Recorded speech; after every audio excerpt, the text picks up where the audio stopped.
Hello everyone, welcome back to the channel. The long-awaited part 2 of From the FBI Moment I Was Investigated, I unlocked an arms system. The DF-5C missile costs only $1,000 is now officially underway. Chapter 2, when your military channel is really hard to hack. It wasted several minutes of my time. Qin Yang was somewhat surprised to see how various countries were exploiting Iraq.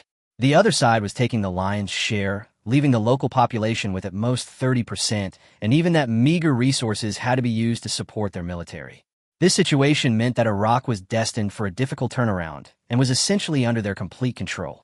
He waved his hand and said, "I'll give you another 100 armored vehicles, and keep some ammunition for you. If you want weapons in the future, you'll have to pay for them, but the internal price will be cheaper." Roger nodded solemnly. He knew in his heart that he couldn't rely on Qin Yang to give him resources for free forever. Qin Yang then instructed, "Once you've established a foothold, open up the border. There's a small warlord over there. We'll negotiate with the government forces then to connect Syria and Iraq. If they don't give us face, we'll fight until they do." Roger's eyes lit up, and he quickly agreed. He admired Qin Yang more and more. Such boldness showed that he didn't even take the Iraqi government forces seriously. After all, the enemy had an army of over 1 million, something their warlord forces couldn't even begin to compare to. Before leaving, Roger clasped his hands in thanks. "Thank you, brother. If it weren't for you, we don't know how long it would have taken to take over Barclay's territory." Qin Yang simply replied, "Who said I was helping you? The French president is too annoying. I just taught him a lesson." Roger's lips twitched. He was somewhat hurt inside. Qin Yang quickly led his team to retreat. They came fast and left fast. The government troops were dumbfounded, watching them complete the round trip in just a few hours. Their efficiency was like they'd only gone for a quick detour. Back in Syria, Xiao Jin couldn't help but complain. "Old Qin, don't make me do this kind of thing again. Finding comments and deleting them is such a hassle." Qin Yang laughed and said, "If someone dares to act tough in front of me, I'll definitely teach them a lesson." Soon, a huge uproar erupted online, with countless posts flooding the internet. Qin Yang leads a surprise attack on Iraq, annihilating Barclay. Does this mean the Golden Leopard mercenary group is heading towards extremism? Public opinion quickly escalated. Qin Yang sneered at. He had already figured it out. The Iraqi government forces were stirring up trouble behind the scenes, trying to escalate the conflict. After all, the French supported more than one warlord in the region, and the interests involved were extremely complex. Upon seeing the news, the French president flew into a rage, slamming his fist on the table and roaring, "Qin Yang, you will die a horrible death." But the United States saw an opportunity, believing it to be a perfect chance to push Qin Yang to the opposite side of all nations. Lei Qingze of Yin Kingdom sighed helplessly. He had long guessed that Qin Yang wouldn't be content with his lot, and sure enough, he had made his move against France first. Meanwhile, the Allied forces of 100 nations had surrounded Shaorizi, with all 5 major powers' aircraft carriers deployed, bringing their forces to over 1 million. The Prime Minister, his face pale as he stared at the satellite images, gritted his teeth and said, "Qin Yang, you've ruined my plans twice. Will the Skull Army let you off the hook?" But the situation was already set, and countries, under the banner of restoring peace, were preparing to take formal action. The live broadcast was simultaneously transmitted around the world. The U.S. Lieutenant General solemnly declared, "We will uphold world peace and eliminate the Skull and Bone Society." Qin Yang looked at the screen and sneered, "What are you pretending to be, a champion of justice?" He turned to Xiao Jin and said, "Hack in, I need to have a chat with them." Xiao Jin replied helplessly, "That's a military channel. It'll be difficult." Qin Yang laughed. "As long as you get connected to the network, you'll definitely be able to handle it." Soon, the live stream started shaking, and the reporter was still explaining that it might be a signal problem. The next second, Qin Yang appeared directly on screen, sitting on the sofa with his legs crossed, and said arrogantly, "It's not that the signal is bad. It's that the signal is too good. Your military channel is pretty hard to hack." He continued jokingly, "Using a military satellite for a live broadcast? My little Gene was so busy, he barely managed to hack in." The live stream chat exploded instantly, with countless viewers bursting into laughter. The lieutenant general on the other side turned ashen-faced. A superpower's military system had been so easily hacked by a mercenary. This slap in the face showed absolutely no mercy. Chapter 2, I'm not happy with him. You can't just not give me face. The vice admiral's face darkened, and he directly questioned Qin Yang. You've gone too far. How dare you hack into a military satellite? Do you want to start a war? Qin Yang sneered and replied, Enough nonsense. Come and fight if you're not happy. The lieutenant general was furious, denouncing Qin Yang for violating the alliance's agreement and sending troops to Iraq for personal gain. He even questioned whether Qin Yang was a terrorist. They had originally planned to deal with Qin Yang after settling their personal affairs, but unexpectedly, he launched his attack first. Qin Yang raised an eyebrow, clearly prepared, and retorted, When did I violate the rules? Should we review the announcement again? The lieutenant general snorted coldly, convinced that he was making excuses, and immediately repeated the rules. But when he said each person can bring a maximum of 1,000 soldiers, his voice suddenly paused. Qin Yang immediately laughed and said, Isn't that clear? It's reasonable for 11 of us to bring more than 10,000 people, right? His words left the other person speechless. The lieutenant general angrily shouted, You're fucking trying to trick us. Qin Yang retorted smugly, Who told you not to read the rules carefully? At that moment, not only the lieutenant general, but also the high-ranking officials of various countries were stunned, only then realizing that they had been taken advantage of. The simultaneous operation of 11 squads effectively exceeded the personnel limit. This maneuver left everyone speechless. The lieutenant general's face turned ashen, but he couldn't find a reason to refute it. Qin Yang, too lazy to continue the argument, moved on to the next topic. He said coldly, I've finished my business. Now let's talk about our personal matters. The lieutenant general frowned in response, indicating that the plan was already finalized and a mercenary was not qualified to participate. Qin Yang, however, completely ignored him, directly mocking them for being timid and hesitant before, yet now wanting to come and claim their share of the profits. Immediately afterwards, Qin Yang made a harsh statement. Whoever dares to liberate their peaceful life, I will beat them. The lieutenant general was furious on the spot, reminding him that this was being broadcast live globally, and questioned him whether he was threatening other countries. Qin Yang showed no restraint whatsoever, instead uttering astonishing remarks, claiming he would turn that island nation into a public prison, and even proposing the insane idea of exchanging merit for a pardon. These words instantly shocked the entire audience. Even the lieutenant general couldn't help but blurt out, Are you crazy? The audience in front of the screen was also dumbfounded, especially the Yin country audience, who felt that this man was ridiculously arrogant, yet inexplicably satisfying. Qin Yang scoffed. Who have I ever been afraid of? I said my life would be in chaos for at least a year. You want things back to normal now? Don't I have any dignity? Upon hearing this, everyone's lips twitched. This was the real reason. Chapter 203 Chaos. The aircraft carrier broke down as soon as it left port. The lieutenant general roared on the spot, demanding the complete eradication of the Skull and Bone Society. Qin Yang, however, was unmoved and directly issued a harsh statement. Whoever helps restore power, I will remember them and start dealing with them from Iraq. Whoever you support, I will attack. Upon hearing this, the Iraqi warlord was completely dumbfounded, utterly bewildered as to why he had become an innocent bystander. The lieutenant general was also thoroughly enraged, warning the Federation that the ban would be issued immediately and that Qin Yang should stop being so arrogant. Qin Yang's face darkened, and he retorted, You insulted me? I can't stand it anymore. I'm going to the United States to find you right now.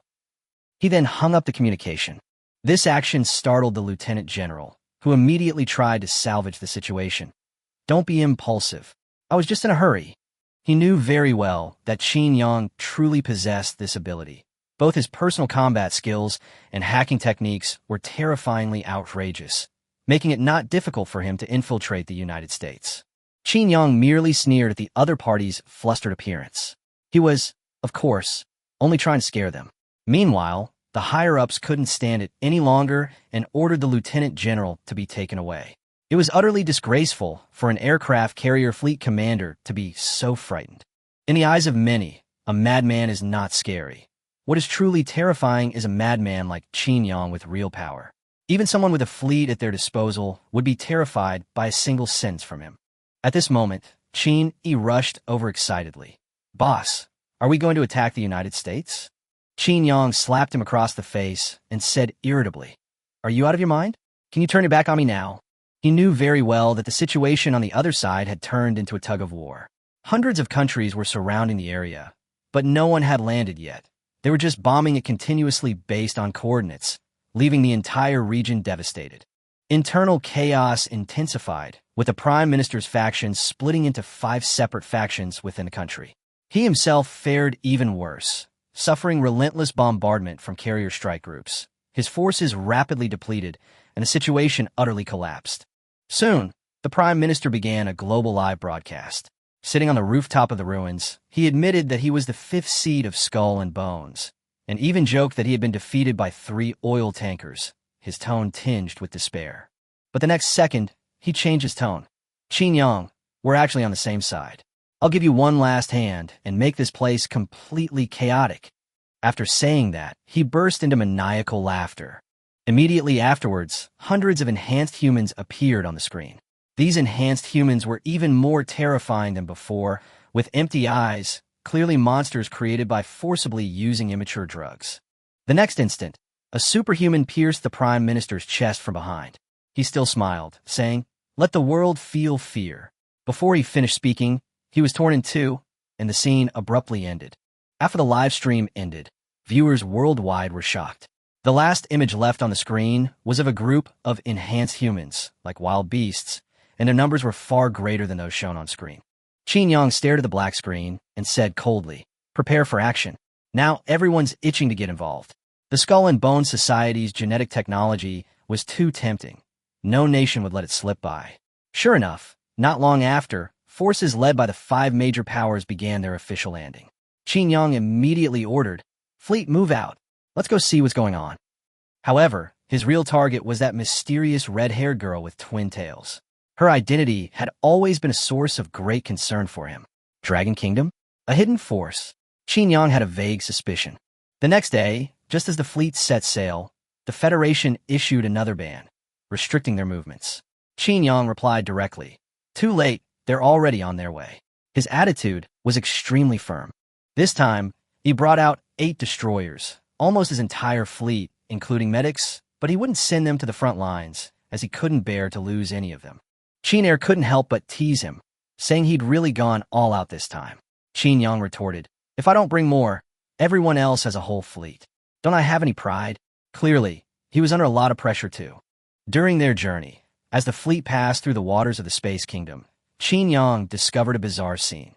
The opposing fleet had stopped in place, and some warships had even collided.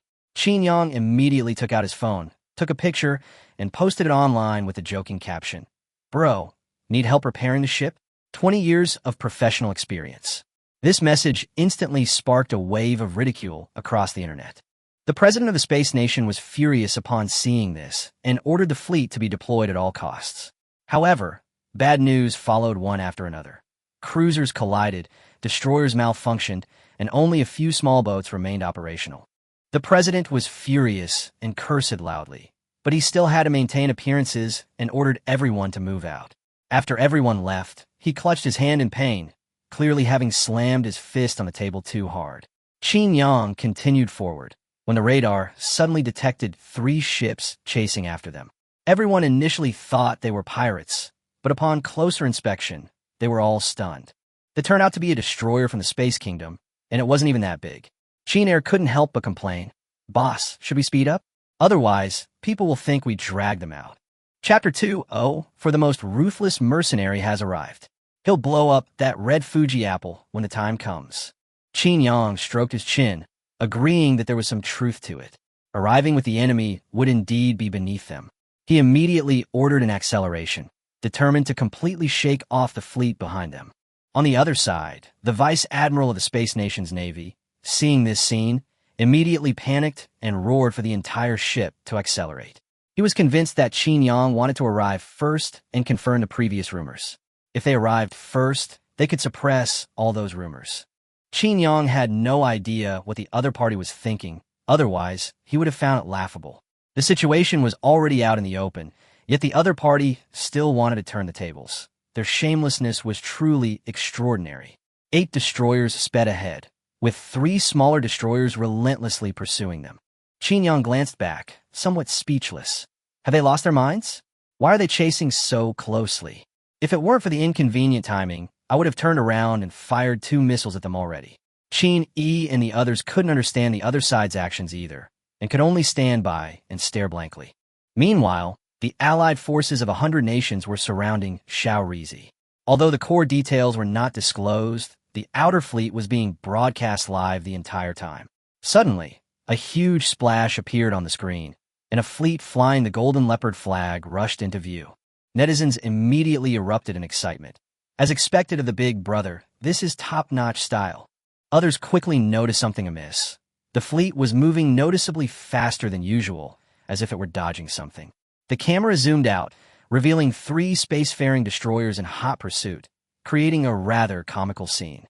Soon, both sides arrived at the designated sea area, and Qin Yang's fleet stopped immediately. The 3 small destroyers behind were clearly flustered, swaying and rocking for a while before finally coming to a stop.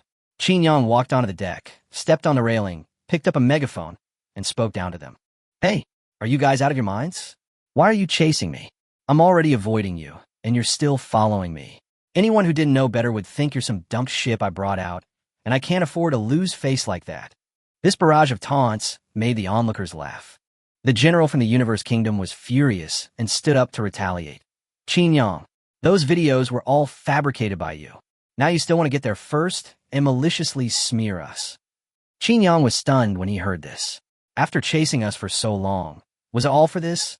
He sneered and replied, "Videos can't be photoshopped, don't you know that? Besides, what are you trying to prove with your 3 small boats? How about we have a little competition?" As he spoke, the anti-aircraft guns on the ship began to rotate, directly aiming at the other side. The general's face froze instantly. Looking at the dark cannon muzzles, his tone softened immediately. "Misunderstanding, it's all a misunderstanding. We're just passing by. You guys go about your business." With that, he turned and ran, and the destroyer quickly turned around and withdrew. This series of actions left everyone dumbfounded. Just moments ago, they were aggressively chasing someone, but now they were running faster than anyone else. Qin Yang watched them leave and couldn't help but shake his head. They'd become cowards far too quickly. He quickly regained his composure and said to Qin, E, and the others, "Prepare for action. It's our turn." This time, since it was in public, he did not use heavy equipment, only bringing rifles and some light machine guns. As the hatch opened, over 5,000 people disembarked in orderly fashion, a sight that immediately stunned the fleets of various nations. While the others combined numbered less than 1,000, Qin Yang alone had mobilized 5,000 troops, creating an overwhelming sense of pressure.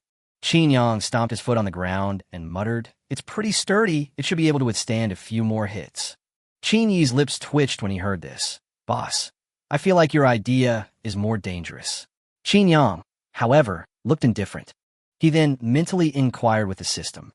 Xiao Jin confirmed again that defeating the target would definitely bring a reward, and even hinted that Earth itself was not simple.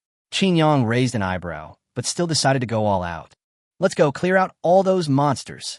Qin Yi suddenly asked, "What if we encounter people from other factions?" Qin Yang glanced at him and said directly, "Wasn't I clear enough? Deal with those who block the way the same way." Qin Air couldn't help but remind him, "Boss, we're still live streaming." Qin Yang was taken aback, then waved his hand. "It's not important. Just pretend it didn't happen." As soon as he said this, all the viewers in the live stream were stunned. Commanders in various countries immediately notified the front lines. "The most dangerous mercenaries are here. Try to avoid them. Those guys have absolutely no rules. Anyone who runs into them is doomed." Qin Yang, however, wore a slight smile. He knew, of course, that he was live streaming. This was all intentional. Only by creating a large enough stir could he gain more popularity points and unlock the next stage of rewards. Chapter 205 The Cicada is hidden behind. Shoot it down while it's retreating. Qin Yang decisively cut off the live stream. He knew very well that once the marching route was exposed, the trouble would only increase. At the same time, the commando teams from various countries received intelligence that Qin Yang was leading 5,000 men in a sweeping advance. 10 teams from each country, each with 20 members, stood frozen in place, their expressions quite strange. They had come to capture experimental subjects, mostly carrying tranquilizer guns, and were completely unprepared for a hard-fought battle. Even more awkwardly, Qin Yang had previously boasted that anyone who dared to restore Xiao Rizi's regime would be put on record. But now, given the current situation, he himself seemed the most likely to be the one to restore power. The various teams quickly abandoned their separate operations and began to merge. Acting alone at this time was tantamount to suicide. As the team ventured deeper, a dilapidated city came into view. The once cramped space, utilized to its fullest potential, was now completely reduced to ruins. This was the area where the enhanced humans had been released. The city was deathly silent, devoid of even a single living soul. Roar! A beastly roar suddenly came from afar, followed by a burst of gunfire. Qin raised an eyebrow and said, "Boss, it's the French assault team." Qin Yang smiled. "Your ears are pretty sharp. Their gunfire is distinctive, just a little trick." Qin Yang waved his hand. "Go over there, surround them. You can look at the people, but don't let them take anything." Meanwhile, the 60-strong French force had assembled, all their expressions tense. Roars of beasts echoed from all directions, clearly indicating there was more than one. Worse still, satellite imagery was blocked, forcing them to assess the situation visually. 60 men formed a defensive circle, occupying the high ground of the small hill, providing alternating cover from the front and rear, with virtually no blind spots in their firepower. Their formation was disciplined, clearly that of an elite unit. Qin Yang stood in a surviving 3-story building, observing the battlefield through binoculars, and muttered, "Now that's more like a regular army." Qin scoffed, "They've got some skill, but they're still a bit weaker than us." Qin Yang s leaps tweetjet. These people were all at the peak of human combat power. Who are you comparing yourself to? Qin couldn't help but say, "Boss, when we go to fight some decent opponents, fighting newbies every day is making me degenerate." Qin Yang said speechlessly, "You guys are getting cocky? You want to fight in close combat? One volley of missiles, and you still want to evolve." The battlefield erupted in flames as 60 men fired wildly, hurling grenades continuously. However, the enhanced humans were incredibly fast, instinctively dodging attacks, making it nearly impossible for grenades to hit them. These bastards give them a good beating. Under the barrage of gunfire, the enhanced humans were constantly wounded, but none of them actually fell. They moved at high speed along the cover, gradually approaching the center. The captain's face was grim. "We can't keep up with the firepower. Retreat north and provide cover." He finally realized that rifles alone were not enough. Unless they were headshot, these monsters would not stop. The formation began to tighten, the troops fighting and retreating, pushing the enhanced man to one side in an attempt to create an opening. The enhanced man roared after being hit, but charged forward even more frantically the next second. Seeing this, Qin Yang grinned and said, "It's our turn to step in." Qin asked, "Should we save them?" Qin Yang replied coldly, "The enemy camp, of course, should leave them all behind." As soon as he finished speaking, he led his team to ambush the enemy's inevitable retreat route. Boom! A rocket exploded behind the retreating troops. Qin Yang, carrying a rocket launcher, sneered, "This road is blocked." The captain's pupils shrank. "Qin Yang, do you want to make an enemy of the world?" As soon as he finished speaking, thousands of soldiers stood up from the ruins, their gun barrels pointing down in unison. Tot. Bullets struck precisely at their feet, abruptly halting everyone. 5,000 soldiers roared in unison. "This road is blocked. One more step back, and you will be killed without mercy." The French team was caught in the middle and could only grit their teeth and continue suppressing the 10 enhanced humans in front of them. The captain roared, "Qin Yang, we are all human. Do you really want to wipe us out?" Qin Yang scoffed, "Don't try to get close to me. Your president is too tough. I can't stand him." He added, "Let's figure out how to survive first." The captain's face turned ashen, but he dared not retaliate against Qin Yang. They still had a chance against the 10 enhanced humans, but if they turned their guns on Qin Yang, those 5,000 men would tear them to shreds in an instant. At the last moment, the captain activated the emergency communication. "This is the French commando team. We have been forced by Qin Yang to fight against the enhanced humans. There will be at least 100 reinforcements carrying heavy weapons, or we will all die." The signal was transmitted intermittently, but was received by the surrounding fleets. Upon hearing the news, the expressions of the various nations changed drastically, with the French looking particularly grim. They finally realized that Qin Yang was truly capable of taking action. Chapter 206, that's right. We're mortal enemies. Turn off the live stream if you encounter any of your soldiers. Qin Yang pulled up a stool, sat down, and watched the battle unfold. A barrage of gunfire erupted, rat-a-tat-tat. The assault team members, their eyes bloodshot, fired wildly, but their ammunition was dwindling. Qin frowned and said, "Boss, these enhanced humans are much weaker than before." Qin Yang nodded. "There's a difference between elites and mass-produced ones, of course. Just watch the show." One of the team members suddenly rushed out, shouting, "Captain, I got one down. You guys open fire." But before he could finish speaking, he was pierced through the enhanced human's claw and died instantly. His teammates roared and opened fire, but they still couldn't stop the enemy. Immediately afterwards, the 5 team members dropped their magazines, grabbed grenades, and charged forward, roaring, "Avenge us!" They forcefully grabbed the enhanced man, stabbed him in the body with daggers, and pulled the pins on the grenades at the same time. The captain frantically pulled the trigger, bullets raining down, riddling the enhanced man's head with holes. Several explosions followed, and the target was completely obliterated. The remaining enhanced men were also eliminated one by one under this desperate firefighting. After the battle, only 9 men remained, their hands trembling. The captain said in a deep voice, "Take away an intact body. The brothers cannot have died in vain." The men lowered their heads, offering no rebuttal. Just as they were preparing to act, a bullet suddenly struck their feet. Qin Yang said calmly, "You're quite good, but unfortunately we're on different sides. They are heroes to you and enemies to me. Letting you leave is impossible." The captain's face darkened. "You're going to make a move? Have you thought about the consequences?" Qin Yang sneered. "You've been to my territory, so it's reasonable for me to retaliate." With that, he raised his hand and fired a shot, knocking off the communication device on the other man's body. The captain was silent for a moment, then said in a low voice, "If I commit suicide, can you take the brothers back?" Qin Yang nodded. "I promise to send you back to the warship." The other side thanked him and was about to fire, but Qin Yang stopped them. Qin Yang shook his head. "Going back like this, we might not even qualify as martyrs."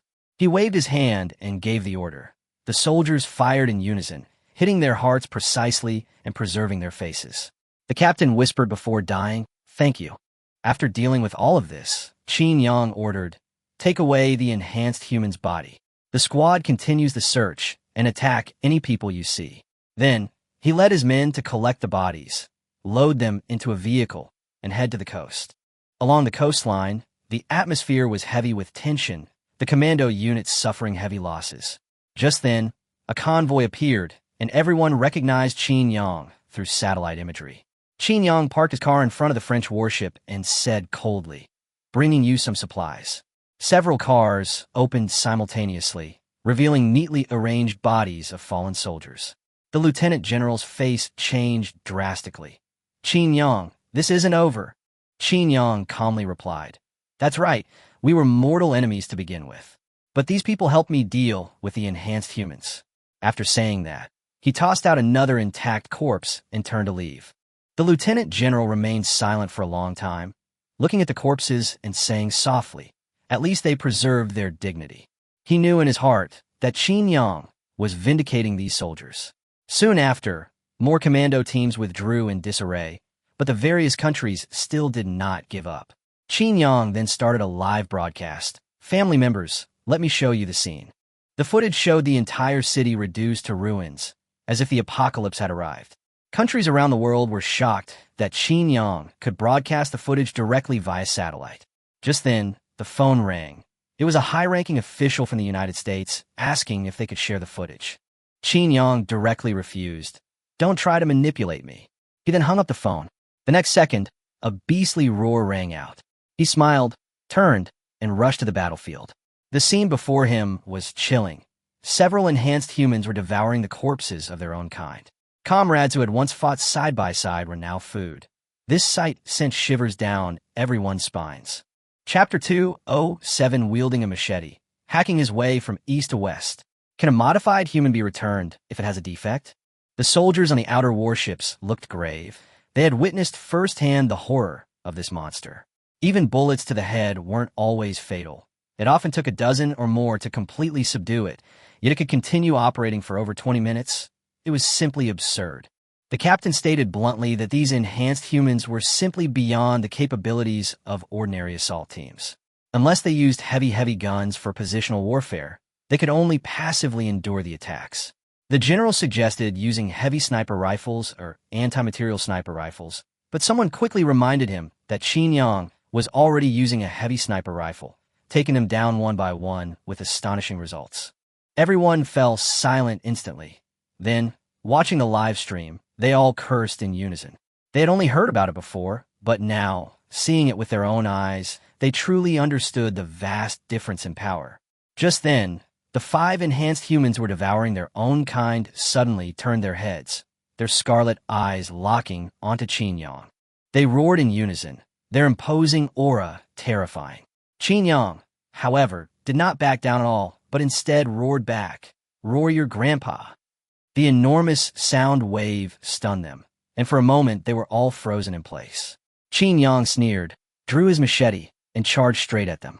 This scene left all the viewers stunned. Qin Yang charged head-on at the monster, slashing the enhanced man's shoulder with his sword, then kicking him away with a swift and clean motion, all while cursing under his breath. He was completely dominating the fight. The enhanced human, kicked away, had barely gotten to his feet when Qin Yang descended from midair, his machete slashing wildly, the blade flashing continuously. In a short moment, the enhanced human was hacked to pieces and fell completely still. Qin Yang flicked the blood off his blade and said calmly, "Next." The remaining 4 enhanced humans stood frozen in place, clearly at a loss. The onlookers in the distance were completely dumbfounded, and some even began to wonder who the real monster was. Qin Yang then took the opportunity to educate people, explaining that these enhanced humans were not contagious and that their real fatal weakness lay in their brains. Even if other parts of their bodies were cut through, they could still continue to move. Only by completely destroying the brain could they be eliminated. He even performed a live dissection demonstration, pointing out that a regular rifle requires multiple hits to truly destroy brain tissue, and suggested using high destructive ammunition such as explosive rounds. This hardcore explanation shocked audiences worldwide, who simultaneously exclaimed that it was outrageous. Many commandos fell silent after hearing this, because they had been using armor-piercing rounds before. The general's face darkened, but he had to admit that Qin Yang's words made sense, and the various countries subsequently adjusted their tactics. Qin Yang looked at the remaining 4 enhanced humans again and smiled. "Let's continue the test." But just as he took a step, the 4 enhanced humans suddenly changed their expressions, turned around, and ran away, letting out terrified cries. Qin Yang was stunned for a moment, then shouted, "Don't run. You're predators. Have some self-respect." After saying that, he picked up his machete and chased after them, running wildly while constantly complaining. The scene instantly became comical. Qin Yang chased 4 enhanced humans from east to west, hacking and slashing as they desperately tried to escape, yet they remained stupidly huddled together. Qin Yang yelled as he chased, "This product of yours is defective. You skull and bone society. Can I return it?" Chapter 208. I'm the king of chopping in northeast China. The guy with the dragon tattoo below. I'll hang him on a shared bike. The battlefield scene shifted abruptly, leaving the soldiers from various countries dumbfounded. The previously terrifying enhanced humans were now being turned into a comedic spectacle by Qin Yang. Netizens exclaimed, "A horror movie turned into a comedy. Big Brother is still the same Big Brother." Many breathed a sigh of relief. In the scene, Qin Yang, wielding a machete, chases after the enhanced human, hacking away relentlessly, specifically targeting those who lag behind. With each strike, the opponent twitches in pain, letting out strange cries.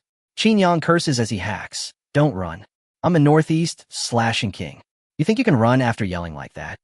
The blade flashes continuously, blood splatters everywhere, the scene both brutal and outrageous. At the same time, he casually tossed down a few Gatling guns, and the soldiers behind him immediately understood his meaning and began to flank him. Qin Yang continued to drive the enhanced humans towards the firing positions. Soon, 10 soldiers raised their Gatling guns and completed the encirclement. Qin Yang grinned and turned to retreat. The enhanced man roared and charged at the soldiers, only to fall right into the trap. The next second, all 10 Gatling guns fired simultaneously, their barrels spinning rapidly, bullets raining down like a storm. The terrifying impact sent the enhanced man staggering backward. In just a few dozen seconds, these monsters were blasted into pieces, without even a chance to fight back. When the gunfire stopped, only wreckage remained on the ground, a truly shocking scene. Qin Yang even gave a close-up, and the viewers in the live stream couldn't take it anymore. I was eating. But Qin Yang smiled and summarized. See? To deal with these things, you have to use overwhelming firepower. This scene also caught the attention of the military outside, with many soldiers suggesting on the spot that they purchase the same weapon. The general, however, looked helpless, clearly indicating that this was not something that could be bought so easily. After clearing the scene, Qin Yang ordered his men to throw Molotov cocktails to burn the wreckage before continuing deeper into the city. Meanwhile, Qin Yi and his men were equally frenzied. Almost everyone was armed with a machete, charging ahead and hacking and slashing wildly, rendering the regular soldiers behind them useless, not even given a chance to fire a shot. Some even set up a makeshift arena and challenged the enhanced humans to duels like gladiatorial combatants. Netizens were utterly bewildered. Is there not a single normal person in this group? Qin Yang was speechless at the sight, only able to facepalm and grumble, but too lazy to care anymore. As they continued to advance, the enhanced humans seemed to begin actively avoiding Qin Yang. The tide of battle gradually turned, and the hunters became the hunted. Just then, Qin Yang suddenly raised his hand, and the entire team fell silent instantly. He chuckled softly. Let me show you something different, humanity under the apocalypse. With that, he led his men into a half-collapsed supermarket. Dozens of survivors were hiding inside the supermarket, but the atmosphere was extremely oppressive. A fat man with a dragon tattooed over his shoulder sat in the middle, holding a watermelon knife. He was clearly the leader. 2 women were forced to serve him, and everyone around him was kneeling on the ground, trembling. Behind him, 7 or 8 henchmen held sticks to maintain order. 3 disheveled women knelt in the center of the hall, clearly having just been captured.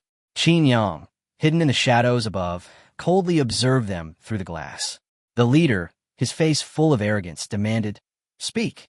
Who let you in? Don't you know this is my territory?" The women huddled together in fear. Seeing this, he became even more excited. They're not bad-looking, and there's a foreigner among them. We're going to have some fun today. His henchmen also joined in the low jeers. The live stream chat exploded, with many people unable to bear it any longer and urging Qin Yang to intervene. Qin Yang narrowed his eyes, a cold smile appearing on his lips. Since everyone's saying so, let's have something special, Qin Yang said casually. The one with the dragon tattoo down there, all parts, are on sale. These words stunned the netizens. They hadn't expected Qin Yang to even hook up a shared bike in this situation, creating an atmosphere that was both strange and tense. Chapter 209 Big Brother. He said you're no good. Is he after me? Inside the supermarket, several women huddled in a corner, trembling, and warned as they backed away. Don't come any closer.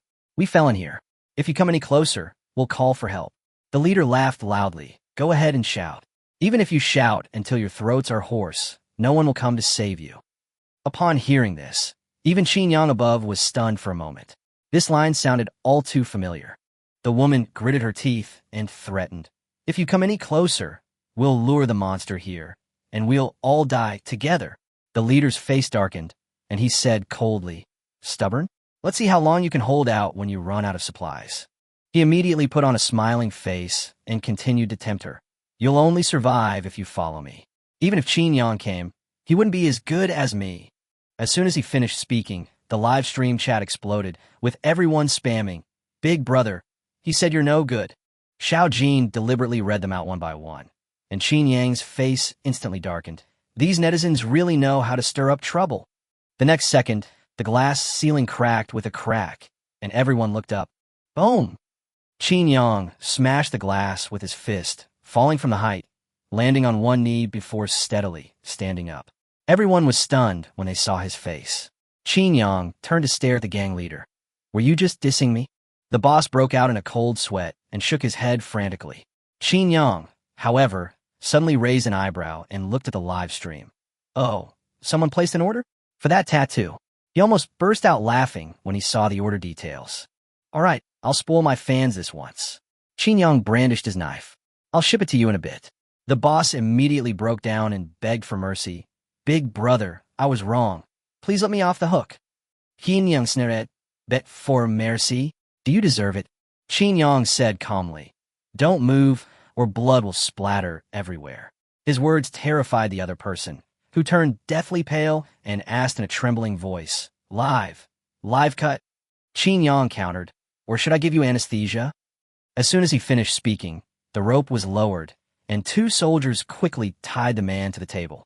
Qin Yang stepped forward with his knife, muttering, This job should have been done by Qin Yi. Qin Yi, watching from distance, felt a chill run down his spine. Soon, screams echoed throughout the supermarket, carrying far. A superhuman outside was drawn to the sound, and as soon as it peeked out, Qin Yang looked up and said coldly, Get lost. The monster actually took 2 steps back, turned around, and fled. This scene left everyone completely dumbfounded. They had almost certainly died facing this monster before, but Qin Yang had scared it away with just a single sentence. A few minutes later, Qin Yang finished and put the tattoo into a bag. He complained to the live stream, Buying a tattoo for $1 million? You guys really know how to have fun. After saying that, he tossed the item to his men, turned to the survivors, and smiled. Don't worry, I won't kill ordinary people. These words only heightened everyone's unease, making the atmosphere even more eerie. Just then, a foreign woman stepped forward and cautiously asked, Boss, I'm one of Little Leopard's people. Can I come with you? She pulled open her collar, revealing a logo. Qin Yang glanced at it and nodded, saying, Follow me. The next second, he swung a giant hammer, blasting the supermarket door open instantly. Qin Yang laughed. I'll open a path for you to escape. No need to thank me. But the crowd almost burst into tears. This wasn't a path to survival. The outside was teeming with monsters. Yet, amidst screams and terror, they were forced to flee. Qin Yang led his men away, the woman following closely behind. She introduced herself as Lisa and chattered incessantly. The livestream viewers, however, began to sense something was amiss. Something's not right. This woman is suspicious. Sure enough, not long after Qin Yang left, the other 2 women suddenly attacked, their daggers flashing as they swiftly wiped out all the survivors before turning and leaving. Meanwhile, the tattooed man was also torn to pieces by the enhanced human. Qin Yang suddenly stopped walking and said in a low voice, Something's not right over there. Let's go check it out. The group crouched above the ruins and found an armed force of over 100 men below, all of them low-ranking soldiers. Qin Yang immediately ordered Xiao Jin to block the signal, and the other party instantly lost all contact. At the same time, the higher-ups at Xiao Rizi panicked and directly ordered, Find Qin Yang and eliminate him. Meanwhile, Qin Yang received reports from various sources, discovering that multiple teams were moving in different directions. He narrowed his eyes and sneered. Coming for me?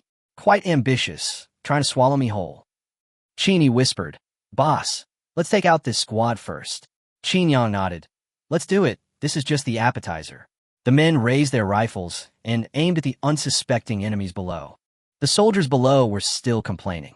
Are we being sent to our deaths to ambush Qin Yang? Another soldier said with a wry smile, We're just cannon fodder. As soon as the position is locked, the missiles will fall immediately. Chapter 2:10, that's it? Can't spies use their brains? Do you think I, Qin Yang, am a good person? Qin Yang overheard the conversation below perfectly. He asked in his mind, Xiao Jin, if a shell is coming, can you give us an early warning? Xiao Jin replied, Don't worry, I can give you time to evacuate, unless it's a weapon of mass destruction. Qin Yang rolled his eyes. If something of that level really came, no one could withstand it. Qin Yang casually pulled out a bunch of grenades, completely stunning Lisa beside him. So many weapons hidden under his black trench coat. She even imagined Qin Yang walking with them clanging together. The next second, dozens of grenades were thrown down along with the soldiers' gear. The soldiers below were still on high alert when something suddenly hit them on the head. Who's there? Warning. Someone looked down, their pupils contracting instantly. Before they could even shout, Run! The grenade exploded. Boom! Boom! Explosions rang out in succession, instantly knocking over most of the soldiers. Qin Yang and his men immediately got up and began suppressive fire from their high vantage point. More than 100 people were crammed together, and half of their fighting force was wiped out by grenades. Then, bullets rained down from above, almost every shot fatal, usually 2 bullets to the chest and 1 to the forehead, killing them instantly. Bang!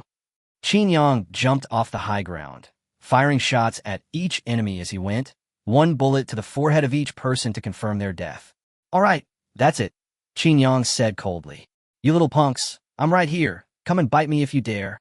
Lisa looked at everything before her expression complex. Qin Yang's combat power far exceeded her expectations, and his personality was extremely arrogant. Just then, a beast's roar came from afar, clearly indicating that the commotion had attracted the enhanced humans. Lisa was startled and slid down the slope. Qin Yang glanced at her, but still reached out and caught her. Lisa said softly, "Big brother, I sprained my ankle. I'm sorry to have troubled you." The live stream chat instantly erupted, with all sorts of teasing and jeering. But Qin Yang's expression gradually turned cold. He sighed. "So in your eyes, I'm that easy to fool? That's all the tricks you have?" Lisa forced a smile.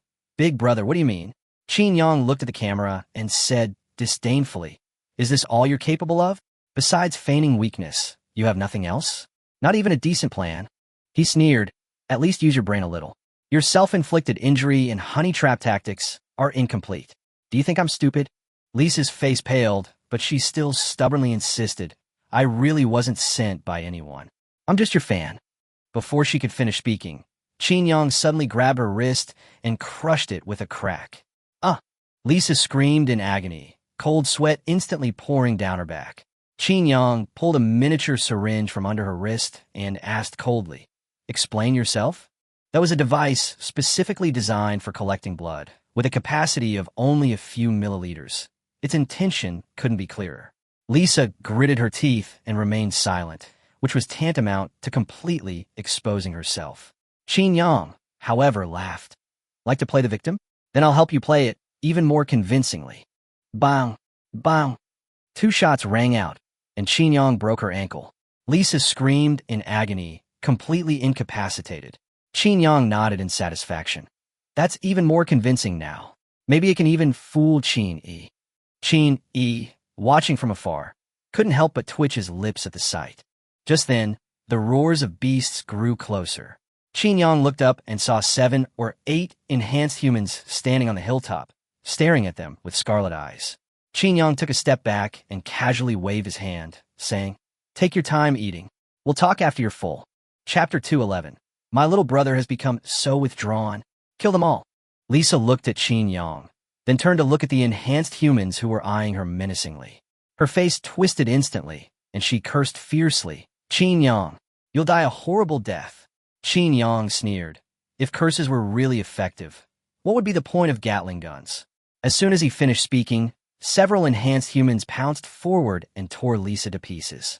Blood splattered everywhere, and the scene was extremely gruesome. Qin Yang frowned, his tone full of disdain. "This is so rude, it's everywhere. Didn't I tell you to be more elegant?" As soon as he said this, the viewers in the live broadcast room were speechless. It was absurd no matter how you looked at it when he said it. After eliminating Lisa, the enhanced human quickly turned its attention to Qin Yang, roaring as it charged at him. Qin Yang, far from panicking, became excited, drawing his machete and laughing loudly. "That's more like it. Come on, let's face it head on." A flash of light, followed by bursts of cold energy. After several exchanges, the 4 enhanced humans were instantly cut down, their severed limbs rolling to the side. Qin Yang wiped the blood from his blade and said calmly, "Let's go. Let's rejoin the main force. It's time to make our move on Xiao Rizi's side too." He immediately shut down the live stream, and the various teams began to converge on the central area. Soon everyone regrouped, but Qin Yang noticed that Qin Air was missing. He frowned and asked what was wrong. Qin Air's voice came through the communication shortly after. "Boss, I'm stuck in a tight spot. The other side is full of heavy firepower, and I can't even lift my head. Can you send some missile support?" The footage was simultaneously transmitted, showing continuous gunfire and artillery barges amidst the ruins, with dense bullets and missiles suppressing them, making it almost impossible for them to move. Qin Air said with a wry smile, "It's the first time I've been suppressed like this.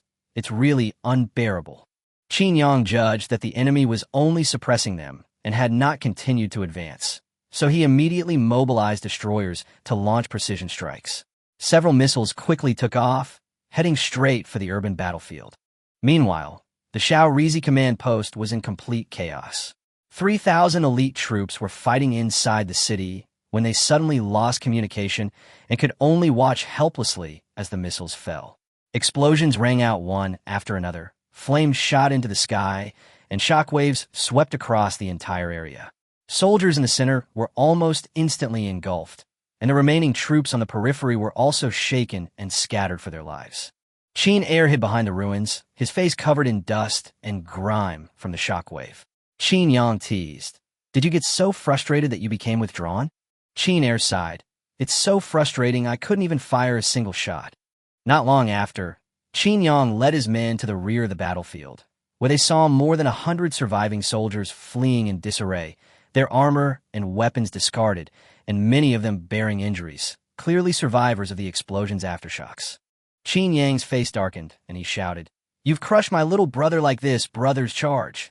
With that, he grabbed his machete and charged out first, followed closely by Qin, Yi, and the others. The sudden charge stunned the enemy. Many immediately dropped their weapons and knelt down, begging for mercy. "I surrender. Don't kill me. According to the treaty, you can't lay a hand on me." Qin Yang ignored them completely, slashed down with his sword, and said coldly, "Don't mention these things to me." Then, he led his men directly into the crowd, their swords flashing, and the scene immediately descended into chaos. Qin Air rushed up from behind, shouting, "Boss, wait for me." The group quickly regrouped and ended the battle swiftly, while the remaining soldiers blocked the perimeter to prevent anyone from escaping in the chaos. Chapter 212. Limited time return of the sniper rifle. Human Shredder. Qin Yang and his group went all out, showing no mercy to those who begged for mercy. Their opponents were unarmed and utterly powerless to resist. They couldn't even catch a blade barehanded, and often a single blow would sever their hands. The dozen or so men hacked at him for over 10 minutes, deliberately avoiding fatal wounds and letting their victims bleed to death and agony. When it was all over, Qin Yang and the others stood there, the ground strewn with corpses, the entire area stained red with blood. The strong stench of blood quickly attracted the enhanced humans. Accompanied by low roars, a large number of monsters charged in from afar. Qin Yang's expression darkened, and he immediately ordered everyone to form ranks. The 5,000 men quickly took their positions in layers, the front row half-crouched, the middle row bent over, and the back row standing, with guard teams also arranged on the sides and rear. The ground began to shake, dust billowed in the distance, and nearly 100 enhanced humans rushed in. Qin Yang immediately pulled out his Gatling gun, and Qin, Yi, and the others also opened fire at full speed, taking up the front-line firing positions. As the distance closed, Qin Yang pulled the trigger first, unleashing a barrage of fire. The soldiers behind him fired in unison. Facing such a dense concentration of targets, aiming was almost unnecessary as bullets rained down upon them. The firepower of the 11 men was particularly terrifying. Under their concentrated barrage, the enhanced humans were unable to advance and were even torn apart by the impact. With 5,000 men firing simultaneously, this wave of monsters couldn't even advance 100 meters before being completely wiped out. After the battle, Qin Yang led his team to a new area. At this time, the situation in the city was very strange. The 5 gangsters had withdrawn, leaving only Qin Yang, Shaorizi's army, and the enhanced humans in a 3-way battle, and all 3 sides had a clear objective: to eliminate each other. Intelligence soon arrived that the other side was using Stinger missiles manufactured in the United States. Qin Yang sneered, "It's understandable for a son to look for his father, but it's unacceptable to use them on me." He then had Xiao Jin expose the matter and take the opportunity to demand compensation. Qin Air was devastated after hearing this, worried about losing face. Qin Yang, however, earnestly instilled in him the spirit of a warrior, leaving Qin Air completely bewildered. The others nearby couldn't help but complain that this was blatant brainwashing. After the video was released, it caused an instant uproar online. The first half evoked sympathy for Qin Air, but the second half suddenly turned into a scene of a group of people fighting back with knives. This reversal made the audience laugh and also revealed the source of the weapons. Meanwhile, the Shaorizi command received news that 2 units of 5,000 men each had suddenly lost contact. Based on the previous events, they were almost certain this was Qin Yang's doing again. On the battlefield, Qin Yang had already deployed his firepower in advance, with a large number of self-propelled artillery pieces and heavy weapons deployed directly. Against an enemy force advancing in a long line, this kind of area of effect attack was extremely terrifying. The artillery fire poured down instantly, and the enemy troops were thrown into chaos.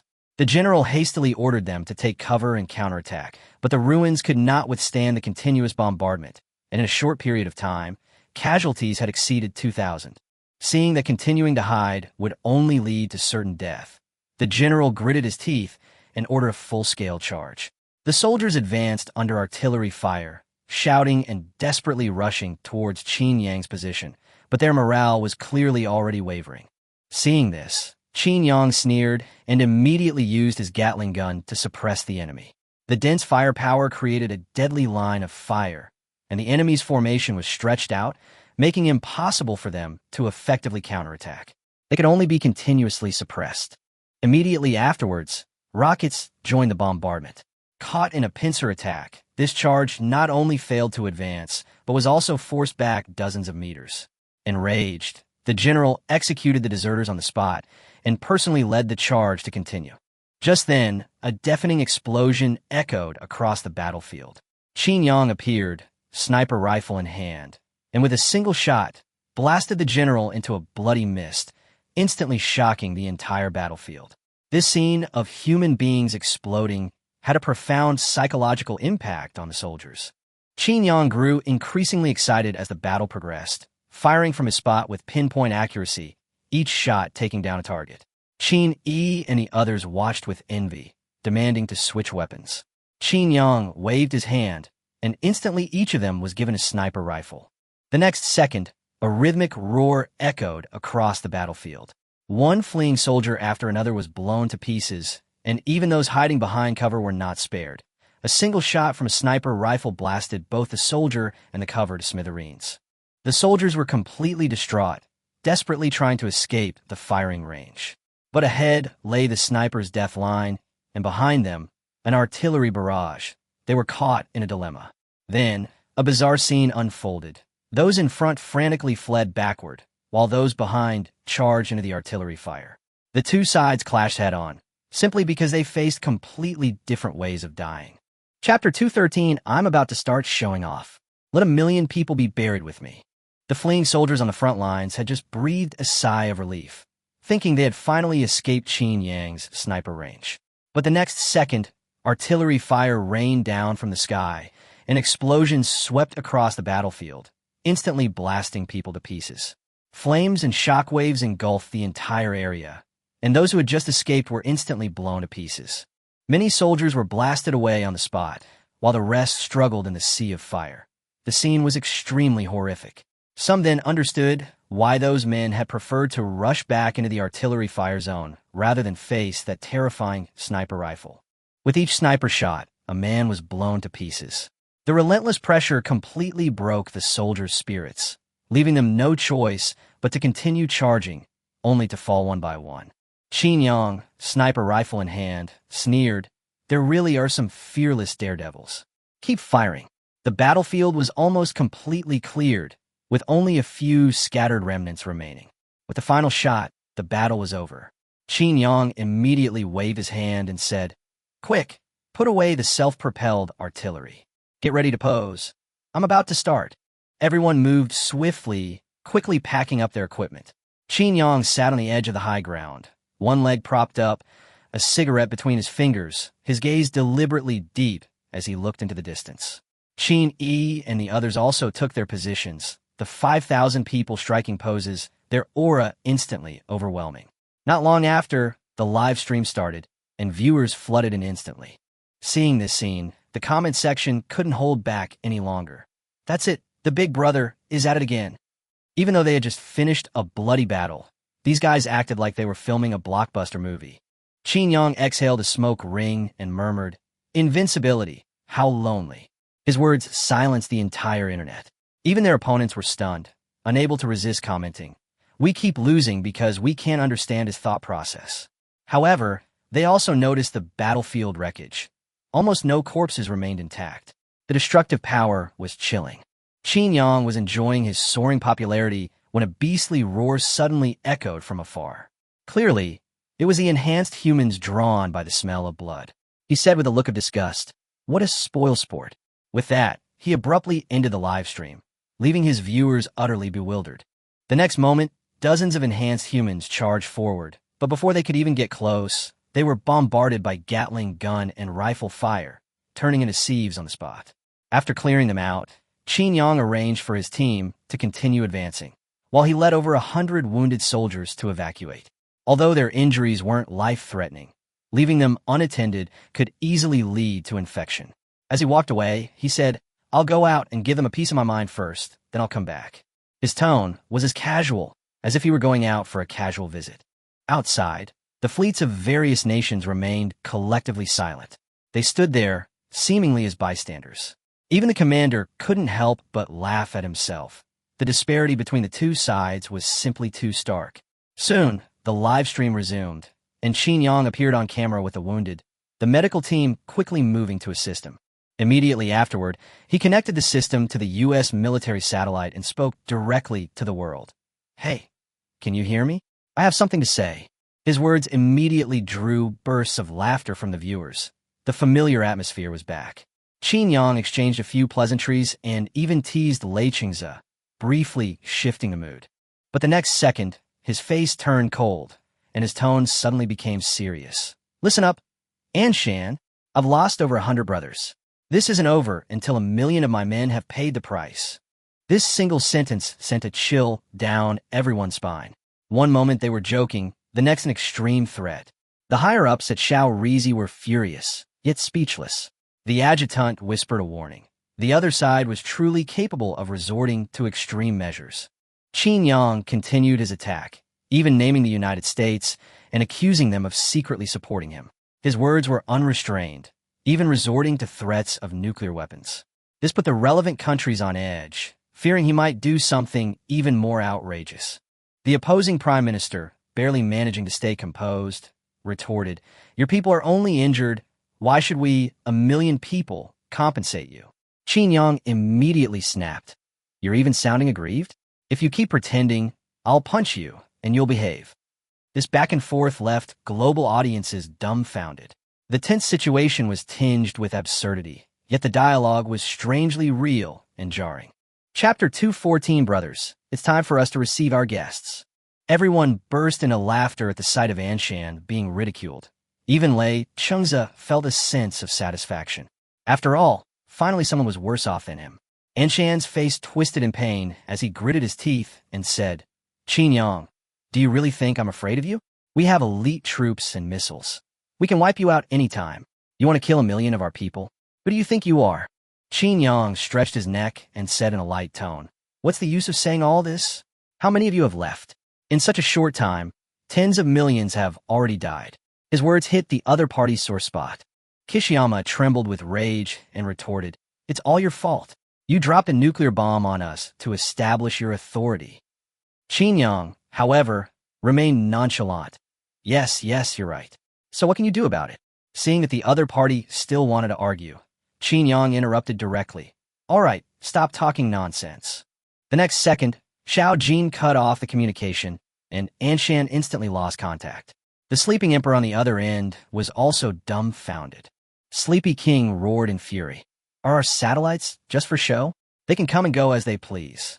Meanwhile, Anshan shouted at the air, but received no response. Qin Yang nodded in satisfaction. Much quieter now. He also warned Sleeping King not to interrupt, then ended the call and led his men deeper into the city, quickly disappearing from the surveillance footage. The adjutant tentatively asked, "Should we withdraw the troops?" Anshan gritted his teeth and refused. "Withdraw what?" "Gather all our forces and divide them into 3 routes to encircle and kill Qin Yang." Once the order was given, Shao Rizi went all out. Within a short time, 40 to 50,000 soldiers began to gather from the ruins, and 3 armies of over 10,000 men each gradually took shape, preparing to encircle and annihilate Qin Yang. At the same time, all other fronts made way, and all resources were poured into this area. Just as Qin Yang reunited with Xiao Jin reported, "The magnetic field here is chaotic making it difficult to locate, but a signal was just transmitted from ahead. Qin Yang's eyes lit up. We found them. After confirming the distance, he immediately deployed a troop of self-propelled artillery. The two sides were 2 kilometers apart, right within striking range, and the ruins provided ample cover, so the enemy couldn't detect them at all. On the other side, more than 10,000 soldiers were gathered together for rest. Inoue said with a solemn expression, "Target changed. Focus all your efforts on sniping the golden leopard." He knew very well that this mercenary group was far more terrifying than it appeared. The soldiers had just sat down to eat their compressed biscuits when the adjutant suddenly looked up and swore. Inoue turned around, his pupils shrinking sharply. "Take cover! Fire!" The words had barely left his lips when hundreds of shells rained down from the sky. Boom! Boom! Boom! Explosions instantly engulfed the crowd. Soldiers scattered in panic, and the situation spiraled completely out of control. Inoue ran wildly, cursing. Where did this cannon come from? How can it be so accurate? The shells seemed to have eyes, relentlessly bombarding the crowd, wave after wave, and the casualties rapidly increased. He grabbed the communicator and roared. "They have heavy artillery. We can't even find their position." The higher-ups were stunned upon hearing the report. Such firepower shouldn't be present here. The Prime Minister immediately ordered a thorough investigation and demanded that all units report their coordinates in real time. At this moment, the government was focusing almost all its resources on Qinyang.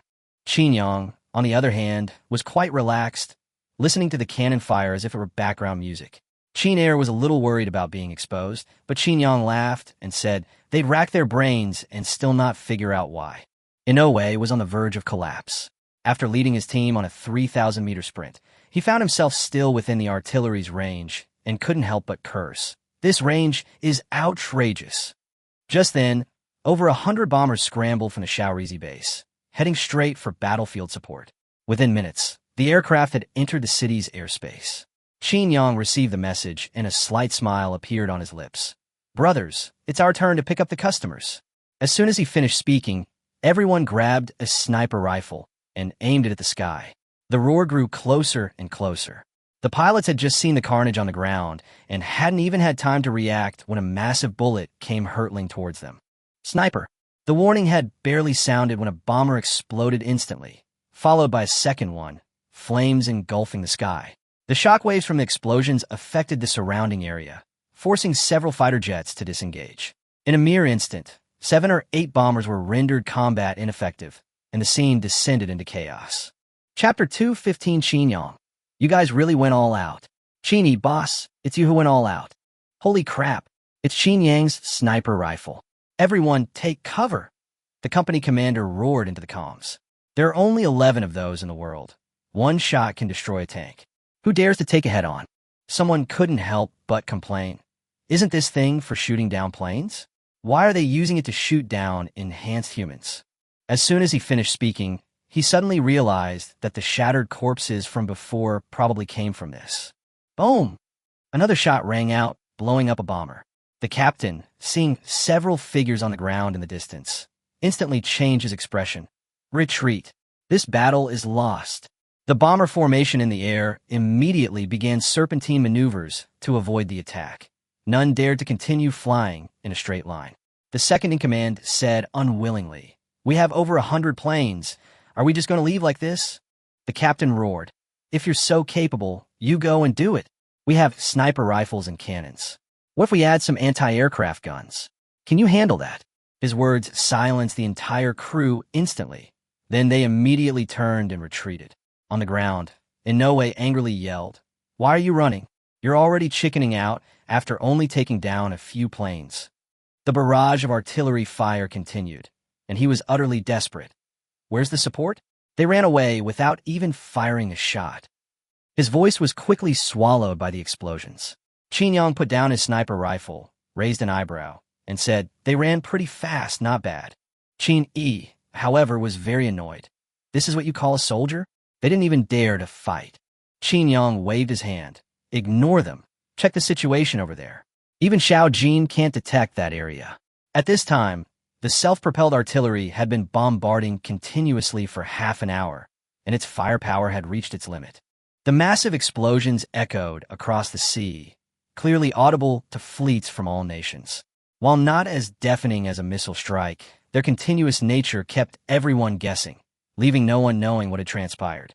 Many speculated that the Skull and Bone Society had sabotaged the operation before their demise, orchestrating such a large-scale explosion.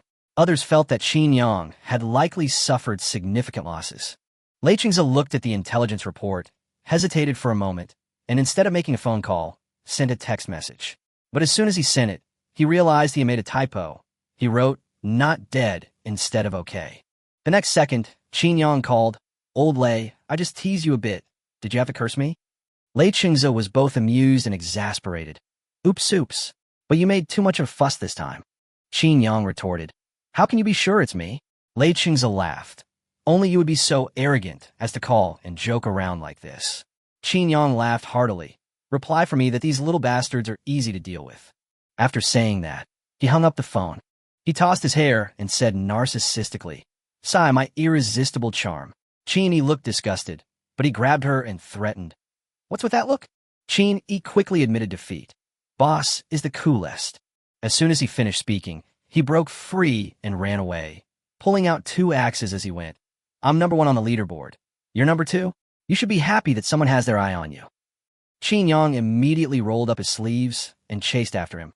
"Kid, today I'll teach you a lesson." The group laughed and followed, instantly changing the atmosphere of the battlefield.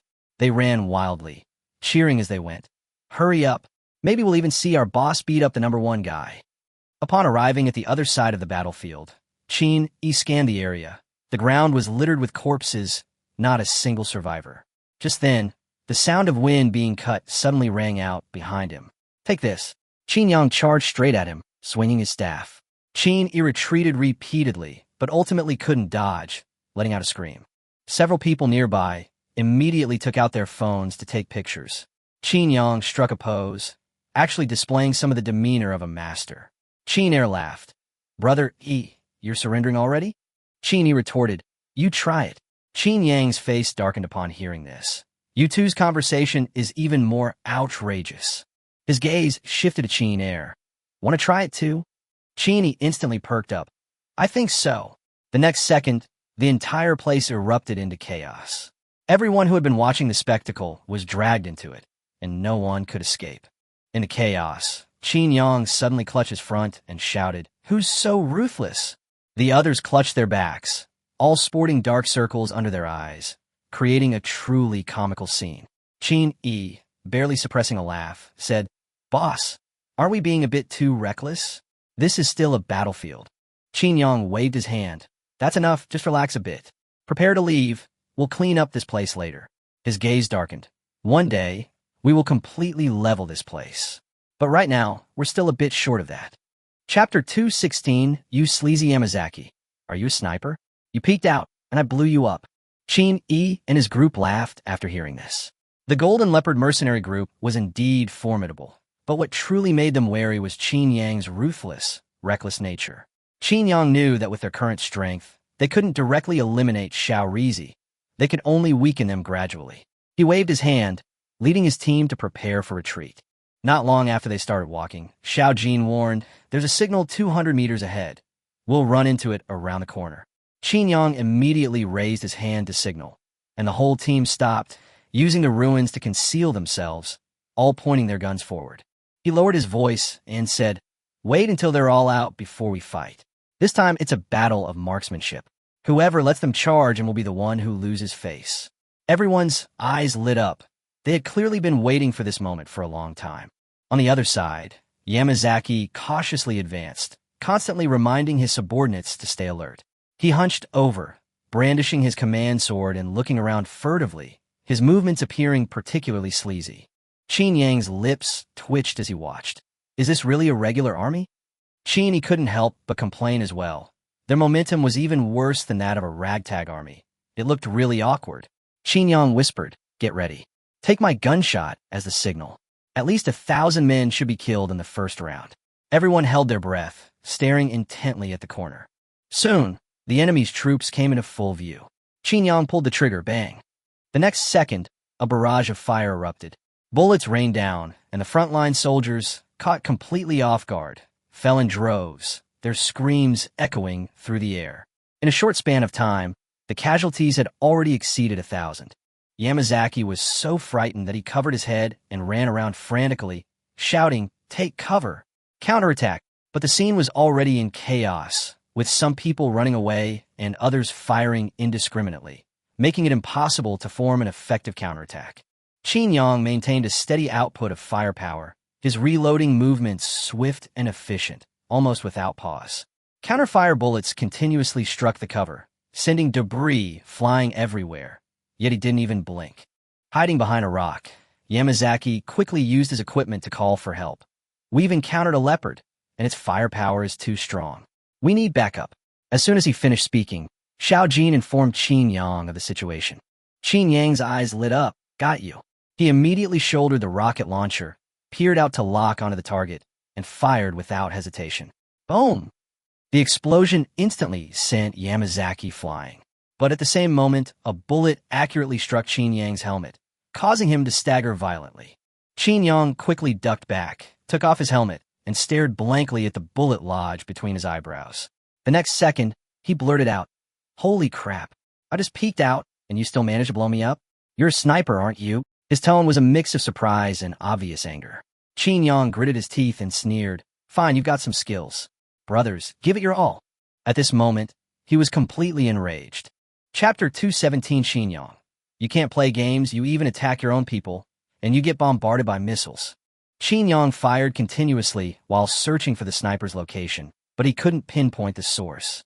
He then raised his bulletproof helmet to probe, and the next second, a bullet struck the helmet again, directly revealing the enemy's position. After locking onto the target, Qin Yang discovered that the sniper was hiding on a higher vantage point further away, clearly a backup plan laid out by Yamazaki. Instead of using his heavy sniper rifle, he switched to a regular sniper rifle, rolled and repositioned himself, and quietly peeked out to lock onto the target from the opposite direction. The sniper opposite him stared intently at Qin Yang's original position, his face beaming with excitement, feeling he had almost managed to snipe Qin Yang. Little did he know, he had already been locked onto in reverse. Qin Yang saw the sniper's expression through his scope and sneered, "I'll make you cry." A gunshot rang out, and a bullet grazed the man's cheek, severing his ear. The sniper, enduring the excruciating pain, quickly adjusted his aim, but the moment he glanced through the scope, he realized something was wrong. Qin Yang's bullet was already hurtling towards him. The next instant, the scope shattered, a bullet pierced the sniper's skull, and he died instantly. Qin Yang immediately warned everyone in the channel, "Be careful, there might be another sniper on the other side." At the same time, Yamazaki was thrown back by the explosion, collapsing to the ground, his ears ringing, and he was completely unresponsive for a short period of time. Just as he was in a daze, 2 bullets struck his legs in succession, the excruciating pain causing him to scream in agony. The soldiers tried to drag Yamazaki away, but Qin Yang accurately shot him in the head, killing him instantly. Yamazaki was lifted up and then slammed back to the ground, landing in an extremely tricky spot, getting stuck on a sharp rock, his face contorted in pain. Qin Yang resorted to a siege and attack tactic, targeting whoever came to rescue Yamazaki. Yamazaki was repeatedly dragged up and thrown down, his screams echoing. After several attempts, the soldiers gave up on the rescue, leaving him to fend for himself. On the other side of the battlefield, chaos reigned within the Prime Minister's ranks. 3 generals questioned the Prime Minister in shock, asking why he was willing to sacrifice his own troops along with them.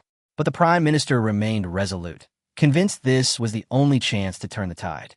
He directly proposed a missile coverage plan, using Yamazaki's coordinates as the center, to launch 2 rounds of saturation attacks within a 5,000-meter radius, completely eliminating Qin Yang. This decision was tantamount to abandoning all frontline soldiers. Shocked, everyone ultimately agreed to carry out the order. The command was swiftly issued, and the 3 missile bases prepared for launch simultaneously, requiring all missiles to arrive at the same time to ensure complete coverage. Meanwhile, fierce fighting continued on the front lines, and Qin Yang's side remained unaware of the crisis. It wasn't until Xiao Jin urgently alerted them that a large number of missiles had already been launched and were heading towards their area. Qin Yang's pupils contracted, and he immediately ordered, Throw all the grenades within 5 seconds. Everyone retreat. Explosions erupted in quick succession, covering the rapid retreat of the troops. He, meanwhile, used a Gatling gun to continuously suppress the rear. During the retreat, Qin Yang decisively ordered the abandonment of heavy weapons, and the entire group fled at breakneck speed, lightly equipped. The entire ruins resembled an obstacle course, yet the 5,000 men maintained their formation and evacuated at high speed. Soon, Xiao Jin issued another warning. The number of missiles had increased, and the strike range had expanded to a radius of 10,000 meters. Qin Yang couldn't help but curse. They're really playing dirty, even bombing their own people. He ran frantically while ordering that the destroyers immediately counterattack once they were out of range. At this time, the enemy was completely unaware, still stubbornly resisting in place, completely oblivious to the impending annihilation. Yamazaki finally crawled back to the bunker, and as soon as he caught his breath, he angrily slapped his adjutant. But he quickly realized that his signal device had been damaged, and he had no idea that a devastating attack was about to fall on his head. Chapter 2:18 Missile Bombardment. Who are on our side? Yamazaki had just finished treating his wounds when he roared at the front lines, ordering the soldiers to hold on, saying that reinforcements would arrive soon. He had already transmitted all the coordinates and enemy information back, so the fighter jets should arrive quickly, and the men still held onto a sliver of hope. But just then, Qin Yang received a warning. 3 military bases were launching missiles simultaneously, with the third wave being the largest and having an extremely large blast radius. The system quickly calculated and warned that their current location might also be affected, and their only chance of escaping the core strike zone was to desperately retreat outwards. As Qin Yang ran, he muttered, "Is this some kind of joke?" But he didn't slow down at all, while simultaneously instructing everyone in the communication channel to maintain formation and evacuate at full speed. When the outside world saw the missile barrage launch via satellite, it caused an uproar. Has the fleet gone mad? Who are all these missiles targeting? The answer was obvious. The soldiers on the fleet tensed up, everyone taking their positions, ready to respond to the situation at any moment. Just then, Xiaomi called, her voice filled with anxiety, warning of the approaching missile. Qin Yang, however, replied casually, "Don't worry, I've already started running. I'm currently running away from the poison gas." After a few words of reassurance, he hung up and continued his sprint. Meanwhile, those outside held their breath, their eyes glued to the screen. After all, only a minute passed between the missile's appearance and its impact. Without prior warning, escape would be virtually impossible. Meanwhile, Yamazaki also sensed something was wrong. The front line suddenly fell silent, and only a smoking Gatling gun remained on the opposite position. All the men were gone. Alarm bells rang in his mind, and he vaguely realized something was amiss. Just as he looked up, he saw countless missiles falling from the sky. At that moment, all the soldiers were filled with despair. This was fire from their own side, and the target area was already deserted. Yamazaki roared, "You're not human." But the next second, missiles rained down, and the entire city was instantly engulfed by explosions. The violent impact even reached the sea surface. Fireballs shot into the sky, and the terrifying heat could be felt from a great distance. Many viewers were chilled to the bone. An attack of this scale would make it impossible for a normal person to survive. The Yamazaki unit at the epicenter of the explosion was almost instantly vaporized, leaving not even intact corpses. The devastation was extreme. Qin Yang, on the other hand, had already broken out of the danger zone, but the lingering heat made him squint. Even the system couldn't help but complain. They directly narrowed the area and bombarded you twice in a row. They're determined to kill you. Qin Yang said speechlessly, "They really think I'm invincible." One round wasn't enough. They had to do another. Qin sighed from the side. "Boss, your hatred points are a lifesaver. Otherwise, we would have all been wiped out." Qin Yang rolled his eyes. "That's called deterrence. They're afraid one bomb won't kill me." He then added a sarcastic remark about Qin Yi's careless revelations during their escape. Qin Yi immediately felt guilty, turned around, and seeing the knowing looks on everyone's faces, awkwardly scratched his head. "Would you believe me if I said that wasn't me?" Chapter 2:19 Qin Yang's death. Reactions from all sides. Give the King of Hell a 2-day holiday. Qin Yang breathed a sigh of relief and laughed. "All right, the danger is over. Time to retreat." If we show ourselves any later, those guys outside will probably have already written their eulogies. Qin immediately poured cold water on the idea. Boss, you're overthinking it. It'll be good enough if they don't kick us while we're down. Qin Yang rolled his eyes at him. Shut up. Just as he finished speaking, Xiao Jin's notification sound suddenly rang out. Popularity score reached. Achievement gift pack *1. Qin Yang was stunned for a moment, then realized, good heavens, everyone thinks I'm dead? Indeed, the outside world almost believed that he had perished in the explosion. Lei Qingze and the others were all terrified. Xiaomi's hands were shaking as she dialed the phone, but she hesitated to make the call, afraid of hearing the cold no answer. Meanwhile, various forces began to stir. Many countries even set their sights on the Golden Leopard mercenary group, believing that with Qin Yang and the 10 great warriors dead, the remaining members would have no choice but to submit to them. The French were the first to speak out, stating that they would accept and pardon the mercenary group if they surrendered, placing all the blame on Qin Yang. This statement immediately caused quite a stir. The Prime Minister was overjoyed. Qin Yang is finally dead. Who will dare to underestimate us now? Caesar of the Pacific also declared a celebration, and the soldiers cheered as if it were a festival. Those forces that had grudges against Qin Yang jumped out to kick him while he was down. As time passed, the city remained silent, further confirming the conclusion that Qin Yang is dead. However, Qin Yang was not in a hurry at all. Instead, he sneered, wait a little longer and let these clowns show themselves. It is at times like these that it is easiest to see who is friend and who is foe. Qin Yang's gaze turned icy. Boss, I won't let any of these people go. The others were equally murderous, clearly having memorized the list. Countries like the Universe Nation and the Pacific Nation voiced their mockery, creating an uproar online. Qin Yang, however, focused his attention on those countries that remained silent or those that supported him. Yen State was the first to state its position, emphasizing Qin Yang's legitimate status and stating that it would bring him home. This directly clarified its stance. Sirius subsequently held a press conference, where Douglas, his eyes red and his voice laced with suppressed anger, declared that it would launch an attack on Syria and that any intervention by any force would be considered an enemy. Jordan followed suit with an equally strong stance, clearly a warning to external powers. The Northern Bear Kingdom, in a rare move, called Qin Yang a hero who shouldn't be slandered.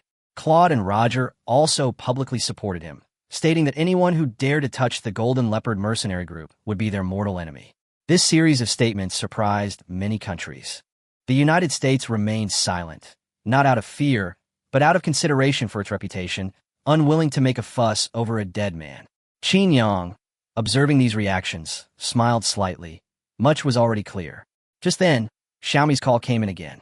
Before he could even answer, Qin Yi and his friends grabbed him and grinned mischievously. Boss, treat everyone the same. Don't answer any of them. Qin Yang immediately exploded. Are you guys single dogs, just jealous of me? Several men held him down tightly, refusing to let go no matter how much Qin Yang struggled. Only after the phone call ended did they release him, and they even straightened their clothes with an air of seriousness. Qin Yang said, speechlessly, I didn't even complain about you guys, and you're complaining about me? The men chuckled, then turned to business. What do we do after we get out? Qin Yang took a deep breath, his tone calm, yet tinged with coldness. No rush. Let's keep track of the accounts first. The Universe Kingdom and the Pacific Kingdom are the most vocal, so give them special attention. He suddenly smiled as he said this. The new year is almost here. Let's rest for a couple of days first. It's not a good time to kill, so let's give Yama a holiday. Everyone's lips twitched to the sound of this. Qin Air added, Boss, actually, they're not the most troublemakers. He pointed to two people on the screen, Shura and Caesar. These two had even started interacting online. Qin Yang glanced at them and couldn't help but sneer. They really are a perfect match. Chapter 220 Qin Yang. I came up from hell to find you, and I'm going to climb into your bed tonight. Qin Yang shrugged and casually said, just two clowns. I've been doing pretty well since my debut in July. Qin Yi complained helplessly, Boss, you're being a bit too ruthless with your Versailles comment. You're practically punching the lighthouse nursing home. Just then, Xiao Jin suddenly spoke up on the big screen. Old Qin, look what I found. I actually got something out of staking out Lao Lei's phone. Qin Yang's lips twitched. You're still targeting his cell phone? It's just a home phone. The other one is even harder to deal with. Qin Yang understood. It wasn't that he couldn't, it was that he was too lazy to bother. Xiaomi just called Lao Lei, wanted to find someone to train him in firearms. Qin Yang glanced at everyone. Look what you've done. Qin Yi and the others chuckled. Isn't this the future sister-in-law? Qin Yang shook his head. All right, at least you know to improve yourself first. Just as he was about to speak, Xiao Jin reminded him again. Xiao Rizi has reconnected to the global satellite livestream. At this moment, over 2 billion people are online. The whole world is watching. On the screen, Anshan laughed maniacally. We won. Qin Yang is dead. Xiao Rizi is going to rise again. He became increasingly excited, even fantasizing about unifying the situation. Immediately afterwards, he continued to provoke the camera. Qin Yang, weren't you so good at talking? Now what? Who's going to die with you? His tone was extremely arrogant. Just then, a familiar voice suddenly rang out. You miss me that much? Qin Yang sneered. I'm just taking a short break, and you're already jumping around? If you're not happy, let's have a one-on-one fight. Anshan's face stiffened. Who's playing tricks? Playing a recording to scare people. Qin Yang said calmly. I crawled up from hell to find you, and I'm going to climb into your bed tonight. These words immediately made Anshan tremble with fear, and he immediately shifted the blame. I didn't give the order. Find the adjutant and the general. The people nearby instantly erupted in chaos, tearing each other apart and creating a complete mess. The viewers in the live stream were completely bewildered, and Qin Yi burst out laughing. They'd rather believe you're a ghost than believe you're still alive. Qin Yang was also speechless. These people's mental fortitude was truly appalling. Meanwhile, the United States launched an emergency investigation. Technicians helplessly stated, this is exactly the same as the previous intrusion. We can't stop it at all. The emperor frowned. Where is the location? It's within the area, but we can't pinpoint its exact location. Hearing this, he finally realized Qin Yang isn't dead. He even began to suspect that the other party was fishing, deliberately provoking reactions from various countries. He immediately roared to remind Anshan, but the other side was already in an uproar. Just as the order was given, Qin Yang's voice rang out again. No need to look anymore, I'm out. The scene shifts, and Qin Yang appears unharmed, leading 10 generals and a large number of soldiers. The terrifying bombing seems to have never happened. But netizens quickly notice something amiss. Wait, why do they all have panda eyes? It got those from being hit. Qin Yang gritted his teeth and said, Qin Yi's leader, let's have a proper spar. Why do you have to slap me in the face? As soon as he said this, the whole internet went crazy with laughter. It turned out that those dark circles under his eyes were actually caused by his own people. Anshan completely broke down. Impossible. You were clearly held back. Qin Yang calmly explained. I ran away as soon as the missile took off. Otherwise, would I have waited to die? Qin Yi added from the side. If we went down, we would be fighting with the king of hell for territory. Qin Yang's lips twitched, but he was too lazy to refute. He continued, as for you guys, helping me clear out my own people saved me a lot of time. These words were like a blow, and Anshan fell silent on the spot. Qin Yang suddenly remembered something. Oh right, I didn't answer the phone on purpose. After saying that, he immediately played a video, which was the scene of Xiaomi, Zai making a phone call. In the video, Qin Yang looked helpless, the timeline was crystal clear, and he directly proved his innocence. Qin Yi and the others immediately erupted. Boss, you betrayed us. Before they could finish speaking, Qin Yang grabbed their necks and threatened, What do you mean, truly? Everyone immediately fell silent. Qin Air and the others looked up at the sky and whistled, pretending nothing had happened. This scene left countless viewers both amused and exasperated. Who would have thought that the fearsome mercenary group would be like a bunch of boisterous young people in private? Chapter 221 An Eye for an Eye. We killed Qin Yang. Ha ha. Kishiyama remained silent, and Shura and Caesar, who had been shouting arrogantly, quickly toned down their attitude. Caesar immediately ordered a retreat to their stronghold, preparing for a long-term lie-in, while other forces also went on high alert. Qin Yang boarded the destroyer decisively, pointed at the satellite in the sky, and said coldly, If you keep staring at me, I'll shut you down. As soon as he said this, the other party immediately switched the view, clearly not wanting to provoke him again. Immediately afterwards, all 8 destroyers moved simultaneously, launching missiles in unison. Soldiers from surrounding countries were stunned. only then realizing that Qin Yang's decision to stop the surveillance was a prelude to direct action. Xiao Jin reported, "Target locked. Prioritize attack on the two military bases." Qinyang nodet. The next second, flames shot into the sky in the distance, and explosions rang out one after another. The two bases were almost completely razed to the ground. Just as Kishiyama came to his senses, he received the report and flew into a rage. Why didn't you intercept them? But his subordinates could only smile bitterly. The missiles came too fast, and besides, they had already depleted their stockpile. A line of text then appeared on the live stream screen. An eye for an eye. Let's collect some interest first. Kishiyama gritted his teeth and growled, but he was powerless to retaliate. On the other side, the faces of the U.S. high-ranking officials were equally grim. This operation had been carried out right under their noses, yet they couldn't stop it. Qin Yang, on the other hand, was in a good mood and immediately activated the rewards, only to receive 10 biological experts. He was speechless, another money-burning thing. The thought of building a laboratory later made him even more heartbroken. He counted on his fingers, realizing that he hadn't made any money on this trip. In fact, he had lost quite a bit. Qin smiled and comforted him. Money is easy to earn. Qin Yang rolled his eyes. I won't take any jobs that don't pay in the future. As Qin Yang withdrew, the various countries began preparing to withdraw their troops. However, the Gallic Empire received orders to enter the city and bring back samples, so they had no choice but to send a team of 1,000 men. Shortly after entering, a barrage of gunfire and explosions erupted from within the city, lasting for a full half-hour.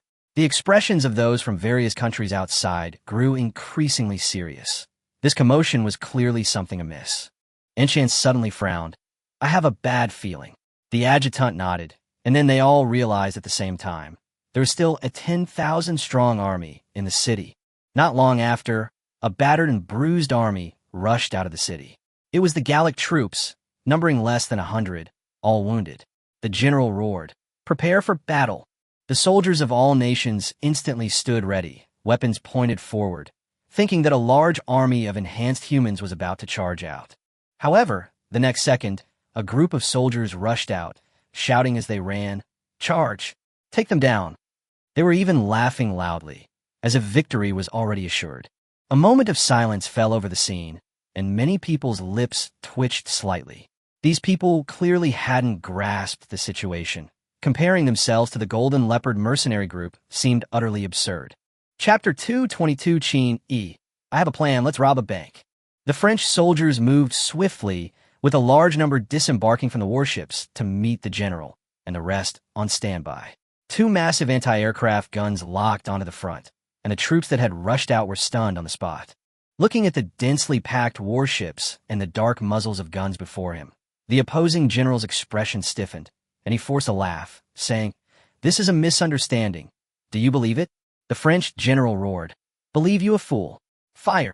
The next second, full-scale firepower was unleashed. Machine guns and anti-aircraft guns roared simultaneously, and bullets exploded like cannonballs in the crowd. The Shaorizi unit collapsed instantly, suffering heavy casualties, and still hadn't figured out who their opponent was. They had initially thought they were facing Qin Yang, but instead they had run headlong into the French, and the situation spiraled completely out of control. A single barrage of firepower wiped out thousands of the tens of thousands of soldiers. The Prime Minister, looking grim from the rear, could only swallow the pain. Seeing the situation spiraling out of control, he roared and ordered the missiles to be launched. The battlefield was once again engulfed in explosions, and even the warships were shaken violently. General Gallic let out a long sigh of relief, finally venting his anger. Qin Yang watched this scene from afar with a relaxed expression. He was naturally happy to observe this dog-eat-dog spectacle. Just then, Qin suddenly came up and said excitedly, "Boss, I have a way to make money." Qin Yang waved his hand and told him to behave himself. After all, the new year was just around the corner. But halfway through the conversation, Qin Yang suddenly realized a problem. With so many of them, they didn't even have a place to stay in Yin country. So he immediately contacted Zhang Yiming and Lei Qingze to ask them to arrange accommodation. Zhang Yiming simply spent money to buy a villa, handling things decisively and efficiently. Lei Qingze, on the other hand, reluctantly accepted the task and found a renovated site in the city that could barely meet the needs of Qin Yang and his group. On the deck, Qin Yang looked at his brothers who were fooling around, his expression softening for once. He knew very well that these men had risked their lives with him, and he had a responsibility to give them a place to belong. Meanwhile, Qin Yi was brutally beaten by his brothers, who put a pink sack over his head, his screams echoing throughout the room. By the time Qin Yang returned and rescued him, he was so badly beaten that he was starting to question the meaning of life. Qin Yi, clutching his injury, still didn't forget to bring up the plan. "Boss, let's rob the French National Bank. There are thousands of tons of gold inside." Upon hearing this, Qin Yang instantly perked up. He immediately changed his tune. "That's a great idea. The brothers' year-end bonuses are secured." His rapid change of attitude stunned everyone around him. Qin Yang even started making serious plans, stating that he didn't need to move everything. A few hundred tons would be enough. Everyone was speechless. With this scale, it was impossible to keep a low profile. Qin Yi couldn't help but ask, "Boss, is this a sneak attack?" Qin Yang rolled his eyes. "Of course it's a sneak attack. If we're discovered, we'll just steal it." Everyone fell silent. This so-called infiltration sounded more like a different way of fighting. After all, with hundreds of tons of gold, it was virtually impossible to remain undetected. Chapter 223, Holy Crap. We're rich. What does their besieging of the city have to do with us? With a pig-like face, Qin Yi asked earnestly, "Boss, do we still have to rob it?" Qin Yang slapped him across the face. "Shut up if you can't speak properly. They're angel investors. We're just borrowing some money." Qin Yi whispered a reminder that borrowed money should be repaid, but Qin Yang retorted, "Why should we repay it if we borrowed it through our own abilities?" The group was speechless for a moment, but they could only accept Qin Yang's logic. Then, Qin Yang began to formulate a plan. Xiao Jin pulled up the bank's structural diagrams, even detailing the vault design perfectly. Qin Yang stared at the drawing, stunned. "You managed to get this?" Xiao Jin replied smugly. The internet was like her own backyard to her. Meanwhile, the outside world remained silent. After Qin Yang returned to Syria, he seemed to have vanished without a trace, making no moves whatsoever, which only heightened the vigilance of various countries. On the other side, the French withdrew after thoroughly dealing with the smaller nations, and the fleets of various countries also gradually departed, but the ban remained in effect, leaving the smaller nations completely isolated. Lei Qingze was extremely busy, preparing various logistical arrangements for Qin Yang, inwardly cursing the kid for being too troublesome. 2 days later, all the countries noticed something was wrong. Given Qin Yang's personality, he hadn't made a single move, which was highly unusual. But Qin Yang had already led his men into France and rented a room with a back door near the bank, with a truck parked outside. As he did the math, his eyes gleamed. 1 ton of gold was worth tens of millions of US dollars, and hundreds of tons would amount to an astronomical figure. Once everything was ready, the group sealed off the room and made sure it was soundproof. Qin Yang waved his hand. "Brothers, let's get to work. Our year-end bonuses are all up to tonight." With a flick of the floor, the small excavator started up and silently began to move underground, its efficiency ridiculously high. Before long, they had cleared the sewers and then used precise blasting to advance straight towards the vault. Each muffled thud was a silent advance underground. Half an hour later, they had reached the bottom of the vault. Xiao Jin was responsible for disabling the alarm system to buy them time. After a few more blasts, a thick titanium alloy steel plate was revealed. Qin Yi immediately pulled out a chainsaw and cut a gash in a few strokes. The two climbed up and were immediately dazzled by the sight before them. The room was filled with gold bricks, glittering with golden light. Qin Yang was ecstatic. "We're rich. Pack it up." Everyone donned hoods and frantically began hauling gold bricks down, bagging them, and transferring them in one swift motion. Those below provided support, transporting them ton by ton to the dock. Outside, others controlled the scene, even jamming satellite signals. The giant cargo ship was already on standby, and batches of gold were being loaded onto it with astonishing efficiency. However, they failed to notice that as the gold dwindled, the pressure changes on the ground were becoming increasingly abnormal. The bank security guards quickly noticed something was wrong. Although the surveillance footage appeared normal, the hydraulic data showed that the gold was rapidly decreasing. The alarm sounded immediately, and the vice president rushed to the scene that night. After confirming the situation, his expression changed drastically, and he immediately organized a team to seal off the vault. Soon, hundreds of armed guards assembled, and military support was notified to prepare for a city lockdown and arrests. Outside the vault, 3 high-ranking officials gathered, preparing to open the final security door. At this point, data showed that 300 tons of gold had disappeared. The bank manager said coldly, "The more they embezzle, the better. It'll be perfect to catch them all in one fell swoop." But inside the vault, Qin Yang was still frantically moving money. Suddenly, Xiao Jin reminded him that the mechanical alarm couldn't be disabled, and the city would be locked down in 30 minutes at most. Qin Yang didn't care at all, his hands never stopping. Lockdown? What does that have to do with us? Xiao Jin was stunned for a moment, then realized they were using an underground passage that led directly to the dock, so a lockdown wouldn't stop them. However, the army would arrive in 20 minutes, so time was still tight. Qin Yang glanced at the remaining gold and smiled slightly. That's enough. There's plenty of time. Chapter 224. Look at my sexy black stockings. Please call me Black Whirlwind Grandpa. Click. The bank doors slowly opened, and a guard rushed in with a rifle, shouting, "Don't move. You're surrounded." Bank manager Tiger straightened his clothes and walked out with an imposing air, saying in a low voice, "Who's so bold as to trespass on my territory?" But the moment he looked up, he froze. Qin Yang and his group were seen wearing black stockings, each holding a Gatling gun aimed at them, while the people behind them calmly continued moving the gold. The guards dared not move, cold sweat pouring down their faces, and the atmosphere instantly froze. Qin Yang strolled up to Tiger and patted his cheek. "Where's that arrogance from before? Come on, give us another one."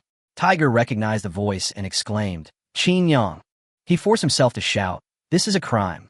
Before he could finish speaking, Qin Yang slapped him across the face, sending him flying through the air before crashing to the ground, completely stunned. Qin Yang shouted, "What, Qin Yang? Remember this. I'm the one who never changes my name or surname, Black Whirlwind." As soon as he said this, the whole place fell silent, but no one dared to refute him. Tiger wasn't giving up. "You can't fool everyone." Before he finished speaking, 2 more slaps landed, sending him spinning in place. Qin Yang said coldly, "Say it again. Who am I?" Tiger's face was swollen like a pig's head, and he nodded repeatedly. "Grandpa Black Whirlwind." Qin Yang nodded in satisfaction, then glanced at the guards. "Tell me, who am I?" The guards shouted in unison, "Grandpa Black Whirlwind." Qin Yang sat imposingly atop the pile of gold, laughing as he said, "Come on, say something to make me happy." Tiger immediately knelt down and begged for mercy. "Black Whirlwind, please spare my life." Qin Yang couldn't help but retort, "You're quite prolific." Then he waved his hand and said, "Simple. Each of you curse Qin E as a bastard, and I'll let you go." The guards hesitated for a second, then immediately shouted in unison, "Qin E, you bastard." The voice boomed, and Qin Yi's face turned black on the spot. Qin Yang, however, laughed heartily. The last batch of gold was carried away, and the mission was complete. Qin Yang waved his hand and said, "I, Black Whirlwind, keep my word. Get lost. Remember to spread the word about my name."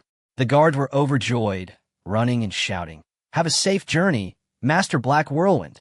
After everyone had left, Qin Yi said helplessly, "Boss, can you stop pretending?" Qin Yang shook his hood and said, "Let's go, let's get out of here." The group quickly left through the secret passage, got into the car, and headed straight for the dock. As soon as they set off, an armed helicopter locked onto them, and a loudspeaker announced, "Qin Yang, surrender." Qin Yang immediately stood up, picked up his RPG, and shouted, "Screw you. Remember, my name is Black Whirlwind." Boom! The rocket shot straight up, and the helicopter exploded on the spot. Those around were speechless. The nickname Black Whirlwind was simply outrageous. Sirens blared, and the city was placed under full lockdown. Qin Yang's convoy drove recklessly, unleashing a barrage of rockets. Pursuers were blown to bits the moment they showed their faces. The sheriff yelled frantically, "Where's the army? These guys have heavy firepower." The superior's reply was even more disheartening. "We can't locate them by satellite. They have jamming equipment." At the same time, Qin Yi unleashed a furious barrage of fire from his Gatling gun, completely sealing off any escape route. The sheriff, witnessing this, utterly broke down. "This isn't Qin Yang? I don't believe you, Black Whirlwind." Chapter 225 Breakthrough. Brothers, it's time for our year-end bonuses. The police knew perfectly well that the so-called Black Whirlwind was just a scapegoat. If they couldn't catch Qin Yang, the blame would most likely fall on him. The sheriff gritted his teeth and ordered, "Everyone, push forward. Hold them off. The army is on its way." No matter how many casualties they suffered, they couldn't let Qin Yang escape easily. Qin Yang unleashed a barrage of firepower, obliterating anyone and any vehicle that came into view. Gunfire echoed throughout the city, with residents cowering in their homes, trembling with fear. This intensity far exceeded that of a typical gang shootout. Qin Yi couldn't help but complain, "You're already so high profile, and you still say you're low profile?" Qin Yang pulled out his Gatling gun and sneered, "They think they can stop me? Give them a good beating." At this moment, the military had completed the blockade and contacted the sheriff. The colonel said in a deep voice, "Report your location. We've sealed off the city. They can't escape." The sheriff responded, "We're tracking them remotely. They have heavy firepower. Requesting backup." The colonel frowned and ordered 2 armed helicopters to suppress them first. The helicopters quickly approached. Qin Yang looked up and became excited. "We even have this good stuff. Worth it." With that, he immediately set up his sniper rifle. Qin Yi exclaimed in surprise, "Boss, doesn't this expose us?" Qin Yang waved his hand. "Don't worry. Xiao Jin has hacked all the surveillance cameras. They can't produce any evidence." A muffled thud ripped through the night. The sheriff's face changed drastically, and he roared into the walkie-talkie, "Get out of the way." But it was too late. A bullet pierced the entire helicopter. Boom! It exploded instantly in mid-air, scattering debris and even affecting another helicopter. "It's a sniper rifle. Requesting backup." The communications were in chaos. Thud! A second shot rang out, and the other helicopter was also blown to pieces. The colonel's face was ashen. "Full speed ahead. We can't let him escape." At the same time, he ordered the artillery to stand by, ready to bombard the enemy as soon as they left the city. Qin Yang had already put away his sniper rifle and was firing wildly with his Gatling gun. The convoy charged forward, but the vehicles carrying the gold were slowed, so they had no choice but to force their way through. The sheriff stared at the route and suddenly realized something was wrong. "They're not leaving the city. They're going to the docks." The colonel immediately changed his order. "Everyone turn around. We must stop them before they board the ship." Qin Yang said in a deep voice, "We're almost there. Prepare to break out." Everyone stood up to meet the attack, and the army in front had already completed its deployment. Tot. The two sides exchanged fire head-on. Qin Yang and his men stood still and fought head-on. Bullets landing on their armor had almost no impact on their movement, instantly tearing a gap in their defenses. Just then, a burst of sniper fire came from a distant high point. On the dock crane, dozens of snipers began to precisely pick off targets, specifically clearing out the pursuers from behind. Qin Yang grinned broadly. "Brothers, my year-end bonus is in the bank. Spend it however you like when you get back." The crowd roared with laughter, and their firepower intensified. The soldiers opposite him turned ashen-faced. They'd been robbed and beaten, and now they were expected to share their money. The colonel had barely peeked out when a bullet grazed his helmet. Before he could react, another shot hit a nearby military vehicle, and the fuel tank began to leak. His pupils contracted. "Retreat. It's going to explode." The words had barely left his lips when bang. Qin Air fired a shot into the ground, the sparks instantly igniting the gasoline. Boom! A massive fireball shot into the sky, sending all the surrounding soldiers flying. The next second, Qin Air fired again. Thud! The bullet accurately pierced the colonel's back of the head, and the man fell to the ground on the spot. Qin Air put away his gun and said calmly, "Done. Set up the traps, prepare to withdraw." Dozens of snipers quickly rappelled down from the sky, and the entire withdrawal operation was clean and efficient.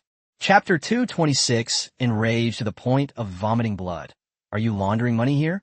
Qin Yang and his group quickly boarded the ship and evacuated, planting bombs at the dock before leaving. As the cargo ship sailed away from the port, explosions followed one after another, flames shooting straight into the sky. The French were in complete uproar. The president lashed out overnight. "You're letting people come and go as they please in the capital? What are you all doing?" The commander could only grit his teeth and promise that a fleet had been dispatched to pursue them. But the president simply didn't believe it. Do you think Qin Yang wouldn't be prepared? Even so, the fleet still sped off at full speed, determined to stop the man. However, the radar footage quickly stunned them. The cargo ship was moving at an absurd speed, even zigzagging across the sea, looking almost like a provocation. The Major General gritted his teeth in anger. Fire the missiles! But the next second, they discovered the target's signal had disappeared, leaving them no choice but to continue the relentless pursuit. This pursuit lasted an entire night. Looking at the data on the ship, Qin Yang couldn't help but complain. Did you guys mess up a tech tree? Qin replied with a smile. Otherwise, why would we dare rob a bank? Meanwhile, global public opinion exploded. The French president held a press conference, angrily denouncing Qin Yang as a terrorist and demanding severe punishment. Qin Yang responded casually online, I didn't do it, it was Black Whirlwind who did it. This single sentence immediately sparked a wave of memes and jokes online.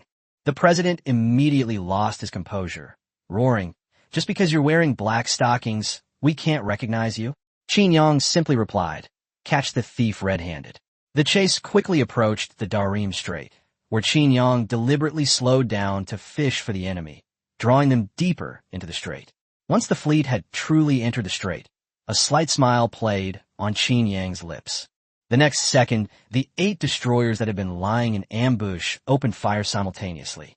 Missiles rained down, and the French fleet instantly went into full defensive mode. Interceptor missiles and anti-aircraft guns were activated in unison. Explosions echoed in the air, and shockwaves shook the warships violently. The rear admiral roared frantically, "Don't stop." Meanwhile, the president was at the press conference when he suddenly received the news. His expression changed drastically, and he angrily rebuked Qin Yang. "You're declaring war." Qin Yang's voice came from the scene. "Weren't you the ones who came first? You said you wouldn't enter the strait, but now you've come in on your own. I'm just fulfilling my promise." The president trembled with anger. "What about Black Whirlwind?" Qin Yang calmly replied, "They paid tolls and protection fees, almost 1,000 tons of gold. It's perfectly reasonable for us to take action." The moment those words were spoken, the entire room fell silent. The president nearly coughed up blood, pointing at the screen and trembling as he said, "Are you laundering money here?" Other countries were speechless at the sight.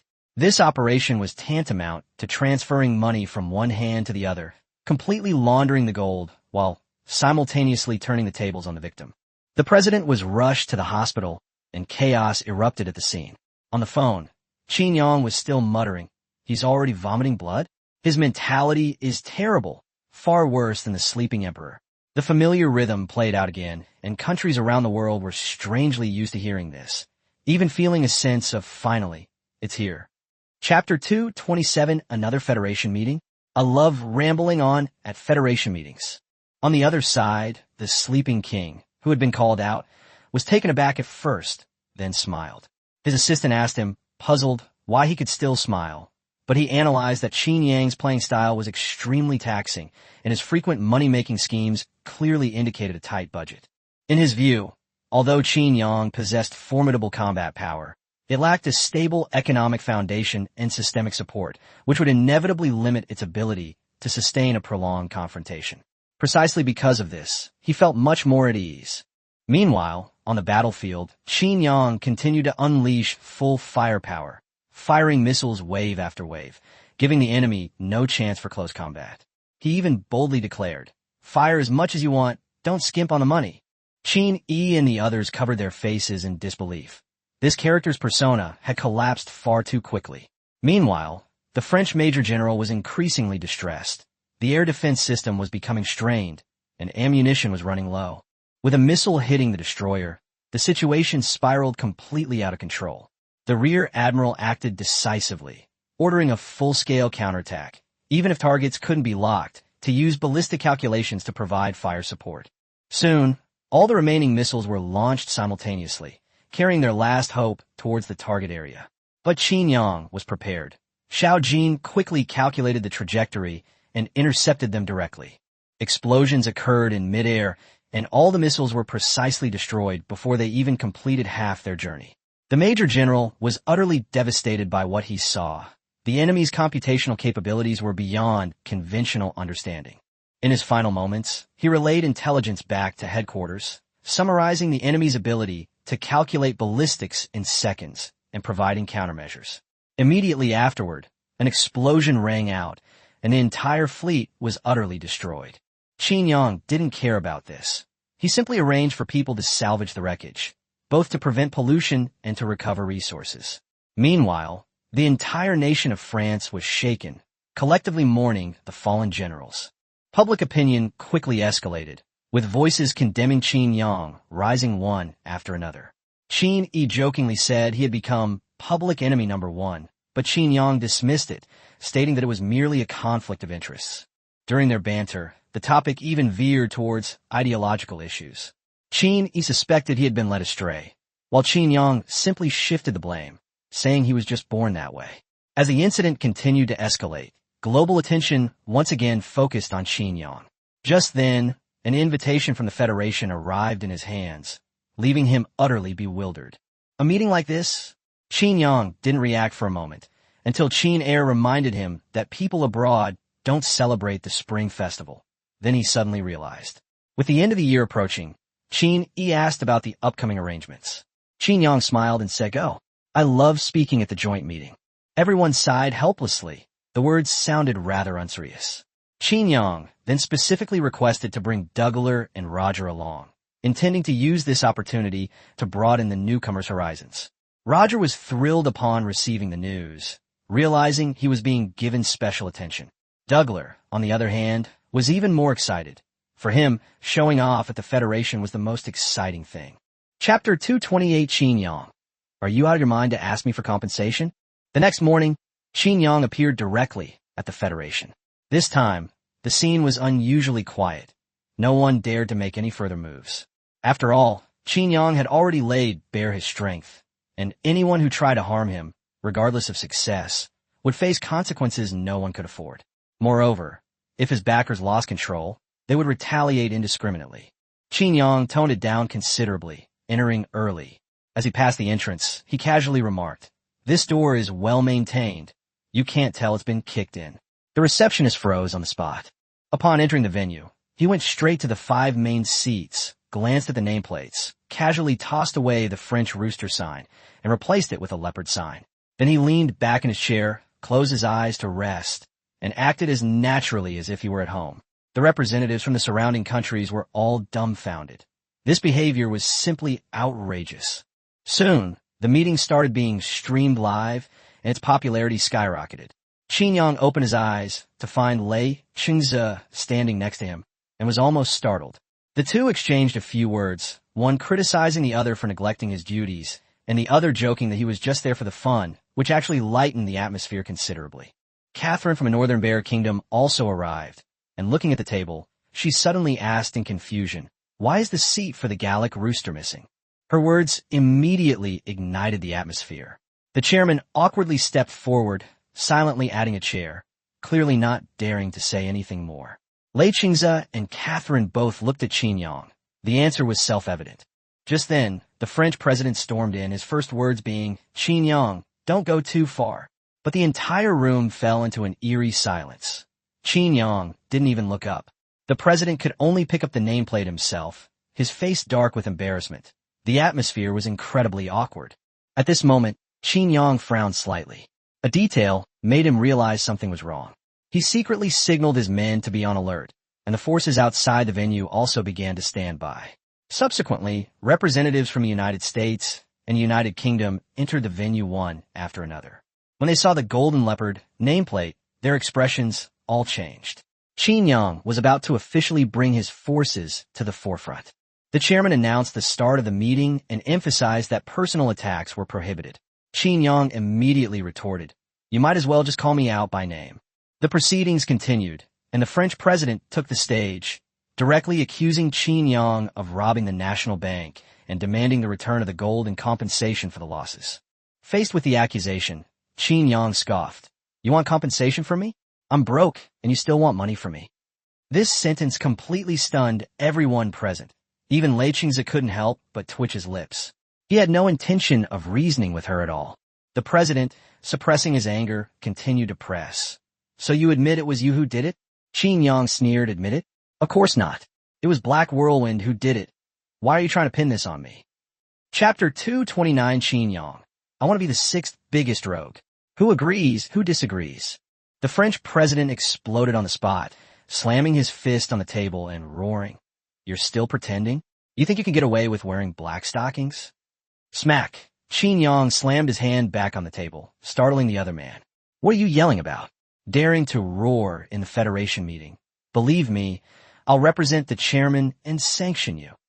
The president covered his face on the spot. He really didn't want to take the blame, so he could only helplessly try to smooth things over.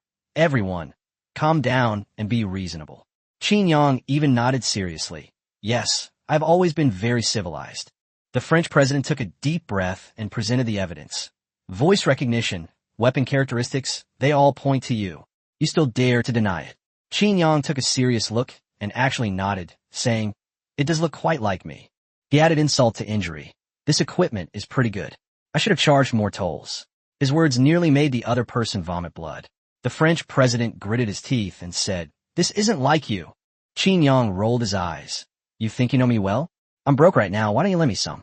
Then he changed his tone. Besides, I have proof. No sooner had he finished speaking than a video was played, showing everyone in the bank chanting, Black Whirlwind Grandpa, and even the phrase, happy robbery, could be heard clearly. Lei Chingze burst out laughing. Can't you be a little less absurd when you're doing something serious? Qin Yang shrugged and said, look, they've already admitted it's Black Whirlwind. What does it have to do with me? The French president, his face turning ashen with rage, threw out a new question. Then how do you explain destroying my fleet? Qin Yang looked puzzled. Didn't you say we didn't need to go through the strait? The automatic defense attacked you, and you blame me? The other party roared. You did this on purpose. Qin Yang calmly replied, where's the evidence? His words silenced the man, and the room fell silent. Seeing the other party speechless, Qin Yang took over the conversation. Since you've finished speaking, it's my turn. He tapped the table, his tone casual yet undeniably domineering. I think this table wouldn't be crowded even with me added. I want to be the sixth. Who agrees? Who disagrees? His words caused an uproar. The Indian representative was green with envy. They had applied several times without success, and this guy wanted to take over with just a few words? Lei Chingze was also stunned. Didn't you say so beforehand? Qin Yang shrugged. It was a spur-of-the-moment decision. Since we're already here, we should at least get something out of it. He said this with such confidence that everyone was speechless. He turned to look at Yin Kingdom and Beixiong Kingdom. I might need your support later. I'll owe you a favor after it's done. Lei Chingze sighed. I can make that decision. The Northern Bear Kingdom was even more decisive. Their emperor directly issued an order to agree via telephone. They were well aware of the weight of Qin Yang's favor. Meanwhile, the Great Eagle Kingdom prepared to abstain, instantly turning the situation into a crucial confrontation. The French president was still standing on the stage, bewildered. How did the meeting suddenly turn out this way? The chairman reluctantly announced a vote. Do you agree to let the Golden Leopard become the sixth largest rogue state? Even he himself found the statement absurd. The French president immediately declared, I object. Use your veto power. As soon as he finished speaking, Qin Yang looked towards the direction of the Northern Bear Kingdom. Ekaterina smiled faintly. I agree, and I will use my veto power to override his veto. The entire room erupted instantly. This move directly plugged the loophole in the rules. Everyone's lips twitched. This was utterly outrageous. The French president was so angry he almost swore, but Qin Yang stopped him with a single sentence. Speak politely. The atmosphere in the room became extremely tense. Everyone realized that the meeting had completely spiraled out of control. Chapter 2:30 Roger. Even if you scream your lungs out, no one will come to save you. The representative of the Lighthouse Nation raised his hand and said coldly, I exercise my veto power to overturn the North Bear Nation's veto.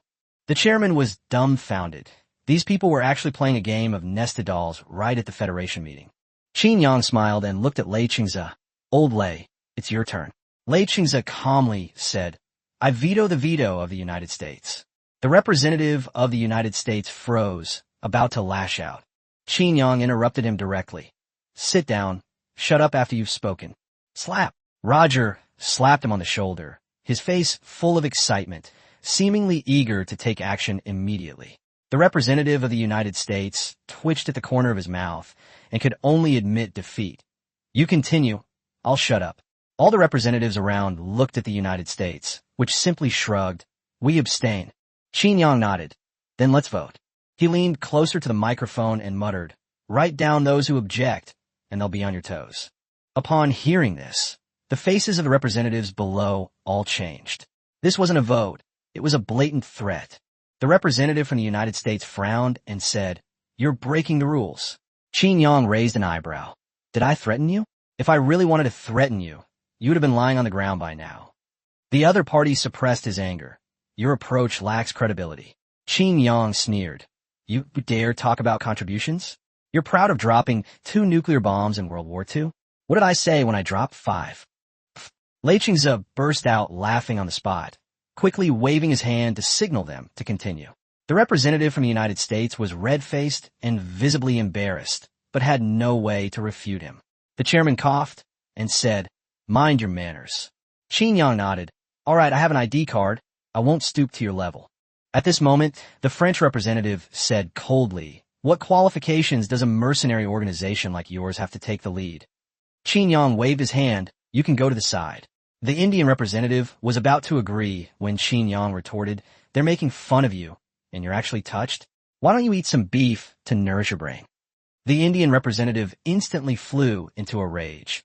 You insulted the sacred cow. Qin Yang's expression changed, and he exaggeratedly said, you insulted me? What are you all standing there for? Roger and Douglas exchanged a glance, then immediately rubbed their hands together and walked over. Hee, don't come any closer. The Indian representative panicked. Roger sneered. Go ahead and scream. No one will come to save you even if you scream your lungs out. The next second, a scream echoed through the conference room. Qin Yang's face darkened as he listened to this exchange. You've ruined the atmosphere I worked so hard to create. Lei Chingze laughed, so hard he slammed his hand on the table. Where did you find these 2 men? Qin Yang shrugged. They're pretty fierce in battle, but their minds aren't very stable. This on-site teaching was extremely effective, and the other national representatives instantly fell silent. Everyone understood that Qin Yang truly didn't follow the rules.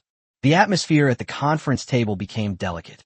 A power struggle that wouldn't normally involve these small nations had now become chaotic and exciting because of Qin Yang.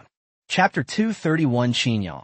Sister-in-law, Lao Lei went upstairs to the bathhouse, and it cost me 8,000 yuan.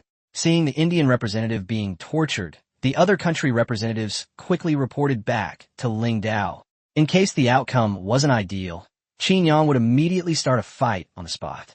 These 100 or so men, while not all defenseless, could easily take on 2 or 3 ordinary soldiers.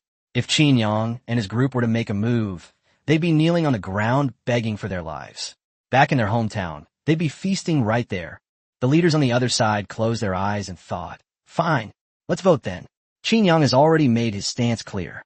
If we really vote against it, we might actually face retaliation. Yamada. Qin Yang s leaps to Wechat. Isn't this guy an Indian? What's wrong? Did he go to some fancy school for advanced training? His pronunciation is pretty standard. Lei Chingze looked at Qin Yang with a mischievous grin and said, Old Qin, this is a global live broadcast. By the way, how do you know his pronunciation is standard? Have you experienced it yourself? Qin Yang's eyes widened instantly. Holy crap, you old Lei, I never expected you, with your thick eyebrows and big eyes, to have such a secretly lecherous heart. Isn't this smearing my glorious image?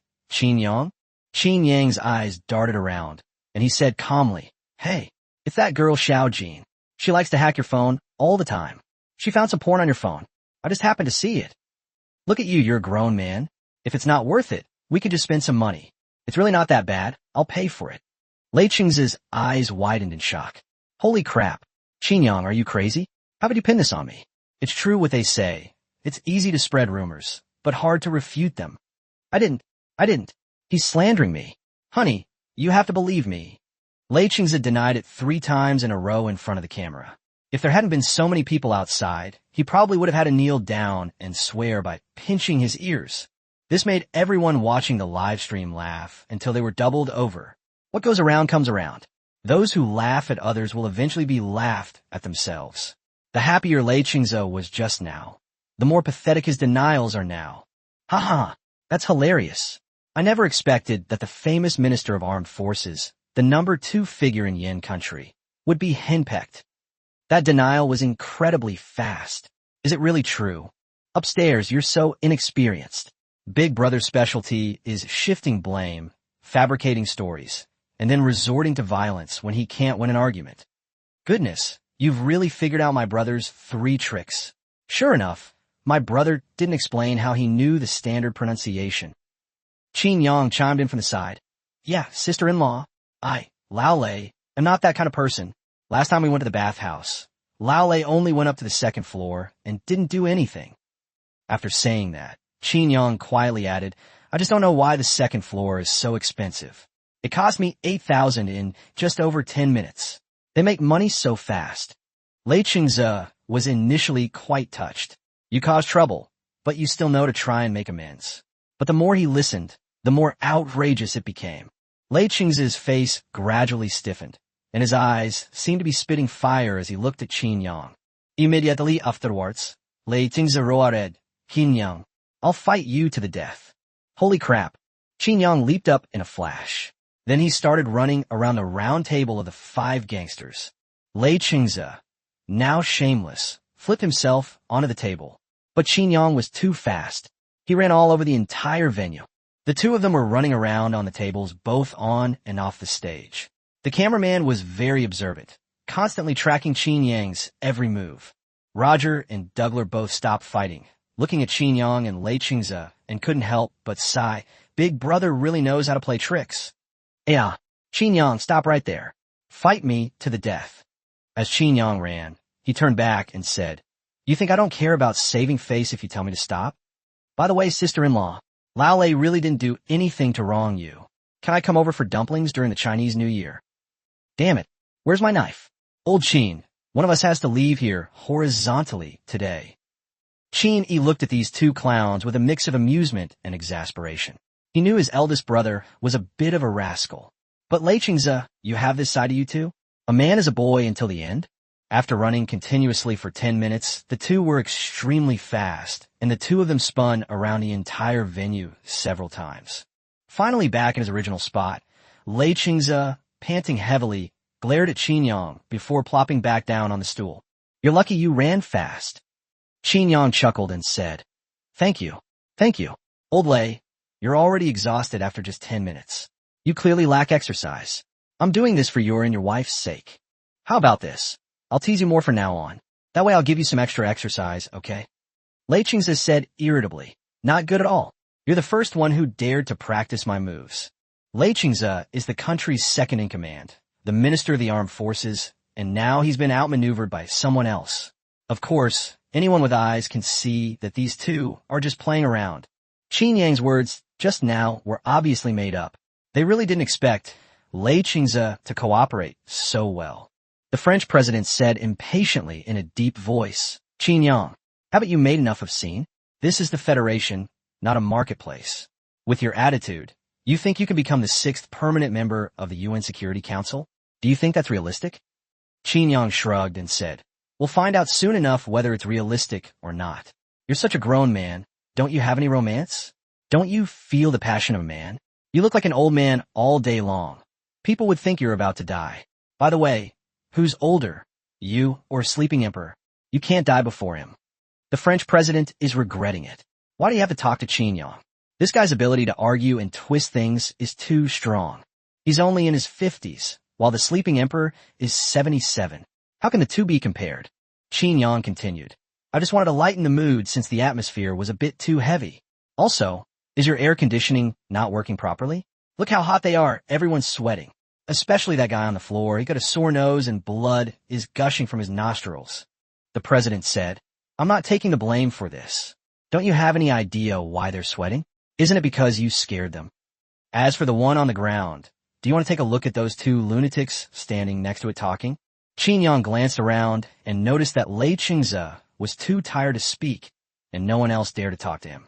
He even told Ekaterina that he needed to avoid any appearance of impropriety.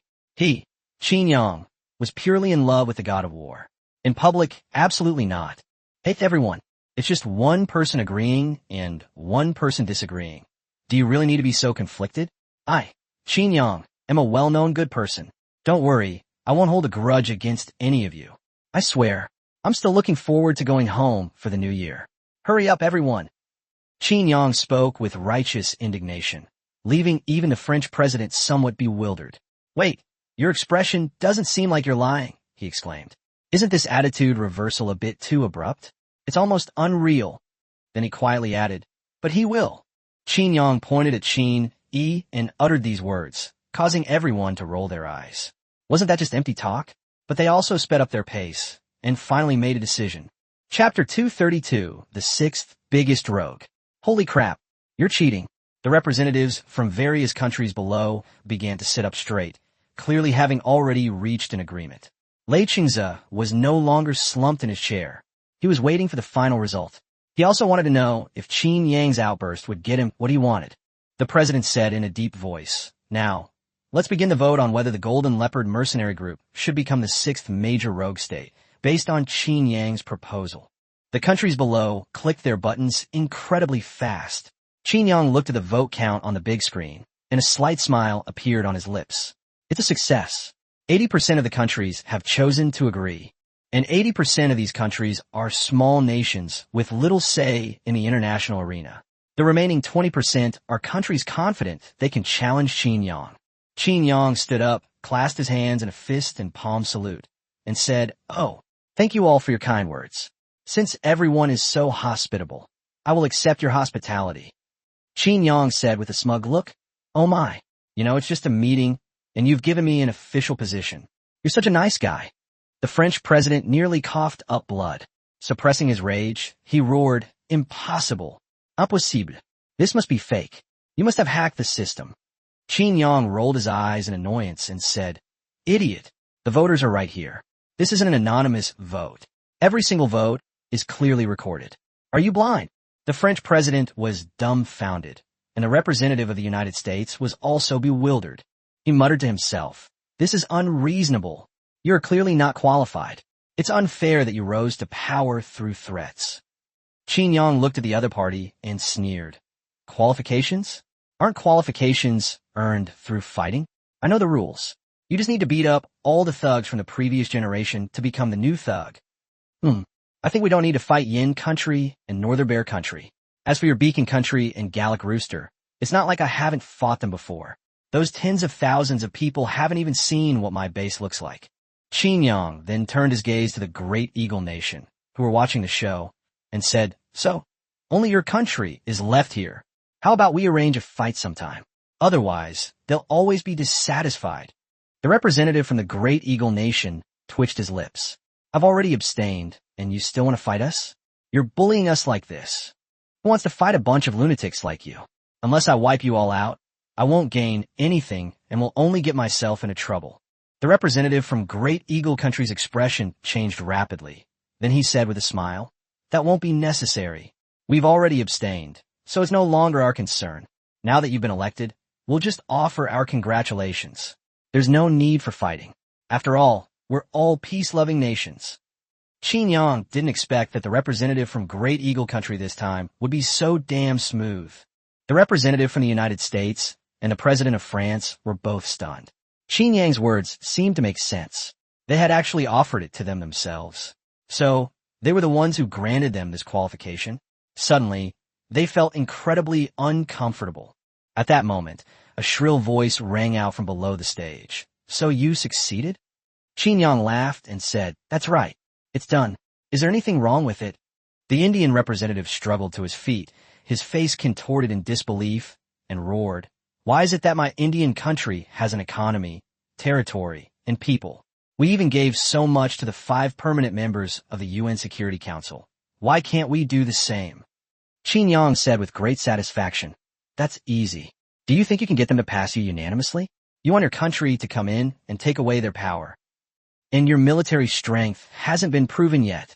Back when we attacked Yin, the invasion turned into a defense of the capital. Why don't you try it on the United States? If you win, wouldn't that prove you have a capability?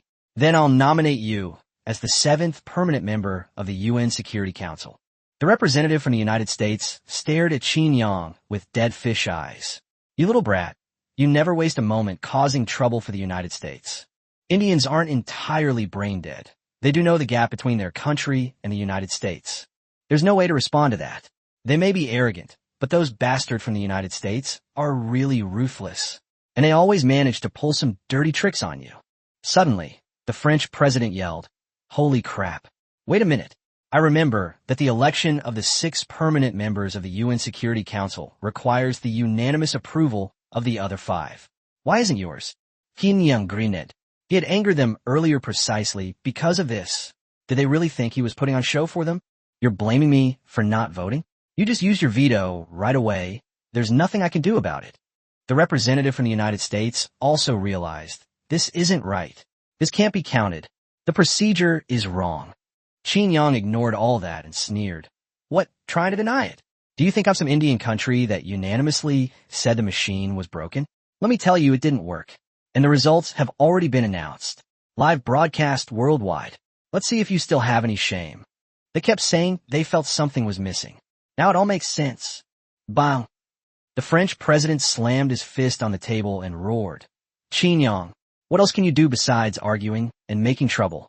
With your pathetic military strength, you think you can control the whole world? Isn't that a bit of wishful thinking? Yang showed no emotion whatsoever because of the other party's roar. Instead, he looked at the other party with a smile. That smile gave the French president goosebumps all over. What are you doing? Don't look at me like that. Don't you know that people with squinty eyes are monsters? Young's leaps tweet-jet. Is this president even serious? Why is he watching anime all the time? And he's a total 2D fan. But he calmly replied, so what gave you the audacity to provoke me to my face? Those 2 lifelike bodyguards behind you. The French president's expression changed, and he stared intently at Yang, saying, how did you figure that out? Is there a traitor among our people? Representatives from other countries all turned their attention to the 2 bodyguards wearing sunglasses and standing motionless. A storm of emotions surged within them. These are lifelike humans, meaning they're robots, capable of confidently fighting Yang. If they were to form a large army, the consequences would be unimaginable. Looking at the shocked expression on the French president's face, Yang said helplessly, do you think everyone is an idiot? I've never seen a bodyguard act more arrogant than his master. He even wore sunglasses inside. You guys are so arrogant. And haven't you seen the movies? Haven't you seen Terminator? Do you need a brain to guess this? Lei Chengze and the others rolled their eyes at him, annoyed. Thanks for your explanation. So what if we're brainless? Yang then began to talk at length. Maybe when I take off my sunglasses, I can shoot out 2 laser beams. Holy crap. You even know that. There's definitely a mole inside. Tell me, who is it? Now, it was Yang's turn to be shocked. Holy crap. I knew it. You actually had it. Lei Chengze looked at President Gallic and Yang and felt something was off. Were you 2 performing a comedy routine? One was a straight man, and the other the funny man. Chapter 233 Yang. This is fucking hard. No way. I refuse to accept this. Seeing Yang's shocked expression, the French president roared angrily. Are you kidding me? Yang was genuinely dumbfounded. Holy crap. I was bluffing you? I was just saying it offhand. What the hell are you 2? Snap. He struck one of the bodyguards on the shoulder with a single palm strike, and a cracking sound came from the shoulder. The mannequin's shoulder collapsed, clearly from the padding it had been used to support the suit. At the same time, Yang also acted decisively, covering the other party's sunglasses with one large hand, and at the same time, the huge force directly pushed the bodyguard against the wall. Boom! With a loud bang, Yang smashed a large crater in the wall with the mannequin. He turned to and shouted, stop showing off. Cover your eyes now. Did you watch the movie for nothing? Don't let them take off their sunglasses so you can't fire the laser. Okay. Boom! Upon hearing Yang's words, reacted swiftly. He delivered a whip kick, but the next instant, Yi's expression changed. He then grabbed the other man's face and slammed him to the ground. Instantly, Yang and his companion pinned down the 2 mannequins. It all happened so fast. No one at the scene had time to react. By the time they came to their senses, both of the mannequins were already pinned down by Yang and his companion. Did they watch Yang's movie for nothing? It completely blew their minds. Seriously? Can things in movies really come true now? How are they supposed to survive? Is the world changing too fast? Yang pressed one leg down hard on the other person's abdomen causing the other person's hands to be deeply embedded in the wall. Qin, he was in the same boat. While controlling his opponent, his expression was extremely strange. Qin Yang looked at Qin Yi and his lips twitched. If I'm not mistaken, you gave this guy a sweeping kick. Qin Yi's face turned deathly pale, and his left leg was trembling uncontrollably. Boss, this thing is hard. That kick made my calf go numb. The French president, his face grim, exclaimed, "This is our country's hardest alloy. You only felt numbness after kicking it? Who's the monster here?" The floor beneath Qin Yi's foot shattered visibly at a speed that showed the power of his kick. With such force, how could a kick only cause numbness in the legs? Qin Yi cursed. Couldn't you guys use some softer material? It's not convenient to fight with something this hard. Qin Yang rolled his eyes in annoyance and said, "No, I always thought you knew.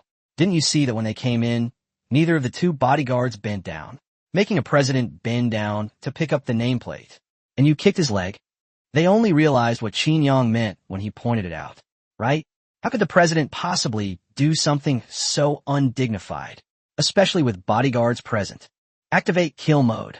Target all members of the Golden Leopard mercenary group. The French president suddenly roared, and the two previously dazed androids began to struggle violently. Qin Yang's expression changed, and he suddenly said, "Damn, this little brat's got some strength." Boom! Qin Yang grabbed the other person's head and pulled them out of the wall, then hurled them into the floor. Snap! With his other hand, he quickly stacked the mannequin's two hands together and gripped its wrist tightly. Then he used his knee to press it down. The android began to struggle after receiving the command, and even Qin Yang's efforts to suppress it from above were not enough. After all, Qin Yang is strong, but suppressing the opponent is a matter of weight. This thing won't lose its strength just because its joints are broken. Lei Qingzi stood up and shouted angrily, "Stop! Do you want to openly start a bloodbath at the Federation meeting?" The French president was ecstatic. He laughed maniacally. "Ha ha! What does it matter if I kill them both? Besides, didn't they do it first? I was just an imitator." Qin Yang's calm voice rang out. "A clumsy imitator? Is that all you've got?" President Gallic laughed loudly. "You'd better worry about yourself first. Without that kind of sniper rifle, I'd like to see what you're going to use to fight my dummy. This alloy can't be destroyed even by rockets." Tajda. Qin Yang tapped it and nodded, saying, "It is indeed quite tough. But are you sure something like this can beat me?" The French president directly mocked. "What, the famous Qin Yang, the world's strongest man, is trying to run away during a one-on-one duel?" Qin Yang scoffed. "These two pieces of trash? You're really overestimating yourself. I thought you guys were so skilled. Turns out you don't have any joints in your waists. No wonder you can't bend over. This lifelike human has 2 joints in its arms and 2 joints in its legs, and its head can only move left and right. It can't do much, mostly just brute force, or the laser eyes mentioned earlier." Boom! Qin Yang suddenly raised his fist and slammed it down. He smashed the enhanced man's head directly into the floor. The power was so terrifying that everyone's faces trembled. It was absolutely horrifying. Qin Yang slightly pushed off with his legs and jumped backward. Qin Yi did the same. They stood facing the French president, with 2 large pits between them. Qin Yang said in a deep voice, "Old Lei, you guys get out of here. I'm afraid I'll spray you with engine oil in a bit." Lei Qingzi's lips twitched. "Even at a time like this, you're still joking with me." Qin Yang was helpless. It was true, this lifelike man couldn't spray blood. It could only spray engine oil. Qin Yang, you think you're so great just because you have some brute strength? This is the 21st century. You need to use your brain. Your approach is outdated. Qin Yang shook his hand. That punch had indeed made his arm numb. He was really tough. Bang! 2 figures stood up from under the floor. Bang! The moment the lifelike mannequin stood up, it threw a punch at Qin Yang, and everyone clearly heard the sound of air being cut. Everyone held their breath and watched the 2 of them intently. Boom! Qin Yang threw a punch, colliding with the android's fist. Thump, thump, thump. Qin Yang staggered back several steps before finally stopping, leaving a trail of broken footprints on the ground. The android's feet exploded in a circle centered on him, but he didn't retreat an inch. Ouch! Holy crap! Holy crap! It's fucking hard. It hurts so much. Qin Yang kept swinging his arms, muttering something under his breath. Lei Qingzi said irritably, "Qin Yang, what are you doing? You're going to fight someone who can't be destroyed by rockets with your bare hands. Are you sick or something? Qin Yang looked at the French president with great displeasure and said, I just can't stand his arrogant attitude. So what if it's an alloy? I'll smash it to pieces. Boom. Bang. Bang. Bang. After saying that, Qin Yang rushed out, his fists raining down on the android like a storm. The android didn't have Qin Yang's punching speed. Although the power was great, it needed to build up. The fist had barely swung backward when Qin Yang forced him to stagger backward. Veins bulged on Qin Yang's forehead, and his face contorted in a ferocious expression. Get the hell out of here. I refuse to believe I can't beat you to a pulp, you bastard. Chapter 234, A Sudden Change in Style. I'll slap you in the face. Over 1 billion people were dumbfounded by Qin Yang's furious, reckless attack. Good heavens, what's going on here? This peaceful daily life? Are you guys cultivating immortality? Qin Yang's punches relentlessly forced the dummy to retreat. The clanging sounds never stopped. Qin Yang's face visibly darkened, and even fine beads of cold sweat appeared on his forehead. Holy crap, is this guy crazy? Or is he just a reckless brute? He just wants to fight head-on, huh? If you had a weapon, I could beat you. Great. Another title for Big Brother has been added. World's #1 Iron-Headed Ram. You can tell this guy is no ordinary Iron Man. He's just going to keep hammering. Qin Yi's lips twitched as he watched. No, how could his boss be even crazier than him? Bang. Just then, the enhanced man also threw a punch, but Qin Yi dodged it with a quick movement. His fist slammed straight into the supporting pillar next to him. Bang.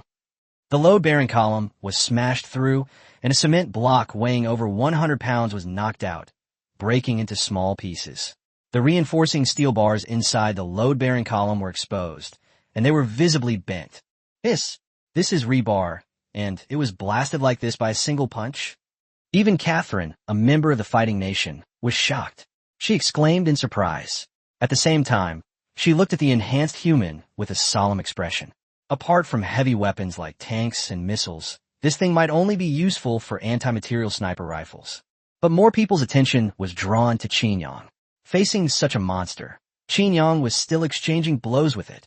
He truly wouldn't stop until he smashed it through. Seeing the enhanced humans retreating in disarray, President Gallic was starting to panic for the first time. Holy crap, what kind of monster is this? Am I dreaming? Suddenly, Qin Yang stepped forward with one foot, weaving it between the dummy's legs. He then unleashed a powerful backswing punch. A faint explosion could even be heard in the air. Boom! With a single punch, the dummy's over 1,000-pound body was sent flying. It only stopped after crashing into another load-bearing column. The entire body of the android was firmly embedded inside. Its waist, which was originally unable to bend, now had a 30-degree curve. All of this was caused by Qin Yang's punches. At the same time, the artificial skin on the android was also blasted into pieces by Qin Yang, revealing the color of the alloy, and the fist marks on the body were clearly visible. Everyone gasped in shock. Qin Yang in his rage was truly terrifying. He actually managed to win. At this moment, the veins on Qin Yang's forehead had not disappeared, and his face was flushed. It was clear that he had held his breath and fought hard during the battle just now. Ouch. Holy crap. That hurts like hell. Are you crazy? Why did you put this metal lump in there? Qin Yang was almost in tears, rubbing his hands incessantly. His face wore a look of bewildered amusement. Lei Qing's aside and covered his head in exasperation. You really are a clown. You're a completely different person from when you were fighting Mannequin. The most bewildered person must be the French president. No, I know you're tough, but you've clearly gone too far. Snap. Just then, a faint sound came from inside the load-bearing column. The lifelike mannequin that Qin Yang had just hammered into the load-bearing column came out again. Apart from his body being bent at a 30-degree angle by Qin Yang's smash, making him look like a little old man, everything else was exactly the same. Qin Yang frowned. At that moment, he suddenly saw the android's eyes change color. Qin Yang's expression changed, and he rushed out in one stride. Just when everyone thought Qin Yang was about to have another battle with the android, Qin Yang suddenly leaped onto its back. He grabbed its head tightly with both hands. Because Qin Yang's punch bent her spine and she couldn't rotate her arms 360 degrees, she really couldn't do anything to Qin Yang. The lifelike humanoid figure kept shaking, but it still couldn't catch Qin Yang. It completely baffled them. Could this really be done? Qin Yi's eyes lit up, and he stopped fighting with the android. He imitated Qin Yang's movements and jumped onto the android's back, but this time he grabbed one of its arms with one hand. This way, the android couldn't hit him at all. The atmosphere suddenly turned strange. Qin Yang laughed. I must say, your new mount is pretty good. Give me a few new ones sometime. I've broken this one. The French president's face darkened. Our greatest achievement, our killing machine, and you've turned it into a mount. At the same time, he was also seething with resentment. Who made this? Why can't the arms turn 360 degrees? Qin Yang smiled and suddenly noticed that his hands are getting warmer. He immediately shouted, Qin Yi. Qin Yi immediately understood. She let go of his hands, grabbed his head, and twisted it towards Qin Yang. Whoosh! 2 laser beams shot out simultaneously and collided right in the center. Within seconds, both androids on either side were rendered inoperable. Snap! It lay limply on the ground. Qin Yang groped around for a moment and said, Hey, this thing's out of power. Want me to recharge it? It seems that this laser-eyed guy is quite energy-consuming. He was fine fighting Qin Yang for so long, but he was completely exhausted in just a few seconds. Xinyi, take both of these with you and study them. When we have time, we can release a few hundred more of these French chickens. Oomph. You think this is some kind of cabbage? You bunch of poor bastards. You have to steal our weapons funding. Smack. Qin Yang slapped him hard across the face, squinting as he said, Do you think I won't hit you just because you're the president? Even the sleeping emperor would get slapped twice if he were here. You're nothing. One slap completely stunned the other person. You dare hit me? Smack. I'm going to hit you. Smack. Is there anything wrong with me hitting you? Smack. Can't I hit you? The French president, dazed by the series of slaps, finally covered his face and roared in grief and indignation. Fine. Qin Yang stopped raising his hand, then said somewhat speechlessly, Why don't you slap me again? I've already raised my hand. It just doesn't feel right if I don't do something to it. The French president scrambled to the side, and just when Qin Yang thought the other party was about to run away, he saw the French president pull the representative of the United States over. This face is perfectly intact. You can proceed. Qin Yang stared wide-eyed at the other party, the representative of the United States, his expression shifting between anger and uncertainty. Are you fucking toxic? You don't want to get beaten up, so you drag me out to take the blame for you? Hey, the country behind me is way more powerful than yours. How dare you? Smack. Qin Yang slapped him and said with great satisfaction, Since you're so kind as to accept, then I'll take your offer. Honestly, you're making me feel embarrassed. You're really something else. No wonder you're from the world of anime. Chapter 235, Taking Action. Those few useless fools. Old Lei, they're after you. Really. The moment the French president pulled the representatives of the United States over, they felt their cerebellum shrink. This is outrageous. Just as they were speaking, the French president, who was hiding behind the representative of the United States, suddenly shouted, Attack. After a roar, the entire battlefield fell silent. Your shout was indeed powerful, but there was no sound at all. Qin Yang laughed and said, Make a move? With those useless guys outside? Or with those 2 snipers hanging up there? Bang! Bang! At that moment, 2 corpses were thrown down from a hidden corner above. They were snipers arranged by the French president. Bang! Immediately afterwards, Qin Air leaped down from the sky, smashing the floor into pieces. Boss! All done. We've taken care of the assault team, lying in ambush outside too. But they don't seem to be regular soldiers. They're probably Blackwater mercenaries. Qin Yang looked at the French president with great interest and said, Interesting. You, the president of one of the 5 permanent members of the UN Security Council, need outsiders to serve your troops. Or are you going to kill more than just me? Let me see who else here has the right to do so. Qin Yang looked around with a smirk, then blurted out a curse. Damn it. Old Lei, you're the only one in this group who has the nerve to do this. They want to kill you. Serve you right for always coming to watch the show. Now look what happened. You've been targeted. The French president remained silent. He absolutely refused to acknowledge this matter. Don't talk nonsense. I only deployed 2 snipers to prevent you from posing a threat to my life. I was doing this to protect myself. Who knows if this Blackwater mercenary thing you're talking about is true or not? Qin Yang pointed to the door and said, They're piled up right at the door. Do you want to go take a look? Lei Chingze looked at the French president and said in a deep voice, I want to know what you're thinking. The French president is silent. Bang! Qin Yang kicked out, sending the French president's eyes nearly bulging out. His internal organs convulsed, and he curled up on the ground, drenched in cold sweat.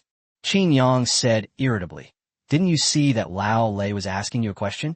Why don't you say something? You have no respect for people at all. The French president was completely speechless. He was trembling uncontrollably. Then Qin Yang muttered under his breath, I don't know what you're thinking.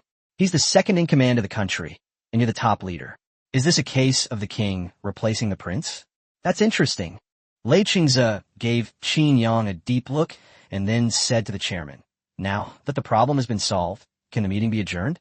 Besides, I have serious doubts about the credibility of the Federation. Next time I come to a meeting, I'll bring special forces with me. The president nodded helplessly. As for the problem you mentioned, it's solved? Didn't Qin Yang deal with the person who raised the problem? Is that considered solving the problem? Those people below ran incredibly fast, but when they got to the door and saw the neatly arranged corpses of over 100 people, they almost threw up. None of them seemed to offer any resistance. Each one had a deep wound on their neck. The entrance to the Federation was surrounded by blood, forming a pool of blood. The delegates forced themselves to endure the nausea and walked through the bloody water. Lei Chingze's lips twitched. You killed someone, so why make it so disgusting? You'll have to step over it when you come out. Lei Chingze strode over, and as soon as he turned his head, he heard a whooshing sound in his ear. Qin Yang flew directly over the numerous corpses.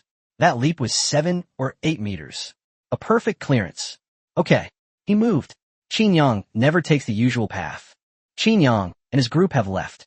The quota has been closed, leaving only representatives from the United States and the United Kingdom.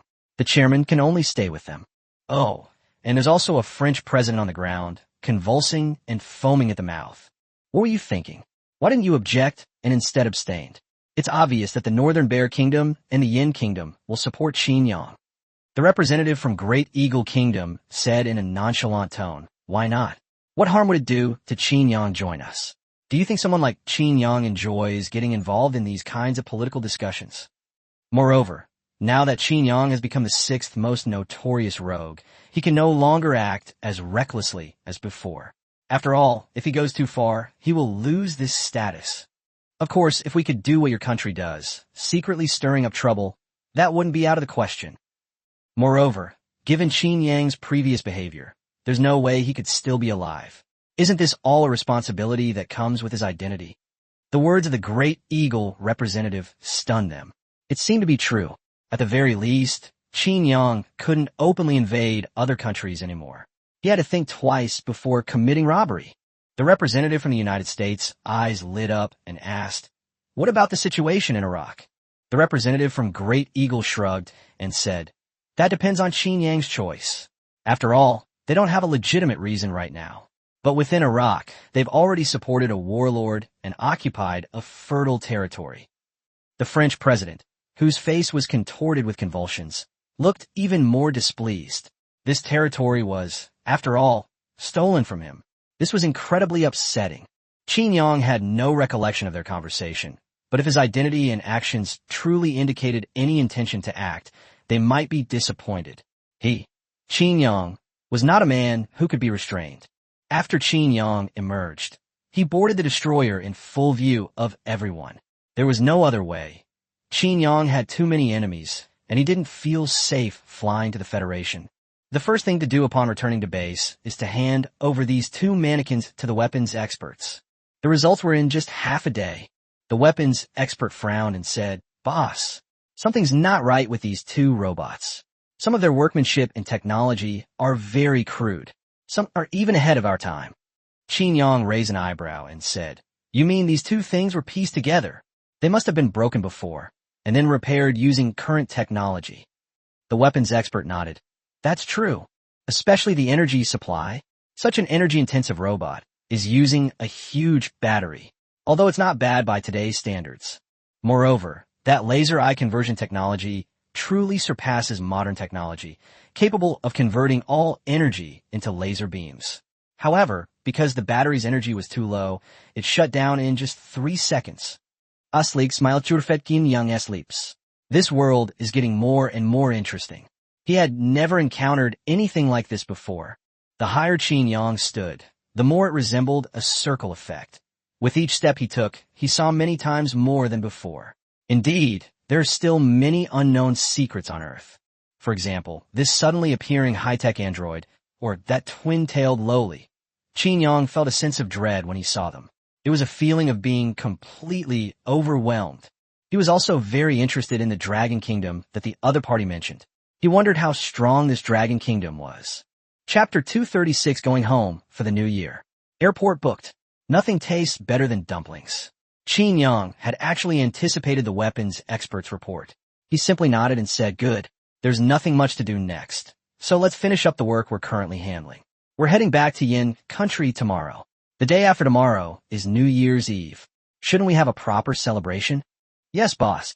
Qin Yang felt somewhat helpless about this. Both weapons experts and biological experts were completely absorbed in the laboratory. He was at a loss as to what to do. Moreover, ever since the weapons experts created that thing, almost no subsequent weapons have needed to be unlocked. The weapons experts figured out before it even was unlocked. Fortunately, the system was quite efficient. We could use war points to exchange for those weapons. Most of the gold from this robbery was used to build a biological laboratory. The next morning, Qin Yang and his team stormed out of the base in a grand procession. Military vehicles drove along the main road. Everyone made way for them wherever they went. In the lead SUV, Qin Yang, wearing sunglasses, sat in the passenger seat, and the surrounding residents looked at him with starry eyes. Is this Qin Yang? Although they spent most of their time in Syria, this was the first time these ordinary people had ever seen Qin Yang. Everyone knows that in Syria you can disobey the president, but you must listen to Qin Yang. That's the true king of Syria. Even Dogler, Bard's top general, was Qin Yang's #1 lackey. Qin Yang has many titles, but the most widely known among them is the Terminator of the Syrian chaos. And this has been true ever since Qin Yang became the Prime Minister of Syria. The civil war in Syria has been completely quelled, and the remaining rebel forces have either surrendered or withdrawn from Syria. Qin Yang led over 20,000 people to Zalia International Airport. At that moment, all flights at the international airport were delayed, because 50 large aircraft from Yin country had appeared at the airport. Those who were waiting finally understood what was going on. Goodness, I've only ever heard of chartering a plane. This is the first time I've ever seen someone charter an entire airport. You guys are amazing. Qin Yang, wearing sunglasses, smiled and waved to the people around him. My older brother smiled at me. Suddenly, a gasp erupted from the crowd, and Qin Yang's lips twitched as he looked over. So why would a 1.9 meter tall bald man make such a sound? Moreover, the more Qin Yang looked at him, the more familiar he seemed. Wasn't this Brother Long from when they encountered the robbers at this airport before? Hasn't he learned his lesson? Running this way again. Oh right, this place is pretty safe now. That's all. 50 planes took off one after another, and all countries and forces received the news that Qin Yang was leading the entire Golden Leopard mercenary group back to Yin country for the new year. Although it's impossible for the base to be completely wiped out, 20,000 is the assessment of the Golden Leopard mercenary group by all countries. And even if it's not accurate, it won't be by much. People in these countries are all struggling with whether or not to try and take advantage of the situation, but Qin Yang never does things the way things should. So whether this is a sting operation or a deliberate attempt to provoke them, it's all possible, which is why they're hesitant. As soon as Qin Yang got off the plane, the entire Dongqing airport was placed under lockdown. Dongqing International Airport suspended all flights that day, a rare occurrence. Of course, quite a few people in Dongqing knew that Qin Yang had returned. They were used to such things. Qin Yang looked at the smiling Lei Qingze helplessly and said, "Are you making such a big fuss to arrest me and keep me in jail for a couple of days? How could that be? This is to protect your safety. After all, you didn't bring any weapons. What if they wipe you all out?" Qin Yang rolled his eyes. "I don't believe you for a second. In Yin country, unless they use missiles to bombard the land, you think they can wipe out all 20,000 of them? Are you kidding me? Look around here, damn it. They've even brought in armored vehicles. There must be at least 20,000 soldiers inside and out." Qin Yang shrugged helplessly, then followed Lei Qingze out. Meanwhile, all the restaurants surrounding the largest hotel in the entire East City were booked out for the day. Just keep eating. Lei Cheng's lips twitched violently as he said, Old Qin, are you ripping us off? The average cost per person here is at least several thousand or tens of thousands of yuan, and you're all eating here? Qin Yang waved his hand dismissively and said, Old Lei, look at you, so petty. It's just 2 or 300 million. You have no magnanimity at all. My company abroad always uses US dollars. Eat as much as you want a day. Young Master Qin will pay for everything. Lei Chengzi cursed under his breath. You bastard. No wonder you robbed the French National Bank. You're so arrogant. By the way, didn't your sister-in-law make you kneel on the washboard when you got back? Lei Chengzi rolled his eyes in annoyance and said, You have the nerve to say that. It's all your fault. By the way, why didn't you bring your girlfriend? She's finally back. Qin Yang shrugged helplessly and said, It's all because of your lousy meeting. Otherwise, I would have come back a couple of days earlier, and it would have been fine. Everyone else has already gone home for the new year. If I had waited 2 more days, I wouldn't have been able to buy a plane ticket. At this point, Lei Chengzi suddenly remembered something and reached out his hand, saying, Wait a minute. Give me the money. 50 planes, plus the cost of renting the airport. You big spender. Why should I reimburse you? No way. I also bought you a piece of land so that over 20,000 of you could live in the city center. That costs money. Qin Yang patted Lei Chengzi and said earnestly, Old Lei, remember one thing. Once the money is in my pocket, there's no way it'll leave. Don't you know I'm desperate for money? Why does this dialogue sound so familiar? Oh, I remember now. Isn't that what Qin Yang said to the French president? After enjoying a delicious meal, Qin Yang announced loudly, Brothers, I've transferred 200,000 yuan to everyone's account. I'll have Lao Lei take us to Renrenlu in a bit. Let's go spend some money. The place is fully equipped with drinks, barbecue, and ingredients. It's time to relax and have some fun. We've been fighting for a year, so it's time to enjoy ourselves. Yes, boss. The crowd roared in unison, and Qin Yang raised an eyebrow, helplessly. Old Lei, we don't need any guards then. Let them go home and have a good new year. Lei Chengzi rolled his eyes and said, Do I need you to say that? I know what kind of stubbornness you have. If I really got you 2 people, wouldn't you go ballistic? Qin Yang waved his hand and said, Oh, what kind of relationship do we have? At worst, I'll just come over to your house for some dumplings. After all, nothing tastes better than dumplings. Hey. Holy crap. I was just kidding. Why are you kissing me like that? Lei Chengzi chased after Qin Yang, roaring, You bastard, your sister-in-law is 40 years old. You still have feelings for her? Believe me or not, I'll tell your girlfriend. Qin Yang was immediately shocked and exclaimed, Holy crap. I didn't realize. Old Lei, you're such a womanizer. So that's why you're henpecked. Snort. Lei Chengzi arrogantly tilted his head back, then realized what he was doing and roared. No, don't change the subject. I'll kill you. Chapter 237, Azura's Home Raid. You bombarded me with missiles? Qin Yang soldiers, all dressed in civilian clothes, deployed 20,000 men throughout the entire eastern city without causing a ripple. This was also the first real holiday these people had ever experienced since coming into this world. Qin Yang returned to the villa that Zhang Yiming had bought and stretched leisurely. Suddenly, Xiao Jin's voice echoed in my mind. Hey Qin, I found something funny. Someone's entered the restricted area of Tari province. Qin Yang's eyes lit up. The restricted area in Darien province was the area Qin Yang had previously marked out. 1/3 of Darien province was inhabited by ordinary people. The remaining 2/3 of the area is off-limits. And the surrounding area is also cordoned off. It's impossible for ordinary people not to know this. Open it and see. I like to know who dares to barge in at dusk after just leaving this morning. They got some nerve. Just take a look and you'll see. It's someone you know well. Xiao Jin's tone was gloating. An old acquaintance? Qin Yang seemed to have guessed who it was. As the scene unfolds, Shuro walks past the trees and appears before the base. Shuro was stunned and stood frozen in place, staring at the enormous and magnificent base. It wasn't that he hadn't seen military bases of other countries before. He had even seen bases of some developed countries from afar. But the heavily armed base before him still made him gasp. What decent person would set up a base like this? Are you trying to prepare for the apocalypse? A city wall 7 or 8 meters high. The material looks incredibly sturdy. Moreover, a gun barrel could be seen every few meters on the city wall, clearly a heavy machine gun. There are also some other Shura that I haven't identified yet. Damn, they're really rich. If I'd known, I wouldn't have bothered developing in Africa, otherwise I might have a base like this by now. Shura was so envious, he was practically tearing his hair out. Qin Yang was utterly speechless. How can he be so shameless? Even the United States, the beacon of light, says it can't build this base. Is he out his mind?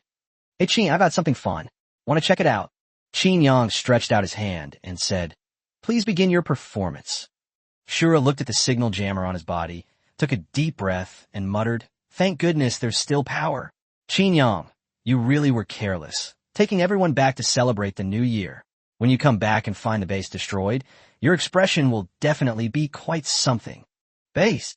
Just then, a faint noise came from afar, and Shura turned his head sharply. Holy crap, this isn't working either. Boom. Shura took off running.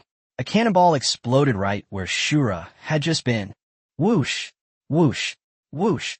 Then, shells flew out one after another.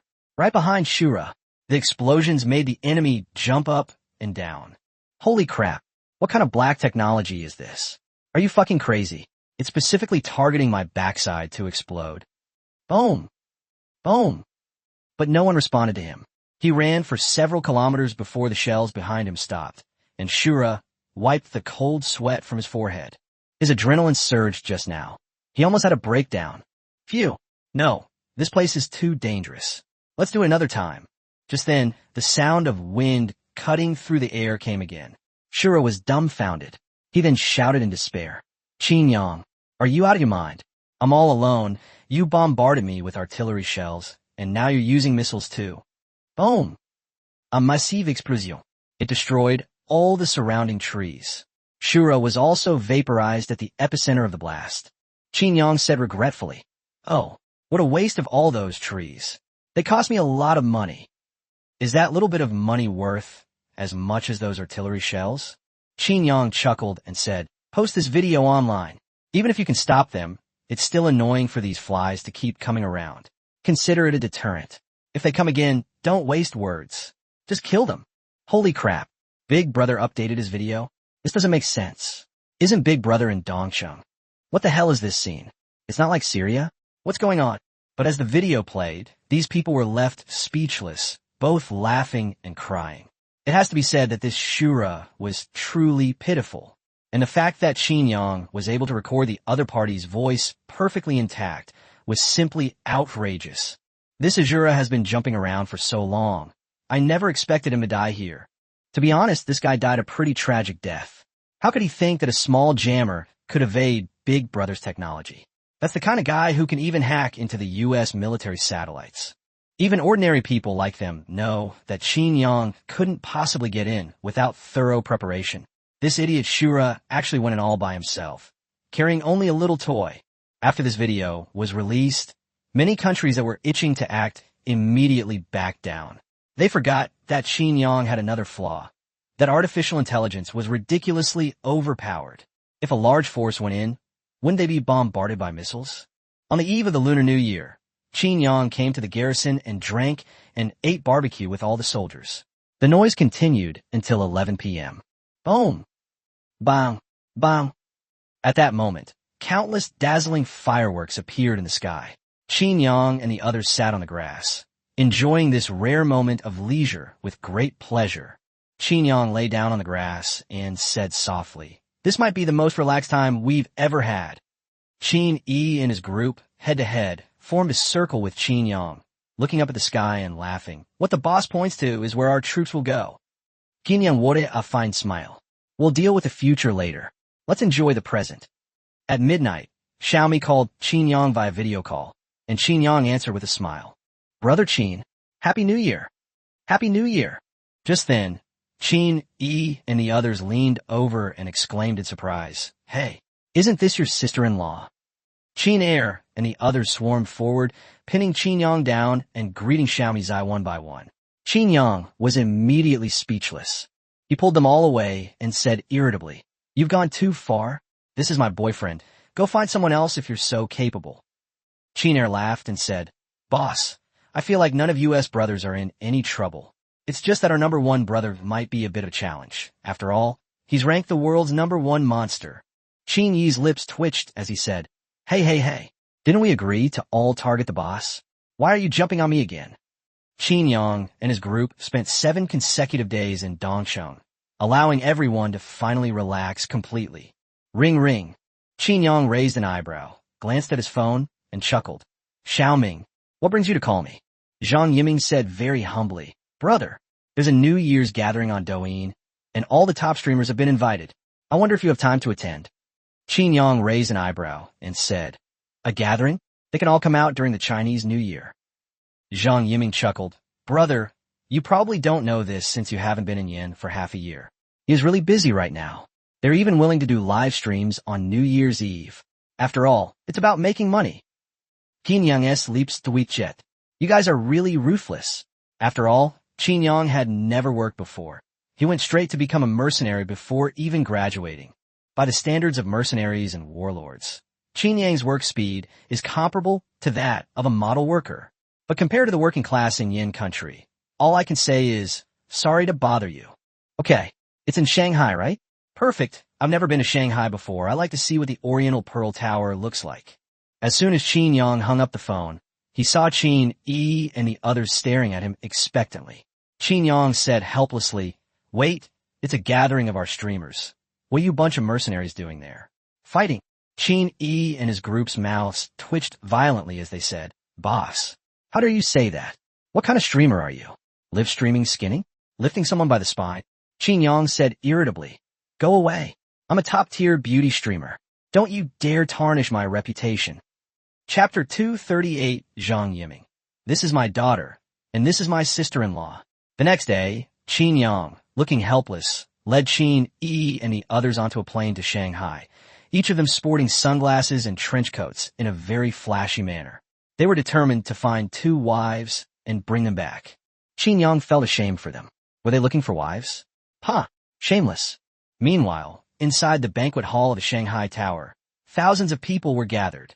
And unlike Dongcheng district, Shanghai's weather was much milder, with everyone dressed in formal attire.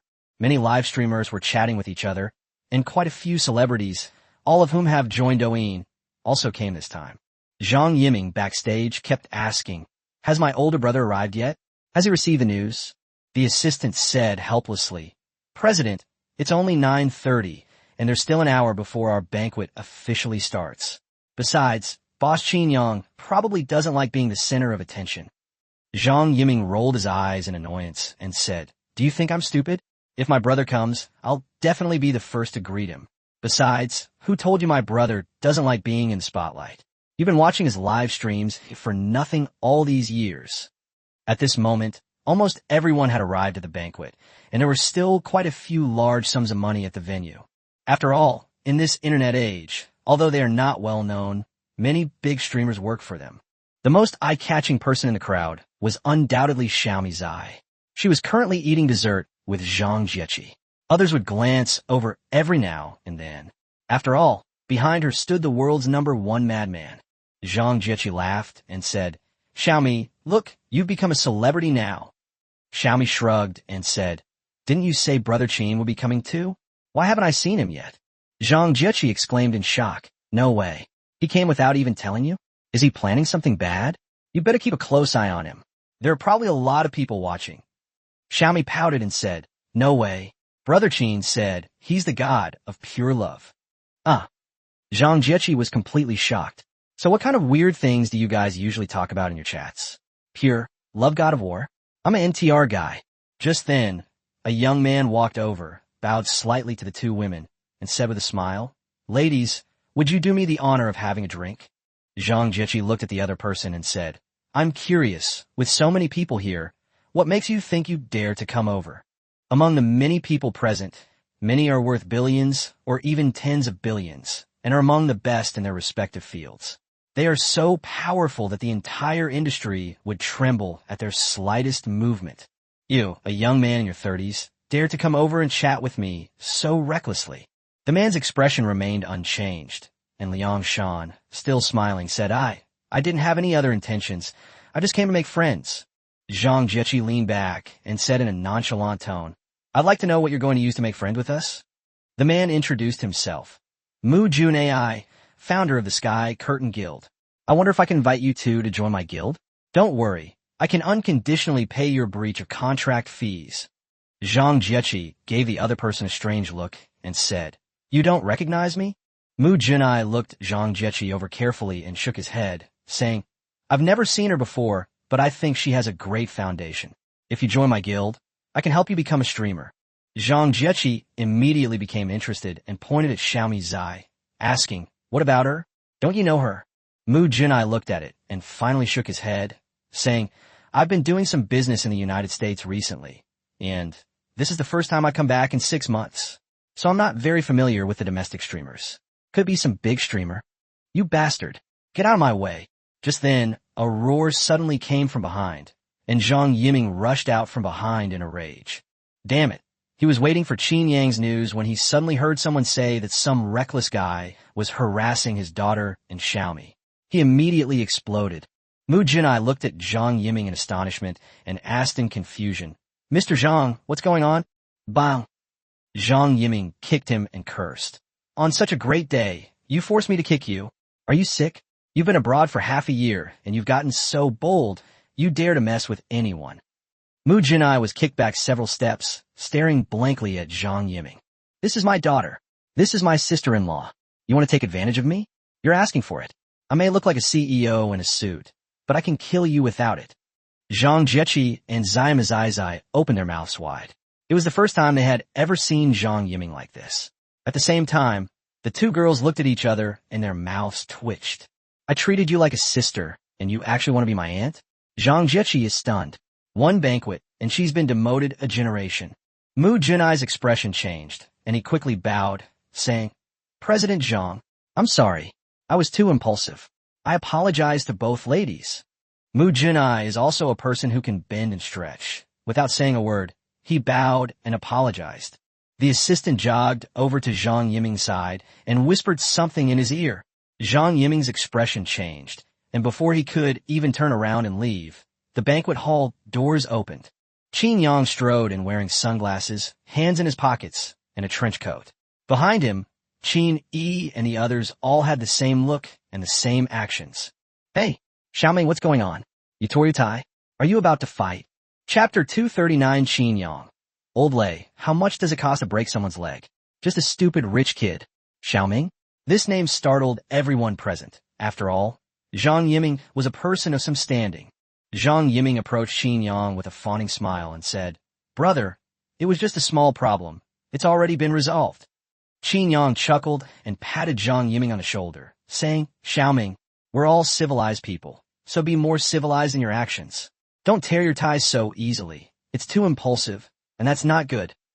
Zhang Yiming's lips twitched, but he still repeatedly said, Understood. Understood. Big brother is right. This world is insane. Even Qin Yang is starting to persuade people to reform. Refined? You, sir, are anything but refined when you fight. Is carrying someone's spine while walking around considered refined? Zhang Jiechi muttered under her breath. Dad's really something. He's such a coward. Qin Yang suddenly turned to Zhang Jiechi with a smile and said, So you're very brave? Zhang Jiechi's face stiffened. No way you could hear that. She immediately hid behind Zai Zai. Xiaomi, save me. Xiaomi looked at her best friend with a mix of amusement and exasperation. You're such a coward, yet so flirtatious.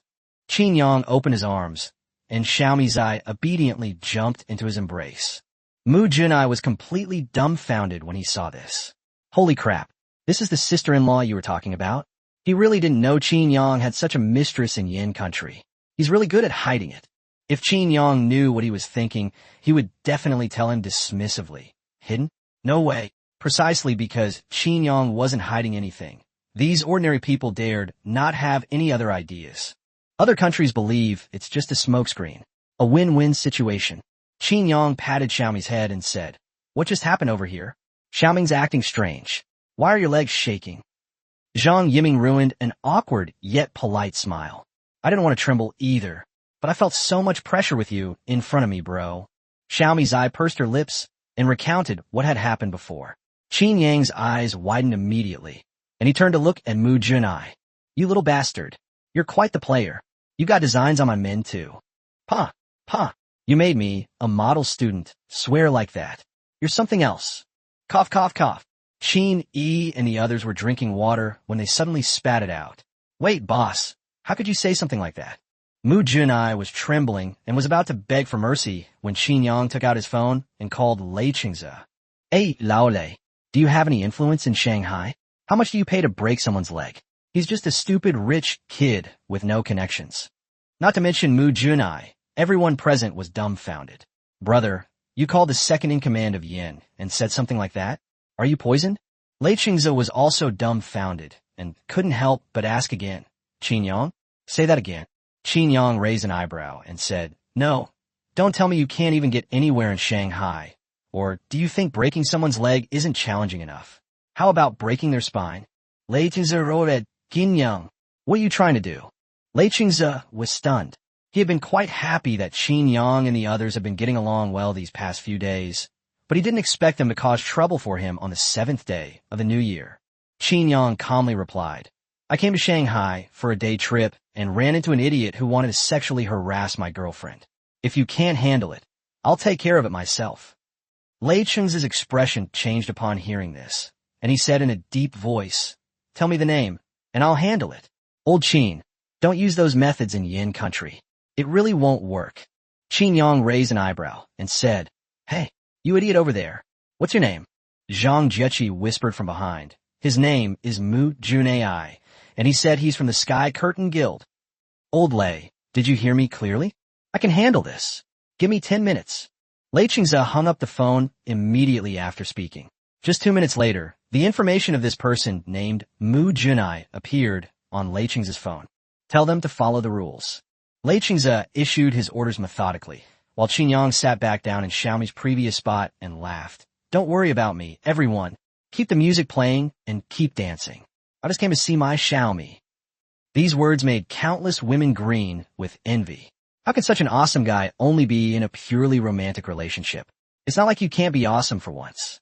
Qin Yang calmed down, and the others started to get lively, but they still occasionally glanced at the couple who were showing off their affection.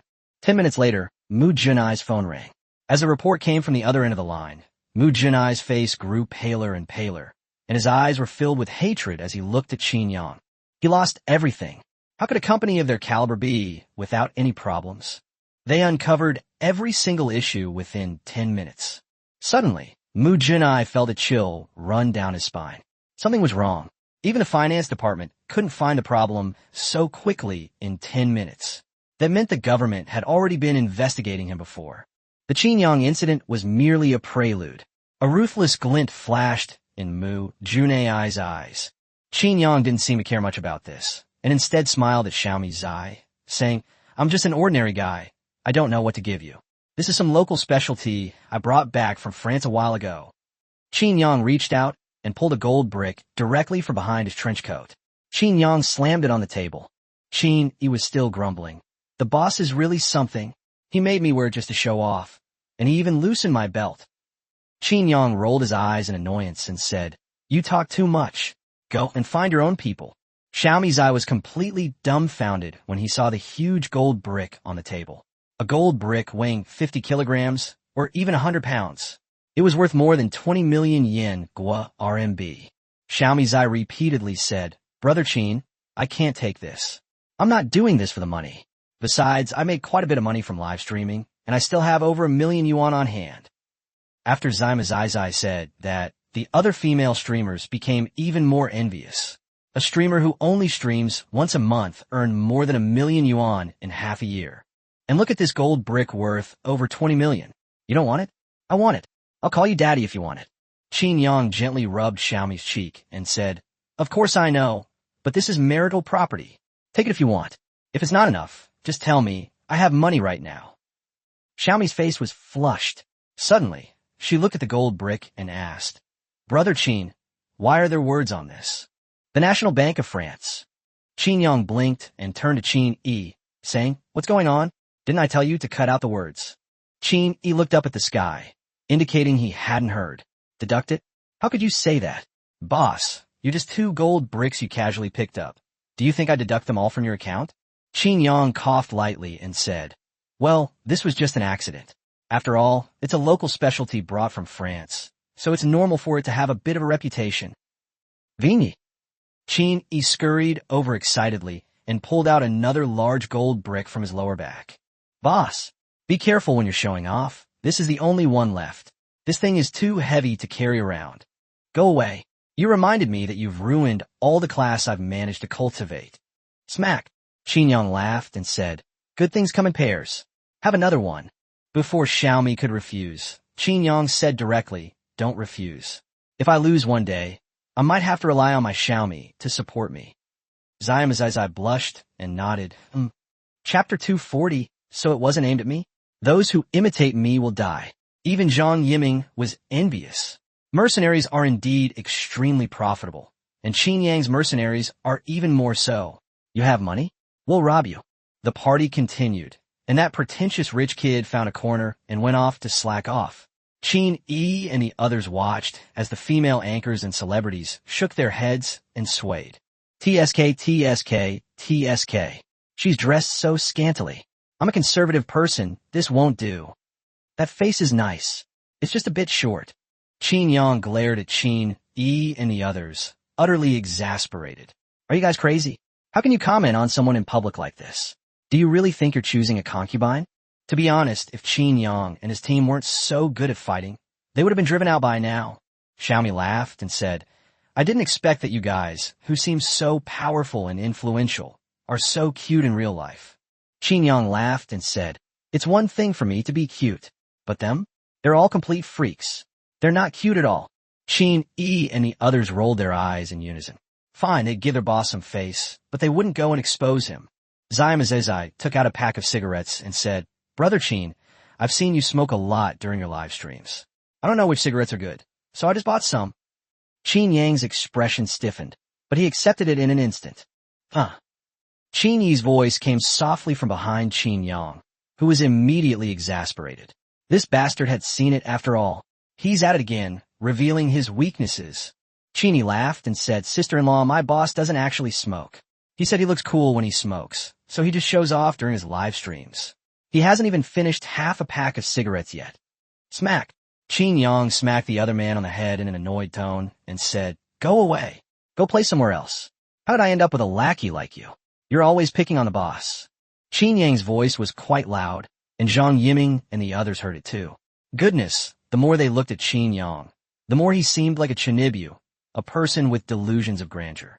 Suddenly, Qin Yang's ears twitched, and he looked to the side. Qin Yi and the others looked up at the same time and met Qin Yang's gaze. Hey, it's the new year. Can't you just behave yourselves and not want to see blood? Xiaomi suddenly looked up at Qin Yang, blinking her eyes adorably, but didn't say anything. Qin Yang smiled slightly and said, have you learned a few tricks from Lao Lei? Xiaomi nodded sheepishly and said, I only know how to shoot, but my accuracy is terrible, and I can't fire many bullets either. Am I useless? Qin Yang rubbed Xiaomi's head and laughed. You just need to be beautiful. You can keep this for self-defense if anything unexpected happens. Zai quietly hid the pistol in his sleeve. Luckily, he was wearing a wide-sleeved jacket this time. Bang! Snap! Suddenly, the glass on the second floor of the hall shattered from the outside. Immediately afterwards, a group of fully armed thugs rushed in. Each of them was carrying a brand new rifle. Qin Yang murmured softly, equipment from the United States. Brand new. Qin Yi and the others silently moved closer to Qin Yang, whispering, Boss, is this coming for us? Are there people in Yin Kingdom who don't want us to live? Qin Yang smirket coldly, Maib. Our vacation might be coming to an end. Speaking of which, aren't you the best at interrogation? I'll let you refresh your skills later, so you don't get rusty. What Qin Yi said is unimportant. In short, this matter couldn't possibly be related to Lei Qingze. After all, he knows my capabilities. I can't use this small number of people. Furthermore, news came from Xiao Jin that there was no movement from Dongsheng, but Qin Yang still ordered Xiao Jin to issue a mobilization order. Everyone return to the camp and be ready for battle at any time. When all the soldiers who were sightseeing in the East City received the message, their expressions changed drastically. They then returned to camp at lightning speed. Because of the large number of people and the fact that they were all heading to the same place, the local armed forces quickly discovered the problem. Lei Qing's first reaction was that something had gone wrong. He had seen this kind of scene before. Didn't the Skull and Bone Society appear once when Qin Yang returned to Dongda University? Where's Qin Yang now? The assistant glanced at the documents and said, Minister, Qin Yang flew to Shanghai this morning. He's probably attending a Douyin TikTok gathering. Lei Qing's eyes instantly lit up with golden light. He had found it. Prepare the plane. I'm heading to Shanghai now. Notify the military headquarters around Shanghai to mobilize. I need a regiment of soldiers. Something's happened in Shanghai. Yes. The assistant turned and went out to make the arrangements. The private jet was ready in no time. Meanwhile, the military in Shanghai received the order and sprang into action instantly. Shanghai Airport has also been placed under martial law. All passengers have been notified that the entire airport and the entire country will be under martial law for 5 hours, with no information transmission and all signals blocked. Military control will be implemented, and anyone causing trouble will be immediately detained. Extraordinary times call for extraordinary measures. What could possibly make Qin Yang take action is not some rich kid causing trouble like before. Since Qin Yang has gathered his troops, at the very least, he has become a threat to them. He didn't believe that anyone in Shanghai could pose a danger to Qin Yang single-handedly. In other words, something has happened in Shanghai, this international metropolis. At the same time, Lei Qingze was also wondering who was behind this, daring to extend their reach to Qin Yang. This was a slap in the face for him. His relationship with Qin Yang is common knowledge. Now that someone wants to take action against Qin Yang in Yin country, isn't that a provocation against him? At the same time, Lei Qingze remembered something. During the previous alliance, President Gallic actually wanted to kill him as well. He didn't have a plan before, but now he seems to know. It seems that only some people in the country can benefit the most from his death. After all, for other countries, changing the Minister of Armed Forces in Yin has almost no impact on them. On the other side of the banquet hall, everyone looked up in shock, only to see more than 100 fully armed thugs standing on the edge of the second floor. Every single one of them was wearing a mask and was well equipped. They looked nothing like ordinary thugs. Qin Yang's gaze swept over the group of thugs, and he could tell that each of them had received professional training. Zhang Yiming stared wide-eyed at the bandits above, his voice trembling as he asked, "Who are you people?" A masked man stepped forward, looked at the crowd below, and smiled. "Everyone, don't be nervous. We're just after money. After all, you're all important people. We shouldn't have any problem borrowing some money." "Ha ha, I'll follow in the footsteps of the madman Qin Yang. I think you guys can cooperate with me." As they spoke, all the gun barrels were pointed downwards, and at the same time, the remaining thugs dragged out all the people hiding in the various rooms. "Gentlemen, we're just after money, so please don't do anything inappropriate. Our signal has been blocked throughout the entire building, so please don't be more violent than us." Qin Yang raised an eyebrow. "So, you're not here for me? Trying to copy me? Don't you know that those who copy me will die?" Qin Yang and Qin Yi blinked. So it was just a coincidence. Chapter 241 Qin Yang. Bull Warrior never takes off his mask. Come and fight me one-on-one. Hundreds of assault rifles were pointed at them, and everyone below, including Zhang Yiming, crouched down with their hands on their heads. At this moment, two people came down from above, each carrying a laptop. "Ladies and gentlemen, this is our latest technology, which can directly transfer money to Rui's Bank. I don't ask for much. The streamer will each receive 30 million, and the other bosses will each receive 300 million. I think this price is fair." The leader of the thugs laughed loudly, believing that victory was already assured. Qin nodetu Qin Qin Jiao, who had initially noticed something was wrong and was hiding behind, quietly disappeared into the shadows. Zhang Yiming and his group didn't resist. It was only 300 million. They'd just give it to him. The other live streamers and celebrities who came felt the same way. After all, life was more important than money. Fortunately, they have a lot of money, so they can barely come up with 30 million. At this moment, the people above suddenly turned their gaze towards Qin Yang. "Wow, I didn't expect there to be a few brave souls left. You still dare to sit here so brazenly. You've got guts. You're worth 300 million too." Qin Yang smiled slightly, a smile playing at the corners of his lips, though of course the other person couldn't see it. You're really brave to ask me for money. Don't you know my nickname is Dead Money Grubber? The leader of the thugs pointed his gun directly at Qin Yang, but he didn't fire a shot as a deterrent, clearly not wanting to cause unnecessary trouble with the gunfire. The thug's voice was threatening. I don't care who you are. You dare to play tricks on me. Take off your mask. Zhang Yiming and the others then realized that Qin Yang and the others had all put on masks at some point. But at the same time, they were also afraid that Qin Yang's identity would be exposed and cause other changes. After all, almost the whole world knows Qin Yang's face. Moreover, apart from a few who were holding computers and asking them to transfer money, the rest of these thugs were on the second floor. They didn't think Qin Yang could turn the tide in this situation. Qin Yang said in a very loud voice, Take off the mask? Impossible. Bull Warrior never takes off his mask. Upon hearing Qin Yang's words, not only Zhang Yiming and his group, but even the thug's lips twitched. Are you out of your mind? Qin Yang smiled and said, Are you one of our fellow patients? Why don't you come down and we can discuss your condition together? The thug leader, barely able to contain himself, yelled, Can't you at least show me some respect? I'm a robber. I am armed. Over 100 guns pointed at you. And you want to discuss my medical condition with me? Qin Yang waved his hand with a smile and said, Oh, I was just giving you face by letting you come down for a chat, because you're a manly guy. How can you be so ungrateful? The thug leader roared, So, I should thank you then. Oh, you're too kind. We're all fellow patients. It's nothing. Fuck you. A henchman quickly stopped his boss, saying, Boss, calm down. Calm down. Don't forget our mission. The thug leader sneered. Take 20 men and drag them into the dark room to teach them a lesson. Damn it. How come we run into a lunatic in this situation? Yes. Qin Yang and the others did not resist at all, except for not letting them take off their masks. They obediently followed the other party. Of course, during this process, Qin Yang also put a mask on the little guy behind him, and the boss's face darkened. Something's wrong. Absolutely something's wrong. You really are a tough guy. Zhang Yiming and the others stared blankly as about 20 people led Qin Yang and his group into a large room on the first floor. Holy crap. You guys are so brave. 20 people want to take on Qin Yang and his group one-on-one.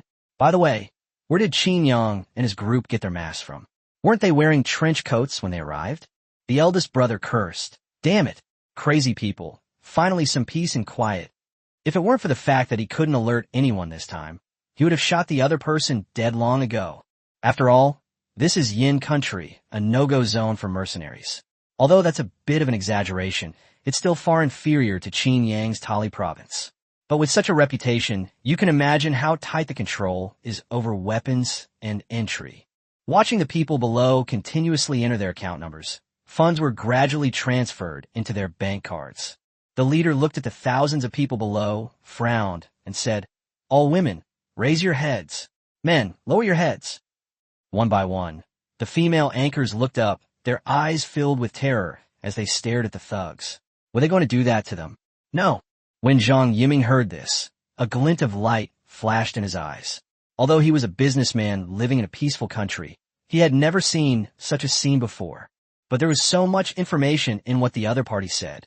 Would a terrorist organization that wouldn't even dare to fire a gun waste time going to see a beautiful woman? Zhang Yiming secretly glanced at the room where Qin Yang and the others had disappeared. Inside the room, more than 20 soldiers put down their weapons, drew daggers, and grinned sinisterly. Bull Warrior, today I'll skin you alive. I want to see if you'll take off your mask. Qin Yang and the others simply covered the mask with one hand and slowly removed it. In an instant, everyone's eyes widened. Qin Yang, Ringyi, just as they were about to shout, they suddenly realized that they could no longer make a sound.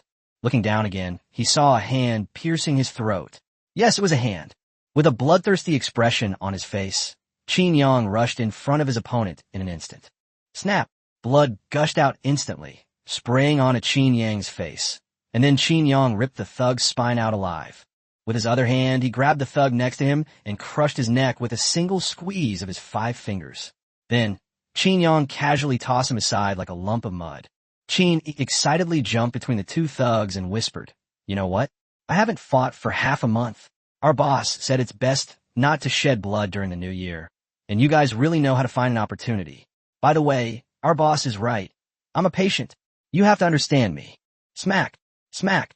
Then with both hands, he pressed the two heads together and slammed them into the middle. The two heads were smashed to the ground like two watermelons. Red and white matter splattered everywhere. Qin Air and his men were the same. Their killings were extremely bloody. They won't believe the one-sided story they've told so far. Such a huge commotion, with such good equipment. Well-trained thugs, just to rob someone? He'd never believe that. So Qin Yang and his group didn't hold back at all. Qin Yang, his face still covered in blood, turned around and smiled, saying, "How was it? Wasn't it terrifying?" Xiaomi's face was a little pale, but she still shook her head and forced a smile. "No, I will unconditionally support everything Brother Qin does. Ever since Brother Qin saved me that day, no one else can live here anymore." Qin Yang gave a very happy smile, but the blood on his face made him look terrifying. Qin Yi and the others exchanged glances and smiled happily. After all, it was very difficult for people like them to find someone who shared the same ideals. Chapter 242, I'm still not crazy enough. Even if I'm carrying my spine with me when I leave, otherwise how dare you provoke me? At this moment, the thugs outside were dumbfounded. They stared intently at all the women below, and finally, with great reluctance, pulled out a photo of Xiaomi Zai. Damn it, where is everyone? The leader of the rioters suddenly roared in fury, which made all the people lying below tremble with fear. Meanwhile, due to signal jamming, a phone call from outside kept failing to come in, and he secretly thought to himself, "This is bad." Meanwhile, a reinforced regiment had already cleared out everyone in the surrounding area. Snipers were also in position. Reporting, Commander, Sniper number 1 is in position. Number 2 in position. Number 3 in position. Minister, we have surrounded the building. Requesting instructions. Lei Qingze, sitting on the plane, said in a deep voice, "Don't make any rash moves. Conceal yourselves. Wait for any movement inside before taking action." The team leader frowned and said, "Minister, according to our intelligence, these are just some bosses, celebrities, and live streamers. They have absolutely no ability to resist. If we remain inactive, they will be in great danger." Lei Qingze said in a deep voice, "Wait patiently. There are more than just ordinary people inside. This group of people are professionally trained, and they're not here for these ordinary people." Lei Qingze pursed his lips and finally added, "Qin Yang and the others are all inside. Just wait patiently." The regimental commander's pupils constricted instantly. So that's how it is. At the same time, a hint of joy appeared on his face. These combat-oriented soldiers all admired the strong. Therefore, he was quite excited to see Qin Yang. The thug leader roared, "Where is he? Didn't you say that Xiaomi was here too? Why haven't we seen him? Tell me, where is she? They didn't come for this small amount of money. They're going to set up a secret base in Yin country, where their safety is absolutely guaranteed with protection. And the condition for that is Xiaomi Zai." A look of realization dawned on Zhang Yiming's face. Sure enough, they were after Xiaomi. At the same time, he felt a chill run down his spine. It was obvious that there was a big conspiracy involved. Could someone as insignificant as him get involved? Qin, he suddenly spoke up. "Boss, I know what's going on with them." As he spoke, Qin lifted up the arm of a corpse, on which was clearly a spider tattoo. Qin Yang smirked coldly and said, "Black Widow? An assassination organization using a woman's name. Boss, I'm ready. And there are snipers outside. They must be Lao Lei's men. There are about 50 people upstairs and 50 downstairs. It seems they're searching for your wife." Qin Yang smirked and said, "Xiao Jiao, communicate with them using hand gestures. Aim at the gunmen on the second floor. We'll take care of the ones on the first floor." "Okay." The sniper suddenly reported in the channel. "Report. There are figures in a room on the second floor passing a message to us. There are 50 armed thugs on the second floor. There are 50 armed thugs on the first floor. The first floor is theirs. Our snipers must take out the 50 people on the second floor in 3 minutes." The battalion commander looked completely bewildered and said, "Wait, how did he communicate with you? How come they didn't hear a thing?" The number 1 sniper said with a hint of helplessness, "He was using our unit's sign language." Good grief.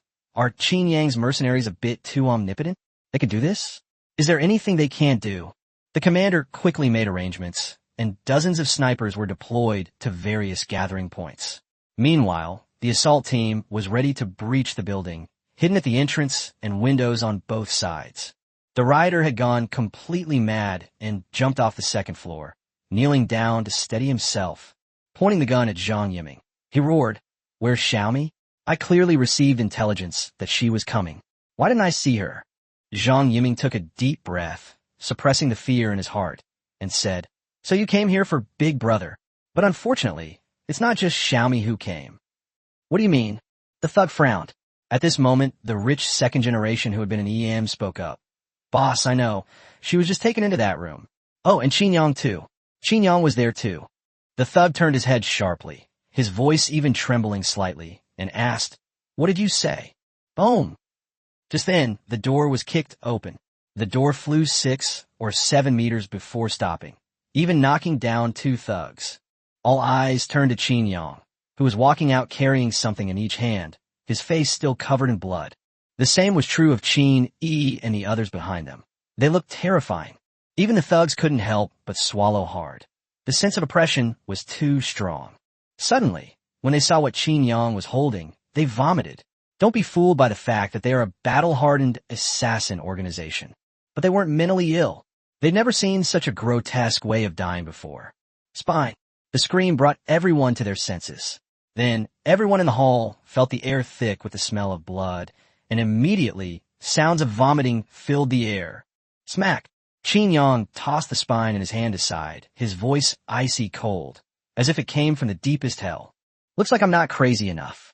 I'm still alive, and people still dare to lay a hand on my people. You guys have some nerve." Snap! The thug leader pointed his rifle at Qinyang and shouted, "Don't come any closer. If you stay in the same spot, we'll shoot." Qinyang remained unmoved until he was about 10 meters away from the other man, before stopping. By then, the thug leader's hands were soaked with sweat. Those few steps had put immense psychological pressure on him. Qinyang said coldly, "Who's behind you? Tell me, and I'll leave you with a whole corpse." The thug leader forced himself to remain calm, and said, "Qinyang, I know you're strong, but I have 100 automatic rifles pointed at you. So what if you're strong? There are still so many hostages here. Do you dare make a move? I still have grenades on me. Are you sure you want to attack me? At least half of the people here will die." Qinyang scoffed, "You've got one thing wrong. I'm a mercenary. I'm a madman. What makes you think I'd give up fighting for some irrelevant people? When did the Black Widow organization become so naive?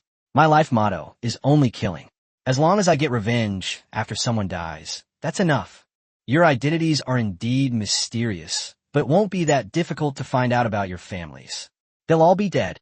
When Qinyang said this, he revealed a set of white teeth, but coupled with the blood splattered on Qinyang's face, the entire Black Widow's thug team felt a chill run down their spines. Chapter 243, Bloody Massacre. "Bring the price down," Qinyang said in a deep voice. "You have 30 seconds. What's your decision?" The Black Widow leader said fiercely, "Qinyang, don't be so arrogant. We brothers have all undergone professional special forces training, and you are unarmed. Do you even know who is in control of the situation?" Qinyang grinned and said, "Haha, unarmed. That's not necessarily true. 19-8-7-6-5-4-3-2-1. After saying that, Qinyang continued forward. Bang! When a bullet was fired from the barrel, and Qinyang blocked it with a flick of his left hand. A crisp sound rang out, and the bullet deflected, hitting a thug not far away. Qinyang's hands were covered in gloves, which were actually transformed from a stern rod, and both sides were covered with dense barbs. The consequences of being hit by such a weapon were unimaginable. Swish! Swish! The moment that bullet left the barrel, the war began. Qinyang and his companions stomped through the ground and charged forward. It even left an afterimage in the same spot. Da-da-da-da-da. Tajda! Qinyang waved his hands, deflecting all the bullets around him. He even caught a few bullets and threw them away. Holy crap! Are you a human or a ghost? The Black Widow leader watched in horror as Qinyang caught a burst of his bullets and couldn't help but cry out. Qinyang released nortet coldly without responding. Compared to before, Qinyang's strength had indeed improved significantly. Both his speed and power had increased considerably. Qinyang then guessed where the popularity points that had disappeared earlier had gone. Perhaps not all of them, but some of them were used for his enhancement. Damn it, you forced me to this. Now I'll fight you to the death. As he spoke, the other person pulled out a grenade, pulled the pin, and threw it forward. At this moment, Qin Yang was only 2 or 3 meters away from him. At that distance, an explosion would be fatal for both of them. The boss's face turned crazed. Knowing that Qin Yang was also there, he knew he was likely doomed. But even if I die, I won't let Qin Yang get away with it. Smack! Boom! Qin Yang stood on one leg, brought himself to a sudden stop, and simultaneously executed a spinning kick, sending the grenade flying. In the blink of an eye, it flew to the front door. Immediately following was a huge explosion, which blasted down the main door of the banquet hall. It startled all the soldiers outside. Bang! Bang! Bang! Meanwhile, snipers outside began to take continuous, pinpoint kills. They never expected that an army had arrived. And with so many snipers, they have protection, so they're confident that no signals are being transmitted. Why would there be an army there? Therefore, they haven't made any preparations for counter-sniping. One by one, the thugs on the second floor were blown to the head. At the same time, a figure, like a ghost, began a frenzied killing spree on the second floor. A dagger constantly darted among the thugs. The snipers couldn't even aim. Of course, they knew this was the person who had alerted them earlier. He must be one of Qin Yang's top 10 generals. His strength was indeed terrifying. Even at such close range, their snipers couldn't aim. You know, if you're being targeted by a sniper, running in a straight line or a curve is completely useless. But being fast is actually a huge advantage. At the same time, the smoke at the door dissipated, and the regimental commander and the assault team stared in disbelief at the scene inside. Qin Yang and his team were like the Grim Reapers, reaping lives with ferocity. They moved swiftly across various locations, their speed dazzling the onlookers. In comparison, those riders seemed to be standing still. Qin Yang's right hand pierced straight through the opponent's chest, and then a spine was pulled out by Qin Yang. The head, without support, collapsed. Wow. Vomit. The assault teams outside can't take it anymore. It's fucking brutal. Is this the world's #1 madman? He's truly ferocious. Hopefully, there won't be any mission conflicts with him in the future. Otherwise, who can withstand this? After taking care of one, Qin Yang rushed toward another thug, who was about to pull the trigger in terror. Qin Yang blocked the muzzle with one hand. All the bullets were blocked in the chamber. Bang! The automatic rifle exploded in the next instant. Smack! Qin Yang delivered a powerful slap, severing half of the man's face. Before he could even scream, Qin Yang's other hand pierced the man's throat. The ordinary people were all lying on the ground, trembling, not daring to move, for fear that a bullet from who knows where would kill them. At the same time, blood, flesh, and corpses flew everywhere and rained down. They could feel things constantly falling on their bodies, wet and sticky. They knew what it was even with their eyes closed. But for the sake of their lives, they all gritted their teeth and endured it. The assault team turned to their commander and asked, "Commander, should we still charge in?" The commander's lips twitched. "Let's not. I'm afraid they'll go berserk and kill you too. Unless you crawl in, I don't think they'll bother with those who are lying down." The entire commando team was speechless. As expected of the commander, he was still joking with us even at a time like this. But watching it still deeply shocked me. How many of those thugs actually fire their guns? And they were all blocked. They even saw one guy use a knife to slash bullets. Is this really not a movie? Lei Chingze also saw everything through a camera on the commander's chest. Then came endless silence. Qin Yang is getting more and more monstrous. At this point, Qin Yang and his group were no longer just killing him. They were blatantly torturing him.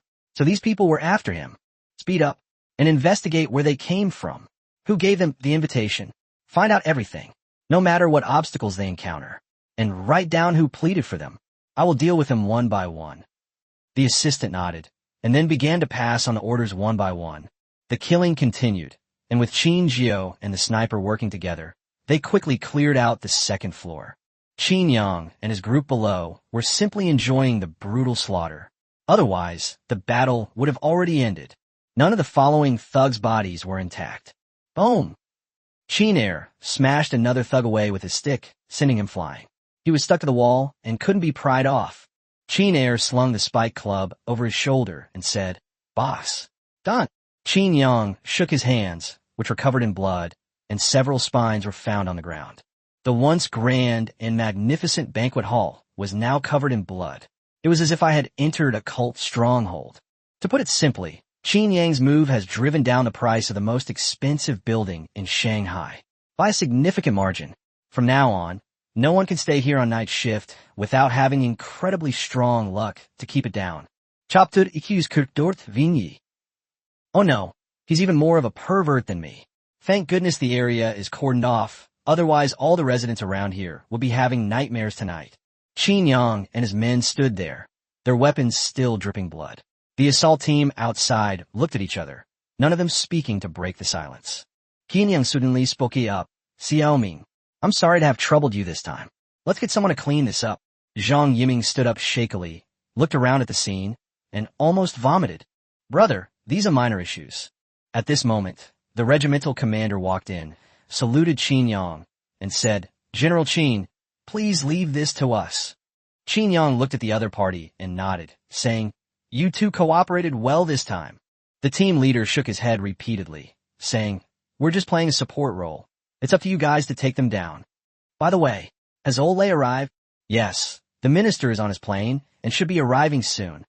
Qin Yang said, "All right, I'll leave this place to you.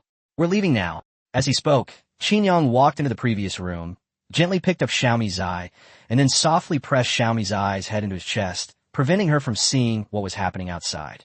She said softly, "Let's go. I'll take you home. Don't look around." Xiaomi's eye gave a soft and Qin Yang walked step by step past the group of corpses.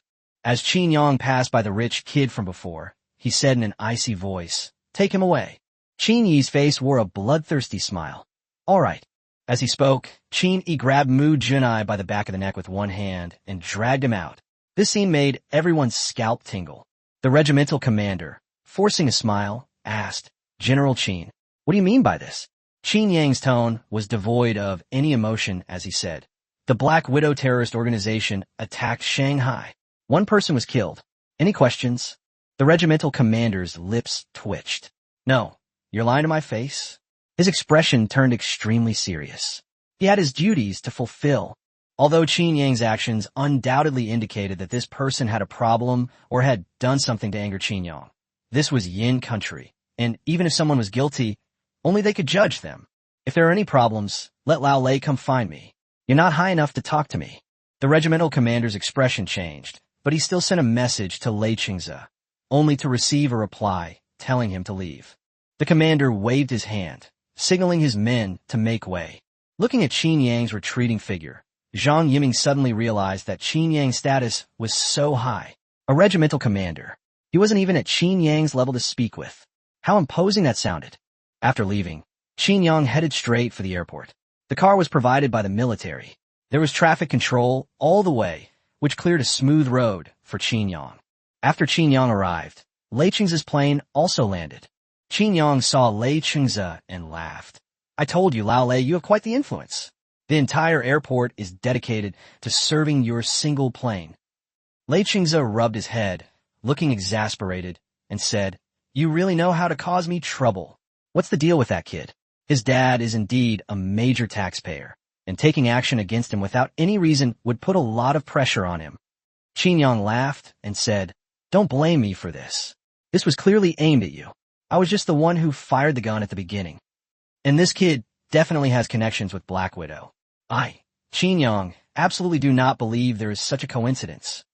Lei Qingze frowned and said, "But without evidence, it's not a good idea to arrest people directly." Qin Yang shrugged and said, "We didn't ask you to arrest him. He's in our hands. Let's just say he's dead for now. Anyway, we can't find a complete body in there." Lei Qingze's lips twitched.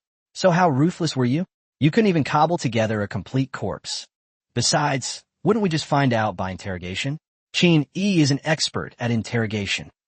As Qin Yi puffed out his chest, as if to say, "That's right, it's me, Qin Yang S. Leaps the Wheatjet. Do you think I'm saying anything nice? You're quite proud of yourself." Lei Qingze silently mourned for him. Falling into this guy's hands, you're bound to get into trouble, even if you're not in trouble. Moreover, Lei Qingze also has a lot of dirt on Mu Junai. This guy wasn't a good person to begin with. So basically, arresting and executing him wouldn't be a problem. This time, we can wipe them out completely from beginning to end. Oh, right. Lao Lei, can I borrow your military plane? I'm taking the guy back. Ugh. Use it. Use it. Honestly, you go have fun, and I have to clean up this mess for you. Lei Qingze shook his head helplessly, and Qin Yang and the others boarded the plane. After safely delivering Xiaomi Zai home, Qin Yang and the others returned to their base in Dongqing. At this moment, all the soldiers were on high alert, ready to launch a riot as soon as Qin Yang gave the order. Mu Junai woke up twice on the way back, but Qin Yang and the others forced her back to sleep with a punch each time. A punch to the chin caused a brain concussion, and he fell into a coma. Mu Junai opened his eyes, still half asleep, and was instantly wide awake by the sight of the dim surroundings. What do you want? This is Yin country. You dare to kidnap people and even resort to vigilante justice. Qin Yi said with a smile. Oh my, what an energetic little darling. Don't worry, I will definitely take good care of you. Qin Yong and the others twitched their lips, looking at Qin Yi with utter shock. We didn't expect you to like this?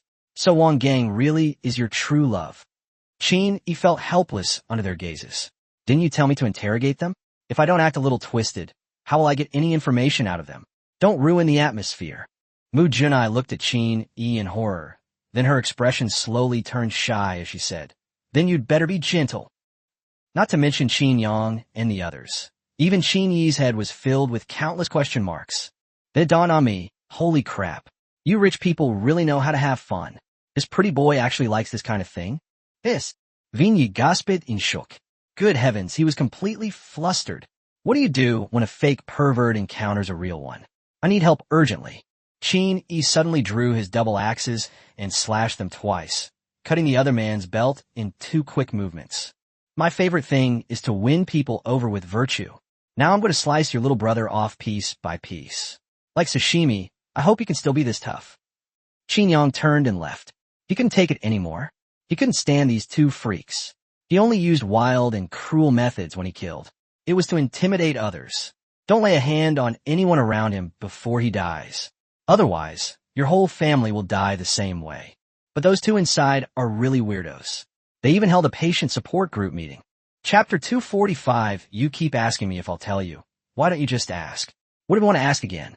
Mu Junai's face changed slightly with shyness, but she finally said, If you cut it off for me, you can't abandon me, okay? Then I'll only be able to stay with you. Qin Yi's lips twitched violently. Holy crap, what kind of idiot is this? Can't he understand what he's saying? Kid, are you playing dumb with me? Let me tell you, I don't use anesthesia when I cut my kidneys. Mu Junai was stunned for a moment, then said, So you're a sadist too. If it were you, I wouldn't be unable to tolerate it. As he spoke, he looked at Qin Yi with affectionate eyes. And you know what? The more he looked at Qin Yi, the more handsome he became. He had a face that was pleasing to the eye, and Qin Yi's figure was making him very envious.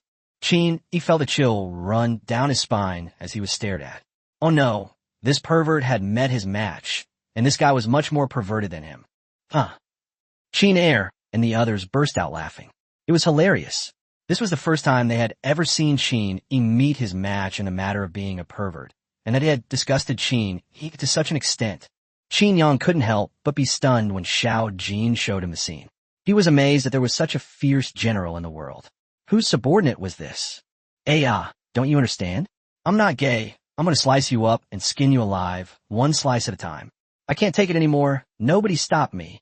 Qin Air and the others immediately moved far away and nodded frantically, saying, Okay, we won't stop you, brother Yi.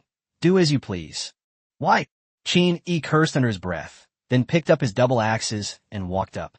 Since that's how it is, then I'll kill you. His face was so pale it looked like it was about to bleed, and Mu Junai seemed to only then realize that something was wrong. Don't come any closer. This is illegal. If you come any closer, I'll yell. Qin Yi sneered. Go ahead and scream. No one will come to save you even if you scream your lungs out. Qin Air and the others blinked. So the 2 extremes have reversed? You're not holding up either. Mu Junai's voice trembled as she said, What are you going to do? Cut my throat, cut my throat. Forehead? Qin Yi was speechless. Then, she swung an axe at Mu Junai's ear, knocking off an earring and causing blood to gush out. Ah! Mu Junai screamed in terror, and the pain in his body caused him to break out in a cold sweat. Are you kidding me?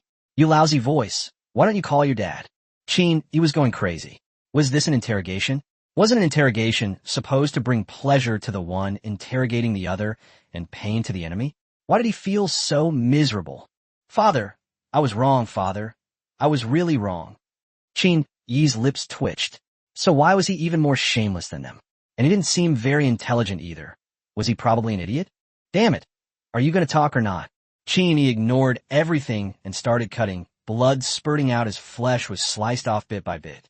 Half an hour later, Chin Yi finally stopped and sat down opposite Mu Junai. Looking at the wretched Mu Junai, he said coldly, "My patience has its limits. If you don't speak up now, there's no point in keeping you around." Mu Junai, barely able to contain herself, said weakly, "You keep asking me if I'll tell you, but what exactly do you want me to say?" Chin Yi was taken aback, then turned to ask, "Didn't I ask?" Chin Air and the others lowered their heads and pondered for a moment. Did they ask? It seems they were knocked unconscious when they arrived and didn't say a single word in between. Chin Yi waved his hand and said, "Never mind, none of that matters. Now I'm asking you. Chin Yi turned around immediately with a long face and asked, "What were we supposed to ask again?" Mu Junai was going crazy. "You guys don't even know what you want to ask me. You just start hacking at me. You just don't like me, right? Then you don't need to beat around the bush. Just hack away." Chin Air scratched his head and said, "Well, I'll go ask the boss." Chin Yang stared wide-eyed at Chin Air and said, "So you didn't ask anything and just kept hacking at them for half an hour?"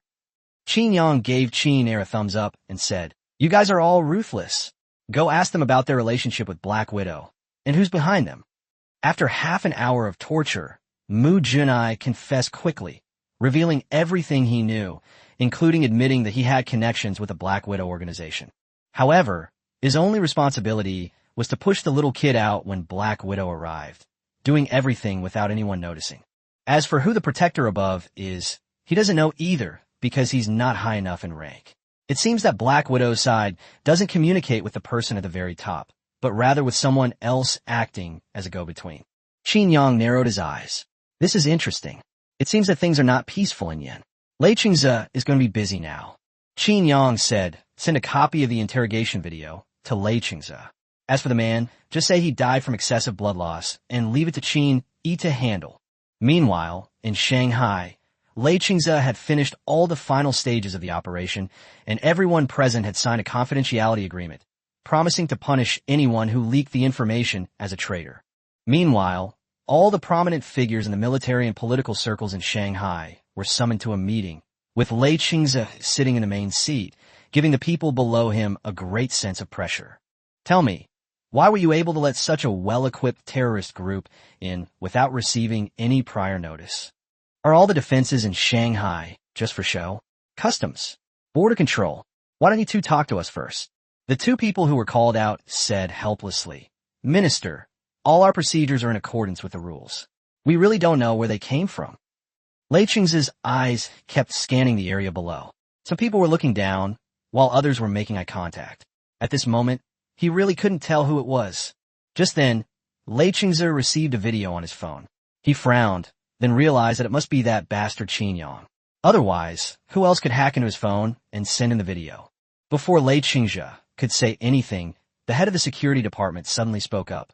"Minister Lei, we know you have a good relationship with Chin Yang, but isn't it a bit too much for Chin Yang to take away a Yen citizen in public?" Lei Qingze looked at the other party and laughed. "Don't forget that although Chin Yang is a citizen of Yen, he is also the Prime Minister of Syria. Do you still want to forcibly arrest him? Besides, it's reasonable for them to take away the suspect after attacking the Prime Minister of another country."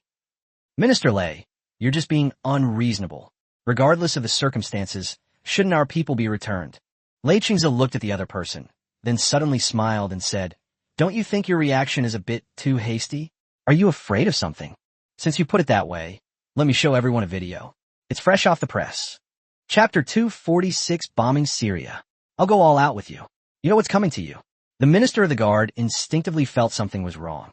He was indeed afraid that the kid would talk nonsense. After all, he was a rich second generation who had not received professional training. The most crucial point is that the other party is now in Qin Yang's hands, so the interrogation methods are no longer under their control. It's quite normal for them to use torture or truth serum. Suddenly, he realized that Lei Cheng's eyes were fixed on him. This made him shudder, and a cold sweat instantly broke out on his back. Lei Cheng's said with a smile, "Old Meng, you look a little nervous." After Lei Cheng's finished talking about the video, he kept talking to everyone present, especially Meng Honkai, the Minister of Security, since he was the only one who had raised a question. Of course, Lei Cheng's knew that even if there was a problem, it wouldn't be with the other party. Meng Honkai was at best a laughing stock. Lei Cheng's is the Minister of the Armed Forces Department, while Meng Honkai is just the Minister of the Shanghai Security Department. Even if he is demoted, it has nothing to do with him. But the other party's state says a lot. Hee. How could that be? Since there's an interrogation video, it means they got results. Let's take a look together. Lei Cheng's smiled and cast the video directly to the screen. Looking at the progress bar below, Lei Cheng's suddenly had a bad feeling. With such a long progress bar, it's clear that this isn't a simple matter. Lei Cheng's thought to himself, "Old Qin, please don't mess with me. All the important people in Shanghai are here now. If Qin Yang were to pull a trick on them, they would lose all face." As the video progressed, everyone present twitched at the corners of their mouths, even Meng Honkai. He almost burst out laughing at Lei Cheng's dark face. Sure enough, Qin Yang's video was recorded from the very first moment. "What's going on? Are you two competing to see who's more perverted?" Well, he saw that Qin, Yi, and the others didn't even know what to ask. He completely lost his composure. "Puff, I'm sorry. I didn't mean to." The official who had laughed out loud quickly spoke up. Lei Cheng's merely glanced at him indifferently and said nothing. After all, they had all been tricked by Qin Yang. But as the video played, Mu Junai confessed everything, revealing everything he knew and even his guesses. Although the video doesn't explicitly state who colluded with Black Widow, it clearly shows that someone in their upper echelons was indeed doing this. Many people turned their attention to Meng Honkai, because he was the only one who had shown a different emotion.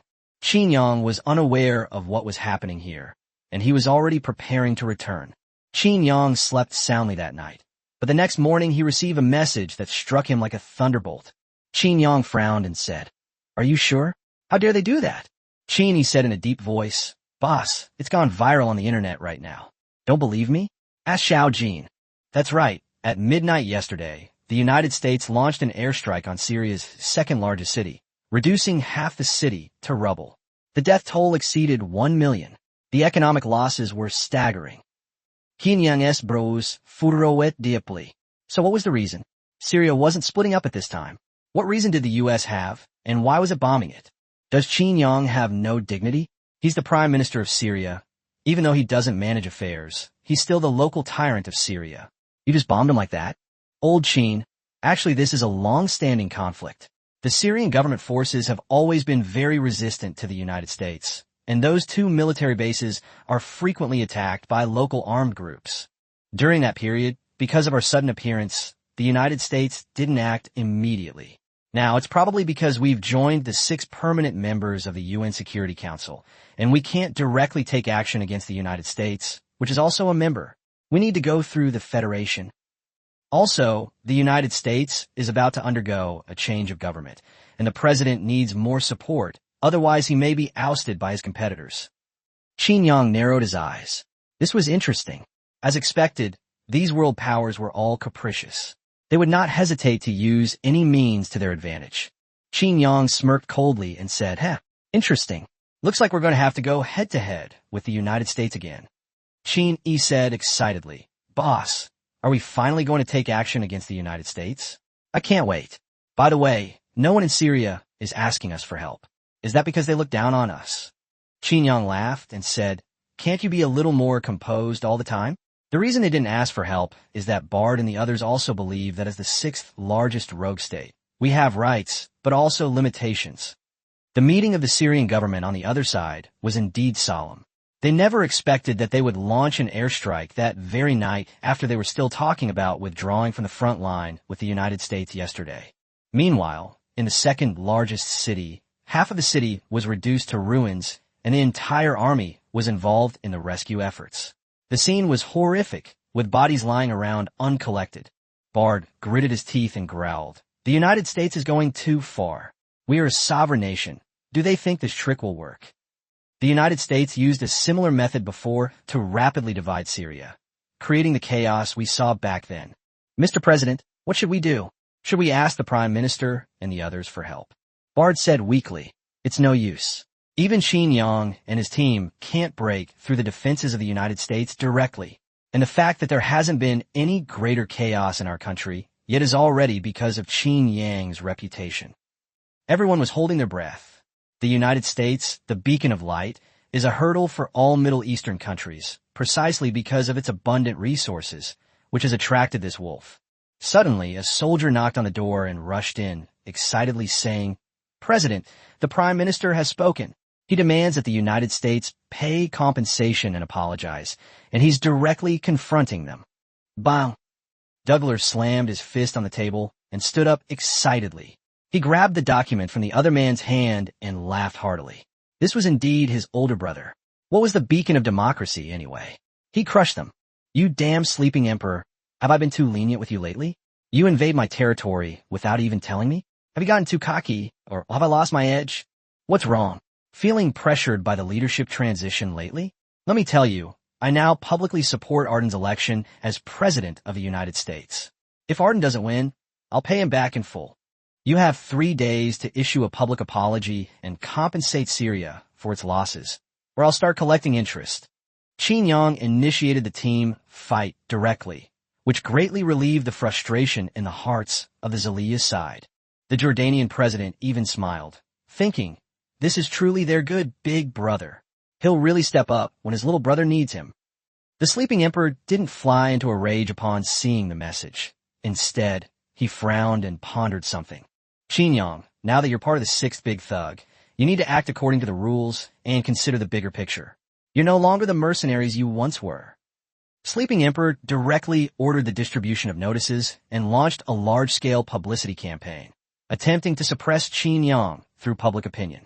But Qin Yang wasn't buying it at all, and what he said even made the 5 gangsters' faces darken. It seemed like they had dragged a real gangster into this mess. You bastard, you're playing double standards with me, aren't you? Heh, I'll just do whatever you want. I'm the 6th biggest rogue state now. You want to remove me? I'll use my veto power. What can you do about it? And you, Sleeping Emperor, from now on, any suggestion you make will be vetoed by me. You'd better keep quiet if you disagree, or else you'll get what's coming to you. Chapter 247 Control Tower. There's a madman here hacking at a titanium alloy iron door with an axe. Even the Emperor of the Northern Bear Kingdom twitched his lips and said, Is his operation reasonable? The person next to him scratched his head and said, According to the procedure, there shouldn't be any problem. Can we just cancel his veto power? The adjutant said helplessly. Qin Yang can veto this proposal with his veto power. The Emperor's lips twitched. Good heavens, you've really figured out the rules. Sleeping King's face darkened. Qin Yang's move completely ruined his plans. The United States is now polarized. Some people strongly oppose Qin Yang's violent organization, while others are afraid that Qin Yang will continue to interfere with the development of the United States.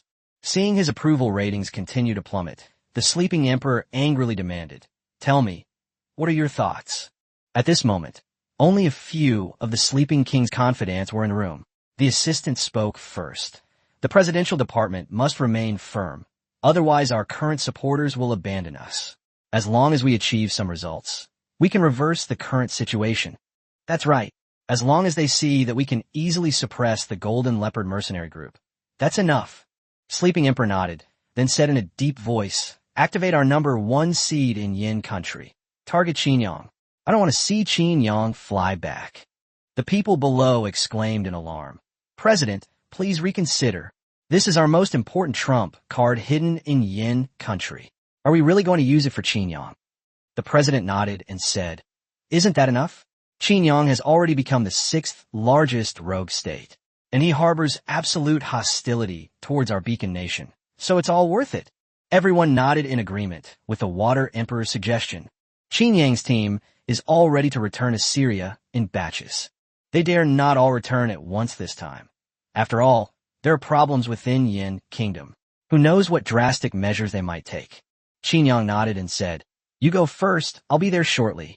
Qin Yang did not go with Qin, Yi, and the others this time. Each of them took a portion of the troops back first. Even a fool would know that the United States will not apologize or pay compensation, so we need to prepare for battle as soon as possible. They've even chosen the location. Finally, Qin Yang boarded the last plane with more than 100 soldiers. The co-pilot, who was about to board, was suddenly stopped by the chief dispatcher.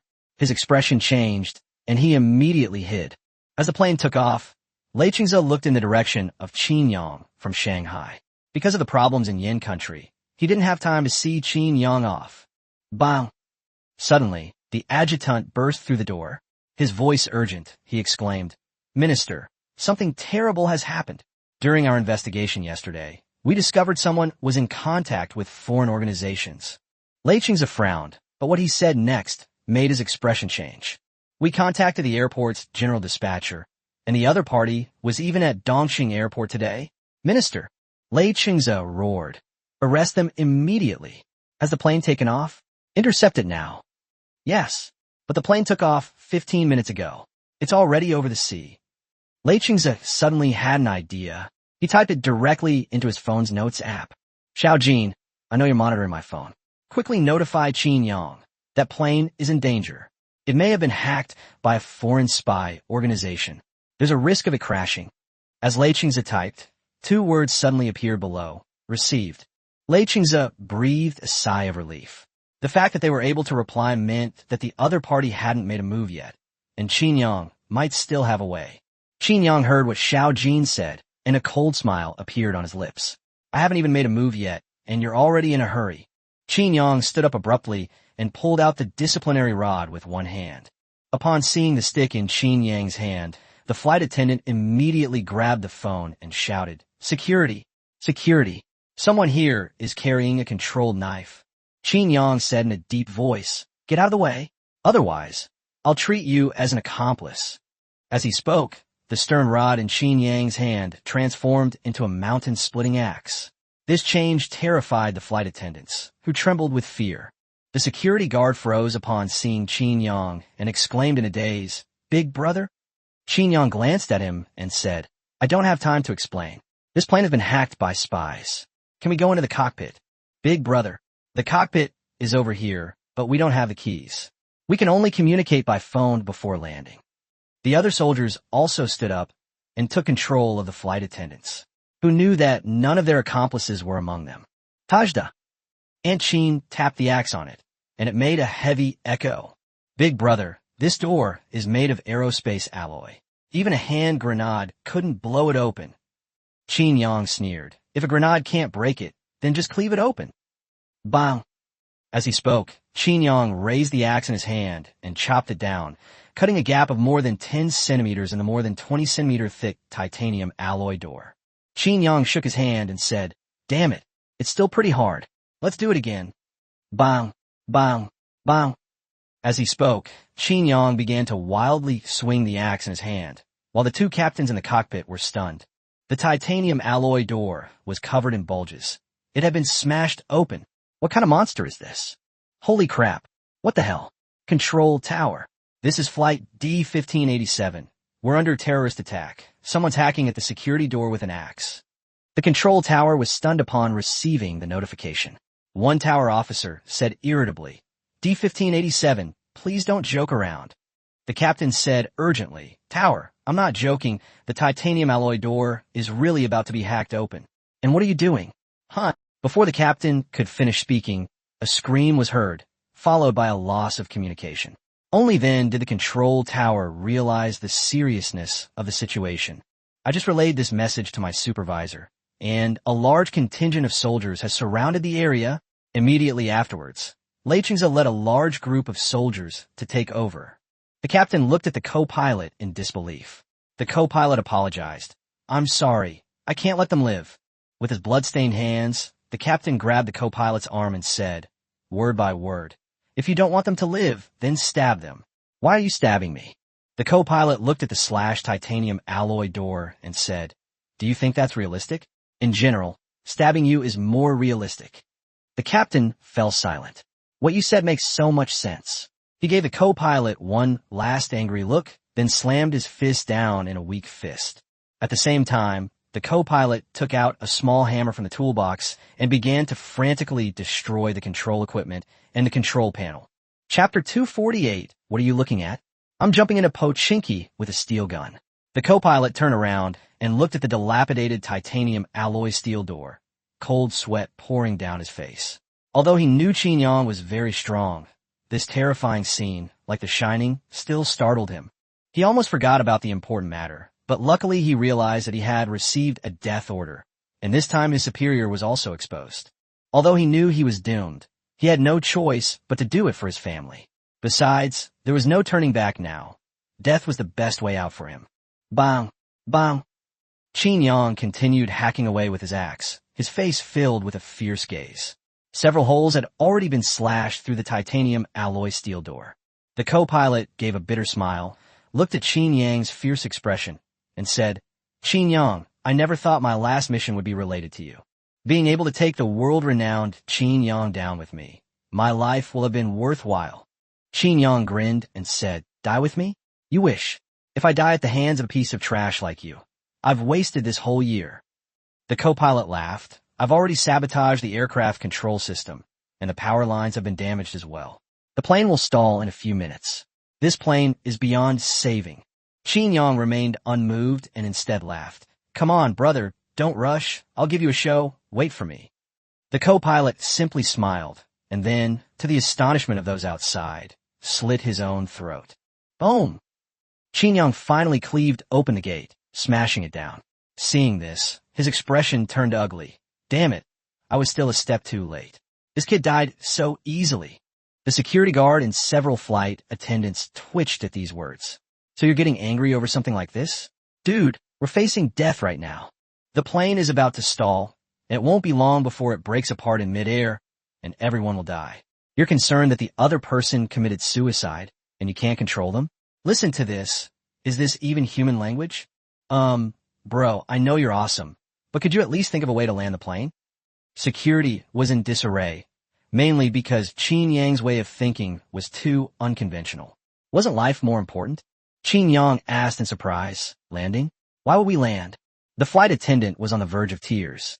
Seriously, buddy, this is a critical situation. Qin Yang turned to his men and had them bring over parachutes. He handed one to each of them and said, All right, you guys should go down now. We're going to jump to Pochinki for a gunfight later. You guys are too bad. Go out and farm in the wild. Finally, they parachuted out in despair. As the cabin door opened, the plane lost pressure and began to shake violently, while its speed increased. They had barely jumped down when the plane streaked across the sky and disappeared in a flash. Qin Yang, watching the plane speeding up, laughed and said, Brothers, are you all ready? We're about to crash. The soldiers laughed and said, Don't worry, boss. It's a small matter. We can handle it. Each soldier carried a rocket on their shoulder and, upon Qin Yang's command, leaped into the sea, pulling the trigger when they were a dozen meters above the water. A rocket flew towards the sea, and, at the same time, he drew a pistol from his back waist. Bang! Boom! The bullet caught up with the rocket the instant it touched the sea surface, detonating it directly. A huge explosion blasted open a section of the sea. At the same time, the soldier's falling body was accompanied by the rising waves and fell back into the sea. Boom! Boom! Boom! With a series of huge explosions, all the soldiers landed safely in the sea and swam upwards from the seabed. Meanwhile, out of sight on the other side, several flight attendants stared in disbelief into the distance. Wasn't the plane supposed to disintegrate in midair? Could it explode? And why were there so many explosions? Although they occurred at roughly the same time, and it was impossible to tell how many explosions there were in total, it was definitely more than just one or two. Did the co-pilot plant explosives on the plane? This was the first thought that popped into everyone's mind. At the same time, they had lost contact with Qin Yang and the others. They were all soaking in the sea. Fortunately, it was noon. Otherwise, they would have frozen to death from hypothermia in no time. Meanwhile, rescue helicopters from Yin country are also rushing over. If something really happens to Qin Yang, the world will descend into chaos. Qin Yi and his group will not let this go. Everyone and everything that could possibly be killed will die. There will be no shortage of genocidal massacres, and even the eggs in the family will be broken. Moreover, although Qin Yang's Golden Leopard mercenary group is arrogant and doesn't follow the rules, it's undeniable that they have deterred many countries from acting recklessly. For example, Xiao Rizi. Well, okay, this can no longer be called deterrence, but rather a naked attack. However, Syria is very likely to fall into chaos again. If the United States dares to launch a missile attack once, it will dare to do it a second time, or even more terrifying measures. Of course, all of this was predicated on Qin Yang's death, and this bombing was undoubtedly a test of Qin Yang's bottom line.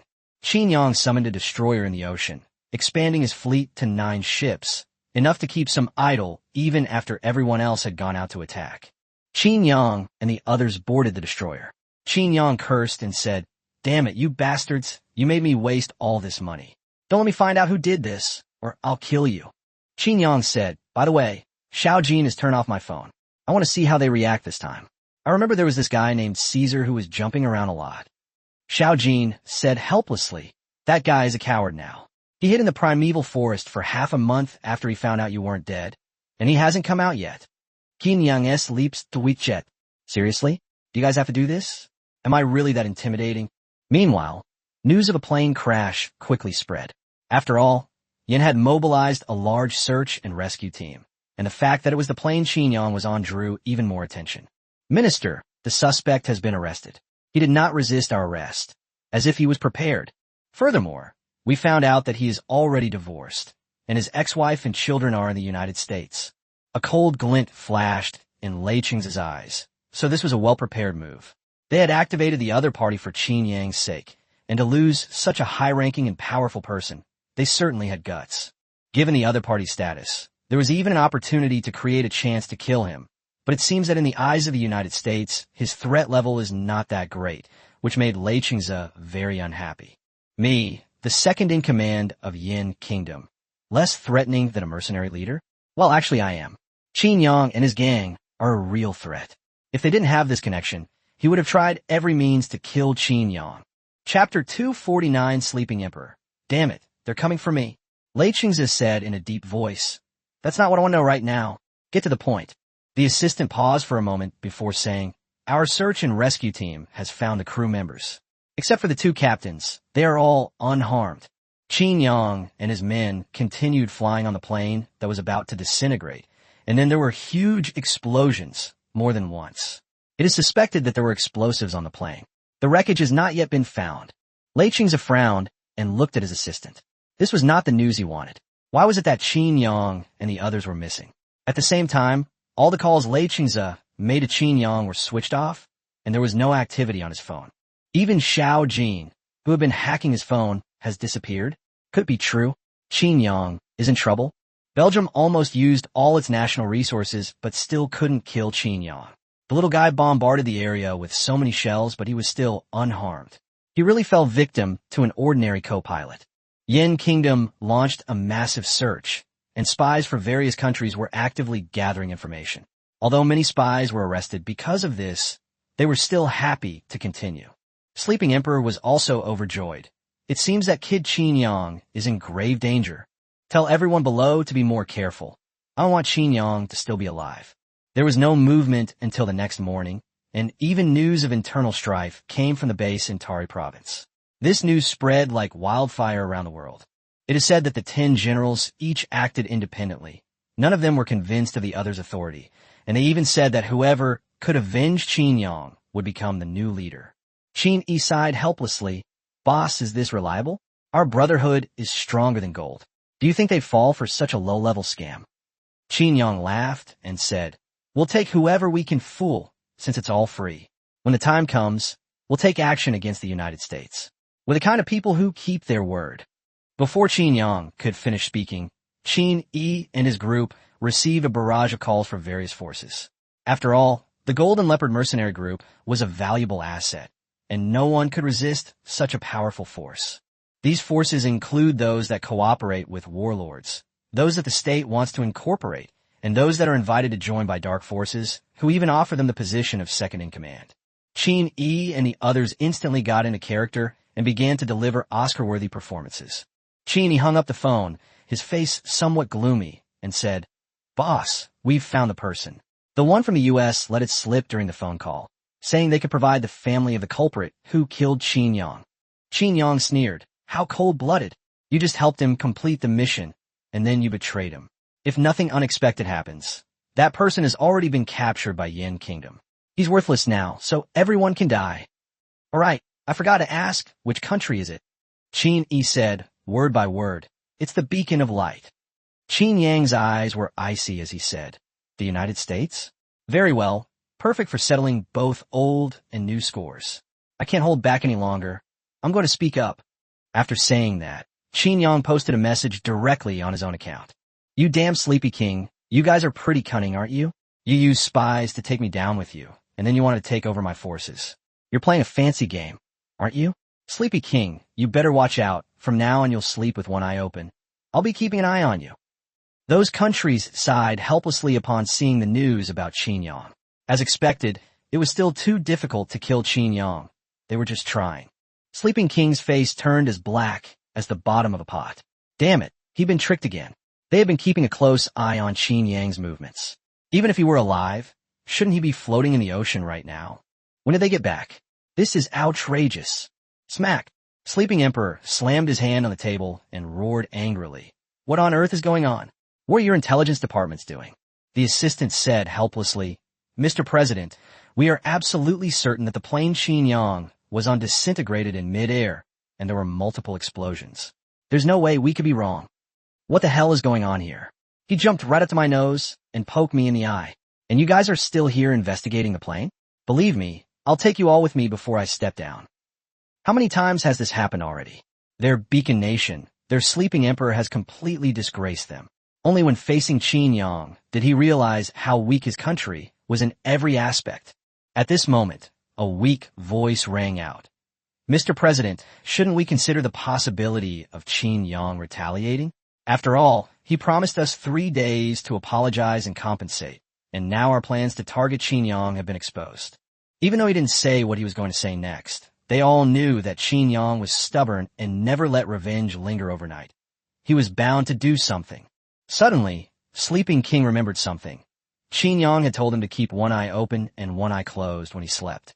Sleeping King suddenly swallowed and said, "Call the special forces to the White House. They will protect me closely for the rest of the time. I will be living in the White House safe house for a month. Also, transfer a regiment of troops to the vicinity." Good heavens, Sleeping King is really afraid of death. At the same time, the others also realized, good heavens, so this is what they were waiting for. If it were Qin Yang, he might actually make a move against Sleeping King. After all, Qin Yang was lawless to begin with, and besides, it was Sleeping Emperor who made the first move, so Qin Yang had reason to retaliate. In the end, everyone agreed to the proposal, but many people felt that they were not so safe and all asked to move to the White House. Qin Yang's previous words were just a casual remark, meant to vent his anger. They only had 20,000 men. Could they really kill the president of a world superpower? Wouldn't that be asking for trouble? Cheney chuckled and asked, "Boss, what do we do? Should we just storm the White House, capture Sleepyhead alive, and then shout long live equality for all people? Sinful capitalism in front of the whole world?" Qin Yang looked at Qin Yi with a blank expression. "No. Are you having another episode? Xiao Air, you better keep an eye on him from now on. You've let him run away without taking his medicine. This is what's acceptable in Yin country, since there's no death penalty for mental illness. You just written this medical record haphazardly." Qin Yi ignored Qin Yang's comment that he was crazy and asked in confusion, "Then boss, what should we do? Wouldn't it be better to go straight for the enemy's headquarters?" Qin Yang said irritably, "I haven't lived enough yet. I finally became the 6th largest rogue state. And you want to make me and the United States both suffer heavy losses? Our target is here, their territory outside of North America. Chapter 250 Beach Landing, break through them directly." Qin Yi and his group peeked out and exclaimed, "Hey, what a great idea. This place isn't on the North American mainland. Although there are military and naval bases, given the prestige of the United States, no force has dared to attack it in recent years. Boss, when are we going to make our move? I can't wait." Qin Yang said with a smile, "Almost there. We'll be there in a day. Prepare the troops to come with me. We don't need too many, just 1,000. 500 will move in, and 500 will be in destroyers to provide support outside. If there's any trouble, just bomb them. The soldiers whose names were chosen gleamed with excitement. Unlike before, when it was a defensive counterattack, this time they were on the offensive. They were about to have a real fight with the enemy. The world's largest country. They get excited just thinking about it. 1,000 people in a destroyer vanished, shielded from satellite signals. Meanwhile, Qin Yang's other 8 destroyers came into view of those countries watching Israel. Satellite images captured them clearly. They were heading towards Israeli waters. The Israeli president was startled and yelled, "What the hell? Are you a sore loser? The United States is causing trouble. Why are you hitting me? Quickly, get the Navy ready. Get all available military bases mobilized. National alert. Martial law for all military bases storing nuclear weapons. Within 100 kilometers, not even a fly can escape." The lesson Qin Yang taught him last time was too profound. Thousands of people stormed his military base and seized nuclear weapons. Back then, they were nailed to the pillar of shame. Are they coming again? Judging from their current posture, the two might just take them out directly, but who knows what Qin Yang and his group are thinking. So they must be fully prepared. All eyes were on these 8 destroyers. But to make the performance more realistic, the signals received by these countries were intermittent. Meanwhile, Qin Yang's destroyer has already approached the upper part of North America. Qin laughed and said, "Boss, this beacon of hope country is really something. Their own country has been split in 2 by Ghana, and they haven't even reacted." Qin Yang was speechless. Are you crazy? If he takes over Ghana, the entire continent of North America will be his territory. And that place was actually seized by the United States. Launch the small boats. We'll drive straight over. Yes, destroyers are too big of a target. Even if satellite signals are blocked, they can still be detected by radar, sonar, or even the human eye. Qin Yang led 500 fully armed men to land in the United States. Let's do it. Bang. Bang. A series of faint sounds appeared as Qin Yang and his men equipped their rifles with silencers. The group, guns in hand, began their beach landing. Because they were discovered. After all, this is the United States, and who would have a defense line in a place like this? Qin Yang and his group were detected by sonar radar as soon as they appeared on the coastline. Report immediately. Intrusion. We've been attacked at the West Coast entrance. One of the captains started yelling into his headset, leaving the border headquarters on the other side completely bewildered. Are you sure you're not joking? In this day and age, someone actually dares to launch an armed invasion of the United States, and with such a primitive, amphibious landing. What did you say? This is no joke. Bullshit. Are you trying to wait until we're all dead before you report back? There are hundreds of them on the other side. We can't hold them off. Whoosh, whoosh, whoosh. Just as the captain was unleashing his furious attack, a barrage of bullets flew past. The bulletproof helmets scraped against the ground with a series of sharp sounds. Holy crap. Are you guys all snipers? I just peeked out and you were blown up. He was stunned. After they arrived, they were immediately overwhelmed by the vanguard of this team.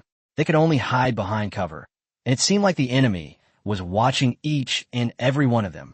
The moment they showed even a sliver of skin, they were met with a barrage of bullets. Report this immediately. We need backup. The enemy's marksmanship is excellent. They're definitely professionally trained. It's very likely a joint operation by several special forces units. They knew the seriousness of the situation and didn't dare delay, so they immediately went to report it. The general was stunned when he heard the news. What did you say? A beach landing? A joint operation by several special forces units. Men, send out all the nearby troops. We must stop this enemy force on the West Coast. If they manage to break in, tell them none of them will come back alive. Yes, the general was furious. This was blatant disrespect. They were the world's superpowers. If they were to be directly attacked, would they still be able to maintain their standing? On the other side, as more and more of Qin Yang's men landed, their firepower increased continuously, and their position began to advance little by little. Everyone get ready. We might be fighting forever. We'll just have to fight our way through. Qin Yi and his men, their faces beaming with excitement and fervor, exclaimed, "Ha ha! Boss, we've been waiting for this day for so long. Now we're real mercenaries. Before, I was fighting like a regular army. Young's leaps to Wichet. Why did his brothers seem to enjoy playing from behind? They couldn't get a piece of the action when the firepower was overwhelming, and they still found it boring. Fine, that's so typical of Jinky Anbeo. Old Chin, I received a payment from Bard. At the same time, Bard has announced that it will donate a large oil field near Tari province to the Golden Leopard mercenary group free of charge. Qin Yang's lips curled into a slight smile. He knew that anyone who could become president wasn't a fool. How could he let them attack the White House, especially the United States, the beacon of light? It happened to be exactly 3 days later, and after Qin Yang finished his briefing, he immediately transferred $100 million. This time they really went all out. After all, the United States had gone too far. Millions of people were affected by the disaster. The direct bombing of Syria's second-largest city, which had just begun to revive its economy, wiped them out of the pre-liberation era. Their hatred for the United States reached its peak at this moment.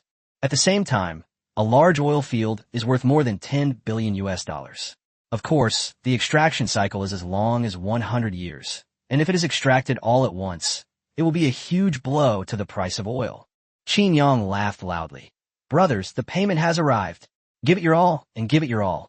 Even if we have to bombard the ground with missiles, we'll still make a fortune. Get the fighting going.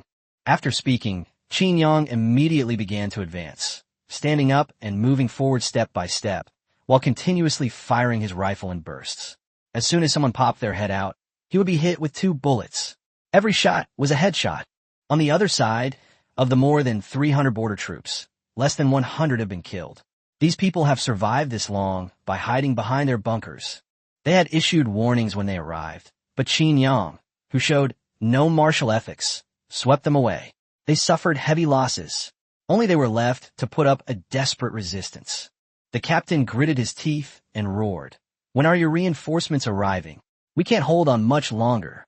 They're about to close in on us. Qin Yang laughed and said, Oh, you want to get close to me?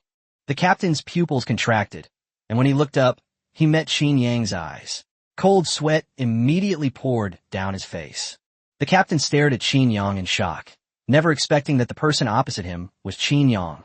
Because Qin Yang had just removed his mask, he had only just realized it. You are, Qin Yang chuckled lightly, then made a shushing gesture.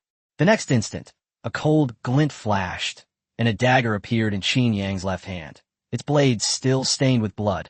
The captain clutched his throat and groaned for a while before collapsing weakly to the ground. The communications from that side had been transferred to the Border General's Operations Hall. Everyone present looked at the general, whose expression was uncertain. The first wave of soldiers who resisted the invasion had been completely wiped out. Moreover, based on the captain's final actions, this person shocked them greatly. It's very likely someone they know. Chapter 251 Sniper Showdown. Long-awaited passion. Many candidates came to mind for the general because of the unique system in their country, the United States, where each state is autonomous and has the right to station troops. Moreover, their country, the beacon of freedom, is a nation that yearns for freedom, so the person they're facing now is very likely one of their own former allies. Of course, Qin Yang had considered this possibility, but he quickly ruled it out. All 8 of Qin Yang's destroyers were lingering near Israel's territorial waters. What would they use to land on the beach? And given Qin Yang's personality, if they were discovered, wouldn't he just launch a missile attack and then run away? After clearing out all the soldiers, Qin Yang immediately ordered, finish them off and leave. Otherwise, they might not be able to handle it and try to bomb us. Qin laughed and said, Boss, we don't seem to have the right to say that. We seem to be the ones who can't afford to play this game. Qin Yang rolled his eyes in annoyance and said, Go away. You talk too much. We'd only gone a little over a kilometer when another team appeared in front of us. And this area was no longer a sandy plain, but rather a hilly region. Lie down. Boom. Qin Yang roared, and the next instant a shell fell from the sky and exploded not far from Qin Yang's troops. Qin Yang cursed, Damn it. I knew it. Vinyi. Where the hell have you been? Take out their mortars. Yes. Qin shoved the sniper rifle behind him and headed toward a high point. The sniper rifle had just been set up. Bang. Just then, a gunshot rang out, followed by a crisp sound from Qin Yi's side. The sound of a sniper bullet hitting an object. Then they saw Qin Yi sliding down the slope. Qin Yang's pupil shrank, and he shouted, "Qin Yi." Fortunately, Qin Yi's voice came through the channel 2 seconds later. "Damn it, there's another sniper on the other side. Don't shoot my head, shoot my sniper rifle. Boss, my gun's broken. Can you get a new one?" Qin Yi's voice was full of helplessness. Without a gun, he had no way to fight back. Qin Yang breathed a sigh of relief and said, "So you fucking pulled this stunt, believe me or not. I'll kill you." Qin Yi smiled slyly and said with a grin, "Would you really be willing to kill me, boss?" That last shout was a genuine expression of emotion. Qin Yang rolled his eyes in annoyance and said, "Here you go. Take these guys. There's a sniper on the other side, so be careful. Don't show yourselves easily." "That sniper is yours, Qin Yi. Qin Yi, take out their mortar. That poses a great threat to us."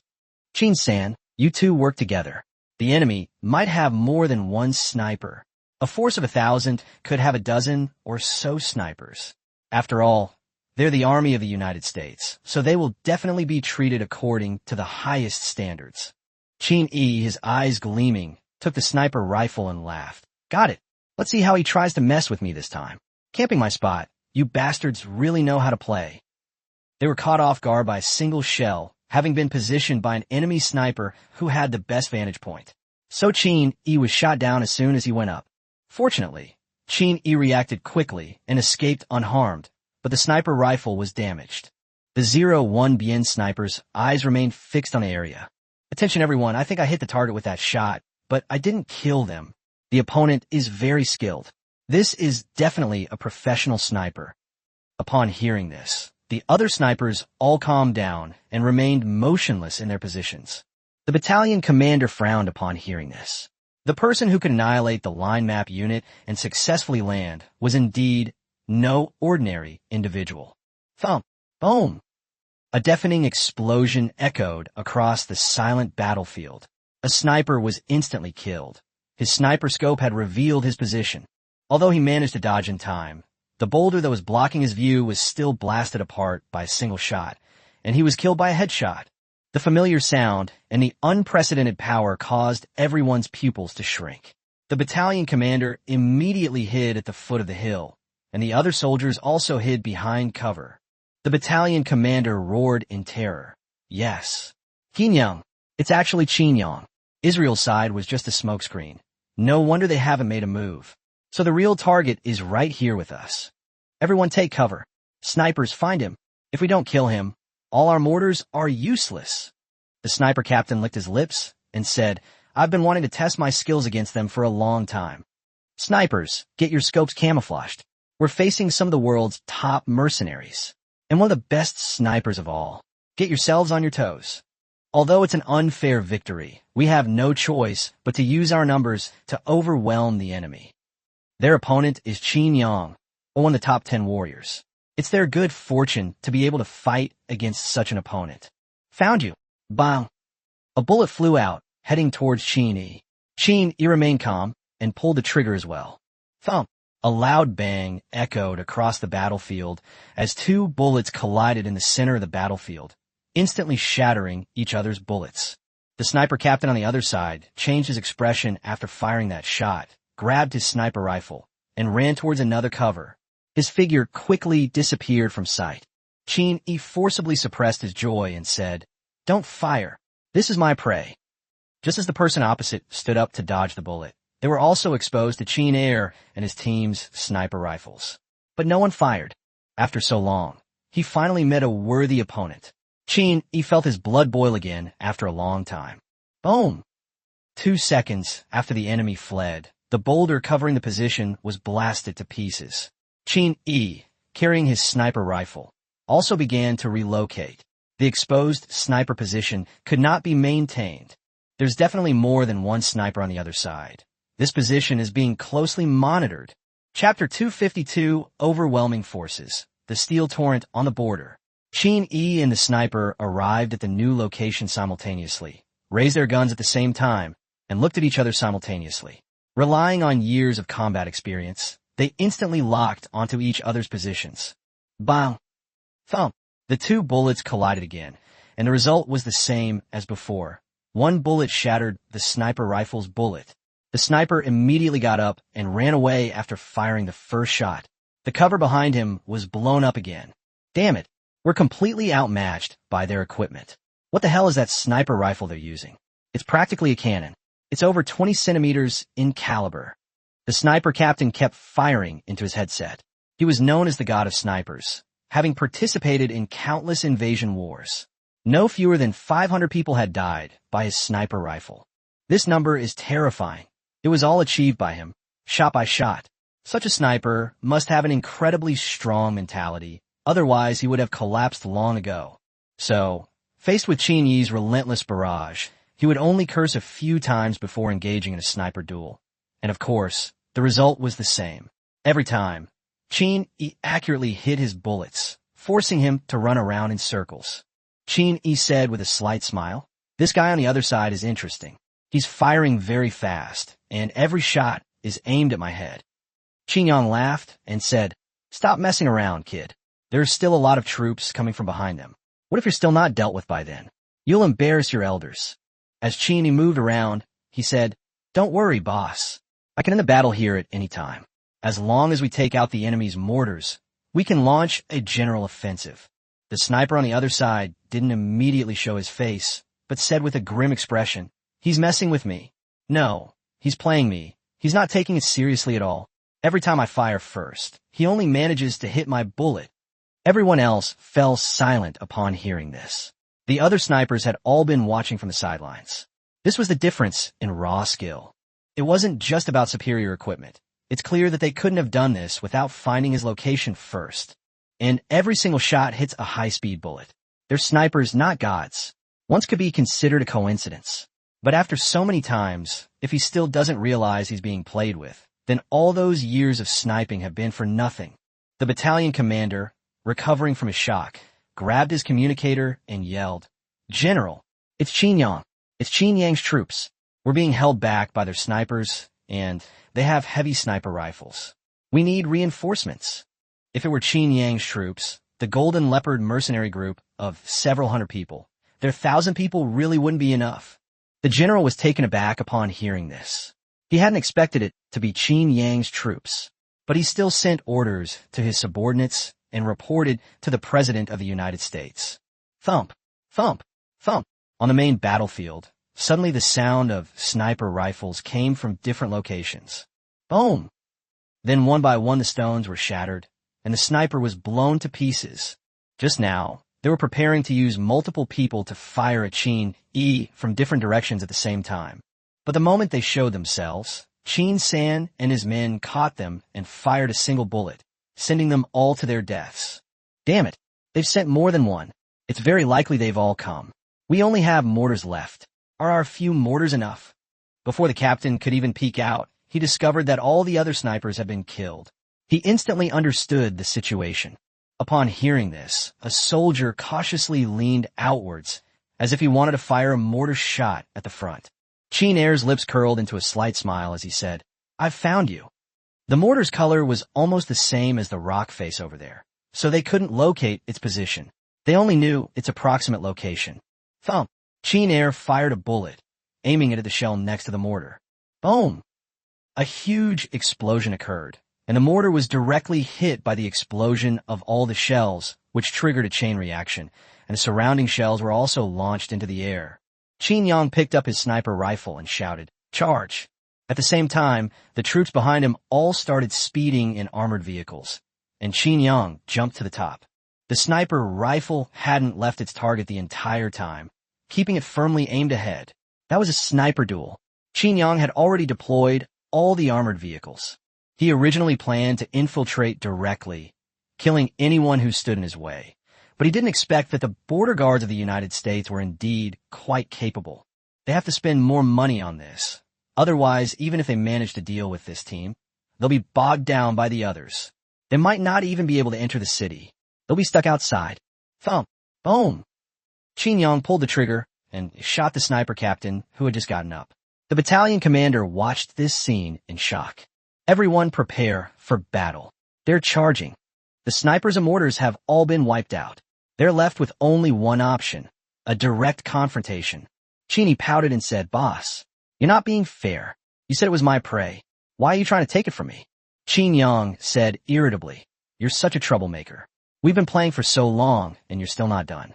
We have a lot of tough battles to fight later. If we wait any longer, we might have to retreat.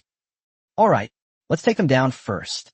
As he spoke, Qin Yi leaped onto the armored vehicle, simultaneously switching from his sniper rifle to a heavy machine gun and aiming forward.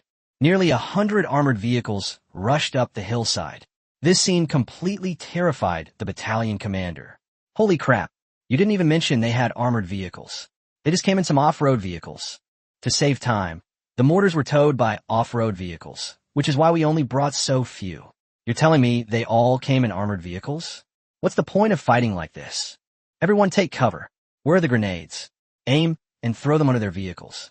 Make sure they're close enough before you fire. Nearly 100 armored vehicles roared in, bringing them a strong sense of oppression. At this moment, cold sweat dripped down the battalion commander's forehead. They were not only outmatched in strength and tactics, but also in equipment. Chapter 253 Moral Blackmal. I have no morals. Da. All armored vehicles began firing as soon as they entered a certain range, with countless bullets flying out to suppress the enemy's high ground in advance and prevent the enemy from launching a counterattack before they could get up there. Throw! The battalion commander roared, and then hundreds of soldiers began throwing grenades. They flew towards the armored vehicle. Da. Boom! Boom! Boom! But they thought they could destroy the armored vehicle. Dream on. They didn't even dare peek out.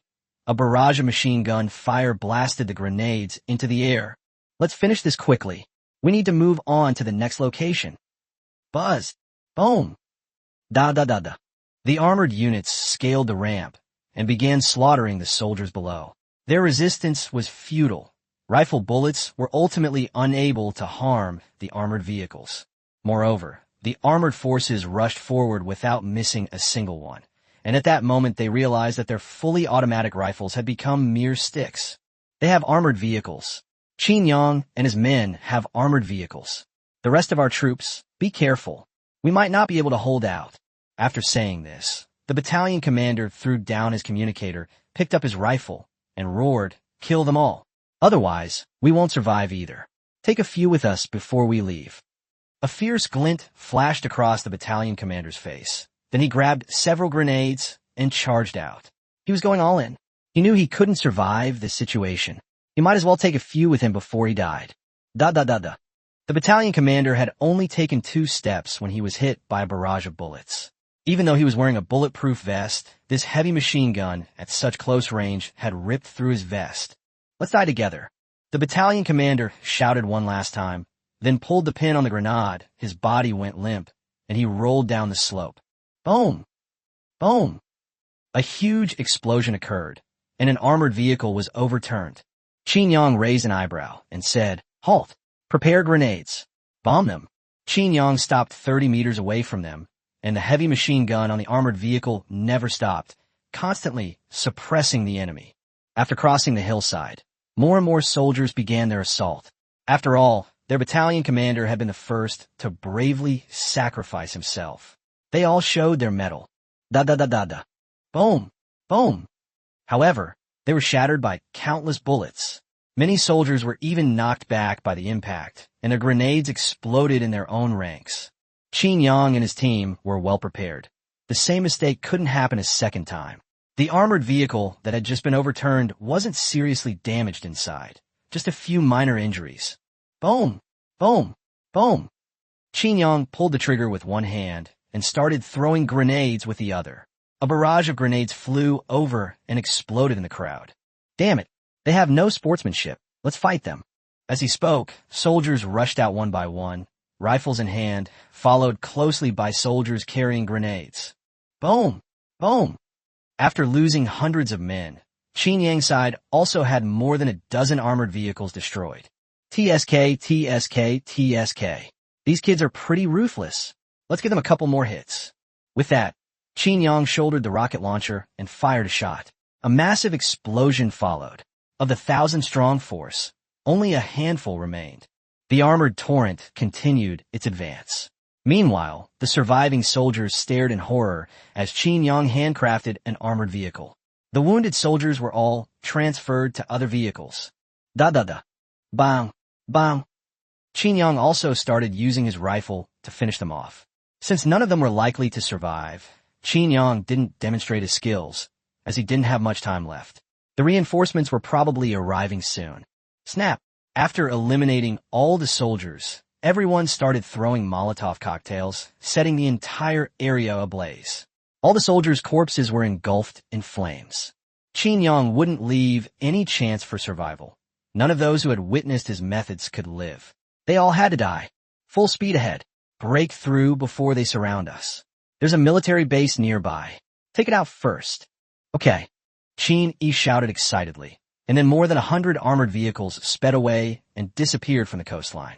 When the support troops arrived more than 10 minutes later, all that was left was a pile of scorched earth and charred corpses. The commander's face was grave. He took a deep breath and said, "They failed. Everyone was killed without a trace. Qin Yang burned their bodies. I suspect they came for revenge, because of what we did to Zelia." The general said in a deep voice, "Once the heavy weapons are transported there, we will begin a large-scale search. All armed helicopters will be deployed, and nearby cities will be notified to prepare for battle. Since Qin Yang wants revenge, the lives of more than 1 million people may very well begin here." Meanwhile, the entire state is in chaos. Emergency orders are issued in the city, declaring that the city is at high risk of a terrorist attack. Residents are advised to go home or to the nearest shelter. The sudden alarm stunned them all, because this was the first time they had ever heard of such a thing. They didn't realize they had a shelter. This move also caused huge chaos, with crowds becoming congested, lawbreakers going berserk, and extremists beginning their final frenzy. Zero-yuan shopping became rampant. Before Qin Yang even arrived, the city began its self-destruction process, with looting, vandalism, and arson occurring. The military and police didn't care about the chaos in the city. After all, they were just ordinary people. They never cared about these people. The United States is a paradise for the rich, and of course, those in power are even richer. Qin Yang's side cut straight through, with the little gold shielding the satellite signals. Wherever he passed, the satellites saw images from just a few seconds ago, so they couldn't detect him at all. News of the chaos in the United States quickly spread around the world. After all, Syria had just given Qin Yang a hefty reward. Now that the United States is in trouble, it's hard not to speculate. Sleeping King and his high-ranking officials at the White House breathed a sigh of relief. Thankfully, Qin Yang wasn't coming for them. So what if something happened over there? It's a minor issue. Anyway, their population is aging quite badly, so it's good that more people die. It will help ease their burden a bit. However, they still had to do what needed to be done. The sleeping emperor publicly called on Qin Yang to exercise restraint. As the 6th largest rogue state, he could not start a war without cause. People from all countries were speechless when they saw this. You guys are truly shameless. You were the ones who started the bombing of Syria. Then you were the ones who tried to kill Qin Yang. And now you turn around and use these things to condemn him. You're trying to morally blackmail him, but Qin Yang doesn't have any morals either. How can you blackmail him like that? You two are a perfect match, one shameless and the other immoral. The sleeping emperor was just saying that. After all, they do have their own army, and their strength is quite formidable, with numerous military bases. According to intelligence, there are only about 100 armored vehicles and, at most, a few hundred people killed. They pose no real threat. Although the Golden Leopard mercenary group is strong, they are not to be deified. Chapter 254 Qin Yang. Can I exchange my own head for $1 billion? Meanwhile, the entire continent's army mobilized. Qin Yang and his group entered. They still haven't found any trace of them, and based on tire tracks, they ended up on the highway halfway there, completely losing their trail. They've gone completely mad. Qin Yang's troops, fully armed troops, have vanished from their territory. How could they not be insane? And Qin Yang has made it clear they're here for revenge. The entire nation of Syria was in an uproar. The official news was broadcast nationwide without any further explanation. But anyone with a brain could understand what was going on. Qin Yang put away the armored vehicle, and everyone switched to walking. Qin Yang raised his arm, and the soldiers behind him hid in the trenches on both sides. At the same time, the silhouettes of military vehicles appeared on the distant highway. Qin Yang said in a deep voice, "Everyone spread out. Wait for my signal, then fire the hell out. They've all come out. There's no point in us going back to the military base. They only analyzed the situation and guessed that there was a military base nearby. The exact location was unknown, of course. But with so many soldiers rushing out from the other side, there was no need to guess. It was definitely there. Once they get close, let's all greet them. Okay. The soldiers were very excited. After all, they were going to have a great time this time. The soldiers of the United States were indeed very strong, and many of them had already been injured. Of course, if Qin Yang really leads 500 men to break through the lighthouse country, their Golden Leopard mercenary group will have made a name for itself, and the lighthouse country will be nailed to the pillar of shame. It can also be considered as being a leading figure for those unfortunate brothers. Buzz! As the two drew ever closer, thousands of troops rampaged across the highway, specially drawn from the military base to search for Qin Yang. Of course, they weren't on guard at all. After all, there wasn't anywhere nearby that could hide so many armored vehicles, and did hundreds of soldiers have a death wish to ambush them? Boss, do you think this Qin Yang is really that amazing? Our border troops number over 1,500, and we didn't even leave behind a single corpse, only a few wrecked armor vehicles. The general laughed and said, they might be at the level of special forces. They're just better at some unorthodox methods. Besides the 10 generals, there's also the satellite system or fire coverage. If it really comes down to a real battle, we'll be more than capable of wiping out Qin Yang's small force. A mere few hundred men dare to venture into our heartland alone. It seems their recent victories have clouded their judgment. If we encounter them, we'll wipe them out. Let them see what I'm capable of. The man standing next to him, Shirbi Gao, flattered him, saying, our boss is so domineering. Unlike those other officers, who are all too scared to say a word when they hear it's the Golden Leopard mercenary group. They're all useless. The general said with a smile, calm down, it's all a joke. Boom, boom, boom. Just as he was replying, countless rockets hurtled towards them. The first few military vehicles were instantly blown to bits. Huge fireballs shot into the sky. Da-da-da-da-da. At the same time, soldiers on both sides poked their heads out and began firing into the air. Those soldiers who hadn't had time to get off the vehicle were riddled with bullets. Holy crap, they actually dared to do that. Fight back. All of you fight back. The general roared from inside the vehicle, and soldiers drove the vehicles to both sides of the road to use as cover. All the soldiers rolled out from the side, closest to the middle, and began engaging Qin Yang's troops. Boom! Boom!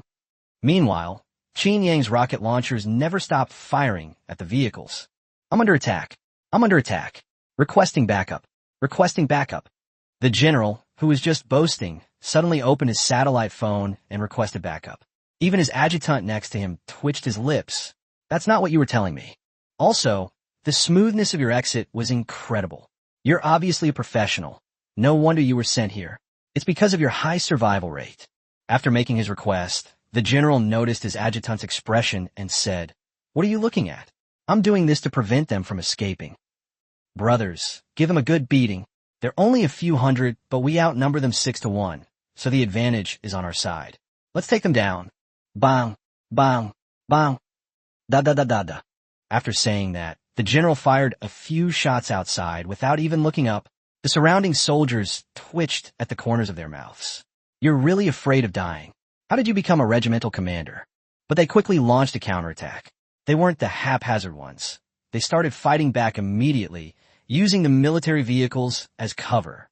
Moreover, they're the least in a hurry in this battle, because they're on the defensive and have a numerical advantage. As long as they can hold out until reinforcements arrive, Qin Yang and his men will be wiped out. Qin Yang grinned and pulled out a sniper rifle. Hey, what do you guys think? I found a leader, and looks like he's not low-ranking. Xiaojin, check if there's a bounty on this guy's head on the dark web. Maybe we can make another killing. Qin Yi said helplessly, Boss, you're really frugal. You're making money off the dark web, but don't forget you're still at the top of the dark web's leaderboard, with $1 billion. How many people want you dead with that bounty on their heads? Upon hearing this, Qin Yang slapped his thigh in frustration and exclaimed, Damn it, I forgot about that.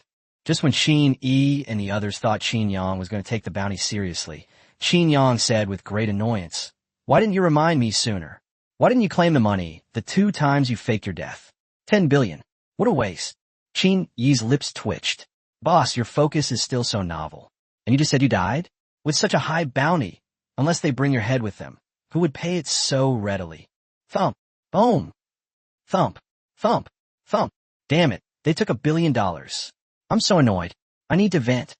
Qin Yang, wielding his sniper rifle, began firing in rapid succession, targeting each vehicle from front to back, blasting them all away. The soldiers watching were dumbfounded. 500 men? And they have no heavy firepower? They're supposed to hold out for 40 minutes before air support arrives. More than an hour before other troops get here. Are you sure you're not kidding? Hey Qin, you know what? There really is one. I checked with facial recognition, and I don't know who put the bounty on it, but it's $1 million. Qin Yang's eyes narrowed, and he chuckled. Even a small mosquito is still a piece of meat. Xiao Jin, record this for me. Don't let them renege on their debt. That's $1 million. Chapter 255, what era is this? They're still fighting with bayonets? Qin Yi and the others were embarrassed. When did their boss become like this? A casual mission is worth tens of millions or hundreds of millions of dollars. Why would he get so excited about $1 million? Qin Yang aimed his sniper rifle, while the general on the other side grew increasingly anxious. Qin Yang's bullets were destroying all their cover. If this continued, they would be left with no choice but to stand and fight Qin Yang and his men. The general gritted his teeth and said, "Brothers, charge with me. We thump." Before the general could finish expressing his lofty ambitions, a bullet pierced through both car doors and smashed his head to pieces, blood splattering everywhere, startling the soldiers nearby. Holy crap! Commander, say something. Why aren't you saying anything? You just vanished in a flash? Lie down! The surrounding soldiers exclaimed in unison. Then one by one they covered their heads and lay prone on the ground, only to realize, wait a minute, this is a sniper rifle. Lying down won't help. This is clearly a cannon with such a large caliber. Isn't this cheating? Armor-piercing shells? That's outrageous. Who can withstand that? The adjutant gritted his teeth and said, "Hold on. Everyone hold on. 1 hour. Just 1 hour, and we can fight back." They had no other choice. On their own soil, facing a small group of invaders, they could not surrender, nor would the pride of the United States allow them to do so. Da-da-da-da-da. Thump. Thump. Boom. The only sounds on the battlefield were shouts of battle and the sound of gunfire. Qin Yang's sniper rifle would occasionally take center stage. Whoosh, whoosh, whoosh. Hand grenades were thrown out like they were free, causing huge explosions in the crowd. Boom, boom. Because they hadn't expected Qin Yang's mere few hundred men to dare ambush their several thousand, their troops kept a close distance along this stretch of road. The 3,000-plus men weren't spread out too far. The destructive power of grenades was still extremely terrifying. Of course, they had experience with this. As long as the vehicles that were destroyed by Qin Yang and then exploded again, although some of them still had flames on them, the risk of explosion was avoided. They immediately moved to the rear of the vehicles and began their counterattack. For a time, it was impossible to determine a winner. Hold on. Everyone hold on. Da-da-da-da-da-da. Damn it. Where are they? Don't all stay together, or I'll wipe them all out with a single grenade. The adjutant took over command and gave the troops a good talking to, but it has to be said that having someone in command, whether effective or not, immediately boosted morale. Qin Yang asked in a deep voice, "How much time do we have left?" 45 minutes until Air Force arrives. Qin Yang raised an eyebrow and said, "No. Everyone take out your smoke grenades. Cover the entire battlefield. Everyone activate the enemy/friend identification system." Qin Yang issued a series of orders, and all soldiers immediately activated their individual combat systems. The thermal imaging system inside would distinguish those wearing combat uniforms as blue and others as red. In the next instant, countless smoke grenades flew out, many of them flying into their positions. Holy crap! Get down! The soldiers inside gasped in surprise, but the grenades didn't explode. Instead, they emitted red smoke. Holy crap, smoke grenades! Are they going to fight us hand to hand? The adjutant was stunned. What era are we living in? Still fighting with bayonets? Even with their heavy losses, they've only lost less than 1,000 men so far. Qin Yang dares to fight with bayonets with just 500? Brothers, fight them. Get your daggers out. Everyone make sure no one around you moves. If anyone else get close, just kill them. They had no contingency plan for this situation, and they never dreamed that someone would fight them with bayonets. Wasn't that ridiculous? This is also the best approach at present. But the next moment, a voice came from the silent crowd, and then the nearby soldiers felt a stream of hot water being poured on their heads. The adjutant stared in silence at what had flown into his arms, then roared deafeningly, "Holy crap! Whose head is this?" The adjutant was stunned. He only heard a whooshing sound. "And then you just gave me your head? This gift is too much. I can't accept it. Who is it? Who is dead?" The adjutant threw the head he was holding away, forcing himself to suppress his nausea as he asked, "It's the soldier next to me, but I didn't sense anyone." On the other side, Qin Yi and his group looked at Qin Yang speechlessly. What a perverse sense of humor. Killing people with a 40-meter-long machete. Who wouldn't be confused by that? Qin Yang laughed and said, "All right, just kidding. Brothers, be careful. Your own safety comes first. Kill, kill." In the ensuing silence, countless shouts of battle suddenly erupted from all around, instantly throwing the soldiers of the United States into a panic. It seemed there were more than 500 people. They were truly surrounded. Whoosh! The swords flashed, each strike a deadly blow, each aimed to sever the throat. The daggers sliced directly across the throats. While these soldiers from the Beacon of Light nation were generally well trained, facing the Golden Leopard mercenary group, whose members were all elite soldiers, was nothing short of bullying. What's more, with thermal imaging, it's practically indiscriminate slaughter. Everyone is like a ghost in the darkness, suddenly appearing, a fatal blow to the throat, and then vanishing. When the soldier next to him came to his senses, his brother, who was back to back with him, had already collapsed to the ground, powerless. That's just the situation on this side. The other side is much more violent. Besides the chilling sounds, there's also constant shouting. "Kids, you think you're so tough? Stand up straight. Take this from my spike club." With a smile on his face, Qin Yang swung his spike club, sending blood and flesh flying everywhere. Each blow shattered the heads of those nearby. Yeah, a monster. The soldiers could no longer hold back. They couldn't see anything in the smoke, only hear the whooshing sound of wind breaking through the air, and hear the red and white things flying everywhere. Qin Yang said unhappily, "What monster? If that's what you mean, then I'll have to have a serious talk with you. Come here, you lot. I'm going to have a serious talk with you." Qin Yang, carrying his spike club, walked forward step by step. The soldiers huddled together, trembling with fear. "Don't come any closer." Da. One soldier, unable to withstand the pressure, disregarded the possibility of injuring his own men and began pulling the trigger directly in front of him. Holy crap! Who fired the shot? It was one of our own. The soldier from the United States cried out in agony before he died. Qin Yang's deep voice suddenly appeared next to the soldier who fired the shot, his tone icy. "See, I tried to reason with you. You tried to play tricks on me. That's where you went wrong. To express your apology, go down and apologize to your brother." Snap! One of their heads was blasted apart like a watermelon.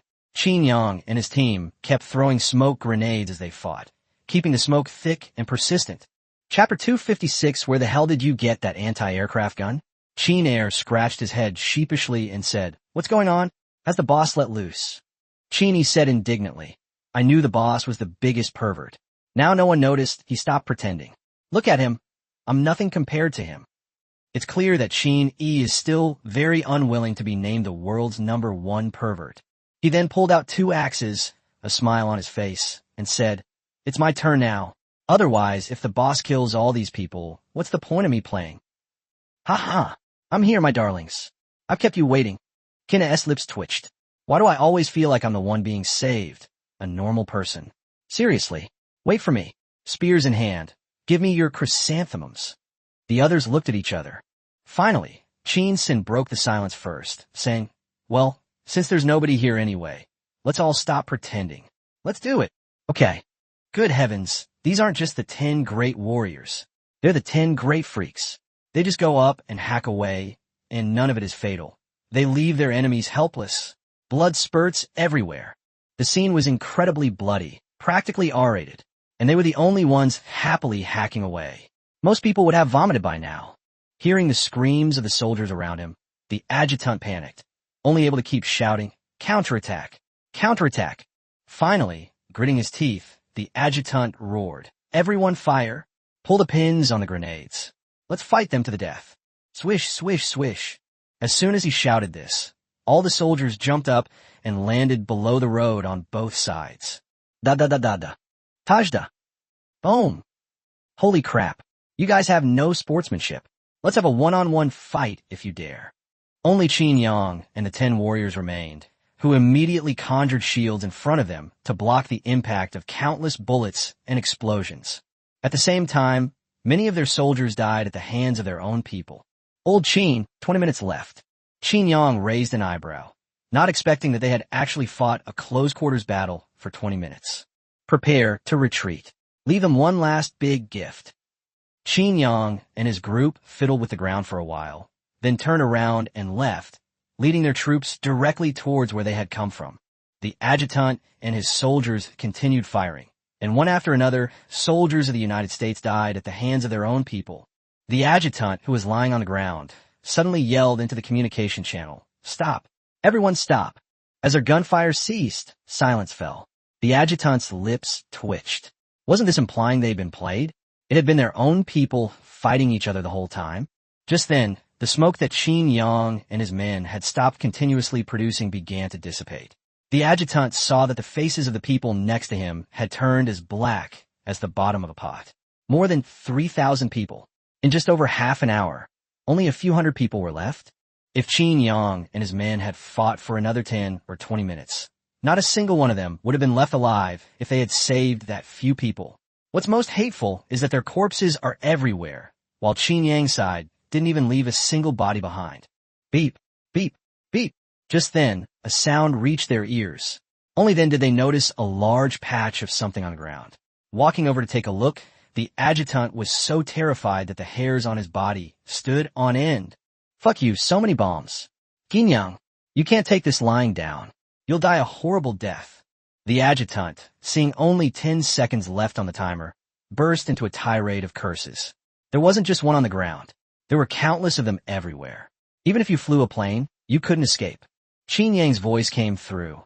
"Hey, you don't really need to thank me like that. When you get down there, remember to say hello to King Yama for me. After all, I probably won't be able to go down to see him for hundreds of years, so I can only help him do more good work." The adjutant was speechless. "You really are the one who's been playing wildly." Boom! The next instant, all the high explosives detonated simultaneously, and Xiao Jin's timing was absolutely perfect. The immense impact uprooted the highway, and the entire area erupted like a vast sea of fire from the ground. It shot skyward. You could see a huge mushroom cloud of fire rising from this place from afar. You can imagine the power of this explosion. The armed helicopter unit that was rushing towards them was still asking for their position when, after a moment of silence, they said directly, "We've found them, but it seems there's no need for further support." The general in the tactical command center said in a deep voice, "What do you mean? Have all 3,000 of them been wiped out? Do you know what you're saying? Those were the elite of our country."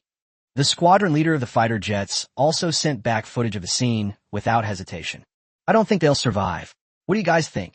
When the general and all the soldiers in the command center saw the huge fireball, they all fell silent. "We think you are right." The general took a deep breath and said, "Start the search from the center of the explosion. They can't have gone far. The explosion only happened recently. We must stop them. As long as we have their coordinates, even if they are demons crawling out of hell, they will die in our beacon nation." Before the captain could even agree, a voice suddenly echoed through the heavens and earth. Thump, thump, thump, thump, thump, boom, boom, boom. The series of explosions caught them completely off guard. The captain roared, "It's Qin Yang's sniper rifle. Everyone take cover. Spread out. Everyone spread out. Open fire as soon as you spot the target. Crush them." More than 300 armed helicopters took off and began searching the vicinity. After all, Qin Yang's sniper rifle only had an effective range of 5,000 meters. It was definitely in this vicinity. As the armed helicopters approached, Qin Yang, who was not far away at the foot of a small hill, revealed a smile. "Ah, he fell for it. Brothers, give him a good beating." More than 200 anti-aircraft guns were positioned on the ground below, ready to wipe out the enemy in one fell swoop. Whoosh, whoosh. whoosh. The next instant, countless shells took flight. The captain was completely stunned when he saw so many shells. Holy crap. When will your intelligence ever be accurate? Damn, they have anti-aircraft guns. Are you all useless? This is supposed to be an armored vehicle. Boom, boom, boom. Within seconds, thousands of shells were flying toward them from the sky. The captain was also filled with despair upon seeing this scene. With such a dense barrage of shells, their attack helicopters had no chance at all. All they could do was wait to die. One after another, armed helicopters in the sky exploded. The large screen in the command center suddenly went black, and the general's face turned as black as the bottom of a pot. Investigate. Qin Yang and his group must have just arrived. These weapons are clearly suspicious. Who paved the way for Qin Yang? And analyze Qin Yang's purpose as soon as possible. His revenge this time is obviously not right. Chapter 257 Tomahawk Missile. I thought you were going to bomb me again. Anti-aircraft guns are the bane of attack helicopters, and they could only watch their troops being slaughtered. Everyone was powerless against my fists. Boom, boom, boom. Explosions echoed through the sky as armed helicopters exploded one after another. In just a few seconds, hundreds of armed helicopters had been destroyed. When will the support troops arrive? Tell them to speed things up.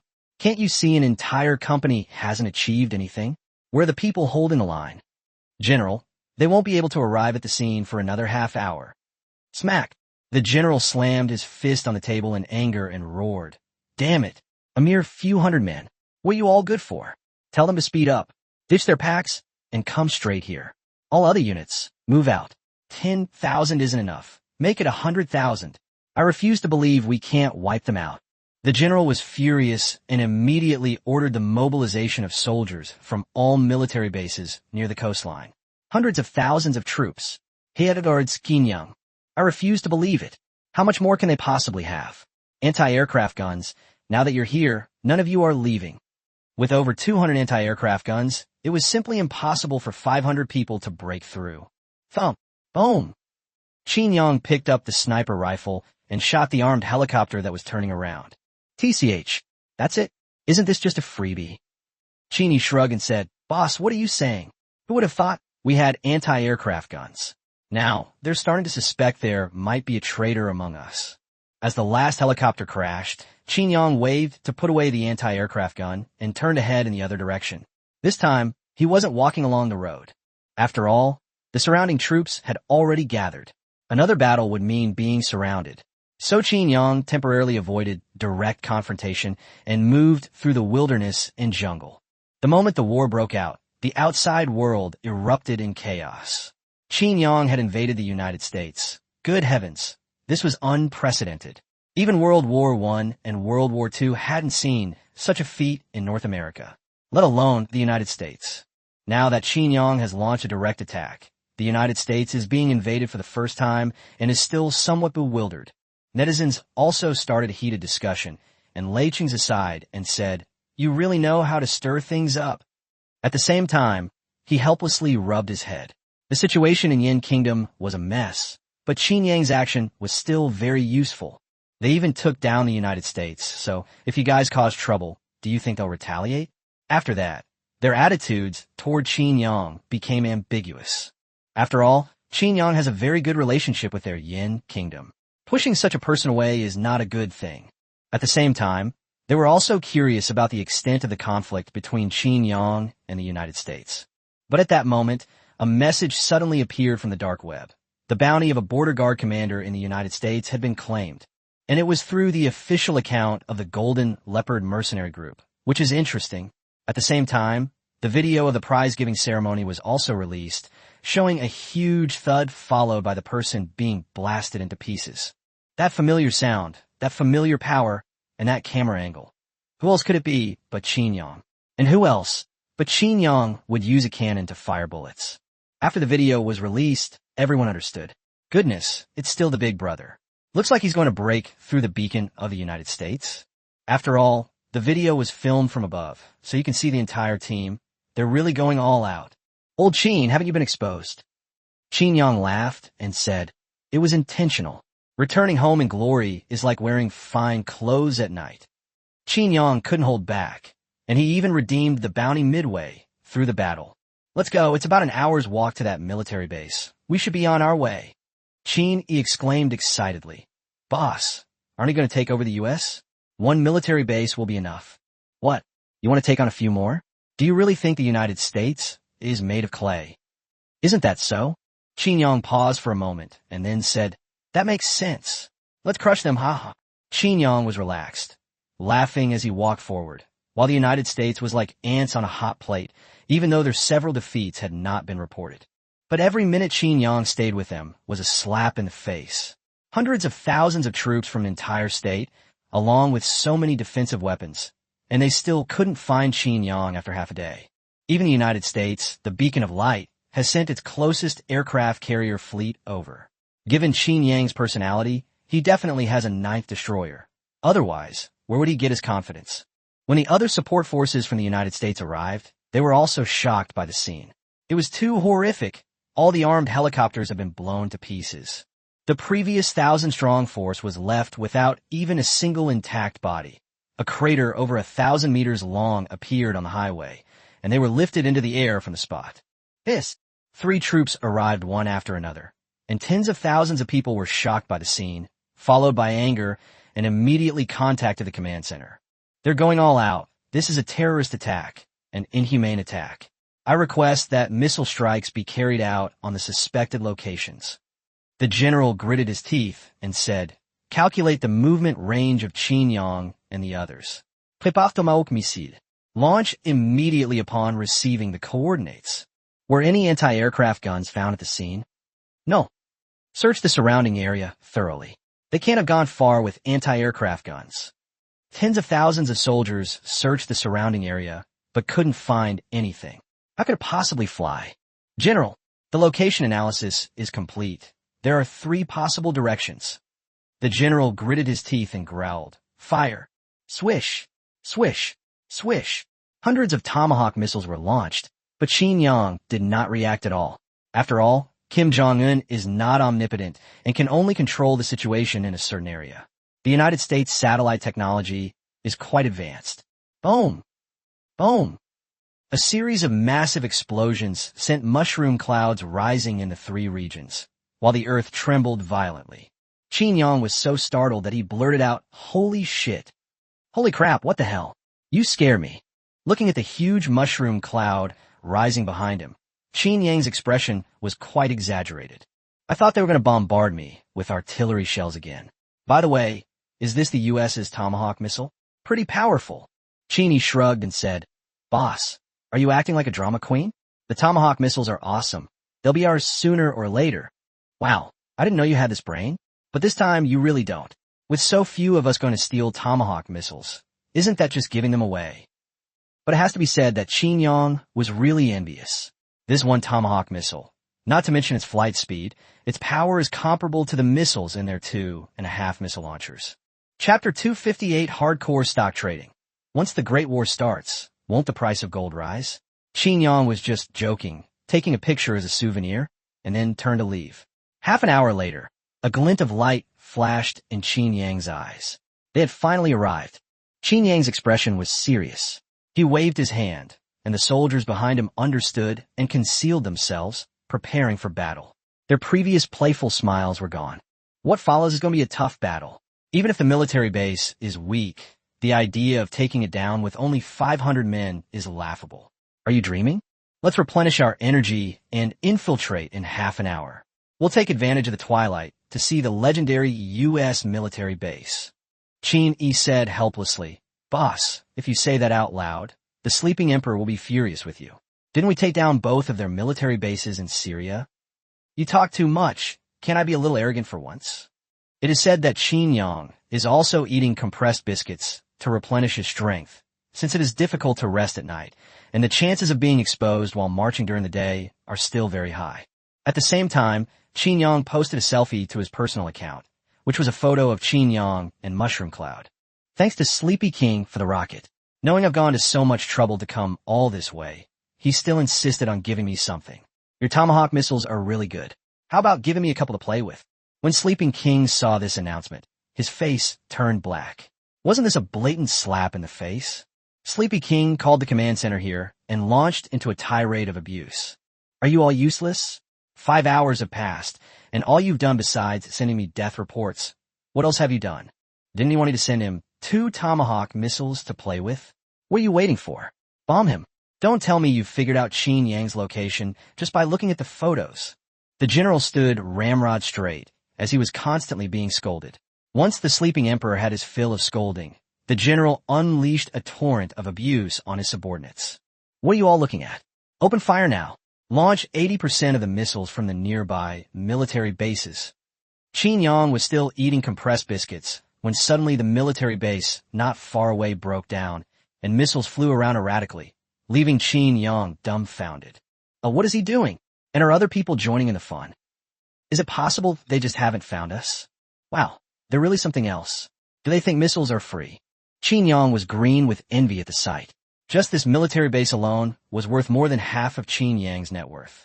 It was too damn rich. What a tycoon. Damn it. I can't wait any longer. I can't take it anymore. Let's get him. Qin Yang angrily took the last bite of the compressed biscuit, then called for the soldiers to charge forward. Whoosh! The moment Qin Yi and his group got close, they threw their throwing knives, which accurately pierced the throats of the men. Yubi. Immediately following, under the cover of the sound of missile launch, rifles equipped with silencers killed dozens of soldiers without any resistance. Qin Yang and his men simply climbed over the gate and used their access control to open it. Qin Yang's troops swaggered in. Xiao Jin, can you handle the security cameras here? Old Qin, you overestimate me. I'm not good enough yet. Qin Yang raised an eyebrow. It wasn't possible now, which meant it could be later. Qin Yang didn't care, as he didn't believe there were many soldiers left who could fight. Shoot straight at the missile launch site, and ideally seize control of the launch site. Qin, he exclaimed excitedly. Boss, just you wait and see. The 500-strong force was divided into 11 smaller units, with each soldier leading a squad. They eventually met at a designated location, and each individual combat system had a marked location. Dada. Qin Yang led his small team, jogging toward their target. With a few quick shots, he took down any soldiers who showed their faces. They hadn't expected that a mere 500 men would dare to attack a military base. Meanwhile, the command center watched on satellite images a vast expanse of bombed land, with mushroom clouds rising one after another, and had no time to lament the economic losses that would be incurred. Instead, they all shared the same hope. Surely Qin Yang wouldn't survive this way. There were over 5,000 missiles. All 8 military bases on the north coast, except for the intercontinental ballistic missiles, had been deployed. Moreover, Qin Yang's previous activities were all in uninhabited areas. With such a large coverage area, even a god would have to leave. If Qin Yang weren't here, he would definitely have complained. Do you guys also suffer from a fear of insufficient firepower? You're practically dragging half of the United States down with you. Meanwhile, the outside world was in an uproar. If Qin Yang could hide the fact that he had killed a few teams before, such a huge explosion, especially since it happened in multiple places at the same time, could not be concealed at all. Soon, the news spread like wildfire. Many people are fleeing the disaster, while others are preparing to stockpile food. Rumors are circulating that the 2 superpowers are about to start a world war, and the price of gold is soaring, as gold is valued in times of chaos. Moreover, many countries have begun to intervene. We cannot allow the conflict between Qin Yang and the United States to escalate any further. It could suddenly trigger a world war, and then everyone would seek revenge, and the whole world would be in chaos. Qin Yang's phone was ringing off the hook, but he ignored it completely. Instead, he said with a strange expression, So the value of the gold I have has increased by another 30%? Old Qin, I never knew you had such a knack for making money. Damn, I didn't expect this either. Quick, make them throw all the gold out. This war will be over in a couple of days. Good heavens, this is what you call hardcore stock trading. That high-level selling was brilliant. When they receive the gold and see the words National Bank of France engraved on it, won't they question their existence? Bang! A gunshot suddenly rang in his ears. Qin Yang was stunned and didn't react for a moment. The bullet hit Qin Yang directly, but fortunately, his bulletproof vest was effective. Da. The soldiers behind him fired a burst of bullets, sending the old man crouching in the corner to meet his maker. Attention everyone, we may have been exposed. Don't hesitate. Open fire and charge. Qin Yang said in a deep voice over the communication channel. The alarm in the military base did indeed go off. Old Liu had already tipped them off, and all the soldiers in the military base were armed and ready for battle. More than 2,000 soldiers stood ready, all hiding in concealed corners, waiting for Qin Yang and his men to walk right into their trap. At the same time, the command center was stunned when they received the message. Holy crap, they're still alive, and they even managed to get into a military base? Are they crazy? Even if he were on the opposite side, he couldn't help but admire Qin Yang and his group. They really did appear in unexpected places. Chapter 259 Qin E. Revenge. This is naked revenge. I stepped on a landmine. Qin Yang and the others quickly removed their silencers. These things still affected their lethality. Qin Yang and his team did not use heavy machine guns like Gatling guns, as this scenario was unsuitable. Da-da-da-da-da. Boom! With thermal imaging capabilities, and by destroying the cameras at every corner first, Qin Yang and his team were able to spot the enemy immediately. No matter how well they hide, a single grenade can take them out. Qin Yang led his squad on a run. They encountered enemy troops at several corners along the way. With a quick sidestep, he flew out and unleashed a burst of fire, wiping out an entire squad. The remaining generals at the military base were all in the same command post, listening to the chaos on the communications. As soldiers were being dispatched one by one, panic began to creep into their hearts for the first time. Fast. Too fast. The soldiers' signals on the screen began to disappear at a visible speed and in different locations. It was practically pushing their military base back from the very beginning. General, let's retreat. We can't hold them off. It will take another hour for reinforcements to return. We've sent out all our men, and we only have a little over 1,000 left. The general gritted his teeth and took one last look at the battle situation on the screen. One by one, the cameras went black. At Qin Yang's speed, it would only take half an hour for them to reach them. Withdraw. After saying that, the general led a group of officers and drove off in military vehicles. Since they had already abandoned all pretense of shame, then so be it. A major general, even though the military base wasn't large, still commanded over 10,000 men, all regular troops. They had quite a few Tomahawk missiles, yet they were driven out of the military base by 500 men. If word got out, people would laugh their heads off. At the same time, he was also hoping that his troops could annihilate Qin Yang's group.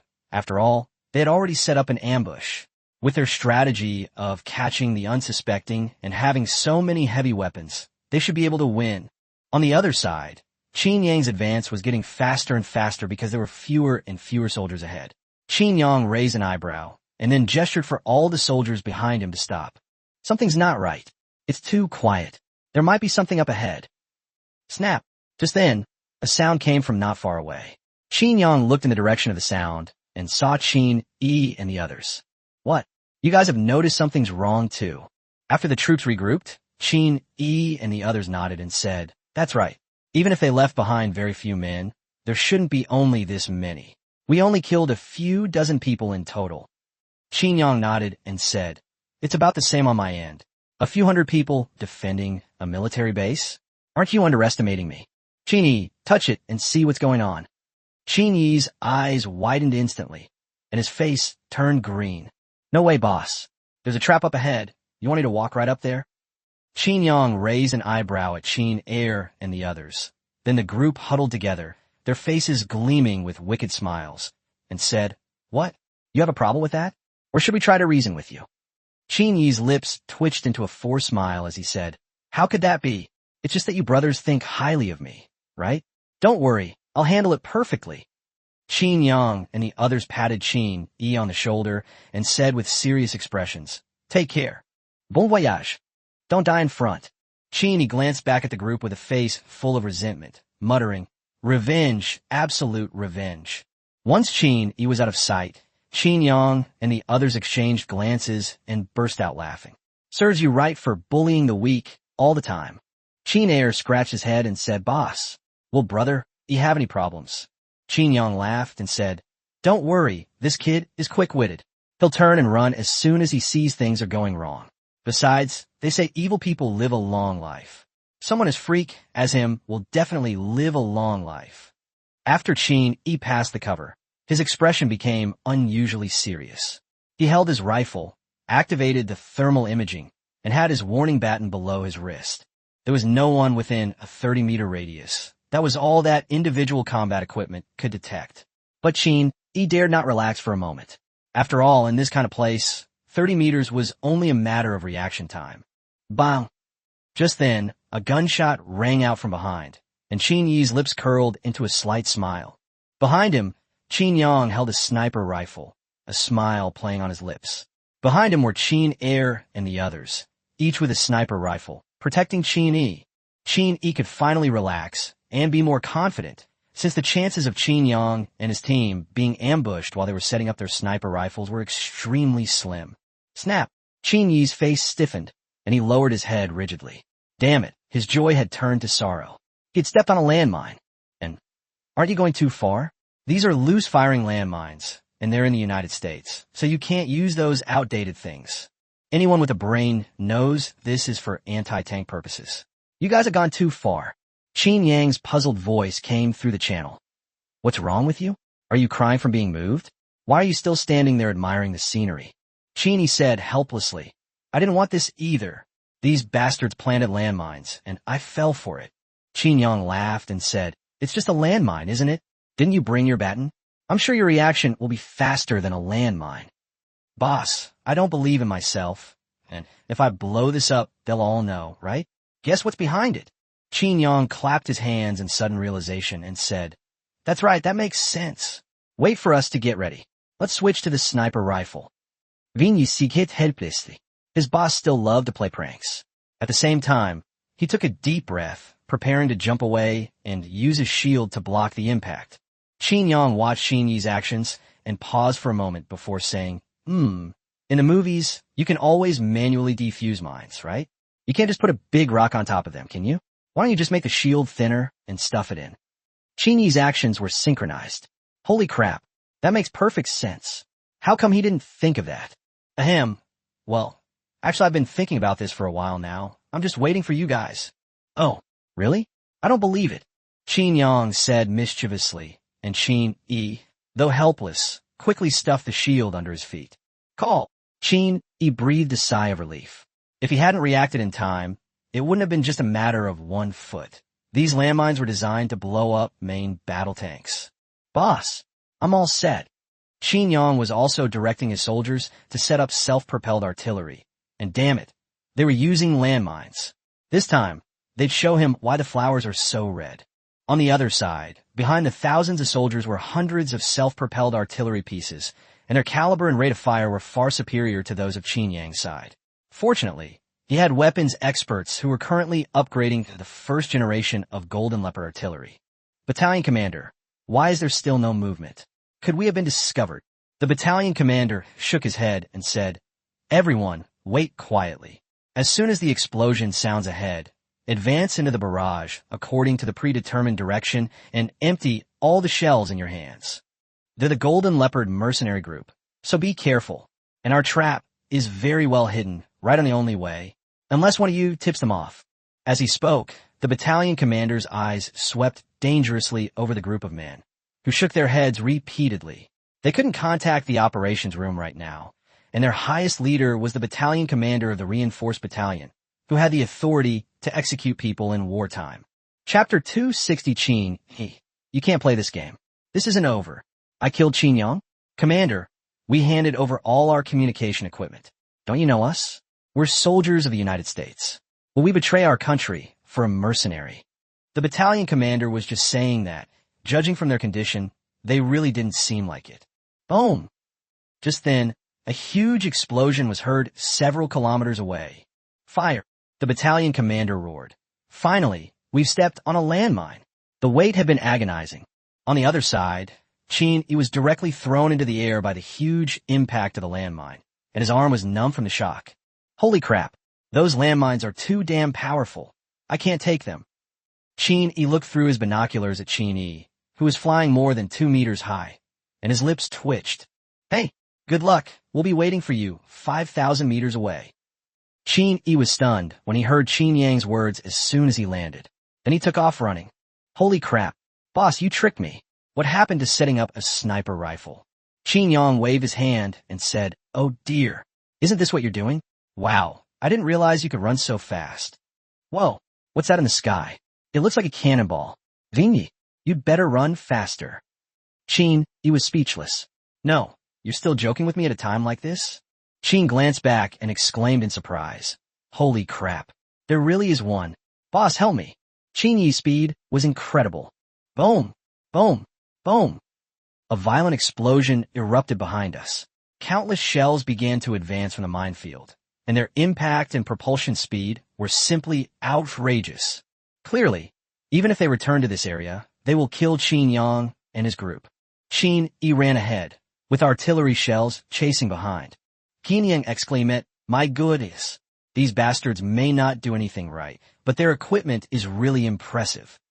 As Qin Yi ran, he shouted, "Boss, I was wrong. I'll never be naughty again. Let's not be sentimental now." Thump. Knock, knock, knock. "Don't worry. Just run. We'll clear a path for you. Remember to hurry. We don't think we can keep up with their speed." Boom. Boom. Boom. Qin Yang and his team used snipers to intercept the shells falling towards Qin Yi in midair, but there were too many of them, and they weren't confident they could intercept them all. There were still quite a few who slipped through the net. Qin Yi cursed and jumped up and down as he ran out amidst the explosion. "The United States, this time we've really made an enemy of each other. You're the first to dare to bombard us like this." Qin Yi exploded, a real explosion. A shell falling beside him blasted him away. Although he managed to block it with a shield, he still rolled several times on the ground before finally coming to a stop. The first thing he did after getting up was to keep running. When had Qin Yi ever suffered such humiliation in his entire life? He'd have to get him no matter what. "Tui, you got a mouthful of dirt in my mouth. Boss, could you guys stop me more accurately?" Qin Yang said in a deep voice, "Stop talking nonsense. We're almost at our limit. There are too many shells coming from the other side. We can't stop them all. Charge out in one go." Boom, boom, boom. The massive explosions continued for over 10 minutes without stopping, and it was a high-density bombardment. In just those 10 minutes, at least tens of millions of dollars worth of shells were used up. Indeed, war is all about money. After more than 10 minutes of arduous struggle, Qin Yi finally reached Qin Yang's side. Qin Yi, panting heavily, looked at Qin Yang with a resentful expression and said, "Boss, is this what you meant by guaranteed?" Qin Yang laughed and said, "You're back safe and sound, and look at you. Hasn't your speed improved again? Not bad. I'd rather not have this kind of improvement. I never want to experience this feeling again." Now he understands what it feels like for those enemies who were bombarded by their artillery. Looking at the ravaged battlefield ahead, Qin Yang said in a deep voice, "Everyone get ready. As soon as they send someone to scout the battlefield, bombard them. Our range isn't as far as theirs. Clear all the landmines off the ground first." As he spoke, Qin Yang produced 5 more missile launchers. Well, the self-propelled artillery didn't have enough range, but the missiles did. Originally, Qin Yang was planning to go to their missile launch base, get a few missiles, and raise the base to the ground. Now it seems that it's not necessary. He was still a bit presumptuous, underestimating the strength of the U.S. military. They launched a surprise attack, taking advantage of the enemy's weakened defenses, and even then they only killed a few hundred enemy soldiers, which was still a significant achievement. However, if the other side is prepared and fights a fierce battle, even if they win, it will be a Pyrrhic victory. After all, this time they are not in Darien province, so they do not have absolute dominance. Qin Yang used the grappling hook to reach a high point, raised a sniper rifle, and aimed ahead, waiting to see where the enemy soldiers would come from so he could know the direction of the missile launch. On the other side, the battalion commander's breathing became heavier. After the shells stopped firing, the scene fell silent. In the distance, some parts of the battlefield were still burning, the legacy left by those shells. "We won." The 2 soldiers beside him exchanged a glance, their voices trembling slightly as they said, "Probably. Even if they're on the edge, they can't escape in an off-road vehicle. Besides, our base isn't always a straight road. Escaping would be like the heavenly emperor descending to earth." The battalion commander's hands trembled as he said, "We killed Qin Yang? We killed a legend in the mercenary world? I'm going to be famous." Both company commanders rolled their eyes at the same time. When they were killing, they said they did it all together, but now that they're famous, they're the only ones left. The battalion commander took a deep breath and said, "Third company commander, take a company up there and take a look." Yes. The third company commander led several hundred men, each carrying a rifle, forward with great caution, taking each step with utmost care. Upon arriving at the battlefield, which had been bombarded by artillery fire, the third company commander took a deep breath and said, "Battalion commander, I don't think there are any survivors. The ground has been turned upside down. It's impossible for anyone to have made it out alive." The battalion commander snapped, "I know that too. I just wanted you to see how many corpses were left on the other side. Whether they're all there." Good. Meanwhile, the battalion commander couldn't wait to report this good news to the officers in the command post. He was also very angry and boastful. Didn't they run away first because they didn't trust them? Now that they've captured Xinjiang, what do you guys say about this? Chapter 261, come on. Family, let's have a drink. How about a bet? On the other side, several military vehicles that had already traveled more than 20 kilometers suddenly braked and stopped. The group looked at each other. Sir, should we go back?" The brigade commander asked in a somewhat lewd tone. "Do you think it's possible that they were captured by Xinjiang and then threatened to capture us?" The others twitched at the corners of their mouths. "Goodness, no wonder you can be a leader. With your personality, how afraid of death must you be?" That makes sense. Of these 7 men, the lowest ranking is a senior colonel, and the brigade commander was only promoted to lieutenant general this year. The commander paused for a moment before saying, "That violent explosion over there just now definitely wasn't from Xinjiang and his men. Our side has a very high chance of winning." The brigade commander gritted his teeth and said, "In that case, shall we go back?" Meanwhile, the company commander had led his troops to the spot where the mines had been first triggered, where huge craters lay in the ground. The surrounding buildings had also been destroyed by artillery fire. But everyone in this company had their brows furrowed. They stared intently at the ground, not letting a single clue slip by. "Company commander, something's not right. Even with heavy firepower, it's impossible to wipe out every last bullet." The company commander was already sweating profusely. He said irritably, "Do I need you to remind me? What are you waiting for? Quietly retreat." Xinjiang watched this scene with a smile on his lips, holding his sniper rifle. Thump! Whoosh! Whoosh! Whoosh! Xinjiang fired a bullet, and the silent world was once again filled with a deafening roar. "Holy crap! Run!" The company commander was cursing as he watched the shells flying in from the sky. Where did Xinjiang get these cannons? And the number was clearly wrong. Boom! Boom! Boom! However, they had already entered the range of the self-propelled artillery, and countless shells rained down from the sky. A pot of steel soup, and behind it, the battalion commander, holding binoculars, stared in disbelief as one of his companies struggled and died in agony amidst the artillery fire. Damn it! Where do they get these shells? There's a traitor. There must be a traitor.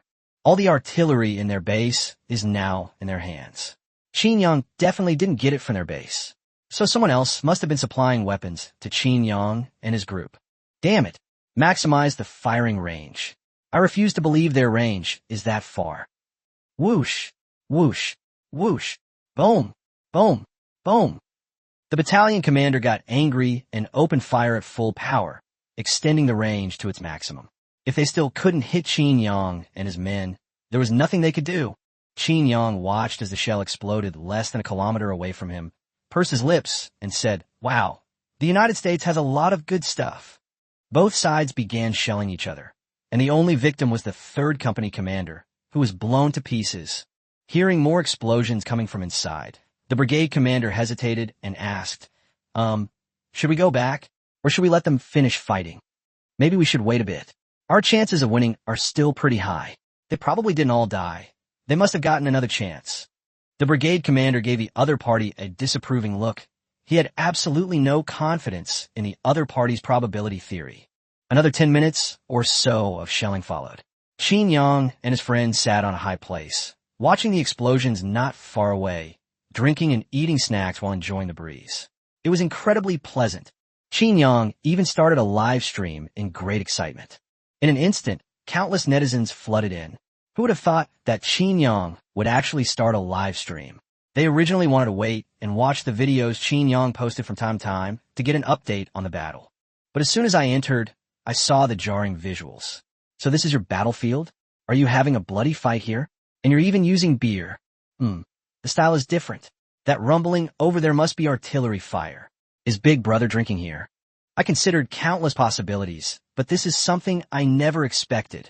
Is war really this trivial now? Wow, is this the eldest brother?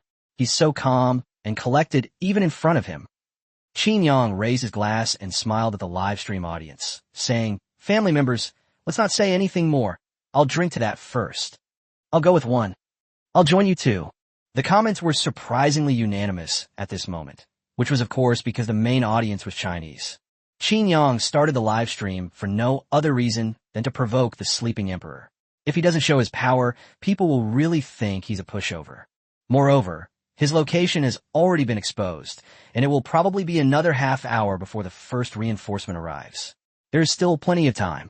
Sleeping Emperor was indeed furious. His face turned green. You're watching our artillery fire while you're drinking your wine? You really don't treat them like human beings. Hey, sleepy old man, you have a lot of good stuff at home. I'm really envious. Qin Yang took out his phone, and it was Sleeping King's call. Qin Yang, you gone too far. Do you really think a veto power will put you in a safe position? You got this seat through a bunch of nonsense. Now you're waging war against us.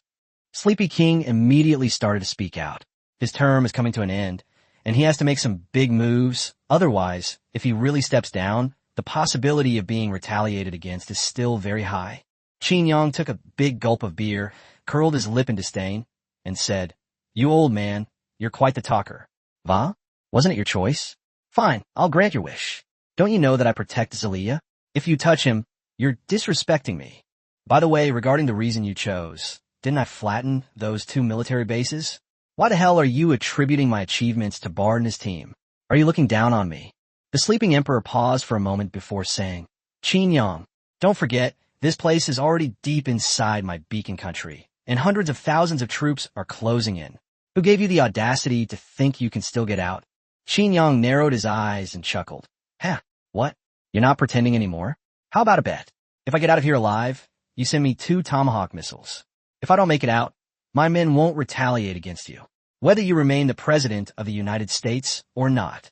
Sleepy King's face stiffened. Holy crap, what an attractive bet. A glint of light flashed in Sleepy King's drowsy eyes as he said in a deep voice, "All right, the bet is made." Qin Yang's lips curled into a slight smile as he said, "All right, your stalling tactics are over. I've finished my drink. Time to get down to business." With that, Qin Yang hung up on Sleeping King. If he weren't bored, Qin Yang wouldn't have chatted with him for the last few minutes. Sleeping Emperor stared at the disconnected phone, saying nothing, his expression unchanged.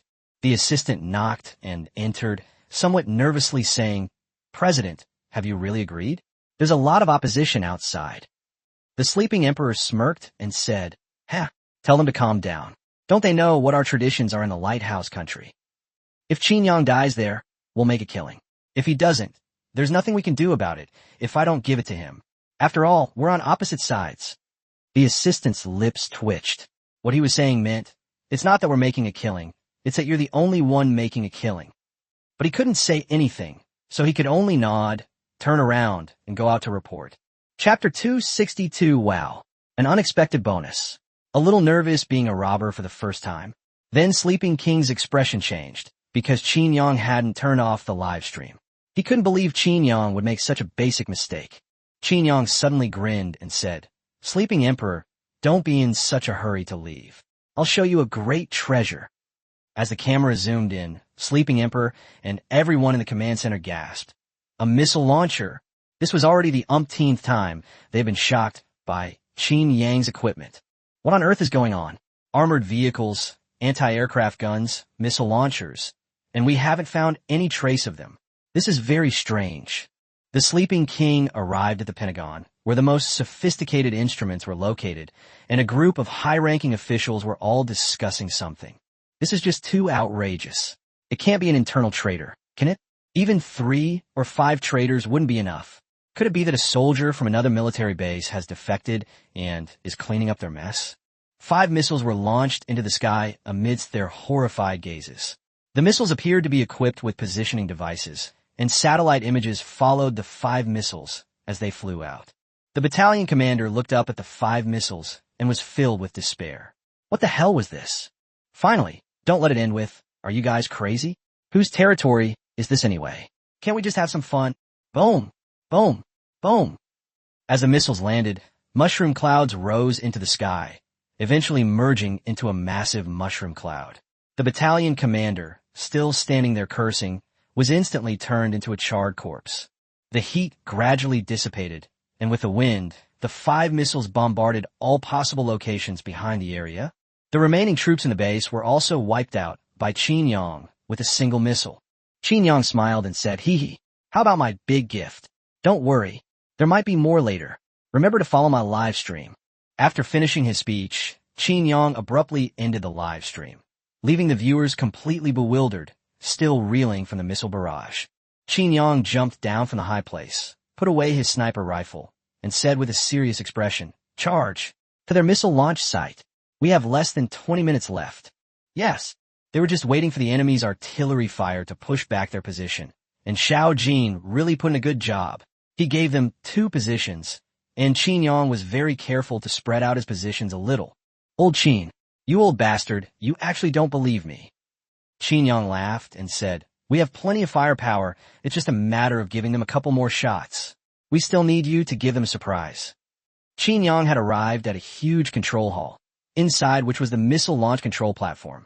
Looking at the dazzling screen, Qin Yang said, Xiao Jin, can you handle this? Old Qin, I feel insulted.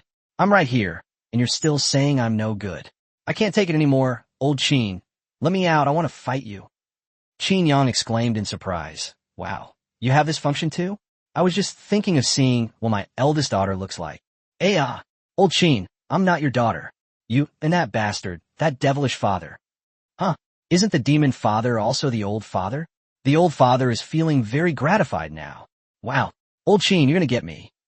Alright, let's get down to business. We only have 10 minutes left. Can you get this done? I'll let you off the hook for now, 1 minute. Qin Yang grinned and said, it still has to be my little Jin. Remember to set a timer.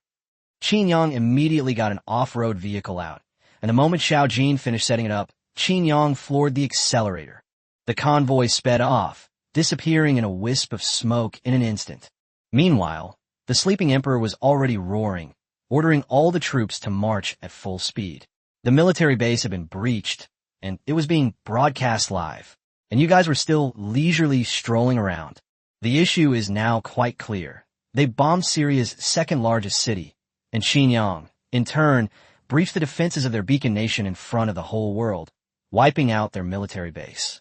After today, the past is over, and we won't continue with today's events. That's the tacit understanding between us. This also relieved other countries. Although Qin Yang's strength was not great, and his numbers were small, he had a lot of tricks up his sleeve, and his advanced technology was endless. If a real war broke out, the whole world would be in chaos. It might have led to World War III. Now, things are simple. If Qin Yang comes out alive after today, this is the end of it. If Qin Yang dies here, then the 6th rogue state will disappear. As for the bet between the two of them, that's irrelevant. It's a matter between the two of them. After Qin Yang rushed out, he was staring at the 7 people. Qin Yang smiled when he saw the general's stars on their shoulders. Xiao Jin, check if they put a bounty on it. Even a fly's meat is meat. Old Qin, you're really stingy. Qin Yang waved his hand and said, take them all away. People will be here soon. Let's find a safe place first. Qin laughed and said, all right. I didn't expect such an unexpected bonus. The brigade commander and his men left immediately. Unexpectedly, instead of receiving further instructions, they encountered Qin Yang and his group. Qin Yang clicked his tongue and said, hey, I didn't expect there to be so many of you who slipped through the net. Come on, tell me how much ransom your families can come up with. Qin, he suddenly spoke up. Boss, something's not right. Can't we ask that old man for money? With so many people watching, he should be willing to pay a lot of ransom. Qin Yang's eyes lit up. Wow, it had to be you. This is a great idea. Finding a safe place to prepare for a live broadcast demanding money. I'm a little excited about being a kidnapper for the first time. Qin, he rolled his eyes and said, boss, you've done way more perverted things than this. Why are you showing off your love life now? Get out of here. You're ruining my performance. Ahem. Time to get ready for the live stream. By the time the 100,000 strong army arrived at the military base, Qin Yang's side was already deserted. The brigade commander and his men had been forgotten by everyone. They were all thought to have died at the military base. Qin Yang appeared in the live stream within just 20 minutes, a sinister smile on his face. Sleepy King's heart skipped a beat. Oh no, they're gonna mess with him again. Oh, napping time. We meet again. Sleepy King's lips twitched. What the hell is this little nap thing? But he was even more certain that Qin Yang was definitely not up to anything good. Qin Yang waved his hand lightly, and he brought the group up. Sleeping Emperor and the others froze when they saw them. What a disgrace. Their battalion commander and the others had already died in battle. Died in full view of everyone. Blasted to smithereens by missiles. But the highest-ranking leaders of the military base were captured alive, and it seems they offered no resistance? Shameful. Utterly shameful. Chapter 263, Sleeping Emperor Old Treasure. A wave of his hand, and he'll give you 100 million. Who wouldn't be confused? Qin Yang said with a smile. So, does he look familiar? Does anything remind you of him? The Emperor's face darkened, as did the generals around him. Although they might not recognize the others, they had seen the highest-ranking leader of a military base before. Moreover, the general stars on their uniforms couldn't be faked. The Sleeping Emperor called directly, saying, Qin Yang, what exactly do you want? Do you want to start a war with our beacon of light? In front of so many people. Qin Yang's expression was strange. Good heavens, he understood. This was him blaming him for bringing them to the forefront. You've already killed them. You can give me corpses, but you can't kill them in front of him. Qin Yang patted the heads of the group and said, What is your status, and what is my position? Just based on our relationship, I'll give you a chance to redeem them, and I can even give you a 20% discount. Sleeping Emperor's lips twitched helplessly as he said, So, I should thank you, huh? Qin Yang generously said, Hey, this isn't what a big brother should do. I'll split it 50/50ths. It'll only be $100 million US. If you send more money, I can even give you a kickback. Anyway, it's all public money. Qin nudged Qin Yang and said, Boss, is this something we can say? So many people are watching. It's not easy for Sleeping Emperor to be in this position. Qin Yang slapped his forehead and said, Oh dear, it's all my fault. Look at my brain. I should have said this in private. Little brother, look at the mess I've made. I'm so embarrassed. Sleeping King gritted his teeth and said, Well, you're really doing a great job as a big brother. Huh? 100 million, right? I'll give it to you. After finishing his sentence, Sleeping King hung up the phone immediately. He was so angry that he would be driven crazy if he talked to Qin Yang for even a minute longer. What kind of person was this? He was over 70 years old, and I was his little brother. Qin Yang shrugged and said, Why did it hang up? Jingle. Qin Yang laughed and said, Oh my, with the speed at which you transfer money, you're definitely a hot commodity among the old ladies. Isn't this a treasured old lady with billions in wealth? Qin Yang happily accepted the 100 million US, then waved his hand and had the brigade commander and his men tied up and left on the spot. Sending them back was out of the question. They could come looking for themselves. Sleeping King felt like he was about to have a heart attack. Is this the world's most venomous tongue? His skills are truly powerful. And you, my old darling, are you praising him? It doesn't feel quite right here. Netizens ignored all of that and were laughing hysterically. What the hell, bro? Are you trying to make me die of laughter so you can inherit my Alipay account? He transferred 100 million to you with a wave of his hand, in US dollars no less. What else could this be but an old treasure? Sleepy King, little brother, I'm in. Even though I'm a guy. I think you all like this. Good heavens, are you trying to make me laugh to death? You've dug up all of America's old secrets again. It reminds me of that black soldier's lewd singing. You'd better pay me back for my brain, or I'll lose it. Holy crap. I'd completely forgotten about this if you hadn't mentioned it. Something's gotten into my brain. Congratulations to Sleeping King on getting a new name, little brother, and old baby. Sleeping King's previous videos have also been turned into all sorts of parody videos. Sleepy King quickly realized something was wrong. He had been in such a hurry that he had forgotten the important matter. They should at least give him an address before releasing him. Otherwise, how would they find him in such a big place? Meanwhile, Sleeping Emperor had already been thoroughly scolded by everyone in the Combat Command Center. You guys didn't even catch Qin Yang? Are you all just good-for-nothings? Qin Yang laughed and said, Brothers, we should get out of here, otherwise that old man might go berserk and drop a nuclear bomb on us. Qin laughed and said, Boss, you've been watching too many movies. If he dares to drop a nuclear bomb on his own territory, I'll call you daddy. Qin Yang and the others twitched at the corners of their mouths. You're the one who's really twisted. I treated you like a brother, but you won't be my son. Qin Yang patted Qin Yi on the shoulder, his expression indescribable. You really look down on that old man, sleeping king, and even more so on their ability to cause trouble. If they really go crazy, who knows what might happen? Meanwhile, on the other side, the United States' 100,000-strong army had completely surrounded the military base, but they did not rush in. Who knew if there were any traps inside? Of course, they also knew that Qin Yang and his group were no longer there. Old Qin, it's time. Let's begin. Swish, swish, swish. Amid the horrified gazes of 100,000 troops, nearly 100 missiles were launched from the military base, all pointing in the same direction. Lie down. Holy crap, they hacked the missile system. Run. The army was thrown into chaos. After all, with so many missiles flying in, who wouldn't panic? But most soldiers just stood there, dumbfounded. What good would lying down do? At most, the bodies would be preserved a little better, but what good would that do? Many soldiers closed their eyes in despair, while they reported the situation to Sleeping King and the Combat Command Center. Both sides were filled with rage. They're the most technologically advanced country in the world. No one understands the power of information warfare and missile coverage better than them. The advent of the Maxim machine gun ended the era of cavalry. The information warfare began with the Gulf War in their Beacon Nation, where they annihilated over 100,000 enemy troops with a terrifying advantage of 0 casualties. They're the ones who understand the horror of that war best. If that bomb were to come down, given the density of the troops, an estimated 20,000 to 30,000 men would be a serious threat. At this moment, they were genuinely considering dropping a nuclear bomb. If tens of thousands of soldiers were to be bombed down, their beacon of hope would be in grave danger. But as time went by, no explosion was heard. The soldier opened his eyes and saw only the trail of flame left by the missile streaking across the sky in the distance. We survive! We survive! All the soldiers cheered excitedly. It was truly a transformation from hell to heaven. It was so sudden and wonderful that it felt unreal to them.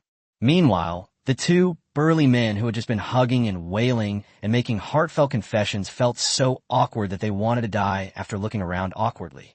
After that incident, their U.S. military underwent a purge, reassigning all of them to different bases. Unexpectedly, there were still some who escaped here. Would you believe me if I said this was an accident? Their class monitor's face darkened, and he gritted his teeth, saying, "You two bastards, you really know how to cause me trouble. Go back and accept your punishment." Everyone breathed a sigh of relief, but then something suddenly came to mind. If these missiles weren't targeting them, what were they for?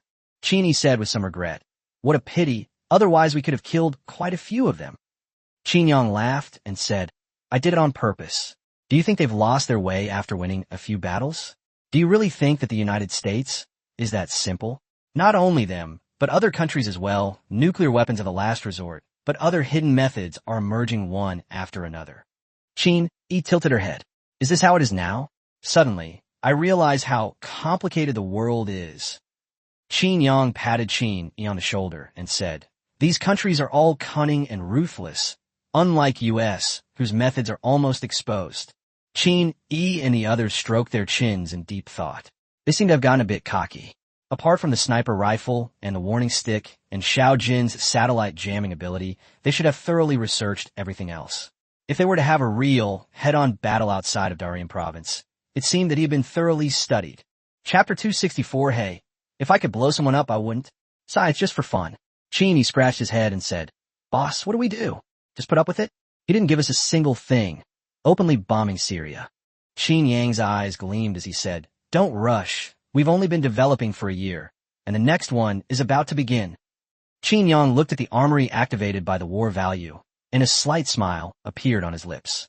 Their biggest problem now was that they had too few soldiers. More than 20,000 soldiers were enough to dominate the Middle East, but they were somewhat powerless against these countries. Qin Yang now has everything from land, sea, and air, and has unlocked cruisers and other ships. He also has the ability to upgrade weapon specialists. However, it's a money pit, and Qin Yang can barely afford to maintain 9 destroyers. Only 1 aircraft carrier remains to be unlocked in the sea. Although the firepower on land is not strong, Xinjiang has a large quantity of equipment.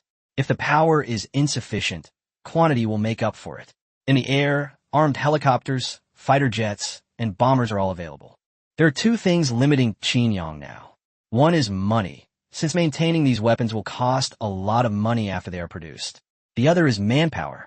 If Xinjiang has to lead the team himself in every war where he fights against a larger force, it will be difficult to manage. Without Xinjiang's unlimited supply of various weapons and ammunition, it would have been impossible to achieve this. This year has exhausted Xinjiang. He's practically a workaholic, fighting one battle after another. And the next weapon to be unlocked in the arsenal is actually a basic genetic soldier. Goodness, biological weapons are weapons too, huh? When did your arsenal start to align with the concept of God? How outrageous! Although the price of soldiers there increases exponentially with the number of soldiers, the maximum number is a whopping 500,000. What does this mean? With just 100,000 soldiers, Xinjiang dares to confront any well-known country head-on and launch multiple attacks. With 200,000 soldiers, he wouldn't need any conspiracies to deal with a developed country like ours. As long as we can defend against the enemy's missile barrage, we can attack at will. 100,000 soldiers and the sleeping emperor are my little brothers. 500,000 soldiers and the sleeping emperor? Kneel down and lick the ground.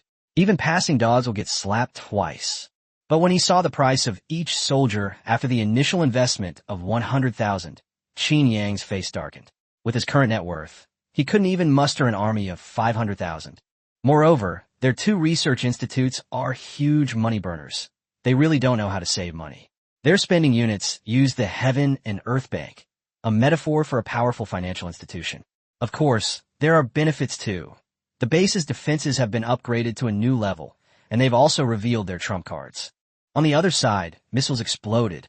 Nearly 100 missiles were involved, and the power of the explosion was unimaginable. Huge fireballs shot straight into the sky, appearing dazzling against the backdrop of the sunset. All the soldiers squinted at the huge fireball, their hearts filled with complex emotions. Who had died in their place? The fireball lasted for more than 20 minutes before dissipating. Xinjiang also broadcast the scene live, and netizens watched with great interest. Wow, that firework was huge. It was almost as big as the 5 nuclear bombs from the little days.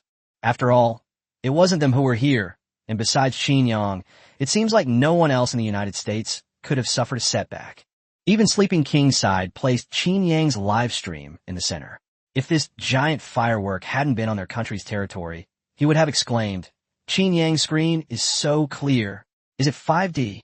But as the fireball disappeared, leaving behind a mess on the ground, Sleepy King and his companions turned pale, and netizens burst into laughter. The ground after being bombarded by missiles was a different color from the surrounding area. It was dark, with a clear color difference between the two sides. Xinjiang actually used this color difference to create a hand with its middle finger pointing upwards. The sleeping emperor was about to explode with rage, and he cursed, 500 men, just 500 men. They've almost turned our country upside down. Are you all useless? It seems the army's training is still too lax. He couldn't even remember how many times Xinjiang had mocked him. This time, Xinjiang had come up with a technical one, which was a real slap in the face. Ultimately, it was because his army was too useless and had been completely outmaneuvered by Xinjiang. Otherwise, he would have been the one standing on the high ground. Just then, Xinjiang's voice appeared in the live stream, teasingly saying, "How about it, my old darling? Surprised? Unexpected? I'm just having fun, just playing around. I'd rather blow up people than not, I'm just having fun." Sleepy King's lips twitched. "You're something else." Sleepy King skillfully pulled out 2 quick-acting heart pills from his pocket and swallowed them in one gulp. Lei Qingze and his group were laughing hysterically, while at the same time, those countries raised their risk assessment of Xinjiang to a new level. "You call this a brute? Don't be ridiculous. Xinjiang is clearly using his brain. A brute isn't scary. A brute with brains is the scariest." Xinjiang continued, "Old darling, you're still rich? You've sent over 100 million, and you haven't even asked where I am. I can only reluctantly give you directions." The sleeping kings and their crew looked at the middle finger and said irritably, "Send a small team to bring those people back in this direction. Also, if you let Xinjiang get away, come back and be prepared for punishment. Xinjiang has already made the United States his home, and you're still playing house with him." On the other side, Qin Yang had reached the edge of a cliff, with the turbulent sea below and a destroyer waiting in the distance.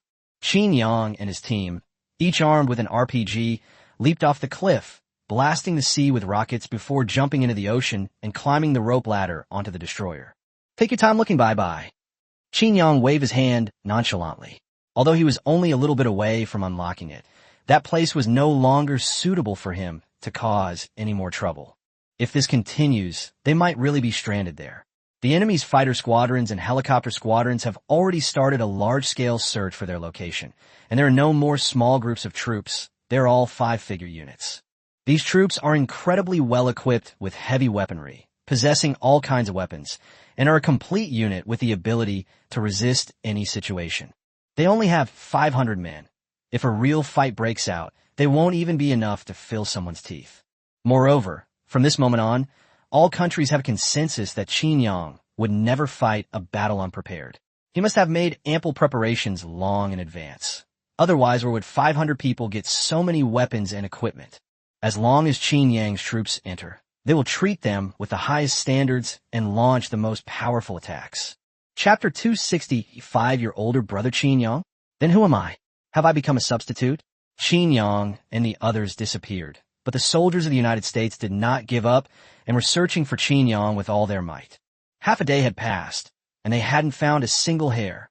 Meanwhile, Qin Yang looked at the large fishing boats ahead with a strange expression. There were also quite a few smaller ships that were assigned to Qin Yang, each with 7 or 8 people, each armed with an AK and 2 RPGs, and they charged straight at him. Qin Yang was speechless. Pointing at the pirates, he said, "No. Who gave them the courage? They can't see my huge warship. Da. Hey, up there. Robbery. Hand over your ship." The pirates' eyes lit up as they stared at Qin Yang's destroyer. Qin Yang's lips twitched, and he said, "Xiao Jiao, go and take care of it." Qin Jiao shrugged, then put on a mask and stepped forward. "Hey, are your eyes gouged out?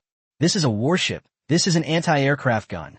It could blow you to bits in a second, and you're trying to rob us. These robbers are definitely not mentally sound. Any normal person would stay far away from a warship. There's something wrong with them." Sure enough, the pirate squad leader, with his nose in the air, said arrogantly, "T-Sage, do you know who my big brother is? My big brother is the world-renowned Qin Yang, Boss Qin. Asking for a warship from you is giving you face. Don't you dare be ungrateful. If I just make a phone call to my older brother, he can immediately launch a whole bunch of missiles. If you don't want to die, you'd better kneel down and beg for mercy." Qin Jiao looked completely bewildered, turned to look at Qin Yang, and then said, suppressing a laugh, "Boss, I can't handle this. He has powerful backers. I can't afford to offend him." Qin Yang asked in surprise, "What kind of backer? Someone you can't afford to offend? Who is it? Tell me." Qin Yang hadn't heard their conversation below. His mind was completely focused on the system. But hearing what Qin Jiao said piqued his interest. Qin Jiao's face trembled with suppressed laughter. He said his older brother is Qin Yang. With just one phone call from him, Qin Yang can launch a whole bunch of missiles and make us beg for mercy. Qin Yang's eyes widened in disbelief as he stared at Qin Yang. "Holy crap. Is this your older brother or your son? Your phone call works so well." Tui. Damn it, he just blurted it out. Isn't he insulting me? What did I take on this underling? How come he doesn't know? You actually believe that. You told him to call his older brother, and now there's a fake Li Kuei. Qin Jiao leaned against the railing and said with a smile, "Call your older brother. We'll take it. If even one missile comes today, this ship is yours." The pirate sneered, "Humph. You really won't shed a tear until you see the coffin. I gave brother Qin Yang $1 million in startup funds. He's my sworn brother. Have you thought this through?" Qin Jiao could hardly contain himself anymore. "Ha, you'd better hurry. Otherwise, I'm afraid they won't be able to hold him back." Ha. Qin Jiao was practically laughing hysterically when Qin Yi and the others surrounded the enraged Qin Yang, wrapping their arms around him layer by layer. "Boss, hold on tight. It's not worth it for a nobody like him. We'll just watch Xiao Jiao's performance." Qin Yang gritted his teeth and said, "So you weren't using your name? Huh, damn it, I'm going to kill him. And that bastard who stole my name, I'm going to skin him alive." That idiot down there is still so confident. He's obviously not very bright and has been completely fooled. The pirate captain took the phone and dialed, but no one answered for a long time. You wait. My older brother is fighting with the United States right now and hasn't seen the phone. I'm calling my other brother. He's the world's #1 psychopath. If you fall into his hands, you're in big trouble. Chin Jio's lips twitched. You know, quite a wide range of people. Even Chin E is among them. As soon as he turned around, Chin E froze on the spot, then grabbed his double axes and charged down. Veins bulged on his forehead, veins stood out, and he gripped the double axes tightly with both hands. You bastard!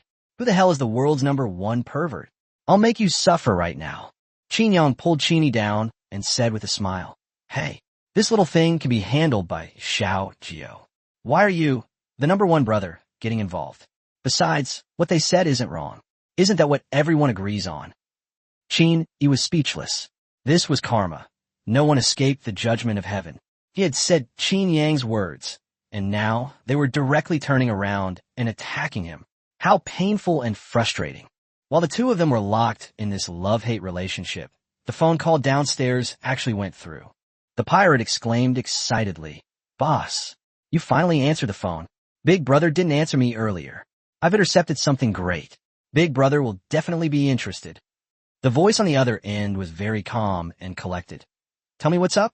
I'm busy fighting the United States right now. We're short $1 million. The pirate exclaimed excitedly. Brother, if this deal goes through, forget $1 million. Even $10 million is no problem. The phone vibrated noticeably on the other end. Then a sharp voice asked, What did you say? What good stuff did you snag this time? The pirate exclaimed excitedly. Brother, if you could just fire a missile at me, this warship is ours. That's worth far more than $10 million. There was silence on the other end of the phone. Then a scream rang out. What the hell did you bring back for me? The pirate laughed. Brother, no need to be so surprised. This is what I should do. It's just one warship. Compared to your battle against the United States, I'm far from being a match for you. Screw you, I don't have a single missile. If you want to die, don't take me with you. Chin Yang's voice suddenly appeared, interrupting their call. All right, that concludes our exchange.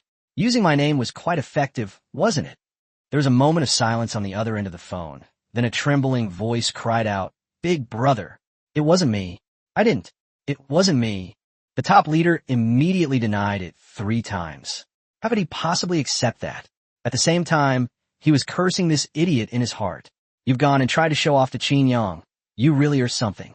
Most importantly, how dare they, with just a few fishing boats, operate such a huge warship? He didn't understand, but he was deeply shocked. It seemed to make sense.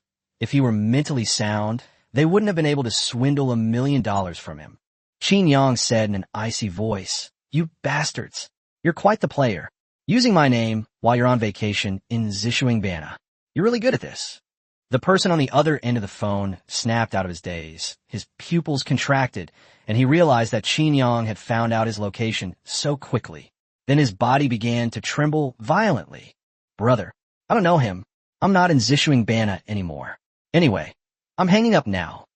After saying that, the person on the other end threw the phone away. This guy had already been hacked by Xiao Jin. He immediately packed his bags and started running away. Oh no, he'd been targeted by Chin Yang. I'm going to die. I'm going to die. The pirate clearly hadn't figured out the situation yet and shouted Brother One twice into the phone after it was hung up. Chin Yi's lips twitched at the sight of it. Damn it. Why do those 2 words feel so awful coming from his mouth? Boss, I want to kill him. Seriously, I'm not kidding. Chin Yang said irritably. The way you're saying that, it's as if I didn't want to kill him. The pirate looked up at Chin Yang and Chin Dao. Hey, big brother, first brother, what are you doing up there? Hey, are you really stupid? Chin Yang took a deep breath. He had never seen anyone with such a problem with their brain. Listen up, you bastard. I'm Chin Yang, and what you're doing is obviously telecom fraud. You idiot. Chapter 266, Splitting Up the Force. Damn, I almost forgot about Caesar. Get him. The pirate was stunned for a moment, then looked at Chin Yang and suddenly smashed his phone into the sea. Damn it. It's a telecom scam. My $1 million. Wait, my phone. The pirate looked at the satellite phone he had thrown into the sea with great heartache. Chin Yang's lips twitched. He was speechless. This world was just so unfair. This brainless idiot actually managed to pull out $1 million. It was outrageous. Chin Yang glanced at his head and said, Go for it. Didn't you want to kill him? Qin Yi looked at the double axes in his hand and suddenly said, Boss, if I chop this guy down, will my IQ drop? Qin Yang patted Qin Yi on the shoulder very seriously and said, You don't need to worry at all. There's absolutely no problem. You two are evenly matched. Qin Yi rubbed his head, feeling that something was off about that statement, but he couldn't quite figure out what it was. Forget it. If I can't figure it out, I'll stop thinking about it. I'm going to kill him. Holding Qin Yi's hand, he leaped down and jumped directly onto the pirate's ship. Qin Yang pointed at Qin. See? I told you his brain couldn't work. The pirate looked at Qin Yi and suddenly shouted fiercely. Qin Yi, it's all your fault. You must be in cahoots. You're all here to deceive me. Die, all of you. The pirate captain bent down to pick up the AK from the ground and pointed it at Qin Yi, but before he could pull the trigger, he suddenly couldn't feel his finger anymore. He looked down and his pupils widened. Qin Yi had cut off his finger and the trigger with an axe. Whoosh. Qin, expressionless, chopped off the other man's head with an axe. The voice was icy as it said, I'm not in a mood to play with you anymore. Just go die. Da-da-da-da-da. The next instant, the soldiers on the destroyer opened fire simultaneously, and all the pirates on the two large fishing boats were mowed down. They had just been reeling from the silence of their leader's death. And now they were gone too. Qin Yang suddenly revealed a hint of joy and said with an excited smile, So they're here to give us war points. We're just a little short of that. Qin Yang looked at the unlocked basic gene-enhanced soldiers and couldn't help but feel excited. He could instantly expand his army to 100,000 men. 100,000 men. Now he truly is a genuine warlord. Before, he only had 20,000 men. Even Caesar of Thailand had more than him. Qin Yang gritted his teeth and said, No, we're still short of money. We need to make money. Make lots of money. Vigny, all of you go back and go on missions. Sell weapons or become mercenaries. Make money for me. I can hardly afford to support you all anymore. Qin Yang suddenly realized that no country was supporting his army, which was truly distressing. The gold he had plundered before wasn't enough. After summoning the soldiers, the remaining gold will only be enough for the expenses of the two research institutes for 1 month. Qin Yang suddenly spoke up, Right? Issue a kill order for those two. Send men to kill them. Damn it. How dare they impersonate me? Who gave them the guts? Xing nodded. Even if Qin Yang hadn't said anything, he was already prepared to do it. This was going to completely squander the little goodwill Qin Yang had left. If things continued like this, he really wouldn't be able to find a wife. Qin Yang suddenly slapped his forehead and said, Damn it. I was wondering what I forgot. I forgot to upload the video of the lamb spine hot pot last time. We need to make them behave themselves. Otherwise, they'll keep causing us trouble. Then Qin Yang uploaded the video from Shanghai. This video was arguably the bloodiest and most gruesome of all Qin Yang's videos and live streams. Definitely rated 18+. But if he doesn't give them a warning, some people will keep challenging his bottom line. The events in the United States made them realize that Qin Yang was not just a reckless fool. He could also weigh the pros and cons. This video exposed Qin Yang's madness once again. Everyone was following Qin Yang's account, so the moment the video was posted, everyone clicked to watch it. He then launched a chilling comment, while the rest of the comments remained strangely calm. Everyone was shocked by Qin Yang's reaction. It turns out that beating someone up like a painting isn't the ultimate level. The most terrifying thing is going straight for the spine, turning a person into a mutton spine. A man within the Yin kingdom suddenly felt a chill run down his spine. Because it was his idea, he was now somewhat afraid. What if Qin Yang found out and tried to harm him? This method looks incredibly painful. The man's eyes darted around. Finally, his clenched fist relaxed. The time wasn't right yet. He'd just have to endure it a little longer. While remaining silent, Sleeping Emperor suddenly spoke up. So, are our troops too lax? Qin Yang even has time to send videos. On the other side, the general in the command center gave a wry smile. Sure enough, if Qin Yang made any noise, he would get a scolding. The U.S. is still searching and has even started deploying troops from the other side. They absolutely cannot let Qin Yang leave like this. Qin Yang had already arrived in Zelia and had a good sleep at the base. Meanwhile, the kill order was issued. Xiao Jiao led a small team towards Zishuangbana. Sleeping King was furious. Was this place haunted? How did Qin Yang cause so much trouble again? Was he even still here? At the same time, Ghana's entire army was mobilized to guard the border between the two countries. In their eyes, neither Qin Yang nor Sleeping Emperor were good people. If any one of them were to break in, they might refuse to leave. So, the one under the most pressure is actually Ghana. Qin Yang scratched his head, frowned, and suddenly said, I have a feeling that there's still someone we haven't dealt with. Qin Yang and Qin exchanged glances and suddenly realized, damn, I almost forgot about that old bastard Caesar. I remember he and Shura were really close back in the day. The same goes for Thailand. Vinyi, take some men and go get all that embezzled money from him. I'm short on cash right now. Qin laughed and said, don't worry, boss. I'll handle it perfectly. Chapter 267, The World's 7th Assassin Hunts Qin Yang Online. This time, it's not just the 10 great generals leading their troops. Qin Yang has over 20,000 men under his command, divided into more than 50 teams. Except for a few leading 1,000 men, the other teams consist of dozens or 100 or so men each. They've essentially returned to their mercenary roots. What mercenary fights with other countries every day? And when Qin Yang and his team took a job, they took 1/10 of all the mercenary jobs on the black market. Goodness, how many countries in the world are at peace? The market for mercenaries is huge, and this is only because Qin Yang and his team are only taking on small-scale operations in war zones and protecting leaders. This 1/10 of the orders stunned everyone. And only a few hours later, people began to see soldiers of the Golden Leopard mercenary group appearing in other countries' territories. Everyone was completely dumbfounded. Seriously? Your boss is still with the U.S.'s 100,000-strong army. You guys went out to take on missions? You guys really know how to play the game. Don't you even care about your boss anymore? Many countries are currently holding meetings to discuss this matter. Although it doesn't directly concern them, Qin Yang's thought process might somehow manage to drag them into it. It's best to be prepared. Lei Qingze looked at the generals who were analyzing the situation with great enthusiasm and said helplessly, do you really think Qin Yang is in the United States? That kid is shrewd. He's probably lying in the base right now, talking on the phone with his girlfriend. Ding dong. Just then, Lei Qingze's phone suddenly beeped. When he picked up the phone, his face turned ashen. Lei Qingze couldn't help but roar. Xiao Jin, this is going too far. You're still monitoring my phone. What are you trying to do? A text message suddenly appeared on my phone. You guessed right.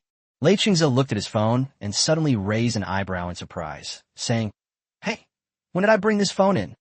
Isn't this my personal phone? Only then did he realize that he had picked up the wrong phone. Hadn't Xiao Jin heard everything he just said? An accident. An accident. Before Lei Qingze could finish speaking, Qin Yang called. Hey, Lao Lei, you've got some nerve. I heard you bullied my daughter. Lei Qingze's carefully prepared explanation was immediately disrupted, and he asked with a puzzled look, No. Who is your daughter? Qin Yang said matter-of-factly, Of course it's Xiao Jin. Don't mistake her for an ordinary artificial intelligence. Apart from not having a physical body right now, she's just a lively and cheerful little girl. Lei Qingze's pupils contracted, and then he said in a deep voice, Old Qin, I didn't understand what you said. I, an old man, can't understand the things you technicians do. By the way, don't tell anyone else about this. Qin Yang smiled faintly and said, Don't worry, I know my limits. I'm just formally introducing you to your niece. Lei Qingze laughed and said, All right, I understand. After speaking, Lei Qingze hung up the phone. What Qin Yang had said was truly terrifying. Artificial intelligence, no matter how intelligent, is still just a program.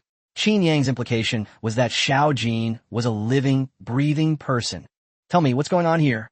Lei Qingze couldn't help but complain. He decided to suppress this matter and not escalate it further. After all, it wouldn't have much impact on them, but it would cause a huge uproar in the academic world. On the other side, Qin Yang simply smiled.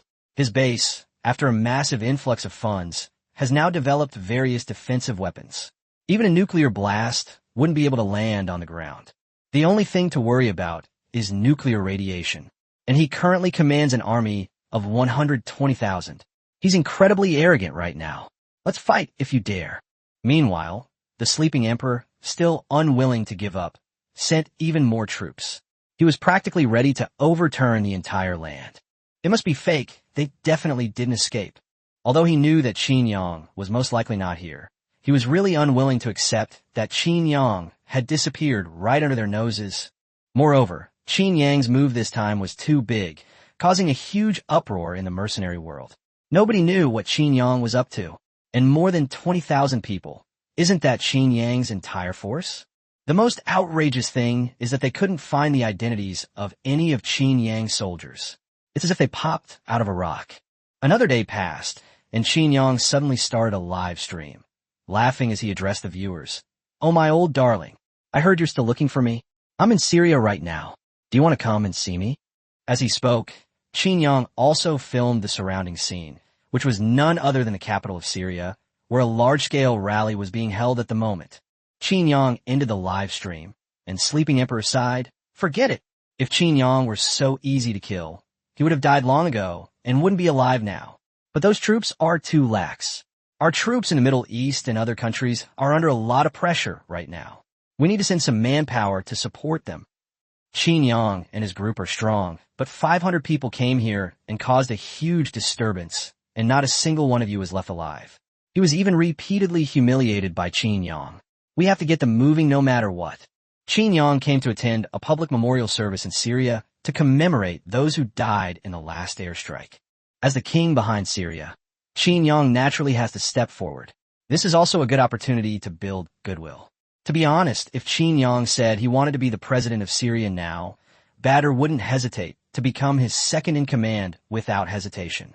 If there were an election, the approval rating for these ordinary people would even exceed 50%. That's a truly terrifying number. Bard spoke from above. Afterwards, he stepped back and stood beside Qin Yang, half a body length behind him.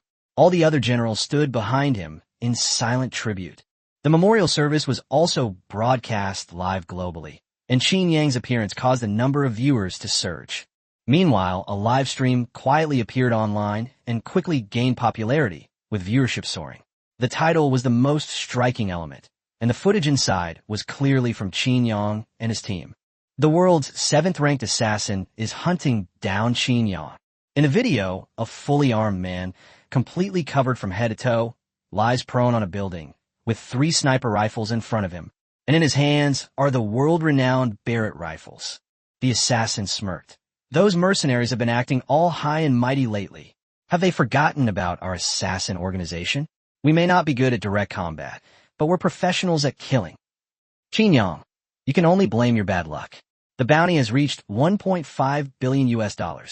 Unfortunately, the biggest client needs me to provide the full footage of the kill. I can only let you become famous one last time before you die. Although the assassin said that, the smile on his face never left. His title as the 7th assassin was very famous in the assassin world. However, there are only so many people in this circle, and because of their special circumstances, they can't show their faces in public.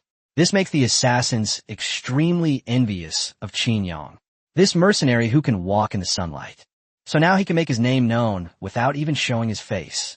If he can accurately kill Qin Yang this time, his ranking will surely jump into the top 3. The assassin smirked coldly. "Those of you in the live stream, just watch. We've cut off all legitimate satellite communications. Not a single phone call will come in for the next half hour. Artificial intelligence? Just a toy. It can't compete with the human brain. I have a world-class hacker, Rocky, by my side. You don't need to waste your energy." Chapter 268, Come Here. Barrett fires in rapid succession. Qin Yang falls to the ground. Lei Qingze and Zhang Yiming received the news the moment they appeared in the live stream. After all, the name Qin Yang was a sensitive word. Both of them stared at their phones without saying a word. Qin Yang's call hadn't gone through. It showed he was out of service. Their expressions were somewhat grave. What a bunch of weirdos and monsters these days. Qin Yang didn't receive any communications, but that had nothing to do with that Rocky guy, because he put the phone in his system space. This phone was made by a weapons expert. Imagine how embarrassing it would be if your phone suddenly rang in this situation. So Qin Yang just tossed it in, and his phone communication went through their Golden Leopard mercenary group satellite, a dedicated channel built by Xiao Jin, even if he had to study for another 300 years. "Old Qin, why haven't you made a move yet? They've got sniper rifles aimed at your head right now." Qin Yang laughed and said, "He's just a nobody. It's not worth it. Besides, there's still half an hour left. He can't just put on a show before he fires a shot, can he? Isn't he an assassin? Aren't assassins supposed to kill with a single decisive blow? Qin Yang shook his head slightly and said, that's usually how it is, but he's too eager to become famous, and he thinks he has everything under control. It's just a cat and mouse game. I come here often too. If I'm not in a hurry, I'll spend more time playing with them. You guys are too complicated. One shot, and it's over. And it's a Barrett. You might not even be able to dodge that shot.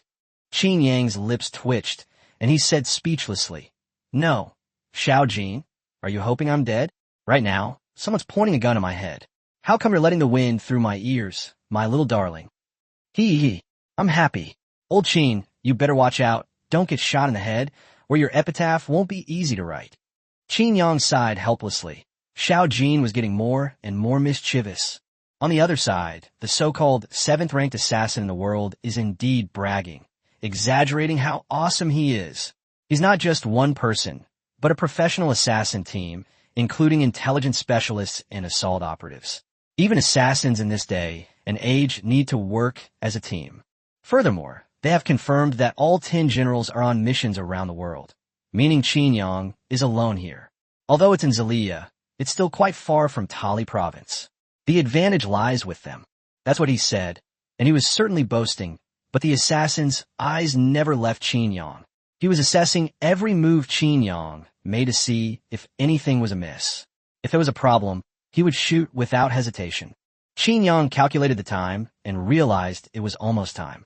He raised his head and strode to the microphone on the podium. Clap, clap, clap. Qin Yang patted the microphone and gestured to stop the reporter who wanted to step forward and ask a question. Now, everyone follow my instructions. Those standing behind me, move to the sides. Those in front of me, move to the sides and leave me a 10-meter wide path. Although they didn't understand, Qin Yang's words still carried weight. Including Bard, they didn't ask any more questions and all sprang into action.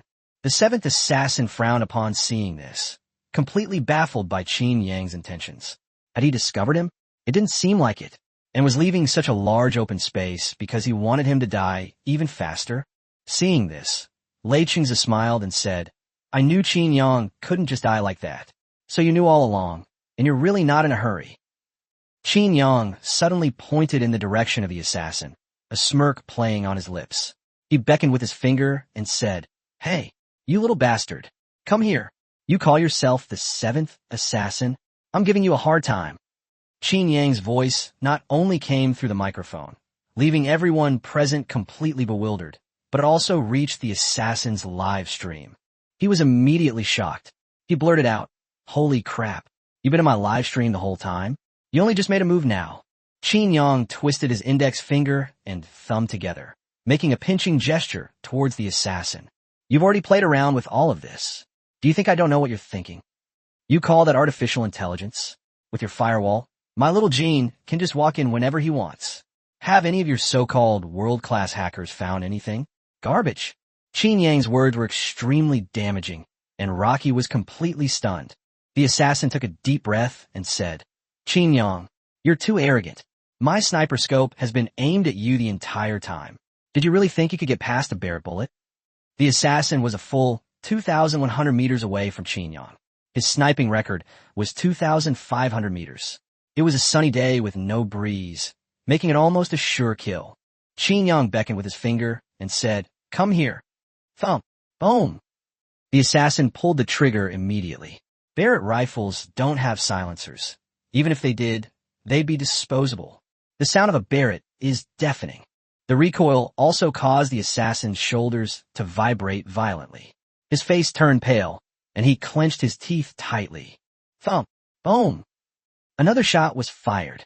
He doesn't usually use crazy weapons like the Barrett. Even regular anti-material sniper rifles don't have this much recoil, but this gun is incredibly powerful. After 2 shots, he abandoned the Barrett, rolled over, and landed next to another sniper rifle. He stood up, raised the rifle, and aimed at Qin Yang. Qin Yang's expression was serious. The instant he heard the gunshot, he slightly shifted his body. A bullet grazed the tip of Qin Yang's nose and struck the floor behind him, blasting a small hole. This kind of power would have created a huge hole in an ordinary person. Suddenly, Qin Yang's expression changed, and then he swayed his body as a sniper bullet struck him in the abdomen. Qin Yang's feet touched the ground, and he stumbled backward, falling directly to the ground. The sudden scene shocked everyone present. They only realized there was an assassin when Qin Yang collapsed. Chaos erupted instantly. Naturally, no one dared approach the area Qin Yang had previously designated. It's obvious that this road is the assassin's trajectory. Anyone who's reckless can try rushing in. Chapter 269, Sniping Mastery. 3-star alignment. 4-star alignment. Qin Yang fell straight to the ground. This step terrified Bard and the others, and the netizens watching the live stream were also stunned. The United States didn't kill him, but an assassin took him down? Big brother. Qin Yang. The crowd erupted in screams, and even the assassin on the other side, gripping his sniper rifle tightly, felt a sense of unreality. The powerful recoil of the Barrett rifle had left his shoulder numb, but she still stared intently at Qin Yang, holding her breath. Just as they were about to rush over, Qin Yang's voice rang out again, and he sprang to his feet. Qin Yang picked up his clothes and laughed, cursing, "Damn it, you didn't hit my head, you hit my clothes. This is a suit my girlfriend bought for me. You punched such a big hole in it. You son of a bitch, pay me back." As he spoke, Qin Yang picked up his clothes, revealing a charred hole, which made them both laugh and cry. "So you're lying on the ground, pondering this?" Qin Yang beckoned to the assassin again and said, "What were you waiting for just now? What, did you think my lying position was so alluring? Didn't have a heart to make a move?" The assassin's lips twitched, then he took a deep breath, his eyes turning extremely fierce. Bang, bang, bang. Upon hearing the gunshot, Qin Yang's expression suddenly changed. This time, unusually, he didn't dodge the attack immediately. He pulled out 2 Desert Eagles from his lower back. Bang, bang, bang, bang. Qin Yang fired a shot straight ahead with a serious expression, emptying both magazines in an instant. At the same time, he lunged to the side in an instant. More than 20 bullets intercepted the sniper rifle bullets in midair. Only one bullet grazed the sniper bullet. The sniper rifle bullet deviated slightly. 3 bullets flew in a triangle toward Qin Yang. The sniper bullet that was deflected flew past Qin Yang's back, grazing his suit jacket. Once Qin Yang got moving, he sprinted and jumped off the stage behind him, concealing himself. Qin Yang said in a deep voice, "Everyone get out of the way. This person's strength should not be underestimated. Clear the area. This is a duel between the 2 of us." Qin Yang's voice echoed throughout the entire venue, and Bard and the others obeyed, running as fast as they could. Qin Yang said that this was the first time he had ever faced someone who was not simple, which shows how strong the opponent was. The assassins also heard Qin Yang's words. Wasn't this a direct challenge to a face-to-face confrontation? Did it mean they shouldn't run away? The assassin chuckled coldly and said softly, "You're really confident. Even on the battlefield, you're only shooting at stationary targets. Do you really think your sniping skills can compare to mine?" At the same time, a sharp pain in the assassin's left shoulder made him frown. He had indeed pushed himself too hard. But what could he do when his opponent was Qin Yang? No one could figure out why Qin Yang gave the other party such a high evaluation. After all, they had all seen Qin Yang's previous live stream, where he dodged hidden sniper bullets without any line of sight. Is anything different now? But some elite soldiers for various units were shocked when they saw this scene, staring intently at the screen. Even in slow motion, 10x speed, the movement is barely visible. The sniper rifle was specially made. In an instant, he fired 3 shots, the 3 bullets flying out in a triangle, almost simultaneously. Keep in mind that ordinary soldiers can't even dodge sniper fire, let alone in this situation. A general standing next to Lei Qingze exclaimed in surprise, "It's a triple strike." He actually managed to execute a triple strike. Lei Qingze raised an eyebrow and asked, "Is this difficult?" The general nodded heavily and said, "It's very difficult. Only a handful of people in our northern military region can do it, and the possibility of making a mistake is very high. A triple shot requires a high level of physical strength. Sniper rifles all have recoil, especially this kind. To achieve a triple shot, you have to absorb the recoil from the first 2 shots. Most people would break their shoulders if they tried." Lei Qingze stared at the screen, surprised that there was such a troublesome person among the assassins. Meanwhile, experts in a live stream were explaining the terrifying mistakes of this sniper technique. This can be described as the pinnacle of sniping skills. Anyone who can execute this kind of marksmanship is undoubtedly at the forefront of sniping in the world. The scene was quickly cleared out. The entire street was deserted. Qin Yang and the assassin were more than 2,000 meters apart, and the area behind the makeshift stage wasn't large. There were only two directions for them to hide in. The assassin positioned himself in advance, staring intently at Qin Yang, and whispered, "Come on, come out and face your death. Don't struggle." Qin Yang complained, "Can't you just shut up? I heard everything. Watch out, you little bastard. It's time for my grand entrance." The next instant, Qin Yang jumped out, and the assassin did not hesitate at all, unleashing a 3-star combo. But the moment Qin Yang emerged, he was holding a sniper rifle and pulled the trigger in the direction of the assassin. Bang, bang, bang, bang, bang, bang, bang. The gunshots from both sides were different. Qin Yang fired 4 bullets in an instant. Moreover, Qin Yang, with his sniper rifle, also caught the angle of the enemy's shot. He fired half a second after the enemy. The bullets collided in midair, and the 3 bullets fell to the ground after colliding together. The last bullet flew straight at the assassin, who sensed something was wrong the moment he saw Qin Yang pull out his sniper rifle. Ignoring the excruciating pain in his shoulder after firing, the assassin held the sniper rifle to his chest and retreated to the side. When the bullet struck the sniper rifle squarely, white smoke billowed up, and the assassin fell instantly. With the low wall on the rooftop providing cover, Qin Yang's position was in a blind spot. The assassin stared at the wrecked sniper rifle, his eyes filled with lingering fear, and exclaimed in astonishment, "A quadruple alignment? How is this possible? What kind of monster are you?" The assassin was stunned. He had only seen 4 stars aligned once before. It made him realize the gap between 1st and 7th place. The opponent was 1st because there were only these people. He ranked 7th because he could only be 7th. And now I've actually seen someone achieve a 4-star consecutive score. Qin Yang chuckled and said, "What? Does this surprise you? If you don't get up soon, I'm going to come over." Surprised? No, he was going crazy. He actually wanted to assassinate someone like that. He originally thought he was very good at assassinating him, and that Qin Yang, who was all alone, was no match for him. Now it seems that he was short-sighted.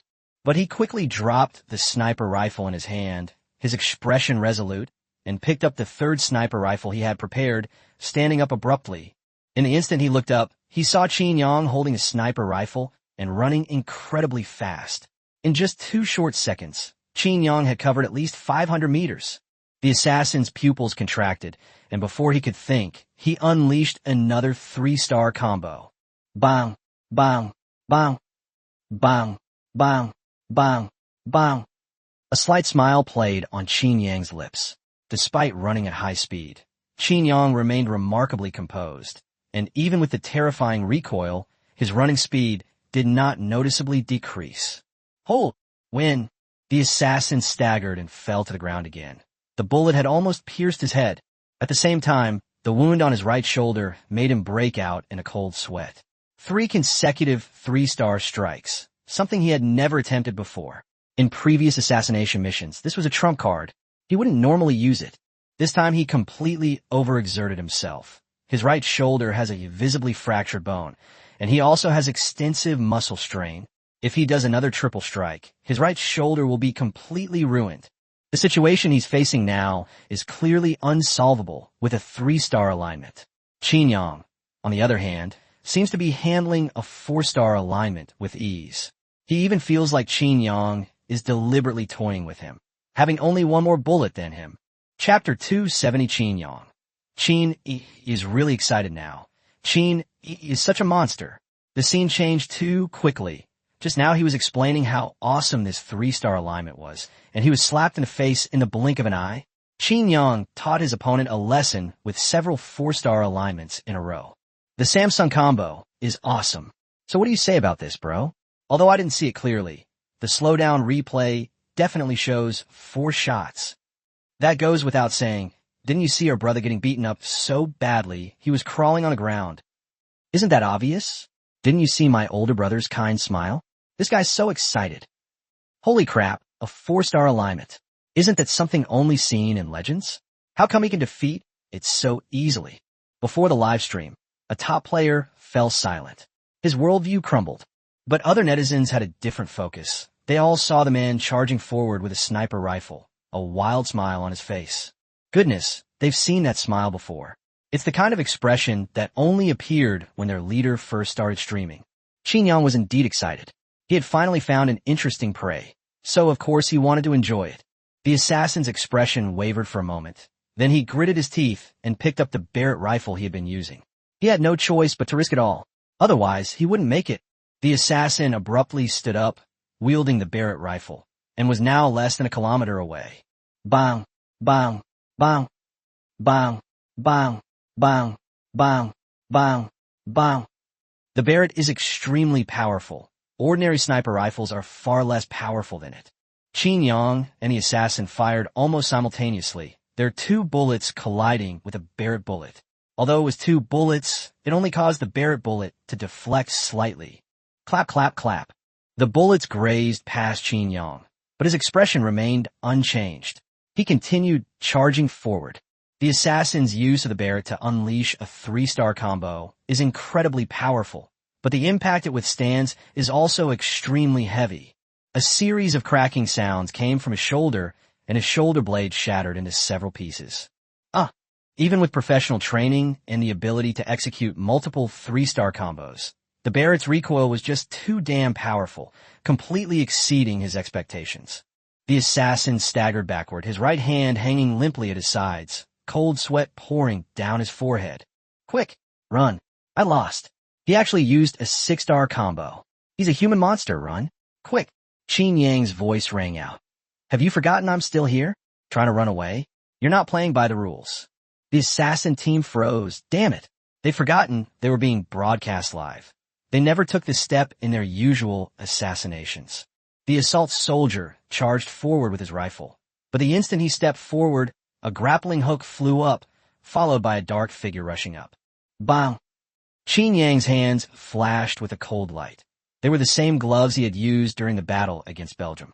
He instantly transformed into the Beastman Gururu, a 100-meter-tall building, and Qin Yang rushed straight up. He kicked the assault soldier right back. It nearly sent him flying from east to west, tumbling down the fence. He was dumbfounded when he saw the bent automatic rifle in his hand. Holy crap. Are you a monster? Is this something a human could do? An automatic rifle. It got kicked and bent, and it wasn't even attached to a fixed object. Qin Yang's hands flashed with a cold light, and he said with a benevolent smile, Now that you're here, don't be in such a hurry to leave. Your marksmanship earlier was quite interesting. What was it called? 3 stars in a row? I didn't know you could use a sniper rifle like that. The assassin stared wide-eyed at Qin Yang, asking incredulously, You didn't know before? How did you manage to do that? You even got a 6-star alignment. Qin Yang shrugged and said, Is that so difficult? It's just about counteracting recoil, firing a little faster, and adjusting the angle of the gun in a certain arc. Anyone with hands can do that. The assassin was desperate. This must be a monster. He learned the secret of the 3-star combo from just one shot he fired, and could even perform more advanced maneuvers. And you think you can master such a difficult shot with just your hands? Putting everything else aside, just achieving that angle and range requires countless trials. Not to mention, you have to counteract the recoil. Is the difference between people really that big? Qin Yang looked at the assassin's shoulder and laughed. So you broke your shoulder? The assassin gritted his teeth and said, If you're going to kill me, then kill me. Stop talking nonsense. This time I was simply outmatched. Qin Yang chuckled and said, What about the other 2? I didn't expect this hacker named Rocky to be a little sister. You know, Qin likes petite little sisters like this. Rocky's face was completely covered, but you could clearly see that his 1.5-meter-tall body was trembling, obviously frightened by Qin Yang. The assassin's expression changed. No, if you can spare my sister's life, I'm willing to give you all my money. Qin Yang snorted coldly and said, Humph, with your meager income, I really wouldn't even look at you. Your sister, by the way, what's your name? The assassin gritted his teeth and stood up, staring directly into Qin Yang's eyes without backing down. My name is Thor. If you try to harm my sister, I'll fight you to the death. Clearly, Qin Yang's use of Qin Yi's name to threaten them was extremely damaging. On the other side of the battlefield, Qin Yi, who was fighting against the enemy, was so angry that he gritted his teeth as he watched Qin Yang ruining his reputation again on his phone. I can't take it anymore. Company commander, hasn't my mortar arrived yet? Bomb them. Damn it. I am suffocating. Big brother, they're here. 50 mortars have arrived. Seeing Qin Yang still talking so confidently, Qin Yi gritted his teeth and said, Fire. Fire them all. Fire all the shells you have. When did Qin Yi become so perverted? A 1.5-meter tall little girl is clearly not his type. Slander. Utter slander. Brother. But what do we do after we've used up all our resources? The boss didn't come along this time. Qin waved his hand and said, If we can't take them all, then we'll just rob them. Caesars, the time military bases. There are plenty of those. We have destroyers outside to cover for us, so what are we afraid of?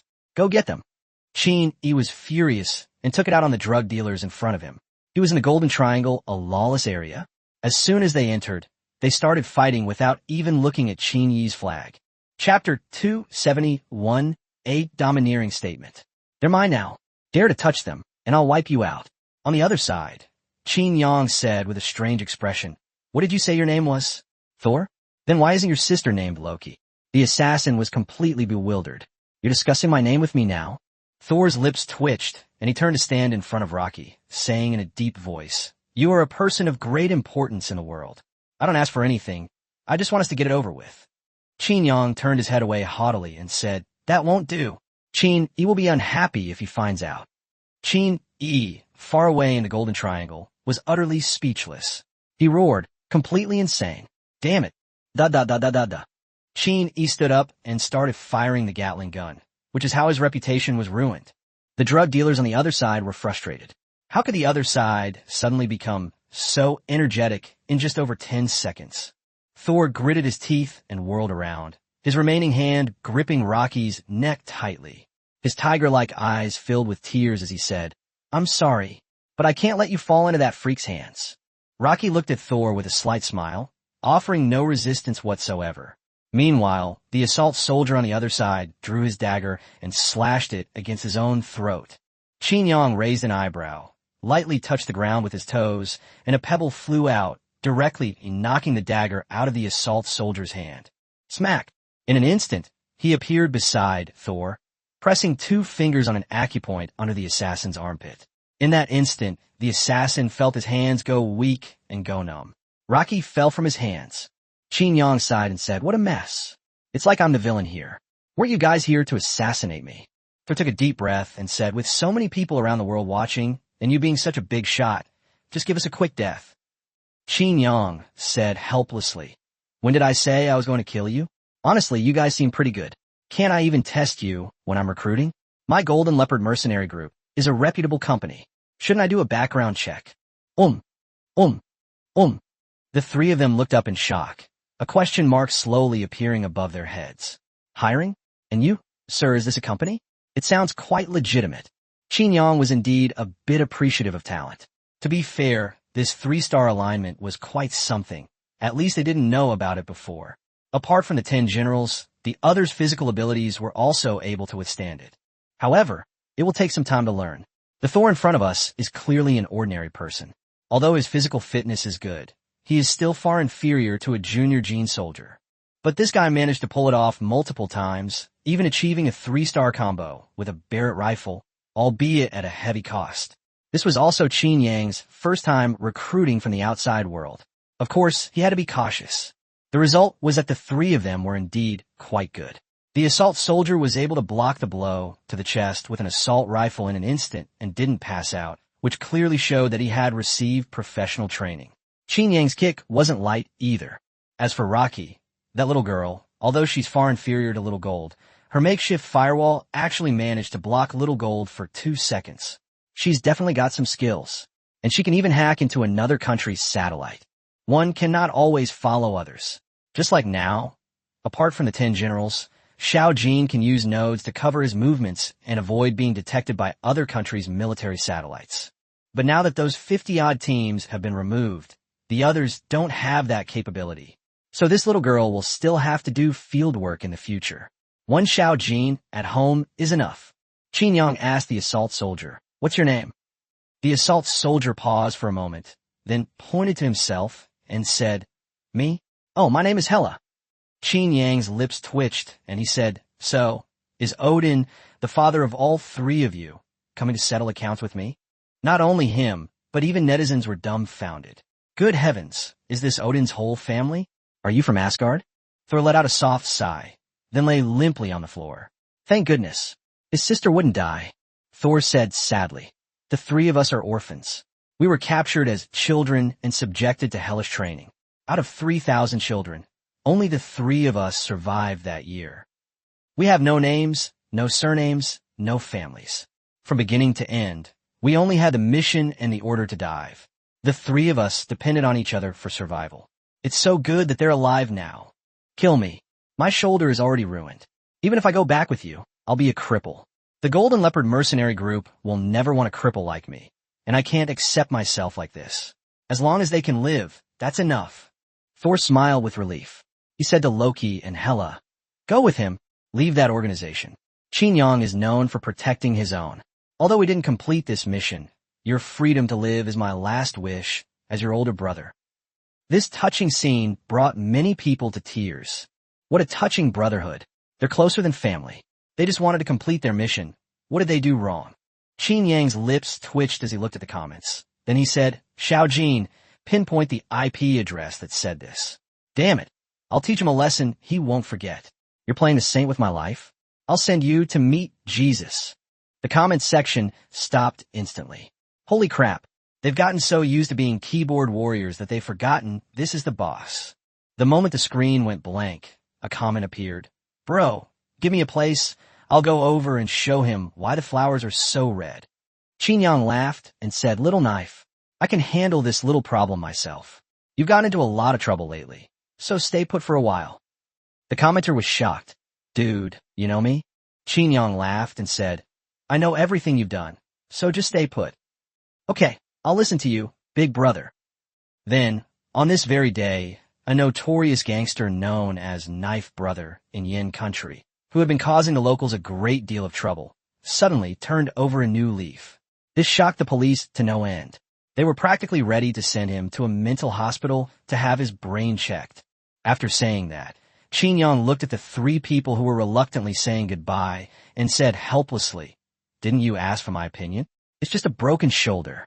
Even if someone skins you alive, as long as you're still breathing, I can save you. This little injury is nothing." The three of them were stunned for a moment, then stared blankly at Qin Yang. Qin Yang's figure was so dazzling in the sunlight at that moment. Qin Yang said in a deep voice, "So you took this job to regain your freedom?" Rocky nodded and said, "Yes. Although they may very well be deceiving us, we have no choice. This is our only chance, so we have to fight for it no matter what." Qin Yang looked up at the satellite and said solemnly, "Listen up, you organization behind us. Those three are now members of my Golden Leopard mercenary group. They're under my protection. If you behave yourselves, I'll pretend this never happened. But if you dare to have any ulterior motives, I'll wipe you out." Chapter 272, Battlefield Troublemakers. Can't you all just get lost?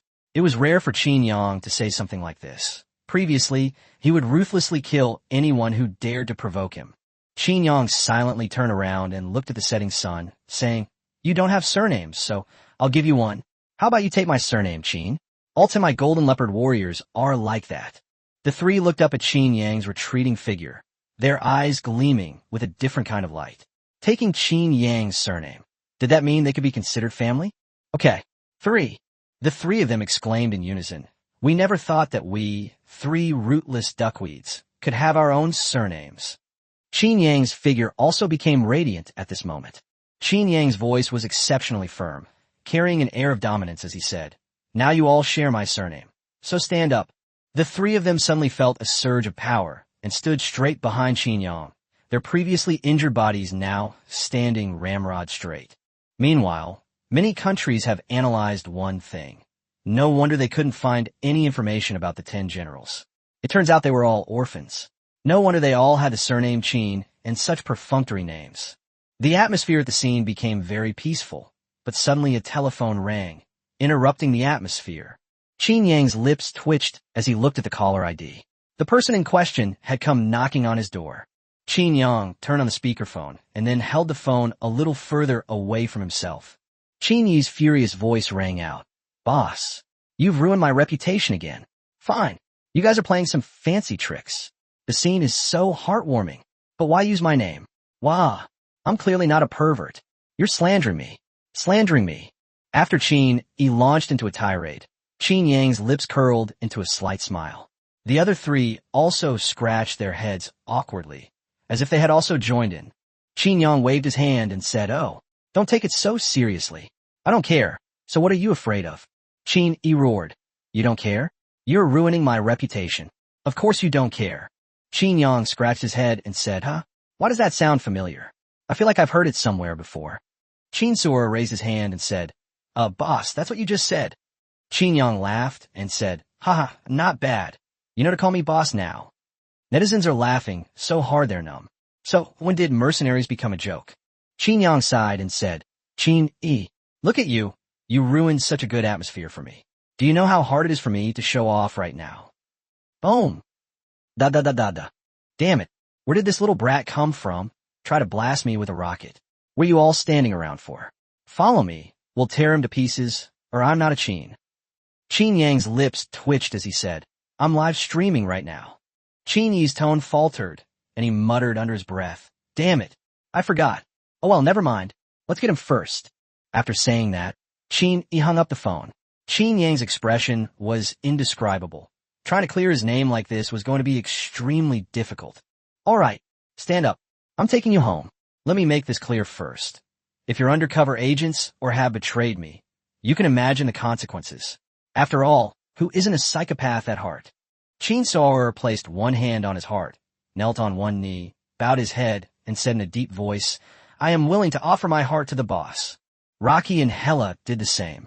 Qin Yang's lips twitched, and he said, "Goodness, I didn't expect you guys to be so childish. Let's go. Go back and heal your shoulder first." The three nodded, but noticed that Qin Yang was standing still and didn't move. Buzz, buzz, buzz. Just then, the sound of countless helicopters came. Hundreds of armed helicopters appeared, followed by soldiers descending from the sky, quickly strapping Qin Suo to a stretcher and pulling him up. He only realized it after boarding the plane. Wow, your hand speed is really fast. The sleeping emperor and other national leaders frowned gravely as they looked at the data in their hands. This was because Qin Yang's forces outside the capital numbered 2 to 3,000 more than previously estimated. And this was based on their reconnaissance. And even then, it was an estimate using the minimum required manpower. Qin Yang has deployed over 100 armed helicopters. It's not an emergency. He can't possibly have no one at his base. So where did Qin Yang get so many people from? 500 men almost swept through an entire continent of their beacon country. With so many people, they really have the momentum to sweep across the Middle East. The Middle East is one of the main areas where these countries divide up the spoils. If Qin Yang were to take it all over, things would get really complicated. While they were still pondering this, the warlords in Iraq were practically in tears. What kind of organization is yours? The bug on Qin Yang's side hasn't been fixed yet. Qin Yang has at least 10 teams running around randomly in Iraq, and they're genuinely running around randomly, completely different from their previous style. They're now acting as battlefield disruptors. They won't engage in direct combat. Instead, they'll try to ambush you from behind. If you outnumber them, they'll turn tail and run. They also won't bring heavy weapons, but their counter-surveillance, reconnaissance, and infiltration capabilities are incredibly strong. He'd work for whoever paid him, and he no longer clung to one faction. He spread his influence evenly among all the warlords. He was playing a really fancy game, but these warlords couldn't afford it. If you don't pay them, they'll suffer losses. But if they pay, it's still a hassle. Quite a few soldiers die in extremely unjust ways. If this goes on, their unit will run into problems. You might suggest hiring them, but while they often engage in large-scale battles, they are generally not fully prepared. They just fight to see if they can gain some advantage, since there are too many powerful forces here, and too many countries standing behind them. If we fight to the bitter end, even if we win, other warlords will just benefit from it. In short, the vast territory of Iraq was thrown into chaos by Qin Yang's troops. These guys are like bandits. It feels like they're just here to collect protection money and to recoup it. It's even worse than that previous temple. The Iraqi government forces are fed up with it. The warlords in Iraq have already started contacting the countries behind them. They can't take it anymore. They're just a bunch of bandits. When Qin Suo and his group arrived at Qin Yang's base, they were completely shocked. This was a base. Holy crap. Even if you put together the two cities and suburbs of Zaliya, would it be this big? Moreover, all the machine guns and anti-aircraft weapons inside gleamed coldly. Gulp. The group swallowed hard, exclaiming in shock, "Boss, you guys are awesome. No wonder no one has ever made it out of Darim province alive." Qin Yang waved his hand and said, "All right, go to the medical ward first. Your shoulder will be better tomorrow." He was completely stunned. No wonder Qin Yang's base was listed as one of the world's top 10 unsolved mysteries. Who the hell could get in there? After assigning them seats, Qin Yang returned to his office. "Xiao Jin, keep an eye on them. If there are any problems, just tell me. Don't worry. They don't have any eavesdropping devices on them, and they only have cell phones and no other communication devices." Qin Yang nodded. He would observe the situation for a while before using the people. Now he needed to consider how to deal with the two people who had impersonated him. These two were quite cautious. They threw their phones away. Then they deliberately went to areas where the surveillance cameras had no cover, and now they can't be found at all. But what can be confirmed is that they are still in Zishuangbana. Qin Yang suddenly stroked his chin and said, "Hey, perfect timing to take Xiaomi on vacation. As the boss, it's only natural for me to enjoy myself." If Qin weren't around, he would definitely have complained. Yes. You're the boss. You're putting all the blame on me. You're off enjoying yourself." Of course, Qin Yang would arrogantly retort. "So what? We're not fighting for the sake of fighting. That's just a tactic. The most important thing is to live comfortably. I'm happy right now. What are you going to do about it?" Chapter 273, The Dark Organization reappears, shaved to the bone. Qin Yang wore sunglasses and had Xiao Jin hack into the airline system before boarding the plane, so no one knew that Qin Yang had left Syria. The three siblings of the base were astonished to see the changes in Qin Suo's body. He was indeed completely unharmed. Qin Suo asked the security camera, "Can we go up to the rooftop for a look around?" He also knew that they did not yet have Qin Yang's complete trust, and he was determined to give them a testament to their loyalty. When the three of them arrived at the rooftop of the building, they were stunned. The entire base stretched as far as the eye could see. However, almost all the troops were deployed outward from the center. The number of soldiers they could see alone was no less than 10,000. Qin Suo exclaimed in shock. Everyone underestimated the boss. A base like this, with so many regular troops. Even some small countries don't have that. The boss already has the ability to compete with major powers. Qin Yang always exceeded the expectations of these countries. Who would have thought that Qin Yang would have an army of 120,000? On the other side, Qin Yang, wearing sunglasses, was waiting for his domestic flight when a beautiful woman appeared. Qin Yang smiled and waved to her. Xiaomi came running and jumped into Qin Yang's arms, even though it's the start of the school term. But would they dare disagree with this young lady's request for leave? Qin Yang's rudeness was still fresh in their minds, and this young lady's words carried more weight than their principles.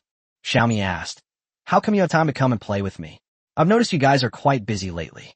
Qin Yang proudly tilted his head back and said, "I'm the boss of the Golden Leopard mercenary group.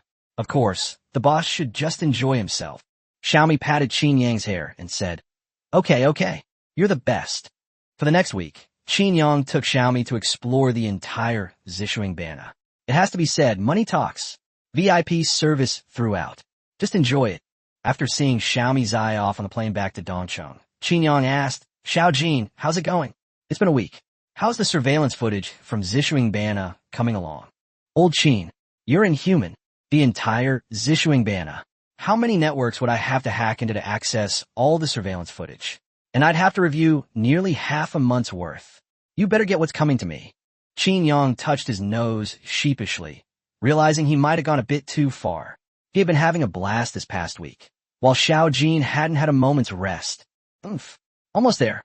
We've already tracked down their movements from 3 days ago." Qin Yang laughed and said, Okay. Thank you for your trouble, my little Jin." Soon, a location was projected in front of Qin Yang's eyes. Qin Yang raised an eyebrow when he saw it.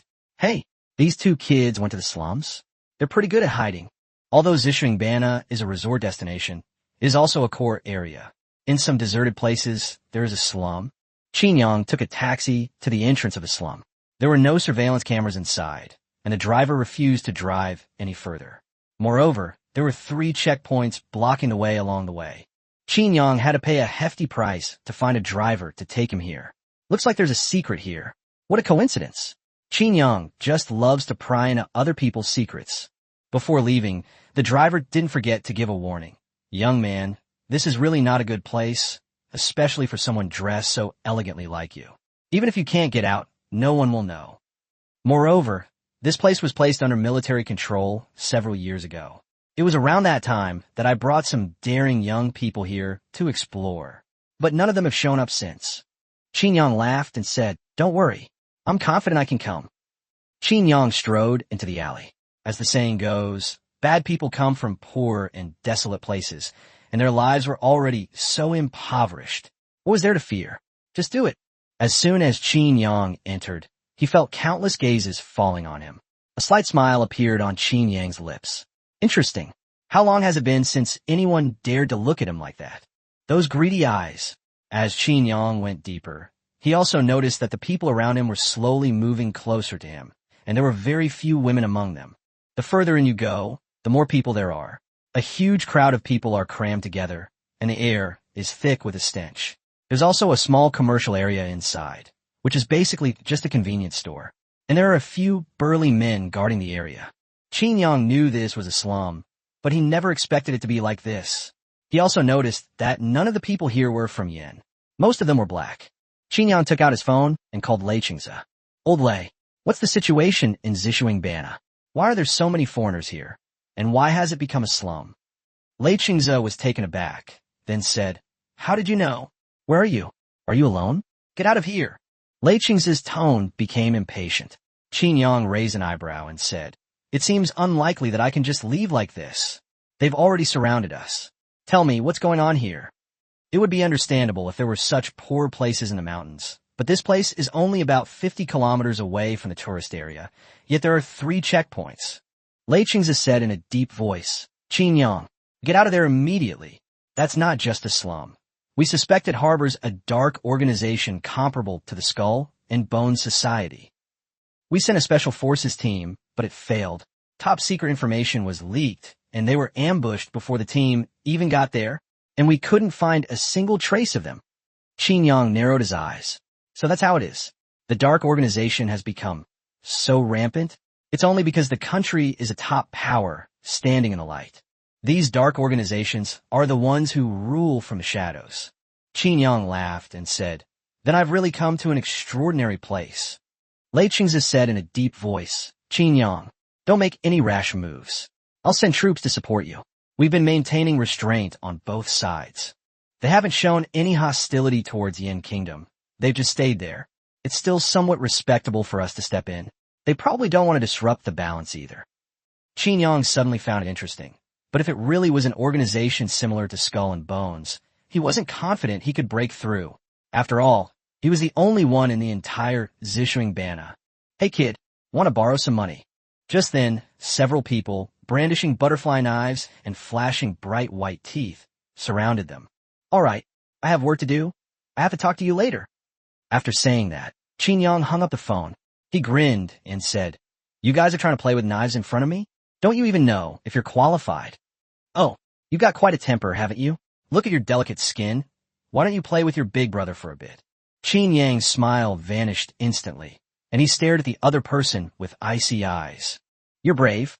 You dare to talk to me like that. The last person with a grave like that has already had grass growing 3 feet tall." The black man laughed nonchalantly. "Ha ha, you? Don't worry. Your brother will definitely treat you well." Whoosh! Qin Yang snatched the butterfly knife from the other party's hand. With a flash of cold light, Qin Yang's hand speed was so fast that they couldn't even keep up with his eyes. As the blade flashed, blood and flesh began to spurt wildly. In just a few seconds, Qin Yang's butterfly knife sliced the leader of the thug's chest into pieces. The thug let out a sharp, explosive sound. It took him a few seconds to feel the pain. Qin Yang had shaved his chest clean, leaving only bare bones, organs, and blood vessels visible to the naked eye. Chapter 274 Qin Yang. I'm relieved to see you guys doing so well. The surrounding thugs were all stunned. Holy crap, where did this muscular guy come from? Although they were arrogant, they had never seen anything like this before. Help me, help me. The leader of the thugs raised his hands, lowered his head, and dared not move. He could see his own veins, and even vaguely see his beating heart through his sternum. I was terrified that if I moved even slightly, my heart would jump out of my chest. Qin Yang tilted his head and looked at the others, saying, "What are you all still standing here for?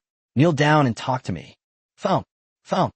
The group moved in perfect unison, kneeling down in unison, tears streaming down their faces as they looked at Qin Yang, their lips trembling as they said, "Big brother, we were wrong. It's all his fault. He forced us to do this."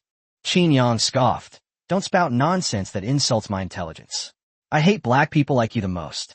Take me to the most dangerous place in your area. You know what I mean?"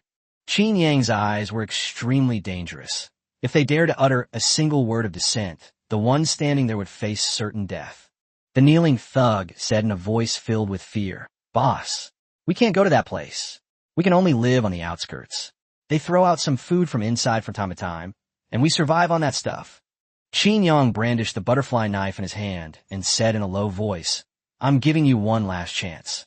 Say it again. Do you really think he's a fool?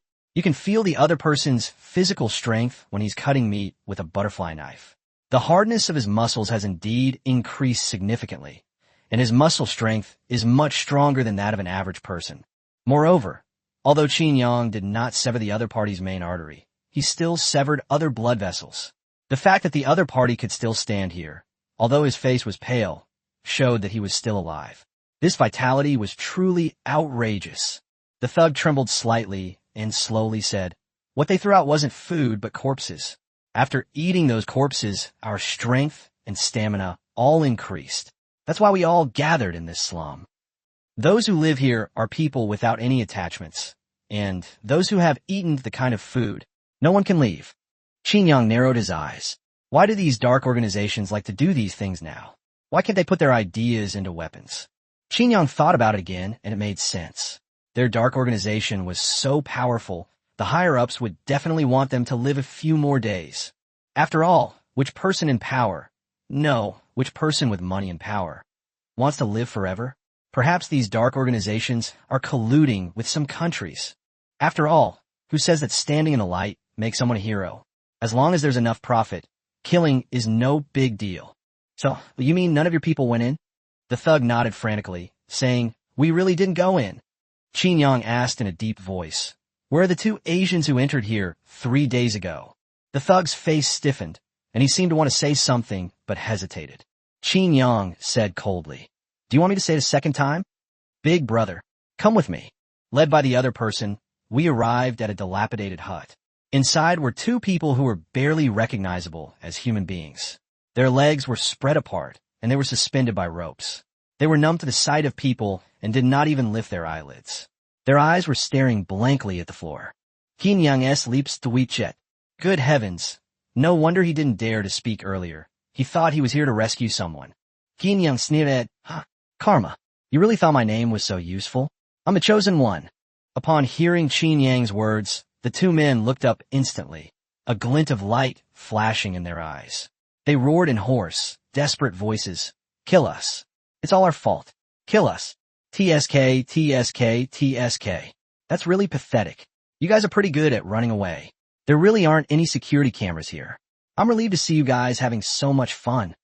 The thug's lips twitched, but he dared not show it. Was he having a good time? He could tell that this person wasn't there to rescue anyone, but to seek revenge. I must say, both sides are ruthless. One side came to this terrifying forbidden land to escape for their lives.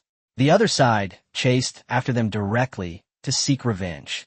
You are both ruthless. Qin Yang turned around and said, "You did a good job. I'm very satisfied. So you survived. But remember to keep taking care of them. If they walk out here alive, I'll come back and wipe you out." Yes, yes, yes, yes. We guarantee we can do it. It's great that they survived. After all, among the thugs on the outskirts, they were the strongest having seized the last resources. They were also the most powerful and living the most comfortably.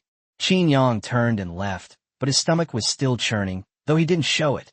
Qin Yang is extremely cruel and cold-blooded towards his enemies, so he wouldn't show any change in expression even if he scraped a person down to a skeleton.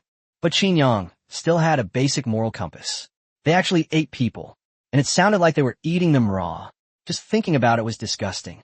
Qin Yang walked out of the dimly lit room, and at that moment he realized what was causing the stench around him. Suddenly, Qin Yang raised an eyebrow, ignoring the thug standing in front of him waiting to die, whose body was covered in blood. His consciousness was fading away, and he just stood there. Qin Yang could still feel many eyes on the thug, as if they were just waiting for Qin Yang to leave so they could swarm him and devour him clean. Qin Yang finally understood why Lei Qingze was so terrified of this place. The enemy had obtained information about the large-scale military operation in advance, and it was likely that none of the infiltrators, including these peripheral personnel, had made it out alive. As Qin Yang's gaze turned into the depths of the slums, 3 figures appeared. Their clothing formed a stark contrast with the others. 3 white men appeared. Although they were dressed casually, they looked like successful people. Qin Yang, you've done what you needed to do, and we've done you a favor. You should do us a favor too. Let's call it a day. The secrets here are not for you to uncover. Qin Yang stared at the 3 of them for a while, then suddenly laughed and said, "Oh, just the 3 of you? What if I say no?" Just now, Qin Yang listened carefully and could hear the strong beating of the 3 people's hearts. These 3 are interesting. Their strength is extraordinary. If it were a one-on-one fight based on physical strength, his soldiers might be slightly stronger than his own. Of course, if you add in combat skills and such, Qin Yang believed that his soldiers would definitely be able to crush their opponents. Chapter 275, Sky Dome Society. Even worse than the Skull and Bone Society. Wow, they're really giving me face. The white leader's voice remained unchanged. Let me introduce myself. My name is James. Our Sky Dome Society has no conflict with your Golden Leopard mercenary group. We have no involvement in the Middle East. I don't think we should become enemies. Qin Yang looked at James and said in a deep voice, "But I'm really interested in you guys right now. You're not in the Middle East, but you're in Yen. Seeing you guys makes me a little itchy to get my hands on you." James smiled and said, "We have some special reasons for being here, but we haven't laid a hand on the Yen people. We've only been on the defensive." Qin Yang grinned and said, "What should I do if I get more and more interested? How about you tell me about your organization? I might leave once I've listened to your explanation." "Don't push your luck. There are at least 30 snipers aiming at your head right now. Don't be so ungrateful." A man standing next to James roared angrily, and at the same time, he reached out and red dots appeared on Qin Yang's body. Qin Yang scoffed, "These trash? How can you be sure they can kill me? Or what were your chances of survival before they fired?" "You." Before he could say anything, James reached out and blocked the other person, laughing. "Qin Yang, I don't consider us enemies. After all, we're not exactly good people either." The smile on Qin Yang's face gradually disappeared, and his eyes were fixed on James. James just smiled and nodded as if to say, "That's right, that's exactly what you think. How do I know if you're setting me up? I don't have a habit of letting such dangerous factors remain outside my control." James nodded and said, "I understand if you don't believe me, but I still have to say, if you hadn't made the move a few months ago, we would have attacked Little Life too." Qin Yang gave the other person a deep look and said, "But I can guarantee that there are absolutely no extra troops around me." James laughed and said, "Who says our armies have to be together? We've been hiding beneath the glitz and glamour of the world, never caring about fame or fortune. And who says we can't effectively strike if people aren't physically present?" Qin Yang took a deep breath and said, "James, I'll remember you. You better not be lying to me. Otherwise, you know the consequences." James bent slightly and gave Qin Yang a jazzy bow. "Rest assured, this is our Earth. We in the heavens have our own mission. Perhaps we will even have the opportunity to cooperate." Qin Yang gave the other person a deep look, then turned and left, his back completely exposed to them. There were 30 sniper rifles pointed at him. Once the trigger was pulled, even Qin Yang would have nowhere to escape. The man who had been shouting earlier no longer had the anger on his face. He waved his hand calmly, ordering the snipers to retreat. Looking at Qin Yang's retreating figure, one could only sigh He truly has the bearing of a hegemon. He dares to leave his back to us. James laughed and said, I knew from the beginning that someone who could snatch so much stuff from those countries couldn't be a simple person. Every move seems crazy, but it's all within their limits of tolerance. They're constantly teetering on the edge. The person next to him suddenly said with dissatisfaction, Hey, James, I understand all that you're saying, but could I play the bad cop next time? James laughed. Besides the Golden Leopard mercenary group, who else needs us to treat them like this? How about we try it with Chin next time? No way. The guy's really crazy. Playing the good cop is just asking for a beating. Meanwhile, thousands of troops have arrived outside the slums. They're all from nearby areas and know how terrifying it is here. But strangely, they have now entered within 1 kilometer, which was completely impossible before. Previously, they would have been warned if they were more than 20 kilometers away. When the people in the slums saw Qin Yang emerge unharmed, their eyes darted away. If they had somewhere else to hide, they would have hidden themselves long ago. During the earlier conversation, everyone around us wisely left. After all, some things shouldn't be listened to. Listening to them means you deserve to die too. As soon as Qin Yang stepped out of the slum gate, he saw figures in the distance. He had only been there for a little over an hour, and they were already here. Buzz, buzz, buzz, boom. A sudden explosion rang out in the sky. Qin Yang looked up and saw a fighter jet, and it was a supersonic one. It created a sonic boom. The fighter jet then slowed down and circled in the air before a figure jumped out, opened a parachute, and landed among the troops in front of him. Qin Yang walked over step by step and saw the man, laughing. Old Lei, you're so old, and you're still skydiving? And jumping from fighter jet, no less. You're really young at heart, having a blast. Lei Qing's face immediately darkened, and he couldn't help but roar. Who the hell am I doing this for? It's all because of your reckless behavior. If you really piss them off, not to mention the distant future, the entire Zishuing Bana will suffer. Qin Yang waved his hand with a smile and said, Don't worry, I checked for you. They're all old black devils inside. If they're dead, they're dead. Besides, if they really had any plans, these thousands of people wouldn't have been able to get here so easily. Lei Qingze pulled Qin Yang into the SUV, waved his hand, and the vehicle drove off, quickly returning to the military base near Zishuing Bana. Lei Qingze said, I really didn't expect you to come out unharmed. Knowing your temper, you would have made quite a commotion if you had gone in, wouldn't you? Qin Yang said irritably, The way you put it makes me sound like a troublemaker. I, Qin Yang, am a composed prince. Lei Qingze was speechless and quickly said, Let's get serious. My men stayed within 20 miles and were quickly warned by snipers, so we had no choice but to withdraw. Tell me, what's going on inside? Qin Yang laughed and said, I didn't expect them to give me so much face. Look at them, they have good taste. Old Qin's face is huge. If you ever get arrested, just mention my name, and at least you'll have a proper burial. Old Qin. Qin Yang coughed lightly and said, Just kidding. This is an organization called the Sky Dome Society. You said it's similar to the Skull and Bone Society? I don't think so. In terms of raw power, it's definitely stronger than the Skull and Bone Society. Moreover, their nature is different from the Skull and Bone Society. They're somewhat similar to us, half light and half darkness, standing in the darkness to welcome the light. Lei Qingze rolled his eyes in annoyance. You really know how to flatter yourself. Qin Yang glanced at Lei Qingze and said in a low voice, These are all my personal opinions. They have absolutely no reference value. Old Qin, you've tricked me again.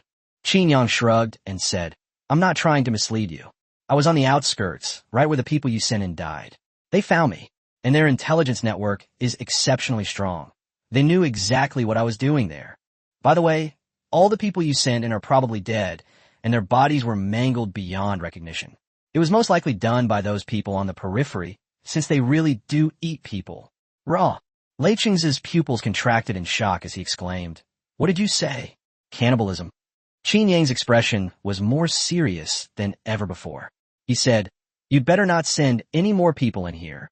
The main force can't get in, and unless the disguise people have my strength, they'll have a hard time coming out alive. This is still under the so-called outer perimeter conditions. I've never been inside either, but I alone couldn't break through. Chapter 276 Qin Yang. Didn't you know the Middle East was under my protection? Lei Qing's brows were almost twisted into a knot. The danger level of this terrifying forbidden area had skyrocketed. Qin Yang's opinion was about judging the light and darkness of this organization, and he said that its strength was higher than that of the Skull and Bone Society. Back when Qin Yang faced the 12th seed of the Skull and Bone Society, that guy used a mechanical ascension, and Qin Yang had to deliver a rocket to blast him away. Lei Qingze suddenly felt that the world had turned gray. How could the 5 major gangsters, no, now the 6 major gangsters, be so terrifying, those hiding in the shadows? Qin Yang patted Lei Qingze on the shoulder and said, "Don't worry, they're not as scary as you think. These organizations don't have many people, probably about the same number as me. Besides, their expenses are quite high, and they cooperate with some foundations or countries. If a war really breaks out, wouldn't it be easy for you to grit your teeth and take down a few of their strongholds?" Lei Qingze's lips twitched, and he said helplessly, "Thank you. I still need you to comfort me." Qin Yang laughed and said, "Oh, our relationship is nothing." Lei Qingze was helpless. How could he not know? This thing was very troublesome, even in their country. "All right, I've explained everything. It's time for me to leave." Lei Qingze then realized that there was something he hadn't said yet. "Old Qin, there's trouble in the Middle East. 2 countries have gone to war." Qin Yang paused, surprised, and said, "No way. Who is it? How dare they? Don't they know that I'm protecting Zelia?" Lei Qingze said irritably, "You're pretty cocky, aren't you? You really think you're some kind of mafia boss?" The Middle East is a region, not just Syria. It's Israel and Pakistan, and the 2 sides are already at war. Thousands of missiles have been used to attack 2 Pakistani cities. Qin Yang raised an eyebrow and said, "Israel? Then you have to help the kingdom of Ba." Lei Qingze said in a deep voice, "You can't say things like that. We don't have any support." Qin Yang's lips twitched. "You guys are really something. How about this? I've been annoyed with this Israeli for a long time. I remember they were jumping around quite a bit last time. You pay me, and I'll take care of him for you." Lei Qingze said irritably, "Don't think I don't know that after you take the money from me, you still have to go to Baiyang Kingdom to ask for more money. Do you think I'm stupid?" Qin Yang chuckled and said, "We're just poor, you know. We have over 100,000 people to support." Lei Qingze said irritably, "So you come here to freeload? This isn't my own place. This belongs to the country." Suddenly, Lei Qingze seemed to realize something was wrong. He stared at Qin Yang in shock and roared, "Tens of thousands? Where the hell did you get tens of thousands of people?" Qin Yang pondered for a moment, then realized, "Damn it, I overdid it and forgot about that." Qin Yang asked cautiously, "Is it possible that they grow crops and cook vegetables at my base?" Lei Qingze immediately retorted, "Holy crap. Old Qin, do you think I'm an idiot?" Qin Yang laughed and said, "Oh, don't worry about the details. Why don't you discuss it with the Baiyang Kingdom? I just checked, and their fighting is really fierce. As long as the price is right, I'll help you take care of the Israeli soldiers who cross the border." Lei Qingze pondered for a moment and said, "I'll go back and discuss it." "All right, let's go." Qin Yang boarded the plane prepared by Lei Qingze and flew directly to Syria. On the plane, he frowned as he observed the situation. The 2 countries have been at war for only 3 days, and the situation has deteriorated to this extent. 2 cities have been destroyed, and the Baiyang Kingdom has launched a counterattack. Now, troops from both sides are present in each other's countries. "Xiao Jin, why didn't you tell me about this?" "Old Qin, we need to be reasonable. I've been checking the security footage for you all week.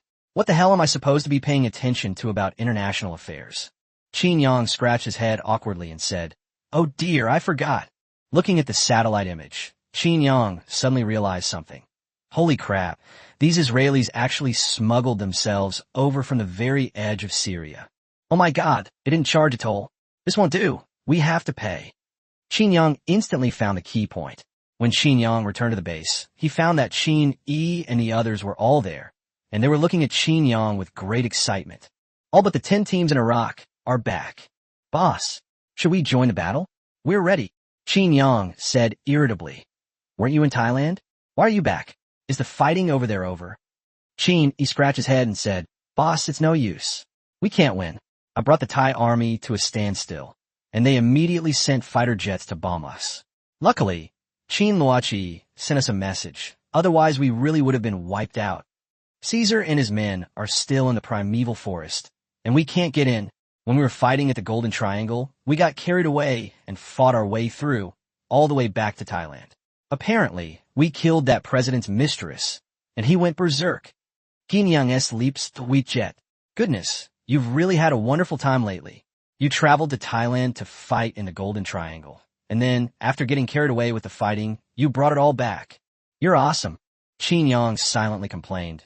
These guys really get excited whenever there's a war. But he didn't expect Rocky to make a difference so quickly. Little Jean really didn't have time to pay attention to the other side this week. The main reason is that I didn't expect Qin Yi to have so much fun. He attacked, and then attacked back. All right, I'm waiting for the price. Oh, right, send out a notice. Those Israeli bastards actually crossed into our Sulian territory. Let's take them down before they even pay the maintenance fee. Qin Yi laughed and said, Boss, you're settling a personal score on your behalf. You're just waiting for the Baiyang kingdom with this offer. Qin Yang rolled his eyes in annoyance and said, What else did you think? Help Israel fight against Baiyang? Then Yin would support Baiyang. Wouldn't that create chaos? We mercenaries have our own stance too. Qin Air suddenly scratched his head and said, Boss, haven't we always said to the outside world that we have no stance? Why do we have a stance now?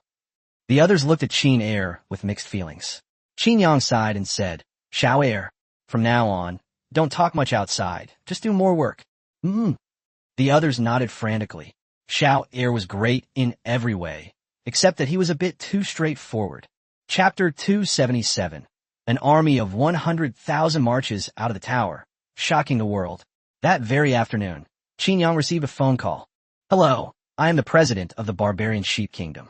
The Yin Kingdom says that the Golden Leopard Mercenary Group can provide us with assistance. Qin Yang raised an eyebrow and said, No, why are you stuttering? You're even mispronouncing the country's name. The president of Barba, Sheep Kingdom, asked in confusion. No, our country is called Barba Sheep Kingdom. Qin Yang said, Wait a minute, let me take a look. Qin Yang's lips twitched as he looked at the information Xiao Jin had sent him. Holy crap, I misread it. It's just one character off. I always thought it was from the kingdom of Baiyang. Wait a minute. Qin Yang soudainly réalisait something terrible. Wasn't Yin Kingdom busy dealing with the conflict between Iran and the Camel Country? How come they have this subordinate? They hadn't received any news about it. Qin Yang asked, So what is your relationship with the Yin Kingdom? President Baba Yang said, We are staunch brothers of Yin Kingdom. And of course we also hold the Golden Leopard Mercenary Group, the hegemon of the Middle East, in awe. It would be an honor for our Baba Yang Kingdom to befriend our big brothers. Before President Baba Yang made his call, Lei Qingze specifically called him. As long as he could get Qin Yang's support, Israel would be no problem at all. Without using nuclear weapons, Qin Yang could beat Israel to a pulp. Qin Yang laughed and said, So you've come to pay your respects? President Baba Yang quickly said, Boss, I've come with sincerity this time. We can form a strategic partnership with Zalia, and we can also boost the economic development within Tari province. Our national treasury is not abundant. Over the years, we have been suppressed by those ungrateful people. Their economic methods have made it difficult for us to cope. I can still come up with $1 billion. I wonder if the boss can lend a hand to his little brother. Qin Yang laughed and said, Originally, this amount of money wasn't quite enough for you. Israel, after all, uses the same equipment as the United States. Now that you've paid your respects, do you know what to do next? Don't worry, boss. I'll take care of everything for you. After hanging up the phone, Qin Yang and Qin Yi said to each other, Wow, my damn charm. I've gained another follower. Boss, you didn't receive much of a kickback? Qin Yang stroked his chin and said, 10 billion should be enough for us. For the kingdom of Barbayang, 1 billion is not a small amount, considering that they previously helped the suffering Jewish people and even helped them establish a nation. Qin Yi asked, Boss, how are we going to fight this time? Qin Yang said in a deep voice, Have all troops prepare? I've discovered that there are still many unknowns in this world, and our revealed strength seems insufficient. This time, I'm preparing an army of 100,000 to launch a three-pronged attack from land, sea, and air. It's time for our second-generation weapons to make their debut. Right, let's give them a warning first, and show them who really calls the shots in the Middle East. Let the three siblings come out and move around a bit. Send someone to assist them. If they don't listen, try assassination. Good. Qin Su'er was thrilled when he heard the news. This time, Qin Yang was also planning to launch a multi-pronged attack. The era of one person leading an entire team was over. It was time to make them realize that the Golden Leopard mercenary group had more than just 10 warriors. Qin Yang's statement quickly rose to the top of the international trending topics list. Originally, not many people were paying attention to the conflict between the two countries. After all, although Israel has some strength and is a nuclear power, both countries have very small land areas. And in the Middle East, a region prone to conflict, it's quite normal for the two countries to fight each other. Many countries in the Middle East don't even understand their own nationality. Take Iran, for example. It has its share of internal rebellions and is currently experiencing division. In other words, since Iran is still a member state of the Federation, those warlords cannot gain legitimacy. Otherwise, it would have been even more chaotic than Iraq. After Qin Yang released his statement, ordinary people thought it was powerful, but many countries in the Middle East were dissatisfied. Did he really think he was the big brother of the Middle East? They had never fought each other. So what would be the point of sending 20,000 men if a war broke out?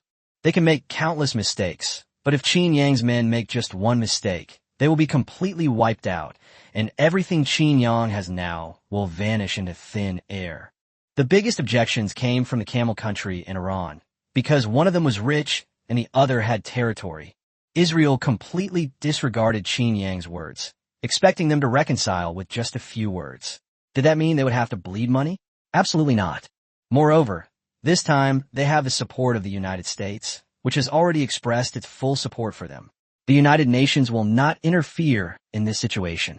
Even if Qin Yang is there, so what? Anyone has the veto power. Qin Yang exclaimed in surprise. Wow, look at these countries, they're all getting a bit arrogant. They don't even have the foresight of the Sky Dome Society. Qin Yi asked in confusion, the Sky Dome Society? What the hell is that? Why are you making such a fuss? Everyone else has already left. What are you still doing here? Qin Yi laughed and said, Boss, shouldn't I be by your side? Qin Yang rolled his eyes in annoyance and said, Go away. You bring your own weapons and equipment. Do you really think I'm an armory? This time, let's fight for multiple points and show our lantern style. Qin Yang kicked the other party in annoyance, and Qin Yi flew out, leading 10,000 troops to set off. The army set off in a grand procession, with 9 destroyers on board, and was spotted the moment they appeared in international waters. There were a total of 30,000 people on board. After Qin Yang's army left Tali province, Qin Yang did not ask Xiao Jin to perform satellite shielding. Of course, it was impossible to shield. The area was too large. Small-scale shielding was possible. The spies outside, as well as the satellite footage, completely stunned them. Not counting the destroyers, there were 70 or 80,000 people out here. Sleeping Emperor exclaimed in shock. What did they get so many people? Didn't you say that not this many people had entered Tali province? The assistant said helplessly, No, that's not true. Tali province is not only Qin Yang's military base, but also has a large number of residential cities. It's well developed, and there have been quite a few tourists in the past few months. Plus, it's very safe. Sleeping King frowned. He only had 3 months left in his term, so he provoked a war with Israel, and then the United States intervened. If the war wasn't over, he would be forced to step down. Who would clean up this mess? At that point, the interests of all parties would be intertwined. Send word to Israel to be careful of the Golden Leopard mercenary group. Their equipment is no less than Qin Yang's. Once they leave Tali province, the outcome is still uncertain. Qin Yang's deployment of troops shocked everyone, but the Indians were excited. Holy crap! No wonder Yen said that as long as Qin Yang supported them, they could beat Israel to a pulp. When Qin Yang had 20,000 troops, he had already silenced all the other countries. Now he has over 100,000. Who else can stand against him? Chapter 278, The Clash begins, sniping from 10,000 meters. The moment Qin Yang made a move, Israel panicked. Where did Qin Yang get so many soldiers? 100,000 strong army. And they were all fully armed and heading towards them. President Israel gritted his teeth and said, Move all the troops out. We must control the battlefield in Barbayang. We can't let them invade. Also, use that kind of weapon. I want to create an empty city on the border. His subordinate's pupils contracted. That kind of weapon? In the end, they still went down. After all, compared to international condemnation, taking the battlefield outside their own territory was the most important thing. Before Qin Yang's troops even entered the kingdom of Baba Yang, a piece of terrible news suddenly came out. Israel had risked everything and used white phosphorus bombs. They massacred an entire city. Countless white phosphorus bombs exploded above the border city, turning the entire city into a city of fire in an instant. Help! Water! I need water! Countless people wailed in the flames. The entire city turned into a living hell, and even Qin Yang was shocked when he saw the video of the scene. Holy crap! How can this guy be even crazier than him? He's really going all out. He's massacring the entire city. He was a mercenary who only did it once during the startup phase. You nuclear superpowers use internationally banned white phosphorus bombs to massacre cities during your invasion wars. Qin Yang said in the all-hands communication, "Attention everyone. This war may be facing unexpected changes, and we cannot rule out the possibility that the other side will use nuclear weapons. Everyone be on your guard." To be honest, Qin Yang never expected things to escalate to this point. Although it had almost turned into a full-scale war in just 3 days, things had gone a bit too far. The international community was outraged. This was utterly inhumane. Qin Yang's expression was more solemn than ever before. He sat in the off-road vehicle, heading towards the Kingdom of Barbados through Jordan. The enemy had cleared the battlefield. It was time for them to make their appearance. Few people survived in that city. Water couldn't extinguish the fire after the white phosphorus bombs went off. They were burned alive. Qin Yang led his 10,000-strong army to the city where the massacre had taken place. Qin Yi and his men began to achieve success in other cities. This battle also laid the foundation for Qin Yang's dominance in the Middle East. Qin Yang watched as countless wounded were carried away through the city, each person with a broken body groaning in pain. Their faces were expressionless. Perhaps one day I will be defeated, and the province of Tari will face the same situation as here. When the president of Baba Yang saw Qin Yang's army, he hurried over. Qin Yang hadn't stopped along the way, so he could only wait for Qin Yang here. Upon seeing Qin Yang, the president forced a smile and said, "It was my dereliction of duty not to properly welcome you. Please don't take offense." Qin Yang sighed, then patted the other person on the shoulder and said, "Hey, if you could do it all over again, would you still be willing to accept them?" The president, his face contorted with obvious hatred, said, "No, I wish they were dead right now." "Big brother, from now on, our Baba Sheep Kingdom will follow the lead of the Golden Leopard Mercenary Group. Please stand up for us." The president clasped his hands in a fist salute and bowed to Qin Yang, saying that he had been studying some of the etiquette of Yin Kingdom these days, but it seemed that he had gone a bit astray. Qin Yang looked into the distance and said in a deep voice, "We will fight this battle, but don't even think about destroying your country. We can only fight beyond the bottom line. Otherwise, the consequences will be something your country cannot bear." The president lowered his head and said firmly, "Thank you, boss. I know all that. In addition, our national treasury can provide another $500 million, all of which will be given to us. From now on, anyone who is a member of the Golden Leopard Mercenary Group will be an honored guest in the country." Suddenly, Qin Yang raised an eyebrow and said, "You should have completed the rescue by now. You should withdraw. We're taking over the battlefield. Remember, no one is allowed to set foot in this city without my permission." "Yes." When Qin Yang arrived, 3 days had passed since the white phosphorus bomb massacre, as he had to wait for the other teams to arrive together. Baba Yang's troops retreated in turn, and when they passed Qin Yang's troops, they all saluted in this direction. Qin Yang took a deep breath and said, "Weapons experts, we can begin constructing the defensive positions." "Yes, boss." This time, defending a position for 10,000 people will cost $100 million. Qin Yang nodded and said, "No problem, as long as no one dies."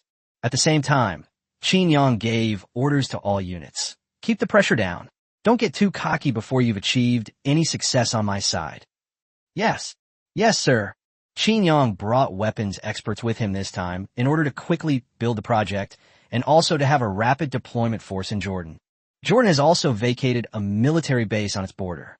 Qin Yang's fighter jet unit is also in place. They are all upgraded second-generation Leopard fighter jets. Regardless of the outcome of this battle, Jordan will face significantly less pressure on its borders, almost none at all. It borders Syria on one side and the Barbary states on the other. As long as Xinjiang is alive, these countries will not, and dare not, engage in internal strife. They will all develop in peace. In just half an hour, the defensive position had been set up. Xinjiang had his men hide inside immediately. Just moments ago, Xiao Jin detected that the enemy had fighter jets appearing, and their target was right here. Xinjiang smirked coldly. Even at a time like this, there are still undercover agents. There really are some who aren't afraid of death. He didn't believe it was a coincidence. He had just entered when the other side sent fighter jets over.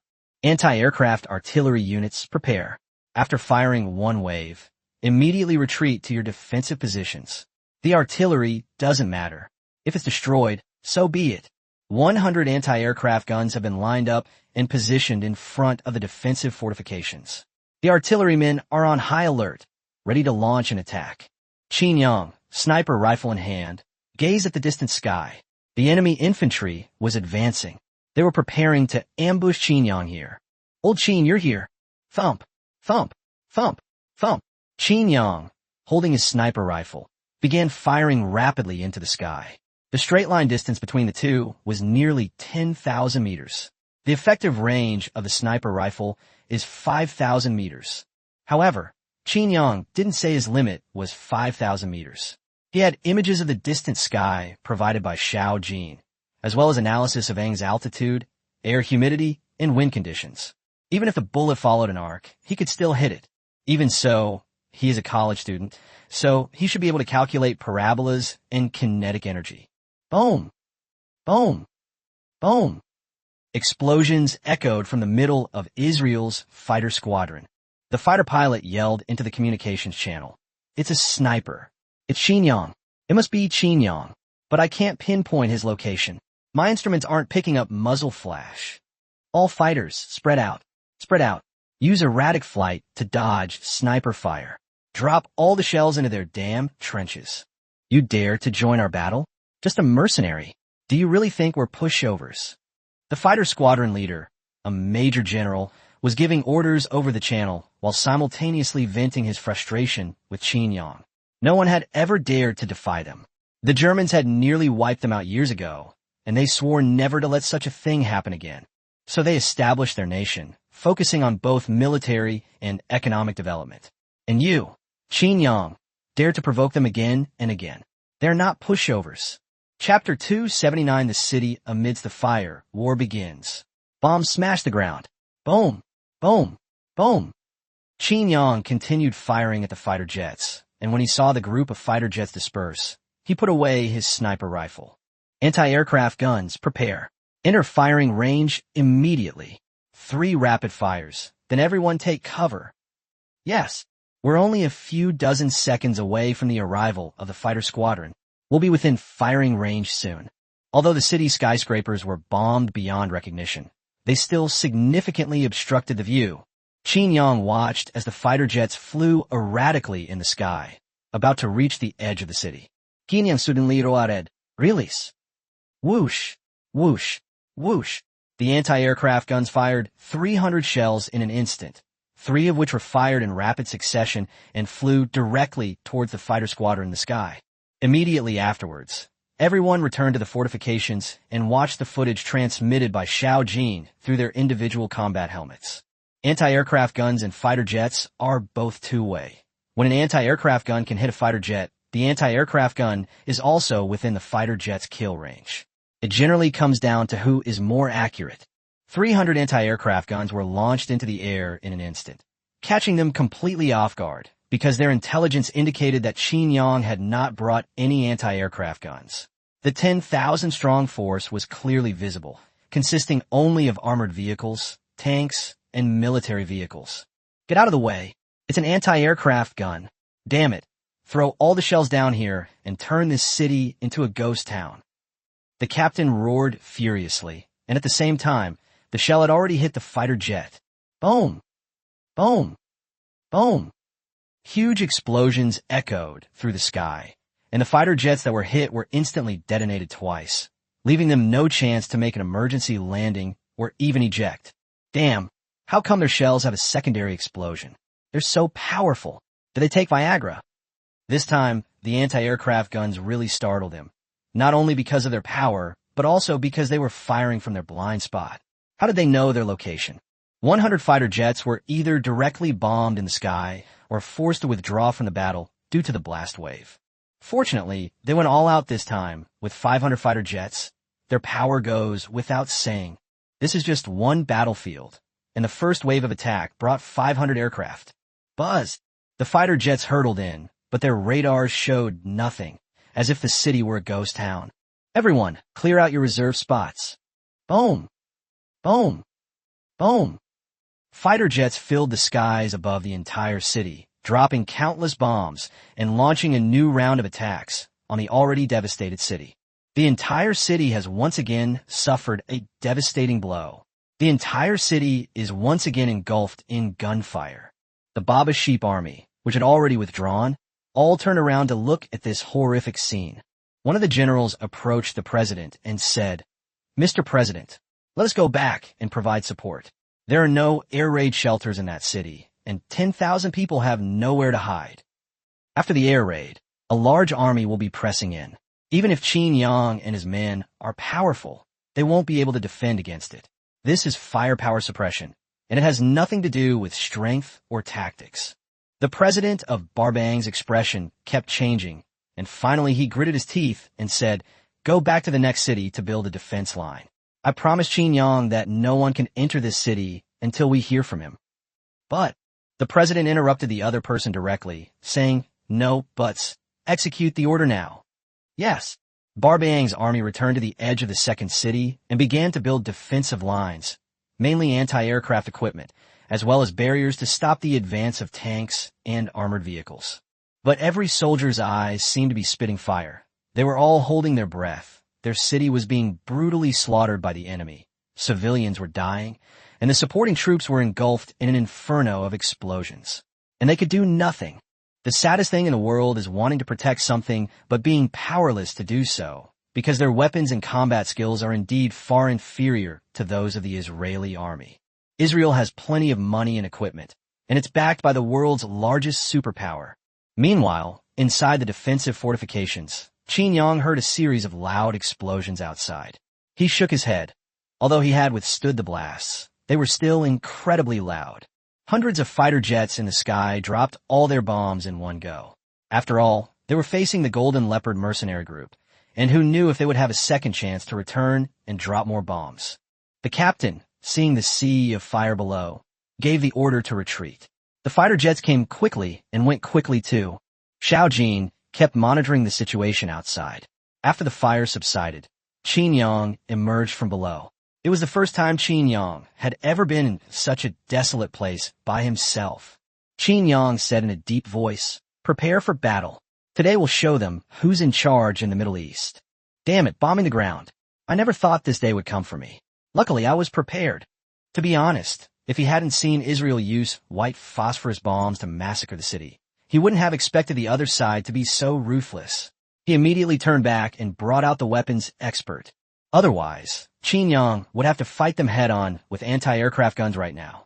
Even if he won, he would suffer heavy losses. All the soldiers began to set up defensive firepower on the spot, and heavy machine guns were set up one after another.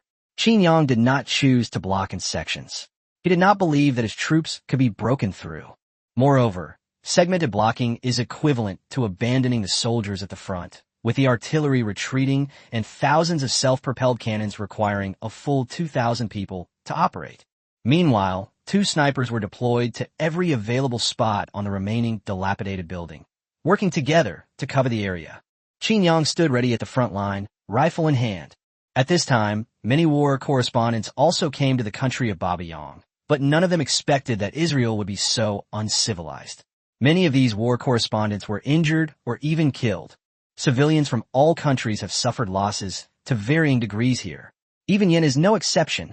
This war has also attracted high attention from the international community, and many countries have begun to condemn Israel and are even preparing for further actions.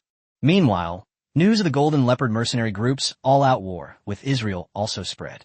Even war correspondents, who were not far from Xinyang City, dared not approach. However, their cameras still clearly captured the city being bombed a second time. The war correspondent's voice trembled as he reported, according to information from the front lines, Qin Yang, the leader of the Golden Leopard mercenary group, entered the city 3 hours ago. He didn't say anything more, but everyone understood. This explosion was a surprise gift prepared for Qin Yang. Israel was serious. But at the same time, they will also face the frenzied Golden Leopard mercenary group. More than 100,000 people. Who dares to underestimate them now?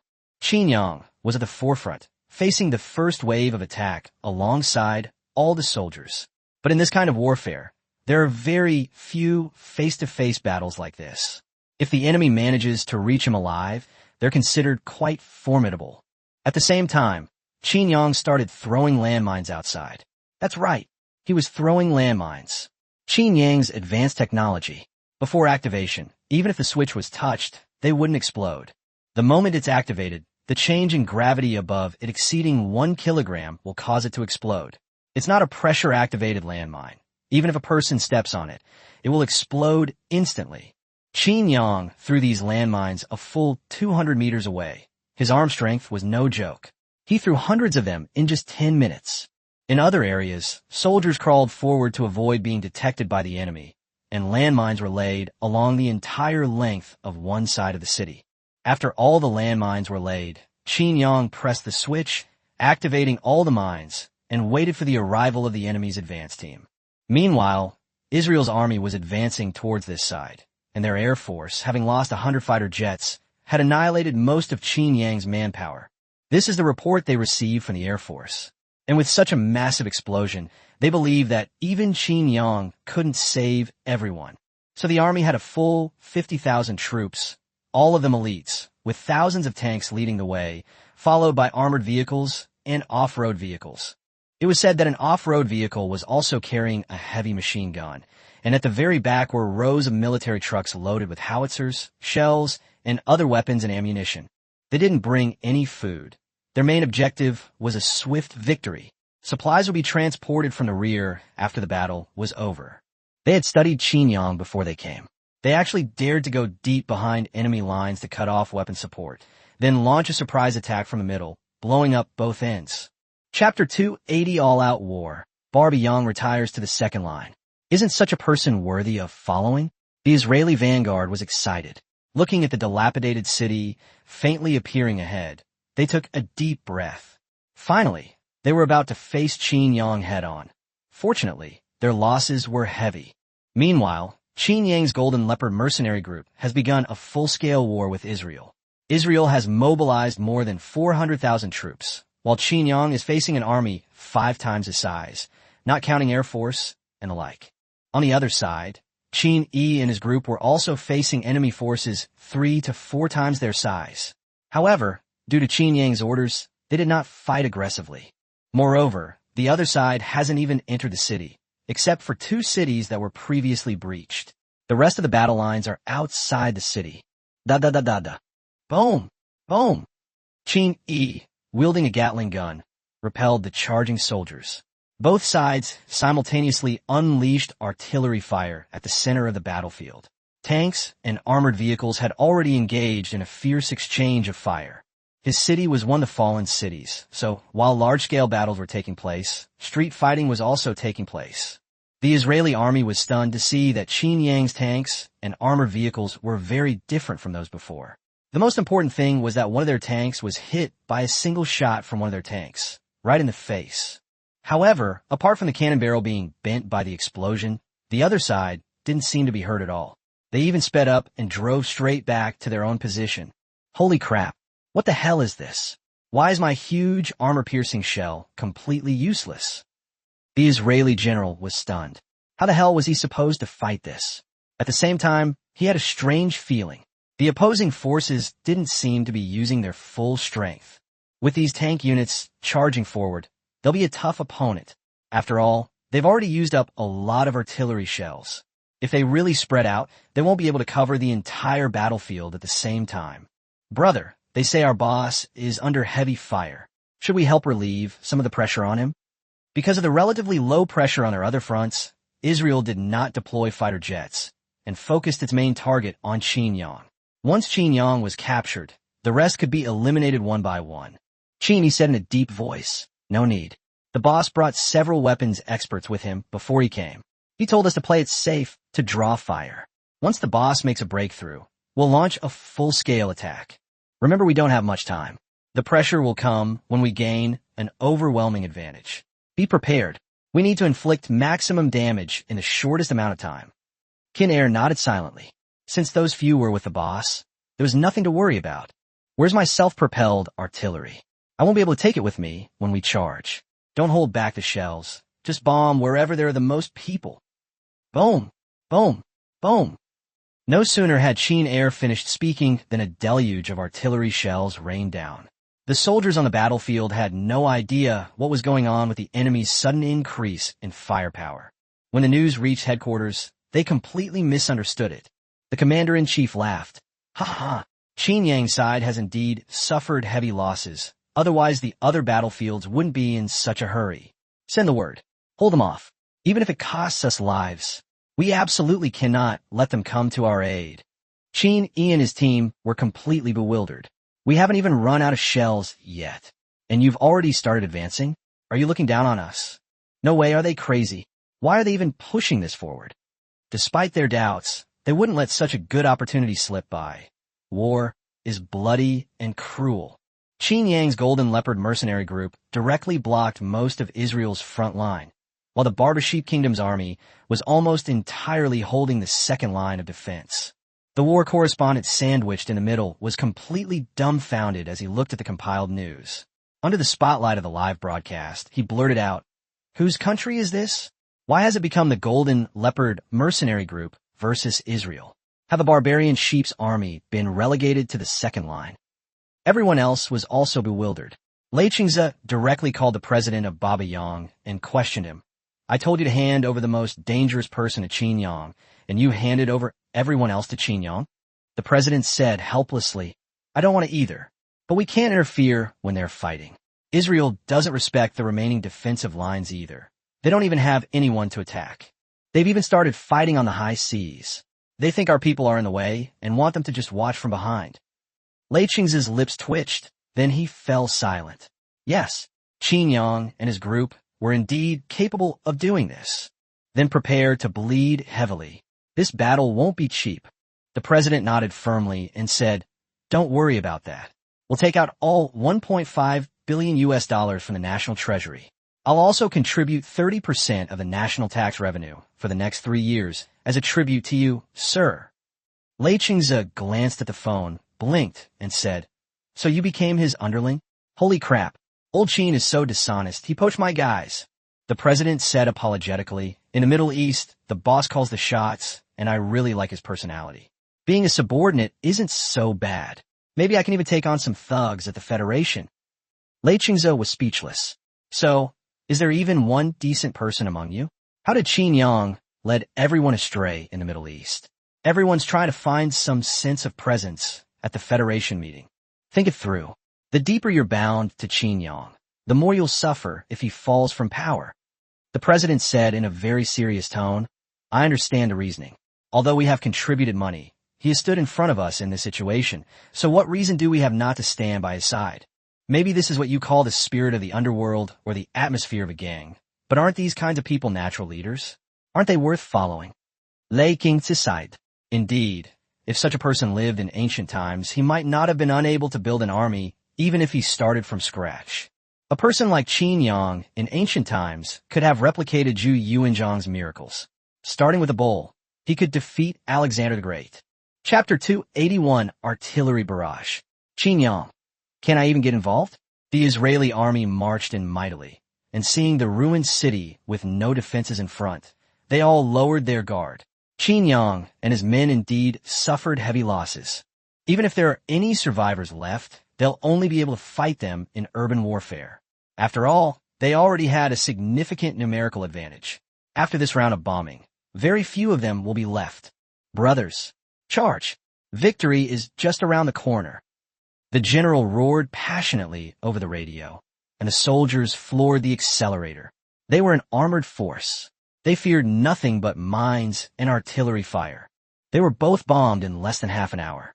No matter how powerful Qin Yang is, he can't get his hands on a cannon.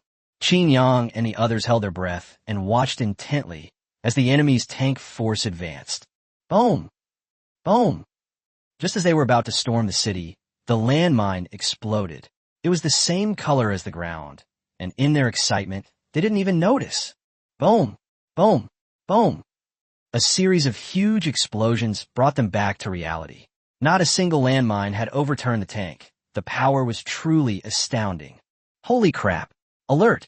Landmines! Prepare for battle. Engineers! Engineers!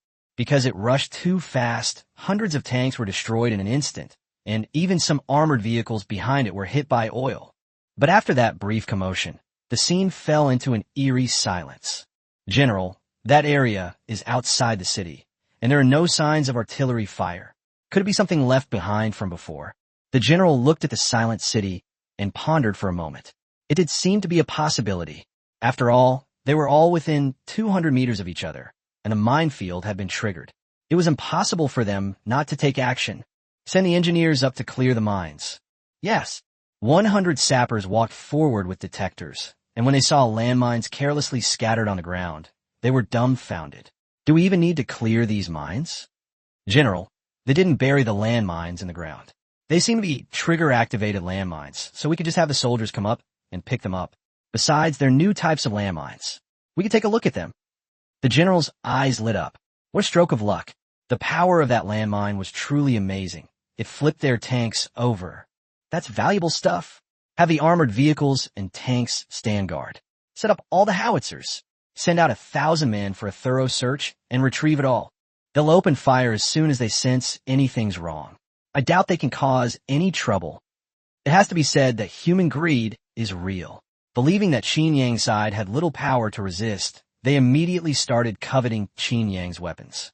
After all, anything Qin Yang produces is bound to be top-notch, with all sorts of cutting-edge technology constantly emerging. Qin Yang's lips curled into a cold smile. You're even greedy for this little bit? Then you deserve to die. Most of the landmines outside had already been triggered by their tanks. There weren't many left. Moreover, most of the armored vehicles and tanks have already entered the firing range of their self-propelled artillery. As time went by, more than 1,000 people carefully moved forward with rifles in their hands, in pairs. One person held the rifle and stared ahead, while the other looked down to check for landmines. As the other party drew closer, they gradually entered within 50 meters of them. Some soldiers looked at Qin Yang strangely. At a distance of 50 meters, and with those dilapidated houses right in front of them, they couldn't see clearly. He squinted at it for a while, then said directly into the communication channel, "Report. I see what looks like a fortified position in the city ahead, like it's made of steel." Upon hearing this, the captain immediately relayed the message to Shang-Ji, and so on until it reached the general. The general was initially taken aback. Then his pupils constricted as he roared, "Retreat! Retreat! Beat him!" Qin Yang shouted and poked his head out from inside the fortifications, raising his rifle and starting to fire at the soldiers in front of him.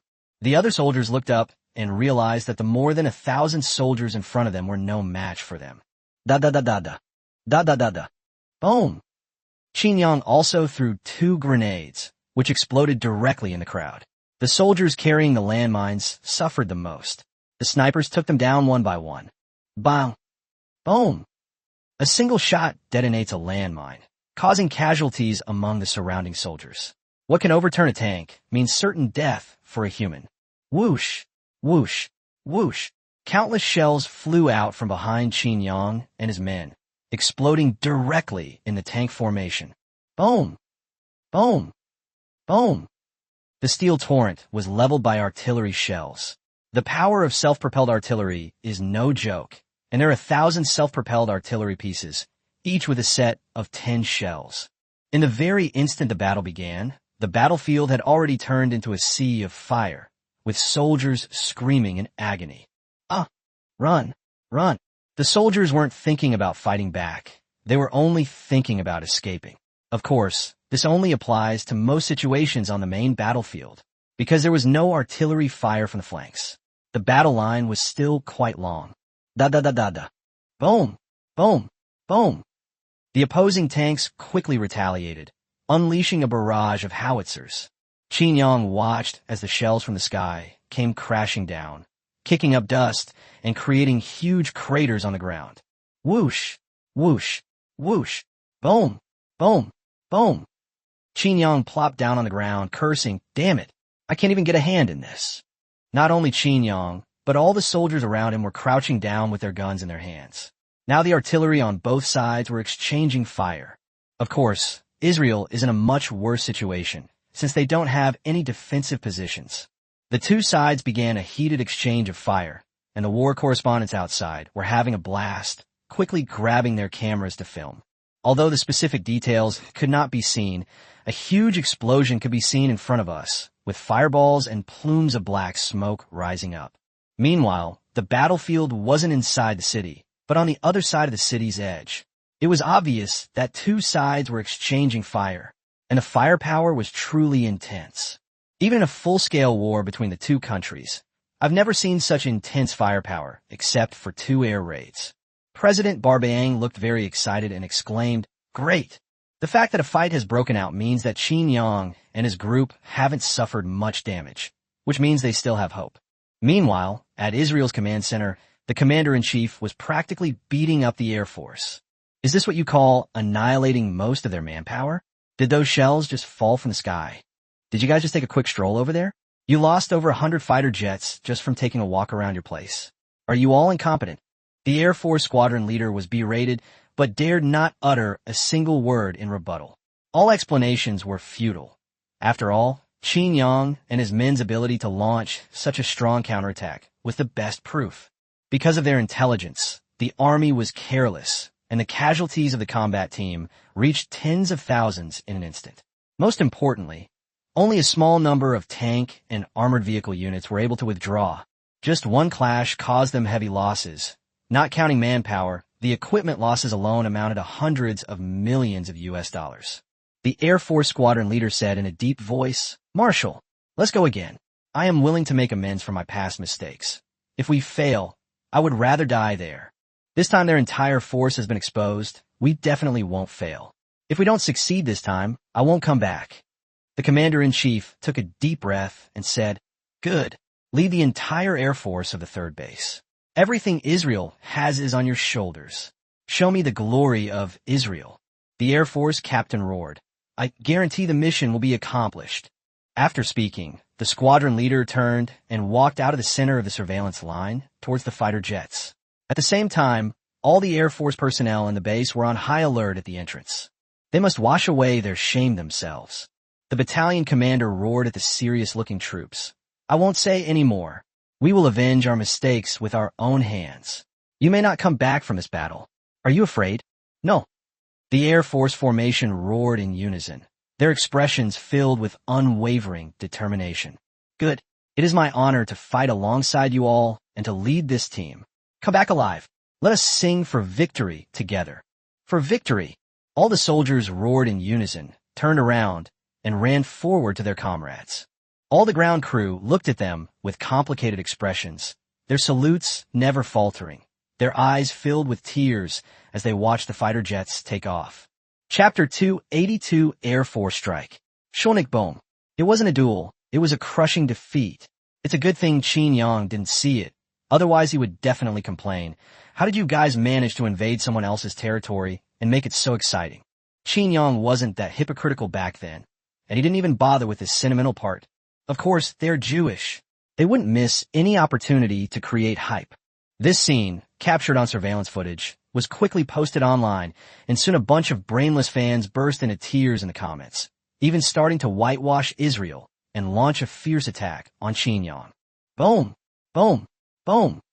Qin Yang sat bored in the trench, surrounded by the booming sounds of exploding shells and dust being blasted down from above every now and then. Qin Yang was speechless when he saw the comments Xiao Jin had created for him. How can there still be such idiots these days? Then I thought, since I can't show my face now anyway, I might as well have a good talk with them. Qin Yang quickly started a live stream and had Xiao Jin drive traffic. In just a few dozen seconds, nearly 100 million people flooded into the live stream room. Holy crap, this guy's streaming at a time like this. Brother, where are we? The explosion outside is so loud. Qin Yang laughed and said, "No, I'm not there. The Israelis are firing cannons outside. I'll go out after they're done. By the way, I heard some people are very dissatisfied with us, and they're trying to whitewash Israel. What? Is Israel your father? Don't they know who the invaders are? Don't they know who massacred civilians? Don't they know who used the internationally banned weapon, white phosphorus? Are you all brain dead? From now on, whoever talks too much, Xiao Jin will write down their IP address. The one who talks the most will be listed first. I just recently learned about this assassin ranking system. I noticed they're running low on assassin orders, so I'll give them some more." The moment Qin Yang said that, the live stream chat went completely silent. Good grief, everyone else tries to reason with people, but you just resort to violence when reason fails. Besides, wouldn't killing these keyboard warriors be an easy and enjoyable task for an assassin? Most importantly, Qin Yang is actually capable of doing it. So what if he's the sixth great rogue? He's the boss of his own life. Awesome. I am scared. The live chat was instantly flooded with a series of "I'm scared" messages. They realized that Qin Yang was specifically there to deal with keyboard warriors like them, and he had already started cracking down on them. It has to be said that Qin Yang's artificial intelligence is truly amazing. It can directly lock down IP addresses and even real names. Qin Yang continued cursing in the live stream. "And you Israelis are really good at this. I know you're watching. Come and hit me. Hit me. 50,000 men against 10,000 men, plus Air Force, and more than 10,000 dead. Do you even know how to fight? I fought this far with 0 casualties. All your shells have hit my fortifications, so my money wasn't wasted."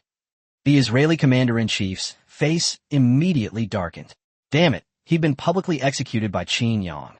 How could he possibly disclose his losses in a war like this? Qin Yang has revealed all their secrets. And right now, the open battlefield really only has their people. Qin Yang's people are all in the city. Although their howitzers have penetrated the area, it's only the first half. As for how many men Qin Yang has lost, they really don't know. But looking at Qin Yang and the soldiers around him, they were actually holding guns, listening to the explosions above, and some soldiers were even playing on their phones and eating compressed biscuits. It seems like only their artillery is fighting outside. That's outrageous. Absolutely outrageous. Qin Yang asked in surprise, "Huh? What's this call for the Israeli commander-in-chief?" "Qin Yang, come out if you dare. What are you doing hiding here? Where's your arrogance?" Qin Yang's lips twitched, and he said, "Your terrible attempt to provoke me could fool a 3-year-old. Do you think I'm stupid?" The commander-in-chief roared. "You call yourself the world's #1 mercenary? All you do is resort to these underhanded tricks. You never face a direct confrontation. Your title is a complete lie." Qin Yang scoffed. "Give me a break. Besides, haven't your fighter jets already taken off? Go ahead and bomb me if you dare. Come on, la la la." The commander-in-chief, his face darkening, said, "Oomph. You little piece of trash who don't dare to confront us head-on." Qin Yang glanced at the time and said, "All right, stop acting. Aren't you just stalling for time for your fighter jets? I'm waiting." The commander-in-chief said in a deep voice, "As expected, it's useless. Since you didn't react, it seems you are very confident in your air defense. It doesn't matter. As long as we take down your artillery positions, with 40,000 against 10,000, the advantage is in our hands." Qin Yang sneered. "The advantage is yours? I just don't believe it. It should be that I have 10,000 soldiers, and I'm invincible. You really don't hold back. Let's see who's the real deal then." Qin Yang suddenly laughed and said, "Your fighter squadron should be arriving soon by now. It wasn't for nothing that I delayed you for so long." The commander-in-chief's expression changed drastically, and he exclaimed in alarm, "What are you trying to do? Even if you have anti-aircraft guns, how many can you possibly bring out? We are prepared this time." Qin Yang's eyes gleamed as he said, "Who said I was going to use anti-aircraft guns?" Boom! Boom! Just then, a different kind of explosion came from above Qin Yang, and at the same time, a series of black shadows flew by. The soldiers on the other side also saw a sky full of fighter jets. The commander-in-chief exclaimed in surprise, "Sonic boom? Fighter squadron? You want to fight me in an Air Force showdown?" Qin Yang shook his finger and laughed. No. It's not a duel. It's a crushing defeat. Now, please enjoy the swan song of your Air Force. Chapter 283, Annihilation of the Air Force. Is war now just a stand-and-fight battle? Boom! Boom! Boom! As Qin Yang spoke, sonic booms echoed continuously in the sky. And just by listening to the sounds, one could tell that there must be a large number of fighter jets. The Israeli infantry were dumbfounded as they stared at the overwhelming formation of fighter jets in the sky. How could there be so many? There were even more than they had. They were just mercenaries. How could they have 1,000 fighter jets? And all of them were supersonic. Take cover. Everyone take cover. The general roared into the communications channel, and the soldiers watched as the fighter jets in the sky all took cover in low-lying areas to avoid the bombing. Abandon the vehicles and take cover. Everyone, take cover. After the general finished shouting, he himself began to go to the temporary shelter. They wanted to launch a blitzkrieg, but they never expected that Qin Yang and his men would be completely unharmed after being bombed. Most importantly, they didn't have anti-aircraft guns. They were completely helpless against fighter jets. They could only passively take hits, and every soldier was holding their heads and hoping for a stroke of luck. But all that could be heard in the sky was a sonic boom, which then began to fade into the distance. And everyone looked up behind them. Qin Yang also poked his head out, resting his chin on his hands and laughing. Look, today, this brute will teach you bunch of ingrates a lesson. Why was Germany just a little bit short back then? If they had wiped you out, none of this nonsense would have happened. The commander-in-chief gritted his teeth and said, "You mercenaries have gone too far. We are a dignified nation, a member state of the United Nations, and we have made contributions to the world. I don't believe other countries will stand idly by and watch you treat a dignified nation like this. Kinyan Skolfet, John Tributian, with your efforts, a loaf of bread is worth 500,000, which made them so angry that they almost wiped out your entire clan. Your efforts are truly commendable." The commander-in-chief's lips twitched and his face darkened. "Damn it. Why do you always bring up old secrets?" Qin Yang suddenly spoke up. "The conversation is suspended. The war has begun." As soon as Qin Yang finished speaking, they saw a dense swarm of fighter jets rushing towards them, and it looked like a major battle was about to break out between the two sides. Qin Yang zoomed out to the sky opposite. Even the Israeli army was drawn to the view. After all, it was fortunate that these fighter jets weren't aimed at them. Now that the two sides' fighter jets are engaged in combat, whichever side wins will have an absolute advantage. No, if they win, they will still have a chance to fight. If their air force loses, with their open area, a single bombing raid will wipe them out completely. The Israeli Air Force squadron leader stared coldly ahead and said in a chilling voice, "Brothers, give them a good beating. Let them see what we're made of." Knock, knock, knock, knock. The machine guns beneath the fighter jet kept spitting out bullets, each one comparable to Qin Yang's sniper bullets. The supersonic fighter jets pulled up in a flash, soaring into the sky and making a 90-degree turn. This completely stunned the Air Force personnel. The captain even cursed. Holy crap. Are they even human? How come they weren't torn to shreds under that much pressure? The pressure on the body at supersonic speeds is already outrageous, and to climb at such a high speed with a 90-degree angle is simply not something a human could do. Da-da-da-da-da-da. Boom! Boom! After pulling up to dodge the bullets, it made another turn of over 90 degrees and dived towards the opposite side. Bullets rained down. It directly shot down those stunned fighter jets. The fighter jet formation in the sky was in complete chaos, with fighter jets being shot down one after another. Each fighter jet had to be hit by at least 100 bullets before it exploded. The quality of fighter jets nowadays is indeed quite good. Meanwhile, the fighter groups of both sides were already intertwined, and even the most skilled fighters would be caught in the crossfire, with bullets flying everywhere. Even the Israeli army, not far away, was affected. Qin Yang's Air Force also suffered losses at different levels, but Qin Yang's fighter jet was made a new type of material, the same material as the city wall. It is specially designed around the fuel tank and engine, so even if a plane is shot down and crashes, it can be pulled out of the combat zone and then parachuted out. Boom! Boom! Da-da-da-da. Fighter jets were exploding in the sky, and there were even 2 fighter jets colliding head-on. But overall, Qin Yang's side has 1,000 fighter jets, 2 against 1. This is the first time Qin Yang has fought such a rich battle. Isn't this easy and pleasant? The battle in the sky lasted for a full 20 minutes, which is rare in direct combat between fighter jets. As fighter jets crashed one after another, the Israeli command center fell silent, their faces grim. Who would have thought that their fighter jets weren't the same as before? Even the fighter jets they'd acquired from the United States had been retired. Qin Yang's fighter jets crushed the Israeli Air Force with overwhelming force. But they also kept their promise, and not a single one of them left the battle alive.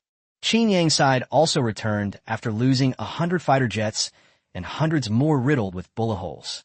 The general looked at the troops in the sky with a puzzled expression. Why hadn't they attacked them? That shouldn't be the case. At the same time, the fighter pilots who had parachuted out were also running towards this direction. The commander-in-chief's angry voice came through the live broadcast. Qin Yang, you deserve to die. From this day forward, we, the Israelites, will fight you, the leopards and the Serbians, to the death.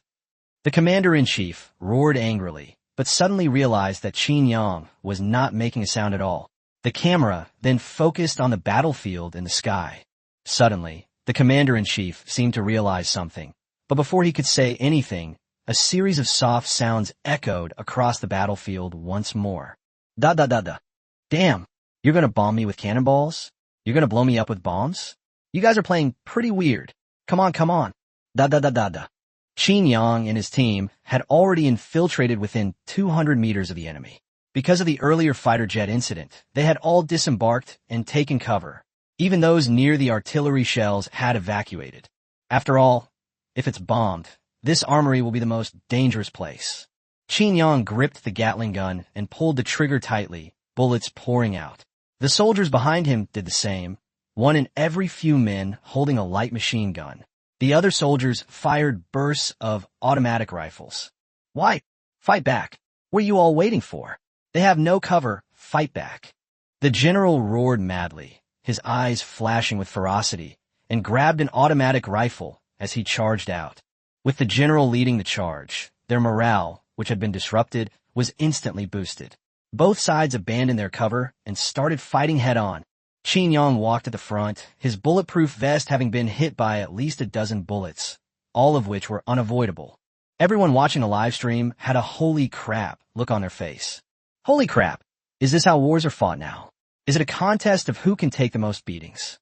Holy crap! That's outrageous. But it seems like not all of Israel's soldiers are wearing bulletproof vests. The advantage lies with the big brother. By the way, where did you get that bulletproof vest, bro? How can it stop everything at such close range? That's definitely some kind of high-tech stuff. This war is ridiculous. You could call it sophisticated, but both sides are just standing there fighting, not even trying to dodge, just like ancient people going to war with swords. You call it low-end. Tanks, armored vehicles, howitzers, anti-aircraft guns, even supersonic fighter jets. They've all been produced, and they're engaged in fierce fighting. Who can you complain to about this? Chapter 2, 84 wielding a giant sledgehammer. He went wild. He broke through their defenses in 10 minutes. Damn it. Come on. Weren't you guys so arrogant? With an arrogant smile on his face, Qin Yang advanced relentlessly, wielding his Gatling gun. Although the Israeli army was putting up a resistance, Qin Yang's Gatling gun was enhanced. Even soldiers wearing bulletproof vests were pierced by the blue flames, let alone the fact that most of them were not wearing bulletproof vests but just ordinary military uniforms. Da da da da da. Cheer up, everyone. They're human too. As long as we have enough bullets, I don't believe we can't kill them. What are we afraid of when we outnumber them? The general roared from behind, simultaneously taking cover and firing his gun at Qin Yang. He wasn't wearing a bulletproof vest, nor was he as monstrous as Qin Yang. He was a normal person, and he still needed cover. Qin Yang's pace quickened, and he even started running. After all, he couldn't fall too far behind the group. Necessary support was still needed. When the two were only a few dozen meters apart, an excited smile appeared on Qin Yang's face. Finally, we're far enough apart. I'm going to fight you hand to hand. Kill them. Qin Yang roared and charged forward, carrying the Gatling gun. He leaned forward, dragging the gun with one hand. Holy crap. Where are the grenades? Hold the line. Don't let this freak get here. The general's expression changed. If Qin Yang really came in, they would have no way to deal with him except through a suicide attack. You still want to use grenades? Did you even ask me first? Qin Yang sneered disdainfully, then leaped high into the air, raising the Gatling gun in his hand and slamming it down on the soldier in front of him. Crack! With a single blow, the soldier was smashed into a pancake. Then, the Gatling gun began to swing around, and every soldier hit was sent flying backward, coughing up blood. They collapsed to the ground, too weak to fight. Qin Yang's face was splattered with blood, and his smile sent chills down the spines of the surrounding soldiers. A single person carved out a vacuum in the enemy's position, and everyone watching the live stream twitched at the corner of their mouth. Why do people from your Golden Leopard mercenary group all prefer melee combat? And are they all so ruthless? Boom! Another soldier was smashed into a pulp by Qin Yang, who roared to the sky. Now launch a full-scale attack. Break through them. Everyone thought Qin Yang was talking to them. Even the Israeli soldiers were no exception. At that moment, the soldiers behind them immediately extended the bayonets from their automatic rifles and charged into the crowd. These soldiers were like tigers among sheep. Each soldier could take on at least 2 or 3 opponents, and they operated in small squads of 5, beginning a brutal massacre within the Israeli army. On the other side, Qin Yi and the others heard Qin Yang's roar in the communication and immediately stood up. The moment has finally arrived. All armored vehicles and tanks, charge. Break through their lines within 10 minutes. This order was issued simultaneously on all battlefields. The steel torrent of the Golden Leopard appeared. Qin Yi and his team, armed with sniper rifles, began taking down the tanks. Israel and his group, who initially thought they were the ones controlling the enemy, were surprised to find themselves the ones being controlled. In a mere instant, the situation was completely reversed. The Golden Leopard mercenary group's real attack has begun. In an instant, their vanguard was wiped out, and their advance didn't slow down at all. The tanks were charging forward, and their shells were hitting the target with remarkable accuracy. After discarding the damaged Gatling gun, Qin Yang pulled out a 40-meter-long machete and swung it at the crowd in front of him. The soldier opposite looked at the rifle in his hand, then at the 40-meter-long machete in Qin Yang's hand, and blurted out, "Holy crap! What kind of monster is that? Run!" To be honest, they really didn't have the slightest thought of resisting. That 40-meter-long machete was clearly not something a human could wield. Qin Yang gripped the hilt of his sword with both hands, veins bulging on his forehead, and swung the broadsword. In the instant of contact, he sliced the soldier in half at the waist. Half-bodied corpses fell to the ground, their blood instantly staining the earth red. After swinging half a circle, the blade stopped. The soldier, less than a centimeter from the blade, opened his eyes and immediately dropped to the ground. Cold sweat poured down his face. In that instant, he even thought about how he would be reincarnated in his next life. "I am alive! I am alive!" The soldier shouted with great surprise, then saw the soldier lying on the ground next to him, looking at him speechlessly. Qin Yang sheathed his broadsword, panting heavily, and said, "Damn, that's pretty heavy. My old back is killing me." Qin Yang rubbed his lower back. This thing was quite a strain on his muscles. He gripped the executioner's staff tightly with one hand, and a massive hammer appeared. That hammerhead was bigger than Qin Yang. Boom! Qin Yang stomped his feet on the ground and charged forward in one stride. He swung his greatsword. Puff! Snap! The soldier who was hit coughed up a mouthful of blood. At the same time, all the bones in his chest were shattered, and his internal organs were also blown to pieces. He was swung through the air like a baseball, smashing a path through the ground and leaving a trail for more than a dozen soldiers. Qin Yang slung a sledgehammer over his shoulder and, resting one hand on his eyebrow, gazed into the distance and exclaimed, "Beautiful! A home run, as expected of me. Holy crap, you guys have no sportsmanship." Before Qin Yang could finish speaking, 2 grenades flew towards him, and Qin Yang immediately swung his sledgehammer. Boom! A massive explosion blasted Qin Yang, hammer in hand, into the air by the force of the impact, leaving a deep gash in the ground. Qin Yang shook his hand and said, "You guys went too far? You made my hand numb." Viewers watching the live stream twitched their lips. "Dude, have some shame. Who's really going too far here? That 40-meter-long machete was outrageous enough, and now you're smashing a grenade with a hammer." Their remaining 30,000 soldiers have been reduced to nearly the size of Qin Yang's forces due to Qin Yang's slaughter. Meanwhile, snipers in the distance were still picking off enemies one by one. Hundreds of Qin Yang's men had also been forced to leave the battlefield due to severe injuries. In each group, if anyone was wounded, they would turn and leave under the cover of the others, without the slightest hesitation. "Come on, let's keep fighting." Qin Yang was having a blast, wielding a giant hammer and wreaking havoc in the crowd, completely exhilarated. This expression reminded them of the lamb spine hot pot from back then. Seriously, another one? In a place unnoticed by Qin Yang and his group, two soldiers crawled on the ground to a perfectly intact tank, rushed inside, and drove it towards Qin Yang. Chapter 285, One Punch bends a tank cannon barrel. Missiles bombard the ground. Qin Yang was like a war god in the crowd, swinging his sledgehammer with fierce force. Every soldier who was blasted away had no broken bones. It made the leaders of other countries' scalps tingle. And it wasn't just Qin Yang alone. Every soldier in Qin Yang's troops was armed with a bayonet. What era are we living in? They're still fighting hand-to-hand combat? From now on, use guns to solve everything if possible. Don't let anyone get close. The generals instructed their subordinates, saying, in this day and age, they still need to guard against hand-to-hand combat. That's absurd. Knock, knock, knock. Suddenly, the ground behind Qin Yang began to shake, and the surrounding soldiers gritted their teeth and rushed forward, grabbing Qin Yang's legs tightly. Smack!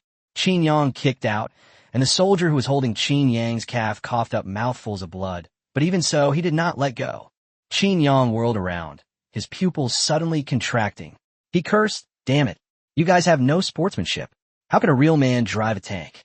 The tank charged headlong toward Qin Yang, showing no regard even for its own men along the way. Those who couldn't dodge were all crushed under its tracks. Get the hell out of my way! Qin Yang roared, sending all the soldiers on his legs flying. At the same time, the hammer transformed into a pair of gloves. After all that was done, the tank was almost upon them. The massive cannon barrel hurtled straight at Qin Yang. Hold!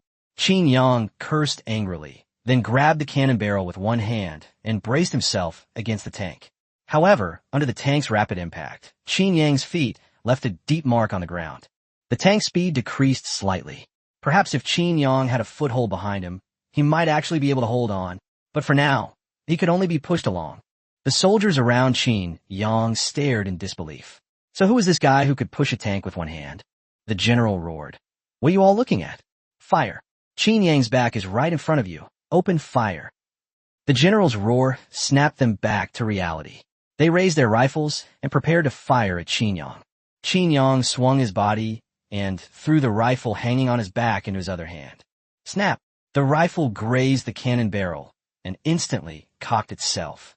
Da-da-da-da-da. Damn! Even if I carry a Gatling gun on my back and hold a tank with one hand, I, Qin Yang, am still invincible in the world. You all die. Qin Yang was pushed backward while simultaneously firing his rifle at the surrounding soldiers. Although it was called firing, not a single bullet missed. Each soldier was given 3 bullets. Snap! He changed the price with one hand, and the speed was incredibly fast. He didn't even break the killing streak. Those netizens have gone crazy. Even at a time like this, you still can't resist showing off? This is definitely something that's ingrained in your bones. Meanwhile, the 2 soldiers inside the tank saw that Qin Yang was completely unharmed. One of them drove the tank, while the other took out a shell and put it into the cannon barrel. Qin Yang raised an eyebrow. He clearly felt a slight change in the cannon barrel in his hand. Then, realizing what was happening, he cursed under his breath. Damn it! Are you guys sore losers? As he spoke, Qin Yang threw away his rifle. At the same time, the landing pilots had already joined up and rushed into the crowd to rejoin the main force. Is everyone here? I can't take it anymore. Boss, get up! A cold glint flashed in Qin Yang's eyes, and then he roared, if you want to kill me, everything except a nuclear bomb is trash. As he spoke, Qin Yang gripped the cannon barrel with one hand, twisted his body, and clenched his other fist, the glove gleaming coldly.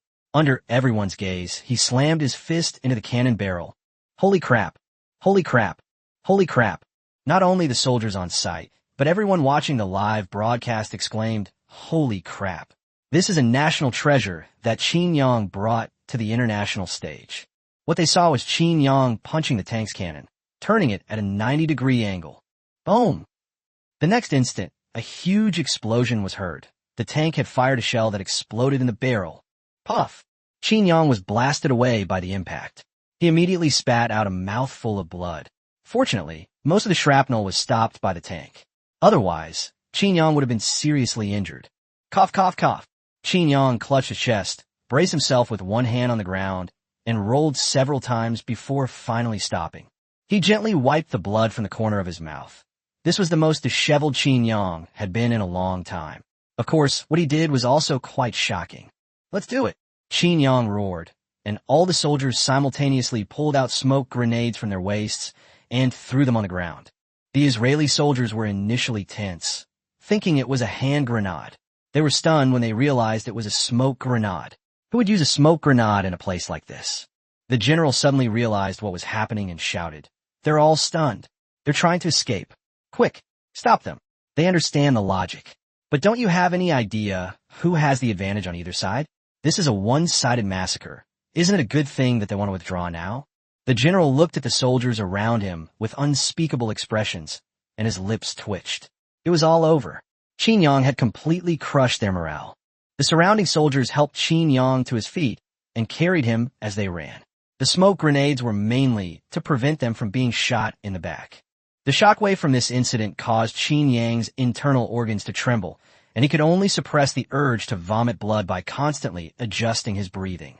This tank was truly beyond Qin Yang's expectations. Moreover, Qin Yang hadn't intended to leave all the Israeli troops here. Otherwise, the enemy would definitely launch a missile barrage. They weren't confident they could escape. Qin Yang disappeared in a flash. As the smoke dissipated, only more than 10,000 Israeli soldiers remained on the battlefield. They looked around in confusion, the ground littered with the corpses of their own men. The general fell silent. Then, in a deep voice, he said, "Collect the bodies. Go back and await further orders." They lost. They lost completely. Looking back at the city they had bombed, their eyes showed a hint of desolation. Whoosh, whoosh, whoosh. Just then, more than a dozen missiles suddenly appeared in the sky. They flew straight towards them. "Damn it, Qin Yang, you have no sportsmanship." Boom, boom, boom. A huge mushroom cloud rose into the sky, and the remaining 10,000 soldiers evaporated on the spot. The Israeli president and others stared at the large screen with bloodshot eyes. All 50,000 of their elite troops were dead, killed by missiles. This was the cruelest way for a soldier to die. Utterly futile. Qin Yang said disdainfully, "What? You're allowed to use white phosphorus bombs, but I'm not allowed to use missiles? And do you really think I don't know your missiles are on their way too? Ha, I beat you to it." The Israeli president took a deep breath. Qin Yang had seen right through him. He hadn't expected Qin Yang to even know about their military base. Was that artificial intelligence really that powerful?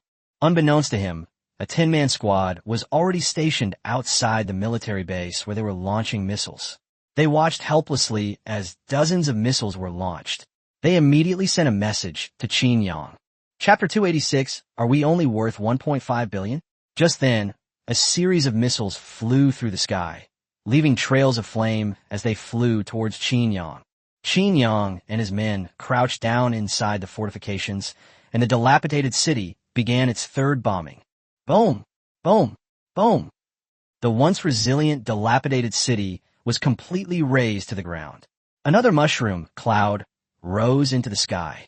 The temperature at the epicenter of the explosion in the city reached hundreds of degrees Celsius, and even Qin Yang couldn't help but fan himself. Wow, so this is what being bombed is like. It's pretty uncomfortable. Qin Yang's words were directly transmitted to the live broadcast room, making the Israeli president's face even darker. Their missiles were utterly useless. Qin Yang was still able to mock them. Meanwhile, Qin Yi and his team broke through the enemy's defenses within 10 minutes and stormed into Israeli territory, leaving only severed limbs on the battlefield. Their attack was extremely brutal. They swept through the enemy lines, though not as brutal as a missile barrage. The commander-in-chief had just recovered from the news of the deaths of 50,000 soldiers when Israel lost all its fronts at the same time. The commander-in-chief exclaimed, "What? My hundreds of thousands of troops are all gone? The battle just started, and they've already broken through our defenses in just 10 minutes. The commander-in-chief's heart was pounding. 100,000 troops. Qin Yang's 100,000 troops had entered Israel and disappeared without a trace. Qin Yang led 500 men and disappeared in the United States, yet they still managed to rout the country. Now, they have an army of 100,000, and after they stormed the defenses, they disappeared without a trace. Connect me to Qin Yang's internal communication channel. The commander-in-chief took a deep breath and relayed the situation to the president. The operations room where the president was located also fell silent. Finally, he said helplessly, "Let's make peace. We've lost." After saying this, the president seemed to deflate his brow. Their entire nation's strength had indeed been defeated by a mercenary. The commander-in-chief's voice appeared in Qin Yang's live broadcast room. "Qin Yang, name your terms. We're admitting defeat." Qin Yang smiled and said, The president of Alibaba gave me 1.5 billion US dollars. That's more money than I can ever spend." 15 billion? The commander-in-chief shouted in shock. "You're going to attack us for a mere 1.5 billion US dollars? Qin Yang asked in surprise. "What's wrong? Is it not allowed? I'm a mercenary. As long as they pay me, it's fine." The commander gritted his teeth and said, 1.5 billion? You should have said so earlier. We'll offer 3 billion. If you can help us take over the barbarian sheep, I'll give you 10 billion US dollars. No problem. Qin Yang sneered. "Look, the wolf's tail is showing. They took you refugees in the first place, and now they're plotting to wipe them out. You bunch of bastards are quite the players. Even though I'm a mercenary, we mercenaries have our bottom line. We don't serve customers like you, who might try to renege on their debts." The commander-in-chief gritted his teeth and said, "Enough of that. Tell me what price you want for us to withdraw. Your 100,000 troops have vanished within our borders. Do you dare to massacre the city and destroy the country?" Qin Yang was completely unfazed by the other party's threats. Wasn't this just an attempt to pressure him with the guise of righteousness? But Qin Yang declared that he wouldn't fall for it. Israel is in a very bad situation right now. They were defeated by a mere 1.5 billion, which is very painful and makes them seem very cheap. Everyone in the live stream was completely dumbfounded. What was going on? Qin Yang's 100,000-strong army had broken through Israel's defenses? Weren't there hundreds of thousands of troops defending them? Wasn't the fighting supposed to be most intense here? Why were all the other areas breached? Qin Yang laughed and said, "Simple. Cede 1/3 of your territory to Barbayang. That's what Israel owes Barbayang. Pay Barbayang 15 billion US dollars in compensation for disaster reconstruction, and you also have to publicly apologize to the civilians you killed." The commander-in-chief pondered for a moment. The president nodded and finally said in a deep voice, "All right, we agree." He added at the end, "You're a mercenary, a madman, and you've become a judge. This isn't like you at all." Qin Yang took a deep breath and said in a deep voice, "The world has misjudged me. From my humble beginnings until now, everything I've done has been for world peace and to prevent the World Cup from being disrupted. Yes, and Baba Sheep is now my underling, so you all better watch out." Okay, they understand. You can show off, and you can bully people, but now that Baba Yang has paid homage, you can't do anything about it. Enough talk, transfer the money. My troops won't withdraw. You have 5 hours to evacuate everyone from the first third of the territory. Here's the city plan map. The commander-in-chief's lips twitched as he looked at the area marked on the big screen. You guys really don't fight battles you're not sure you can win. You've even figured out which cities to take. Fine, the commander-in-chief said through gritted teeth in a low voice. Just as the two sides reached an agreement, Qin Yang's expression suddenly changed, and his eyes flashed with a fierce light as he looked ahead. When the commander-in-chief met such a gaze, his whole body trembled involuntarily. "Qin Yang? What do you mean by that?" Qin Yang said coldly. "You guys are quite the player. I've forgotten about the people you had with you in Celia a few days ago. So you were here for me. The war has now turned. The main force is my Golden Leopard mercenary group. My province of Tali has suffered 128 casualties. This is not over." The commander-in-chief's expression suddenly changed. He remembered that the assassins and special agents he had sent earlier were there to prevent Qin Yang from causing trouble. So he had sent them to Darim province to carry out sabotage. They couldn't enter the martial law zone, but there were still cities inhabited by civilians. "Qin Yang, let me explain. That was agreed upon beforehand. We can compensate you." Qin Yang cracked his neck and said coldly, "Money? When have my men ever been measured in money? Hand over the heads of the intelligence department and the armed forces department, and we can avert war. Otherwise, prepare to exchange 1,000,000 men for these two." The commander-in-chief's expression changed drastically, and he exclaimed in shock, "Qin Yang, What kind of sixth hooligan are you? How are you any different from a terrorist organization? The difference? I can't even protect my own people. What kind of sixth hooligan am I? Qin Yang said into his headset, go free to act. The higher the rank of the officials you kill, the better. After you come back, you can choose any mission you want. Qin Suar's eyes flickered. He knew Qin Yang was talking to him. Let's go. The target has been identified. We need to prepare in advance. Xiao Luo, the online part is in your hands. Qin Yang didn't give the other person a chance to speak and immediately hung up the call and in the live stream at the same time. Qin Yang took a deep breath. A city in Darin province had been attacked by them in a suicide attack, resulting in 8 deaths and 120 injuries. This was a slap in the face to Qin Yang. The claim that the city was the safest had become utter nonsense. Chapter 287 Qin Yang. This is a big deal. A president, 2 ministers, and 3 generals. This sudden change caught everyone off guard. Even the United States, the beacon of hope, was stunned. No way. Why did you provoke him? Israel's sudden defeat and the raid on Tari province were not things they had anticipated.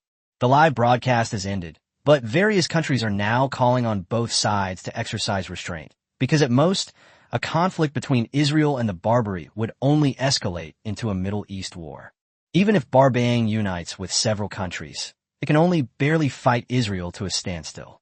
Then the United States will find an excuse to fight again, and the result will be the same as in the previous wars, with Bahrain ceding territory. But the situation is different between Qin Yang and Israel. The possibility of a nuclear missile being used is not out of the question.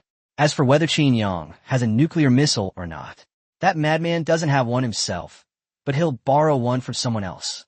Meanwhile, on one side of the sea, the Golden Leopard's destroyers and the Israeli army were engaged in fierce fighting when they discovered a fleet flying the flag of the United States.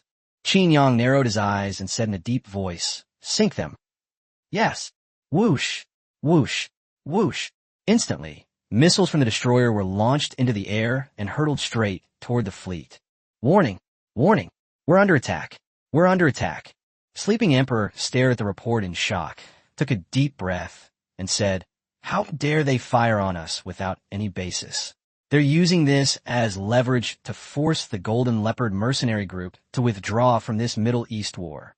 Soon, news of the terrorist attack on the U.S. fleet became a trending topic, with the U.S. itself undoubtedly fueling the fire. Qin Yang launched a tirade of profanities online. Go to hell. Do you think I'm stupid for supplying weapons to Israel?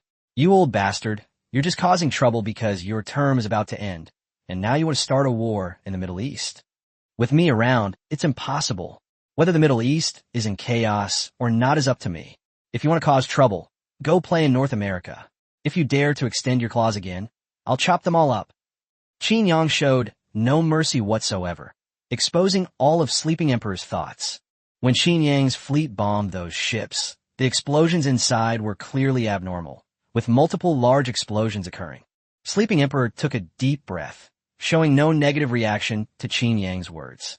Instead, he said to his assistant, the plan continues. France and the United Kingdom must also get involved. Yes, Qin Yang set up camp directly in this dilapidated city, knowing that there were spies from the other side in every direction outside the city. If Qin Yang makes any move to enter Israel, they will suffer an unprecedented blow.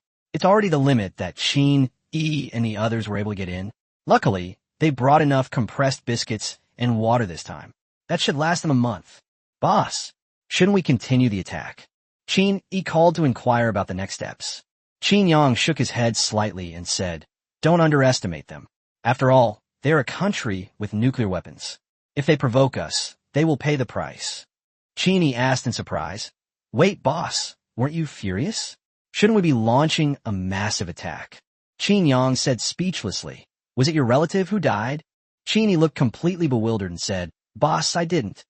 Then why are you in such a hurry? I'm just maintaining this image. They'll have to pay the price. After all, they're people I'm protecting. But do you think I'm the kind of person who would sacrifice my family for fame and a few lives? Qin Yi scratched his head. He had gotten a little carried away with the game and had forgotten all about this. The newly started Middle East war fell into an eerie silence. Many ordinary people were still immersed in the plot of Israel's massacre of the city and Qin Yang's counterattack. Little did they know that both countries were like powder kegs, each making their own moves. The troops of the United States, France, and the United Kingdom had quietly arrived in Israel. They wanted to repeat the last Middle East war. Meanwhile, many Middle Eastern countries have sent troops to provide support. After all, these are foreigners. They are not of the same ethnicity as them, and the other side is simply too greedy. They lost the last Middle East war because of the intervention of the United States, but now they have a powerful figure on their side. Their backs have instantly straightened. They directly reinforced Qin Yi's defensive line, but of course, they didn't make any rash moves and were waiting for the next action. Just then, the United States convened a joint meeting to publicly discuss the war between the two countries. Things had gotten a bit out of hand. The joint meeting had originally intended to intervene, but unexpectedly, the United States took the initiative first. Qin Yang sneered when he saw the message. If it were any other country, it would be fine. Both Yin and Beixiong were prepared to mediate this war. But it's strange that the United States initiated it. Would a fight have even started if you hadn't been stirring things up behind the scenes? It's a miracle you didn't cause trouble. Qin Yang paid no attention to the meeting. Meanwhile, Qin Yi and his group had already gathered.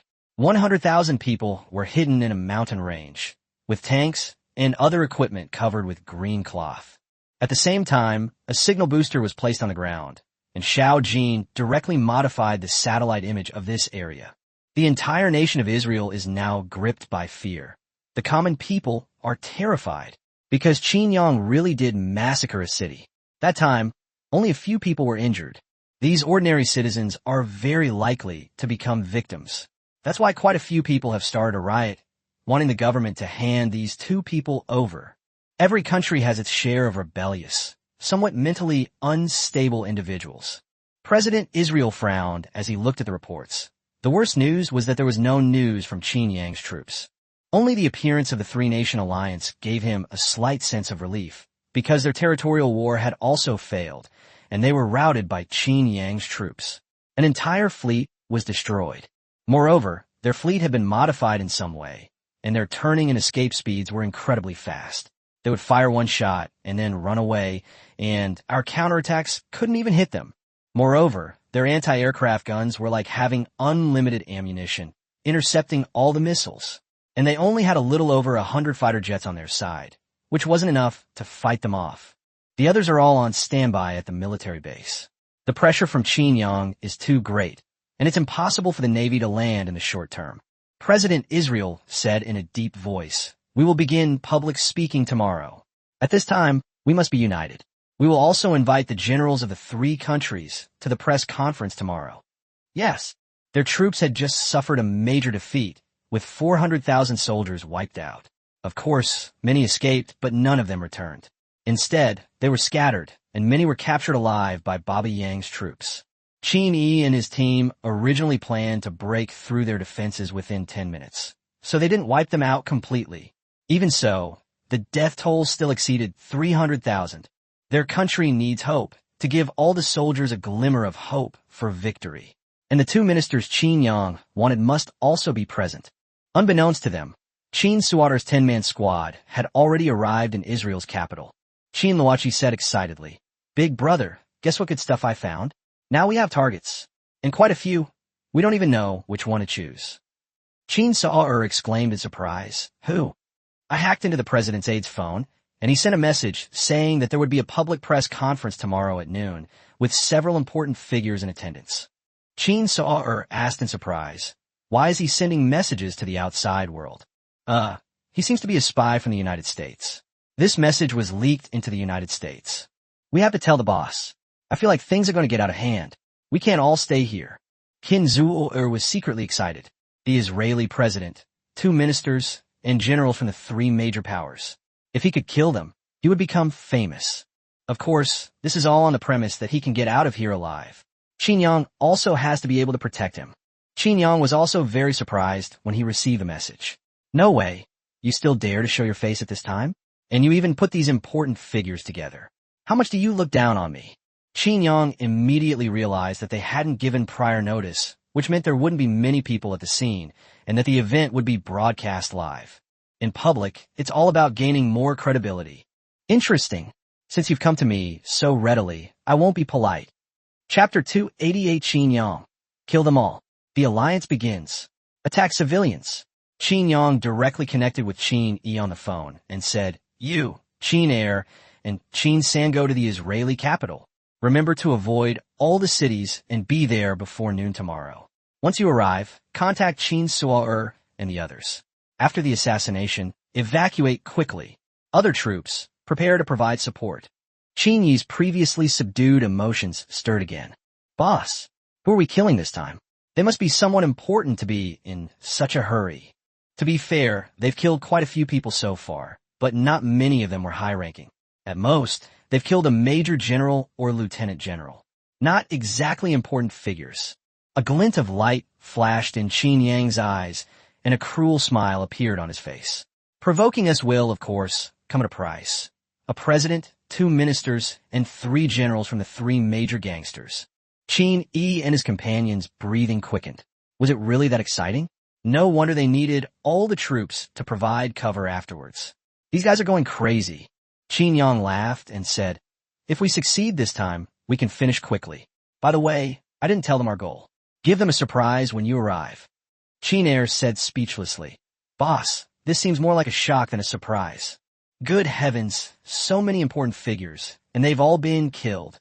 Qin Yi and his group got into the SUV and sped away. Qin Sor said to the person next to him, "The boss said to have brother Yi and the others come and cover us. We'll retreat as soon as we get there." Rocky exclaimed excitedly, "Wow, it must be awesome to fight alongside someone like Big Brother." Qin Zuo's lips twitched. How come he remembered that this girl of his was terrified of Qin Yi, this pervert? Now that she's on his side, she's all excited. "You're quite the hypocrite." President Israel pondered for a moment and said, "The time is set for 4 p.m. tomorrow.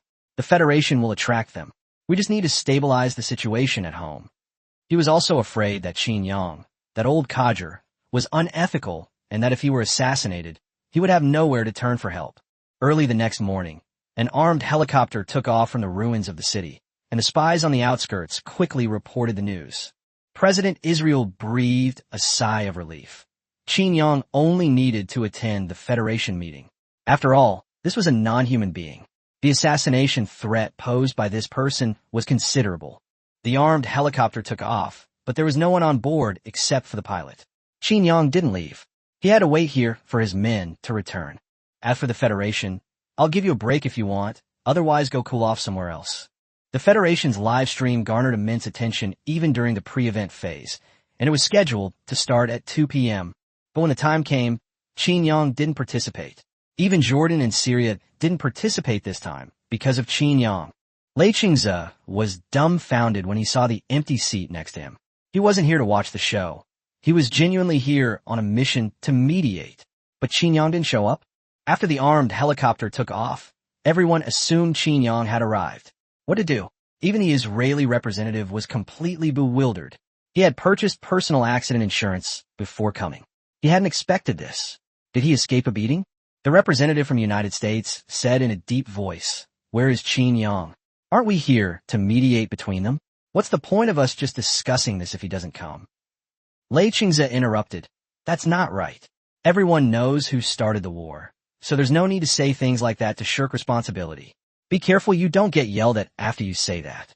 The representative of the United States twitched his lips. Wasn't this a direct reference to Qin Yang? Who else but Qin Yang would dare to do such a thing? It's very simple. Just hand over what he needs and have certain countries stop supporting him from behind, and the war will naturally end. I propose that the Federation send troops to intervene. Lei Qingze said calmly, and most of the national representatives present nodded in agreement with the proposal. But the United States was unwilling. It came to cause trouble. It had originally hoped to bring Qin Yang over, but unexpectedly, Qin Yang didn't come. After an hour of heated debate, neither side could convince the other, and the proposal was directly rejected by the United States with its veto power. At the same time, the United States and France also voted against it. Viewers watching the live stream were surprised to learn that the Federation discussed issues in this way. At the same time, they also noticed that the Federation seemed to be of little use. "It's so much better with my older brother here. He beats anyone who disagrees until they agree, and then once we're on the same page, we just start implementing the plan. Unlike now, where we're stuck in a stalemate. Just then, a message ignited the Federation. The president of the Federation said in a deep voice, "Everyone, I have just received news that Israel issued a message at noon today, ordering the people of Gaza to evacuate to the north. They want to attack the city to avenge their fallen soldiers." The chairman paused at this point, then said in a heavy tone, "Just now, at 3 p.m., Israel attacked a civilian evacuation team, causing hundreds of thousands of casualties." Bang! Lei Chingze slammed his hand on the table and shouted angrily, "Israel, what do you want to do?" Lei Chingze glared at the Israeli representative with eyes blazing with fury, his gaze seeming as if he wanted to devour him alive. The representative from Israel spread his hands and said, "I don't know either. I'm just a small representative. I can't make the decision." Actually, this was something the Israeli president orchestrated to ensure a smooth press conference and divert attention from other people's concerns. Chapter 289, This Battle Must Be Fought. The children of war have grown up. Many people had hoped that Qin Yang would attend this meeting, and although they were quite disappointed that he didn't come, many still watched. After all, it's quite interesting to see so many representatives of major countries arguing live. When they heard the news, they were all stunned, and at that moment, they were also furious. Is this still a country? What they've done is no different from the Skull and Bone Society. You issued a message telling people to evacuate, and now you're attacking evacuating civilians. You're even worse than the Skull and Bone Society. Lei Chingze took a deep breath and said, "You Israel have gone too far. Your military operations have caused a lot of casualties, including many people from other countries. The Federation must intervene this time." The representative from the United States laughed and said, "Don't make such a big deal out of it. Your country didn't lose many people. They lost 400,000 troops, and they can't even vent their anger? Isn't that a double standard?" Lei Chingze was furious. He really wanted to have a match with the other party right then and there. He finally understood how Qin Yang felt when facing these idiots. Is this a double standard? As expected, Qin Yang has to scold you. No, next time, if you're involved, I'm making sure Dougler comes too. If it weren't for maintaining the image of their Yen kingdom, he would have already taken action. Dougler is different here. He's really willing to beat people up while holding his own. Qin Yang, on the other side, remained silent after receiving the message, gazing into the distance with an expressionless face. You deserve it all. You have no one to blame but yourself for dying. He wouldn't give an advance order to evacuate and then launch a missile attack. Although he's not a good person. Qin, leave no one alive. I want their country, not just the whole world, to see this. Qin, he said in a deep voice, "Don't worry, boss. They definitely won't be able to leave unscathed." Qin, he was lying prone on a rooftop with a sniper rifle in hand, surrounded by 3 soldiers, each with a sniper rifle. Meanwhile, on each of the 4 sides of this side, a group of people on the rooftop of every building were aiming at the venue that was being set up. Qin E, Qin Air, Qin San, and Qin Soor will each be assigned to a different location. There will be some overlap in targets, since there are only 6 people, while their numbers exceed 12. This means that, barring any unforeseen circumstances, each of them will be shot twice. Qin Soor took a deep breath, barely suppressing the excitement in his heart. He didn't expect that they had all been killed. As expected, the boss was the one who had the guts to do things. After this, they will no longer need to perform missions for Qin Yang and will regain their freedom, but they will not leave. They've been assassins their whole lives. Ask them to turn over a new leaf? Impossible, absolutely impossible. Besides, he's now in the limelight as an assassin, and he's thoroughly enjoying himself. The venue on the other side had been set up, with a reinforced company of troops deployed around it, but Qin Yi and his men were 2 kilometers away from the venue. Moreover, they only issued the notice to the various TV stations half an hour ago, so it was impossible for them to ambush them. Therefore, they were relatively relaxed. President Israel remained completely unfazed by the opposition he faced. He figured he could just act like Qin Yang and resort to shamelessness. Would he go crazy if Qin Yang's men died? So many of our people have died. Can I even vent my anger? Besides, he has this nuclear bomb in his hands. I believe they'll eventually forgive them. Plus, with the backing of the 3 major powers, he's had a lot of nerve now. This time, we're determined to make Barbabu Seed another piece of land. The barbarians were in a state of utter fury, especially the younger generation of soldiers, whose eyes blazed with fury. They were born when Israel attacked their homeland. Now that they've grown up, they'll make those invaders pay. Prepare to face the wrath of these children who thought they'd never grow up. President Baba Yang looked at the group of soldiers in their 20s before him, his eyes reddening, and roared at them. Our predecessors accepted a bunch of ingrates. We provided them with safe haven, but with the help of the United States, they launched 5 Sino-European wars against us. They have occupied our homeland, a land you have never set foot on, and now they have launched another invasion. They are massacring civilians. They are massacring our compatriots and families. If you go today, there's a high chance you won't come back. Tell me, are you willing to accept that? 2,000 soldiers roared in unison. We are willing. President Baba Yang bowed deeply to the crowd below and said, "You are heroes. If we cannot win this battle, then our descendants will fight it. Our descendants will also struggle to survive in this era of war. Victory is assured. Your mission is to disrupt their rear.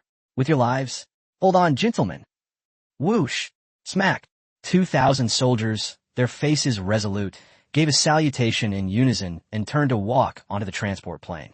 In this battle, the 2,000 people fought almost entirely on their own, with at most forming small teams of a few people. But they had no support, no supplies, and had to rely on themselves for everything. They even had the ammunition they carried. To carry out a suicidal attack within a developed country, they intend to airdrop into Israel, landing in various locations to wreak havoc. They want blood for blood, tooth for tooth. They want to set foot on their homeland, a place they have never set foot on before. The transport plane flew towards Israel's economic zone. Qin Yang was silent for a moment when he received Xiao Jin's message. I silently saluted the black dot in the sky. Boss, why didn't you tell Baba Sheep about your plan? They're sending soldiers to their deaths. Those are all 20-year-olds with the best years of their lives ahead of them. Aren't they just throwing their lives away? Qin Yang smiled and said, I didn't expect you to be so sentimental, Xiao Jin. He then said seriously, no one can stop young people from serving their country, nor can they deprive them of their right to avenge their compatriots. This is what makes a cohesive nation. Qin Yang's eyes gleamed with a sharp light as he muttered, from now on, this place is under my protection. No one can interfere. Those who dare to meddle will be left here. Soon after, the Israeli sky was filled with parachutes. That group of ambitious 20-year-olds marched toward their goals, toward their ideals, and toward their homeland. Qin Yang sighed and sat on the ruins, looking into the distance. He knew that Baba Yang's actions were partly intended to relieve their stress. After all, their 2,000 men scattered throughout the city would pose a huge threat, making Qin Yang's actions much easier. Qin Yang and the others cannot move. They're being closely watched outside, and there's a risk of being attacked by missiles if they go out. Qin Yang took out his phone and made a call to Dougler, saying something to him. Dougler nodded with a gloomy expression. He was currently outside the Federation, but Qin Yang had told him not to go in for the time being. He didn't know why, but Qin Yang had just given him the next steps. At the same time, he could empathize deeply with them. If it weren't for Qin Yang, Syria would have been in a terrible state under the machinations of the United States. Meanwhile, inside the Federation, a representative received a phone call, but his expression remained unchanged. He only looked at the representatives of Israel and the United States with eyes full of anger. Most of them in the Middle East are of one ethnicity. They've been causing trouble in the Middle East all along. Do you really think they have no temper? Chapter 290, this Federation can't go on. The representative got beaten up again. While Lei Chingze was still arguing with the representative of the United States, the representative of Iraq stood up. They all knew that this meeting would end inconclusively. It's obvious that Israel has reached an agreement with the 3 major powers, including the United States. This meeting is just to give them time. And they also want to bring Qin Yang here.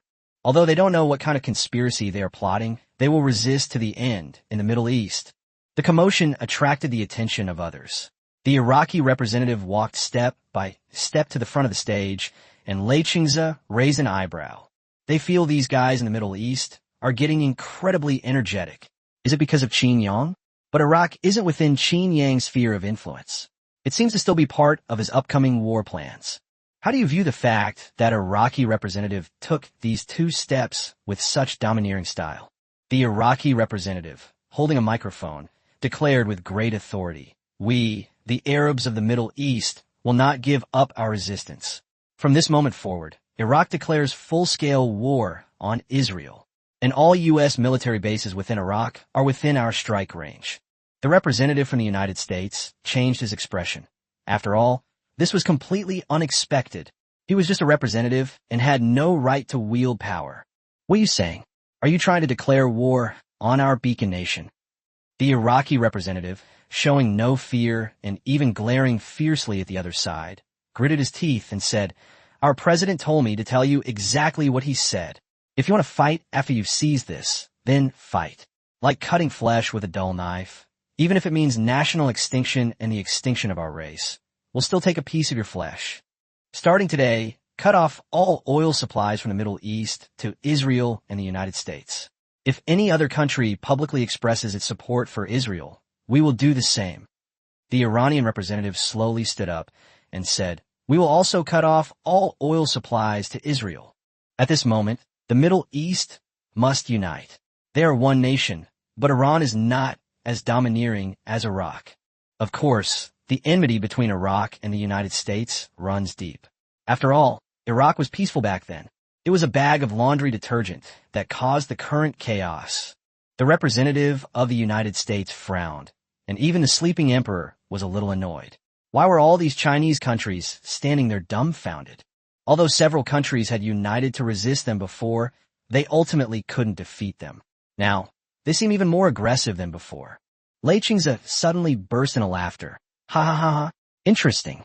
You thought he was a pushover, but now the honest man has gone berserk. If you say another word, I think you're going to get beaten up. Ha ha ha." Lei Chingze was very happy. He could tell that the representative of Iraq really wanted to beat up this troublemaker. The Iraqi representative clenched his fist repeatedly to suppress the agitation in his heart. This blockade is unreasonable, and we have every reason to send troops against you. Moreover, you are now threatening the security of our military bases." Lei Chingze quietly added after the other person finished speaking, "If you beat him up now, Qin will definitely protect you. He likes those brutes who can take on the representative of the United States. Damn it, I've been putting up with you for ages." Upon hearing this, the Iraqi representative charged forward without saying a word, fists clenched. "Go to hell. You dare threaten me? I'll kill you. My actions today were entirely my personal actions and have nothing to do with my identity." The Iraqi representative was talking and fighting at the same time. It has to be said that the representatives from the Middle East are all quite fierce. And with Qin as an example, the representatives from the Middle East now are all trained. "Ah, you dare hit me. You're finished. You're going to die. I represent the United States." Clap, clap, clap. Good. Well done. At worst, we can run to Darien province. The United States won't dare to go there. They're afraid Qin will lose his temper. Quick, beat them to a pulp.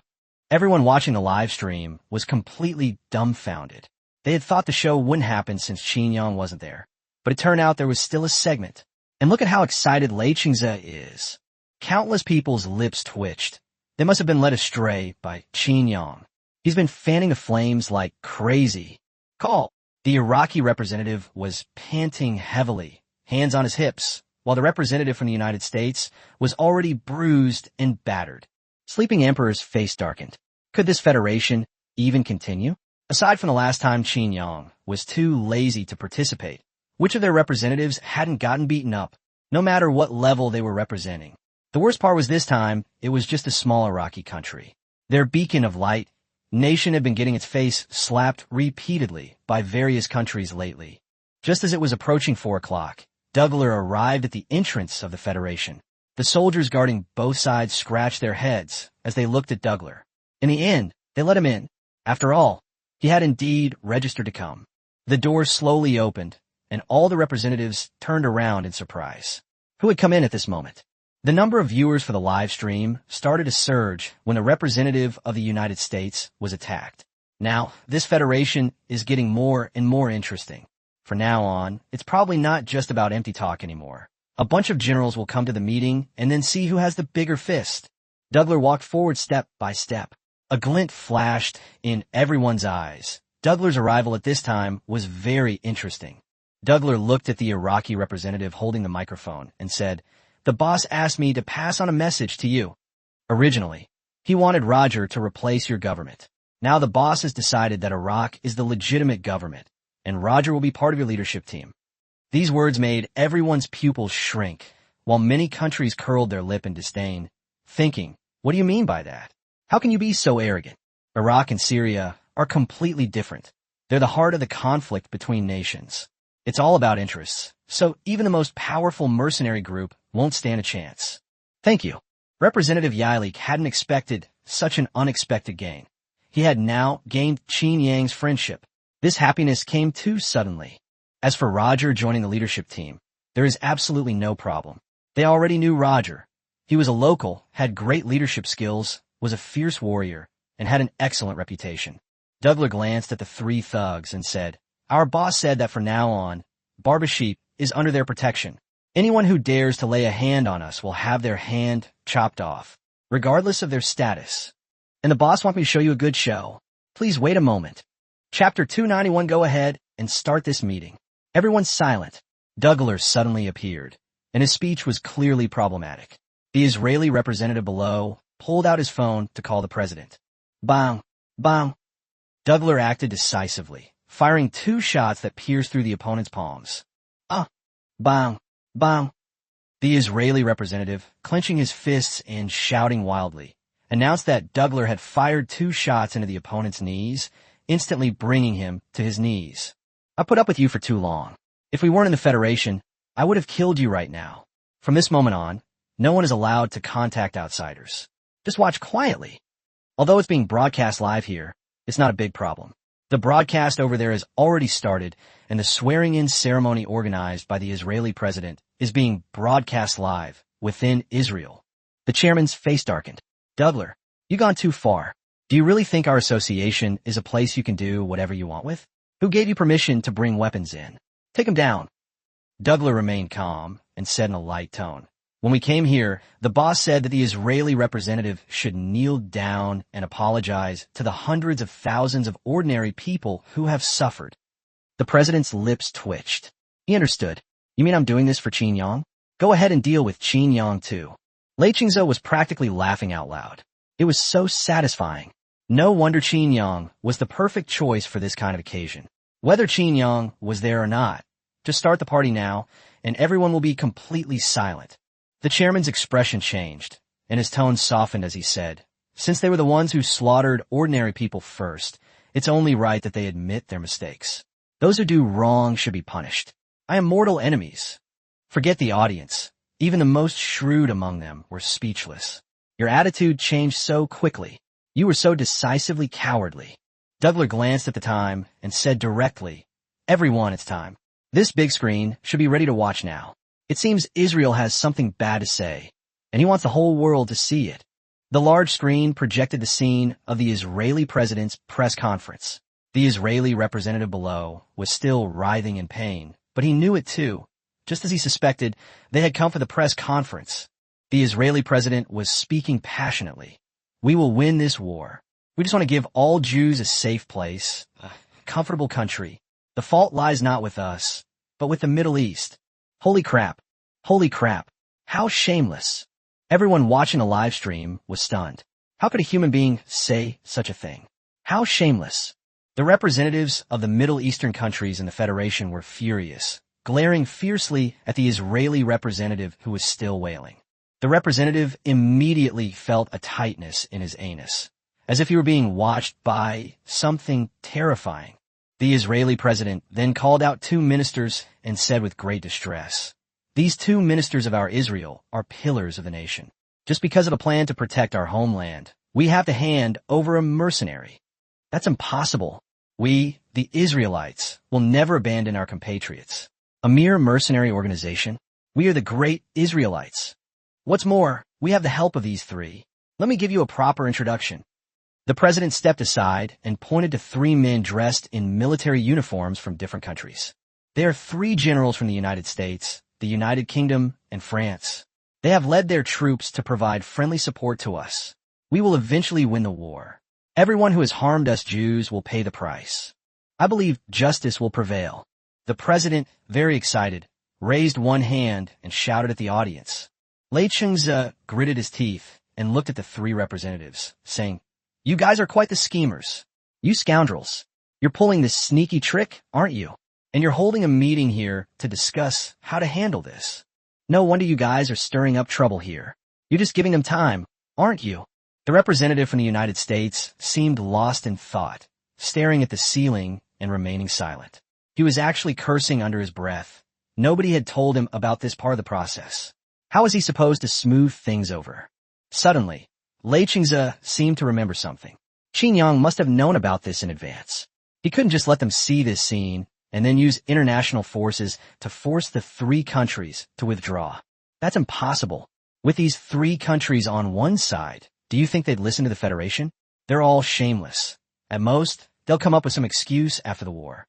Besides, Qin Yang isn't that kind of person. Qin Yang will definitely take the initiative into his own hands, instead of relying on vague condemnations and their conscience. Lei Chengze looked at Douglas, who smiled and said, "What follows is a good show that my elder brother is treating you all to." The sleeping emperor's expression changed immediately off-screen, and he shouted, "Call them and tell them the press conference might be dangerous." He had initially thought Qin Yang intended to release the information at this time to suppress them. But after Douglas said that, things changed. Everyone watched the live stream intently, holding their breath and not blinking, afraid of missing the next big event. Meanwhile, the president, who was speaking eloquently about the three generals in the army, suddenly froze because his assistants below were frantically gesturing to him. Donji, Donji. That was the warning signal they had set beforehand. Thump, thump, thump, bang, bang, bang. The president's sudden silence plunged the scene into stillness. Everyone looked at each other in bewilderment. Suddenly, gunshots rang out. The three generals' expressions changed drastically. That distinctive sniper rifle sound. It was a large sniper rifle, a weapon that only the top 10 warriors of the Golden Leopard mercenary group could use. Before they could do anything, more than a dozen bullets flew toward their heads. The minister and the president's heads were blown to pieces. The three generals were shot through the head by 2 bullets and fell down unwillingly. "Ah! Murder! Run!" The crowd below screamed and began to run away. As soon as the crowd became chaotic, a stampede occurred. Even the guarding soldiers did not react immediately. After Qin Yi and his group finished fighting, they rappelled down from the rooftop, got into the off-road vehicle that had been prepared beforehand, and sped out of the city. Meanwhile, Qin Yang's 100,000-strong army had already begun its advance. A glint of light flashed in Qin Yang's eyes as he whispered, "Little Jean, don't worry, it's all taken care of." Qin Yang showed Jaraj. Qin Yang's 10,000 soldiers sped out in armored vehicles and tanks, and Israel was in chaos. The sudden assassination caught them completely off guard. The president is dead. Even the 3 generals who came to provide support are dead. It all happened so fast. The commander-in-chief slammed his fist on the table in fury and roared, "Block all roads outside the capital. They must not be allowed to leave alive." Now, Chapter 292, The Chase. A chaotic battle begins. Everyone mobilized. Israeli troops begin to surge out from all directions, rushing towards the capital. However, at the same time, more than 10 cities in Israel were attacked by the same young men who had flown into Israel earlier. This also tied up a lot of their attention. The commander-in-chief was starting to get a bit overwhelmed. Normally, although these people were troublesome, mobilizing tens of thousands of soldiers would be a piece of cake to deal with them. However, half of their soldiers have been wiped out, leaving only about 500,000, many of whom are reservists and regular city guards. Only about 200,000 people can be mobilized to the battlefield, unless they want to die and risk the country's shortage of manpower to fight this war. Now that 3 top officials in the capital have been assassinated, he has become the person with the highest authority in the country. The 50,000-strong army brought by the 3 major powers was also dumbfounded. They had just arrived and were resting when they were told their general was dead. Holy crap, this must be their highest-ranking officer loss. Their entire country was in shock. At the same time, this modern mechanized force also began its operation, launching a thorough search outside the city to bring the assassins to justice. According to the information obtained, at least one of the assassins was a general, and the supreme leader was assassinated in his own territory. If the assassin could leave unharmed, they would be finished. In a short time, a total of 150,000 troops surrounded the area from the outside, and more than 50,000 troops searched outwards from the military regions around the capital.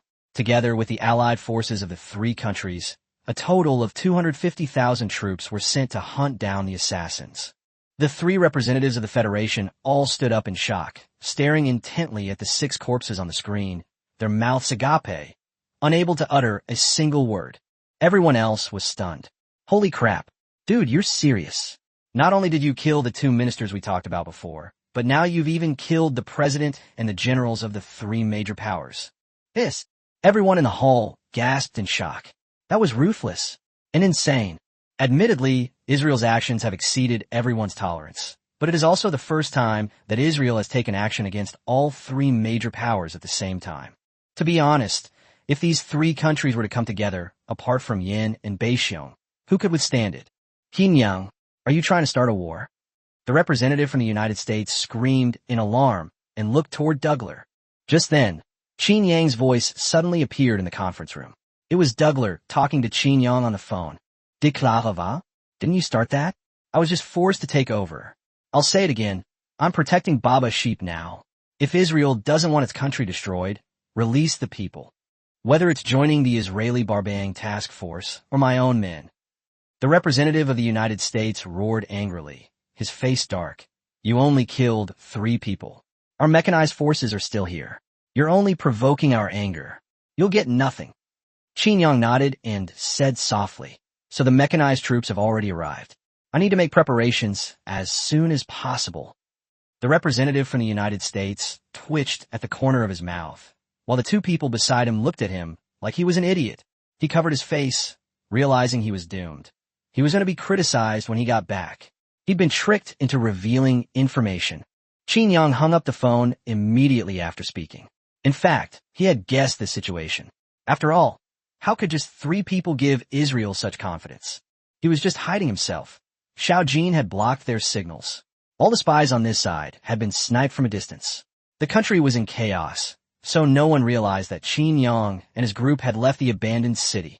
Meanwhile, a major battle erupted within Iraq. Countless rockets flew toward the U.S. military base. Iraq is not taking the U.S. military bases lightly. They previously lacked the resources to deal with them, and these bases were not under their control. They were all within the sphere of influence of those warlords. But things are different now. Now that we've decided to fight, let's fight them to the death. Do they really think the Middle East is a pushover? Moreover, Iraq was unusually quiet that day, with none of the warlords making any moves. Only the government forces were attacking the U.S. military bases. Upon receiving the news, the sleeping emperor frowned deeply and flew into a rage. They had truly lost both their wife and their army. Everything was planned perfectly, but the press conference was ruined. Their general was also killed. Although the Iraqi military base wasn't destroyed, it suffered heavy losses. The interception system worked, but there were too many rockets, and it couldn't completely stop them all. A lot of rockets still landed inside the base. Qin Yi kept increasing the speed of the car, but they had already been discovered, since they were the only convoy outside. The troops behind kept firing at this side, and military vehicles kept rushing out. Qin Yi cursed and said, "Damn, they really are persistent. They found us in such a short time. They're pretty quick." Qin Su said helplessly, "Brother, the important thing now is how we escape. Those who are cursing, hold off for a while." Rocky pinched Qin Soul's arm and said, "You talk too much. Big brother definitely has his own way." As he spoke, he looked at Qin Yi with an adoring gaze. Qin Yi's lips twitched under that intense gaze. Although his vanity was greatly satisfied, he still said arrogantly, "Don't be obsessed with me. I'm just a legend." Rocky nodded in agreement, and Qin Soar's lips twitched. Oh no, this is a story of a lowly and a beast? How did his little sister fall for it? Wasn't she supposed to be terrified of Qin Yi, that pervert? Qin Yi finally spoke up, saying, "The boss sent a large force to meet us when I set off. They shouldn't be far from us." More and more troops followed, so densely packed that all that could be seen was a large patch of black shadows. Boom! Boom! Shells rained down. The tank units were catching up. There was no cover in this area. Nearly 100,000 troops were chasing after a few off-road vehicles. Suddenly, Xiao Jiu's voice came through Qin Yi's earpiece.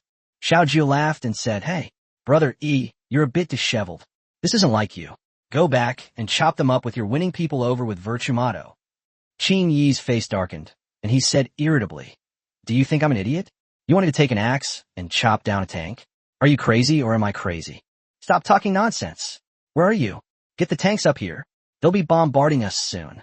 Qin Suo and the others suppressed their laughter as they watched Qin Yi. Qin Yi was feeling terrible. Didn't they see their little fangirl was right there? Couldn't they give him some face? Qin Jiu said formally, "Brother Yi, go another 3,000 meters and then turn left uphill. We've already set up our position and are just waiting for you to arrive so we can launch a counterattack." A glint of light flashed in Qin Yi's eyes. "Perfect. This is what I've been waiting for." Chapter 293, Tomahawk Missile. Old Qin, you know how to be sarcastic. Qin Yi immediately changed direction and rushed straight toward the hillside in the distance, while the main force behind him chased after him, cursing all the while. "Damn it, don't run away if you've got the guts. Stay and fight to the death." It's only because Qin Yi didn't hear it. Otherwise he would definitely have cursed out. "How shameless can you be to say such a thing? They're just a dozen people. You're treating them like 100,000. What a load of crap." Fortunately, Qin Jiu and his men in the distance were already prepared. Everyone was behind the hillside with their heads down, and the trenches had been dug. Although they weren't as sturdy as Qin Yang's, they could still withstand ordinary artillery fire. Buzz! Base! Qin Yi's off-road vehicle sped over the hillside and across the trenches before screeching to a stop. "Good job. Keep chasing me. Let me get close and give me a good beating." Qin Yi said fiercely, "When have I ever been treated like this?" Heavy machine guns rained down on them. The tanks behind them all adjusted their angles, waiting for the order to fire. They didn't have any artillery ammunition, so they used tanks instead of mortars. Boom! The main force behind them rushed towards this side, and at the forefront were none other than the 50,000 automated troops of the three major rogue states. As the main force drew closer, Qin Yi suddenly shouted, "Fire!" Whoosh! Whoosh! Whoosh! Boom! Boom! Boom! Tens of thousands of tanks fired simultaneously, and huge shells filled the entire sky, casting shadows over the soldiers below. Holy crap! Ambush! Retreat! Retreat! Boom! Boom! Boom! The massive explosions overturned the tanks and armored vehicles, and the trucks carrying soldiers were also blown to pieces. Suddenly, a sea of fire appeared in the crowd, and huge fireballs rose into the air, causing massive casualties in just a few seconds. When the commander-in-chief received the news, he was so angry that he almost vomited blood. He remembered that the 100,000 troops that Qin Yang had rushed in earlier had disappeared without a trace. It turned out that they were waiting for him here. "Damn it! Launch an attack! Don't retreat! Anyone who retreats will be killed." The officers behind them were roaring furiously over the radio. They were professionally trained. They weren't the type to back down at the first sign of resistance. Moreover, their troops were too densely packed. I never expected to be able to launch such a powerful attack within my own sphere of influence. But retreating now will only cause the troops to collide, making it impossible for anyone to escape. At this point, charge. Spread out the battlefield. Let the artillery behind set up positions. Launch a counterattack. Da-da-da-da-da-da. Boom! Boom! Tanks and armored vehicles began to charge upwards, while shells were fired at the same time. Qin Yi kept his head down, and the explosions of the shells kicked up a cloud of dust above his head. "Pa, bring it on. I don't believe it. They're nothing but chicken feathers." At-tat-tat-tat-tat-tat. The heavy machine guns began to fire incessantly at the soldiers getting off the military vehicles. They were keeping their opponents very close, and their accuracy from above was quite considerable. Buzz! Boom! Tens of thousands of tanks charged down from both sides. The armored vehicles behind them were waiting for their chance. After all, an armored vehicle is just a matter of one shot against a tank. Although it is an upgraded second-generation armored vehicle, A single shell could still destroy it if it hits the front of the vehicle. Boom! Boom! Holy crap! So many tanks. Are your Israeli troops all idiots? The temporary commanders of the three major powers were stunned. They were speechless that so many troops had reached this place, and tens of thousands of tanks had even come out to fight. This place is not far from your capital. Qinyang is indeed a formidable figure. Previously, Blackwater Company made a boastful statement in Afghanistan, saying that as long as the money was right, they could help them take over the country. It seems Qinyang wasn't exaggerating after all. He'd already wiped out an army of 400,000, and now he's even reached the capital. What else is useful besides nuclear weapons? If it were any other country, they would have swept through it in one fell swoop. Damn it! How are we supposed to fight this? Call for backup. Call for backup. Soon, the United States received the news, and the president was completely dumbfounded. Holy crap! How long has it been? They watched the assassin kill the president in a live stream for only half an hour, and you guys can't even beat them? Upon seeing the scene, Sleeping King immediately cursed. Holy crap. What's the point of fighting like this? Where are the Tomahawk missiles? Bomb them. But Mr. President, the nearest military base is in Iraq. They're currently defending against rocket attacks. Sleepy Emperor said irritably. Then why not let other military bases launch? Let them watch and fight. I don't know the specifics, but I demand maximum casualties against Qin Yang's men. Yes. The assistant received orders and began relaying commands to the generals below. The specifics of how to fight were left to them. Qin Yang was charging forward when he suddenly received a message from Xiao Jin. He immediately called Qin Yi. Stop charging. The U.S. is throwing sand. Retreat. Tomahawk missiles are coming. Lay down all the landmines. Stop their advance. Qin Yi raised an eyebrow and roared. Retreat. Throw out all the portable mines. Let's go. Yes. Crunch whoosh. Tens of thousands of tanks made a sharp 180-degree turn, drifted, and charged up the hillside. This completely baffled the soldiers below. Weren't they supposed to be charging? They were all prepared to die. And now you're telling me you turned back? The soldiers were completely dumbfounded. Meanwhile, after the tanks withdrew, Qin Yi and his men got into the vehicles and started throwing landmines behind them as they drove away. After throwing them, press the activation button to activate all the mines. They will explode as soon as someone touches them. An army of 100,000 men can run incredibly fast, their main strategy being speed. They leave only a trail of smoke and disappear in no time. The three officers below exchanged glances, gritting their teeth, none of them sure. Was this a trap set by Qin Yang and his men? After all, they had been caught off guard. They were completely at a disadvantage. There was no reason for them to just retreat like that, whether it was in terms of numbers or combat skills. Soldiers from other areas didn't surround them so quickly either. How about we send a small team up to take a look? Good idea. So who will go? Aren't those at the back just right? Otherwise, what are they for? That makes sense. The three officers discussed the matter briefly and then immediately sent Israeli troops to investigate.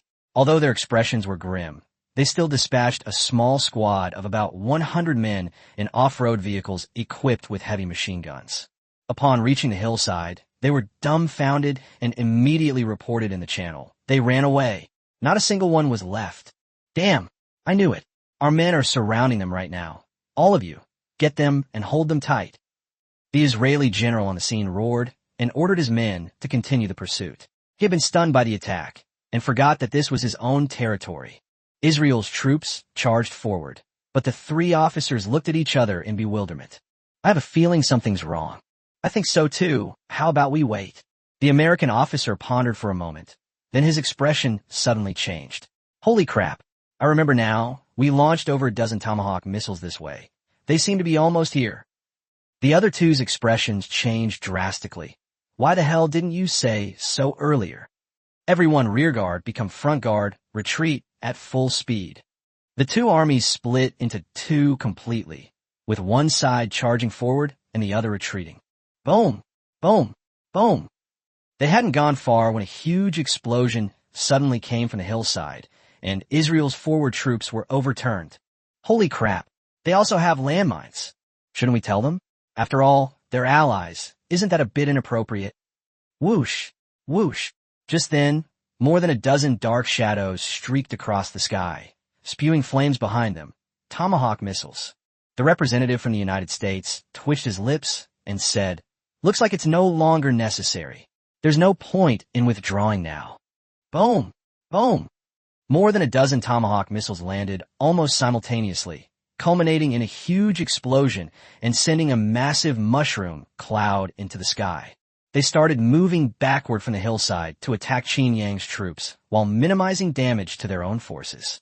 Even so, more than 20,000 people were killed in the explosion. The remaining soldiers almost all suffered burns of varying degrees. Even the three major powers felt a noticeable heat wave. Qin Yang had been watching the situation closely until all the landmines were detonated, at which point he lost sight of them. He's so cruel. Is this what they call one of us? I'm so in love. Old Qin, you know how to be sarcastic and sarcastic. Qin Yang laughed heartily and said, "Come on, send a video to the Federation, and I'll give the United States a good shout-out and show them what true peace-loving is all about." Israel massacres civilians, and the beacon of justice directly avenges the people of the Middle East by using Tomahawk missiles to slaughter Israeli soldiers. Look at them. They don't just bomb them to death. They only bomb the edges, Sai. It's frustrating when they don't die. The beacon of justice truly knows how to take revenge. Chapter 294, Qin Yang. Ha ha ha. I'm here. After watching the assassination footage, the Federation's feed turned to static, but apart from the tense atmosphere, there was absolutely no movement on the scene. Just then, Douglas suddenly laughed. "Haha, Big Brother asked me to show you guys something." Also, my brother asked me to praise the United States. It turns out the United States is the one that's been hiding its true strength all along. Look, they're standing up for those civilians who died tragically. Douglas' words left everyone present completely bewildered. What are you talking about? They've been here the whole time. Why can't we understand what you're saying? The representative from the United States was still covered in bruises, completely bewildered by what was going on, but one thing he was certain of was that these words were definitely not good. The screen displayed a direct image of the battlefield, not far from the capital, showing the scene from when they were chasing Qin Yi and his group. Then Qin Yi and his team launched a counterattack, and a series of reversals left them dazzled. But this made the Middle Eastern countries very happy. Look, no wonder they are so afraid of Qin Yang. He led a large army to their capital without making a sound on their own territory. What followed astonished them even more. Tens of thousands of tanks. They seemed poised to sweep through them in one fell swoop, since the enemy had no defensive positions and their artillery hadn't been deployed. But then, suddenly, they turn around, without any warning. Just when everyone was completely baffled, Douglas' lips curled into a smile. Something interesting was about to happen. The two teams made drastically different choices. The ones who went up were bombarded by landmines, and then they watched helplessly as more than a dozen Tomahawk missiles fell. Holy crap! Holy crap! Everyone was stunned. So this is what you mean by the United States upholding justice? If you only look at one scene, it does seem quite plausible. But wasn't that missile clearly aimed at their golden leopard mercenaries? It's just that they figured it out beforehand, and now it all fell on Israel's head. The commander-in-chief on the other side fell silent. Of the 50,000 troops defending the capital, only 20,000 were wounded. The rest were all dead, mostly from friendly fire missiles. But what could he say? He couldn't say anything.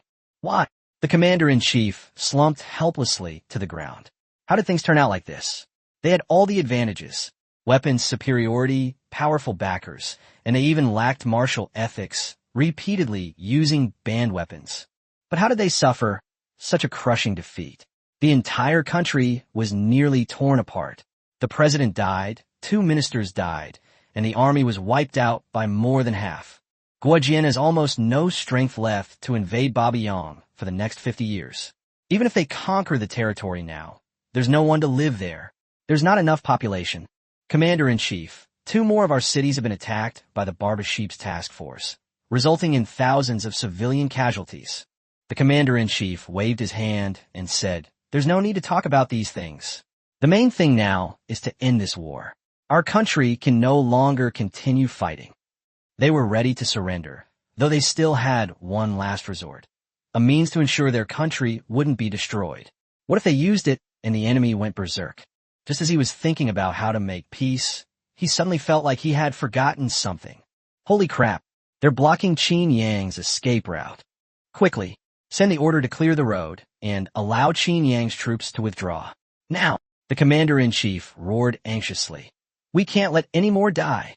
We really can't take it anymore. This has knocked them out of the ranks of developed countries. They've completely destroyed their national confidence.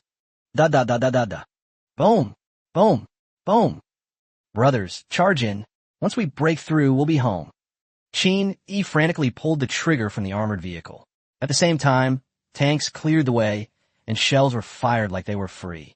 The soldiers who had just gathered were completely stunned. Weren't they supposed to be a few assassins?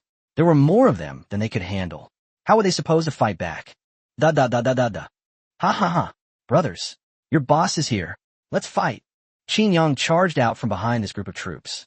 He took the lead and was on the first armored vehicle, using the vehicle-mounted machine gun, just like Qin Yi, with a wild and unrestrained smile on his face. Ha ha. The boss is here. Brothers, speed up. Both sides were like they'd been injected with adrenaline, slaughtering the troops in the middle. Meanwhile, reinforcements from other directions were also arriving.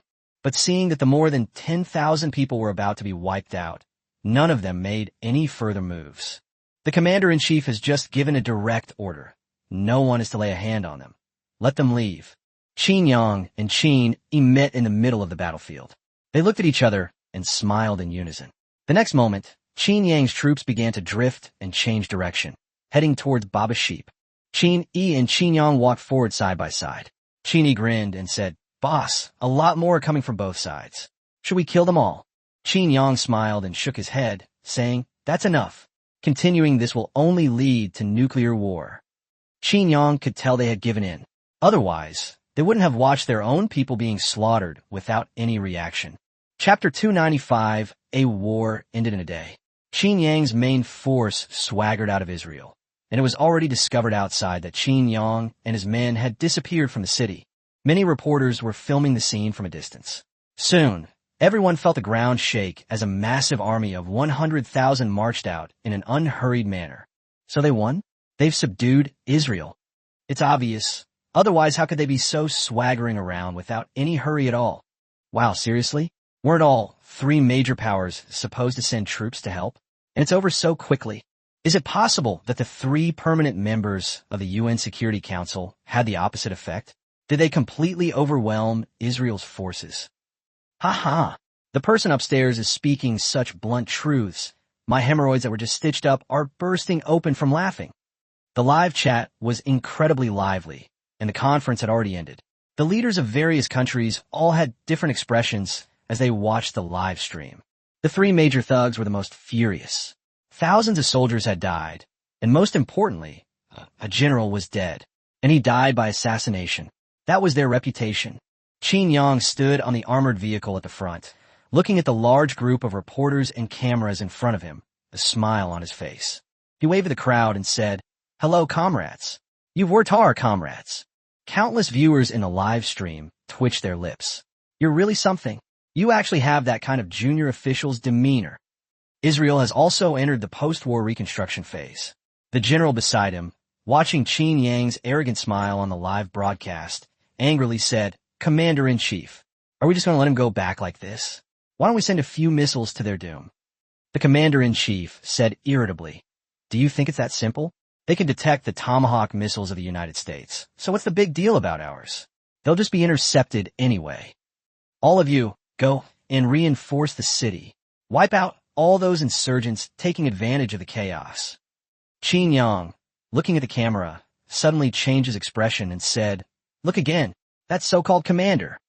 Because you don't know what's good for you, and you try to play dirty tricks on me, you became arrogant just because you brought those three people who couldn't distinguish friend from foe. Double the compensation, and hand over all those Baba Sheep soldiers in the city intact. Don't try to renege. I've been watching you the whole time. The commander-in-chief had a dark expression, but he still made the call and gritted his teeth to say okay. The remaining soldiers of Israel's three major rogue states also withdrew in embarrassment. It seems that Israel's defeat was also largely due to them. $200 billion were transferred directly to Qin Yang's side, and Qin Yang didn't ask for more, transferring $100 billion to Alibaba. After all, they were operating under their name.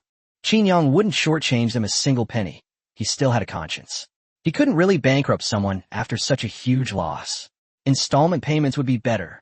President Barbang looked at the balance in the national treasury and paused for a moment, then exclaimed, "Brother, you're a good man. You actually made a profit. Remember all of this.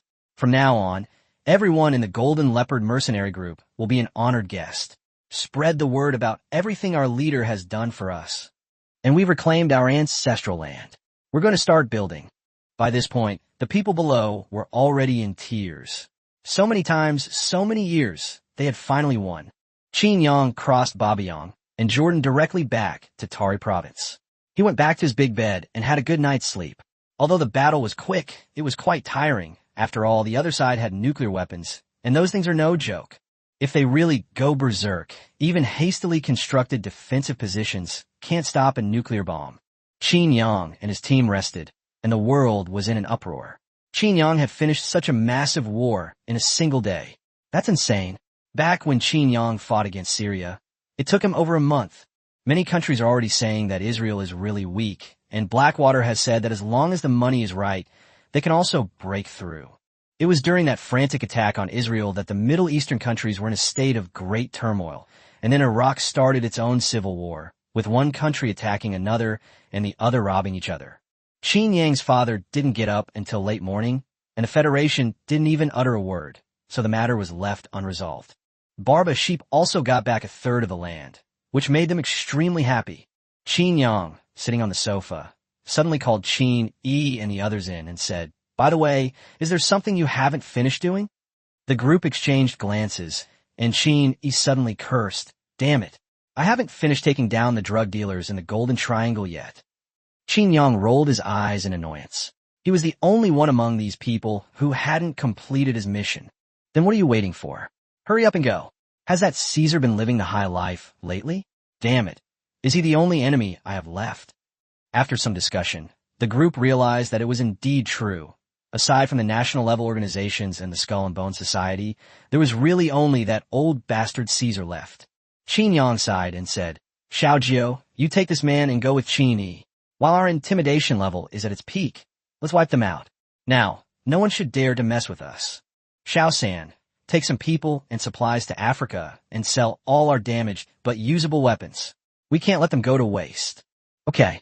After this battle, many of their armored vehicles and tanks sustained some damage, but it didn't affect their usability. Throwing them away would be a waste. They'd be better off sending them to Africa, where the warlords are wealthy. They sell diamonds. Qin Air scratched his head and asked, "Boss, why go to such lengths?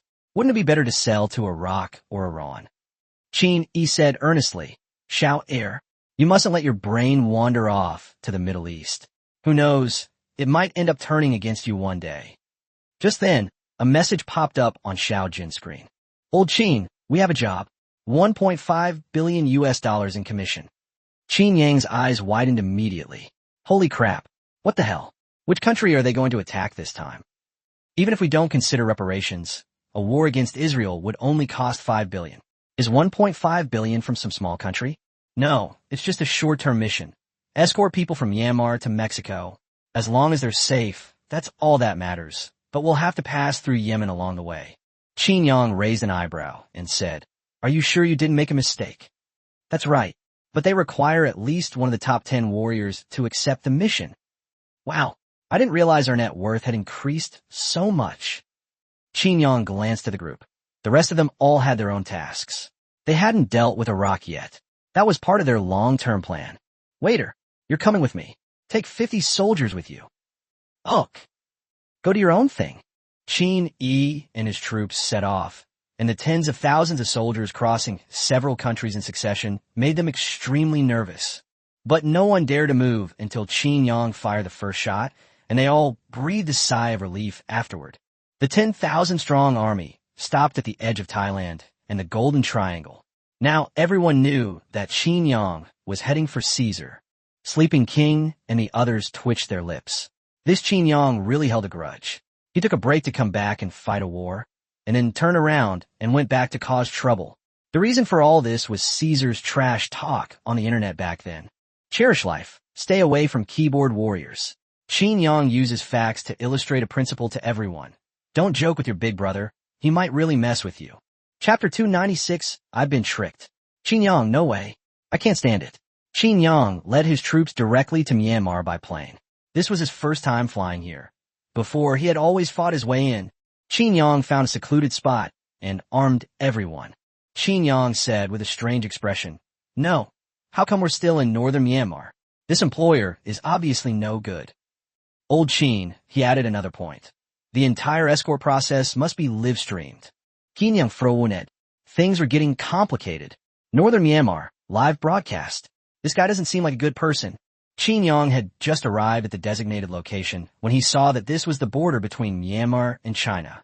Qin Yang frowned even more. Old Qin, I have some bad news for you. The news that you took on this job has spread like wildfire. What the hell? What kind of monster is this employer? To be honest, Qin Yang was stunned. He had never seen such a bizarre employer in his life. This was clearly premeditated, but why? Was it a conspiracy against them? Was there an ambush nearby? There was no ambush, but this person's identity is a bit special. He's a major drug lord in Mexico, and as everyone knows, drug lords practically call the shots in Mexico. They've infiltrated various branches of the Mexican military. Qin Yang scratched his head and said, "Damn. So this is what they were waiting for. They were using me as a pawn." Old Qin, what are you going to do about this? Breach the contract? We've already received the deposit. Are we just going to ignore it? Qin Yang sighed and said, "I have to finish what I started, even if I have to crawl on my knees. If I break the contract, won't the reputation of mercenaries be ruined? Notify Xiao Si and the others to be ready to meet us at any time. This trip is destined to be anything but smooth." Just as Qin Yang finished speaking, Lei Qingzhe called, and Qin Yang answered it reluctantly. Lei Qingzhe said in a deep voice, "Old Qin, how could you accept Ross's commission? I've always thought you had a bottom line, but this is a major drug lord, and he was carrying 20 tons of high-purity methamphetamine." Qin Yang said helplessly, "I didn't want to either. I was tricked. He didn't use his own phone to post the task, and we don't usually check customer identities." To be honest, this was the first time Qin Yang had ever been humiliated. He never expected a drug lord to have such a brain. He must be brainless to become the emperor under Mexico. Lei Qingzhe frowned upon hearing the situation, as they were currently pursuing this major drug lord who had somehow entered Yin Kingdom territory. Lei Qingzhe sighed and said, "We can only pray that Ross is caught before he crosses the border." Qin Yang shrugged and said, "Then good luck to you guys. By the way, are you interested in discussing a business deal?" Qin Yang suddenly let up a weak smile. Lei Qingzhe listened to Qin Yang's words with a puzzled look, and the smile on his face became more and more obvious. "Ha ha, you're such a clever little devil. I've always thought you were capable." Qin Yang was taken aback by these words and asked in confusion, "From childhood? You seen me before?" Lei Qingzhe chuckled awkwardly and said, "Isn't this just an internet meme? I just said it off the cuff." Qin Yang didn't believe a single punctuation mark of that statement. But now is not the time to talk about such things. "They're here." Qin Yang suddenly spoke, then hung up the phone. Soon after, Qin Yang's image appeared in the global live stream. This has attracted a lot of attention. Qin Yang just conquered a country, and now he's going to be a bodyguard for a drug lord. This change is too sudden. At this point, Qin Yang's image has also undergone a complete reversal. Many people have begun to criticize him. Da-da-da-da-da. Bang. Bang. Ross, with his few remaining men, stumbled and fled the border of Yin Kingdom while being pursued by the border guards. Meanwhile, the other party also had a camera on them, and Myanmar Electricity's military satellite was also used at this moment. Phew, that scared me to death. I almost died in Yin country.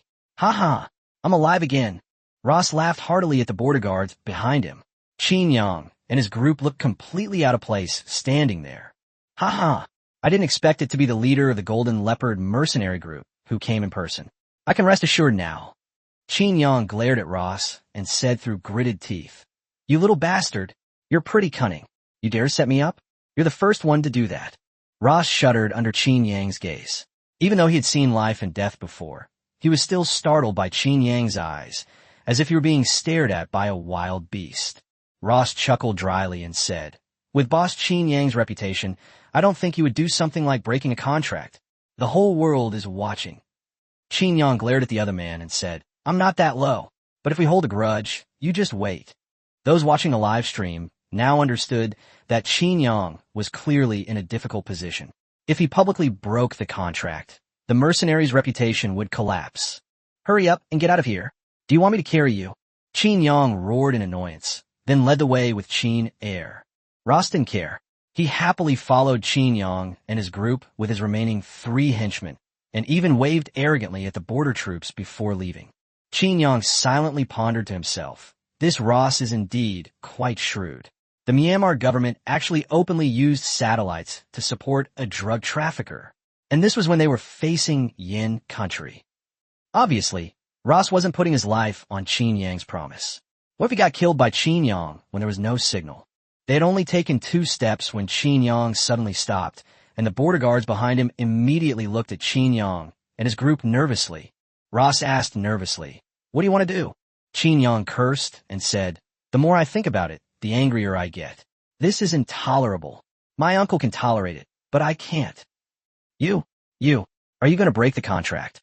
Bang, bang, bang. Qin Yang turned around and fired 3 shots, killing all of Ross's henchmen. "Damn it. My job is to escort you. Who do they think they are? I just don't like them. I want to kill them, okay." Ross was stunned. They couldn't believe they could pull this off. But at the time, they had only requested that he be protected. The border guards behind him all smiled. Although they hadn't caught Ross, they had at least gotten their revenge. Chapter 297, let's also boost the King of Hell's performance.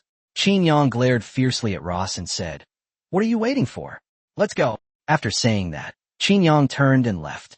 Ross took a breath before following him. A slight smile appeared on his lips. As expected, Qin Yang still didn't dare to openly breach the contract. Although Qin Yang acted very irritable, the more irritable he was, the safer he was. If Qin Yang ever greeted him with a smile or acted businesslike, he would turn tail and run. If there were no conspiracy involved, he wouldn't be Qin Yang. "All right, we agreed on the route before we came. With so many people watching, someone as important as you can't go back on your word." Qin Yang glanced at him and said, "You talk too much. Shut up and walk." Many people watched with gritted teeth as Ross's background has been exposed. He's the biggest drug lord in North America, with influence covering most of the globe. Aside from what he grows himself in the Golden Triangle, most of the rest flows out through his hands. That's why he can bribe high-ranking officials in various countries to act as his protectors. And Mexico is practically under his control. After all, just over a decade ago, when Ross was at the height of his power, Mexico directly rebelled against the anti-drug forces, with drug traffickers offering bounties on the anti-narcotics forces. It caused a global sensation at the time. Of course, Ross kept a low profile after that incident, but he turned drug trafficking into a family business. Unexpectedly, Ross has now made a comeback. Qin Yang walked through the wilderness with a gloomy face the whole way, and soon arrived at the street. Ross suddenly asked, where's the car?" Qin Yang said coldly, "A car? What car? We're only protecting your safety. We didn't say we'd provide a vehicle." Ross stared at Qin Yang in disbelief. Holy crap, how cruel. This place is over 100 kilometers away from their first stop. You're making him walk all the way? Moreover, he was already exhausted from his escape, traversing mountains and valleys, and hadn't had a drop of water all day. Needless to say, Qin Yang would definitely not provide him with food. Ross's face flushed red, and after a long pause, he finally blurted out, "You win." There wasn't a soul in sight on this endless road. Lei Chingzhou watched the live stream and laughed heartily. That Qin Yang kid is really cunning and sly. The adjutant beside him couldn't help but say, "Minister, he's escorting the biggest drug lord right now. And this drug lord even came to Yin country to provoke us. If we hadn't discovered it in time, those 1.5 tons of ice would have already entered the market. It's not appropriate for us to be laughing here." Lei Chingzhou narrowed his eyes into slits and chuckled. "You don't understand, right? I told you before that the amount would be transferred to Qin Yang's account." The adjutant scratched his head and turned to go and handle the matter. He really didn't understand what those $200 million were for. Qin Yang and his team are incredibly fit. They walked briskly for 5 hours straight. The Ross people must be exhausted. This is the first time I've ever watched someone walk so intently while watching a live stream. Good heavens, is this some kind of escort mission, brother? Isn't this practically torture?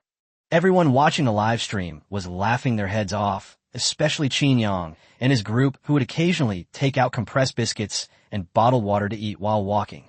But they just wouldn't give them to you. Ross gritted his teeth and shouted at the sky. Are you all idiots? Can't you see what's going on here? Send someone to pick me up. Ross's men only realized what was happening then. Their backs instantly soaked with sweat. Damn, they were so engrossed in watching Qin Yang that they'd completely forgotten about him.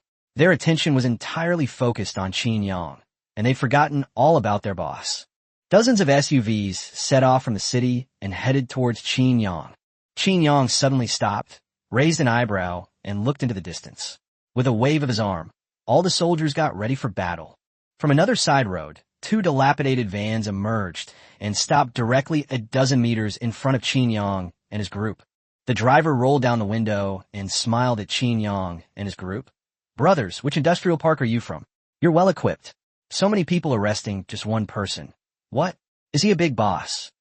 The man's eyes revealed a hint of greed as he spoke, but Qin Yang had over 50 men on his side, each armed with an automatic rifle, so he could only dream about it. As he spoke, the other windows were also lowered, and Qin Yang saw 7 or 8 people wearing black hoods inside. The rest were burly men, obviously guards. Qin Yang pointed at these people and asked, Who are these?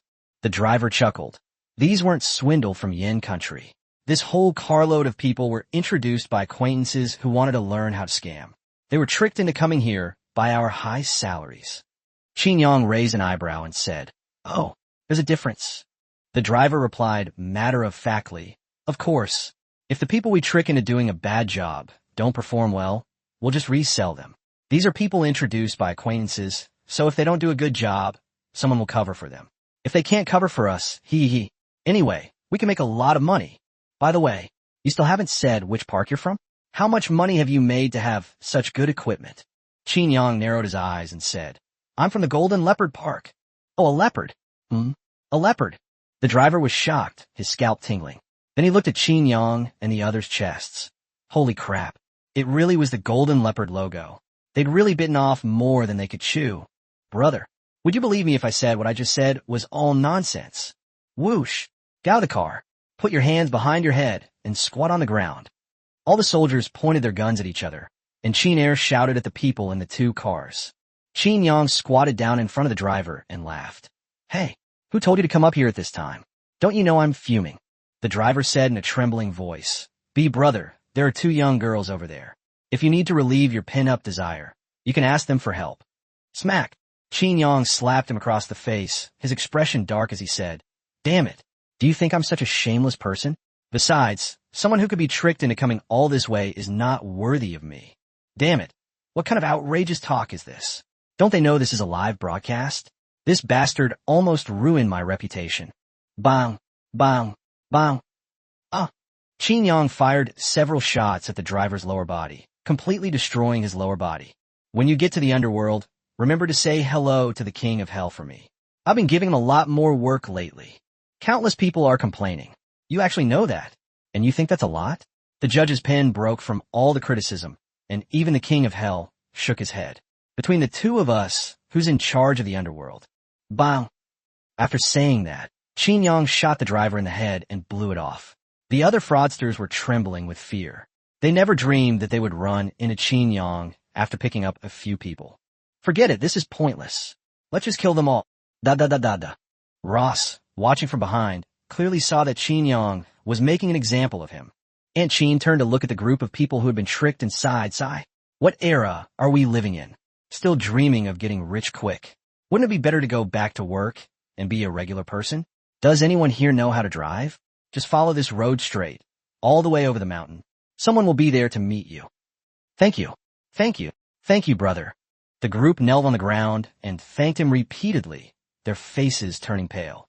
After all, the people Qin Yang had killed were right next to them. It was already their limit to hold back their vomiting. If anyone ever tells him again that there are opportunities everywhere abroad, he'll be beaten to death with sticks, and he'll never be able to leave Yin country again in his lifetime. Absolutely not. They hurriedly got into the dilapidated van and drove off in the direction Qin Yang had pointed out. Qin Yang looked at the remaining people with a slightly cold gaze. They had knowingly violated the rules. But considering that the broadcast was still ongoing, he decided to give Lei Qingzi some face. You can walk back yourselves. If you die along the way or get caught and brought back, that's your own fault. If I see you again, I won't hesitate to send you to report to the King of Hell. The group trembled, but dared not utter a word of complaint, and began to run wildly into the distance. Da-da-da-da. Boom! Qin Yang fired a burst of bullets, blowing up the remaining van, leaving them no chance whatsoever. Chapter 298. Oh dear. I must have made a mistake. The killing is done. There's nothing we can do. But then Qin Yang simply stood there and waited. Ross frowned and said, Qin Yang, what do you mean by this? Qin Yang looked at the other person with surprise and said, Didn't you call someone? Wait for the car. Haven't you walked enough? Shall we just walk there? Ross's lips twitched, and he shook his head repeatedly. This mission was clearly his scheme against Qin Yang. So why did it feel like he'd been played by Qin Yang the whole time?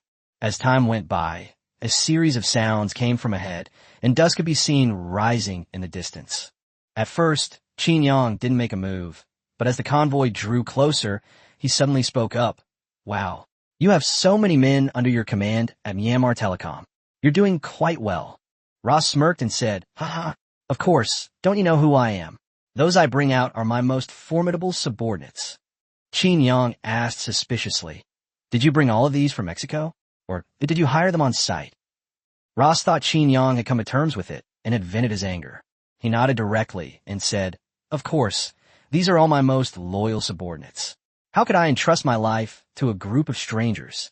Except for the Golden Leopard Mercenary Group, of course. You are the most trustworthy mercenaries in the world. While showing off, Ross also flattered Qin Yang.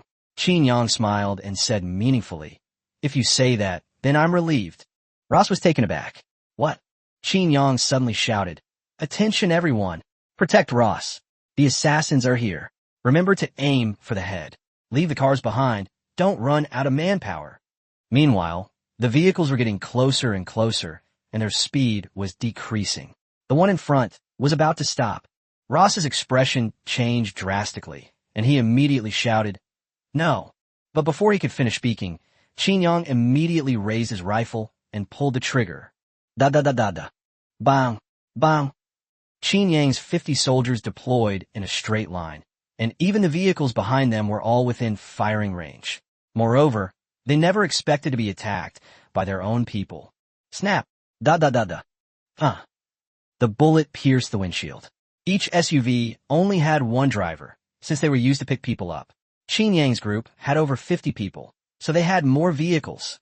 With an excited smile on his face, Qin Yang laughed wildly as he fired shots at the drivers. The battle ended in just 1 minute, and all of the dozen or so drivers were taken care of. Qin Yang patted his chest and said, That was close. What ruthless thugs. They actually tried to run over their employer with their car. Under my brilliant and mighty command, Qin Yang, we wiped out this gang of madmen. Qin Yang's words were relayed verbatim to the live stream. Lei Qingzi looked at his adjutant and laughed. Now you know why I laughed. Seeing Rose's face turn red from holding it in during the live stream, he felt a sense of relief. Qin Yang raised an eyebrow at Ross and said, How about it? Wasn't choosing us a great deal? All the villains ahead will only be killed. They won't be able to get close to you. Qin Yang. Ross roared, gritting his teeth as he said, They were my men, and now you've killed them all. What do you want from me? Qin Yang's expression suddenly changed as he exclaimed, What? This is actually one of our own? Why didn't you say so sooner? Why didn't you say so sooner? I must have made a mistake, yes? I must have made a mistake. Then Qin Yang started acting like a rogue, saying, What can I do now that I've already killed them?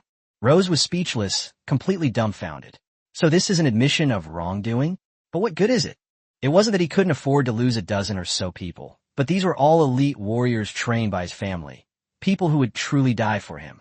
To have them die so meaninglessly at Qin Yang's hands was incredibly frustrating, and he had no recourse to seek justice. It's all right, but the one wearing the white cloak behind you is one of our own. Please don't get it wrong. Ross uttered those last few words through gritted teeth. Qin Yang laughed and said, Don't worry. Qin Yang, won't make the same mistake twice. Get in the car. It's time to go to your first city. The remaining drug dealers in Myanmar all went to buy white cloaks. If they were shot to death by Qin Yang, it would be a pointless death. Qin Yang and his group arrived in the city as dusk approached, and Ross had his first meal. Ross booked an entire 5-star hotel, which shows just how wealthy he is. It would have been impossible without tens of millions of yen gua RMB. Qin Yang and the others rested in a room downstairs. Qin Yang sat on the sofa and looked at the scene outside. Qin Air said, "Boss, are we just going to follow him like this? This guy tricked us, and I have a feeling he has something else on his mind. Otherwise, he wouldn't spend so much money on something so small." Qin Yang laughed and said, "Of course I know, I'm just playing along. Otherwise, I could just knock him out, throw him on a plane, fly to Yemen first, then to Mexico, and it will be done in 2 days." Qin Air scratched his head and asked, "Boss, are the few of us enough?" Qin Yang said irritably, "Of course it's not enough. I've already sent Xiao Si and the others to Mexico to keep watch. Qin Suo and the others are not far from us. They can provide support at any time." Qin Yang wasn't about to risk his life like this. This was a live broadcast. Although the momentum from Qin Yang's recent defeat of Israel was still strong, his whereabouts had been exposed, and there were bound to be those who would take the risk.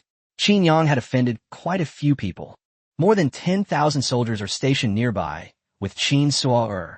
If anything goes wrong, reinforcements can arrive in just half an hour. With Qin Yang's unlimited arsenal and 10,000 soldiers, as long as we don't get bombed by missiles, I'll have no problem launching an attack from Myanmar and Yemen. As for Mexico, that's Ross's stronghold. Xiao Si led a full 50,000 soldiers to sneak over there. And Qin Yang was also buying time for Xiao Si. Only a little over 10,000 people have entered Mexico so far. That's quite a lot. We need to proceed slowly, otherwise we'll be easily discovered. Chapter 299, The Smiling Buddha's Provocation Sparks Public Outrage.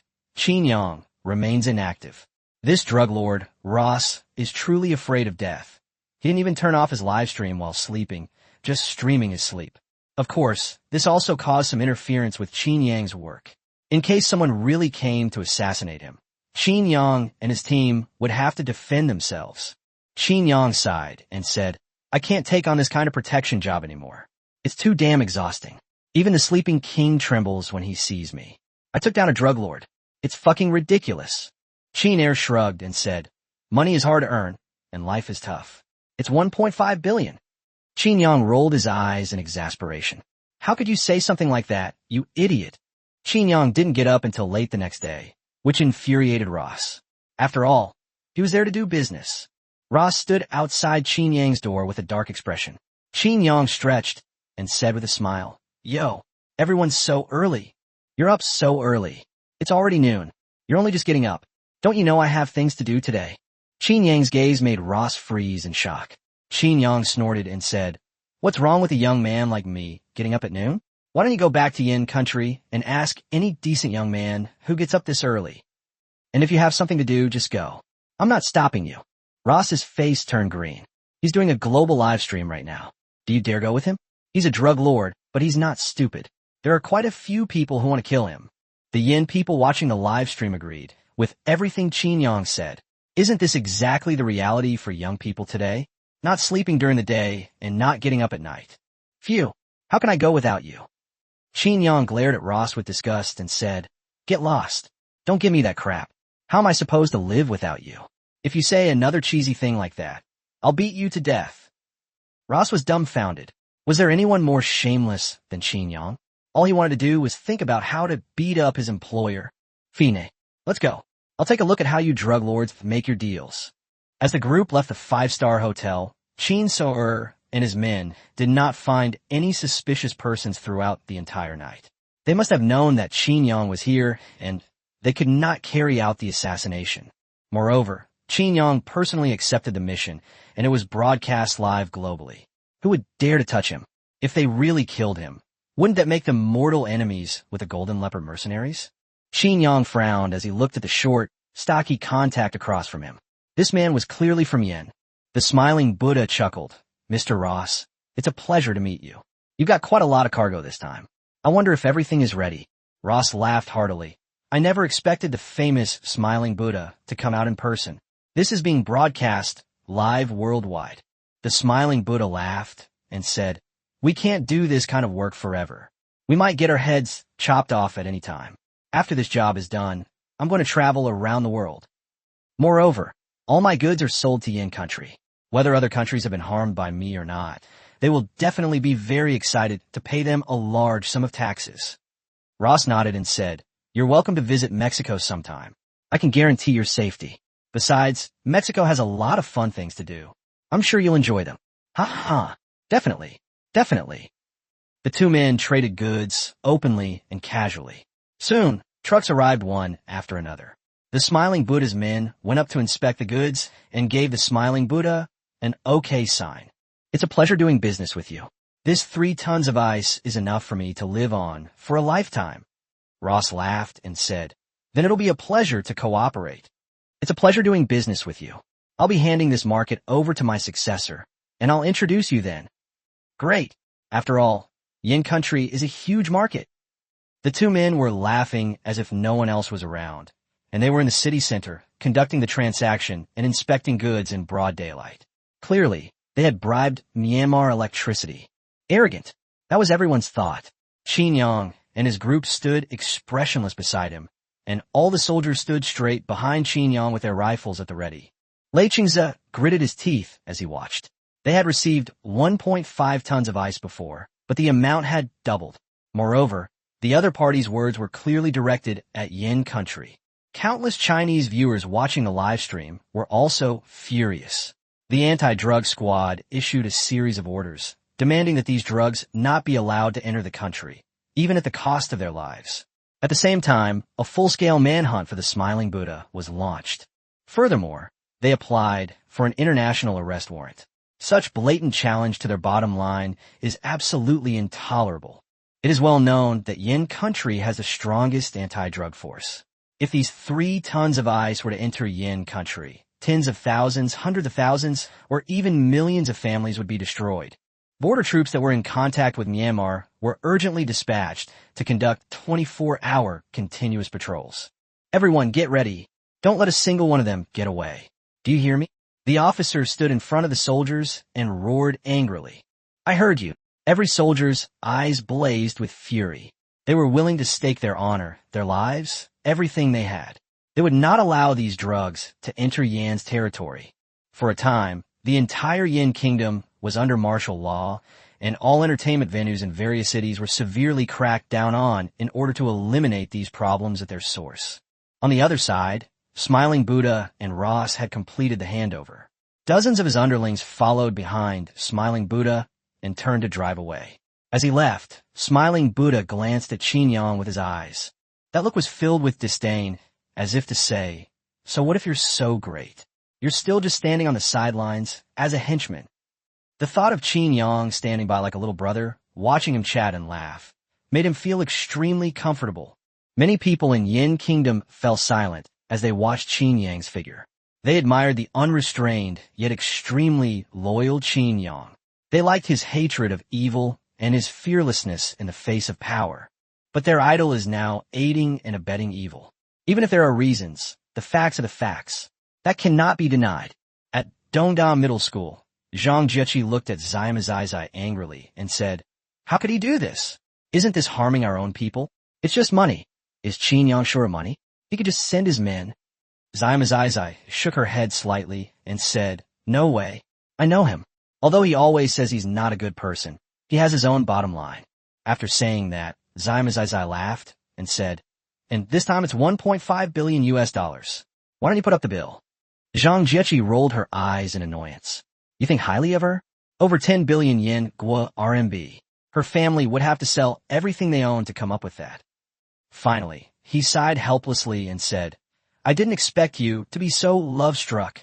I really don't know what kind of spell he cast on you. You trust him so much. Now it's too late. Also, you need to be careful lately.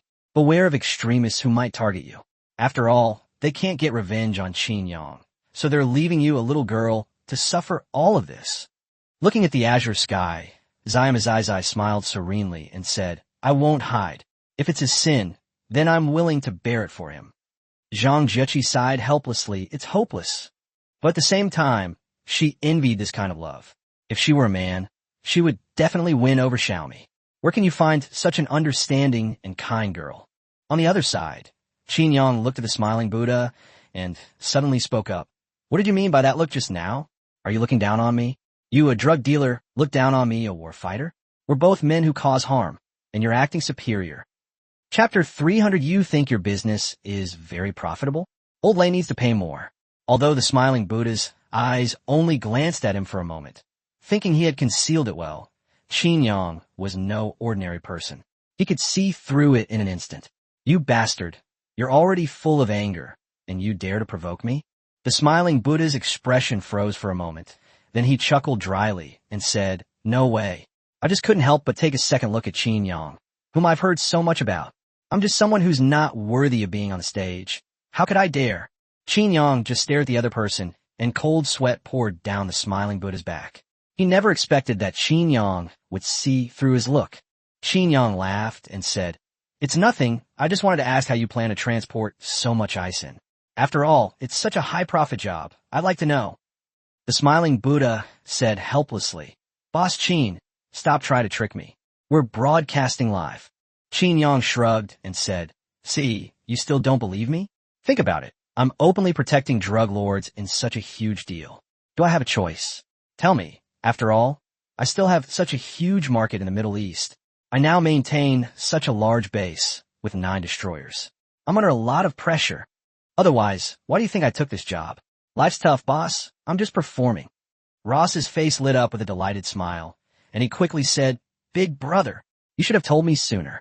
My ice is plentiful and pure, and I can give you the lowest price. Ross was overjoyed to hear Qin Yang's words. Holy crap, he was so happy, and what Qin Yang said made so much sense. Qin Yang personally escorted them to a drug deal, and the biggest market was in Yin country.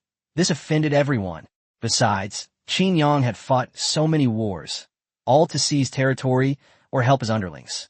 It's understandable that he's short on funds. Of course, they didn't know the price Qin Yang charged. Hundreds of billions of US dollars in a single transaction.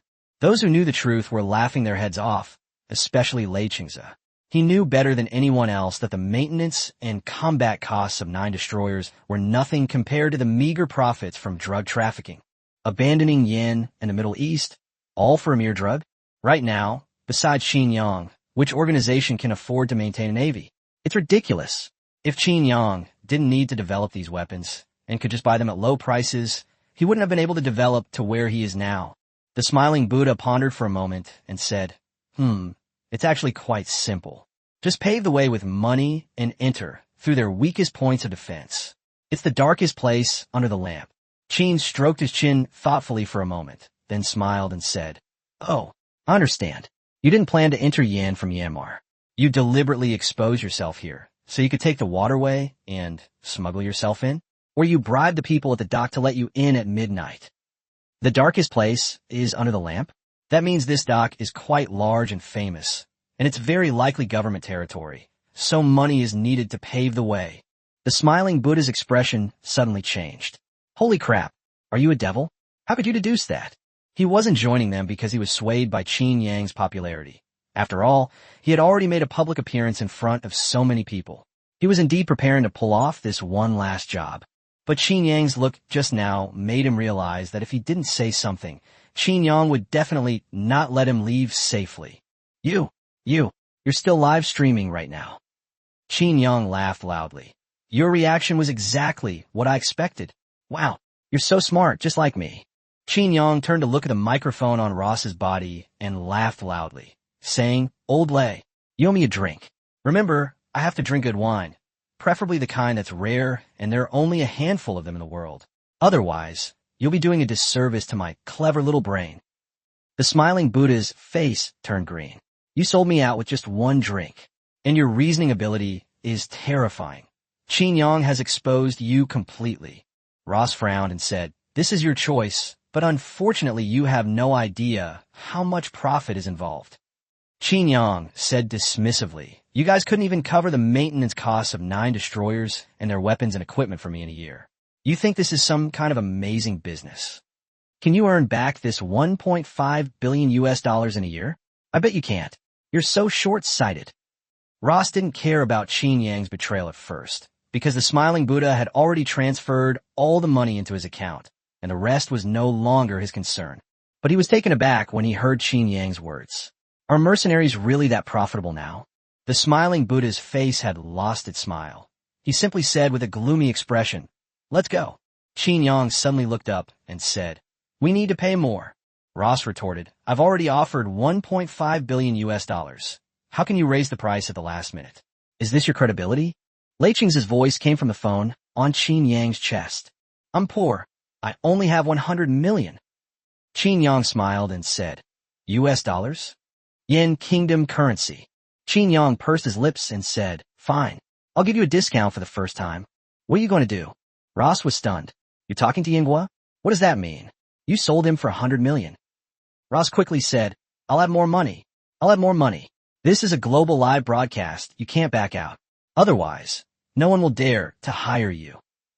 Qin Yang retorted angrily, "You're insulting my character. What did I ever say I was going to lay a hand on you? And you?"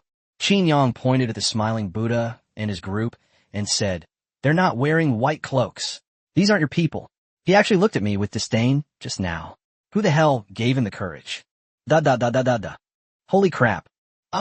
As soon as Qin Yang finished speaking, Qin Air and his men opened fire, wiping out smiling Buddha and his men with a single burst of bullets. As they lay dying, they stared wide-eyed at Qin Yang, never expecting that their last vote would be this very last vote. And so they died. Ross gave Qin Yang a deep look. Indeed, there was no breach of contract, and after he received the money, he even helped find the other party's mole in Yin country. Suddenly Ross laughed, shook his head, and said, "Ha ha, I never thought you, Qin Yang, were this kind of person. Didn't you claim to be some kind of bad person? But what have you done?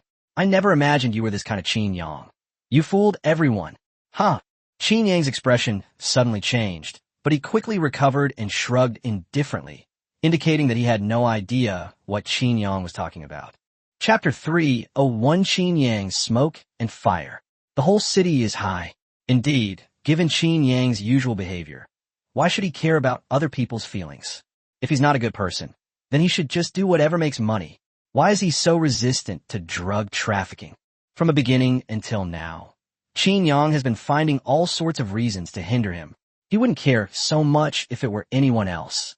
Ross was a manipulative tyrant who had bribed so many high-ranking officials and had a keen understanding of people's desires. Although Qin Yang concealed it well, he ultimately did not cross that line. Qin Yang, your persona has collapsed. So you're a good person after all. How ironic. You, a man with blood on your hands, actually want to be a good person. Ross was very happy. The money was well spent, and he even discovered another side of Qin Yang. Qin Yang simply looked at the other party indifferently, without any reaction. Let them see through him. Do you have anything to say or not? If not, get lost. I'm going back to take a nap. Qin Yang turned and left after saying that. Damn, this is so annoying. Meanwhile, everyone watching the live stream looked at each other in disbelief, as if something terrible had happened. Meanwhile, countless people in Yin Kingdom were filled with remorse. They truly deserved to die. They had actually doubted their elder brother. How could they possibly doubt him? Wasn't his character absolutely impeccable? Just as Qin Yang and his group were about to leave, a large number of police officers suddenly appeared from all directions, each pointing a pistol at Qin Yang.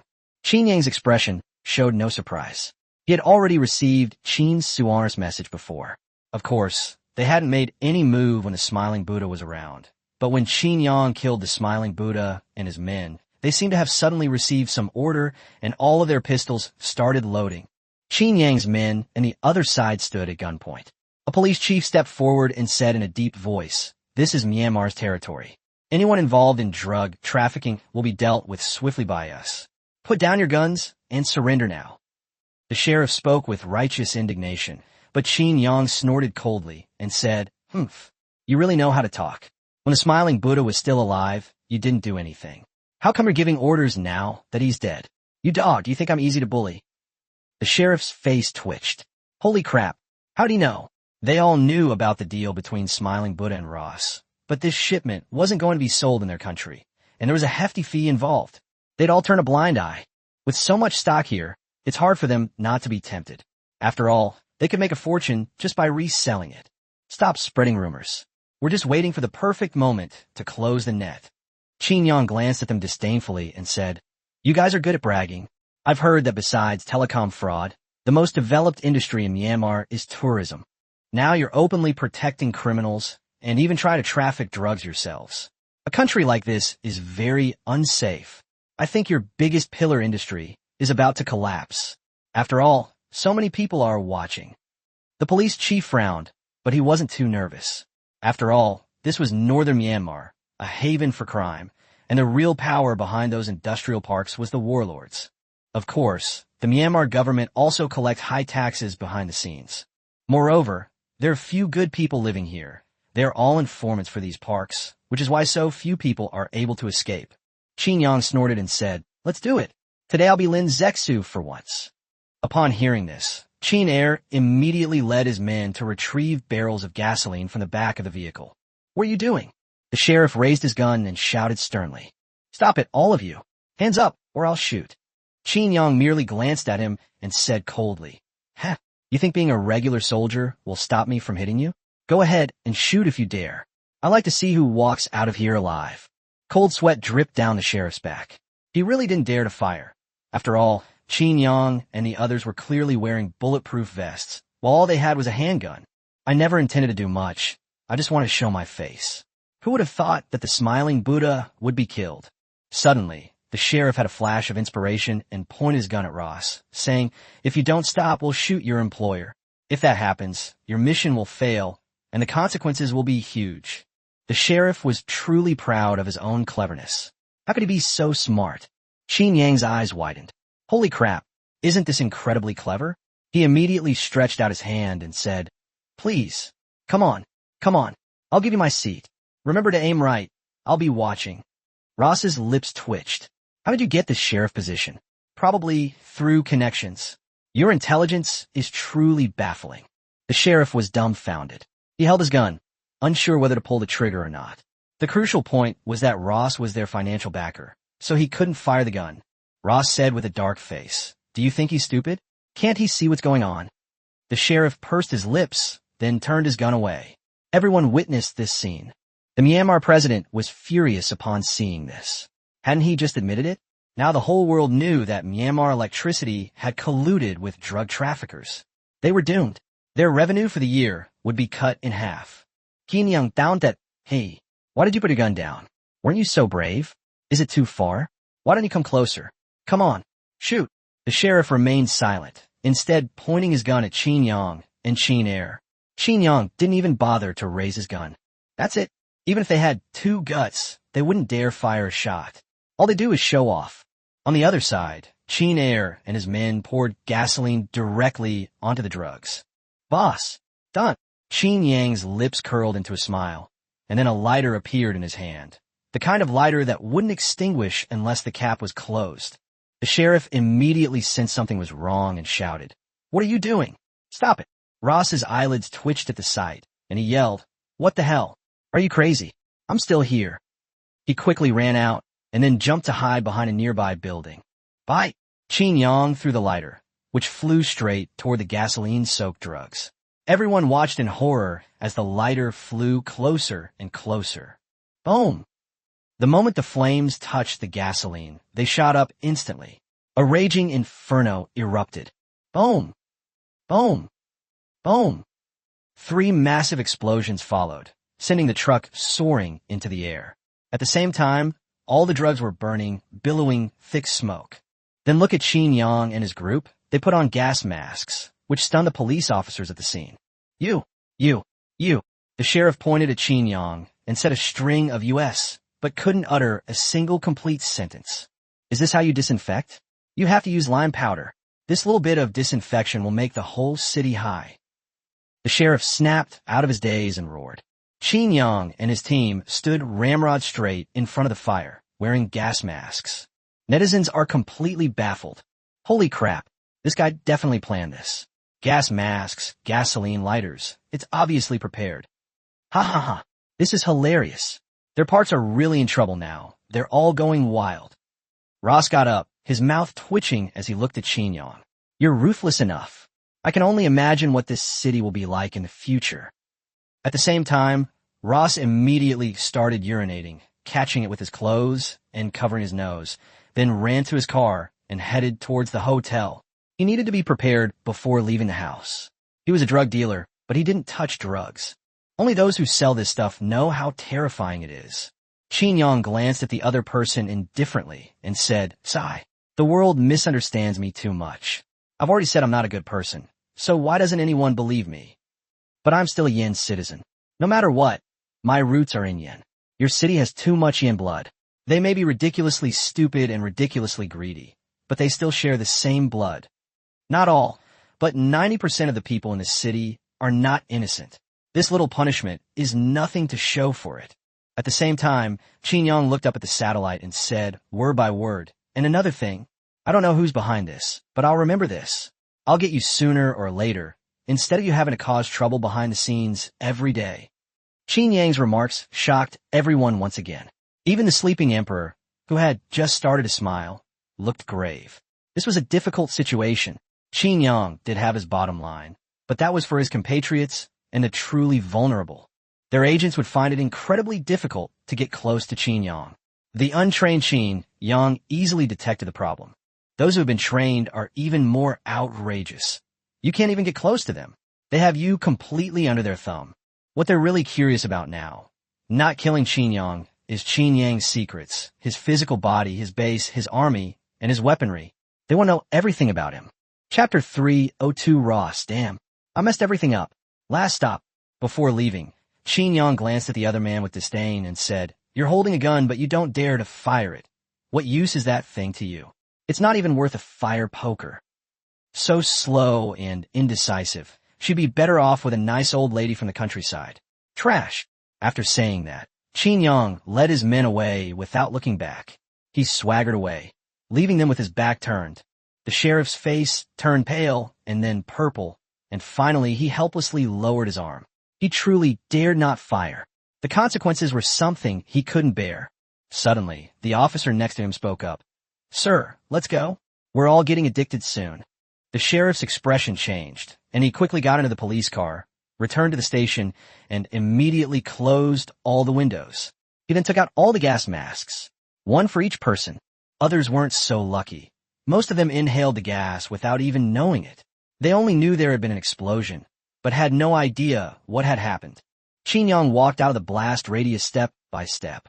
At the same time, the live broadcast room that Xiao Jin had taken over switched back to Ross's side.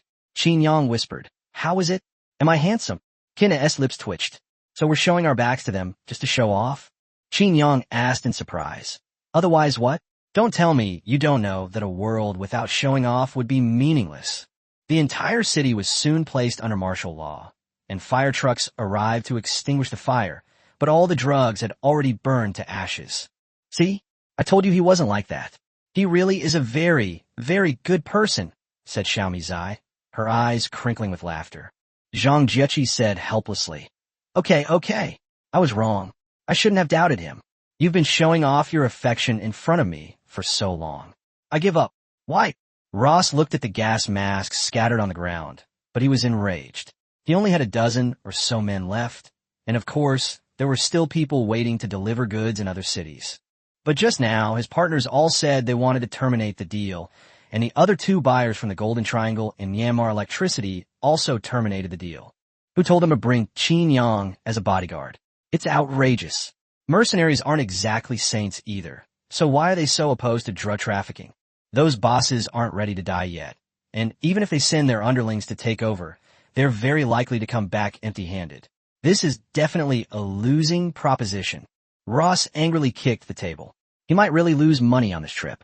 Fortunately, they had given him a large sum of money. The buyers in Yemen were also going all in, so as long as things went smoothly, he could make a small profit. But those few he scared off cost him a whopping $600 million in revenue. It's heartbreaking to think about. His shipment volume this time is equivalent to more than a year's worth of previous shipments. What a disappointing start. Finally, Ross took a deep breath and said, "Cancel the other trips, let them unload the goods slowly, and we'll go straight to Yemen. Let's finish this trip as soon as possible." Ross really couldn't take it anymore. Things had gone from him scheming against Qin Yang to Qin Yang going crazy against him. The next morning, Ross waited at Qin Yang's door with a dark expression, not knowing who the employer was or why he had to wait for Qin Yang. He shouldn't have transferred the full amount up front. Now, Qin Yang has him completely under his thumb, and most importantly, he hasn't been hurt. He hasn't breached the contract at all.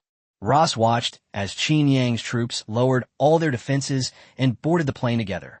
He still couldn't figure out where Qin Yang had kept the weapons. Anyway, they were re-equipped shortly after arriving in Yemen. Qin Yang sighed. I can't believe I'm back. By the way, are there still drug lords around here? I remember last time I came, they razed it to the ground. Yemen recently experienced a coup, and the internal situation is currently very chaotic. Also, we didn't manage to wipe them out last time. There are still 2 drug cartels operating in Yemen, and they are extremely powerful. Qin Yang raised an eyebrow and said, that doesn't make sense either. I remember they all have their own factories, so why would they buy from Ross?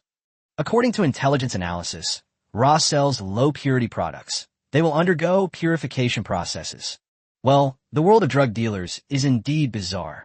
Moreover, in a city where a coup had just occurred, Qin Yang and his men walking the streets with guns attracted attention, but they seem to have gotten used to it. In a room not far away, a pair of murderous eyes were fixed on him, as if they wanted to devour him alive. Chapter 303 Qin Yang. If you hinder my mission, I'll kill you. Qin Yang ignored him and continued forward. After all, this was the last location. Once he delivered the person to Mexico, the mission would be complete. Suddenly, Qin Yang raised an eyebrow because Qin Saar sent him a message through his earpiece. A person wearing a hoodie was walking briskly toward them. Most importantly, he was holding a dagger and asking if we shouldn't kill him. Qin Yang shook his head slightly. To take a dagger and stab himself? Was he crazy? You couldn't find many people in the whole world who would dare to do that. At the same time, Qin Yang also noticed that person. Seeing that Qin Air next to him was about to make a move, Qin Yang put one hand on the other person's shoulder and looked at him with a smile. Although Qin Air is simple-minded, he's not stupid. The boss's meaning is that we don't need to worry about him for now. Qin Yang also wanted to see what kind of tricks this person could pull. Ross looked at Qin Yang and the other person with great curiosity. He just shrugged helplessly. Meanwhile, the henchmen around him exchanged glances, all equally puzzled, their attention fixed on Qin Yang and the white cloak he wore. After all, this is something that can save lives. If they lose it, Qin Yang will have a reason to kill them. Just then, the assassin with the knife was very close to them. They were about to leave the crowd. This large group of people was fully armed, so there was still a vacuum in the surrounding area. You devil! The man rushed out, a resolute expression on his face, his eyes filled with anger as he thrust out the knife. At the same time, Qin Yang and Qin Air glanced at her in surprise. They hadn't expected her to be a girl. As she ran, her hood fell off, and surprisingly, she looked quite pretty. Of course, the most important thing was that she actually spoke the Yin language. As the knife drew ever closer to Ross, Qin Yang and the others remained unmoved, simply watching. Ross glared angrily, twisting his body to dodge the knife, which pierced right through the middle of his clothes, tearing a hole in his expensive suit. Smack! Damn it! You actually dared to assassinate me. Rose had some training, after all. This weak woman clearly hadn't learned any kung fu, and her dagger was knocked out of her hand with a single palm strike. Damn it! What are you all doing? What are you all standing there for? Damn it! Are all my underlings useless? I've already been assassinated, and your attention is still on Qin Yang and his gang. All the henchmen rushed over, 2 of them holding the woman's hands, while the others raised their pistols and pointed them at her head. Let me go. I'm going to kill you. You monster. Despite being captured, the woman showed no fear whatsoever. Instead, she kept shouting that she would definitely kill the man. Ross turned to Qin Yang with annoyance and said, Is this how you do things? I paid for this. You promised to send me back to Mexico unharmed. Qin Yang shrugged and said, So you're injured? If not, why are you talking nonsense? Ross said with a grim face, So you found her a long time ago, but you just stood there watching. If I hadn't dodged quickly, she might be dead by now. Such a madman would definitely not just stab once and be done with it. Once he succeeds, he'll stab him repeatedly. How could he possibly survive? Qin Yang looked up at the sky nonchalantly and said, So you're still not injured? Why are you dawdling like that? You big men. Come find us when you're injured. Of course, self-harm doesn't count. Ross's lips twitched. Damn it, here we go again. He can't reason with me anymore. Ross took a deep breath and quickly adjusted his mindset. He hadn't hired Qin Yang to deal with this level of assassination attempt. It's more of a deterrent. I have the protection of the leader of the Golden Leopard mercenary group. If you dare to make a move, you're going against Qin Yang. He can handle even the lowest-ranking ones who come alone, seeking revenge. Thinking of this, Ross kicked one of his men in annoyance. Are you all blind? This kind of trash almost stabbed me. The more I think about it, the angrier I get. A woman who looked like she weighed less than 100 pounds almost got stabbed by him. What a disgrace. The subordinates could only lower their heads. Could they say they were afraid of Qin Yang? They had been on tenterhooks the whole way, terrified that Qin Yang might suddenly say, I don't like you, and then just kill them. They would have nowhere to turn a cry. Ross turned his attention to the female assassin, and suddenly a slight smile appeared on his lips. Wow, I didn't expect her to be a beauty. Let's go back to the hotel. Take her to my room and let me have some fun. The woman roared. Go ahead and kill me if you dare. Otherwise, I will definitely kill you. Definitely. Definitely. Ross raised an eyebrow and said, Looks like there's more to our story. Tell me about it, so I can have a laugh. The woman spat in Ross's face and roared. Who the hell has a history with you? You killed my parents in Ugly City, the city of the beacon of light. You executioner, I will definitely kill you. I definitely will. At this time, the woman's information was also exposed on the Yin Kingdom's internet. She was Chun Yao, a third-year student at Dongda University who had gone on a trip to the United States with her parents, and this incident happened. Moreover, her parents are also designers, and they are required to report before going abroad. Now Yin country is also demanding that the United States hand over the murderer. I never expected it to be Ross, the big drug lord. Ross exclaimed in sudden realization. Oh, it's you, the one who ran away back then. Don't blame me. It was supposed to be a wonderful encounter. Why did you resist? Ross spoke so casually, while Chun Yao stared intently at him, a trickle of blood flowing from the corner of her eye, making her look extremely terrifying. Ross's expression remained unchanged. Instead, he grinned and tried to reach out and pinch the other person's cheek. I love strong-willed women like you. I get even more excited when you resist. Ross became more and more excited as he spoke, even letting out manic laughter. He looked extremely crazy. How could someone who lived in the shadows and still held power be mentally healthy? Chun Yao looked at Qin Yang. She had come here after watching Qin Yang's live stream and knew that their next destination was Yemen. So she flew here specifically. She knew everything that had happened along the way and could only plead helplessly, Please, kill me, kill me. Ross laughed loudly and said, Haha, I believe Qin Yang, as the boss, keeps his word. You were the one who tried to assassinate me. Of course, you should be handed over to me. You're a man who follows the rules, aren't you? After all, these are the rules you set yourself. Qin Yang said expressionlessly. Of course. I, Qin Yang, always keep my word. What a principled person. But I like it. Smack. Chun Yao closed her eyes in despair. She had made up her mind that if Ross dared to touch her, she would definitely bite off a piece of his flesh. A faint sound suddenly came from in front of me, but I didn't feel anything on my face. Ross's voice came through. What do you mean by this? Ross frowned as he looked at Qin Yang gripping his hand. This shouldn't be happening. Why would Qin Yang turn down money from a complete stranger? Qin Yang said coldly. It's nothing. I just checked our agreement. All the dangers encountered during this operation are our responsibility. So she's ours. Who gave you permission to lay a hand on her? Ross's lips twitched. So, you were just recalling the agreement you signed earlier? Ross gave Qin Yang a deep look. She was just a woman. There was no need to fall out with Qin Yang. If you like it, you can take it. Rose immediately composed himself, laughed, and said those words. Swish, swish. Suddenly, two cold glints flashed before his eyes, and a long sword appeared in Qin Yang's hand. The two henchmen supporting Chun Yao cried out in pain, clutching their wounds and retreating repeatedly. At the same time, two arms were draped over Chun Yao's sides. The force on Chun Yao's sides disappeared, and she knelt directly on the ground. Before Chun Yao could say anything, Qin Yang grabbed her by the neck and lifted her up. His eyes were icy as he looked at her and said, For the sake of Dongda University, I'll give you a chance. Don't interfere with my mission. Otherwise, even if you're from Yin country, you'll die. Get lost. After saying that, Qin Yang threw Chun Yao out. Cough, cough, cough. Chun Yao lay on the ground, panting heavily, her eyes filled with complex emotions as she looked at Qin Yang's retreating figure. Yes, without Qin Yang, they couldn't get close, and she herself had to die. Chun Yao got up dejectedly and walked away into the distance. Ross clapped his hands and said, "Good. Very good. He's definitely a man destined for great things. You talk too much nonsense. Hurry up and get on with what you need to do." Just then, boxes were unloaded from the plane that had flown in earlier, and inside were the items for this transaction. Chapter 304 Qin Yang. They not only dare, they're incredibly audacious. Qin Yang sneered, "Fine. You're quite the player." Ross laughed, "Haha. After all, who would dare to lay a hand on you, Boss Qin, on the plane?" But as they moved forward, Qin Yang suddenly smiled, which startled Ross quite a bit, because from the very beginning, Qin Yang had a gloomy face. If someone suddenly laughs like that, you don't need to think twice. It's definitely not a good thing.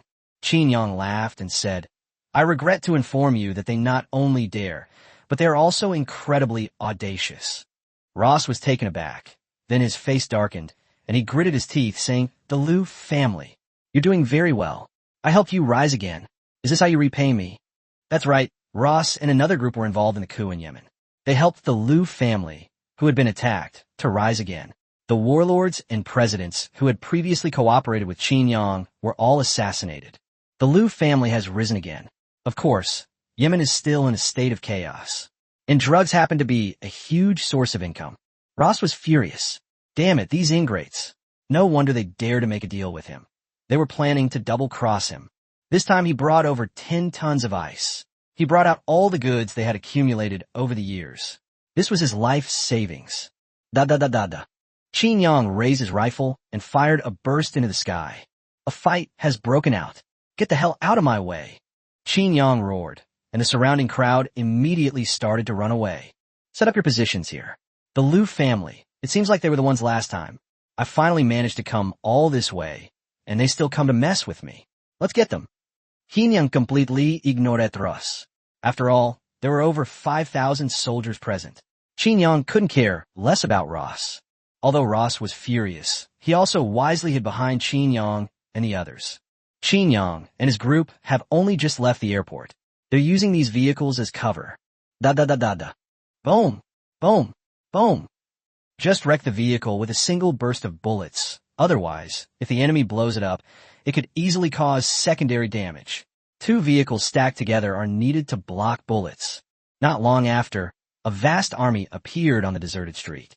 Qin Yang narrowed his eyes as he looked at the army, which was only 200 meters away from him. Interesting. They're not even using mortars or anything like that. Is it because of the drugs? They dare to be so greedy even while fighting them. Qin Yang, you are surrounded. Put down your guns and surrender now, and I might spare your lives. Qin Yang sneered and shouted, "Pa, who the hell do you think you are? You think I surrender? Are you crazy?" To be honest, this is the first time Qin Yang has ever heard anyone advise him to surrender since his debut. Who gave him the courage? Qin Yang, do you think this is still your home turf? This is Yemen. We, the Liu family, haven't avenged you yet. I advise you not to push your luck. If it weren't for those goods, you would have already died under our gunfire. Bang! Qin Yang took a deep breath, raised his gun, and fired a bullet at the person shouting at him. A precise headshot. The opposing soldiers quickly found a place to hide. You have no martial ethics. In war, you don't kill messengers. Ross stared at Qin Yang's retreating figure with an unpredictable expression, his thoughts a mystery. Damn it. Open fire. Kill them all. Killing Qin Yang will make us famous too. Da-da-da-da-da. Boom. Da-da-da-da-da. One of the warlords roared, and all his soldiers began firing at Qin Yang. But Qin Yang simply sat down on the ground, his back to the battlefield. He calmly pulled out a cigarette from his pocket and lit it. Qin Er walked up to Qin Yang and said speechlessly, "Boss, you're so sassy. Now the whole world knows you don't smoke, and you're still pretending." Qin Yang froze. Damn it. He'd forgotten about this darn habit.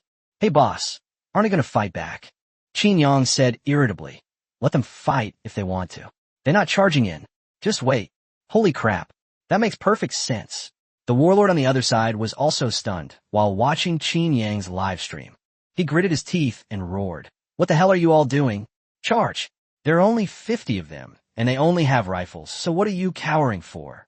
The soldier gritted his teeth and kept firing his gun, unleashing a barrage of bullets to suppress Qin Yang's forces. Honestly, even Qin Yang and his team can't hold their heads up high right now. It's being broadcast globally, so they can't pull off anything earth-shattering. Bang! Bang! Just then, one by one, the soldiers who were advancing fell to the ground, each one with a bullet lodged between their eyebrows. It was a sniper rifle, but the sound of the sniper rifle was completely drowned out by the hail of bullets. Qin Yang remained seated calmly, even sporting a faint smile on his face. He's joking. Over 10,000 of his men smuggled themselves in. Why would he need to lift a finger to beat up these scumbags? Chapter 305 Qin Yang. I'm immune to all poisons. Are you dumbfounded? Qin Air produced an apple from somewhere. Boss, give us one. Snap. Qin Yang took a big bite before asking in surprise. Where did you get this apple? Qin Air chuckled and said, I just saw an apple stand over there. Since you were clearing the area, boss, I went over and grabbed a few. Qin Yang leaps to jet. It has to be you. You can still remember this at a time like this. The taste of the bouncy balls was incredibly satisfying, and Ross looked at Qin Yang and the others with a dark and unreadable expression. Suddenly, Qin Yang looked up at Ross with a slight smile and said, Why aren't you in a hurry at all? Ross said, Your life is much more precious than mine. You're so relaxed. Why should I be in such a hurry? Qin Air nodded and said, Boss, he said that neither our emperor nor he, the eunuch, is in a hurry. Ross's face immediately darkened. Do you really think I don't know what eunuch means? While eating an apple, Qin Yang casually said, Is that so? So you really knew nothing about this ambush? Were they really not firing because of the drugs? Or because there were certain people here? Ross's expression suddenly changed, his voice trembled, and his hands started shaking uncontrollably. No, I don't know. Qin Yang laughed and said, Look how scared you are. I was just saying it casually. Rose lowered his head and didn't dare to respond, a stark contrast to his previous arrogance. The atmosphere became eerie. Behind the bikini-clad figures was a hail of bullets, the constant clatter of gunfire never ceasing. There was also the sound of bullets hitting vehicles. The sound of grenades exploding could be heard intermittently. Meanwhile, those watching the live stream also noticed the strangeness of the scene. Many savvy observers have already guessed that this ambush is actually related to Rose. The fact that the mission was broadcast live makes things even more interesting. Qin Yang has a $1.5 billion bounty on the black market. It's hard not to think about that number. After all, if Qin Yang were killed and the bounty were obtained, the reward given to Qin Yang would be wiped out. The goods sold under Qin Yang's intimidation this time will be pure profit. Of course, if Rose orchestrated this himself, they could only say he's got some skills, but if there were other people behind him, the cost to Rose would be negligible. At the same time, they discovered that all the grenades they threw were detonated in mid-air. Although those grenades couldn't be thrown in the right spot, the force of the explosion might still break open the cover a little, and all the soldiers who charged forward fell nearby. Each of them had been shot between the eyebrows. Those watching the live stream saw all of this clearly, but Ross was completely unaware. When they arrived in Xi'an, he thought it was because the other side was maintaining suppressive fire and wasn't pushing forward. Qin Yang suddenly reached out and took an apple from Qin Air's hand and tossed it to Ross. Then, Ross quickly looked up and took the apple. Qin Yang, while chewing on the apple, said with a smile, Try it. This apple tastes good. Ross chuckled dryly and said, I don't need it. I'm not in the mood to eat in the current situation. Qin Yang laughed and said, Are you not in the mood to eat? Or are you afraid to eat? Ross paused, looking up at Qin Yang with astonishment in his eyes and a hint of panic deep within them. Such a meticulously planned conspiracy had been discovered? That's not right. Qin Yang and Qin Air did eat it. He watched Qin Yang shovel the apple away, but why? Is this okay? Or is it just a test? Ross gritted his teeth, picked up the apple, and was about to take a bite. Bang! Qin Yang raised his hand and shot the apple in Ross's hand, shattering it. He said calmly, Forget it. If you die, you'll only ruin our reputation. Now, not only Ross, but even the mastermind behind it all is confused. So, is there something wrong with this apple? Qin Yang muttered. That's strange. There are apples for sale inside the airport. He understood. Ross was sweating profusely at those words, but why? He clearly ate it. So why was there no problem at all? Qin Yang suddenly looked up at the sky, which was in the direction of the satellite. Yemen's military satellite had also been taken over by that group. Qin Yang did not specifically block it, so the live broadcast room was now broadcasting via satellite, while Ross's was used for synchronized audio. Although I don't know who you are, you guys seem like very nice people. The stuff you added to the apples tastes good. Do you know the name of the ingredients? I'd like to buy some when I get back. Qin Yang's words made everyone's pupils shrink. He was saying that the apple was poisoned, but Qin Yang ate it without any expression. It was too bizarre and unscientific. Even the sleeping emperor, hiding behind the scenes, narrowed his eyes. Yes, it was he who had instigated Ross to go. He had to take action. Otherwise, it would be too late. He wanted to use this live stream to bring Qin Yang down from his pedestal, even though Qin Yang had done a lot to salvage his reputation. But this has nothing to do with the final outcome. Qin Yang is protecting a world-renowned drug lord who is trafficking drugs around the world. This is an indisputable fact, and at that point, neither Yin country nor Baishan country can stand on Qin Yang's side. Then he can use international influence and the Federation to exert pressure, gradually eroding Qin Yang's power. What's the use of fighting? As long as Qin Yang is confined to Syria, everything will be fine. However, Qin Yang's words clearly indicated that he knew the apple was poisonous, but he still ate it. The poison in it was their latest invention, although it wasn't as terrifying as the one from the Skull and Bone Society. However, symptoms will appear within 3 minutes, and within 10 minutes, one will break out in a cold sweat. Within half an hour, one will feel weak all over, and all organs will begin to weaken. It could be fatal within an hour. Qin Yang sat there for a full 10 minutes, and his complexion remained rosy as he ate one apple after another. Qin Yang smirked and said coldly, "Confused? Sorry, your grandpa is immune to all poisons. You can't even handle that. And have you ever thought about how we survived that terrifying virus from the Skull and Bone Society?" At this point, Qin Yang shook his head helplessly and said, "Sigh, I really find it hard to understand your intelligence. Invulnerable to all poisons. What an awesome phrase.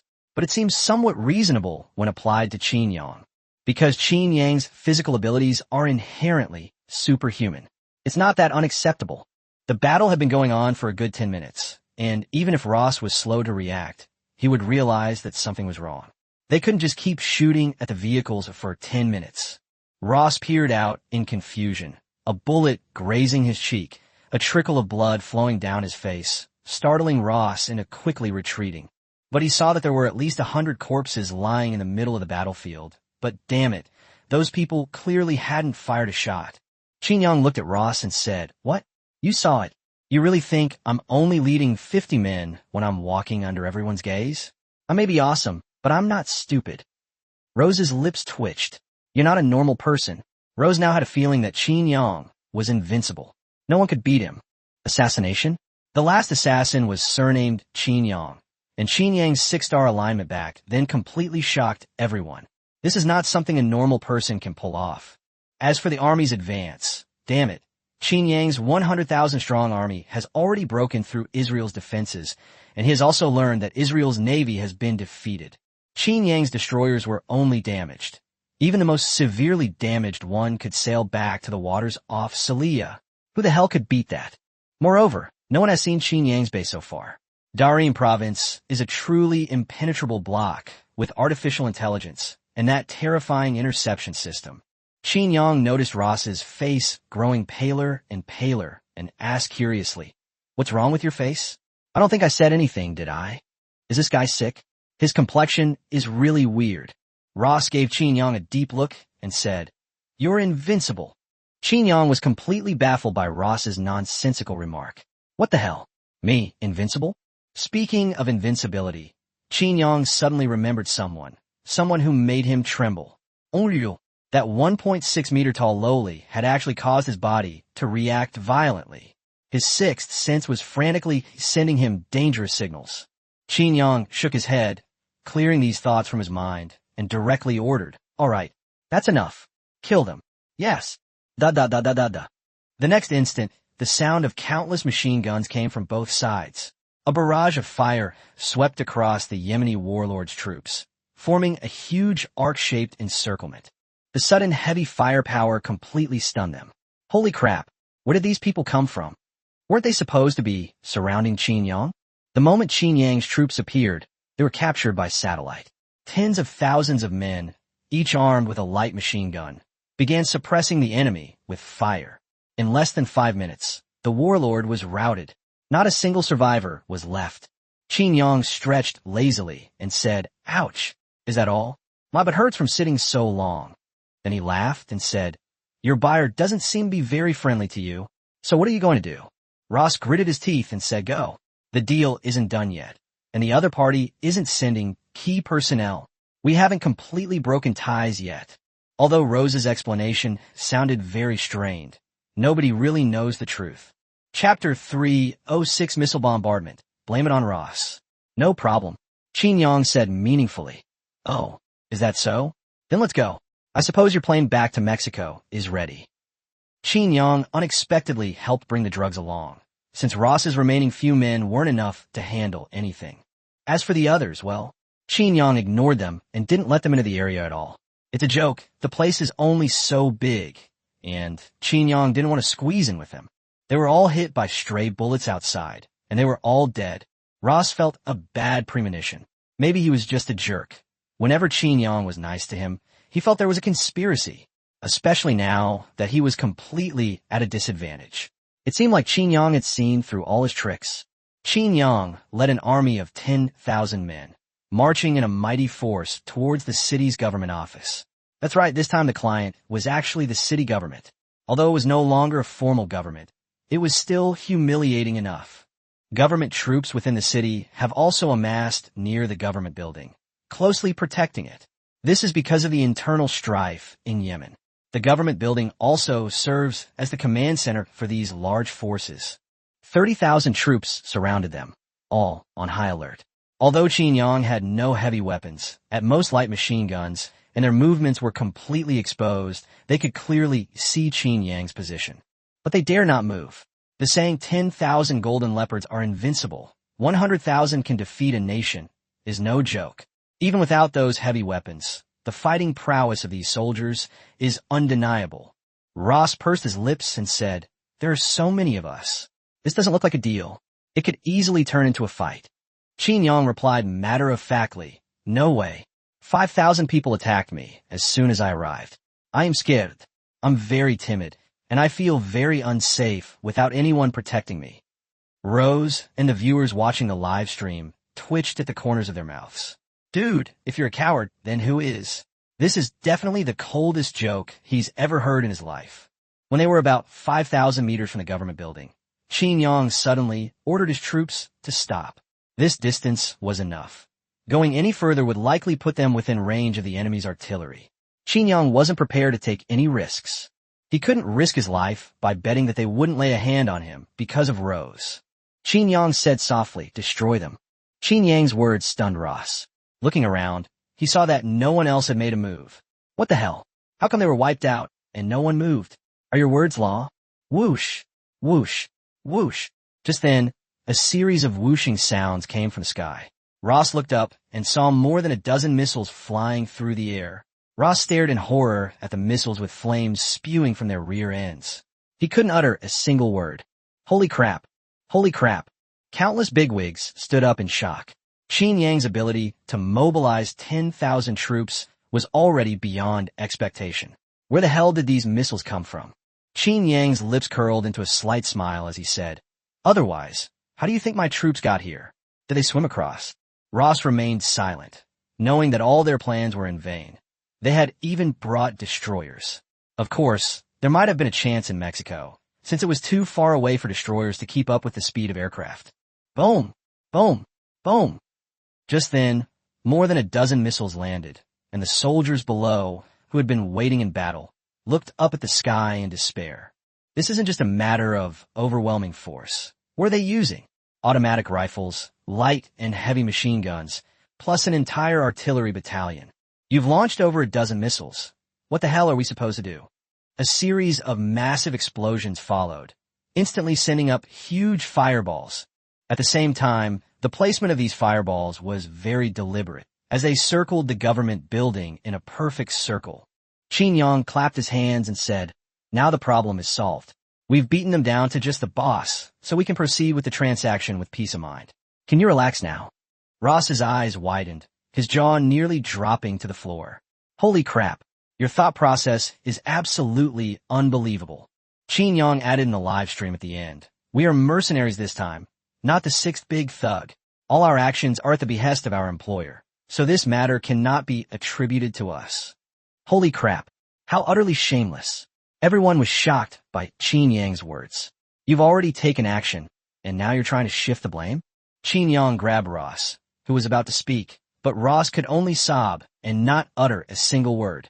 Qin Yang looked at the other person with a dangerous glint in his eyes and said, You think so too, right? Ross nodded in final indignation, and only then did Qin Yang release him. This is outrageous. What's the difference between this and extracting a confession through torture? Chapter 307 Qin E isn't a tough fight. Even a monster like you has something to fear. The netizens were completely dumbfounded.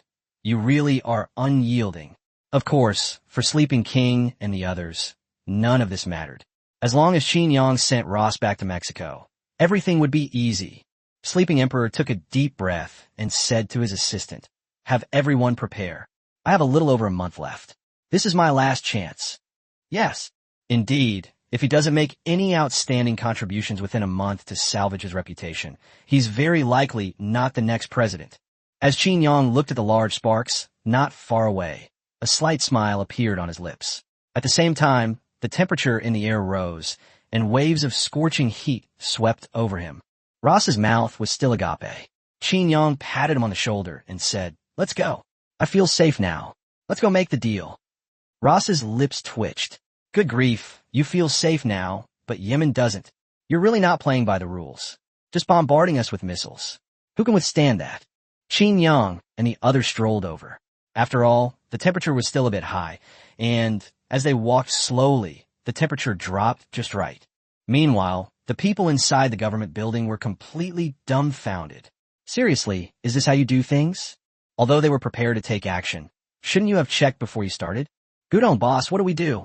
Should we keep fighting? The leader glared at the other man angrily and said, Are you crazy? Look how many of us are left.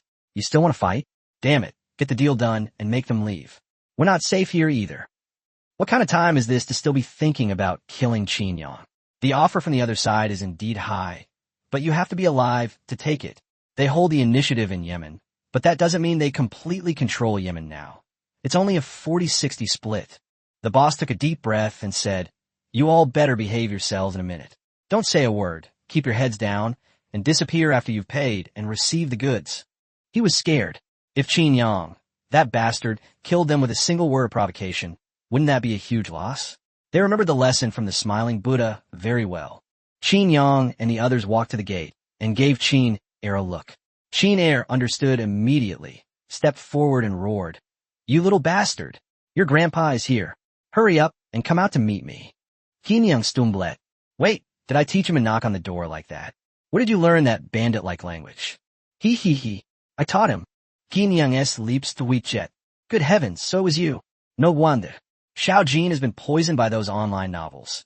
His brain circuits are all messed up. Soon a group of people came out of the building. Except for the leader, everyone else had their heads down, afraid of making eye contact with Qin Yang. Qin Yang s leaps to WeChat. You're putting me in a difficult position. How can I unleash my fury if you don't watch me? How can I destroy these drugs if I don't unleash my fury? Ross glanced at Qin Yang, then stepped forward and immediately began transferring the money. The speed was incredible. It was over in just a few minutes. They didn't even move the goods. They just waited until Qin Yang and the others left before doing anything else. Of course, this matter has already spread internationally. After today, the group that is currently in power will also face suppression from multiple sides. After all, government forces engaging in drug trafficking are absolutely despised by everyone. And once they lose their value, the organizations hiding behind them will not hesitate to abandon them. As Qin Yang left, he sighed helplessly and said, Ugh, I'm such a coward. I can't even find an excuse. Ross and countless netizens twitched their lips in disbelief. Aren't you going to put on any pretense? And you just come in with a barrage of missile strikes. It would be a miracle if they dared to fight back. After they had walked several kilometers, the others finally began to move. Qin Yang suddenly clapped his hands and said, "Oh, I just remembered. I'm a mercenary now, and during a mission, shouldn't all of this be attributed to the employer?" As he spoke, Qin Yang's eyes lit up, and Ross's expression immediately turned terrified. Cough, cough. Qin Yang coughed, and Qin Air immediately grabbed Ross, silencing him completely. Qin Yang laughed and said, "Since you don't object, then I'll make my move. I didn't expect you, Ross, to be this kind of person. You just finished the deal, and now you're trying to silence me. Really, TSK, TSK, TSK. Ross is about to explode. Can't we have some shame? Am I not objecting? Didn't you see Qin Air is almost suffocating him? He can't even utter a single syllable." As Qin Yang and his group left, 2 missiles flew over from the sky. Boom! A massive explosion engulfed the government building, erasing it from history. A hurricane swept behind Qin Yang, blowing his clothes and hair around. Qin Yang didn't turn around, but simply looked up at the sky with a slight smile on his lips. A giant fireball slowly rose into the air behind him, a sight that stunned everyone, especially the immature teenagers. It was so cool. This is definitely material for their dreams tonight. Soon they embarked on their final journey to Mexico, their final destination. Ross was struggling with his thoughts. He was starting to get scared. Even if they got to Mexico, could they really kill Qin Yang? It seemed like the chances were slim. At the same time, Qin Yang's actions have also caused a huge international reaction. Some people say that Qin Yang did a good job, and that this is how drugs should be dealt with. Some people say that Qin Yang is too cruel, since no one said they wanted to oppose him. Meanwhile, Qin Yao had already boarded a plane back to China. During this time, she was watching a live stream and also received many messages from her classmates. Zhang Jieqi suddenly asked curiously, "Xiaomi, do you think Qin Yang's story will end like this?" As I looked at Qin Yang in the live stream, a hint of tenderness flashing in her eyes, and said, "No, the real danger will come after we get to Mexico." She understands Qin Yang. Qin Yang isn't the type to let things go easily. Leaving aside the fact that the other party did something underhanded, which is what Qin Yang hates most, she'd be willing to die for even the slightest attempt to scheme against him. Qin Yang and the others closed their eyes to rest after boarding the plane, but in fact Qin Yang was communicating with Xiao Jin. At the same time, his brows were slightly furrowed because there was a problem with Qin Yi. This time, he didn't get lost and found Caesar's location directly. However, Caesar had already joined forces with other warlords in the Golden Triangle, and even had the shadow of the Tai Kingdom. Qin Yi and his more than 10,000 men were also caught in a fierce battle. To ensure safety, they have now retreated into the primeval forest and are currently engaging in guerrilla warfare, aiming to achieve the greatest gains with the least cost. Neither side could gain the upper hand for the time being, and the battle reached a stalemate.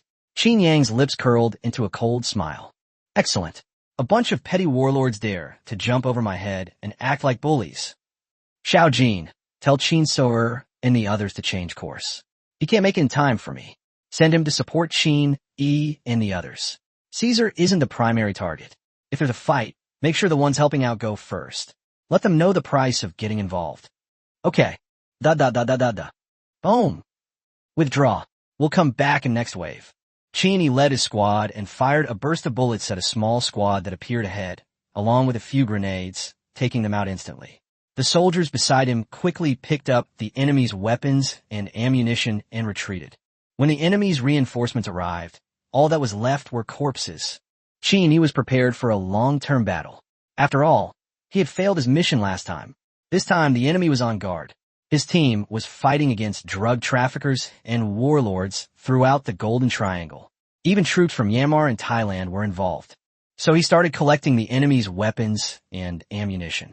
Without Qin Yang as a mobile arsenal, he was unwilling to go back just like that, so bullets were naturally very important. Qin Yi cursed. Damn it. These bastards, I should have crippled them all last time they came. And they still dare to come looking for trouble. Qin Yi grew angrier the more he thought about it. He had only focused on Caesar before, and had only managed to defeat these warlords without any follow-up attacks. Now, the warlords had recovered and were launching a relentless offensive. How frustrating. When have I ever suffered such humiliation? I'll kill them all, or I'm not a Qin. Ha ha, don't say that lightly.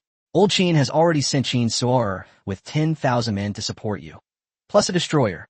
Xiao Jin's sudden voice startled Qin Yi, but then he was overjoyed. Another 10,000 men and destroyers were coming, and now their artillery positions could be wiped out. Without those long-range heavy weapons, Qin Yi could have blasted them to pieces. Ha, I'm standing up again. Caesar, you better wash your ass clean and wait. Qin Yi roared excitedly, his voice echoing through the mountains. Many soldiers even heard him and quickly relayed his words to Caesar. Caesar's face darkened upon hearing this.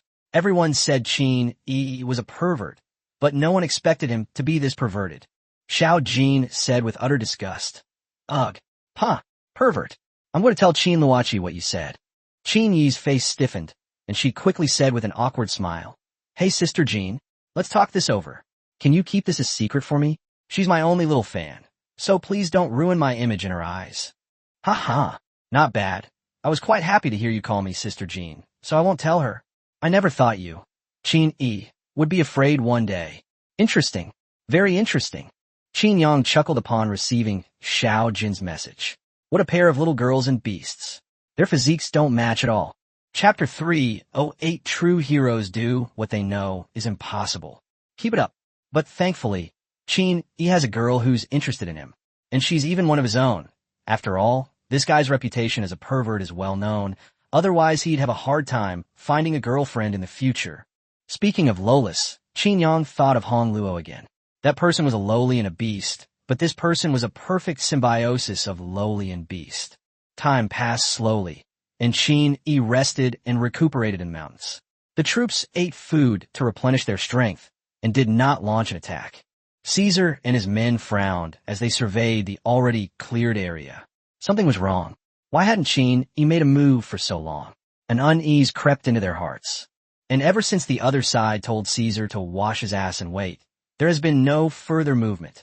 A destroyer is speeding across the sea, cutting through the waves. Qin Luoqi couldn't help but say, Big brother, can you hurry up? First brother has hundreds of thousands of troops sweeping across the area. We need to get there quickly. Qin Soer said helplessly, We're already going full speed ahead. You've really forgotten about your older brother now that you have a boyfriend. Qin Luoqi blushed and said, Oh, what are you saying, big brother? If you keep talking like that, I won't talk to you anymore. Qin Soer simply shrugged. He knew his sister's personality all too well. Meanwhile, in Mexico, a plane slowly landed. My dear, you opened your eyes and looked out the window. We've arrived. The moment they set foot on this land, their mission was complete. Neither side owed the other anything. Interesting. As soon as he stepped off the plane, Qin Yang didn't make any move. Only a slight smile appeared on the corner of his mouth. The entire international airport was completely silent except for this one plane. It was eerily quiet. Qin Yang turned to Ross and said, Interesting. Is this also your doing? Ross smiled faintly. I can't speak for other places, but in Mexico, this is my domain. Oh, you mean you can do whatever you want here? Really? I don't believe it. Boom, boom, boom. Da. Thump, thump.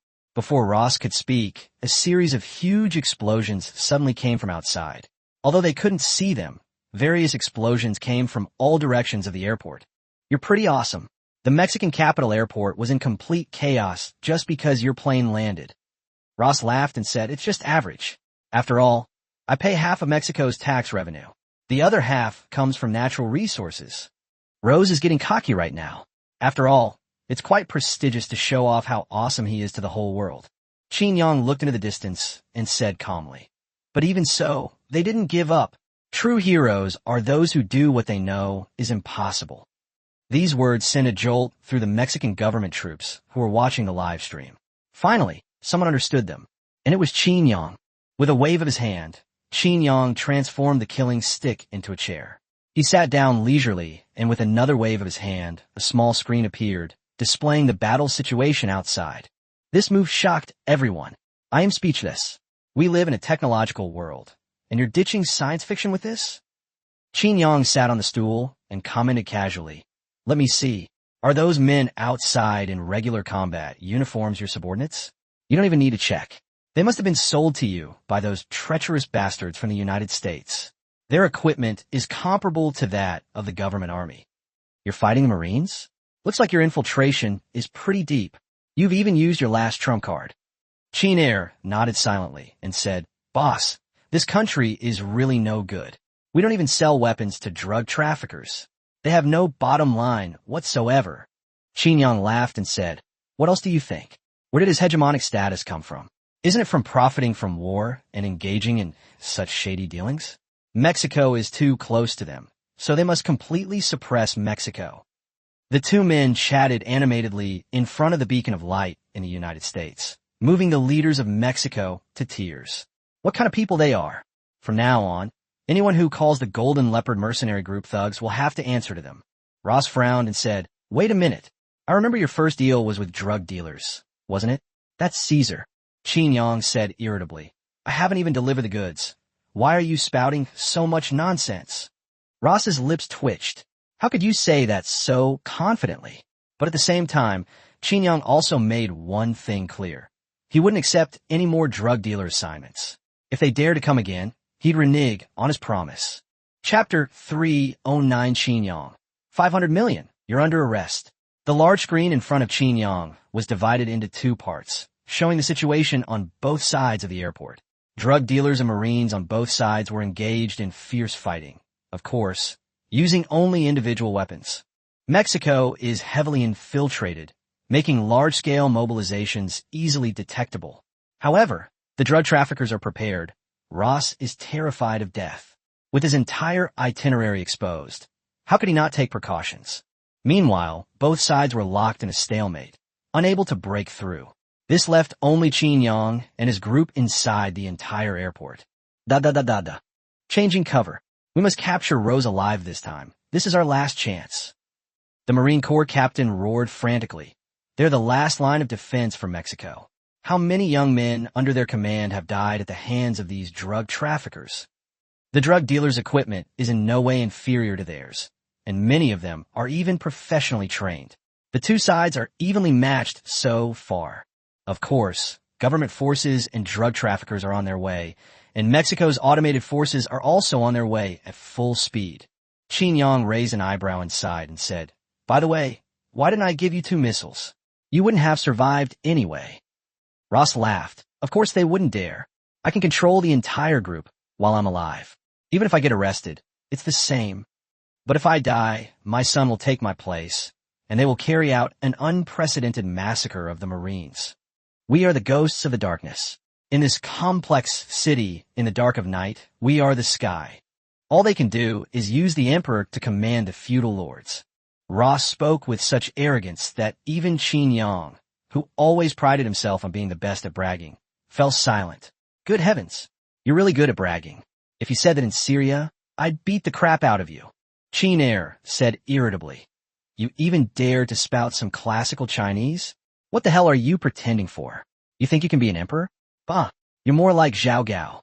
Ross's lips twitched, but he maintained a nonchalant expression. After all, so many people were watching. Because of this major battle, the number of viewers watching the live stream has exceeded 1 billion, which is almost comparable to the number of viewers when Qin Yang bombed Shaorizi. Countless people grit their teeth at Ross, but there's truly nothing they can do. Even a powerful nation like Yen is powerless against telecom fraud in Myanmar or drug lords in the Golden Triangle, let alone a bigwig like Ross who controls the dark side of country. Even if Mexico were to seek help, many officials would object, as they wouldn't want their financial lifeline cut off. Furthermore, the intervention of the United States rendered everything futile. Qin Yang scoffed and said, If you try to act tough in front of me again, I'll beat you up. Ross laughed. Really? I don't believe it. There are my men all over the place now. Of course, I don't mean to provoke you. It's just that there aren't enough planes here for you to fly out. Qin Yang raised an eyebrow at Ross and said, You seem to be getting a little cocky. You dare to talk to me like that? Are my men the only ones around here? Who gave you the courage? Liang Jingru. Ross shrugged and said, I didn't provoke Boss Qin. I just said something that's good for everyone. I'm also afraid that Boss Qin might do something bad. After all, I only have a worthless life, but Boss Qin's life is different. It's much more precious. Kinyang Skofet, Nun Sensei. What level are you in? What status do I have? You dare to compare yourself to me? Ross's lips twitched. If I hadn't been being modest, you would have really continued on? This left him speechless. The prestige he had painstakingly built up had been shattered by just one sentence from you. But at the same time, Ross's expression kept changing. Although he had just provoked Qin Yang did not change at all, which made him a little unsure. Meanwhile, the mission to assassinate Qin Yang was also giving him a headache, and he kept hesitating whether to do it or not. After all, Qin Yang was far too calm about the situation outside. Ross took a deep breath and said, "Thank you all for your help these past few days. I think it's time for me to go." After Ross finished speaking, he prepared to leave. Although they couldn't break in from the outside, it didn't mean he couldn't get out. As long as there was cover, he could get out of there by sheer numbers. Moreover, the battlefield outside is not just this small area. There are more than 20,000 people fighting in front of the airport alone, and the battle line stretches all the way to the city. Hundreds of thousands of people are fighting on both sides. It's fair to say that Mexico's capital is in complete chaos. Snap! But Ross had only taken one step forward when Sheen Air pressed a pistol against his lower back. Ross was taken aback, a bad feeling creeping in his heart. He asked nervously, "What do you mean? I haven't broken any of your rules along the way." Qin Yang nodded indifferently and said, "That's not important. Our mission was already completed the moment you set foot on this land. So what's wrong with me starting my next business deal?" Rose's lips twitched, then his face darkened. "Are you trying to exploit a bug with me?" "Qin Yang, this is a bit unreasonable of you. How can you do things like this?" Qin Yang scoffed. "Why should I, Qin Yang, explain my actions to you? We're not related, so why can't I take your job?" Ross asked with a dark expression, "How much did they pay?" Qin Yang laughed and said, "Not much, just 500 million yen Gua RMB. And that's after the price went up several times. It's mainly because they didn't like you, kid, so they offered a rock-bottom price." Ross gritted his teeth and said, "A mere 500 million yen Gua RMB. I'll give you 500 million US dollars. Just let me go." Qin Yang shook his finger and said, No. I'm a very principled person. How could I do such a thing? So you should prepare to come with me to Yin Kingdom. Also, I advise you not to resist. After all they ask is that you can still catch your breath when you arrive in Yin Kingdom and be put on trial." Ross felt a chill run down his spine. This was a threat, a blatant threat. Ross took a deep breath, raised his hands to his head, and quietly raised one middle finger. The viewers of the live stream were completely taken aback. What a twist. It really was Qin Yang who pulled the strings. 666. It has to be my older brother. I knew my older brother wasn't that kind of person. Come on, you were the one yelling the loudest before.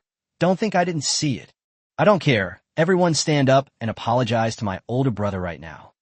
The live chat was flooded with comments, but Qin Yang seemed oblivious to them, simply focused on the screen in front of him, enjoying the spectacle. Bang! Just then, a gunshot rang out in the distance. This one was different from the previous ones and was heard very clearly by everyone. When, the next instant, Qin Yang heard a clang, and Ross stared at Qin Yang in horror.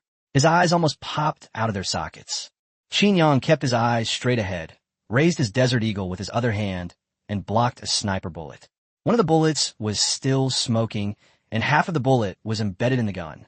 The bullet even pierced through the gun barrel, leaving only a tiny bit protruding.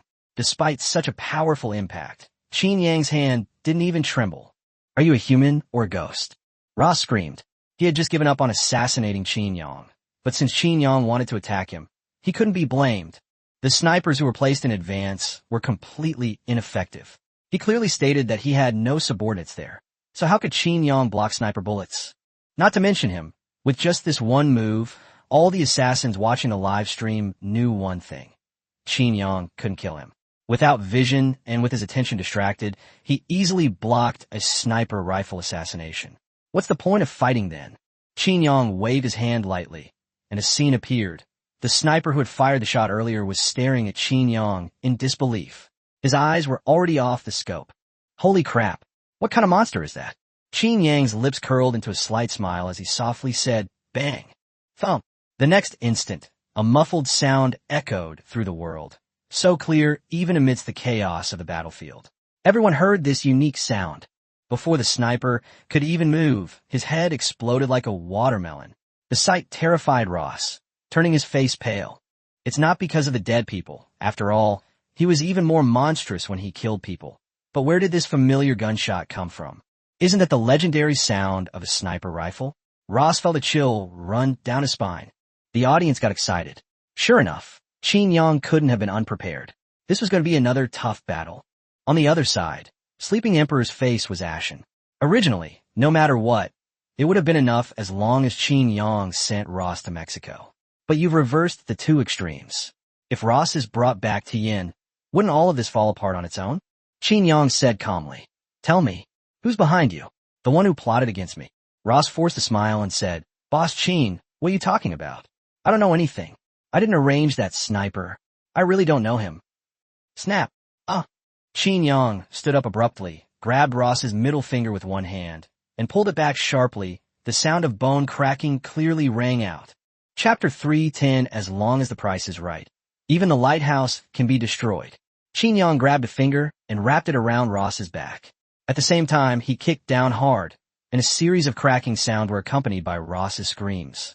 It sent chills down everyone's spine. There's a kind of pain that looks incredibly painful. "You fucking tricked me." Smack.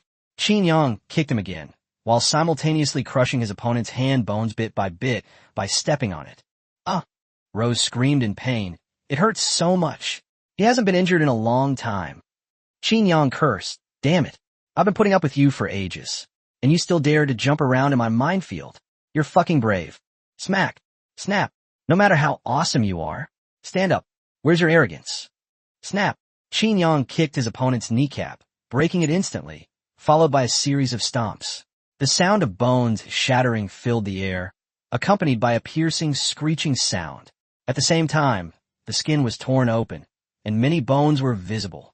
Phew, that feels so much better. I've finally let out all the pin-up anger I've been holding in for days. That feels so good. Qin sat back in her chair, looking refreshed. She reached out, and Qin Air produced a bottle of ice cola from somewhere, which Qin Yang chugged down in one go. That feels good. Hey, where did you get this Coke? After finishing his drink, Qin Yang asked in surprise. They didn't bring any with them when they came. Qin Air laughed and said, "I saw that boss was cursing so hard that he would definitely be thirsty in a while. So, I mixed a cup of poison for him." Qin Yang städvided åt anicaps. "You're really something else. I figured it out. It wasn't Qin E who wanted to usurp the throne. It was you, you idiot."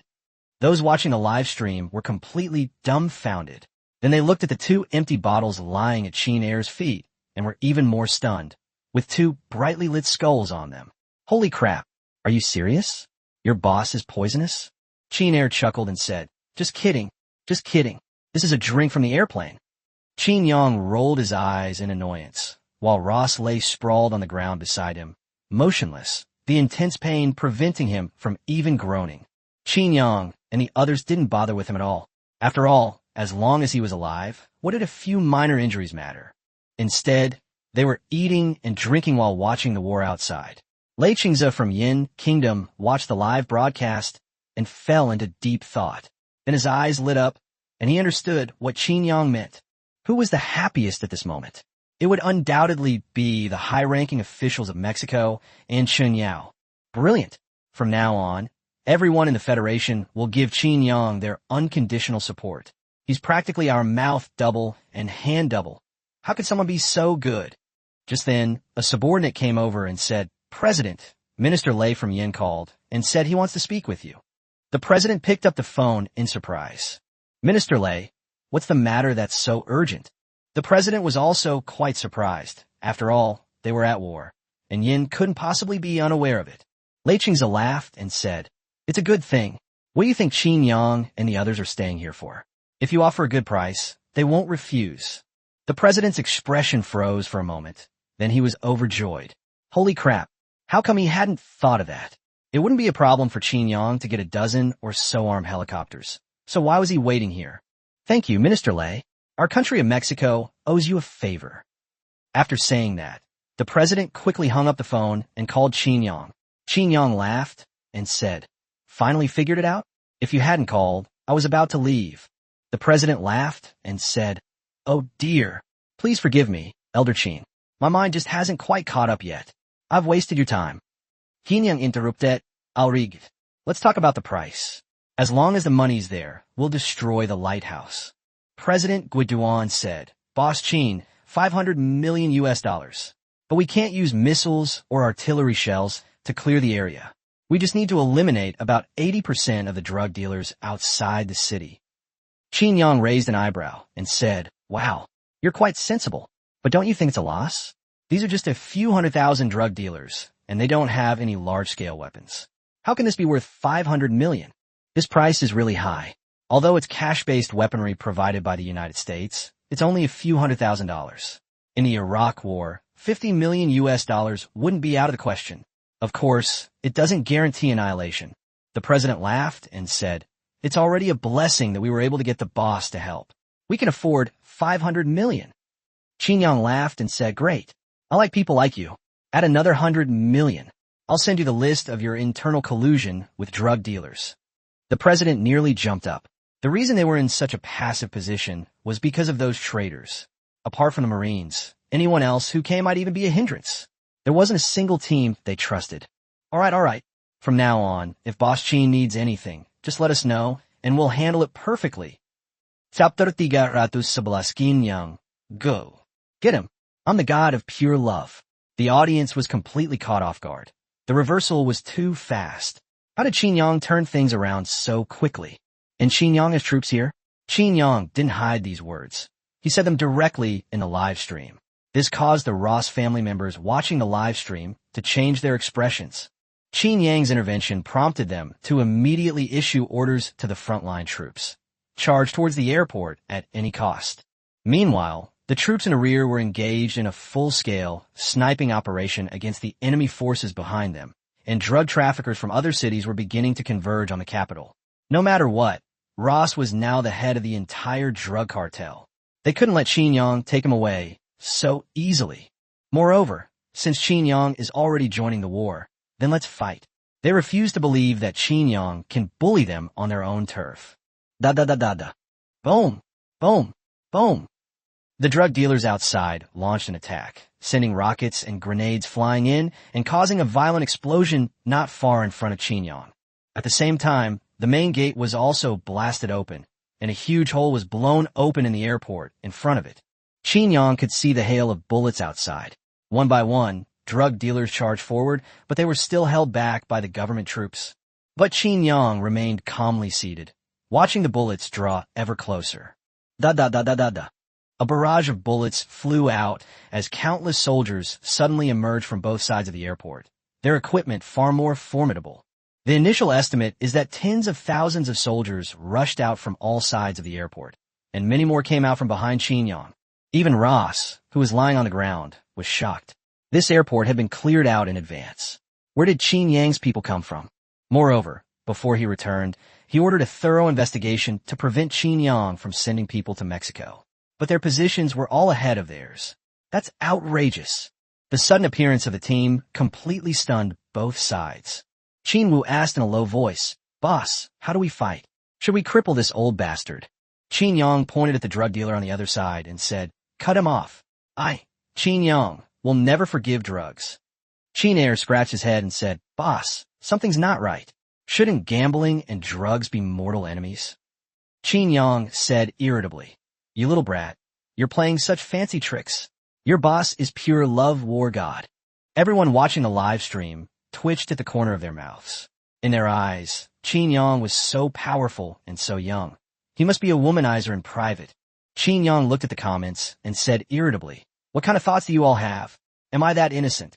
Then Qin Yang said to Qin Wu, What are you waiting for? Get him. That's all money. He dared to mess with me. We have to kill him. Ugh. Smack. Qin Yang's lips twitched, and he helplessly covered his head, saying, Damn, I can't handle your IQ. I told you to stay outside. Didn't you see they're about to break in? Ross was covered in cold sweat, his hands tightly covering his penis, his face flushed, and his whole body trembling. It's broken. It just broke. As we all know, pain is graded. Childbirth is a level 13 pain, but the pain of a broken testicle is 130 times that of childbirth. Even after Qin Yang broke so many bones, he was in so much pain. The pain of his testicles being crushed was so intense that he couldn't even faint. Qin Wu scratched his head, a little confused. He had been furious when he arrived, knowing that this guy dared to fool the boss. Brothers, charge with me. Kill. Qin Wu pulled out his Gatling gun, roared, and charged out. Wearing a bulletproof vest, Qin Wu was incredibly reckless. Qin Yang looked at Qin Air with some confusion and asked, "Have our people always been this reckless?" Qin Air scratched his head and said, "Boss, haven't you always played like this? There's nothing wrong with it." Qin Yang's eyes widened immediately. "So the root of the problem lies with me? Then it's my fault." Qin Wu's charging figure looked incredibly impressive. His resolute back view, coupled with a Gatling gun blazing with blue flames, left them all stunned. Qin Yang nodded very solemnly and said, "You'll all need to be trained when we get back, and you'll all need to correct these bad habits of yours. You're always giving me a headache." Chapter 3:12 Bombard them. The next war is coming. Go and fetch my halberd. Qin Air was speechless. He really couldn't keep up with his boss's leaps of thought. But when he turned around and handed Qin Yang the Gatling gun, Qin Yang roared, "Brothers, I've been holding back this much anger. It's time to unleash it. Get him." After saying that, Qin Yang stomped on Ross's foot and rushed out. Qin Air and the others behind him did the same. Every time someone rushed out, they stomped on Ross's foot. The scene made the audience's mouths twitch. Rose was truly pitiful. This guy stepped on him. Da-da-da-da-da. Qin Yang charged forward even faster than Qin Wu. He was leaving everyone else in the dust, and it looked like he was about to catch up with Qin Wu. Now everyone watching the live stream understood. The root of the problem was indeed with Qin Yang. Damn it, that feels so good. All of you die. Hey, you Mexicans, get out of my way, or you'll all get hurt. Qin Yang laughed loudly. You dog, you're playing me for a fool, come on. The Mexican president immediately called the front lines, saying, "Withdraw immediately. Go back and block all the other drug traffickers' reinforcements. This is a once-in-a-lifetime opportunity. Charge. Now." No way, this is Qin Yang. In a one-to-one battle strength comparison, how could Flying Dragon possibly lose? What he needs to think about now is how to expand his gains. If this battle goes well, we can wipe out the drug cartel, and then Mexico can restore true peace, instead of being a drug-ridden nation. Meanwhile, on the other side of the drug trafficking front, Qin Yang's tens of thousands of troops swept out, catching the enemy completely off guard. The Ross family members were all on edge upon receiving the news. It seemed like they really might lose. Everyone, retreat, retreat, don't linger. Abandon Ross. This battle is unwinnable. It's a tough decision, but what does it matter who's the boss? If it weren't for Ross's old men working for him, none of his sons would have bothered to rescue anyone. They're all just waiting to take over. Damn, these drug dealers have pretty strong firepower. They hit me, and it even hurts a little. Qin Yang, hiding behind cover, took a deep breath. His bulletproof vest had been hit by at least a dozen bullets. Meanwhile, the combat suit he wore was made of a new material developed by weapons experts. Aside from sniper rifle bullets, it couldn't be penetrated by ordinary light machine guns. Qin Yang and his team had just taken down all the drug dealers in one fell swoop, leaving them completely stunned. What kind of cutting-edge technology was this? They were all dumbfounded. After reloading, Qin Yang immediately stood up and fired a burst of bullets. Because he was streaming, he couldn't use unlimited ammo. Even so, they still routed the enemy. Of the enemy's more than 10,000 soldiers, over 2,000 died in their reckless charge. In a few minutes, Qin Yang appeared. He wiped out half of their remaining men. That was incredibly fast. Ha. As expected, head-on gunfights are the true romance of men. Mortars and missiles are things only women use. Qin Yang, his gun spitting fire, stood at the forefront, with Qin Wu and the others lined up behind him, following his every step forward. The enhanced Gatling gun tore through all defenses in front of them. Without strong defensive fortifications, how could they possibly withstand such power? Qin Yang's army began to encircle them from the rear. Moreover, Qin Shi had already led his troops to cut off the roads between them and the city, and 200,000 drug traffickers were trapped inside. The Marine Corps general was so excited to see this that he called the president. "President, we've won. We're going to win. Qin Yang's troops have them surrounded. The drug traffickers have nowhere to escape. If we can just hold this place off, all 200,000 drug traffickers will be wiped out here." The general's voice trembled as he spoke. For decades, from the time their country rose to power until now, Mexico had been suppressed by the United States. The rise of drug cartels had caused them immeasurable damage. Their Marine Corps is the last bastion of purity in Mexico, but they only have a little over 200,000 soldiers. They are powerless under the control of those corrupt legions. They were going all out in this battle. It was a fight to the death. If they couldn't capture Ross, their country would be plunged into unprecedented darkness. But things are different now. Ross is no longer important.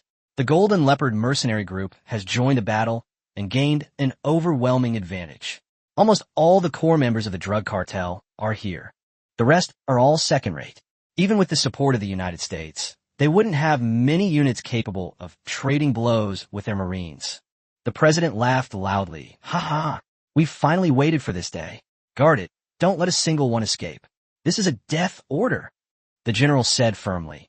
If even one person manages to break through my defenses, I'm willing to offer my head in return. After hanging up the phone, the general said in a deep voice over the communication channel, "Victory is just around the corner. The drug traffickers have nowhere to run. Dawn is breaking in Mexico. So, everyone, stay alert. Wipe them out." Yes. Oh, countless soldiers cheered. Finally this day had come. At the same time, their eyes were filled with ferocity. When had they finally unleashed all the pent-up anger of so many years? Die, all of you. As Qin Yang was fighting, he suddenly received a message from Xiao Jin, and his expression froze. He immediately roared, "Everyone, finish this battle within half an hour. The next battle is coming." Yes, yes, Qin Yang roared. "Did you bring the mortars? Fire them down. Finish this battle in the shortest time possible." At the same time, Qin Yang's figure disappeared from the live broadcast, and 50 mortars reappeared. Holy crap! Holy crap! The viewers of the live stream gasped in surprise, while also wondering, didn't Qin Yang say that only women use mortars? Whoosh! Whoosh! Whoosh! Boom! Boom! Boom! You have no martial ethics. Holy crap! Get hidden! Under the barrage of mortar fire, the drug trafficker's position was covered in artillery fire in just 1 minute. The area outside the airport was turned into scorched earth. Not to mention them, even the people of Mexico were dumbfounded. Qin Yang had made that promise with absolute certainty. But this is clearly not the time to complain. Since Qin Yang did this, it means he has his reasons. Under the bombardment of 50 mortars, the drug traffickers next to the airport, who were all close to the airport, were all wiped out in one fell swoop. Let's go. Go provide support. Also, tell the base to get ready. Little Gene, provide the coordinates. If all else fails, I'll go for a base trading tactic with him. At the same time, Qin Yang abruptly cut off the live stream. Now everyone knew something big had happened. Qin Yang, who loved to show off, was still confident of victory and wouldn't possibly cut off the live stream. The only possibility is that there is something threatening Qin Yang over there, forcing him to hide his whereabouts. Instantly, the words "beacon of democracy" appeared in everyone's minds. The president of Mexico's expression changed, and he immediately ordered his subordinates to pay close attention to the border with the United States. Within minutes, fighter jets were detected entering Mexican airspace, but they were still about half an hour away from the capital. Damn, those beacon nations are going too far. Turn on live broadcasts from the military and across the country. The president stood before the cameras and said in a deep voice, "Today is the most important day for our country of Mexico. Now, the fighter jets of the United States have invaded Mexico. Order all Air Force units of the 2nd and 3rd Corps to prepare to meet the enemy. Furthermore, activate all air defenses at all military bases. Implement wartime regulations throughout the entire military region with unified national command. My orders are paramount. Any officer who disobeys may be executed on the spot. They will be prosecuted for treason. From this moment forward, you have the right to detain anyone who obstructs our counterattack, even a military region commander. This is for the future of our nation. I implore you all." The president bowed deeply to the camera. It's true that drug traffickers have corrupted their military and government institutions, but it couldn't have been from the top down. They can't afford to support so many people. The president's order also caused a mutiny in the military district. After the order was issued, many soldiers looked at their officers with a different expression, because just now, their officers had said that they had a training mission and were to go to another airspace. "Take him down. The squadron leader of the Air Force said in a deep voice. "What are you doing? Are you trying to rebel?" The military commander roared. The company commander's voice echoed throughout the military base as he said in a deep voice, "The president has said that, according to wartime regulations, all those who oppose combat will be prosecuted for treason. All Air Force squadron members, follow me to the airport. Intercept all warplanes heading to Mexico. This battle is for the future of Mexico." Yes. Hundreds of Air Force soldiers stared intently at their captain and roared in unison.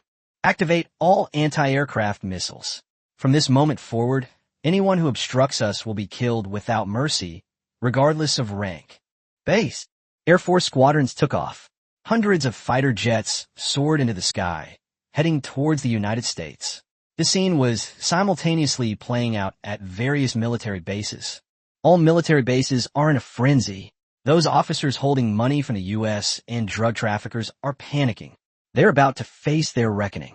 Moreover, from today onwards, the soldiers under his command will have a significantly reduced level of trust in him, making it unlikely that they will be able to rebel. Sleeping King gritted his teeth as he stared at the blacked-out live stream room. "Qin Yang, you deserve to die. And that damned artificial intelligence. It detected our fighter jets before they even left the country. Do everything you can to destroy that AI."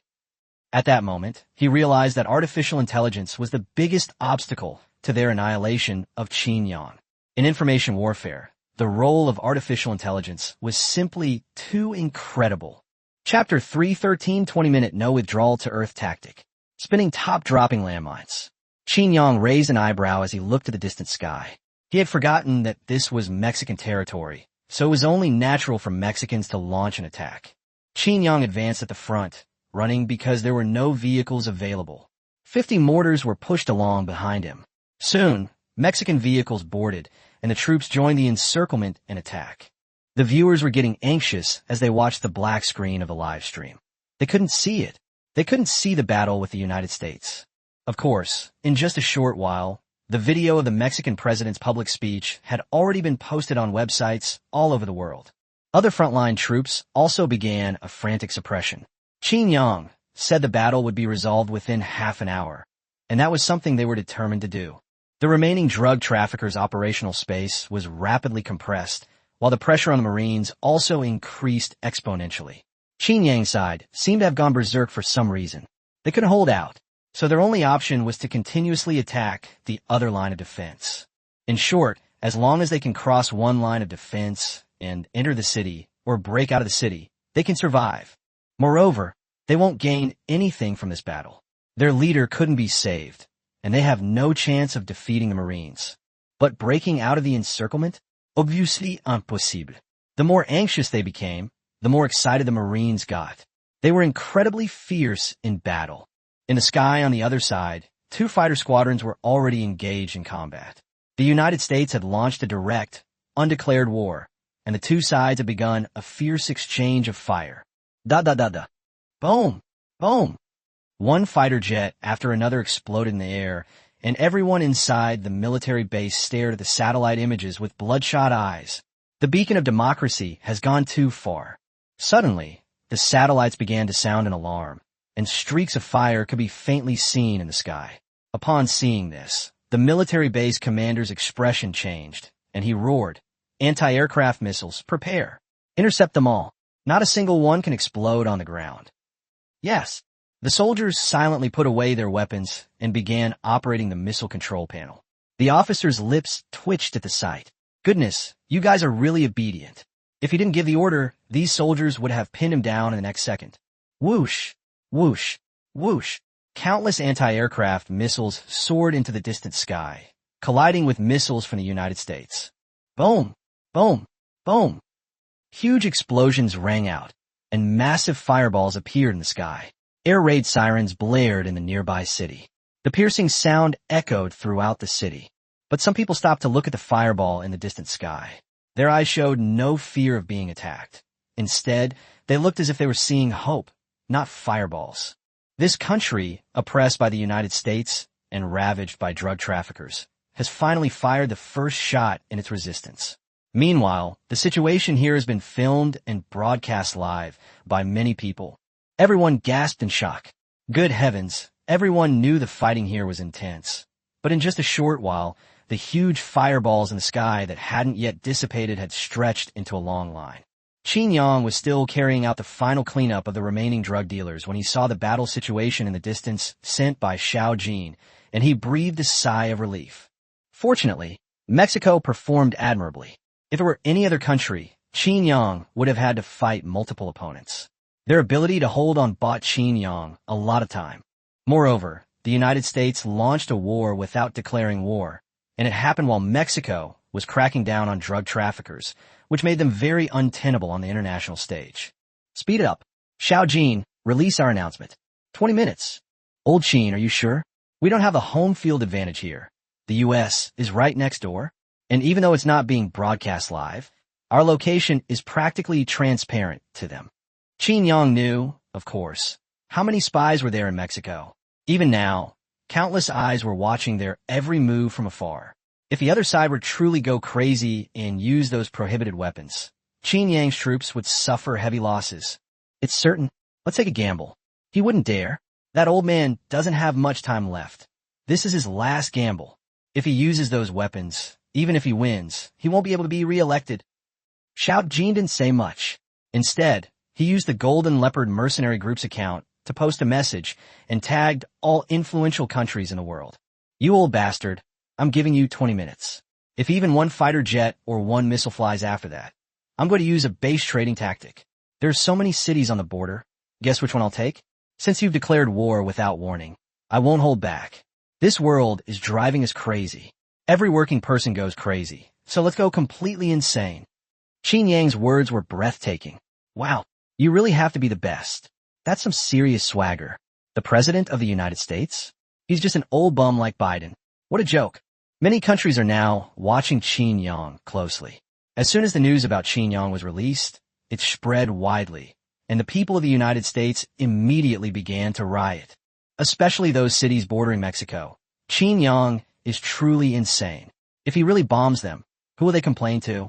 Sleeping Emperor gritted his teeth and observed the situation. At the same time, his assistant said helplessly, "President, the pressure from below is too great. Officials from those cities have joined forces to pressure us to withdraw our troops immediately. Federal congressmen have also come to us, asking why we sent troops without any discussion." Sleeping Emperor gritted his teeth. This was his last chance.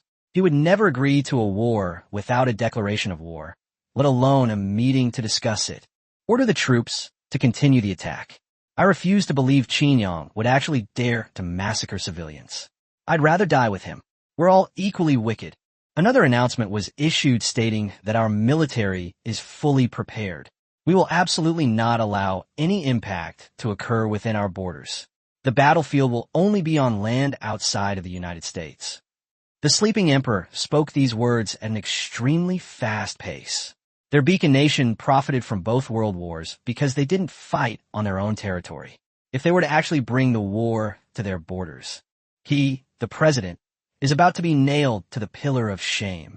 Moreover, at this moment, the United States, in terms of both social status and strength, is at its peak in recent years. Of course, she didn't expect that such a freak as Qin Yang would appear. He selectively forgot about the incident where Qin Yang and a few hundred men wiped out a military base. His reputation as the Sleeping Emperor is already etched in history. Many people even refer to Sleepy King, this wealthy and powerful old man, as the #1 anti-beacon of the United States, saying that Sleepy King is Comrade Sleepy King who grew up under the red flag. Of course, this is all in jest, since the other party's series of brainless actions at the end of his presidency yielded the opposite results. The assistant shook his head helplessly. He couldn't do anything about it. Actually, he wanted to say, "Do you even believe what you're saying?" But since Sleepy King is still the president, everyone has to listen to him. Besides, he's Sleepy King's confidant. He handles so many things himself. He's still waiting for Sleeping King to sign a pardon for him. Otherwise, once Sleeping King falls from power, he might still be purged. The news about Sleeping Emperor was released in just 3 minutes. It completely baffled the people at the border. Holy crap. Sleepy King, are you out of your mind? You're gambling with our lives. Sleepy Emperor is no president at all. I think he's Qin Yang's mole. If you dig him out, he's definitely a communist. He's here to sabotage our beacon of democracy. Damn it, the sleeping emperor must step down. The people on the border are furious. Don't you have any idea what your own strength is? Old Qin, it seems Sleepy King isn't planning to give up. Should we make some preparations? Hinyang Juklet helplessly, Lethal Jin. What preparations could we possibly make here? We can only hope they don't use those weapons. Damn it, that sleeping emperor is getting more and more outrageous. We can't scare him anymore. This is really annoying. The sleeping emperor has gotten used to being scared and isn't so afraid anymore. Of course, it's also related to the upcoming change of leadership and the fact that the deaths have nothing to do with him. Da-da-da-da-da. Boom! Boom! Qin Yang encountered another group of drug dealers, and the gunshots around them grew closer and more frequent, clearly indicating that the enemy's area of operation had been narrowed down to this vicinity. One by one, Qin Yang threw out grenades. Qin Yang gripped the landmine, did a 360-degree spin, and the landmine flew out like a frisbee. I'm leaving. Qin Yang was thrown hundreds of meters away, and the moment he was about to land, Xiao Jin detonated it. Boom! A huge explosion erupted directly in the crowd, at chest height, with enough force to kill or injure anyone within a radius of about 10 meters. Whoosh! Get out of here! Boom! Qin Yang discovered that this was no faster than killing with a Gatling gun. Qin Yang threw a landmine every second. Each explosion wiped out a large area, and each landmine spun 360 degrees before flying out. Qin Air and the others standing nearby twitched at the corner of Qin Yang's mouth. Goodness, their boss is spinning like a top, flying around like a whirlwind.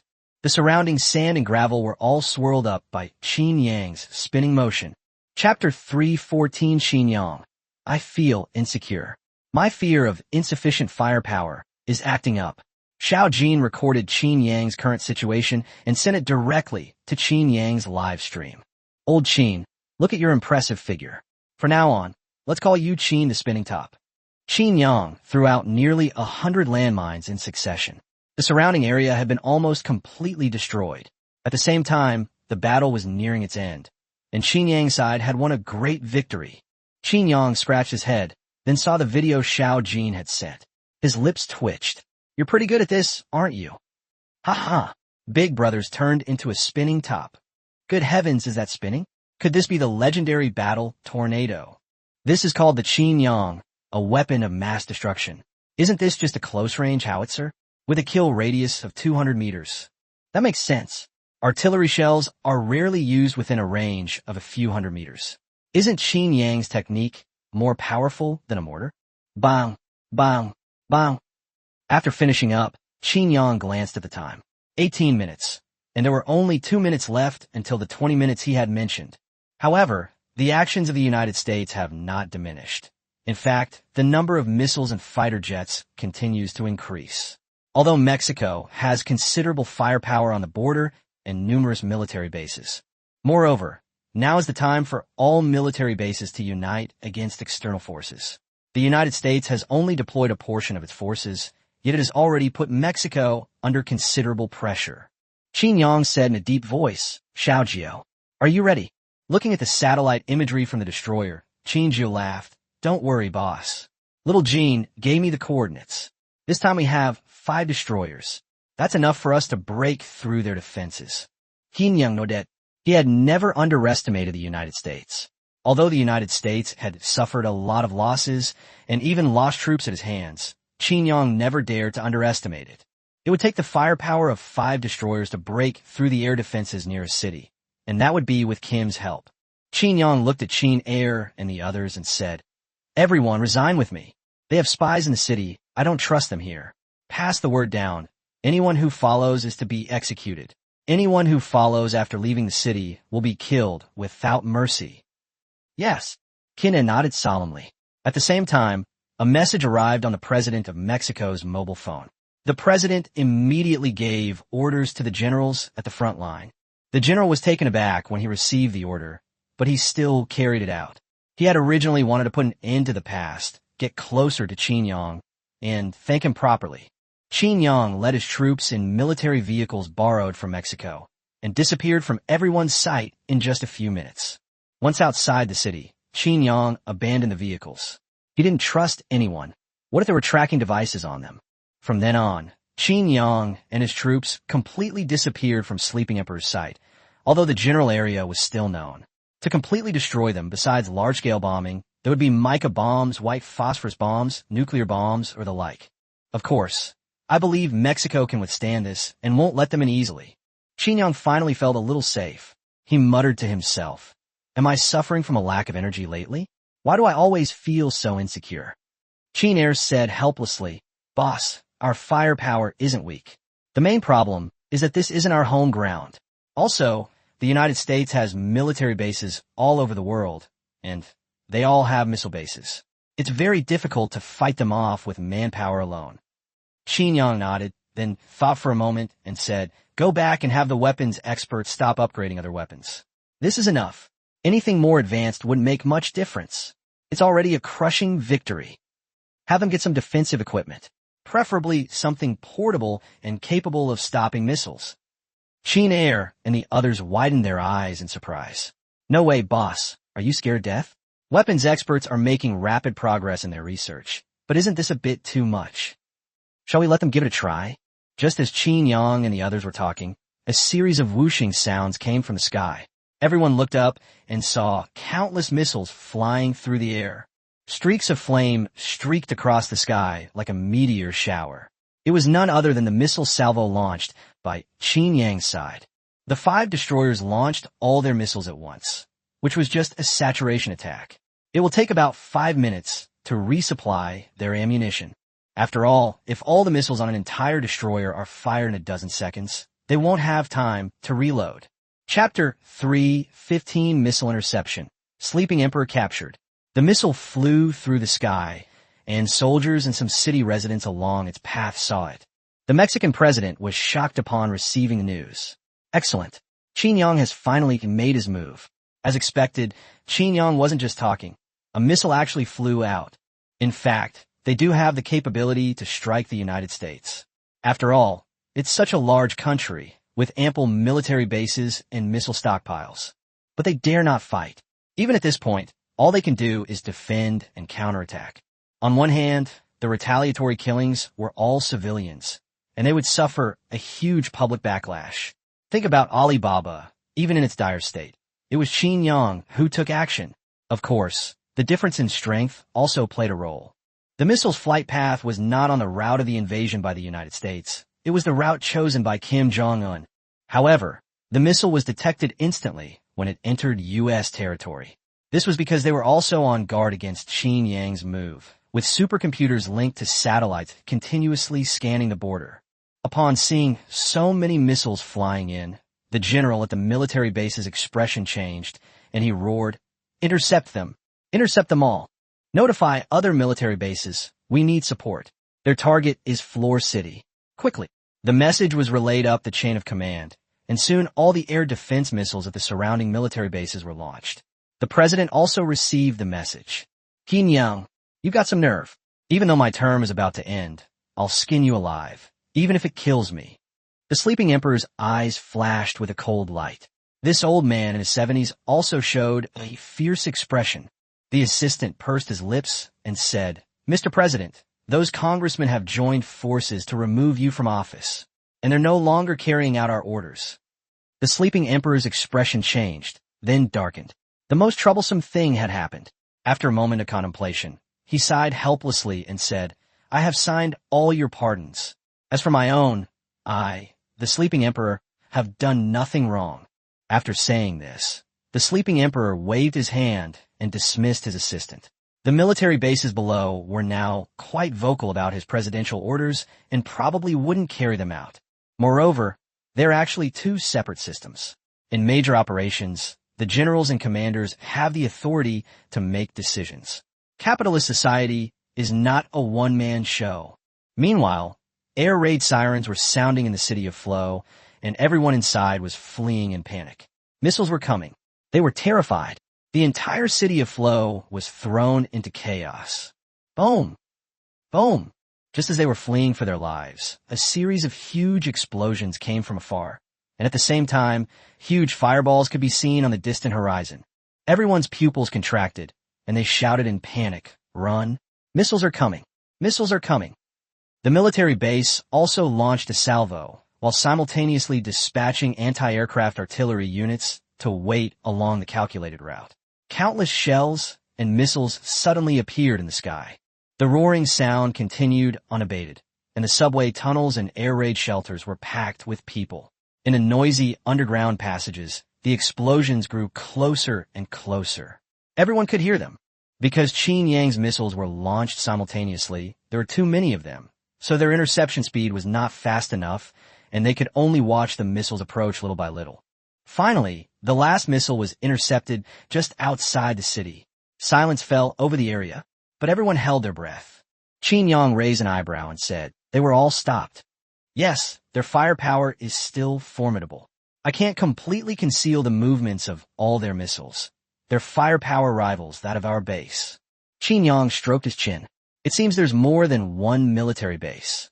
This beacon country really has a lot of soldiers. Not to mention the military bases all over the country. They have such strong capabilities even on their own border. Xiao Jin, do you think we'll have a chance if we switch city for the next round?" "The chances are slim. The density of military bases in the U.S. is quite high, and with its vast land area and sparse population, it can easily build military bases near cities." Qin Yang stroked his chin and said, "Little Jean directly reversed the trajectory and aimed at the military base that had launched the most missiles before. I'm a genius. Doesn't that solve all the problems?" "Ugh, you always order me around. Luckily, I anticipated your prediction. I've already sent the coordinates. The missile will be here in a few minutes." Qin Yang rolled his eyes in annoyance and said, "Xiao Jin, you've become bad. You've become cunning. Who said this kind of personality isn't what you domineering CEOs like best? It seems like younger, more innocent types like it too. A wolf in sheep's clothing?" Qin Yang's lips twitched, and he said with a black line on his forehead, "Xiao Jin, you should watch less of that brainless stuff in the future. Do you know that's only for mutts? Real men watch crazy tough guys.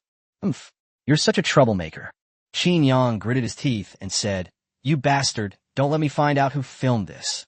When we get back to China, I'll give him a good beating." A short while later, a squad of soldiers entered the United States, followed by the director of the Federal Bureau. The director said in a deep voice, "President Sleeping Emperor, according to the decision of the Congress, your presidential powers are temporarily revoked, and you are to be temporarily detained by us." Sleeping King did not resist, but followed the other party. He had completely failed and might even be pushed out to be the scapegoat for this incident. Of course, it all depends on how the Sleeping King performs. No one can reach this position without risking their own life. Of course, the president in the Space Kingdom is different. They don't have a president who makes the decisions. Chapter 316 Retreat. Pack him up and send him out. Qin Yi's War. Soon another batch of missiles flew over from the sky, heading towards the military base in front of the city. Meanwhile, more and more anti-aircraft artillery units appeared in front of the city, awaiting Qin Yang's second wave of attacks. After all, Qin Yang's crazy criticism wasn't just talk. He was serious when it came to matters. Would he let it go without taking advantage of him? However, just as they were on high alert, an urgent order reached the ears of all the generals. "Damn, Qin Yang is heading straight for our military base. All bases, locate him immediately. We don't have enough missiles. Damn it, where did Qin Yang get so many missiles? Did those bastards from Mexico interfere? Get them." The commander of the targeted military base immediately cursed. "Damn it. Of all the military bases, why did you have to pick on his?" This infuriated him. At the same time, he was also afraid that he couldn't stop the attack.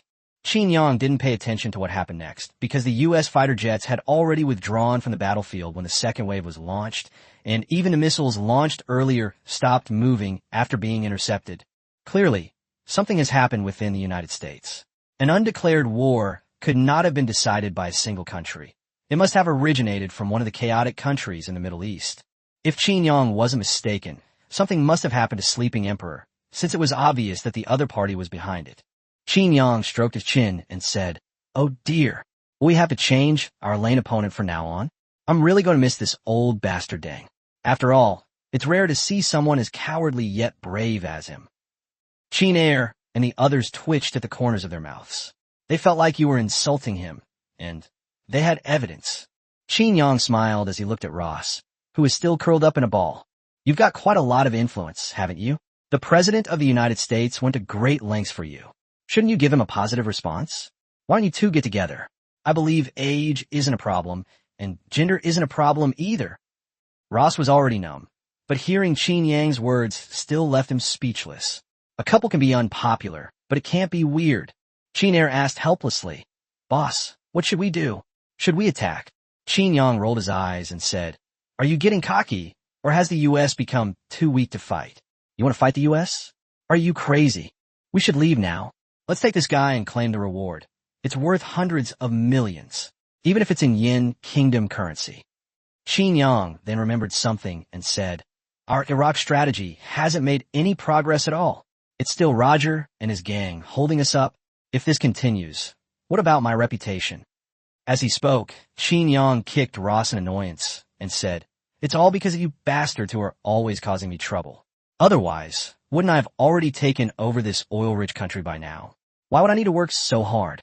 Ross really wanted to retort, What does your inability to take Iraq have to do with me? It's clearly the Federation's restrictions, and there are various countries' interests intertwined in Iraq. Moreover, he only delayed Qin Yang for 3 or 4 days at most. How amazing are you to be able to break through Iraq in 3 or 4 days? And Iraq is backed by many countries. Qin Yang led his troops directly towards the sea, while Xiao Jin planned a route, avoiding the cities, and they left quietly. After leaving, I still sent a text message to the President of Mexico, reminding them to remember to send the money. The President was taken aback, not expecting Qin Yang and his group to leave so decisively. He could understand the childhood story. Indeed, Qin Yang was now the fuse that ignited the war. If Mexico were to use its own army to wipe out these drug traffickers, the United States wouldn't make a fuss at all. Ultimately, they just want to use Qin Yang to establish their authority. Meanwhile, the United States suffered heavy losses, with nearly half of its military base destroyed. They ultimately failed to intercept them all. It was too fast and too sudden. Their defensive focus was originally on Floor City. But who could have imagined that Qin Yang would be so unpredictable? Moreover, the explosion destroyed hundreds of fighter jets at their base, which cost a fortune. It broke the commander's heart. Moreover, their base was the only one in the United States to suffer casualties in this incident. This made him even more heartbroken. The commander roared through gritted teeth. Sleeping Emperor, Qin Yang, you two damn bastards. Qin Yang was unaware that he was being insulted. In fact, he hadn't even checked whether the missile had hit its target after he left. Only after boarding the destroyer and leaving did Qin Yang send a message indicating that he had left Mexico. Phew, that felt good. So that old bastard Sleeping King is right behind you. Ross looked at Qin Yang with a venomous glint in his eyes and said, Qin Yang, you'll die a horrible death.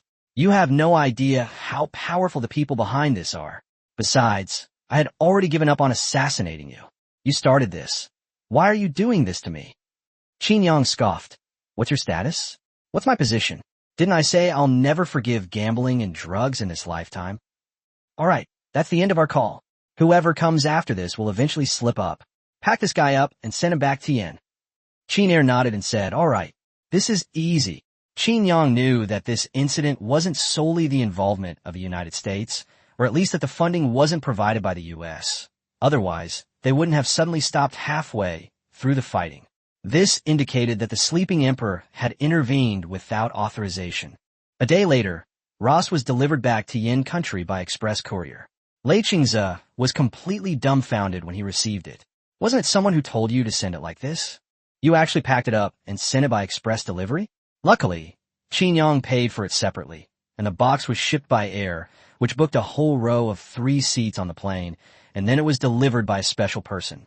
Qin Yang, are you crazy? You sent a living person by express delivery? I'm the Minister of the Armed Forces of Yin country, not a human trafficker. Can't you be serious for once? And you actually delivered it to my house. Lei Qingze had a million MMPs to say. Heaven knows how curious his wife was when she received such a big iron box, and how terrified she was when she opened it and found a man lying inside, bound hand and foot. Qin Yang shrugged and said, You can't blame me for this. I didn't know your department's address, so I could only fill in your home address. Besides, didn't your little wife, my sister-in-law, seek comfort from you when she was scared? I'm just adding a little excitement to your mundane life. Lei Qingzi said with a dark face. Then I should thank you. Qin Yang waved his hand and said, Oh, why are you being so polite with me? It's nothing. Don't be so polite, my foot. Your sister-in-law won't let me go home these past few days. Qin Yang gave an awkward laugh and said, Well, I have something urgent to attend to, so I'll hang up now. Bye. He hung up the phone right after saying that. This time, it seems he really didn't do anything wrong. Let's go to the Golden Triangle. I want to see what's going on there. Can some little Caesar really cause any trouble? With a wave of his hand, Qin Yang directly commanded the fleet to head towards the Golden Triangle. While they were fighting here, the Golden Triangle was also bustling with activity. Qin Yi became arrogant after gaining the support of Qin Suar's fleet. He stirred up trouble with various forces. Of course, these forces have some connection with drug traffickers in the Golden Triangle. After all, money can corrupt everything. Qin Suar's barrage of fire completely stunned Caesar. Even the soldiers secretly sent by the Tai Kingdom were killed in the bombardment. Qin Luoqi is a hacking genius. After confirming their artillery positions, he wiped them out in one fell swoop. At the same time, the tanks and armored vehicles that Qin Yi and his group had abandoned earlier were bombarded by the Tai army. Of course, some escaped the net, and this weapon is 2 levels more powerful than their country's top tanks. As soon as it was captured, a lot of it was taken away for research. Qin Yi shouted excitedly, Great, I've been so frustrated these past few days. Watch me. I'll kill you all. Da da da da da. After saying that, he immediately charged forward and unleashed a burst of fire at the bewildered sweeping troops. Unfortunately, he was full of vigor during the charge. But 3 days have passed. They still haven't broken out of the primeval forest. Qin Suar and his men can only continue to launch pinpoint attacks and provide support to Qin Yi. Meanwhile, the Pacific Fleet is also searching for their trail on the high seas. After all, it's their territorial waters, and they have every reason to destroy this intruding destroyer, no matter what flag it flies. Chapter 3:17 Breakthrough. Qin Yi went berserk. Blood flowed like a river. This also meant that Qin Suar and his men were unable to provide Qin Yi and his group with sufficient firepower support for the next 2 days. Qin Yi cursed, Damn it, these shameless bastards. They brought over 100,000 of them. The drug dealers are bullying us, and now the Thai and Burmese are joining in. Let's fight. A soldier standing nearby couldn't help but say, Brother, aren't we fighting right now? The problem is we can't break through. Qin Yi's lips twitched. How could he not know? But he had no choice. Their weapons and ammunition were running low, and the other side seemed to know this too, using different types of ammunition in their guns. Many soldiers now have to carry 2 AK-47s, which shows how frustrated they are. Qin Yi covered his face and exclaimed, Oh, how embarrassing.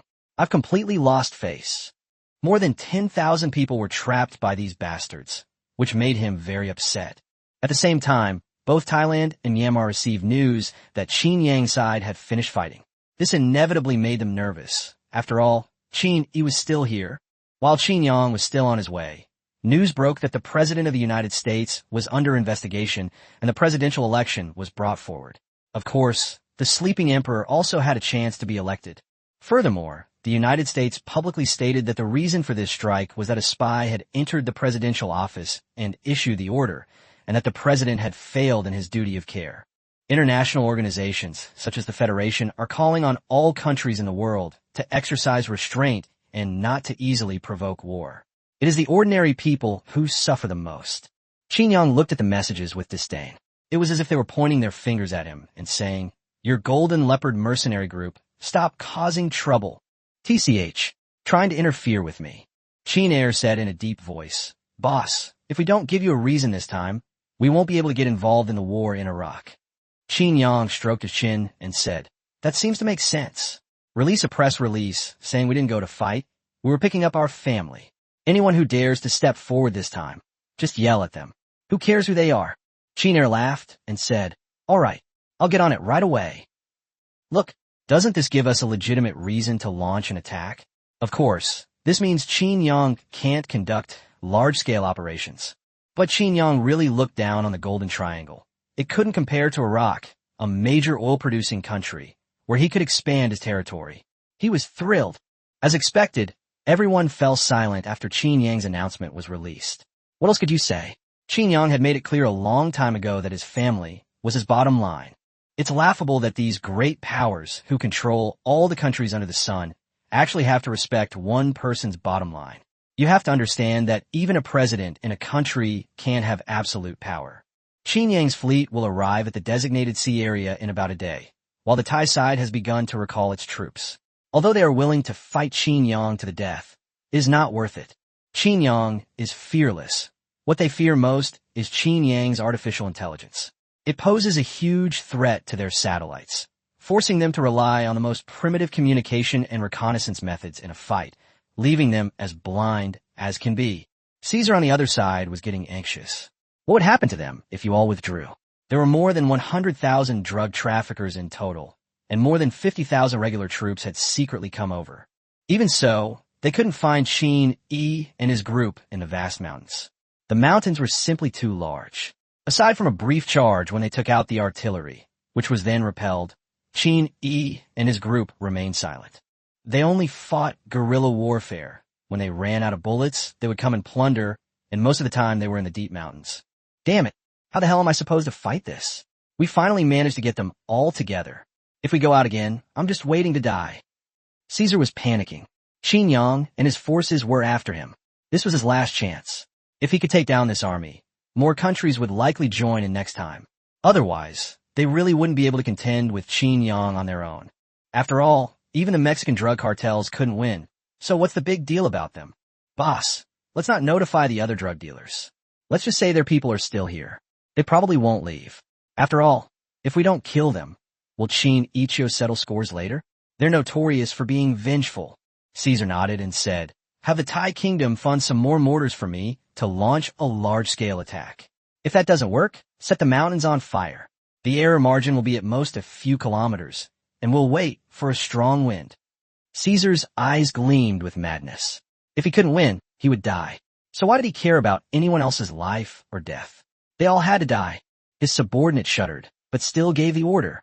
The Thai army didn't say much, leaving behind 1,000 mortars. After all, they had also obtained the latest tanks and armored vehicles from the Golden Leopard mercenary group. The pressure on Qin Yi's side suddenly increased, because the other side no longer played it safe and started a large-scale sweep, and their more than 10,000 people were completely surrounded. What's wrong with them? Brothers, get your weapons ready and let's fight them out. Yes. Qin Yang's eyes hardened, and he roared into the communication channel. With their lines spread out so wide, they only need to break through 2 lines of blockade in a short time to break through. If we keep chasing them like this, they'll disappear without a trace. Call. Qin Yi's more than 10,000 men formed a triangle, with Qin Yi leading the charge, lying in wait for the enemy's sweeping force to arrive, ready to break through. Boom! Boom! Boom! Da-da-da-da-da. Just as they were getting closer, Qin Yi stood up and fired a burst of fire at the soldiers in front of him, while the soldiers behind him began throwing grenades in all directions. Charge! Da-da-da-da-da-da. Wow! Boom! Boom! The opposing soldiers were clearly caught off guard. At the same time, the intense firefight on this side also caused the surrounding soldiers to begin to move closer. But the troops in the rear immediately began to fill in and steadily advance. When the news reached Caesar, a look of joy appeared on his face. They had finally begun their breakout attempt. Quickly, mobilize the troops. Encircle them. We absolutely cannot let them escape again. Also, the artillery regiment, prepare to keep a close watch on their positions. If things go wrong, open fire immediately. Don't worry about who else is around. Kill them all. Caesar laughed maniacally. Ha ha. If I kill them, I'll become famous. Hundreds of thousands of troops charged relentlessly towards Qin Yi. The pressure on Qin Yi and his men increased exponentially. Almost every step they took was a step over the corpses of others. Meanwhile, countless magazines had been lost on the ground, and even the gun in Qin Yi's hand had been replaced by an AK-47 because it was out of bullets. He was carrying 3 rifles on his back. While killing people, he picked up nearby weapons and ammunition and every now and then he would pick up a couple of grenades and throw them out. The primeval forest was filled with the sounds of killing. Blood slowly flowed from Qin Yi and his companions' feet, gradually forming a river. They carved out a stream in the mountains, but it was filled entirely with blood. The battle was incredibly brutal, as one can imagine. Qin Yi moved with lightning speed, practically running to clear a path, while simultaneously using his grappling hook and dagger. He simply didn't have enough time to pick up bullets. There were too many enemies. Dozens of soldiers appeared in his field of vision every second. He could deal with them with speed and melee combat. Qin Yi's figure was like a ghost, his blades slicing through the throats of soldiers and piercing their hearts, leaving them with no strength to resist. Chapter 3:18 Forced Breakout, preparing for riverbank encirclement and kill, the darkest hour before dawn. Qin Yi's face was expressionless, devoid of joy or sorrow. If Qin Yang had been there, he would have displayed a perverted, blissful expression. But now they are on the brink of life and death, and there is always the possibility of them dying.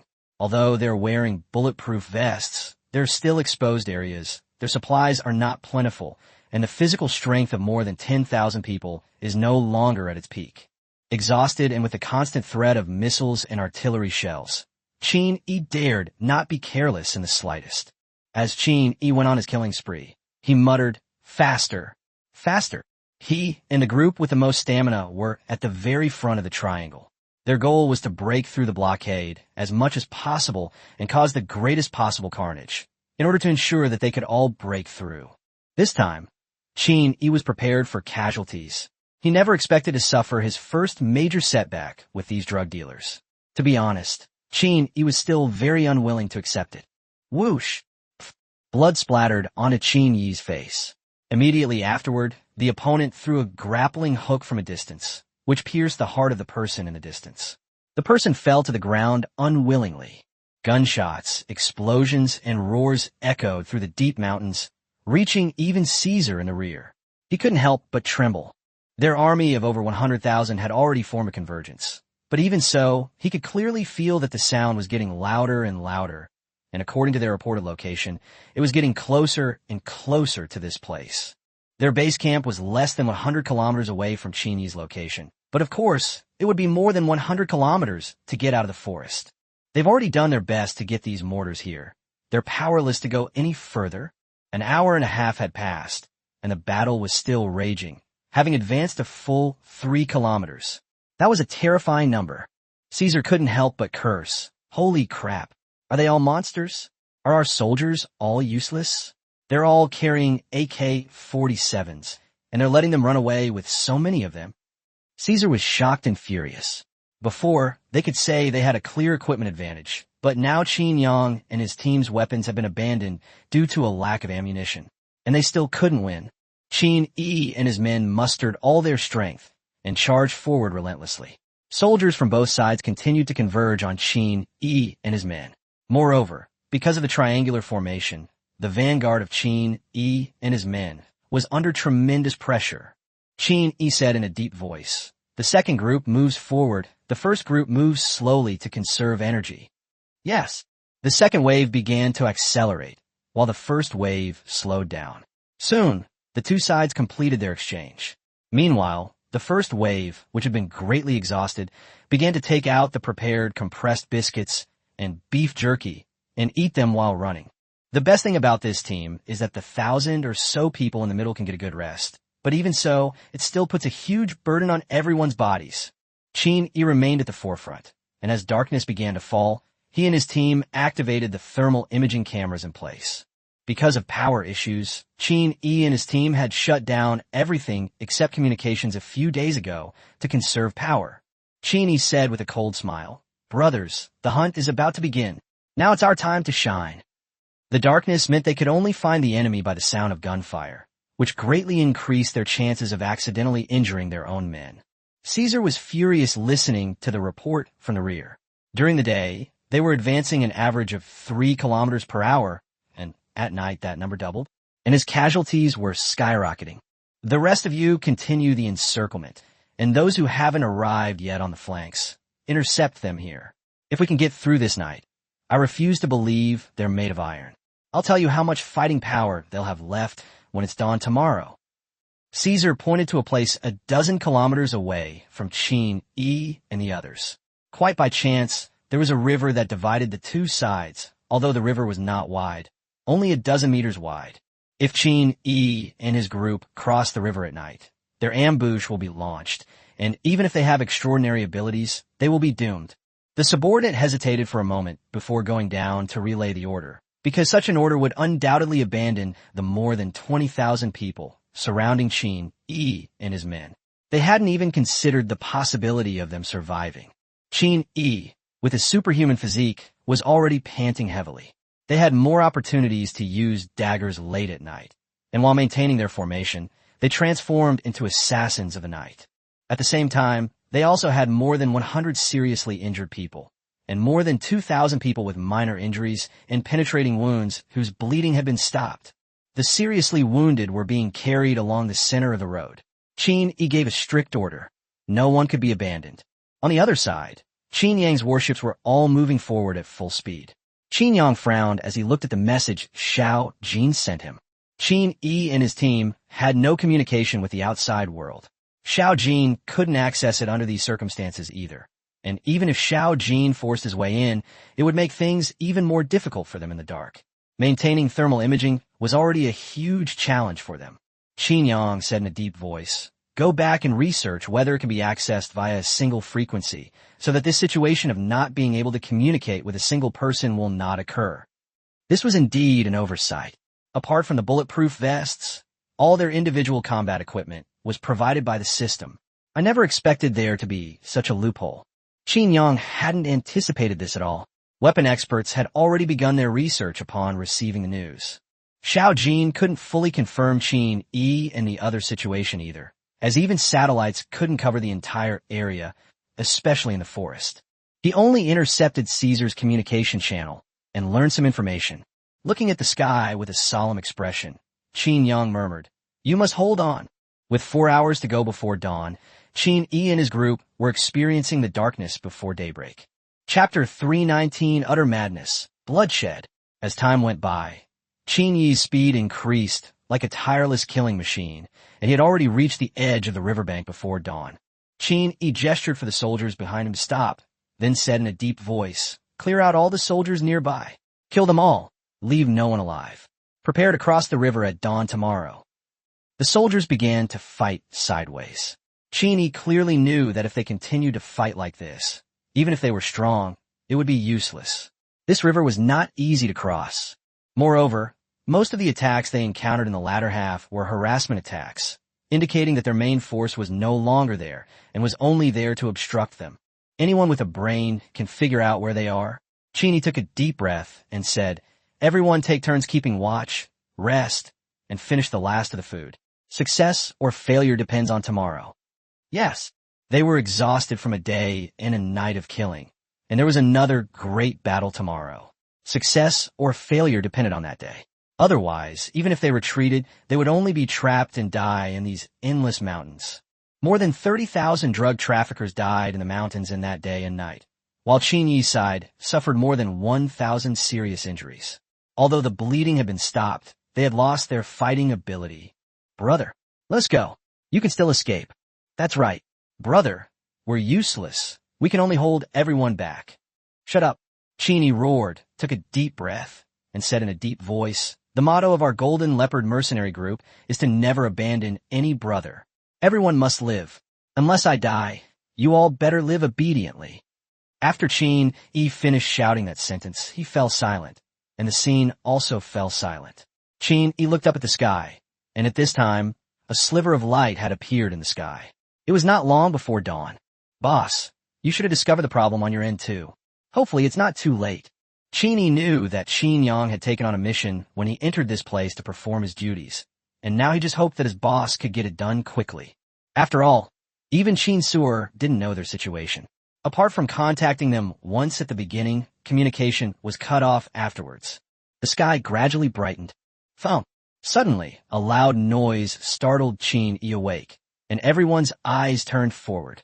A huge tree was crashing into the river, and they just watched as one after another fell down. The river was originally quite wide, but this area wasn't very deep, only a little over a meter. When these trees fell, they created a path in the river.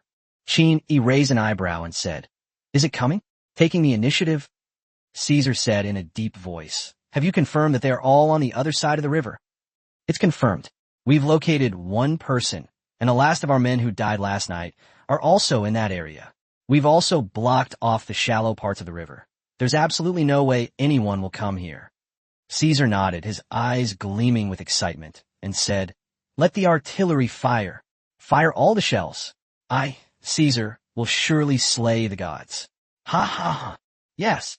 Upon receiving the order, the artillery regiment began adjusting the positions of the mortars. They hadn't been idle all night, practically carrying these 1,000 mortars in by hand. The opposite bank of the river was now within their firing range. The surrounding trees were also cleared out, creating a large open space to ensure that all the shells could be fired. But just as they were about to fire their shells, a sound suddenly came from the sky, and the artillerymen looked up and their pupils contracted. He pulled out his communicator and yelled, "Holy crap! What the hell is this?" Before he could finish speaking, Caesar was interrupted, yelling into the communicator, "Hello? Hello? What is it? Can't you guys just get to the point?" Boom! Boom! Boom! Just as he was roaring, a huge explosion suddenly came from the distant horizon. Caesar turned his head sharply and saw a huge fireball rising in front of him. Holy crap! Where the hell did this come from? Caesar was shocked. Even from this distance, he could feel the ground shaking. The massive explosion stunned everyone. The explosion occurred right in their artillery position. With that kind of firepower, even if their main force came, most of them would be wiped out. Not to mention a mere few thousand men. On the other side, Qin Yi burst into laughter upon seeing this. "Ha ha! Brothers, our reinforcements have arrived. Cheer up, it won't be long before it's our turn to counterattack." Qin Yi became excited. This firepower was definitely beyond what Qin Su'er and his men could produce. They were currently exhausted, and their destroyers had run out of ammunition. "Quickly, force a crossing. Wipe them out." Caesar roared at the front lines with heart-wrenching fury. The drug lords who had already boarded the pirate ship were all filled with regret. There was clearly no way out. They were the main force of the drug lords. Only a portion of the soldiers and their leader remained. The leadership hadn't arrived, but the rest of the manpower was here. Da-da-da-da-da. Da-da-da-da. But they had no way out and could only grit their teeth and charge forward. A series of bullets flew out, greatly boosting Qin Yi's morale. The two sides began to exchange fire across the river. Bullets flew wildly. "Charge! If we take down Qin Yi, we can still live."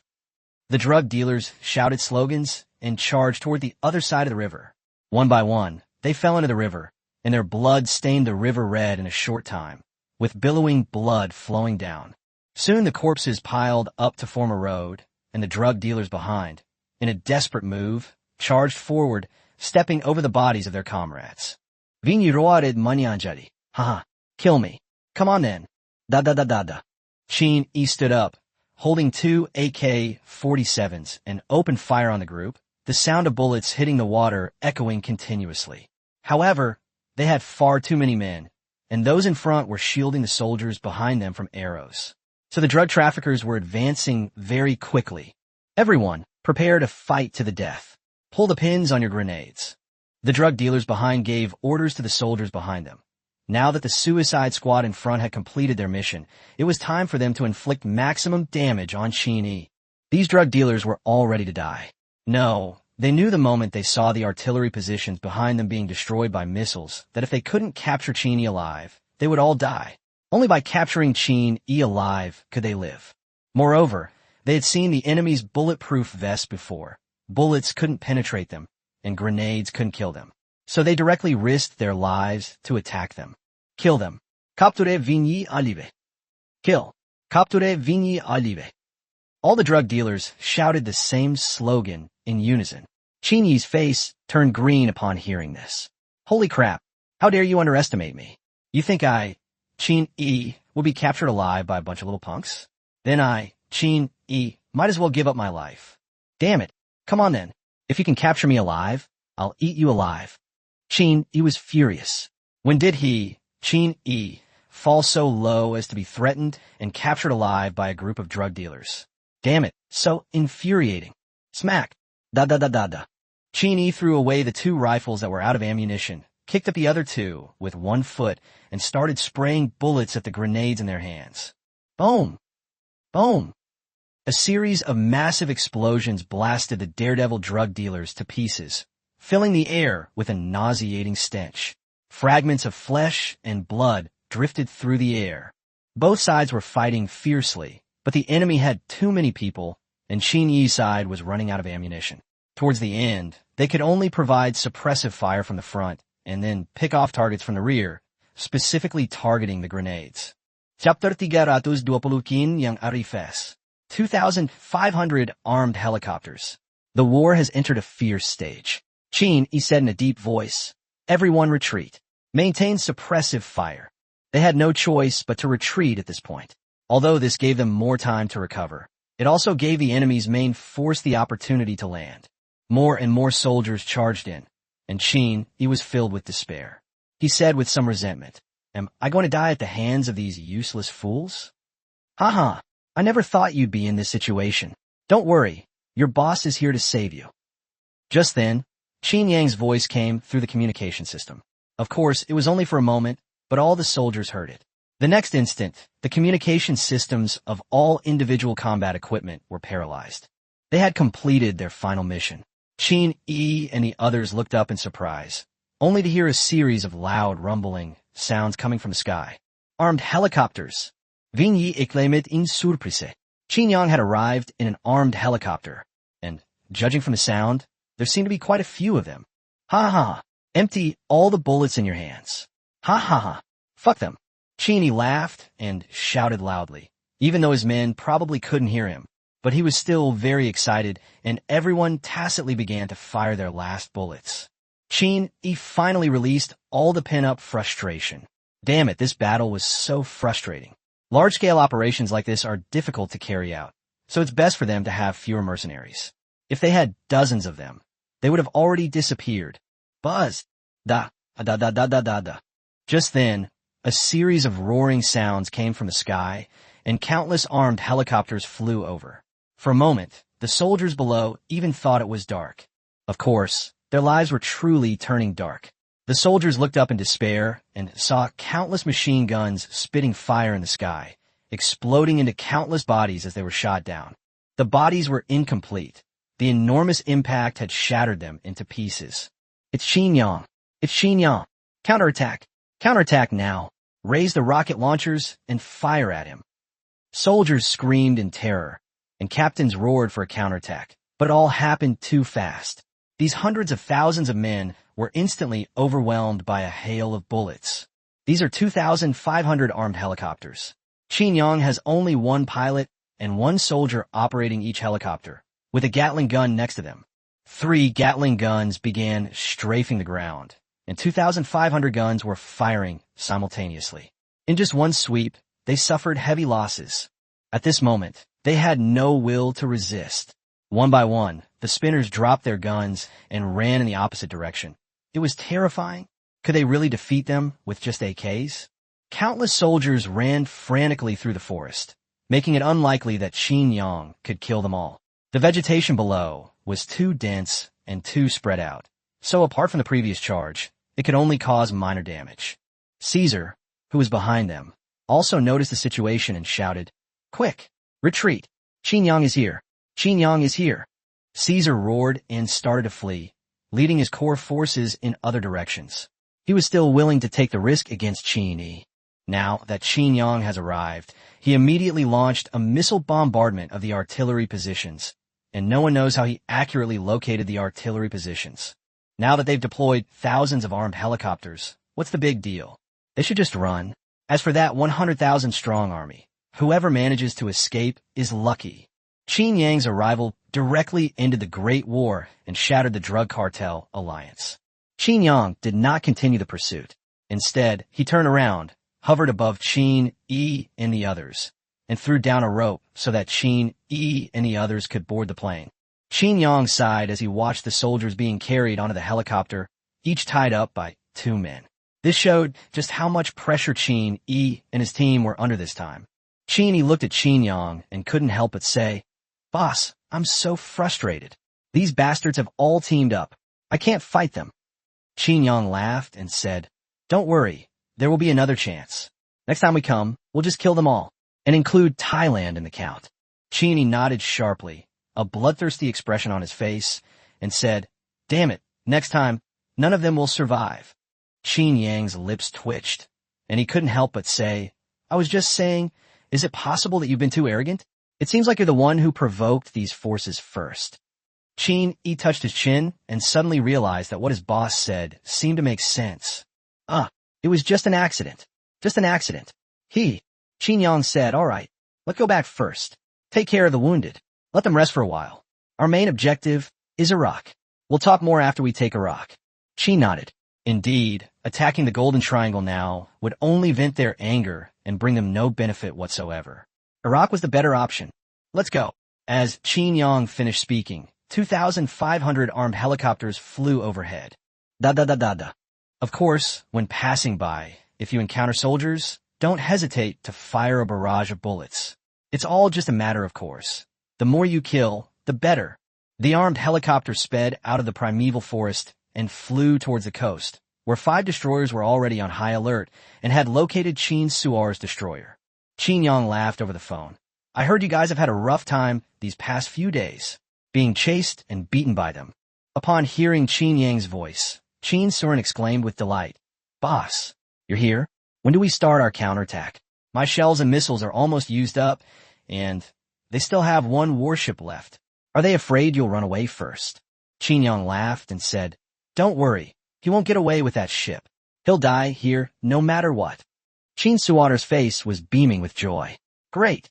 Damn, anyone would feel frustrated after being chased and beaten for days. And this was his first time commanding such a warship, which made it even more unbearable. Chapter 321, Their navy doesn't seem too strong either. Should we try something? Qin Luaqi's anxious voice suddenly came. Boss, hurry and save Brother One. Brother One is in trouble. Please. Qin Yang immediately looked at Qin Yi beside him with a strange gaze, a playful smile curling at the corner of his lips. Interesting. Very interesting. Qin Yang said in a heavy tone. Qin Yi. Vigny. Qin Yang didn't say what he was going to say next, but from his tone, Rocky immediately misunderstood. No way. It's impossible for Brother E. Brother E is very strong. Boss, let's keep looking. We'll definitely find him. Seeing Qin Yang's exasperated expression, Qin Yi quickly said, I'm fine. Boss was just teasing you. This old rascal. Qin Yang rolled his eyes in annoyance and said, Yeah, you're so serious. A 6-foot-tall man, and she's just a child. Beauty and the Beast, huh? Qin Luachi puffed out his cheeks and said, I'm not a child. I'm 25 years old. Qin Yang laughed and said, Oh, not a child anymore. Did you hear that?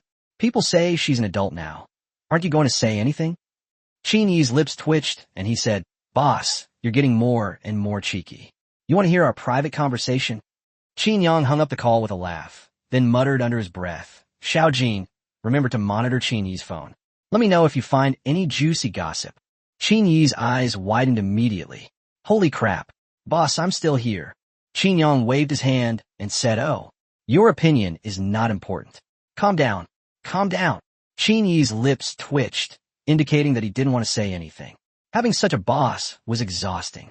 As they were talking, the Azure Sea could already be seen in the distance from above the helicopter. Once everyone had landed on the destroyer's deck, the 2,500 armed helicopters took turns refueling before flying off toward the Middle East. Qin Yang stared at the positioning signal on the destroyer and said coldly, Bomb him flat. He's got too much nerve. He still dares to stay here when I'm here. I have to say, this warship is a bit too arrogant. Knowing Qin Yang is coming, it still dares to keep chasing after Qin Suar and his men. Whoosh, whoosh, whoosh. Missiles shot into the sky, heading towards Qin Suar. On the other side, a soldier on the warship suddenly shouted, General, something's wrong. We've been locked on. The captain said irritably, If you're locked on, why don't you activate the anti-aircraft missiles? Are the anti-aircraft guns just for show? The soldier stammered, But General, there are too many of them. We can't defend against them all. The captain walked over angrily and was completely stunned when he saw the dense cluster of red dots on the radar. Holy crap. Are they crazy? There are so many of them. Quick, call backup. Call backup. The soldier couldn't help but say, "That's it. Only our warship is left here." When the retreat order was given, you, General, said we could destroy this destroyer. Now we're the only ones left in this area. Finally, the soldier couldn't help but add, "And there are also several new destroyers from Qinyang." The general's lips twitched, and he looked at the soldier with annoyance. "Can't you just keep quiet about this? I'm a captain, you know. Quick, target all missiles and intercept this volley. Everyone else, grab your rifles and go out to help intercept them. Warships, turn around. Retreat at full speed now." The captain had initially come with the intention of making a name for himself, since the destroyer they were chasing clearly had little power to resist. Not only were the enemy's missiles nearly exhausted, but they were also out of fuel and wouldn't last long. The army had already captured Qinyang's tanks and armored vehicles. Their navy was bound to bring back a destroyer. But upon hearing Qinyang's news, they immediately turned back. If they had stayed just one more day, they could have successfully surrounded the destroyer. But now they could only helplessly watch the missiles in the sky get closer and closer. The captain walked to the front window and looked at the distant sky. The black that was becoming more and more obvious. Whoosh, whoosh, whoosh, da-da-da-da-da. Countless missiles flew simultaneously, while machine guns laid down a wall of fire on the warship. Boom, boom, boom. The collision between the missiles in the sky caused a huge explosion. The bullets fired by the anti-aircraft guns, which were probably huge armor-piercing rounds, also detonated the missiles the moment they hit them. Countless sparks erupted in the sky. The immense impact caused the warship to rock violently. The hull swayed wildly. Anti-aircraft guns traced graceful arcs through the air. Countless missiles were intercepted. In fact, the Thai nation was also paying attention to the situation at sea. Seeing this scene, they suddenly realized that it might not be impossible to fight. And it seems a bit shameful for them to just abandon their warships and hide in the back. Looking at the screen, the president asked the marshal and general beside him, "Qinyang and his men don't seem to be exerting that much pressure at sea." The group exchanged glances and nodded, saying, "That's right. These are just a few destroyers. Although each one has ample firepower, that's assuming the enemy is undefended. If a single destroyer unleashes all its firepower, it could potentially destroy a small town. They don't have a standard aircraft carrier fleet. Their firepower is far from sufficient, and without fighter jets or the support of other warships and nuclear submarines, their threat is greatly reduced.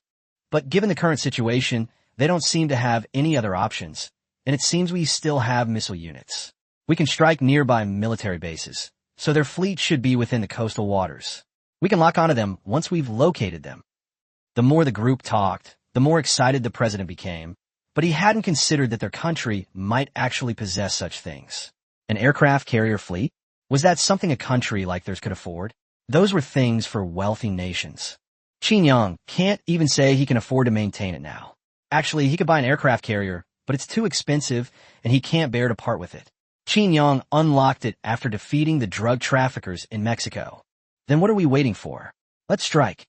If we can take down Qinyang, won't we become famous? Besides, these destroyers are good stuff.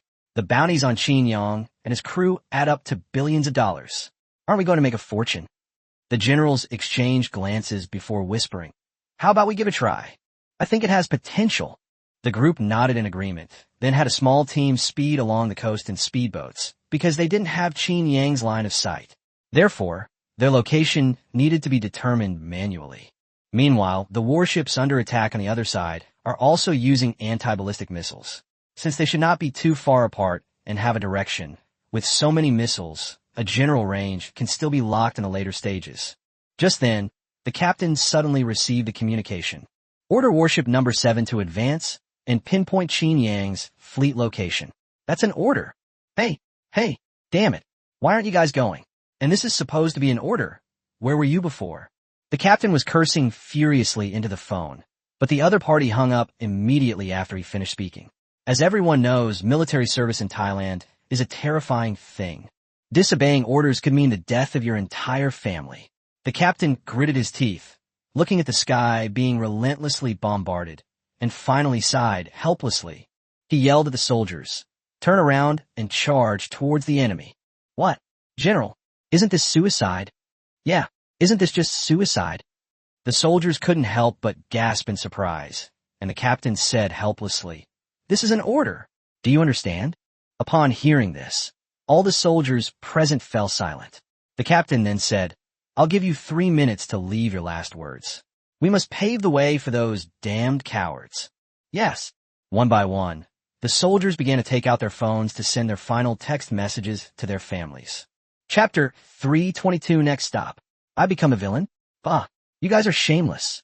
The captain was extremely indignant. They had withstood Qin Yang's fleet's relentless bombardment for a full 10 minutes, preventing a single missile from landing on their warship. These cowards, terrified by Qin Yang's name, saw a glimmer of hope for victory and sent them up to hold off Qin Yang's fleet. You deserve to die. But as a soldier of the Tai nation, he had to obey orders. On the other side, Qin Yang looked at the message Xiao Jin sent him in surprise. Good heavens, is this the start of a suicide attack? Everyone's leaving their wills. Qin Yang frowned and said, "Damn, have they gotten too cocky? Did I give them too much face?" Old Qin, let's talk about the possibility that our navy isn't actually that strong. In coastal waters, if I hadn't blocked their signals, their military base's missiles would probably have already hit our destroyers by now. Qin Yang raised an eyebrow. Damn, that makes perfect sense. Previously, using warships was indeed a way to deliver a devastating blow to other countries, and there was also the army to provide support. Although Thailand isn't particularly strong, it shouldn't be underestimated. Besides those top-tier weapons, they have everything else. What are we waiting for? Let's run. Oh, and let Thor and the others deal with this one that's crashing into us. It's at such a big back. Let's take it down. After Qin Yang finished speaking, the 5 destroyers headed directly into the deep sea, and the missiles continued to be launched, although their numbers were significantly reduced. The warships charging on the other side clearly felt less pressure, but at the same time, they also noticed that the firing location on the other side had changed. The captain gritted his teeth and asked, "How much longer can we hold out?" The soldier shook his head and said, "It's no use. Our supplies are only enough for 5 minutes. We haven't replenished our ammunition in the past few days." The captain sighed. His soldiers had done a very good job, managing to intercept for so long, but they were powerless to do anything without resources. In 5 minutes, their warship would face its final moment. Now I just hope to make a final contribution in the last few days. Pass on my orders. Full speed ahead. Facing the gunfire. You've all done a great job. The nation will remember us. Yes. All the soldiers shouted and went full speed ahead, with the anti-aircraft guns firing and charging towards the direction for which the missiles were coming. On the other side, the president, observing the state of the warship, fell silent. This was indeed a fine force, and a fine general, but it's impossible to get them to admit their mistakes. At most, we'll come back, hold a memorial service for them, and then dump all the problems on Qin Yang. Just then, a piercing alarm sounded on the warship, and a soldier said with a grim expression, "Captain, we've been locked on. It's from another direction, and the missile is right behind us." The captain took a deep breath, slowly closed his eyes, and whispered, "Is it the destroyer we've been chasing?" The soldier nodded and said, "Yes, we are powerless to stop them." The captain looked at the soldiers and smiled. "It's an honor to fight alongside you all in this life. See you next." Boom! Boom! Boom! Missiles exploded on the warship, splitting the massive vessel in two, and raging seawater rushed in. The warship sank to the bottom of the sea, creating a huge whirlpool on the surface that lingered for a long time. Qin Yang watched the situation through Xiao Jin and couldn't help but sigh. More soldiers had died at his hands, but there were some things he had to do. Moreover, Qin Yang knew he wasn't here to play around. The appearance of Xiao Jin and the system was definitely not accidental. And then there was Xiao Jin's attitude after Xiao Rizi caused that incident. With the news that Earth is alive, Qin Yang knew that he definitely possessed knowledge that Ta Xia and was unaware of, and that this path would be filled with bloodshed. But Qin Yang only needs to ensure one thing, that he is true to his own people and true to himself. Old Qin, why are you being so sentimental? Qin Yang laughed and said, "It's just a moment of reflection. I still have my journey to go, and this is just a small kingdom like Thailand." When Qin Yang said this, he was full of vigor and his whole demeanor was different. Qin Yang shouted into the comms, "Brothers, next stop, Iraq. Follow me to take this land, and then our aircraft carrier will be ready." Ha ha ha. Qin Yi and the others exchanged glances and shouted into the communication channel. Qin Yang ripped off his headphones and sneered, "Holy crap. You guys almost scare me to death." Huh. What Qin Yang lacks is a steady stream of income. The income from those oil fields and iron mines in Darim province is limited, and it's finite every year. If they could get a share of the spoils from Iraq, maintaining an aircraft carrier wouldn't be a problem. Compared to other countries, they'd only need routine maintenance. Training wouldn't be a big issue.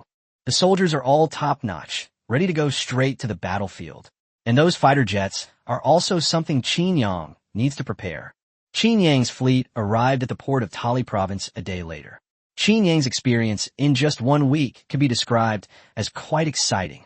A public memorial service has already been held in Thailand, and the last footage of the warship before it sank has been shown on it. Qin Yang's image in Thailand has also completely transformed into that of a major villain. Moreover, Qin Yang suddenly became a universally hated figure on the Thai internet. Everyone completely forgot why this war was even about. Wasn't the conflict caused by the Thai army colluding with drug cartels? Faced with this situation, Qin Yang remained completely calm and left behind a message. The soldiers were indeed good soldiers, and the general was a competent general, but the higher-ups were incompetent, hanging around with drug dealers. And if I remember correctly, you were the ones who abandoned this warship. And you were the ones who gave the final suicidal order, weren't you? Ha! Trash! Abandoning your own people.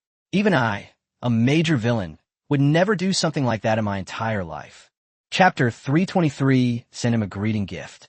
By the way, is your country full of old men? The Thai side is just talking about it online. They were scared out of their wits several times before. Otherwise, they wouldn't have immediately summoned their men to run away as soon as the news of Qin Yang's arrival reached their ears. In the following days, the world fell into an unprecedented silence, which made them a little bored for a while. Now they have almost made it a habit to check the international trending topics first thing every day when they wake up. Let's see who's gotten into trouble this time, and what's the latest news about the big brother. After all, things are getting bigger and bigger now. If you said Qin Yang was going to start a world war tomorrow, they would believe you. They lived in constant fear every single day. But the world was unexpectedly calm. Although the Pacific Kingdom occasionally tried to make its presence known, they basically ignored it. Even the United States, the beacon of light, has remained silent. Logically, they shouldn't have suffered such a huge loss on their own soil, with their president even being detained. Sure enough, just a few days later, the presidential election in the United States was held ahead of schedule, and Qin Yang showed a look of anticipation. As expected, Sleepy King was not elected. Biden was elected president. Qin Yang couldn't help but complain. Isn't their country a retirement home for the elderly? How come they're all old men in their 70s? Qin Yi's lips twitched. Qin Yang hadn't mentioned it, and he hadn't noticed. Now that he was talking about it, it was true. Both presidents were over 70. It was uncertain whether they would even live to see the next election. That sleeping emperor is still yelling about running for the next presidential election, and he'll be almost 80 by then. Your beacon of freedom is truly fucking amazing. He's speechless. Qin Yang stroked his chin and said, "After all, I'm the world's 6th largest rogue state. With the change of leadership in the United States, shouldn't I offer my blessings?" Qin Yi retorted, "Boss, you don't need to be so modest. Even Sleepy King said that you played until you retired. Shouldn't Biden thank you?" Qin Yang waved his hand and said, "Hey, don't praise me like that. It'll be a bit boring when this old bastard Biden stops arguing with me. I wonder if Biden's heart is strong enough to handle it." Qin Yi smiled, and the people around him felt sorry for the newly appointed president. He had only just taken office when Qin Yang had already set his sights on him. His future days were probably going to be tough. Qin Yang quickly posted a status update on his personal account. Oh, that old darling Sleepy King is gone and replaced by a little old man named Biden. By the way, have all the young people in your beacon country died out? Why are there only old men? By the way, little ding ding, how's your heart? The international situation is changing rapidly these days, so make sure you have some quick-acting heart medicine on hand. Newly inaugurated Biden, upon seeing this message, couldn't help but feel exasperated. Is this the helplessness of the sleeping king? They've been at odds for almost a year now. No wonder he was beaten to the point of losing his mind in the end. Of course, if it weren't for that, it would have taken him a while to take power. Biden slowly replied with a few words, "Thank you." Qin Yang immediately laughed and said to Qin E and the others, "Hey, guess what? This old man has a pretty good mentality. I'm not Qin Yang if I don't break his mentality. Brothers, let's go target Iraq, the warlord supported by the United States. Let's take him down. He's already taken office. How can we not give him a big gift?" Qin E and the others exclaimed excitedly, "Absolutely." Qin Yang's army marched out of the tower, tens of thousands of troops charging out directly. Although it was less than half, it still gave the alliance a chance. And a backup plan? The naval battle in Thailand also served as a reminder to Qin Yang that he really didn't have the capital to act recklessly abroad. If the other side disregarded the lives of their own people and launched a barrage of fire, they would be in real trouble. Especially in a place like Iraq, which is not within their territory. If someone is holding Qin Yang back, they really can't do anything when a barrage of missiles comes down from all sides. Roger, on the other side, exclaimed excitedly, "Ha ha! We finally waited for this day. Brothers, get ready, prepare for battle. Our first target is the warlord LeBron." "Oh!" all the soldiers shouted excitedly. Roger's forces had expanded rapidly during this period, now numbering over 20,000. Moreover, because they were under Qin Yang's control, this special situation meant that no force dared to take action against them. While he was developing peacefully here, Roger was itching to do something, but he didn't dare to make any rash moves without Qin Yang's orders. The warlords here have complex and intertwined power structures, and he doesn't know if he's made a mistake and might accidentally attack a warlord supported by Qin Yang's allies. So he can only keep waiting. It's finally here. Boss Qin Yang said to assemble everyone and attack LeBron's base from the east. The objective is to capture 3 cities in the shortest possible time. No need to garrison them, just crush their main force. The rest can be dealt with later. Rayleigh shouted excitedly. The Roger pirates have set sail. Oh, cough, cough, cough. Roger was completely taken aback by Rayleigh's words. Are you sure you can't get over this joke? You son of a bitch, who gave you the right to use Roger as the pirate king? You old thief, prepare to die. Roger's army's movements immediately alarmed the surrounding warlords, who sent out spies to find out where they were going. Roger roared, "Hurry, hurry, blitzkrieg." The boss said to take all 3 cities as quickly as possible. So charge. Buzz. Boom. Roger got into an armored vehicle, followed by tanks, and then a line of military vehicles carrying soldiers or mortars. Their force was now one of the best among these warlords. Are you kidding me? You think your country's equipment is that good? I'm equipped with the same gear as the Golden Leopard. I'll take you down. On the other side, Qin Yang's tens of thousands of troops were directly divided into 5 teams and advanced from different directions. The government troops on the border seemed to have received orders, and there wasn't a single person left to defend them.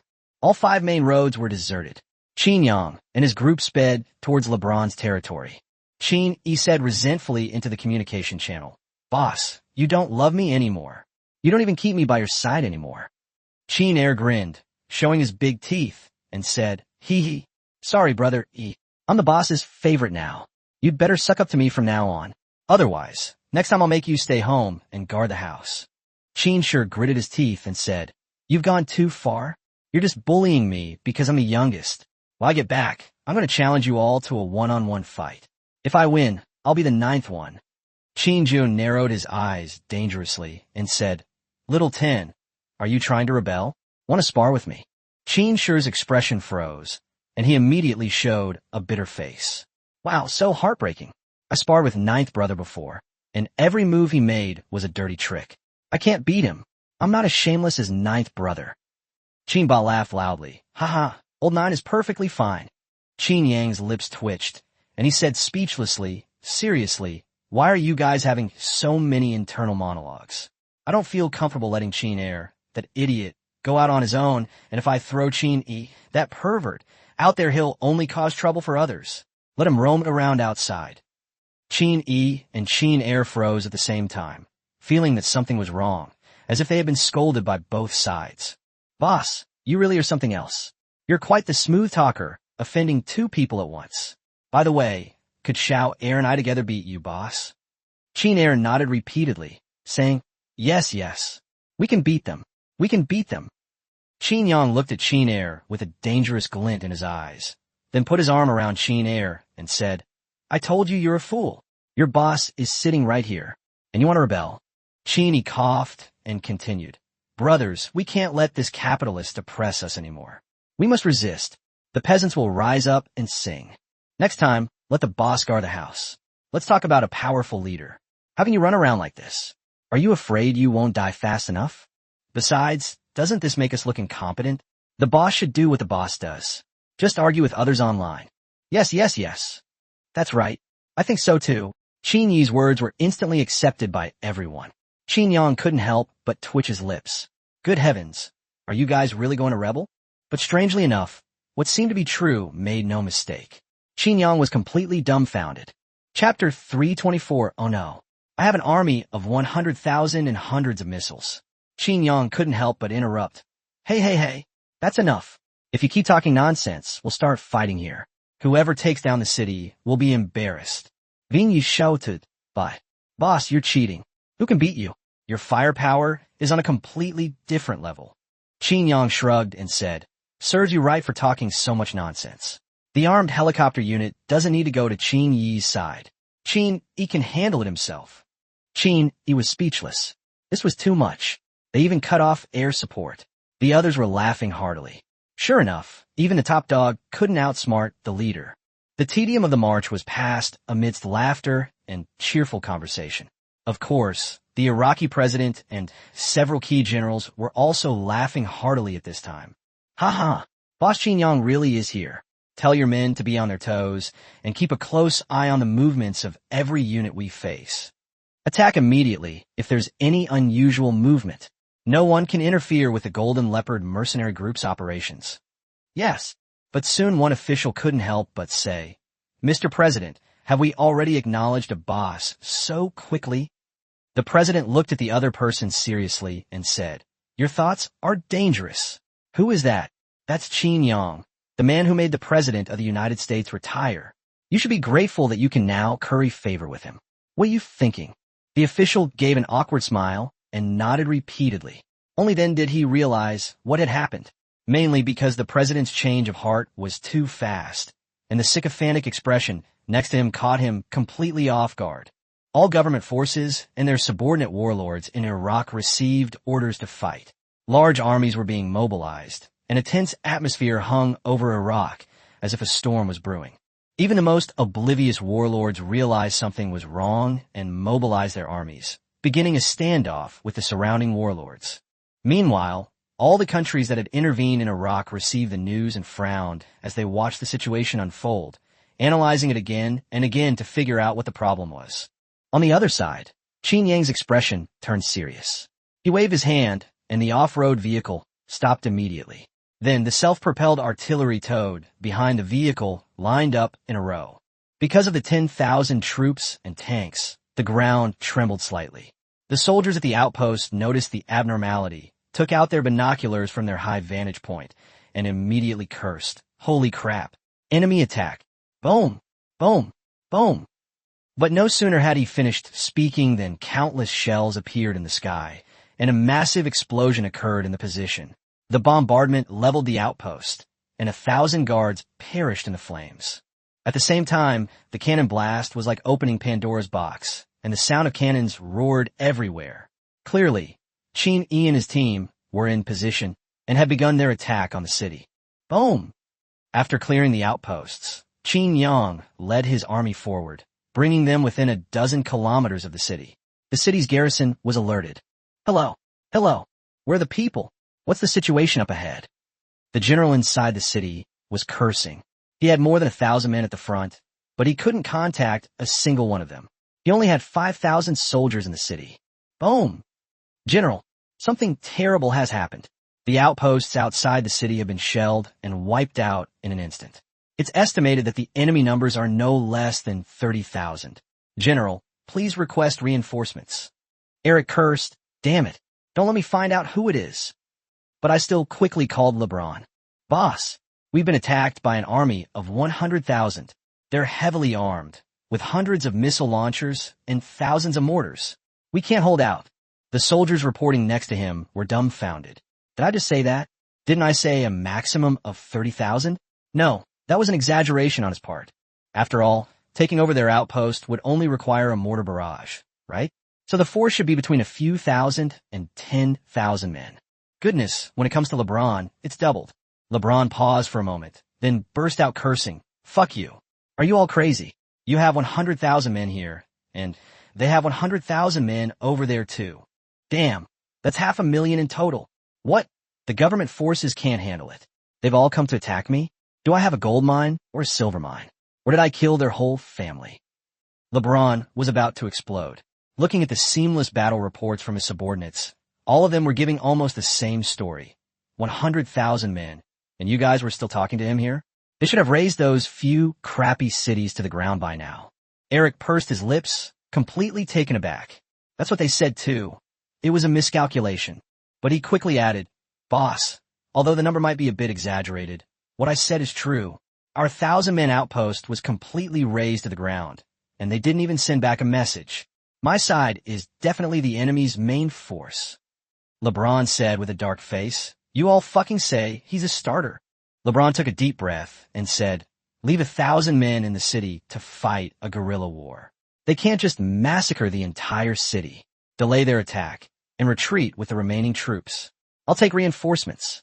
Although the situation is not entirely clear, this is the only way to minimize losses. The idea of massacring entire cities is non-existent. In fact, even if half of the troops are defeated and surrender, they can be incorporated into the army. Moreover, the simultaneous attack on 5 cities was clearly a premeditated attack, and he certainly couldn't allow them to be defeated one by one. Chapter 325 Blitzkrieg. A sudden change in the situation. Qin Yang, standing atop an armored vehicle, smashed through the city gate at the very front of the column. Boom! Da-da-da-da-da. Qin Yang fired a burst of bullets at the soldiers on the city wall. Before they could react, Qin Yang had already stormed in. He charged along the main road, his machine gun never stopping. The residents here were used to it. The moment they heard the explosion, they all closed their doors and windows and hid under their beds. Qin Yang and his team used thermal imaging to scan their surroundings. They didn't take action against the civilians, as they were too easy to identify. Those huddled together, trembling, were all ordinary people. Da-da-da-da. The machine gun bullets in his hand pierced through the wall and killed the soldiers who were lying in ambush behind him.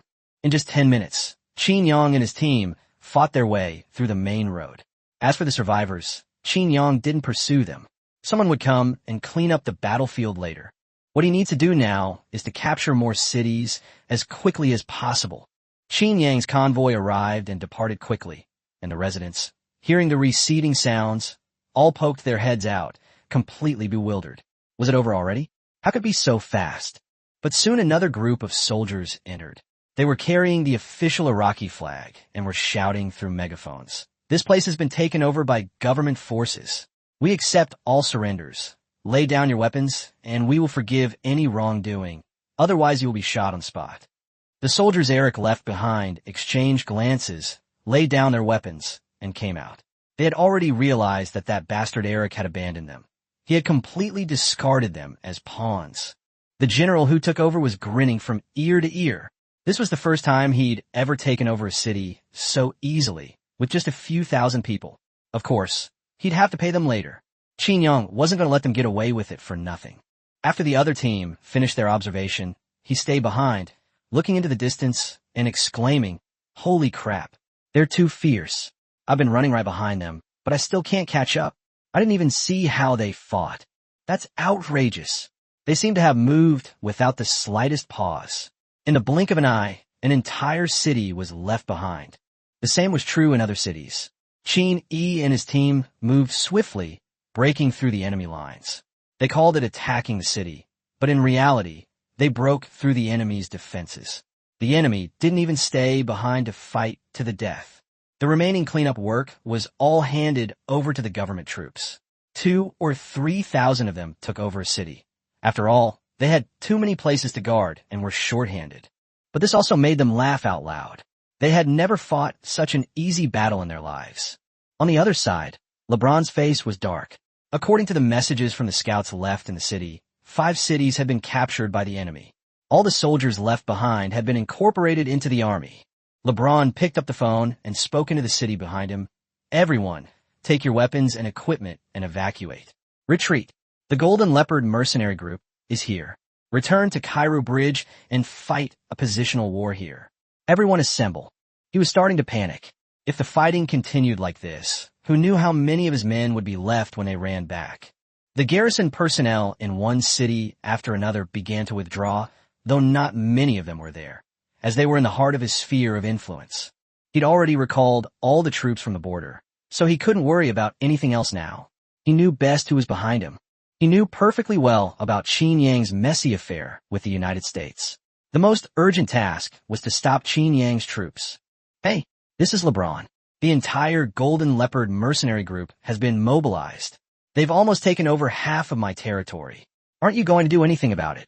There was a pause on the other end of the phone before the voice said, "Hold on. Win over the surrounding warlords. We'll negotiate with the forces behind them. What you need to do is stall Qin Yang as much as possible. The longer this drags on, the better it will be for us." LeBron's expression shifted, and finally, after gritting his teeth, he nodded in agreement. Then they started calling on their friends and allies, while the warlords supported by various surrounding countries also received instructions from their respective backers. They began preparing to send reinforcements to LeBron's side. He had no other choice. This was his last chance. The international situation had completely reversed, and Qin Yang's sudden attack caught everyone off guard. The key issue is that it happened too fast. Even if we wanted to convene a joint meeting, we couldn't. We had to resort to using international pressure.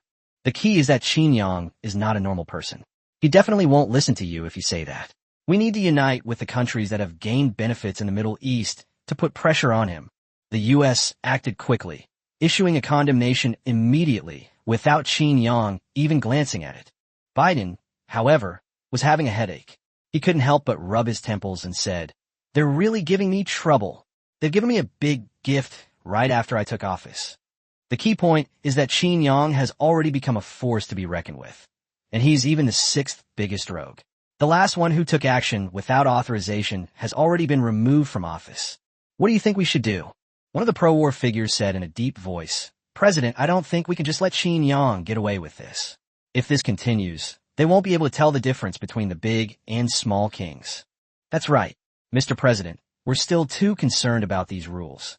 The reason Qin Yang and his group are so arrogant is because they're outside the rules, while we're inside them. Biden frowned as well.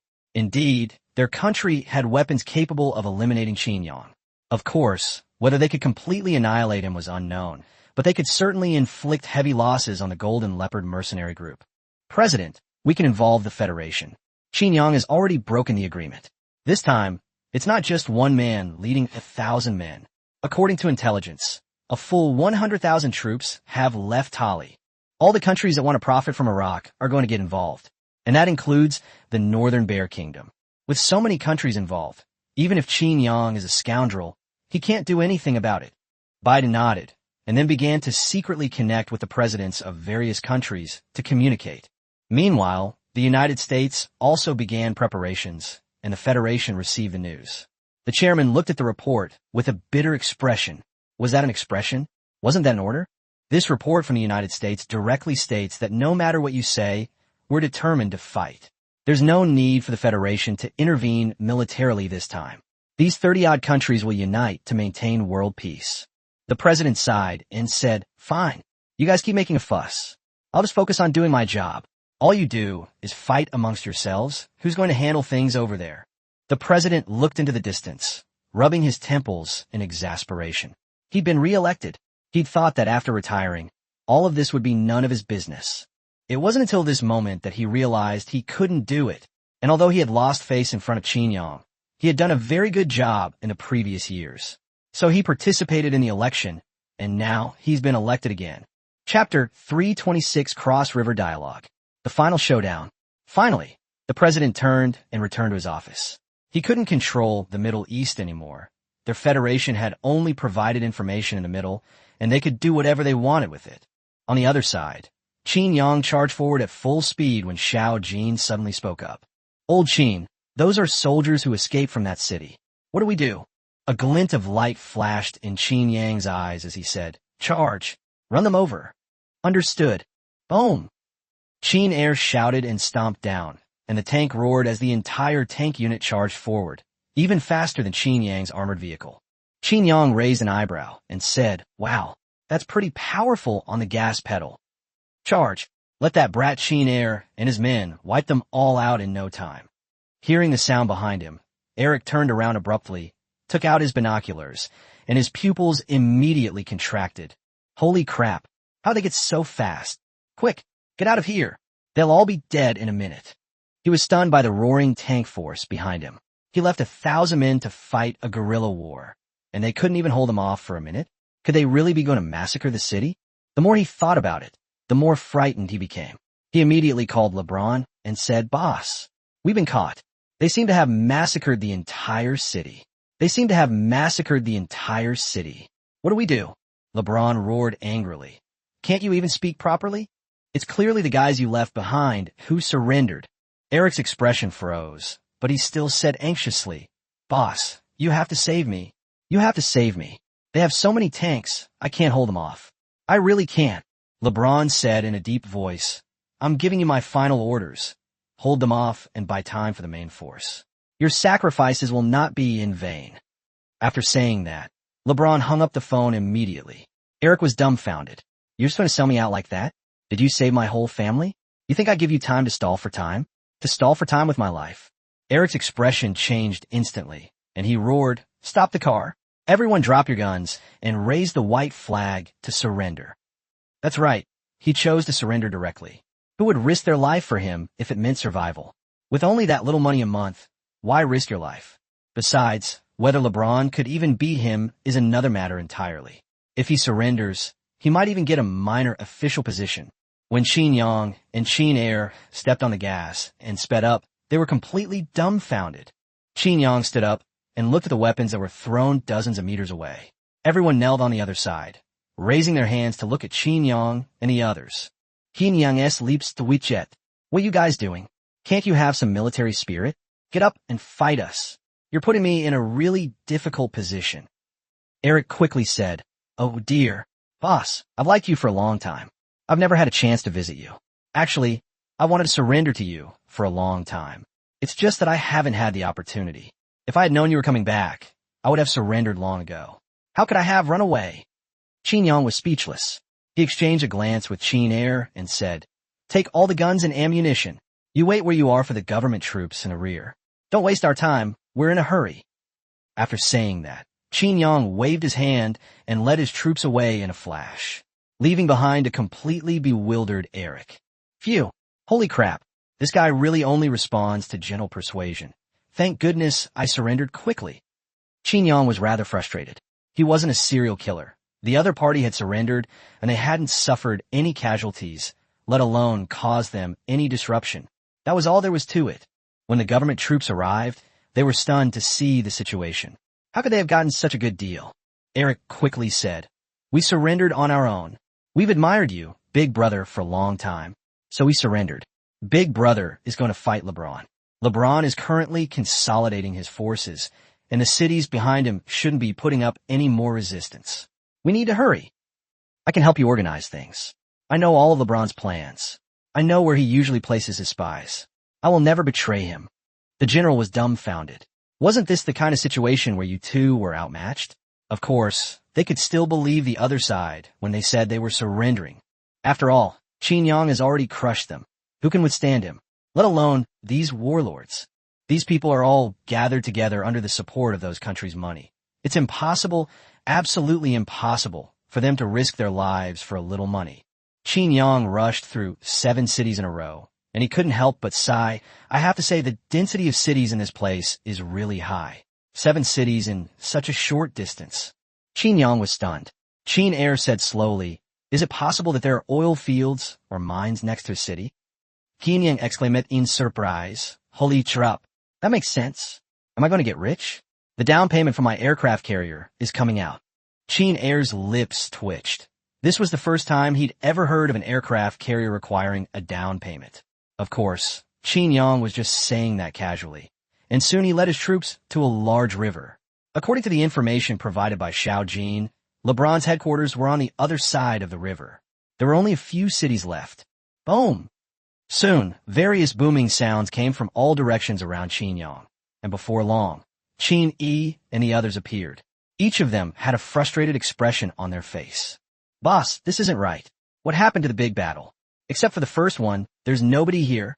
They just stepped on the gas and drove right over. Qin Yang said irritably, I'm the same. Look, they're over there. How about we cross the river and launch a counterattack? Qin Yi stared at the incredibly wide river and the Tulane Bridge, lost in thought. Isn't this obviously a trap? At this moment, a soldier appeared on the bridge, holding a megaphone and shouting towards Qin Yang. Qin Yang, our boss said that the Federation has now passed the proposal to maintain peace in Iraq. A large army will be dispatched soon. Please don't be impulsive. We can still talk.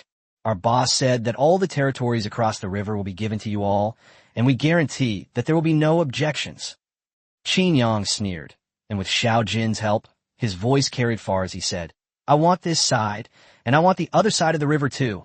Only children make choices. I want them all. The soldier's expression changed, and then he heard a voice in his earpiece say, Other warlords are already on their way. No matter how strong your forces are, you will suffer losses. Qin Yang, didn't you say you treat your soldiers like brothers? Are you just going to watch your brothers sacrifice themselves? Qin Yang scoffed, You bunch of scoundrels? Not that I look down on you, but call around and ask which warlord is even here now. LeBron took a deep breath, his expression grim, because Qin Yang was right. Those warlords were all tied up by the government forces. This is outrageous. The government forces have actually mobilized all their troops for this one battle. Are they planning a decisive war? Those countries will never agree to this. Chapter 327 Positional Warfare? No, it's missile bombardment, of course. Qin Yang and LeBron faced each other across the river. The soldiers on the other side were all on high alert, knowing who they were facing. Meanwhile, Roger led his troops to storm 5 cities in succession, but they encountered no resistance whatsoever, or rather, they didn't even encounter a single soldier. Frustrated, Roger called Qin Yang and said, Boss, something's not right. We haven't encountered any resistance in these 5 cities. Qin Yang raised an eyebrow and said, Are you guys done running? I thought you were done a long time ago. We've already compressed LeBron's territory to the other side of the river. That is your base camp ahead. Roger's lips twitched. So everyone's attention was drawn to Boss Qin Yang? Roger asked cautiously, Boss, if I may ask, are you sure you brought 1,000 men with you? Qin Yang raised an eyebrow and said, 1,000 people? What do you mean 1,000 people? Am I the kind of person who follows the rules? Of course, it's 100,000 people. Roger suddenly realized why the Golden Leopard mercenary group, no matter how strong, could not make a warlord with 100,000 troops so panicked. It's absurd to abandon all cities except the core cities altogether, considering that each city is so close to the others because of the abundant mineral resources around them. For warlords, this was pure money. How could they possibly give it up so easily? Boss, what do we do now? Should we continue the attack? Qin Yang shook his head and said, You guys stop them from behind. Don't let them get away. Little Ding Ding has finally ascended the throne. You have to give him a big gift. I, old Qin, am a man of principle. Roger's lips twitched. This is a gift you can't just accept. Biden is really unlucky. Suddenly, Roger seemed to realize something and said, Boss, won't Biden react? Qin Yang laughed and said, Of course, he has already rallied dozens of countries and is preparing to send troops here. Of course, they're coming to attack me. Roger's eyes widened immediately. Holy crap. Boss, what are we still fighting here for? Let's run. Or should we rebuild our defenses? If a volley of missiles comes our way, we're in big trouble. Qin Yang calmly said, Calm down, don't panic. Relax. Even if they're fast, it will take them more than a day.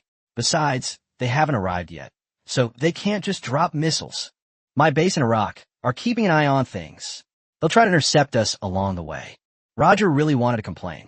How could he relax at a time like this?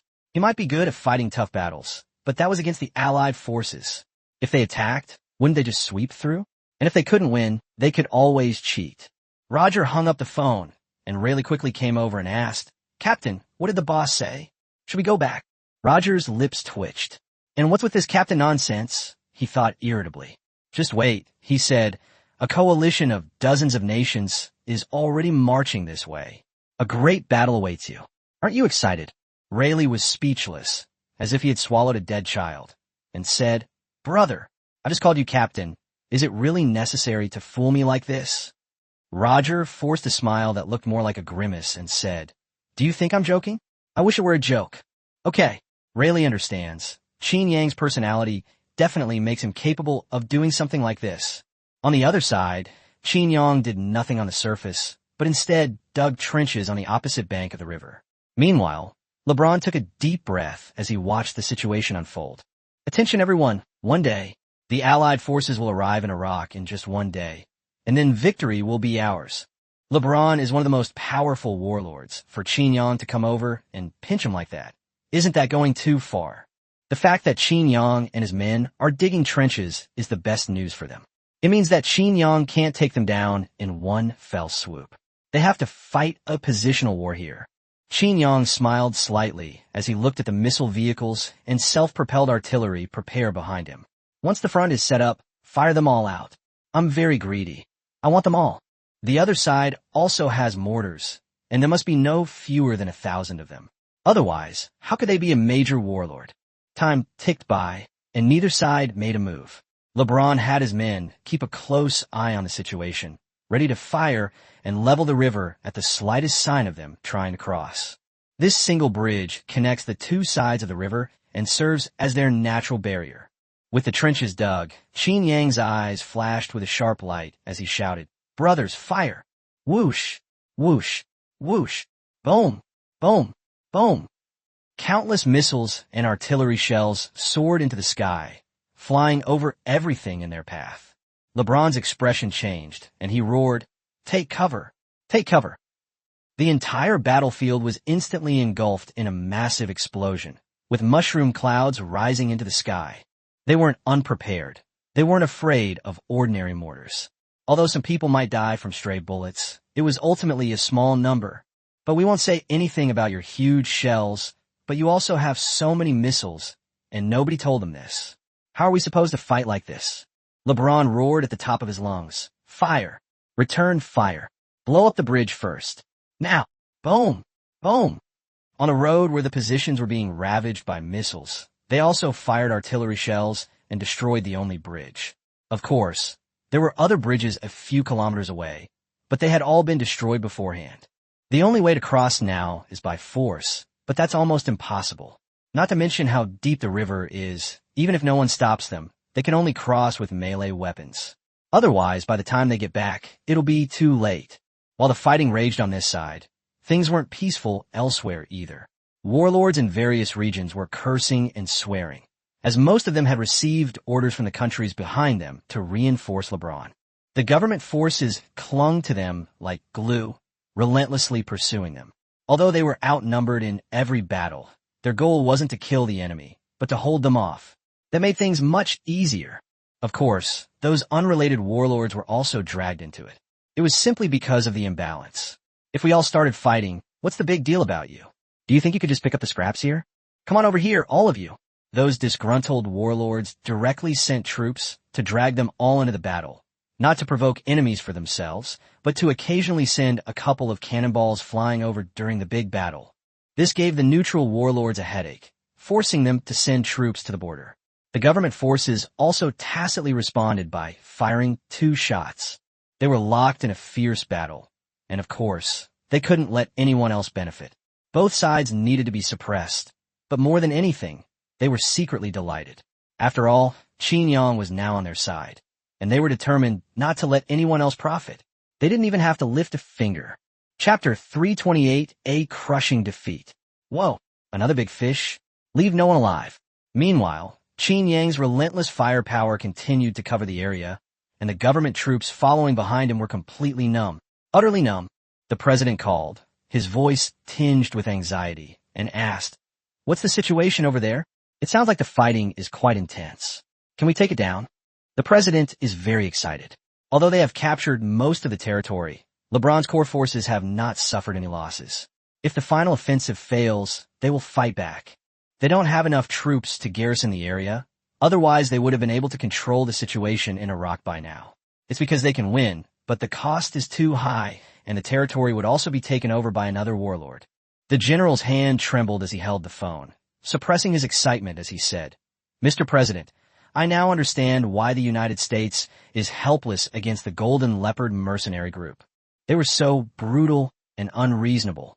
In just one round, I saw at least thousands of shells and hundreds of missiles. And they've been firing at this rate for 10 minutes straight. No, they haven't stopped even now. This river has been widened, and it won't be long before a lake is blasted out of this place." Upon hearing the general's words, the president's breath hitched. No wonder Qin Yang and his men arrived so full of confidence. They didn't take this powerful warlord seriously at all. With this kind of fortification, what kind of defenses are effective? You can't believe a hillside can be blasted into a lake. The president quickly said, "Watch your tone. Don't offend Brother Qin. He'll be our boss from now on. Also, I'll announce that Roger will concurrently serve as the Grand General of Iraq. And if the eldest brother asks, just say that 50% of the profits from the minerals and oil fields in all the areas the eldest brother is involved in will go to the eldest brother. There is no limit to the amount." Even the general couldn't help but gasp. Good heavens, the president is really going all out. Everyone involved gets 50% of the spoils. The government forces also put in a lot of effort in this battle, with over 1.5 million troops mobilized. The entire Iraq is in chaos. Moreover, he clearly saw that not a single one of Qin Yang's men had died along the way. That's just outrageous. Well, it's true, apart from receiving prisoners, they seem to have been constantly accelerating. I understand. And Mr. President, my temper depends on the person. I might throw a tantrum with you, but when facing someone like Qin Yang, I'm afraid I wouldn't be able to utter a single complete sentence. The president said irritably, "So you're saying I'm no good? You dare slam your fist on the table? Wait till you get back. I'll teach you a lesson." The general chuckled, his eyes gleaming as he gazed into the distance. This battle had effectively reclaimed 1/20th of Iraq's territory. Just thinking about it was exhilarating. There are only 3 warlords as powerful as this left, supported by the United States, France, and the United Kingdom. It's hard to say about the United Kingdom for now, but Qin Yang will definitely get involved with the other 2. Looking at the scene of cannon fire ahead, Qin Yang couldn't help but say, "Oh my, aren't you guys being too cruel? You're not even leaving them a complete corpse. That's going too far." Qin Yi and the others said speechlessly, "Boss, there's no one else here, so there's no need to pretend like this." Qin Yang chuckled and said, "Well, there really wasn't anyone else. I was just recording a video. I'll pin it all on you guys later." Qin Yi and his group's eyes widened immediately, and they exclaimed, "Holy crap," repeatedly. "Boss, we may not be human, but you really are a dog." As they spoke, Qin Yi and the others exchanged glances, their eyes turning dangerous as they looked at Qin Yang. Qin Yang, who had been smiling, suddenly sensed that the atmosphere was off. "Hey, I'm the boss. What are you doing? Guards, we've rebelled." Qin Yang took off running, with Qin Yi and the others in pursuit. The scene was incredibly bizarre. On the other side, people were screaming and crying after being blown up. They're actually playing and fooling around here. If LeBron knew, he'd be furious. LeBron James fled with several thousand troops. The rest of the troops were all within the range of artillery fire. Damn it, Qin Yang has no sportsmanship. How the hell am I supposed to stall for time? What happened to the positional warfare we agreed on? LeBron was completely dumbfounded. This was positional warfare? Wasn't this a blatant example of overwhelming force? This battle reminded him of the Gulf War. A country was defeated and forced to surrender within 2 hours. The terrifying nature of information warfare. Furthermore, the emergence of Maxim, the healer of the dead, directly ended the era of cavalry in Northern Europe. This was a war between 2 completely different eras. How could they fight it? LeBron glanced resentfully at the sea of fire behind him and led his last soldiers away into the distance. He had lost the ability to compete for supremacy. Who could have imagined Qin Yang would be so ruthless? Hundreds of thousands of people. Doesn't he feel even a little bit of remorse? Honestly, even if he had the power, he wouldn't dare do this. Otherwise, he might really end up in a military court. Da da da da da da. Boom! Boom! Just then, a series of machine gun shots and explosions suddenly came from ahead, catching LeBron and his team completely off guard. Roger stood excitedly on the armored vehicle and shouted, "Ha ha ha! This road is blocked. You're all going to die." LeBron's face immediately darkened. 20,000 troops had completely surrounded their front. Although it wasn't as outrageous as Qin Yang's situation, where only armored units were in front while the soldiers behind were still running forward. But all they had were these off-road vehicles. They didn't even have a single light machine gun, let alone a mortar. They were so focused on running away. Who would have thought of this? Counterattack! Counterattack! Da da da da da. Their rifle bullets struck the armored vehicle's armor without even scratching a single patch of paint. Roger was even more excited. This was the first time he'd used this armored vehicle in combat, and it was incredibly satisfying. A crushing defeat. Da da da da da. Ha ha ha. Brothers, give it your all. Our goal is 0 to N. Kill. Da da da da da. What a disgrace. Qin Yang bullied him, and Roger even joined in the fun. Well then, he surrenders. "I am LeBron. I surrender. We surrender." LeBron was yelling wildly, while simultaneously raising a white flag and waving it repeatedly in the air. Roger raised his hand to stop, and the battlefield instantly fell silent.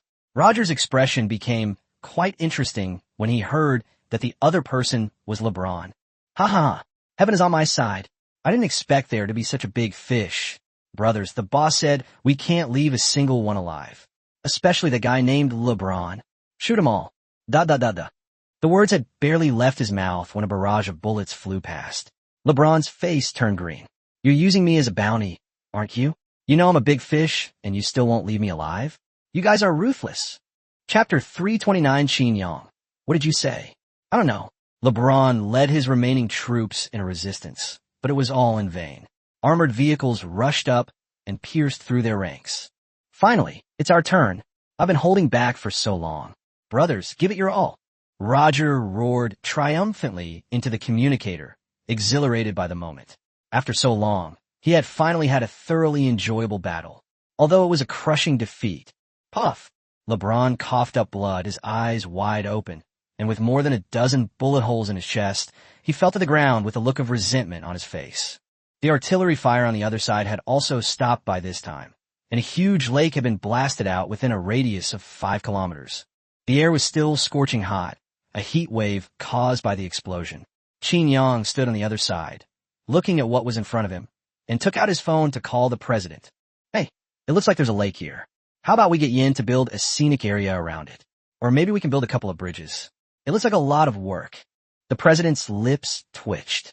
He already knew the situation from the general behind him. "This lake wasn't created by you, sir." The president, still shamelessly laughing, said, Hee hee. Of course. I'll find it right now. I'll find it right now. This lake will be used to commemorate my brother's great achievements, and from now on it will be called Qin Yang Lake." Qin Yang stroked his chin and said, "Hey, it sounds pretty good. It's decided then." At the same time, looking into the distance, news of Xiao Jin arrived. "Old Qin, Roger has wiped out all those who escaped. The multinational coalition is ready to set off." Qin Yang raised an eyebrow and smiled. "They're coming? Does that mean we have to retreat?" As he spoke, Qin Yang immediately ordered his men to retreat, leaving Roger completely bewildered. "So we just fought one wave and took 5 cities? And that's the end of the war?" Roger and Rayleigh exchanged a glance, and both breathed a sigh of relief. Thankfully, their boss hadn't gotten cocky. If they were really fighting a coalition of dozens of countries, they would have almost no chance of winning. Qin Yang turned and left without a second thought, but at the same time, all the cities that were originally LeBron were now adorned with 2 flags, one for the government forces and the other for the Golden Leopard mercenary group. He's basically saying that Qin Yang is protecting this place, and anyone who dares to make a move will end up like LeBron James. The president was also dumbfounded, because Qin Yang hadn't told them. Of course, Qin Yang knew about the 50% profit, and the other party had nodded, which relieved the president. Qin Yang and his men arrived quickly and left quickly, completely withdrawing from Iraq within half a day without leaving a single person behind. At the same time, government forces on other battlefields received orders to retreat. The warlords looked at each other, wondering what the other side meant. After all, it had only been 2 hours since the start of the battle, and the other side had hundreds of thousands of soldiers, with no shortage of light and heavy weapons, and a great river as a natural barrier. But they soon received news that Xinjiang was almost home. Everyone who received the message was completely baffled. What the hell? They really broke through? That was too fast. Meanwhile, all the warlords who had intervened were now living in fear. After all, the most powerful warlord had been wiped out in just 2 hours. If this had happened to them, they probably wouldn't have been able to hold out for long either. The assembled Allied forces were completely stunned upon receiving the news. The French fleet, which was halfway there, also stopped and consulted their superiors. So should they still go? What was the point? Biden was completely dumbfounded. Fine, you're going to play it this way, huh?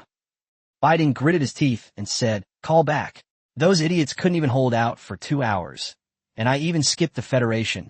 Even if he had 100,000 pigs, he couldn't catch them all in 3 days and 3 nights. Biden was furious, roaring to the sky. Can our people take a military base in Iraq? Those warlords are all unreliable. The intelligence chief shook his head and said, no way. There's too much ethnic sentiment in Iraq. Even Xinjiang didn't appear directly in Iraq. He supported the local forces. Biden couldn't help but say, he's a mercenary, comparing him to the world's #1 power? Are you crazy? The bureau chief's lips twitched, and he said helplessly, but in this respect, they really can compare with us. Biden grumbled, condemn him. Condemn them. They killed hundreds of thousands of people. It's too cruel. We must find an excuse for our coalition forces to land on Iraqi soil. You need to understand how much less income we'll lose every year if we lose this fertile land. This is essential for us to suppress other countries and strengthen ourselves. We absolutely cannot afford to lose it. Of course, there was one more thing he didn't say. If he didn't do a good job, he might be removed from office in less than a year, not even 3 years. Okay, I'll go right away. I'll report back immediately if there's even the slightest change in the wind direction. Biden said in a deep voice, tell them not to retreat, wait 12 hours. We were able to intervene in the Middle East with a bag of laundry detergent back then, but this time they've killed so many people, I don't believe it. Following discussions within the Federation and numerous national conferences, it has been determined that the Golden Leopard mercenary group's methods are excessively cruel. Driven by greed, they have brutally slaughtered over 100,000 innocent lives. We will seek justice for these individuals. Upon seeing this message, Xinjiang immediately started a live stream, sitting atop a high-rise building in the base. He was seated on a single sofa.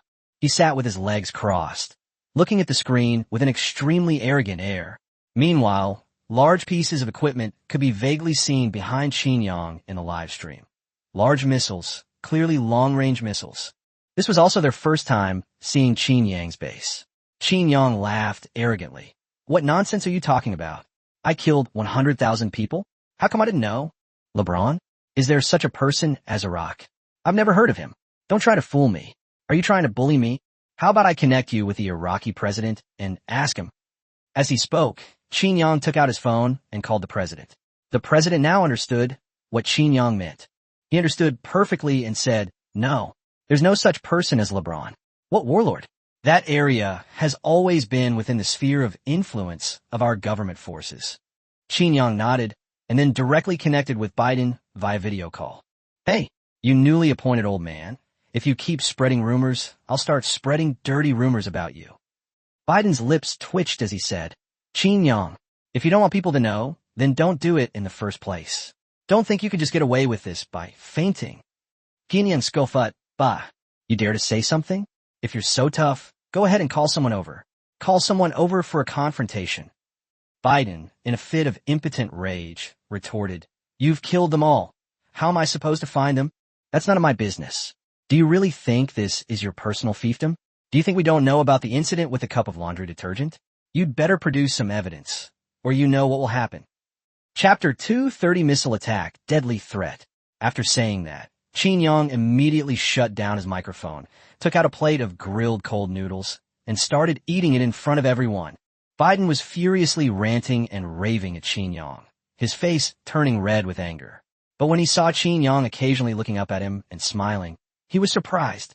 Biden completely lost his temper. It's obvious this guy wasn't listening to him. Biden hung up immediately and then roared furiously with a dark expression on his face. Damn it, they forced me, the president, to swear. The Corps commander beside him couldn't help but ask, Mr. President, shall we continue?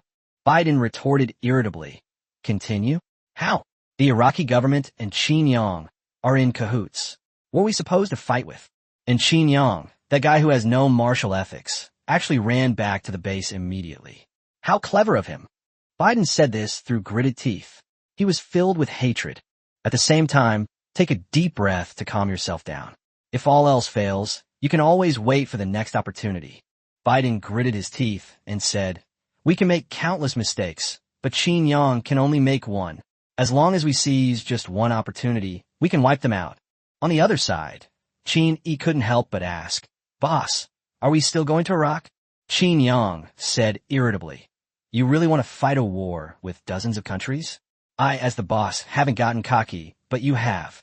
Let's not go to Iraq for the time being. The government forces will definitely take the initiative there. He scratched his head and said, so what do we do now? Just sit here and do nothing. Xinjiang laughed and said, want to rest? It's too early. Can't you see I'm collecting aircraft carrier fragments? Don't you have anywhere else to go besides Iraq? By the way, Chin Air and Chin San, you two take some men and go check on Xiao Rizi. It's quite chaotic there right now, and Xiao Jin can't monitor the whole area. There hasn't been any movement from them lately. Yes, just as Xinjiang finished arranging everything here, the president of Barbayang called him. President Baba Yang cautiously asked, Brother, we are about to hold a national conference. As our benefactor, we would like to extend a special invitation to you to attend. I wonder if you have a time. Xinjiang smiled and nodded. Okay, I'll definitely be there tomorrow. Xinjiang Laoget, this underling wasn't just for nothing. He really stood up for himself when things got tough. Wasn't this just a way of whitewashing his image? It will remind everyone of the suffering they endured as Baba's sheep, and how Xinjiang rescued them from their misery, and how glorious Xinjiang's image is. That very day, Barber began its campaign, spending a fortune on publicity, making the whole world buzz. Biden's face darkened even more. Those who manipulate politics are all too familiar with these things. He realized Baba Yang's true intentions in an instant. Xinjiang and Qin set off early the next morning. Meanwhile, on the other side of the world, atop a towering building, a number of people were having a meeting in a conference room. We can't let this go. They've cut more than half of our business. A loss of nearly 10 billion. If this continues, everyone in our group will be eating dirt. The crowd below exchanged bewildered glances, and finally someone couldn't help but frown and say, but isn't this too risky? After all, he's a madman. The CEO sneered. So what if he's a madman? He's still not human. Once he dies, everything is meaningless. Right now, no one dares to lay a hand on him. That's our chance. Furthermore, this launch also originated from a secret base, and no one could possibly know where it is. So as long as we don't say anything, no one will know. Soon someone else raised a question, but Xinjiang has an artificial intelligence. Although the probability of it finding us is very small, it's not entirely impossible. The CEO laughed, ha ha, we use the most primitive method, writing letters and sending them by hand. No matter how advanced Xinjiang's technology is, it won't help. The surrounding executives exchanged glances and nodded in agreement. It was indeed a good idea, and the success rate was very high. Soon, the Baba Sheep conference was held as scheduled. It began with a somber remembrance and was followed by an awards ceremony. At the same time, it was announced to the world that Baba Sheep would follow the lead of the Golden Leopard mercenary group from now on. Therefore, we, the barbarian sheep, have established friendly relations with the Kingdom of Zelia and the Kingdom of Yen. The good days for the barbarian sheep are just around the corner. Xinjiang smiled and nodded, while the reporters below frantically took pictures of him. The day's activities didn't truly end until after the evening banquet. Xinjiang returned to the five-star hotel, which was specially booked for him and Qin by President Alibaba. To ensure Xinjiang's comfort, there were no other guests inside, only service staff. Xinjiang let out a long sigh and said, damn, I never expected attending this kind of meeting to be more tiring than fighting a war. My face is stiff from smiling so much. Come to think of it, I never felt this way when I attended the Federation meeting before. Qin couldn't help but ask, Boss, is it possible that you went to the Federation with the intention of causing trouble? Qin Yang suddenly said, Holy crap. What you said makes so much sense. Old Qin, get out of the way. Quick. A missile is heading this way and is expected to explode in about 20 seconds. Your pupils contracted, and you and Qin exchanged a glance, both seeing the shock in each other's eyes. Qin Yang pulled out a rifle and fired a burst at the ceiling. The sudden gunfire startled the service staff. Having just emerged from the war, they still had that much of a reaction. Everyone started to hide in a safe place. Qin Yang and Qin Yang went straight to the stairs, jumped down through the gap in the middle of the stairs, and used the momentum to land on the first floor. As for whether those service personnel can survive, that depends on their fate. After all, even Qin Yang himself might not be able to save himself this time. Qin Yang and Qin scanned the area on the first floor and finally determined a direction. Qin Yang shouted, Come quick! Base! Thump! Qin Yang and Qin were incredibly fast, disappearing in the blink of an eye, leaving deep craters on the floor, the ground shattered by their footsteps. The two men wore expressions of unprecedented solemnity. Bang! Qin Yang's figure crashed through an iron gate, and even with Qin Yang's freakish physique, he was in excruciating pain. A cracking sound came from his arm. It was broken. Creak! Qin flung open the iron door to the basement, and the two of them leaped down. In the next instant, Qin Yang and Qin pulled out their killing sticks, forming a huge shield. The two of them crouched down in the corner, using the shield to protect themselves tightly. All of this happened in just over 20 seconds. As for why they didn't escape, in those few dozen seconds, they couldn't have gone very far. They would have been blown to pieces by a missile. Chapter 231 Little Gold is offline. The golden leopard is determined to die, burying half the world. At the same time, the commotion here also reached the outside. Pedestrians instinctively started running when they heard the gunshots, and President Baba Sheep and his guards reacted immediately. President Baba Yang's social engagements were not yet over, and the banquet was still going on, but it was already nearing its end. The reporters and the guests were all taken aback. As the reporter entered, President Baba Yang's expression changed, and he shouted, That's where Boss Qin Yang is located. Quickly, send out all troops in the city to check what's going on. As the president spoke, he ran straight outside, followed closely by the others. Just then, they suddenly saw a glimmer of light in the distant sky. It's 8 o'clock in the evening, and it's already dark here. Several streaks of fire are clearly visible in the sky. As the fires grow bigger, they can even hear the sound of wind breaking through the air. The assistant beside him swallowed hard after receiving the call and said with difficulty, Mr. President, they say it's a missile, but it's uninterceptable. They were careless. President Barbayang's face turned pale, his fists clenched so tightly they almost bled from his knuckles. Who was it this time? Israel? Had they attacked them again? They need to eliminate their backers on their own turf. This time, he invited Qin Yang, and if something happens to Qin Yang, he won't be able to escape responsibility. No, he was even willing to die for Qin Yang. But what about Baba Yang's future? A sense of powerlessness swept over him. The reporters, holding their cameras, stared in disbelief at the distance, their breaths even seeming to stop. Boom! Boom! Several huge explosions rang out, and a massive fireball suddenly rose in the dark night sky. Even those thousands of meters away could feel a wave of heat in the air. A massive explosion resounded within the capital of Baba Sheep. The surrounding buildings were blasted to pieces by the enormous force of the impact. Fire department, where are the soldiers? Where are they? Hurry and rescue them. He roared frantically, while his assistant coordinated with his men. But everyone present pursed their lips. No one could possibly survive such an explosion. Qin Yang was, after all, human, not a god. But none of them said anything at this juncture. The president staggered and then ran forward at top speed. The group behind him also started running, and the reporters started live streaming. The news spread around the world in an instant. Matters concerning Qin Yang always managed to capture everyone's attention. Qin Yang, leader of the Golden Leopard mercenary group, is dead. Missile bombardment leaves Qin Yang dead, his body torn to pieces. Qin Yang, the world's strongest man, is dead. Who will protect the world now? These media outlets will stop at nothing to grab people's attention. They're all sensationalist. Moreover, 8 p.m. is the time when everyone is most active online, and the entire internet was in an uproar. Everyone's first reaction was that it was fake, but the news spread too quickly. Who would dare to do such a thing while Qin Yang was still alive? Qin Yang has an artificial intelligence by his side, so he will definitely come out to refute such rumors as soon as possible. Just then, a video of the scene appeared, showing streaks of fire appearing in the sky, followed by a massive explosion, all within seconds. The missiles rained down one after another, all pinpointing the target, as if afraid Qin Yang wouldn't die. 3 missiles struck the same spot in succession. The 5-star hotel building in the very center was razed to the ground. Even the steel plates were melted. Although it was just a short video from a distance, everyone could feel the terror in it.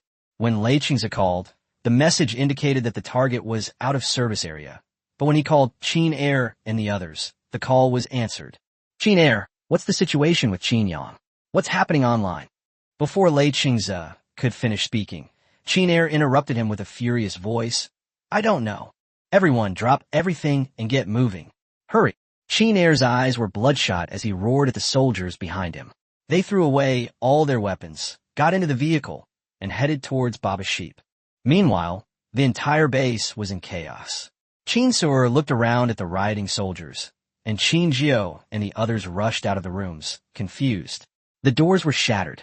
A chilling atmosphere permeated the entire base. Qin Jiao murmured, Little Jean has logged off. They just received a message that Xiao Jin has gone offline. Their base's air defense equipment also popped up the same message. The only thing left to do is to manually control it. Qin Su'er and the other two exchanged glances, unsure of what this meant. A tear of blood slowly welled up in Qin Jiao's eyes. Xiao Jin is tied to the boss. The boss is in trouble. These words immediately horrified them, and at the same time, they understood why they were so angry.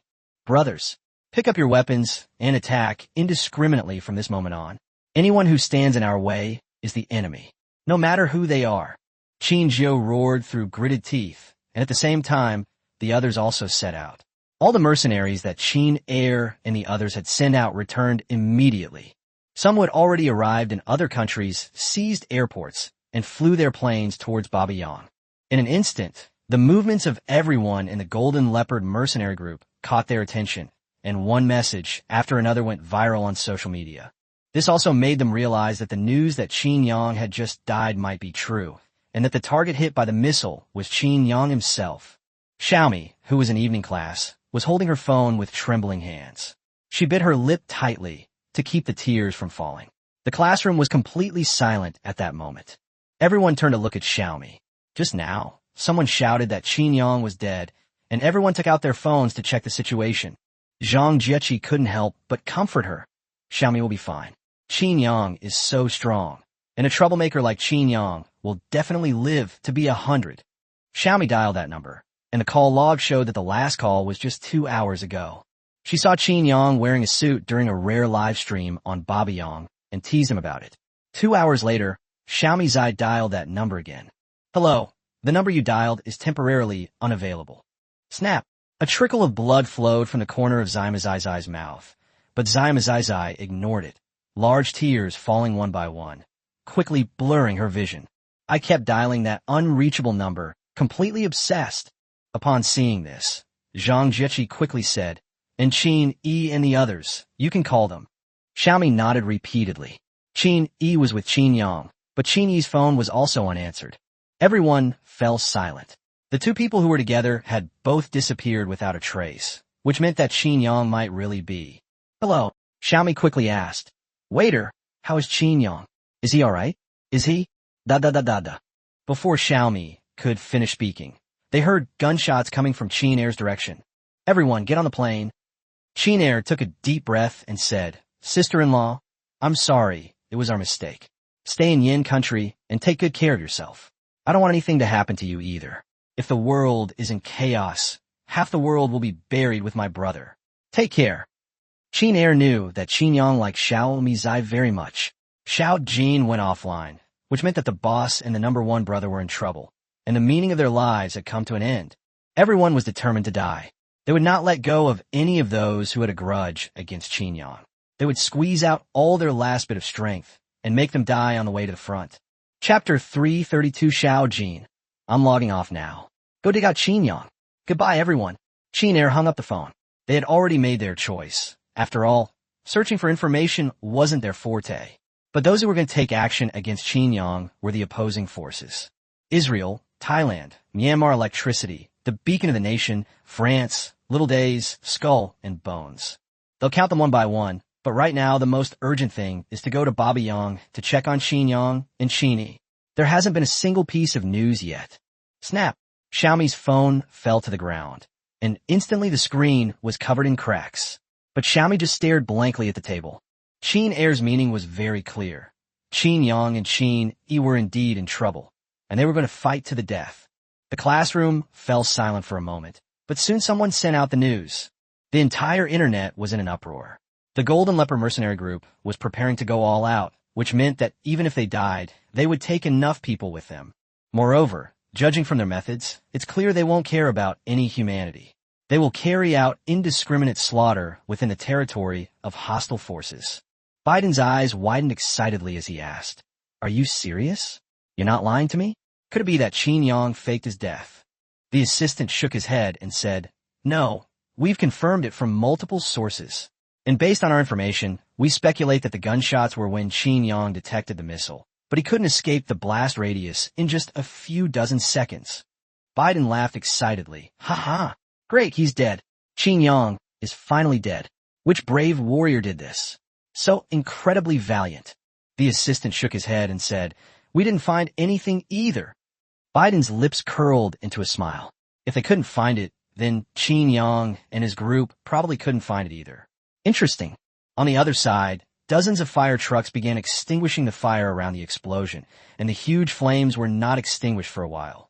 Meanwhile, the original building has become a ruin, but it is not much higher than the ground, indicating that even the foundation of the building has been destroyed. Those outside were shocked by the scene. If Qin Yang was still alive, then he wouldn't be human. President Baba Yang collapsed to the ground. How long will it take to extinguish the fire?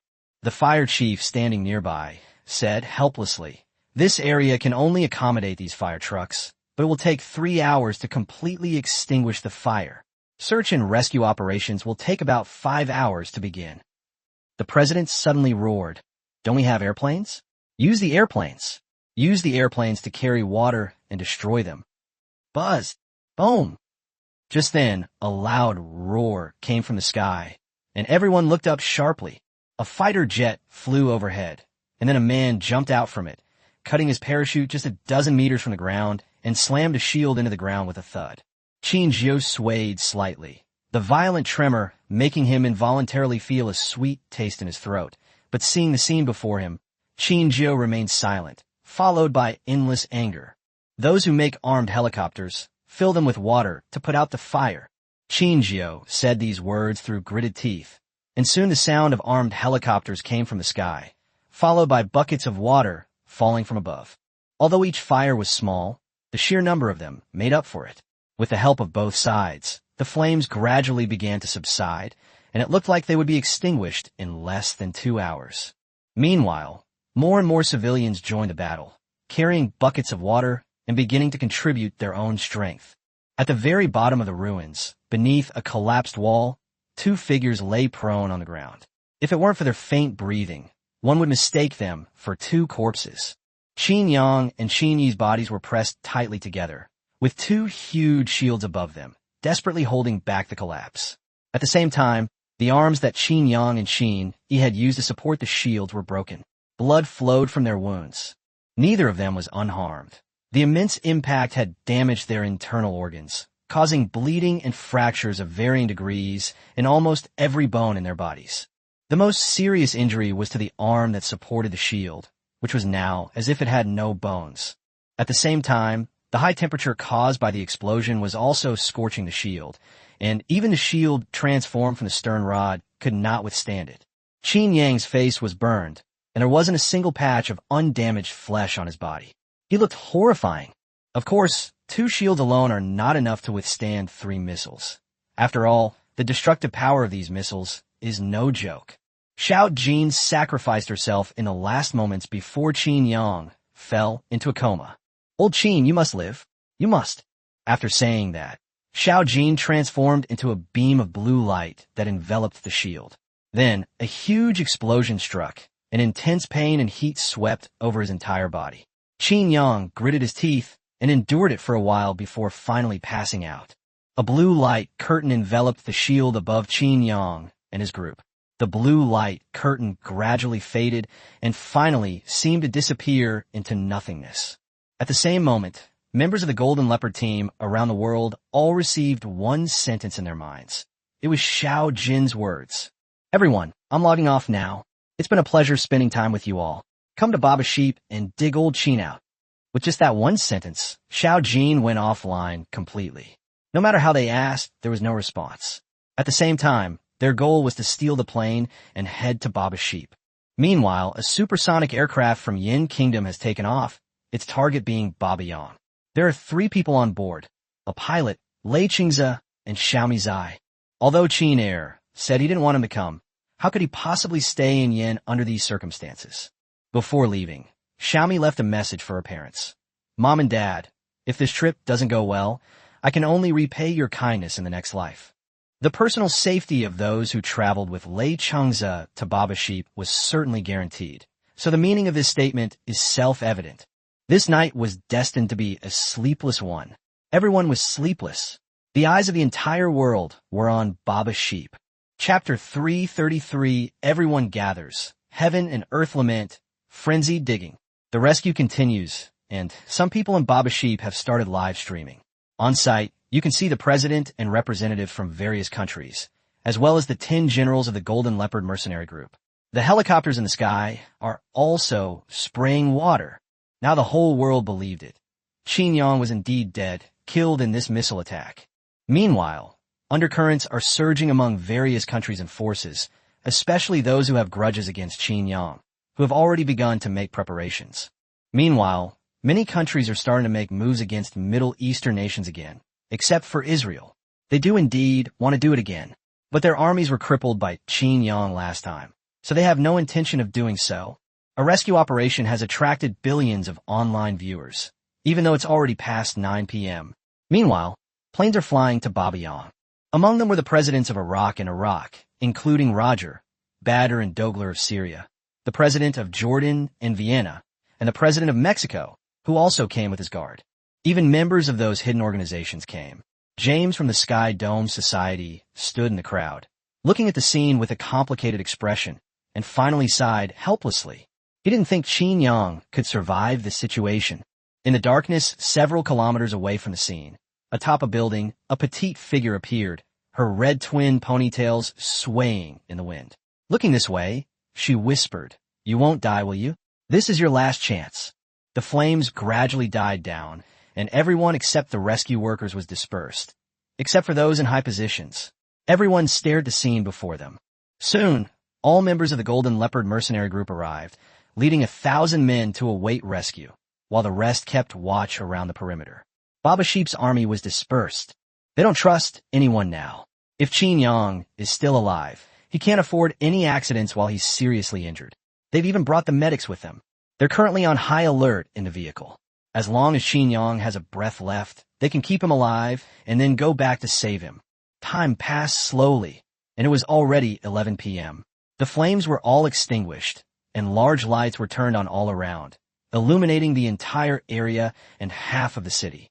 "Go, bring the boss out," Qin Air said in a deep voice, and then 1,000 people began to carefully dig in the ruins, even as huge stones were thrown out. It was Qin Air and his team who could have done it. Anyone else would not have been able to do it. The site was too fragile, and if those large tools were used, it could very likely cause a secondary collapse. The rocks were enormous, weighing a full ton and irregularly shaped, which meant they could move them, but they did it very carefully, moving them little by little, afraid of accidentally crushing anything. The people around watched in silence. They couldn't help, and they had no way to help. Qin Air and the others wouldn't allow it. Their expressions when they arrived were terrifying, as if they meant that if they said one more word, they would all be killed and none of them would survive. The crescent moon hung in the sky, and dark clouds gradually obscured its light. No stars were visible in the vast sky. It was as if dark clouds had obscured the starlight of hope, making the atmosphere at the scene even more somber. Boom! Just then, a bolt of lightning suddenly streaked across the sky, illuminating the entire sky with a huge purple flash. Splash! The next instant, a torrential downpour began, with large raindrops falling onto the ground. It was as if the rain was cooling down the attack. It's as if we're mourning the passing of someone. At least that's how everyone watching the live stream feels. The originally scorching air began to become humid. Chin Air looked up at the sky, and it seemed as if tears were sliding down his face. The rain hit their bodies, relieving the fatigue brought by the scorching air. Chin Air and the others' hands were all burned, with layers of skin peeling off, some even bloody and mangled. At this moment, they forgot about using the stern rods and other such weapons, and only wanted to get their leader out as quickly as possible. 1,000 soldiers were rotating around him, and they were also applying ointment to their hands. The downpour lasted for a full half-hour. Gradually, the rain subsided, the ground returned to normal temperature, and Chin Air and his team moved much faster. However, such long hours of high-intensity work left them physically and mentally exhausted, but they all gritted their teeth and continued to work. Just then, another fighter jet flew over and landed not far away. Immediately afterwards, two figures rushed over, and it was none other than Lei Chingze and Zima Zai. Seeing Chin Air and the others' actions and state, how could the two not know what was going on? Zima Zai ignored everyone's attempts to stop her and rushed into the ruins, imitating the actions of those around her to start moving things. Tears streamed down my cheeks, and the sky seemed to mourn, with a light drizzle falling. Countless people watched the scene in silence, some feeling pity for the girl. She was indeed brave, but she had also put herself in the public eye. Qin Yang was clearly doomed. Xiaomi, an ordinary person, dares to express her feelings for Qin Yang so openly. Keep in mind that the Skull Society is secretly plotting revenge against Qin Yang. That's the Dark Organization. Chapter 334, A Desperate Roar. A howl from the ground. The members of the Golden Leopard mercenary group at the scene did not stop Xiaomi from entering. They all knew about her relationship with Qin Yang. No one else, not even Lei Chingze, could get close anymore. Xiaomi was the only one without a stance. No, her stance was that she was Qin Yang's family. Gradually, Xiaomi's gloves were worn through, and drops of blood flowed down her hands with the rain, making those around her feel a pang of heartache. So this is love? They believed in love again. It turns out that those who stand at the pinnacle of love and mock death's incompetence are actually real. Xiaomi kept muttering, "Still alive? You must still be alive. You said you would marry me, but you haven't married me yet. If you don't marry me, what identity will I use to find you down there? I'm afraid I won't be able to find you. So come out quickly. Tell me this is a joke, and I won't be angry." Really, at this moment, how she wished she could still be like she was in her little life before, just to deceive others. Some were sad, some were happy. People like the president of Thailand, Biden, and Caesar were all happily opening champagne. They promptly opened champagne at the halfway point. More than a dozen national leaders stood there, looking in Qin Yang's direction. Not a single one of them was holding an umbrella. They all silently gazed at the ruins. This would have caused a huge sensation elsewhere, but in this context, it seemed perfectly normal. Countless people around the world felt sorry for it. Although Qin Yang is indeed crazy, he really goes after those who destroy the world, like Xiao Rizi. Faced with this situation, a bystander effect emerged, with Qin Yang being the only icebreaker. But now, is there no one left to break the ice?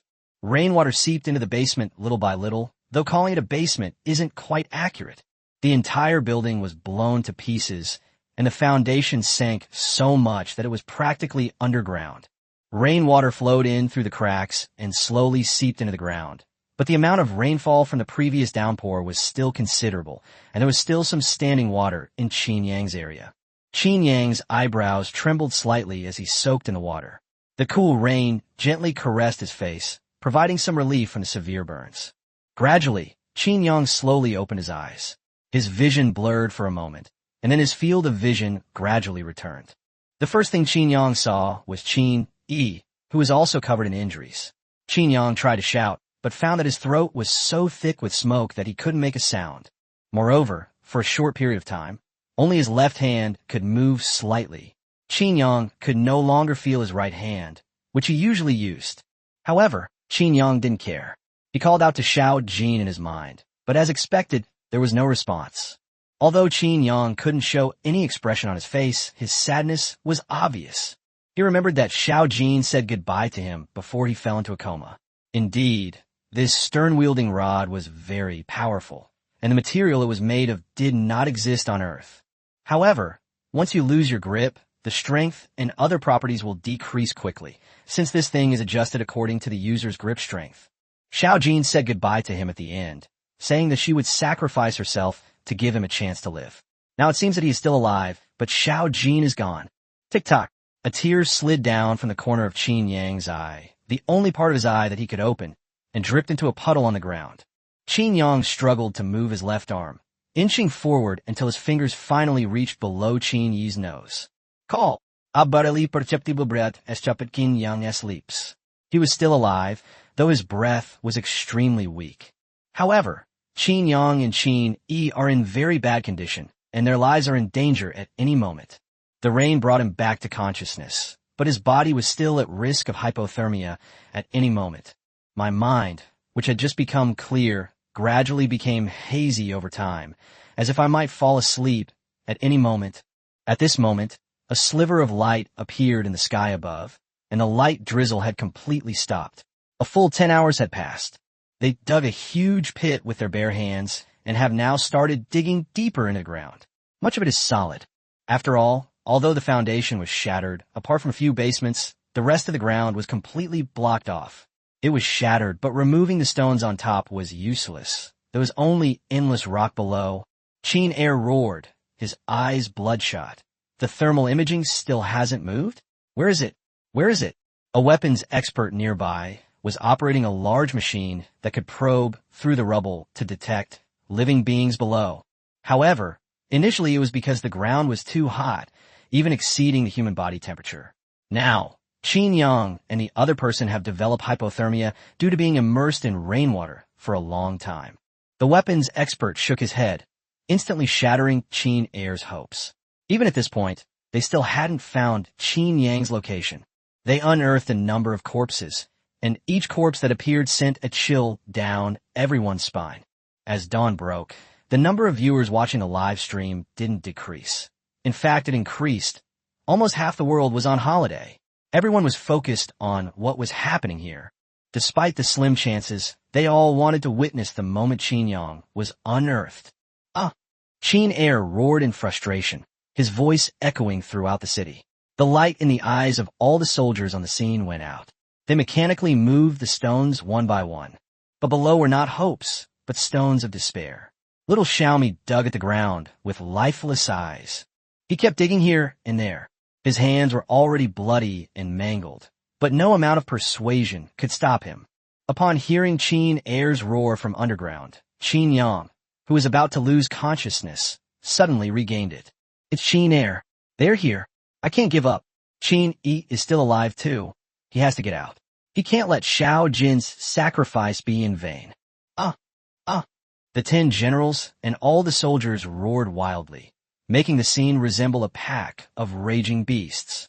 The group's top executives watching the live stream couldn't help but shrink back.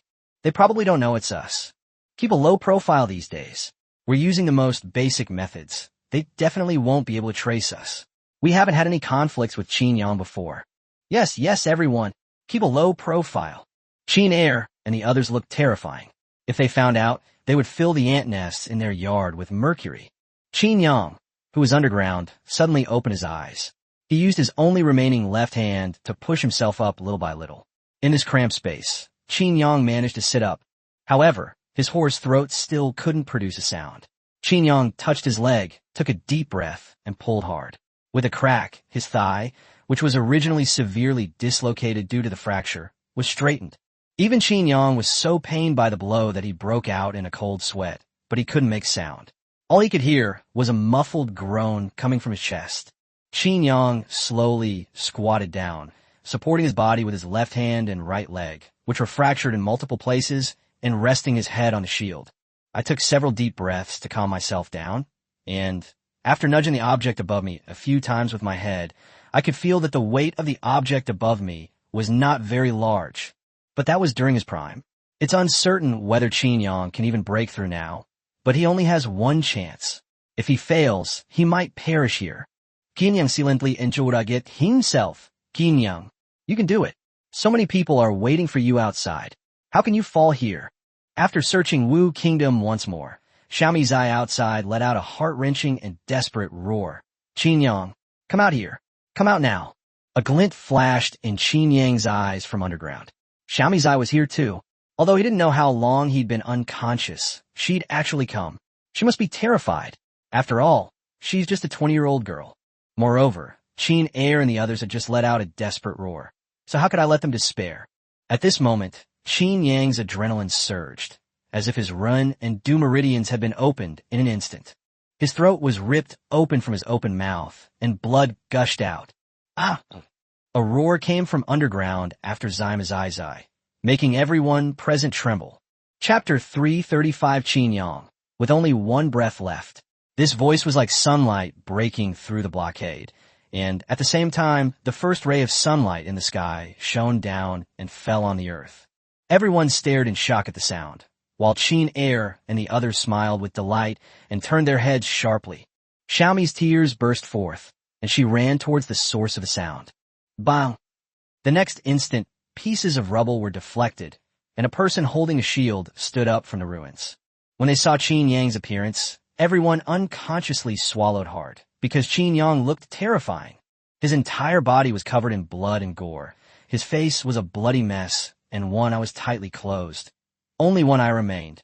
After dropping the shield, his arms fell limply to his sides, his body hunched over, and one leg drooped down, leaving Qin Yang standing on his only remaining leg. Moreover, Qin Yang's skin looked as if it had been burned by flames, and overall he looked extremely disgusting. Qin Yang could only see a lot of people in the distance and several figures rushing toward him. Zai ran up to Qin Yang, and Qin Yang forced a smile, blood flowing from the corner of his mouth. Zai gently hugged Qin Yang, and at that moment Qin Yang also let go of all his strength, collapsing on his Zai.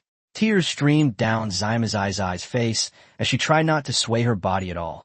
The medics rushed over with a stretcher and gave Qin Yang an adrenaline injection to boost his activity level before gently placing him on the stretcher. Before losing consciousness, Qin Yang's last words were, "Qin Yi is down there. Save him." They gently lifted Qin Yi out. He looked to be in a similar condition to Qin Yang, except that Qin Yang had unleashed his potential to break free at the last moment and was now more seriously injured. If it weren't for these medics and a whole bunch of emergency drugs, Qin Yang would be dead by now. They quickly checked on the two men's condition, as they needed to determine whether they should return to base for surgery. The medic frowned and hurriedly said, "Call a helicopter? Their injuries are too severe. Brother E is all right. He has dozens of fractures and ruptured internal organs, but he can hold on until we get back to perform his surgery." The eldest son's condition is not optimistic. He has more than 100 fractures in his limbs, including his spine. Almost every bone has a crack. Most importantly, his internal organs, including his heart, are bleeding. As he spoke, the medic took out an emergency respirator, cut a wound in Qin Yang's throat, drained the blood, and then inserted it to restore Qin Yang's breathing. "Boss, this is serious. We need to hurry." The medic didn't stop there. He made a cut in Qin Yang's broken wound, put on sterile gloves, and reached inside to squeeze Qin Yang's heart. "Quickly, get out of the way." Qin Air shouted at the other side, and at the same time, an armed helicopter landed. "The boss is suffering from a massive cardiac hemorrhage. I can only stop the bleeding temporarily. We need to get back to the medical ward as soon as possible. There's still a chance for him to survive." The gods swiftly lifted the two onto an armed helicopter and flew away. Xiaomi Zai felt a pang of pain in her heart as she looked at the unconscious Qin Yang. Although those medics possessed medical skills that surpassed those of this world, Qin Yang's body was like a giant sieve. The fact that he was still alive was only because of his terrifying physical abilities. Anyone else in that situation would have died countless times, including Qin Yi and his group. The soldiers around the ruins began to leave, advancing at full speed towards the tower. Their leader was waiting for them to protect him. The group of national representatives were left looking at each other in bewilderment, and the live stream chat fell silent after Qin Yang's roar. They only came to their senses after the armed helicopter flew away. Countless people gasped in shock. Holy crap, how could someone survive like that? To be honest, this is even more unreasonable than those enhanced humans they've seen before. And not only is he still alive, but most importantly, he actually managed to stand up by himself while supporting a 1 or 2 ton boulder. That's incredibly amazing. Moreover, they heard Qin Yang and the others clearly. The doctor was very anxious, and he practically shouted out every word. His spine and entire body were fractured, and they could see with the naked eye that Qin Yang seemed to only have one leg that he could use for support. Moreover, he suffered massive internal bleeding that blocked his trachea and massive cardiac hemorrhage. Not to mention his other injuries, he's still alive. He's truly a modern-day cockroach. Boss Qin Yang isn't dead. Ha ha, Qin Yang isn't dead. After realizing what had happened, President Barbang burst into laughter. His anxiety finally dissipated. As long as Qin Yang was alive, everything was fine. Of course, many people present looked solemn. Could Qin Yang really pull through with his injuries? A spinal injury could lead to paralysis at the very least. Holy crap, my brother's still alive. He survived the missile explosion. Is this even human? Big Brother secretly evolved without taking us with him. Wah, am I the only one who saw Xiaomi's eye moved? To be honest, although I really like Big Brother, I really couldn't bring myself to hurt him just now. This comment made many people's lips twitch. Sure enough, some idiots have a different focus. Shouldn't they be saying, brother, you're awesome, right now? Ah, what a shallow woman. Ah, what a shallow woman. Countless people repeated this comment on the screen, and many people, including those who were opening champagne halfway through the game, all looked solemn when they saw that Qin Yang was still alive. Biden suddenly found his champagne less appealing. On the other side, where the situation was barely under control, someone couldn't help but say, should we launch a missile to strike them? Qin Yang and the others are on that helicopter right now. Moreover, they didn't block the signal, so we can locate them. And even if we miss, just making their plane shake might kill Qin Yang. The Prime Minister looked at the minister and paused for a moment, then patted him meaningfully on the shoulder and said, good suggestion, but don't make any more suggestions in the future. By the time our missiles arrive, they might already be there. And do you really think we're not causing enough trouble? Qin Yang can die, but not now at our hands. I'm afraid our little island will be wiped off the map. The others nodded in agreement. After all, the Golden Leopard mercenary group was a powder keg right now. Didn't they see that all the countries whose planes were stolen had disappeared without a trace? Wherever the army goes, they leave clear land for others. Now, who dares to provoke them? This debt will be settled with whoever does it.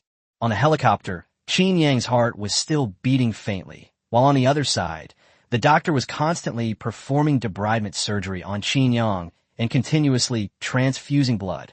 Chapter 336 scraped the murderer alive. Hand him over within a time limit.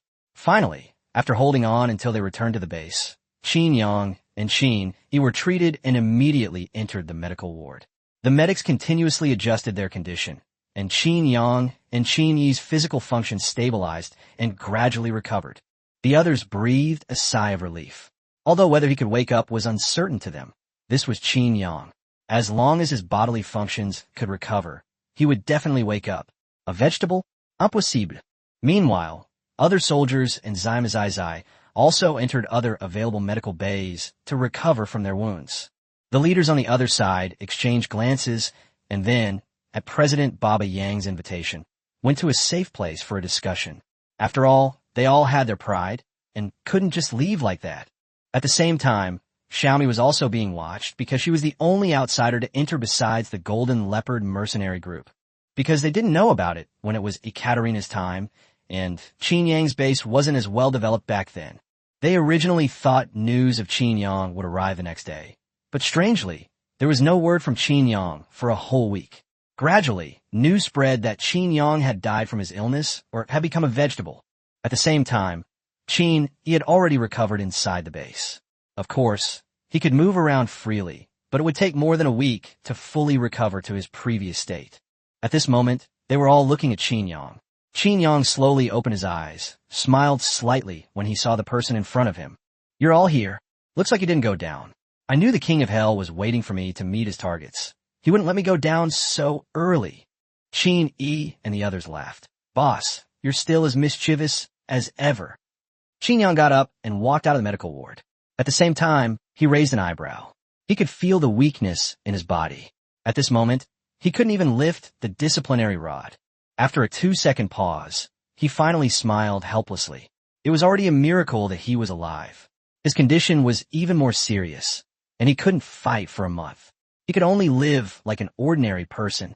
Qin Yang patted the teary-eyed little girl and said gently with a smile, I'm perfectly fine. Don't cry, sweetie. Xiaomi nodded vigorously and said, yes. I'm just so happy. A doting smile played on Qin Yang's lips. Before he lost consciousness, he knew he was lying in Xiaomi's arms, and he could see Xiaomi's hands. This was love. Qin Yi shifted his position and exclaimed, oh dear, are we emitting light? Look at this giant light bulb. Qin Yang said irritably, so you do know that. Then what are you still standing here for? You think I can't beat you right now, huh? Qin Yi's eyes lit up immediately. Hey, that's right. Can I usurp the throne? Ha! I'll be the boss from now on. Qin Yang's lips twitched in annoyance. I think you're just a shameless jerk. I don't know how she fell for you. You haven't said a word of concern for her. Sigh. Straight men are really scary. Oh. The people around immediately started to jeer. Qin Yi saw Qin Luoqi's face turn red, which was unusual for him. He pursed his lips and kept searching his mind for words. Suddenly, he realized that apart from those perverted and threatening words, he had no vocabulary at all. Qin Yang quickly waved his hand and said, come on, you two. Go find a place to gaze at each other affectionately. We're leaving now. Qin Yang brought Xiaomi out to the rooftop and stood at the very edge, looking at the distant sky. Qin Yang's eyes were filled with a hint of sadness. Xiaomi squeezed Qin Yang's hand and whispered, I've heard about it. Losing family members must be very painful. I can lend you a shoulder to lean on. Qin Yang gently shook his head and said, I have a feeling that Xiao Jin will come back. He will definitely come back. Yes, I definitely will. The two stood on the rooftop, their fingers intertwined, watching the sunset in the distance, their shadows stretching endlessly in the glow of the evening sun. From that day on, the soldiers of the Golden Leopard Mercenary Group began to go out frequently. This time, many of them changed into civilian clothes and headed straight for one direction, a small country in the Middle East, very close to Baba Sheep. Before disappearing, Xiao Jin figured out their approximate location. He hadn't had time to deal with them before, but now he was going to settle his scores and avenge any wrongs he had done. That night, 5,000 soldiers disappeared into the darkness, while a small military base was being subjected to inhumane massacres. Devils. They are all devils. The thousands of soldiers inside the military base had guns, but dared not fire a single shot. They turned and ran, their eyes filled with what seemed like something terrifying, fleeing in a frenzy. Behind them, figures moved like ghosts, slicing through the flesh of these soldiers with each stroke. The entire base was practically a river of blood. There were no quick kills, only endless slicing of flesh and blood. The entire base was filled with screams of agony as Qin Er and his men coldly slaughtered their prey. 10 minutes later, Qin Yang sat in a missile launch control room. Kneeling in front of him was the highest-ranking officer of the base, but his body was trembling like a sieve. I never expected Qin Yang to come looking for me, and with such serious injuries, he's still alive. Brother, I'm just an executor. I really didn't know you were over there. He only gave me coordinates. Qin Yang's expression remained unchanged. He simply said coldly, because of you, Xiao Jin has left me now. Scratch it off. After Qin Yang finished speaking, Qin Yi sneered and stepped forward, taking out his double axes to begin his most familiar task. At the same time, they also learned who was behind it. They never dreamed it would be a group they had no prior connection with. An arms trafficking group targeted Qin Yang because he and his group had taken away their business. They even used letters to convey their orders. These bastards are really something. Qin Yang left, and the next day, the Golden Leopard Mercenary Group's account sent a message for the first time ever. Employees of Tianqi Group within the past 5 years are given 3 days to resign. The United States is now demanding that all senior executives of Tianqi Group be handed over within 3 days or face the consequences. The The words bear the consequences immediately made Biden and his team feel uneasy. Firstly, they were threatened by the Golden Leopard mercenary group again, and secondly, after Qin Yang said those words last time, they lost a military base on their own soil. What concerned them most was that this tone and these methods seemed more and more like Qin Yang's style. Domineering, crazy, yet with a touch of rationality. While the world was discussing it, Qin Yang's base underwent another major overhaul. His popularity soared unprecedentedly after the last incident, and now he had achieved another milestone. Unfortunately, Xiao Jin's voice was absent this time. Chapter 337, A Close Call. Missiles ready to die? Fire them all. While the outside world was still reeling from the Golden Leopard mercenary group statement, the high-ranking members of the Apocalypse group were panicking. They've been exposed in just a few days. The CEO said with a grim expression, "Our base in Middle East has been raided. It seems the people there betrayed us. Now what can we do?" One of the higher-ups below cautiously asked, "Can we pay compensation?" The others looked at him like he was an idiot and said, "Qin Yang hasn't made any public appearances yet, and his fate is unknown.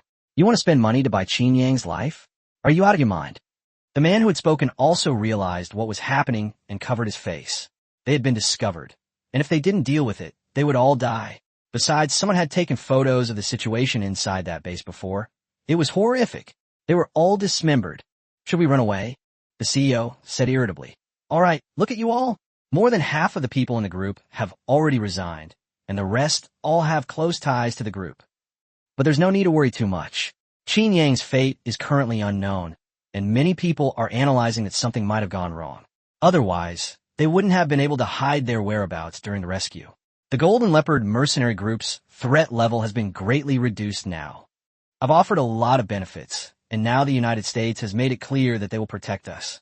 For the time being, everyone will be staying at the company premises. We'll talk about other things once things calm down."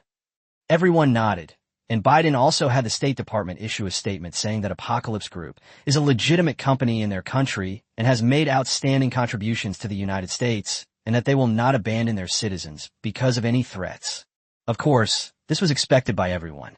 If this country had any sense of shame, it would not do something like handing over its own citizens. Qin Yang was sitting on a sofa in the air above the base, looking at the rewards from the system, a whole biological laboratory, a complete set of researchers, and basic research blueprints. With the addition of the biological experts who have already taken off, it's believed that their physical condition will improve even further soon. At the same time, the complete enhanced human corpse that was brought back earlier has also been studied. "Boss, we found out about that corpse. It's just a clone with secondary genes." Qin Yang raised an eyebrow and asked, "What does this mean?" Simply put, it involves using the DNA of a powerful organism, such as hair, to create a clone, which is then implanted into the human body to form the organism. Qin Yang es pupils contractet. Are there still such creatures on Earth? If just a small amount of gene cloning agent is this powerful, what about the original body? With that kind of regenerative ability, whether a missile can even kill it is another matter entirely. Qin Yang pondered for a moment and said, "You continue the research. By the way, can you develop biological agents for ordinary people?" The biological expert shook his head and said, "Our technology is not yet sufficient to break the genetic lock of ordinary people. Right now, we can only enhance those of us who have already broken the genetic lock. Ordinary people cannot withstand the power of the drug." Then, pursing his lips, he added, "If you don't recommend turning into that inhuman, ghostly state, it's still possible. At most, you'll only have a small portion of your body mutated." Qin Yang waved his hands repeatedly, saying, "Come on, we're human, don't mess with those things.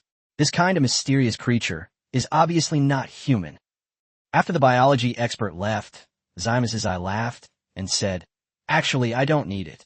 I have the world's best protection. Who would dare to touch me?" Qin Yang gently rubbed Xiaomi's head, then suddenly sighed and said, "Wouldn't you be disappointed if we slaughtered a lot of people?" Xiaomi shook her head and said, "The moment I couldn't get through to you on the phone, I made my own judgment. If this were a fantasy world, I might have already turned to the dark side." Qin Yang smiled. The gentle little Xiaomi was actually able to change for him. Early the next morning, Qin Yang issued an ultimatum. "If the United States does not make a decision within the next 3 hours, we will take our own measures, and we will not be responsible for any accidental injuries." Furthermore, the entire city is now within our strike range. As expected, the world was in an uproar after these words came out. Of course, leaders of many countries watched with a headache, thinking, here we go again, and those idiots from Tianchi Group. Why did you have to provoke Qin Yang and his group for no reason? Now look what's happened. Doesn't this mean war is about to break out? It might even lead to World War III.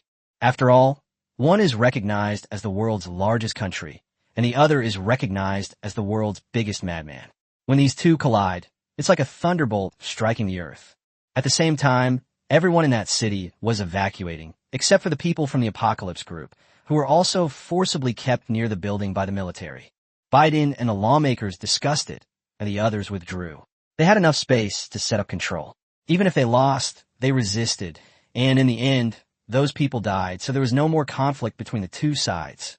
Who knows? This time, they might even be able to knock the Golden Leopard mercenary group out of the world's sixth largest rogue group. This infuriated the Tianchi group members, who were furious. Fine, you want to play like this? Playing with their lives? The United States deployed a massive army of over 100,000 outside the city and simultaneously issued a taunting statement to Qin Yang, saying that the people from the Tianchi group were all being protected in the Tianchi building and that they would protect their major taxpayer to the death. Upon hearing this, many discerning individuals twitched at the corners of their mouths. Good heavens, you're laying your cards on the table, aren't you? Calling it protection is just putting someone under house arrest. It all depends on how Qin Yang fights. If he launches a full-scale surprise attack, then they'll have to fight an encounter battle outside the city, which would require them to fight their way from the coast.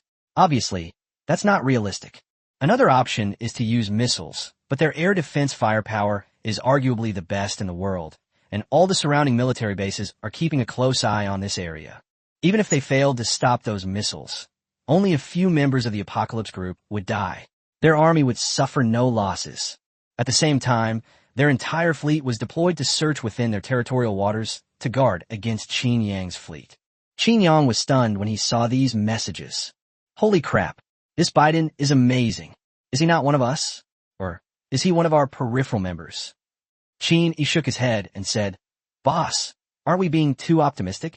It seems our strength is still quite a bit behind theirs.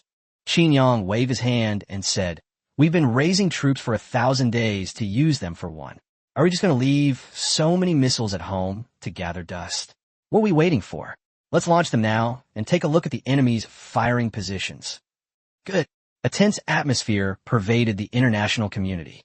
The United States had made thorough preparations here, just waiting for Qin Yang's surprise attack. Another day passed peacefully, but the soldiers of the United States did not relax for a moment.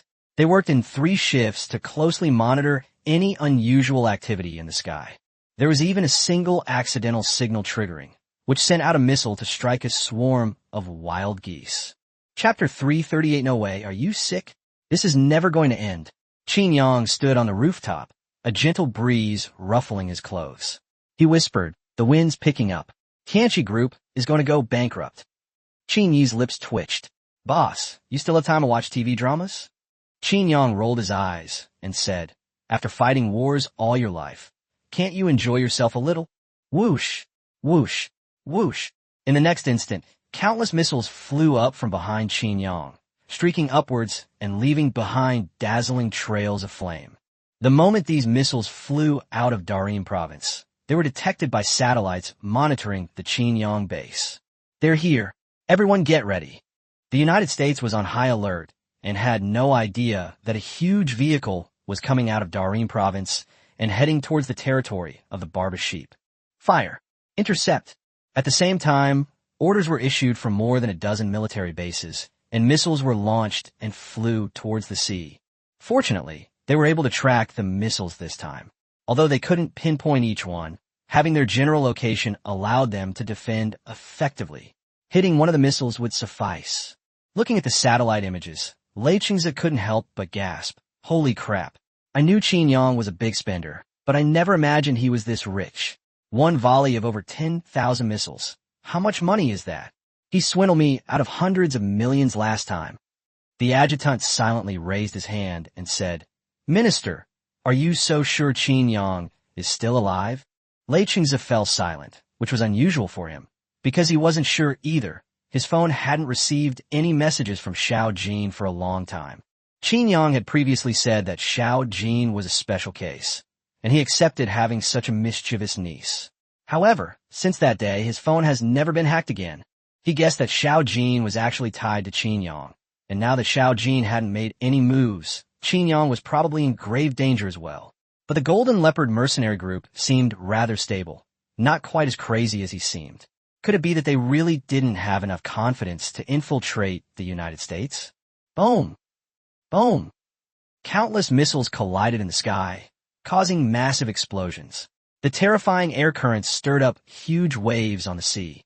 The series of huge explosions in the sky made it seem as if a second sun was rising. From medium-range missiles to short-range missiles, the explosion lines stretched for tens of kilometers. They even reached land and the airspace above some cities. People below raised their phones and posted the scene online. One fireball after another appeared in the sky, and the scene looked terrifying. Meanwhile, the people below were all relieved that they kept their word and that the Tianchi group was indeed the Tianchi group. Otherwise, if they had been attacked, these missiles would have already landed. Of course, the United States wouldn't make such a foundational mistake. Otherwise, they would have contained the explosion outside of land. Boom!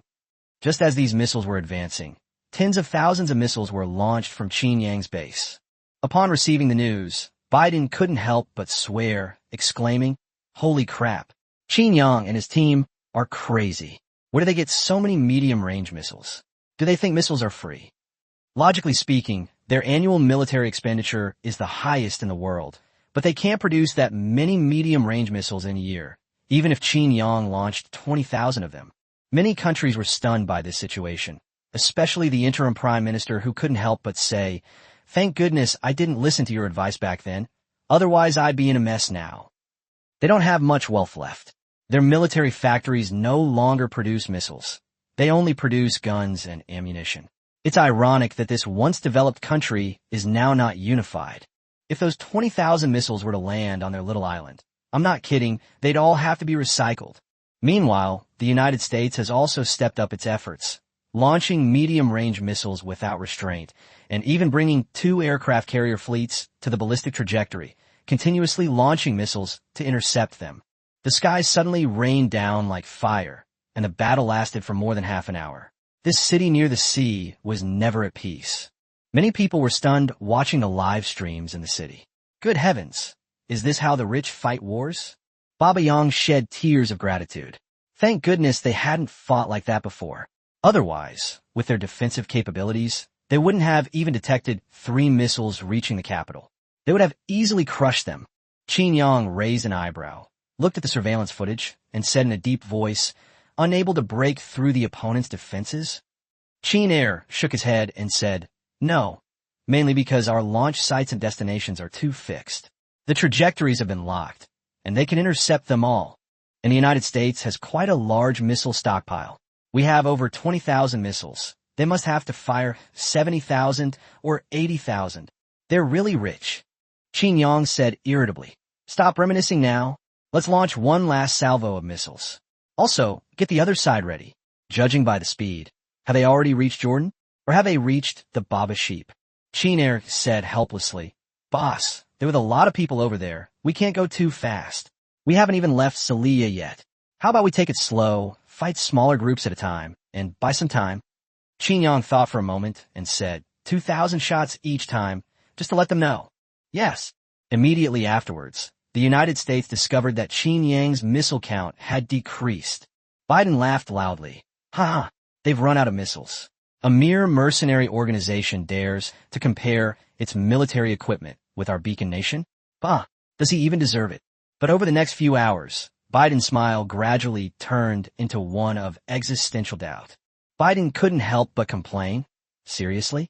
Is he crazy? Does he have money to burn? He's throwing around 2,000 at a time, and it's not over yet. Biden said through gritted teeth, "Let Apocalypse Group pay for it. We've lost so much money this time. Let them pay." The thought of spending so much money pained him. It all counted towards his performance record. These missiles were all thrown out for these money-grubbing fools, which would greatly reduce their support on other battlefields. This isn't just reducing their hidden threat. It's a genuine decrease in their combat capability. After all, who in their right mind still uses that old-fashioned charging tactic these days? It's outdated. Qin Air suddenly looked up and said, "Boss, the launch vehicle has arrived at its position. It's ready to launch at any time." Qin Yang's eyes flashed with a sharp light as he said, "Fire all missiles at once. Draw all their air defense fire over here." All done. Chapter 339 Operation failed. Unable to intercept. Whoosh, whoosh, whoosh. 20,000 missiles soared into the sky and suddenly shot out. At the other military base, the five-star general's pupils widened in shock as he watched tens of thousands of missiles suddenly fly out of Qin Yang's base. He roared at his men. At the same time, all military bases, full firepower. Air defense forces outside the city, prepare. Fill the sky. Don't let a single missile in. Bet the glory of the beacon of the United States. The orders were relayed down the chain of command, and all military bases received the video. At the same time, they began to locate the trajectories of the missiles, and all the medium-range missiles were launched in an instant. Short-range missiles were then ready. The battle had entered a fierce, all-out phase. In the other city, the live broadcast never stopped, and the explosions in the sky never stopped either. The people below were numb, having watched the fireworks for hours on end. Can you believe it? The most outrageous thing is that over 1 billion people around the world are watching it together, because if this goes wrong, World War III could break out. After all, when that time really comes, even if Qin Yang doesn't take action, the United States will still drag them all in, and it won't allow other countries to have a chance to rise. After all, that's how their beacon of light rose to power. First, they were the little brother of the Great Eagle, UK. Then they became equals, and later they became the big brother. They made their fortune from war, barely participating in the first few battles, secretly developing their strength on the sidelines. Boom! Boom! Boom! Boom! Just then, a series of huge explosions suddenly occurred in the sky, and it was the kind where multiple missiles exploded at the same time. A large number of missiles were flying in from different directions behind them. If previous missiles left a trail of fire in the sky, now they create a sea of fire right in the sky. Holy crap! Holy crap! The chat was flooded with holy crap. Meanwhile, many people had already started hoarding supplies, since who knows if the end of the world might come. While the fighting was raging, a unit that had arrived in Babayang fired a long-range missile, and it was incredibly fast, 1.5 times faster than the other missiles. It almost created a sonic boom. As he watched the missile launch, Qin Yi's gaze sharpened, and after checking the satellite and radar monitoring, he breathed a sigh of relief. Fortunately, they hadn't been idle during this time. Although they relied heavily on Xiao Jin's abilities, Qin Yang wasn't completely unprepared, especially with such a powerful weapon. The missile carries satellite equipment and can also shield itself from radar detection.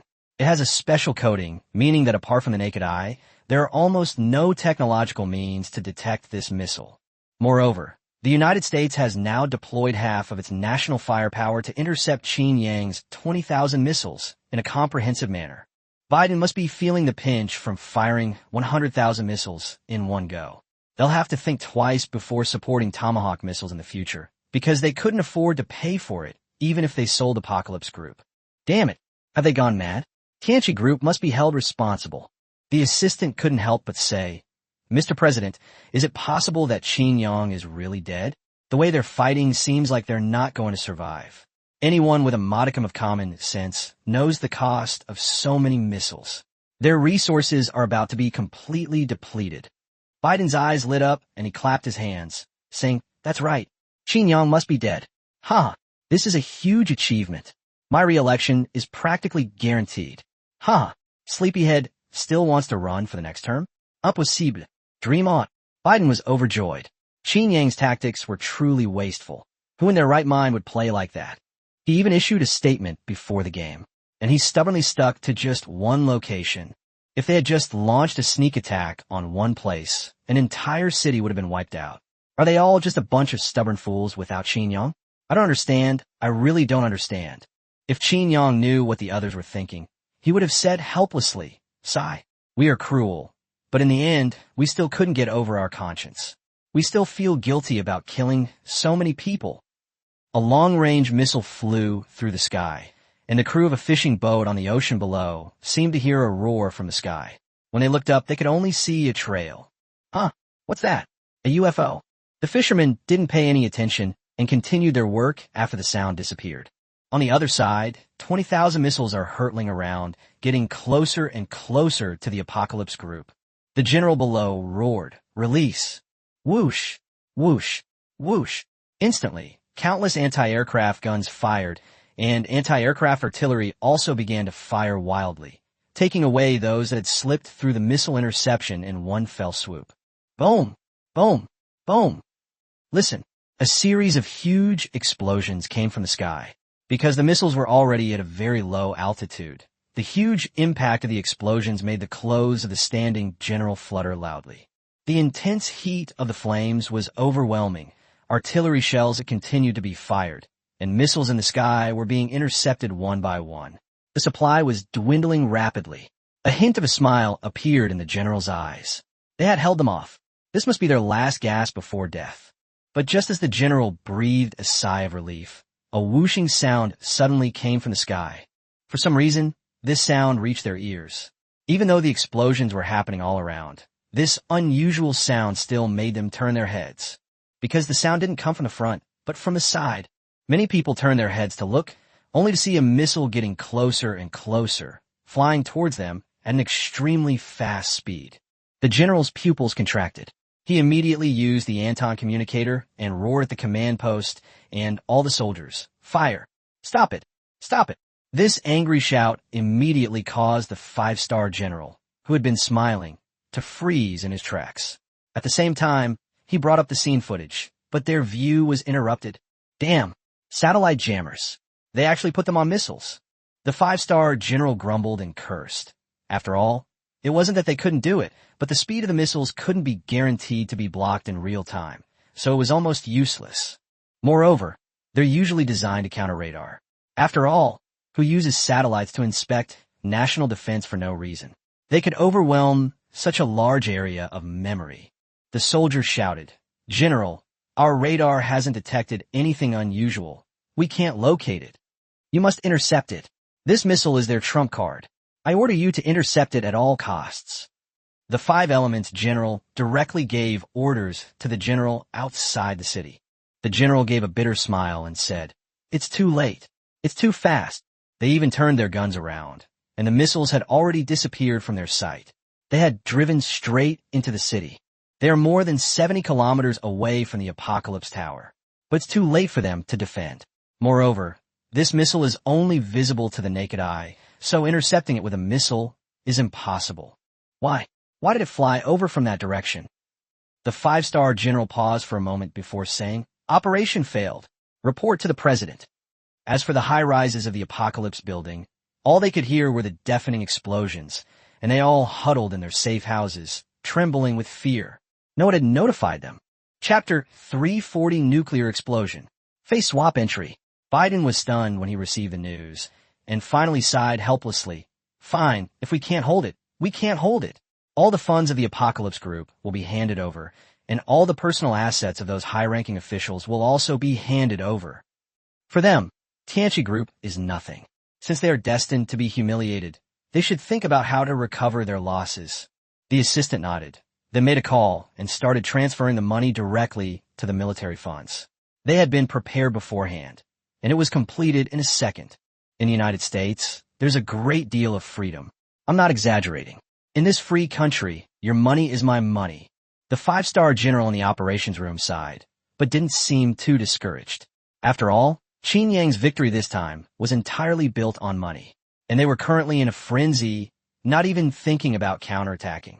Otherwise, although the United States cannot determine the location of the base, if they were to actually switch sides, they could directly engage in a war. Moreover, the United States military bases are located in various directions, allowing them to provide fire support to the entire Darim province from different angles. It's just a missile landing in the city, causing at most some economic damage. As for the people from the Apocalypse Group, they don't think they can be saved.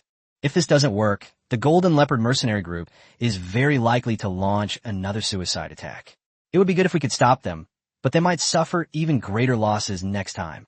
But what they didn't expect was that this missile was different from the previous ones. Boom! Just then, the earth shook violently, and the general and his soldiers stared in disbelief at the distance. A massive mushroom cloud rose into the sky, shaking the ground as someone exclaimed, "Holy crap! That's a nuclear bomb." He was shocked. The Golden Leopard mercenary group had nuclear weapons? Didn't they use them all last time? Did they steal them again? That can't be right. They actually developed nuclear weapons. Their scientific research capabilities are terrifying. The explosion of this nuclear bomb silenced everyone. After all, this city was about to be abandoned. And it was a large city. I never imagined that after the evacuation, I wouldn't be able to go back. I can't even go home. The nuclear bomb struck its target squarely, slamming into the Apocalypse Tower. The massive skyscraper was instantly reduced to rubble, and the area within a 10-kilometer radius was transformed into a no-man's land. The people from Tianchi Group were instantly melted on the spot. Snap! Biden slammed his hand on the table and roared angrily. "Then what did you say?" "Nuclear weapons." Biden's eyes widened in disbelief. Their beacon of hope had become the second country to be attacked by nuclear weapons? Holy crap, don't they have any dignity? Qin Yang smiled slightly as the nuclear bomb struck. Phew, that's great. That old bastard didn't know what was good for him. This gift is pretty good. And that bastard from Tianchi Group, he actually dared to bomb me, ugh. Qin Yang cursed angrily, while Qin Air shrugged. Qin Yang suddenly turned his head and said, "Qin Air and Qin Jiu, you two come with me to the Dragon Kingdom to rest for a while. The rest of you continue our strategy in Iraq. I suppose they won't have time to deal with this lately, so let's achieve the most results in the shortest amount of time." Now, their attention is definitely focused here, so the situation in Iraq is relatively less important. Moreover, as long as Qin Yang doesn't show up, they won't be able to react so quickly. Simultaneous nuclear explosions are a very intriguing topic, so they have relatively ample time. After Qin Yi returned, he also stayed at the base to oversee operations and prevent any possible counterattacks. At the same time, Qin Yang's funds have also decreased sharply, but he can still hold on. With the income from both Yilake and Baba Sheep, he can still make a profit in the daily maintenance of the 100,000-strong army. Qin Yang took the human skin mask that the weapons expert had obtained and put it on. A face that looked 5/10 like Qin Yang appeared. Zai tugged at Qin Yang's face and said, "It's so realistic. If you use this face to do something bad in the future, won't no one be able to catch you?" Qin Yang laughed and said, "How could that be? I'm a well-known pure love war god." Qin Yang and his group left, heading directly to Yin country. He couldn't stay at the base for a whole month, could he? It would be better to go to Yin country for a visit, since he hadn't graduated yet. He could also go back to Dongda University for a look. As he was leaving, Qin Yang couldn't help but sigh slightly. It was indeed a bit difficult without Xiao Jin. He didn't have his own ID card in Yin country, and he couldn't use his own. Why was he the one left to guard the base while everyone else went to Iraq? The most crucial point is that he can't beat anyone except Qin Yang right now, which is really frustrating. It's true what they say, fortunes change. The moment Qin Yang boarded the plane, the whole world was in an uproar. The Golden Leopard mercenary group had actually used a nuclear weapon to attack the United States. Although there were no casualties, the economic losses were enormous. The abandonment of a city is no small matter, and the resettlement of nearly 10 million residents is a major headache. Biden is in a real bind. Damn it, these mercenaries are a bunch of lunatics. The worst part is they have nuclear weapons, and they even use satellite jamming and anti-radar technology. Are they even legitimate mercenaries? Forget Biden. The Weapons Research Institute is in an uproar. The experts are clutching their thinning hairs. Why? These internationally renowned weapons experts have been crushed by an organization that suddenly appeared a year ago. "Mr. President, it seems we're in trouble." Just then, his assistant rushed in. Biden couldn't help but frown and say, "What trouble?" "The biggest problem is how to deal with these people." The assistant said helplessly, "Mr. President, we seem to be being targeted, and it's by some dark or gray forces. It seems they're after us and the generals who are participating in this war." Biden frowned and said, "They're nothing but a bunch of rats in the gutter. Does Qin Yang have connections with them?" Biden was very puzzled. He remembered that Qin Yang and the Skull and Bone Society had a life-or-death relationship. This shouldn't be the case. In a dark corner, a person made a phone call and said coldly, "Impossible. You have no right to order me around. I am not under your jurisdiction. No, without the order of number one, we cannot interfere in relations between countries." The man sneered. "Even number one won't do. Don't forget our 3-point agreement. You can't stop me. Fine, we'll go to war. There's no room for negotiation, unless you bring him back to life." There was silence on the other end of the phone because the actions on the other end were too intense, and he wasn't sure what to do either. 5 days. Give me 5 more days, and I will definitely give you an answer. Don't act rashly. 5 more days. After saying that, the man hung up the phone. Dealing with a country is no easy task. He also needed time to gather intelligence and make plans. Chapter 341 Blitzkrieg. A nuclear strike is foreshadowed. Meanwhile, Qin Yang has returned to Yin country and is strolling through the campus of Dongda University with Xiaomi, passing the scene where they had previously dodged the enthusiastic fans. A smile unconsciously appears on his lips. Xiaomi's return has also caught the attention of many people, but they are all quite surprised to see her being so affectionate with a man they've never met before. They were the CP that the whole world was shipping before. They even sat together during class, which confused them, but at the same time, bad rumors started to circulate. Qin Yang was unaware of this, but Qin Air and his companion were in a tough spot. While the other brothers were outside Dongda University, the two of them had to wear masks, hats, and sunglasses and follow behind Qin Yang. It's ridiculous that he can't be recognized. After all, Qin Yang is only slightly stronger than an average person right now. He can't even lift a disciplinary rod. For a whole week, Qin Yang revisited Dongda University, and everything went very smoothly, except that many students saw the two of them whispering to each other. On the other side, the battle in Iraq was like a raging storm. 50,000 troops marched out of Darim and swept across the border, creating a weapon supply line. At the same time, Roger and his men also began to take action. They had not received orders from Qin Yang, but they had received orders from Qin Yi to launch a surprise attack on Iraq in the shortest possible time. In just one day, an army of 50,000 swept through 3 warlords and more than 50 cities. The battle ended very quickly. In positional warfare, missiles and howitzers were used directly. After one wave, the enemy had no power to resist. No matter how strong the fortifications were, they were powerless against missiles. The trenches could only reduce some losses, and before they could even react, the tank and armor vehicle units charged straight in. One is responsible for area of effect attacks, and the other is responsible for wiping out all those guys who want to take the tank down with them. In a blitzkrieg, they swept through the city before the people of many cities could react. When they came to their senses, they saw the flags fluttering overhead. Holy crap, we've got a new leader. This wave completely stunned those warlords. At the same time, these people came over and said one thing. You have 3 minutes to surrender, or we will kill you all. Would they be happy about this? Of course not. But before they could even reply, the missiles had already been fired. All the warlords were killed. It was only evening, and the warlords were even more tense, but Qin San and his men, contrary to their usual behavior, began to rest. They showed no intention of continuing their advance. What they didn't know was that Qin San and his men had run out of missiles. That's right, they had run out of missiles, and their logistical support hadn't caught up yet. Fighting during the day and resting at night. In just 1 week, 80% of Iraq had been captured. Only 3 major warlords remained, stubbornly resisting. Qin Yi also rushed to the battlefield. The other warlords had learned their lesson, especially the smaller ones. When asked if they would surrender, they raised a white flag in less than 3 seconds. That's why they were able to do it so quickly. The 3 warlords joined forces and even mobilized all their reserves, totaling 500,000 men. Qin Yang's offensive was thus halted.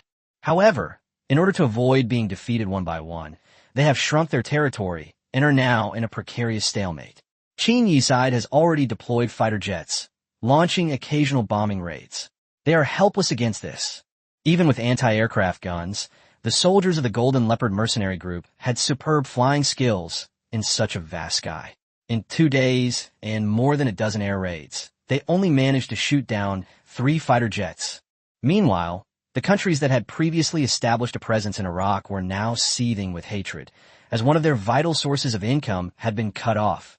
But all they could do was rage helplessly, since none of the other 5 permanent members of the UN Security Council had reacted. Many countries have now received news that Qin initiated this battle and issued the orders, which makes them wonder if Qin Yang is really dead. Qin Yang smiled slightly when he saw the battle report. Qin, he did a good job. He should take this opportunity to capture Iraq so that he can collect all the fragments of his aircraft carrier. Biden is in a meeting, and the atmosphere is very tense. Tell me, how should we handle the situation in Iraq? 5-star General Mike said in a deep voice. President, our missile reserves this year are not enough for us to fight multiple major wars. Although you can theoretically solve this problem, it would mean we would lose the ability to contain Yin and Baishiong. The men below all nodded. Their missile reserves were indeed running low, and it would take at least 6 months to replenish them. If a serious conflict were to break out with Yin Kingdom or Baishiong Kingdom at this time, their confidence would be greatly diminished. Biden gritted his teeth and said, "It's all that damn Qin Yang's fault, that damn apocalypse group. How can they be so rich?" The high-ranking officials below shrugged. Who would have thought that Qin Yang could launch so many missiles and even nuclear bombs? Mr. President, we cannot directly participate in the battle this time. At most, we can only provide weapons assistance, excluding missiles. But we could provide some anti-aircraft guns and anti-material weapons. That's right, but they have to pay. The Golden Leopard mercenary group has nuclear weapons, and it's uncertain whether Qin Yang is still alive. Making any rash moves could very well shift their focus to us. Biden sighed and said, "We are the world's #1 power, with the world's largest nuclear arsenal, so why can't we afford to offend a private organization? It's really frustrating." Mike said helplessly, "Those who have nothing to lose are not afraid of those who have something to lose. They may not have the strength of a country, but they can beat a country until it has no strength. Just bear with it a little longer. They won't be able to be so arrogant for long.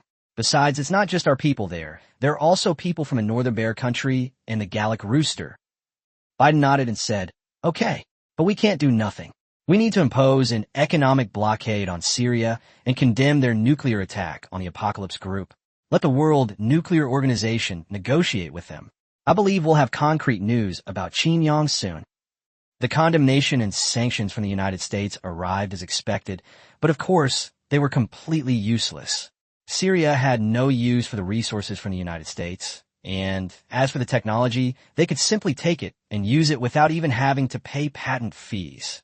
Piracy from the United States quickly became rampant in Syria.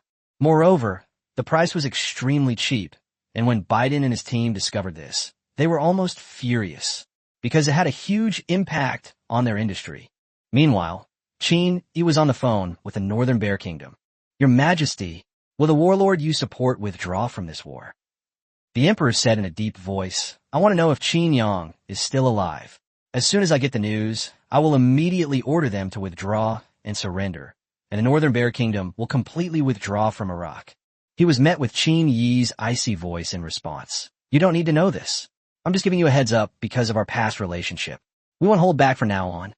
The emperor paused for a moment, then shook his head helplessly. He still hadn't received any definite news about Qin Yang. Some of his people were also analyzing that Qin Yang was keeping quiet to make other countries wary of them. Only by believing they're crazy can one gain the greatest benefit. "Fine, do whatever you want. I already ordered them to surrender, but he seems to have changed his mind, and we've stopped arms deals with him." Qin rolled her eyes in annoyance. "So, you were just trying to get something for nothing?"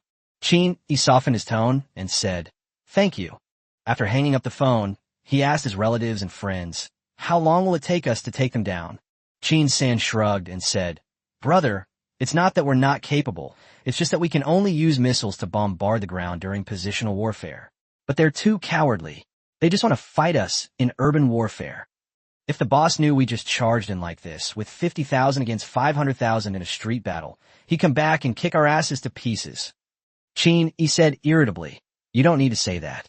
Besides, it's not certain who will kick whose ass off." Qin Yang cherishes their lives very much. Fighting these useless warlords would require risking the lives of his brothers, so it's entirely possible that he might kick their butts. Qin suddenly said, "Brother we can spread rumors that we've gone mad and are going to launch a nuclear strike against them in 2 days. Those ordinary people will definitely escape. Then we can just overwhelm them with our army and have our automated forces sweep them away. Qin laughed immediately, patted Qin Shi on the shoulder, and said, "Hey, it has to be you. Look at them. All they can say is that the boss kicked his butt. Go down and have someone take care of it. Remember to let everyone know. Oh, right, to make it look more convincing. Notify the government troops to start retreating. Tell them we're going to use our ultimate weapon." Chapter 342, A Rumor Defeated the Army. Qin was right after all. The Iraqi president was stunned when he received the news, but before he could offer any comments, the call was abruptly ended. No, this is our country. If you drop a nuclear bomb, wouldn't that directly reduce our land area by 1/10? But what could he do? He could only helplessly order the troops to withdraw first and notify the residents there to evacuate within 2 days. The three warlords on the other side were all stunned. Holy crap, are they serious? Biden and his team breathed a sigh of relief, thankful they hadn't been the ones to stick their necks out. It's just a waste of all that equipment. The weapons deal had just been completed, and it seems they won't be needed now. The 500,000-strong army is now concentrated in 5 cities, forming a strategic triangle, allowing for rapid mutual support and possessing ample resources. But now they're surrounded, completely trapped. During the meeting of the three warlords, one of them gritted his teeth and said they wouldn't dare. Our 5 major cities have a combined population of 10 million. They wouldn't dare. Another warlord's voice trembled as he said, "Why wouldn't they dare? Have you forgotten how we live? They're a powder keg right now, ready to explode at the slightest touch." Then what do you suggest? Surrender? Are you willing to accept that? We have an army of 500,000, and we can achieve great things anywhere. Matthew said in a deep voice, "Let's take a gamble. Let's gamble that the United States won't let Iraq complete its unification. And let's gamble that the Golden Leopard mercenary group won't dare to use nuclear weapons. We haven't attacked Xinjiang, and they haven't even fired a single shell into the city before. We should be fine." The other two exchanged a glance, and it seemed to make some sense. They reluctantly accepted the suggestion in the end. However, while the three of them reached an agreement, the others did not. Now the news is spreading like wildfire, and people in the 5 major cities are in an uproar, with everyone rushing out with their families. Even the army lost over 10,000 men in one night. That's a terrifying number. When Matthew and his team realized what had happened the next day, they were completely dumbfounded.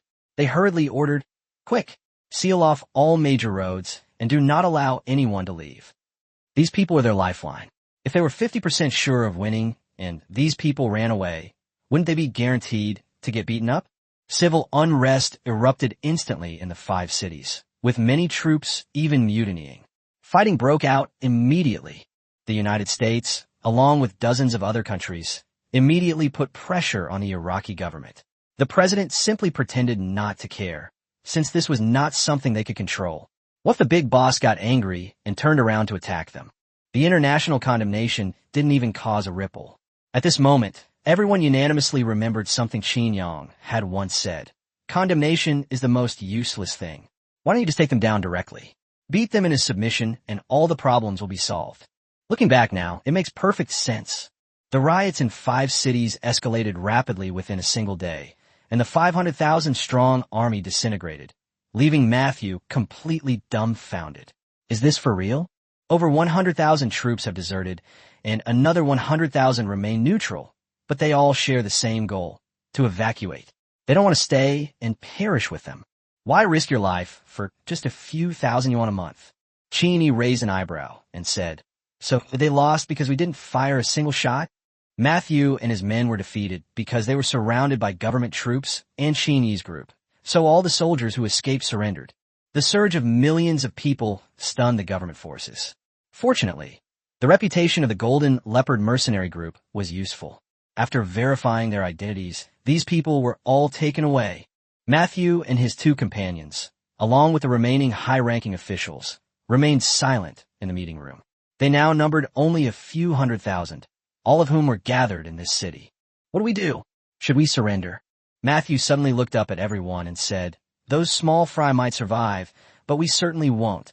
Along the way, any troops that clashed with them have had their high-ranking officers executed. Do you think we have any chance of survival? But we can't just sit here and wait to die. Without civilians to restrain them, They will definitely drop nuclear bombs without hesitation. Are we just supposed to wait to die? Matthew's eyes flashed with a sharp light as he said, "No, we still have a chance. 100,000 troops should be able to carve out a path to survival. We'll head towards Iran from the government forces direction. These people are enough for us to rule as kings. And we have those countries behind us. As long as we have manpower, they won't abandon us." Everyone exchanged glances, then nodded in agreement. Indeed, this was their last resort. "Everyone get ready. We're going to break through tonight. No matter what, we have to tear a hole in the enemy lines and get out. Then the sky's the limit." The Federation's tolerance for the Golden Leopard Mercenary Group is not unlimited. After this, the Golden Leopard Mercenary Group will be boycotted by the whole world. If it weren't for nuclear weapons, these countries would have already taken action. Matthew gave his men a pep talk, then ordered everyone to prepare. They had plenty of weapons, but obviously, they couldn't bring those with them for a breakout. They have to fight one wave, then discard them and charge out.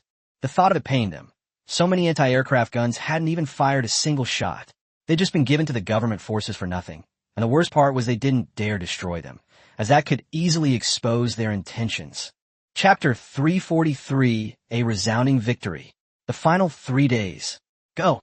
Break through.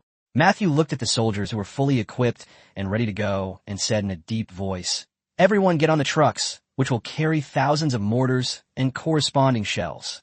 Although you can't take it with you when you're running away, it can still help when you're breaking through enemy lines. Discard it after you're done fighting." Under the cover of darkness, they rushed out of the city and charged towards the government forces. They had already gathered information about the situation there over the past 2 days. Once within striking range, Matthew said in a deep voice, "Everyone prepare to shell. Fire all the shells within 3 minutes, then break out immediately." Yes. The soldiers began installing the mortars, simultaneously moving the shells right next to them. At this point, the army had no advanced troops or logistical units. All units were concentrated in one place. The artillery was positioned right in the center. As soon as the fighting here is over, they will launch an immediate attack. The off-road vehicles and armored vehicles lead the way, heading towards Iranian territory. Whoosh, whoosh, whoosh, boom, boom, boom. In the next instant, countless shells flew out, bombarding the area where government troops had been stationed. A vast expanse of fire instantly appeared in the pitch-black night, illuminating the surrounding darkness. The raging fire was very conspicuous in the darkness, and the commotion attracted the attention of surrounding cities. After all, such a large commotion could be noticed even from a distance. Matthew's eyes were fixed on the front, and the instant the explosion stopped, he roared, "Charge!" Buzz! The soldiers skillfully jumped into the truck bed, and the vehicle roared off, heading straight for the raging inferno. A few minutes later, the vanguard rushed in, but they soon realized something was wrong. There wasn't a single body on the ground, or even any signs of human activity. When Matthew saw this, his pupils shrank instantly. Had their operation been betrayed? Matthew looked at the cars driving alongside them. These high-ranking officials all shook their heads. They could never be traitors. After all the high-ranking officials have been executed, and they still wanted to live a carefree life. Damn it, we've been ambushed. Charge, all of you, as long as you throw money at the problem. You can have all the women. Matthew's orders reached the ears of the soldiers equipped with communication devices and were quickly relayed down. But the soldiers weren't excited at all. Instead, they looked anxious. Their words had been seen through, and whether they would survive was another matter entirely. They were still making empty promises. Meanwhile, many people have begun to regret not fighting alongside the rebels. After they passed through the flames, darkness fell once again ahead, but they had a persistent feeling that something terrifying was watching them from the front. Boom! The instant their headlights shone on it, a beam of light reflected back, and then countless tanks charged out. The soldiers on the armored vehicles were immediately filled with horror and despair, their mouths agape, as they looked out at the endless tanks ahead. And the insignia on it is clearly from the Golden Leopard Mercenary Group. Even if they're ambushed by government troops, they might still manage to fight their way out. The fully armed Golden Leopard Mercenary Group? They might as well give up and go to sleep. Boom! Boom! Boom! Da! Da da da da da da. The tank's cannon suddenly contracted, and then shells flew out, exploding loudly among the troops. Immediately afterwards, armored vehicle units rushed out from the flanks, firing a series of bullets that instantly destroyed off-road vehicles. Bang! Boom! The tanks rolled over the off-road vehicles, crushing them as easily as paper. The soldiers fell to the ground, but before they could get up, a grenade was dropped. Boom! It was blown to pieces in an explosion. Buzz! Buzz! Immediately following were a series of booming sound from the sky. The next instant, beams of intense light shone down from the sky, blinding the soldiers below. Da, da, da, da, da, da, da. The gun barrels on both sides of the wings began to spin, and countless bullets poured out. From above, the soldiers had no way to hide and were blasted into pieces in one wave. Matthew opened a crack in the armored vehicle and looked up at the armed helicopters overhead, cursing, "Damn, they really are ruthless." He then despaired, because they had no anti-aircraft weapons and hadn't brought them with them in order to break out as quickly as possible. The enemy's overwhelming force was simply beyond Tameness's ability to withstand. In terms of sheer numbers of vehicles, they were even outnumbered. Not to mention the 3,000 armed helicopters in the sky. How could they possibly fight back in this desolate wilderness? Base! Boom! At this moment, Chin-ee, who was on the armed helicopter, smiled and said, "Got you." Boom! 2 missiles were launched, aimed directly at an armored vehicle in the very center. The other armored vehicles were in the first echelon scouting ahead, and this one was right in the middle. It was obvious that it was that cowardly warlord. The armored vehicle was blasted straight into the air, tumbling several times. That's it. This piece of junk armored vehicle is beyond repair. The warlord is dead, but the battle continues. After all, there are hundreds of thousands of people, and even their overwhelming force cannot take them all away in one go. But if one wave isn't enough, then 2 waves will do. They moved in and out, killing all the soldiers. Of course, some escaped. Some fled under cover of darkness, while others played dead on the spot. He didn't have time to finish them off. Their mission was complete, and all that was left was to collect the money. The president on the other side breathed a sigh of relief. Thank goodness. They were just using a trick. They didn't really intend to use nuclear bombs to wipe out the land. If it weren't for their sudden arrival tonight, saying they wanted to switch shifts with them, he wouldn't have been able to react in time. The president breathed a sigh of relief and said, "Thank goodness. Thank goodness. As long as it's not a nuclear bomb, everything is negotiable." The assistant beside him laughed and said, "President, now we have finally completed the unification of Iraq." The president smiled and said, "Make the arrangements. Appoint Roger as general of Iraq, with the power to mobilize half of the army and the right to vote in Congress." Yes, this was their promise to Qin Yang, which directly made Roger the de facto second in command, and in some ways, even more effective than the president. Furthermore, give him 50% of the profits from the mineral resources in the territories they conquer. We can't let them come for nothing. From now on, we'll plant 2 flags on each of them. Anyone who dares to make any underhanded moves in this matter, don't blame me for showing no mercy. Yes, the assistant knew what the president meant. After all, these generals had all risen from the bottom, and their education level was not very high. Some greedy individuals might indeed tamper with the profits from these resources and line their own pockets. The president instructed him to relay the message verbatim, to give them a heads up. In other words, the Golden Leopard mercenary group will be able to obtain half of the profits from 1/3 of Iraq's mineral and oil resources. That's quite terrifying. In just 1 year, Qin Yang earned more than the country had earned over many years before. The aircraft carrier fragments have now been completed. Qin Yang looked at the funds in his hand, and a smile crept onto his lips. Finally, enough for the aircraft carrier, and the remaining money would keep flowing in. With his 2 major money-burning projects and 2 laboratories, he can now operate with full force. Zai laughed and said, "Is something good happening? You're smiling so happily." Qin Yang gently pinched Xiaomi's nose and said affectionately, "I've finally collected all the pieces of a big toy, and I'm finally financially independent. So of course I'm happy." The teacher on the podium glanced over casually and immediately twitched his lips. "What are you doing? Publicly displaying affection. And aren't you afraid of retaliation from the Golden Leopard mercenary group?" On the other side, Lei Qingze was trying to persuade someone with great helplessness. It's absolutely true. There's a boy next to Xiaomi, and based on our observations, they're behaving intimately. Xiaomi's smile is very genuine. It's really possible. The man glanced at him and said, "But is he Qin Yang? I've seen that face before. Don't tell me he's Qin Yang who had plastic surgery. This time, none of you will stop me unless I'm dead." Lei Qingze said with a headache, 3 days. The last 3 days, let's see together. I don't believe Xiaomi will fall for someone else. I'd like to see this heartless wretch. I'll go back to Yin Kingdom with you, but I won't abandon my arrangements here. Chapter 344 Nuclear Energy Negotiations. The last chance for a nuclear bomb and a dramatic incident. Meanwhile, Qin Yang and Xiaomi were walking down the street, with students around them glancing at them every now and then. Qin Yang suddenly spoke up. "Are you feeling wronged?" Xiaomi shook her head and smiled. "I'm not wronged. As long as you're still here, I'm not wronged." Qin Yang patted Xiaomi's head and smiled, saying it's ready. Xiaomi looked at Qin Yang with bright, sparkling eyes.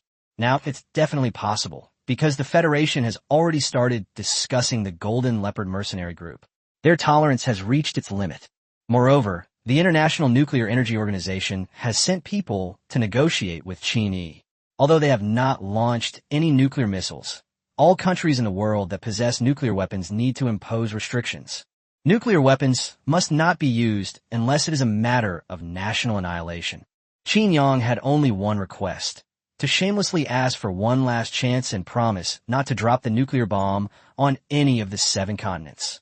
After half a day of wrangling, the International Nuclear Energy Organization finally agreed, believing that the Golden Leopard Mercenary Group might be planning to test a nuclear bomb. After all, other countries have done the same thing, such as the United States, which chose an island to conduct nuclear bomb explosion tests. On the other side, Qin Yang and Xiaomi were walking down the street when they suddenly saw something happening in front of the hotel. Screams were coming from ahead. At the same time, a large crowd had gathered. Qin Yang raised an eyebrow and said, "How about we go check out the excitement?" Ugh! Qin Er and his companion followed helplessly behind, covering themselves up as if afraid of being discovered. In the middle of the crowd, a man with a crazed expression held a dagger and held a woman in his arms hostage. The woman screamed in terror. People around her tried to calm her down, and 2 police officers were already at the scene, continuously trying to persuade the man. Meanwhile, someone started live-streaming the event. With such a big event happening in Yin country, netizens certainly won't miss the chance to join the fun. I've never seen anything like it. People still use knives to hold others hostage these days. Is this guy mentally unstable? What if he gets acquitted again? The comments from netizens were mixed, and Qin Yang and Xiaomi Zai were among the first to squeeze in. They were also spotted by viewers in the live stream. Holy crap, isn't that Xiaomi? Quick, I feel like something big is about to happen. Shaw, what big news? I heard she's already fallen for someone else. Is that the guy next to her? He's alright looking, isn't he? TCH, don't insult my brother upstairs. He's 100 times more handsome than this pretty boy. The live stream gained even more popularity because of Xiaomi's arrival. The veteran policeman said in a deep voice, "Lu Fan, you can tell us what grievances you have. Don't be so extreme." Lu Fan pressed the dagger even closer to the woman's throat and roared, "Don't come any closer. You point your phone at me." Lu Fan pointed at the live streamer and shouted. He roared at the police, "You're all accomplices. My girlfriend was clearly murdered by her. Why didn't you investigate? Why are you saying my girlfriend committed suicide? She was clearly an angel. We were about to get married. You're all accomplices." Seeing that Lu Fan was becoming increasingly agitated, the veteran police officer quickly reassured him. "You must trust the police. We will never let any bad guy get away with it." "Ha ha! You don't let any bad guys get away? You've closed the case? Don't think I don't know how much money she spent." Smack! Lu Fan pulled out several documents from behind him and shouted into the live stream, "This is what I investigated over the past year, and all the clues point to this woman. And the clues were all cut off by people like you. I just want justice for my girlfriend. It's you scum who made her leave in such a turbulent state. My girlfriend definitely didn't commit suicide. She clearly had wounds on her body, including fatal ones. Why did the forensic and judicial authorities say they didn't see them and prevent me from having any contact with her?" The contents of the document were only glimpsed briefly, but many people found some clues after taking screenshots. Qin Yang's gaze turned cold as he looked at the policeman, and the people around him also shifted their focus, demanding that the policeman give a reason. A bead of cold sweat trickled down the veteran policeman's forehead, but he remained firm, saying, "That was just your girlfriend. Cremation was her parents' request. According to the rules, you have no right to handle the body." Lu Fan sneered. "I'm not qualified, but those two beasts who sold their own daughters for $5 million are? They abandoned her just to pay off that spendthrift son's gambling debts. She was clearly so kind, and you were the one who transferred the money." As he spoke, Lu Fan pressed a dagger against the woman's throat. Blood slid down the dagger. The woman cried out, "I was wrong. I was really wrong. I have money. I'll give you money. 50 million. Enough to make you forget all your troubles. Just let me go."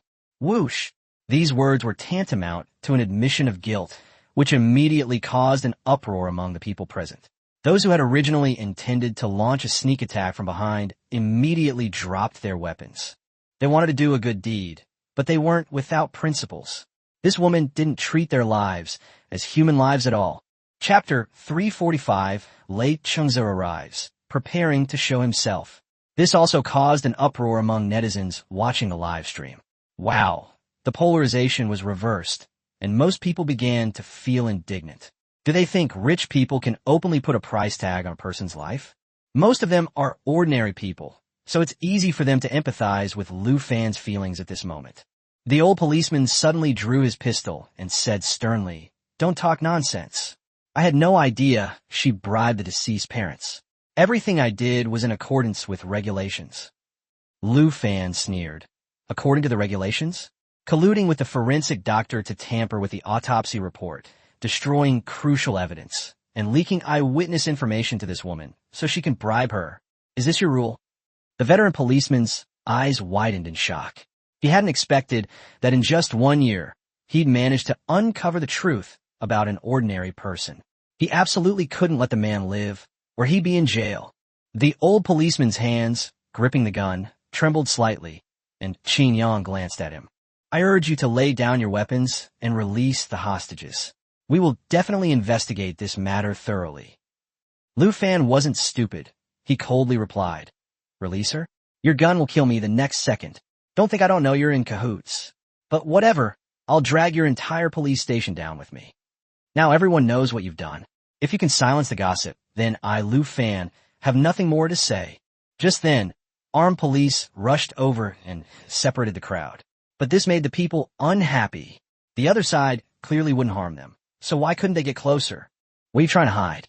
Yes, I'm live streaming here, and there are already hundreds of millions of people watching. What are you guys going to do first? The chief gave a wink to the officer next to him, who immediately understood and said sternly, "Give me your phone. This involves confidentiality. Who gave you permission to broadcast live? Fuck your secrets. Brothers, hold them off. These people aren't buying it. They've been living their lives watching Qin Yang's live streams. Even though they live in Yin country, everyone has their temper. Besides, this is clearly a case of officials forcing the people to rebel, and you're not letting them expose it." The crowd erupted into chaos. The police officers were clearly no match for the group and were pushed back step by step. "Armed police, stop them!"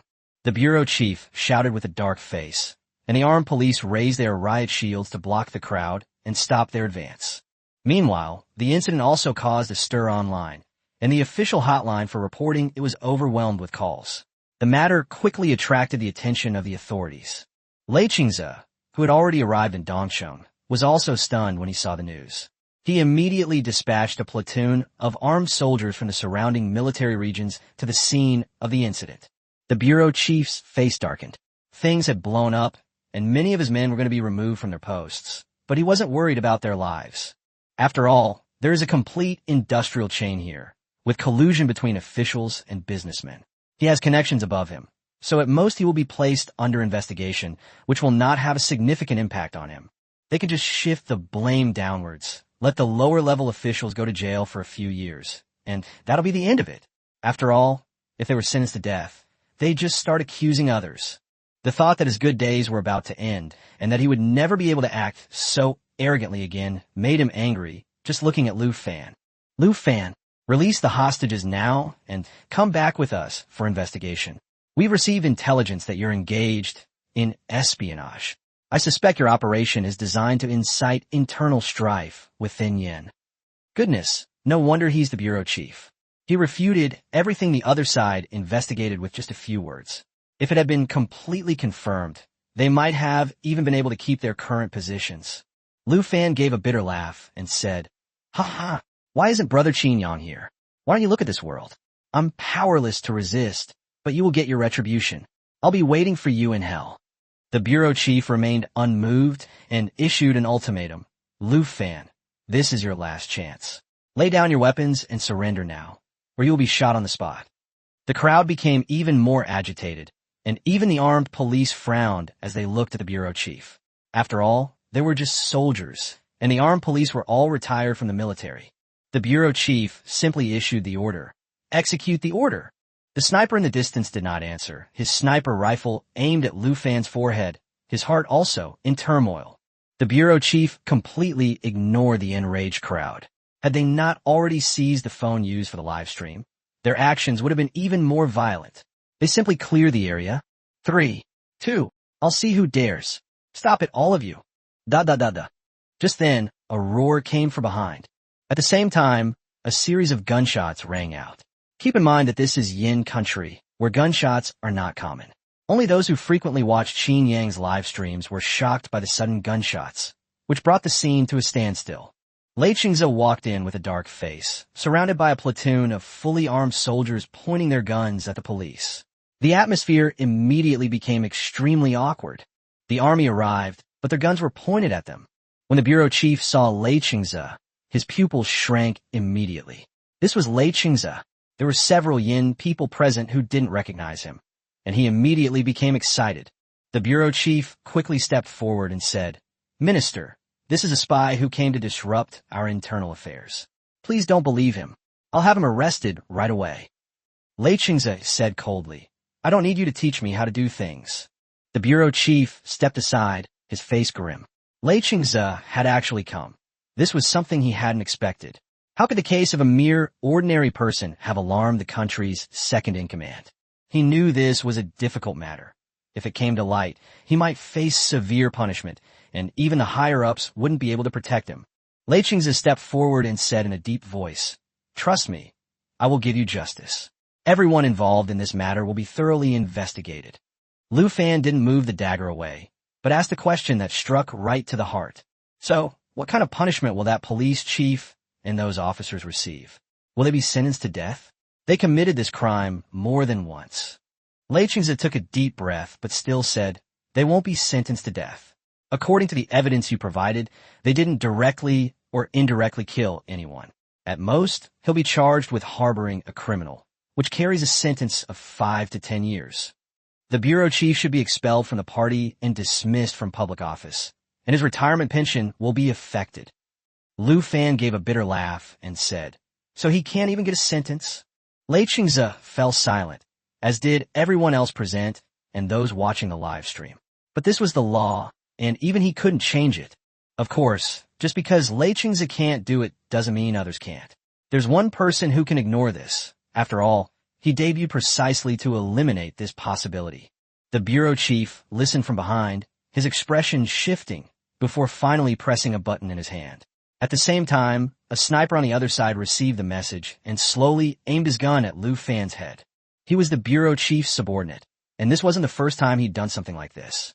The bureau chief wasn't willing to be placed under investigation like this.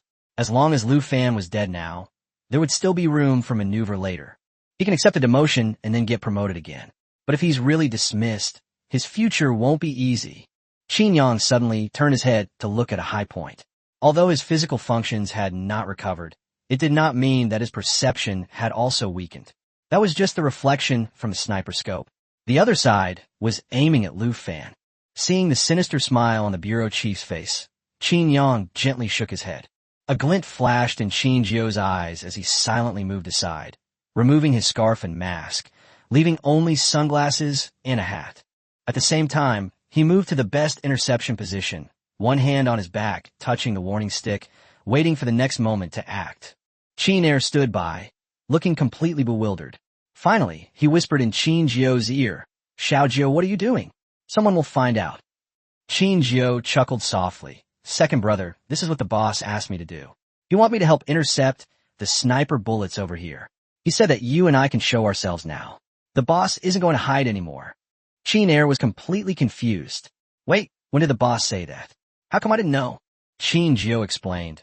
It was when the boss tilted his head just now that he told me to take care of the sniper here. Qin Air was completely bewildered. Could tilting his head really have so many implications? Was his brain really not up to par? Qin Jiao stopped explaining and focused intently on the building opposite, his body tense to the extreme. He would rush over and block the bullet the moment the other side fired. Chapter 346 Qin yang Appers. If you say that, I'll punch you. Bang! A sudden gunshot startled everyone. The moment Lei Qingze heard the gunshot, he knew what had happened and instinctively ran towards Lu Fan. But it was too late. Just then, two dark figures rushed out and passed between Lu Fan and Lei Qingze in a split second. Bite! Whoosh! The bullet flew along the blade and was cut in two. Qin Air, who was behind Qin Jiao, swung his long sword upwards and swept away the two halves of the bullet. Qin Air said helplessly, "You all say I'm stupid, but I'm not stupid at all. Look at you, you silly boy, who told you that you block bullets with a knife. So you're trying to take both of them down with you after one dies." Qin Jiao covered his face.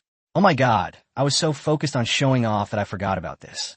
If it were their people, they could definitely dodge it, since the bullet's kinetic energy was greatly reduced after this slash.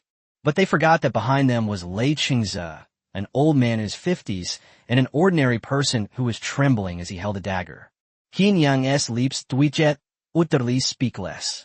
What's wrong with this silly boy? Qin Jiao. Everyone finally came to their senses, but an eerie silence fell over the scene. What should have been a fierce resistance had turned into silence upon seeing the two people present.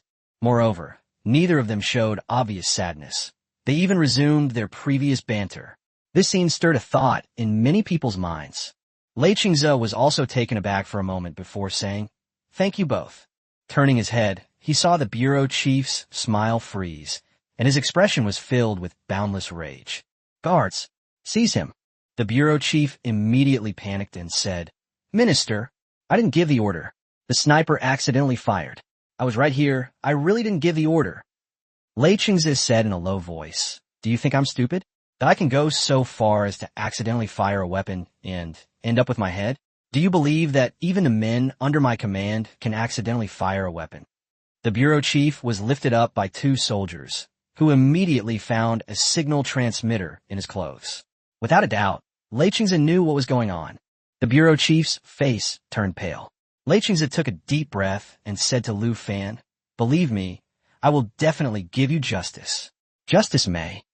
Lei Qingze was interrupted by a voice before he could finish speaking. "Justice may be delayed, but it will never be absent? Is that what you're trying to say? If you say that, I really won't be able to resist punching you.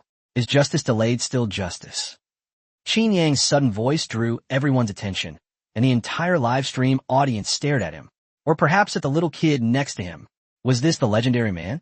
But it's not Qin Yang. Did he get plastic surgery? But that doesn't make sense. Shouldn't he have gotten surgery to make himself more handsome? He looks nowhere near as good as before.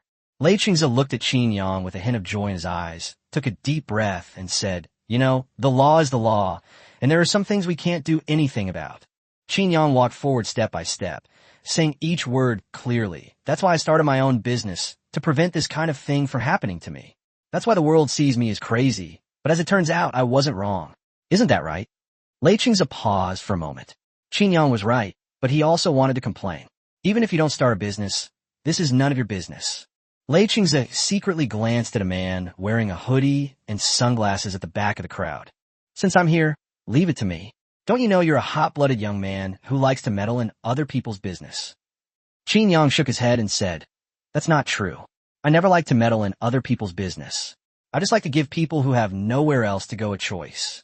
As Qin Yang spoke, he was already close to Lei Qingze, and at the same time he slowly tore off the human skin mask with his right hand. A familiar face appeared before everyone's eyes. "This! Holy crap!" Exclamations of surprise rang out. It really was Qin Yang? Qin Yang had actually survived the missile bombardment, and he was standing right in front of them, completely unharmed. Hundreds of millions of netizens stared in shock at Qin Yang, and the news spread overseas in an instant. Wherever Qin Yang went, it became big news.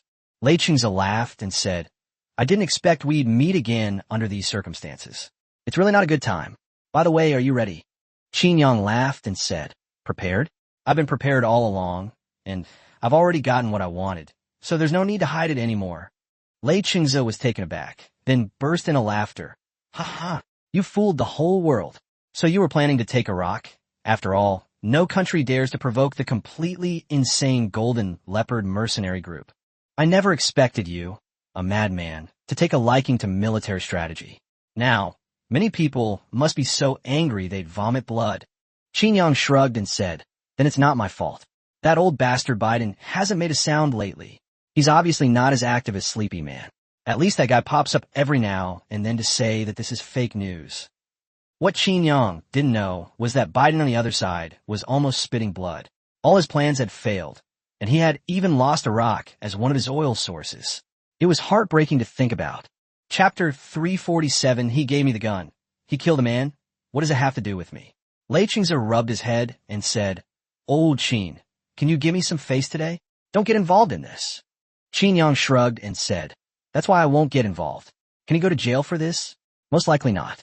Besides, what's his situation right now? He might have to spend a couple more days in jail. As for this woman, all the crucial evidence has been cut off. Once she gets out, she can hire a lawyer and deny everything you ask. Can she be sentenced? Most likely not. In the end, she'll be the only victim in jail, while all the perpetrators will go free. Lei Qingze shook his head helplessly. After all, this was just a simple criminal case. If it really involved espionage or treason, that would be fine. He could take the approach of acting first and reporting later, leaving no one to defend him and avoiding court. However, this won't work. Although the law protects the interests of the majority, it also allows these people to exploit loopholes. Most importantly, Lu Fan was not qualified at all. He had no clear relationship with the deceased, and the deceased's parents had already been bribed. Everyone present fell silent upon hearing this, but at the same time, all eyes turned to Qin Yang, because Qin Yang meant that things would be different if he didn't participate. Lu Fan was greatly provoked after hearing Qin Yang's words, and he plunged the dagger in his hand into the woman's shoulder. Don't kill me. Save me. Save me. I confess. I confess. The woman screamed in pain, and Lu Fan recovered from the shock, his hand gripping the dagger trembling. He had been too excited and had plunged the knife in. He was just an ordinary person who originally only wanted to expose this matter so that everyone would know and they would be brought to justice. Now it seems that's not the case.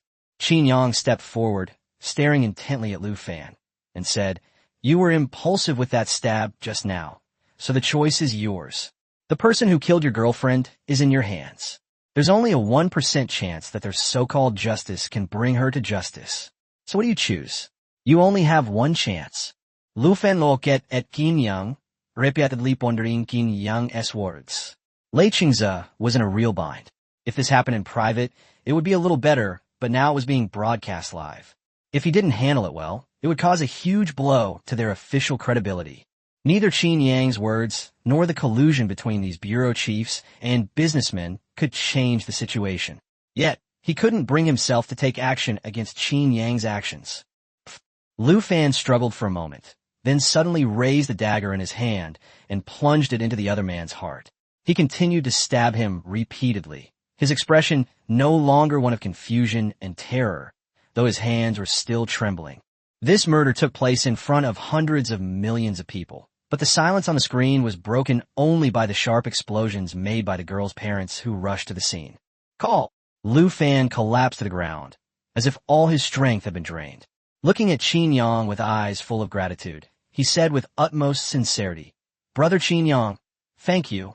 I was prepared to die doing this, and I don't know what I was confused about just now. Thank you, brother. Now I realize what I've been doing all this year. She deserves to die. They all deserve to die, but I was powerless to do anything about it. If there is an afterlife, I will repay you by serving you like a slave.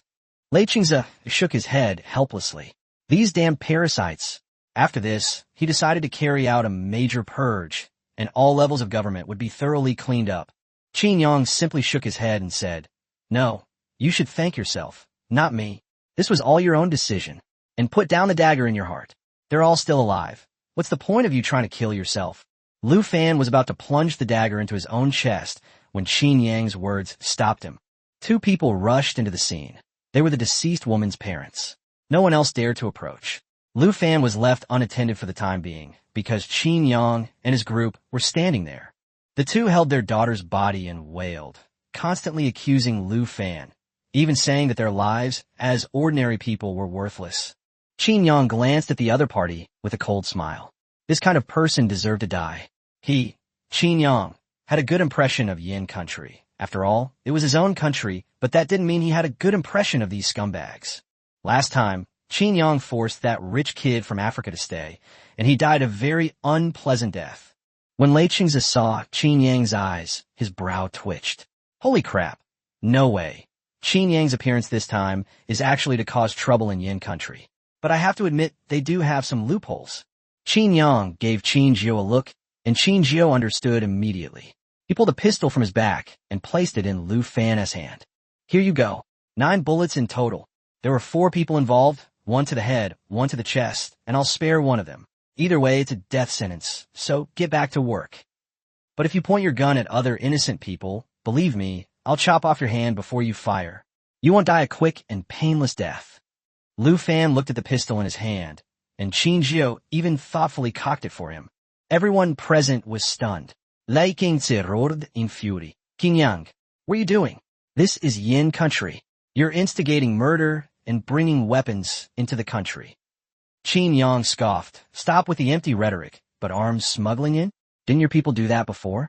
There's still no news about the mercenaries who tried to smuggle them in from Shanghai last time. Is it because they're too high-ranking and some kind of exchange of benefits prevented it from happening? You've already broken the rules, so stop your whining. And you need evidence to back up your claims. He was the one with the weapon. He was the one who fired the shot. What does it have to do with me? Also, Qin Jiu holds dual citizenship of Syria and Barbadian and holds an official position. He is also a nobleman in both countries. Therefore, you will have to negotiate through the 3 countries. However, it seems that Qin Jiu did not directly kill anyone, so he will be extradited back to his country. Lei Qingzi's lips twitched. Damn, you're really good at this. He was now having a headache, thinking, I should never have come. Why did he even come? If he hadn't come, nothing would have happened. In the end, everything would have gone as Qin Yang said. Those who were supposed to die would have died, and Qin Jiu would have been extradited back to Syria. Everyone would have been happy. He's been left standing here, completely ignored by Qin Yang. Qin Yang really hasn't given him any face at all. Everyone watching the live stream was shocked. You know what? The big brother is still the big brother. He even thought of this. These scumbags didn't die for nothing. Of course, many people also criticized Qin Yang's actions, saying that Qin Yang lacked patriotism. If Qin Yang knew he could be attacked to death, would he still have any patriotism towards such scum? Leaving him with a whole corpse would be the greatest mercy Qin Yang could show. Chapter 348. Kill them all, come on. Arrest me. Meanwhile, netizens also noticed something else. Regarding the Shanghai incident, they had heard a rumor before, and there was even a short video clip that appeared afterward, although it was quickly blocked. Qin Yang's lamb spine hot pot making process, a bloody and violent art. They suddenly remembered that it was indeed a big commotion back then, with the airport closed, half of Shanghai under martial law, and countless armed police and troops appearing, but later there was no news at all. Only at this moment did they realize how much they didn't know. In those people's eyes, they were nothing but ants. Qin Yang is the city's judge, giving these insignificant ants a chance to exchange their lives for one. If their beloved is murdered and the killer goes unpunished, Qin Yang's appearance is a ray of light in their darkness. Why? Lei Qingzi sighed softly. Then his face turned angry as he said, I will definitely bring you to justice. I'm leaving now, but you must not let any of the murderers get away. After speaking, Lei Qingzi winked at the 2 soldiers holding the bureau chief.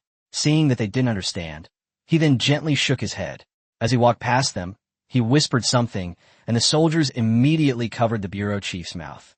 The bureau chief twisted and turned, his face filled with terror, his eyes wide open, struggling incessantly. But he was carried forward 2 steps by 2 soldiers, standing directly in front of everyone, facing Lu Fan. Qin Yang's lips curled into a smile. He knew Lao Lei wasn't that rigid. Qin Yang had already thought of a way out, so he wouldn't get involved.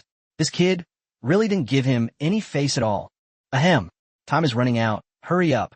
Lu Fan then came to his senses, took a deep breath, and pointed his pistol at the couple. You, what are you doing? So many people are watching. If you dare to shoot, I'll make sure you suffer the most. Lu Fan laughed and said, It's all right. I have no more worries now. I'd be happy to take you all down with me.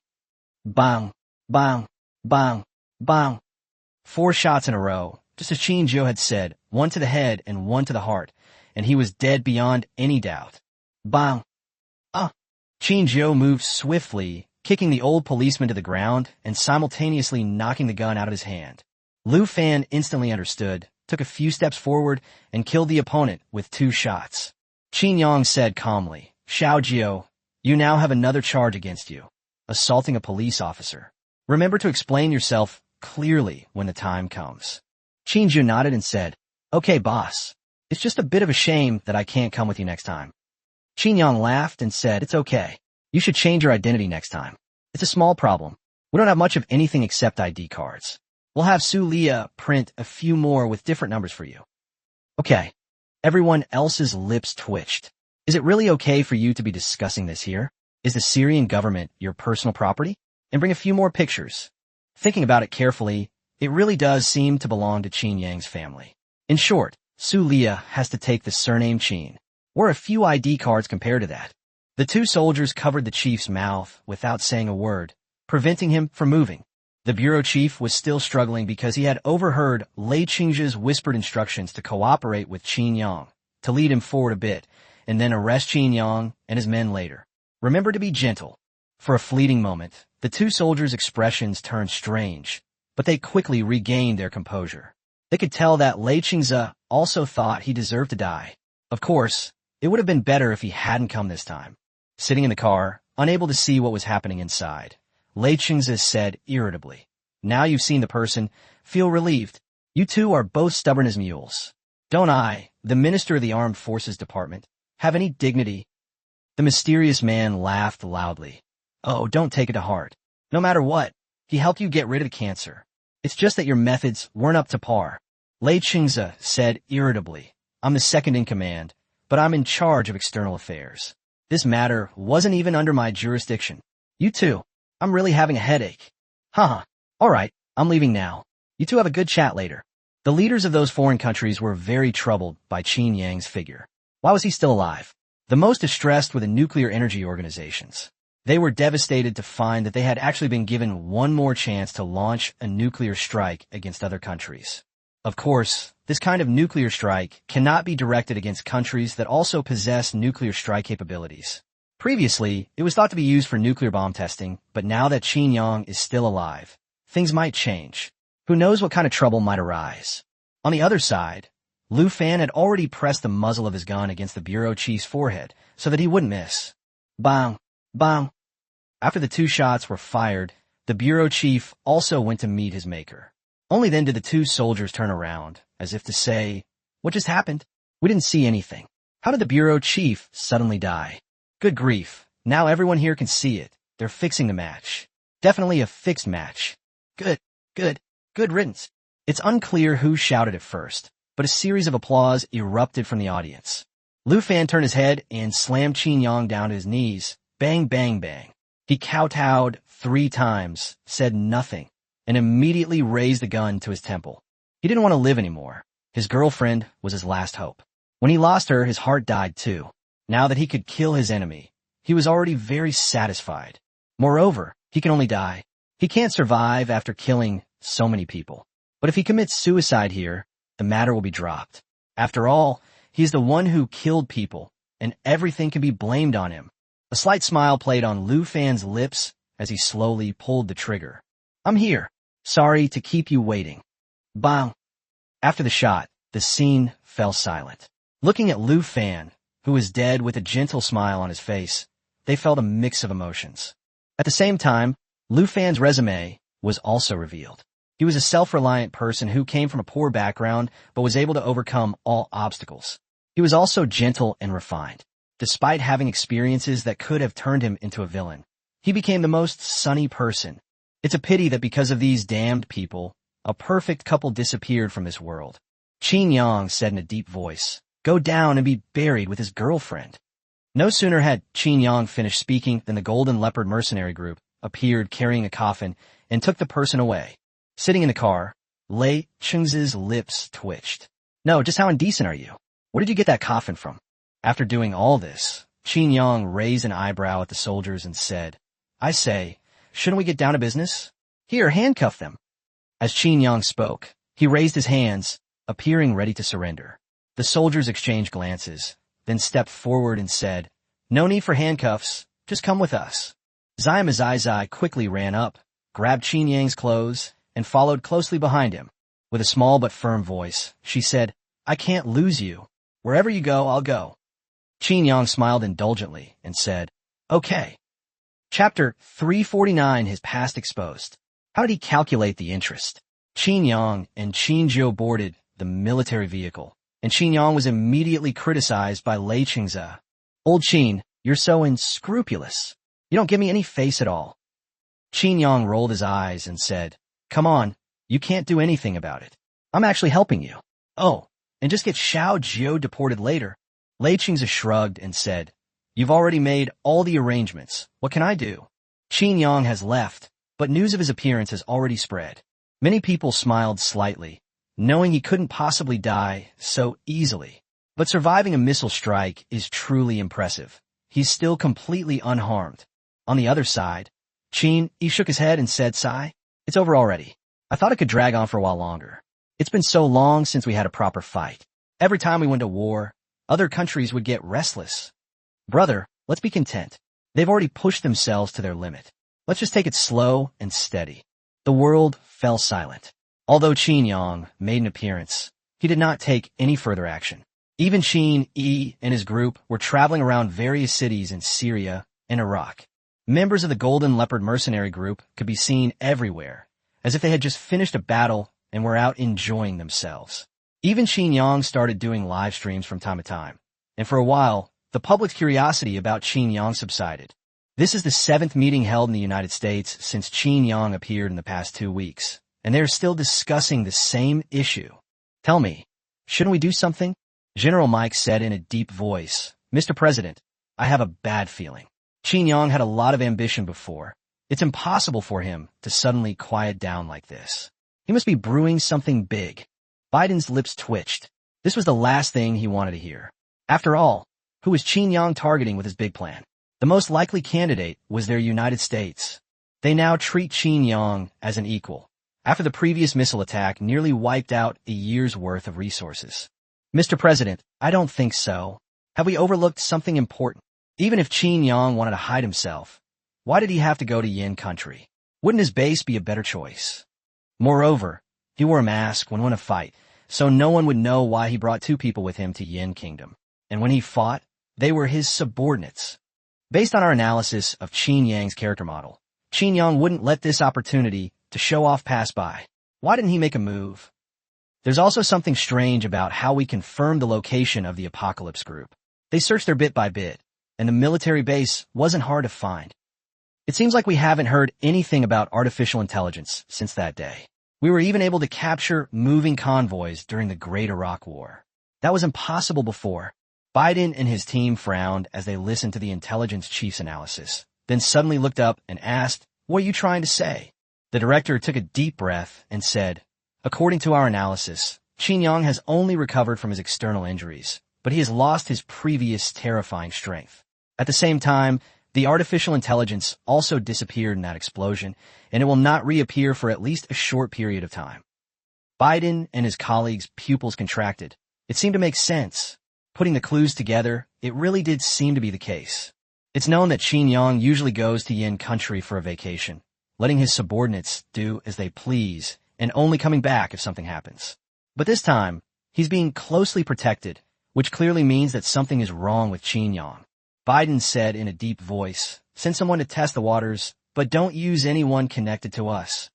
The director of intelligence laughed and said, "President, rest assured, I will have someone post these analyses online. I believe many forces will help us test the waters. Ha ha ha. Well done. Of course, they wouldn't be foolish enough to send such a message using their official computers. They'd even send people directly to internet cafes in other countries. Who knows if that AI is really malfunctioning? Maybe Qin Yang is just setting a trap. After all, it's not like it hasn't happened before. The news caused an instant uproar, with many organizations secretly tempted. Lei Qingze looked at Qin Yang with a strange expression, making Qin Yang feel uneasy. Qin Yang shuddered with disgust and said, "Old Lei, what kind of look is that?" "Let me tell you, I'm not gay," Lei Qingze said irritably. "I'm not gay, and your sister-in-law is beautiful. It's your Qin Yang who got posted online.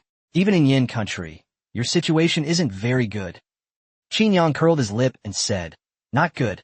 Is it because you guys are incompetent? If this were in Darien province, I'd be surprised if even a fly could get in." Lei Qingze retorted irritably. "Nonsense.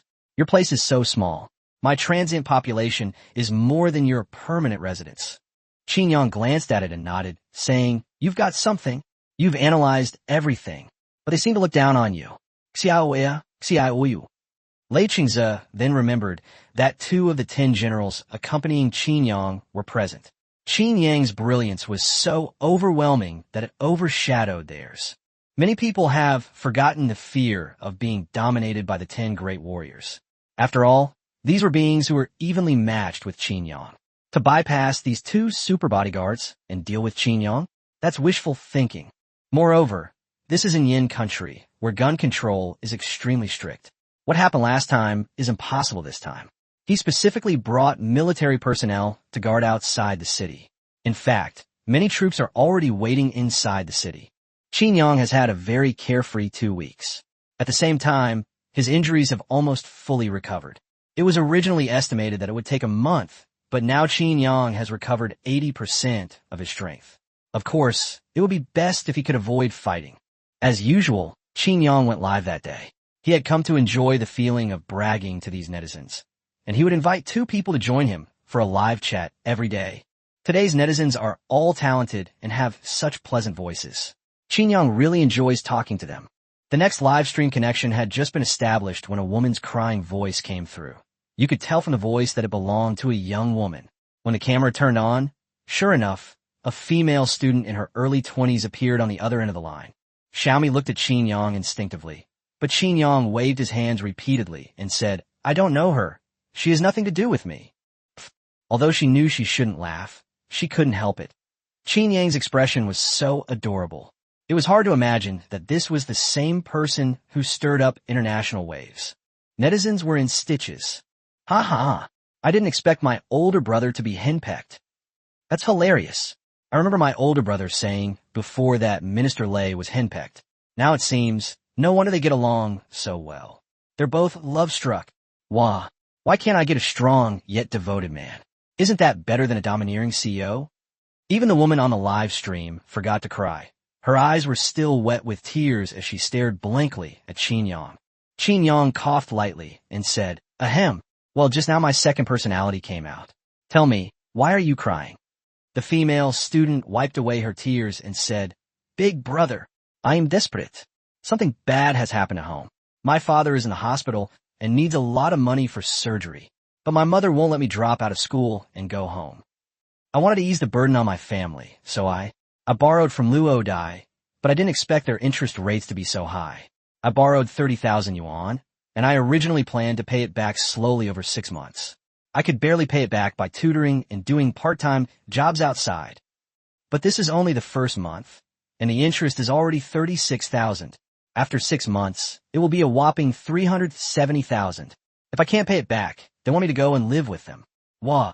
The female student started crying again at this point. This made netizens even more indignant.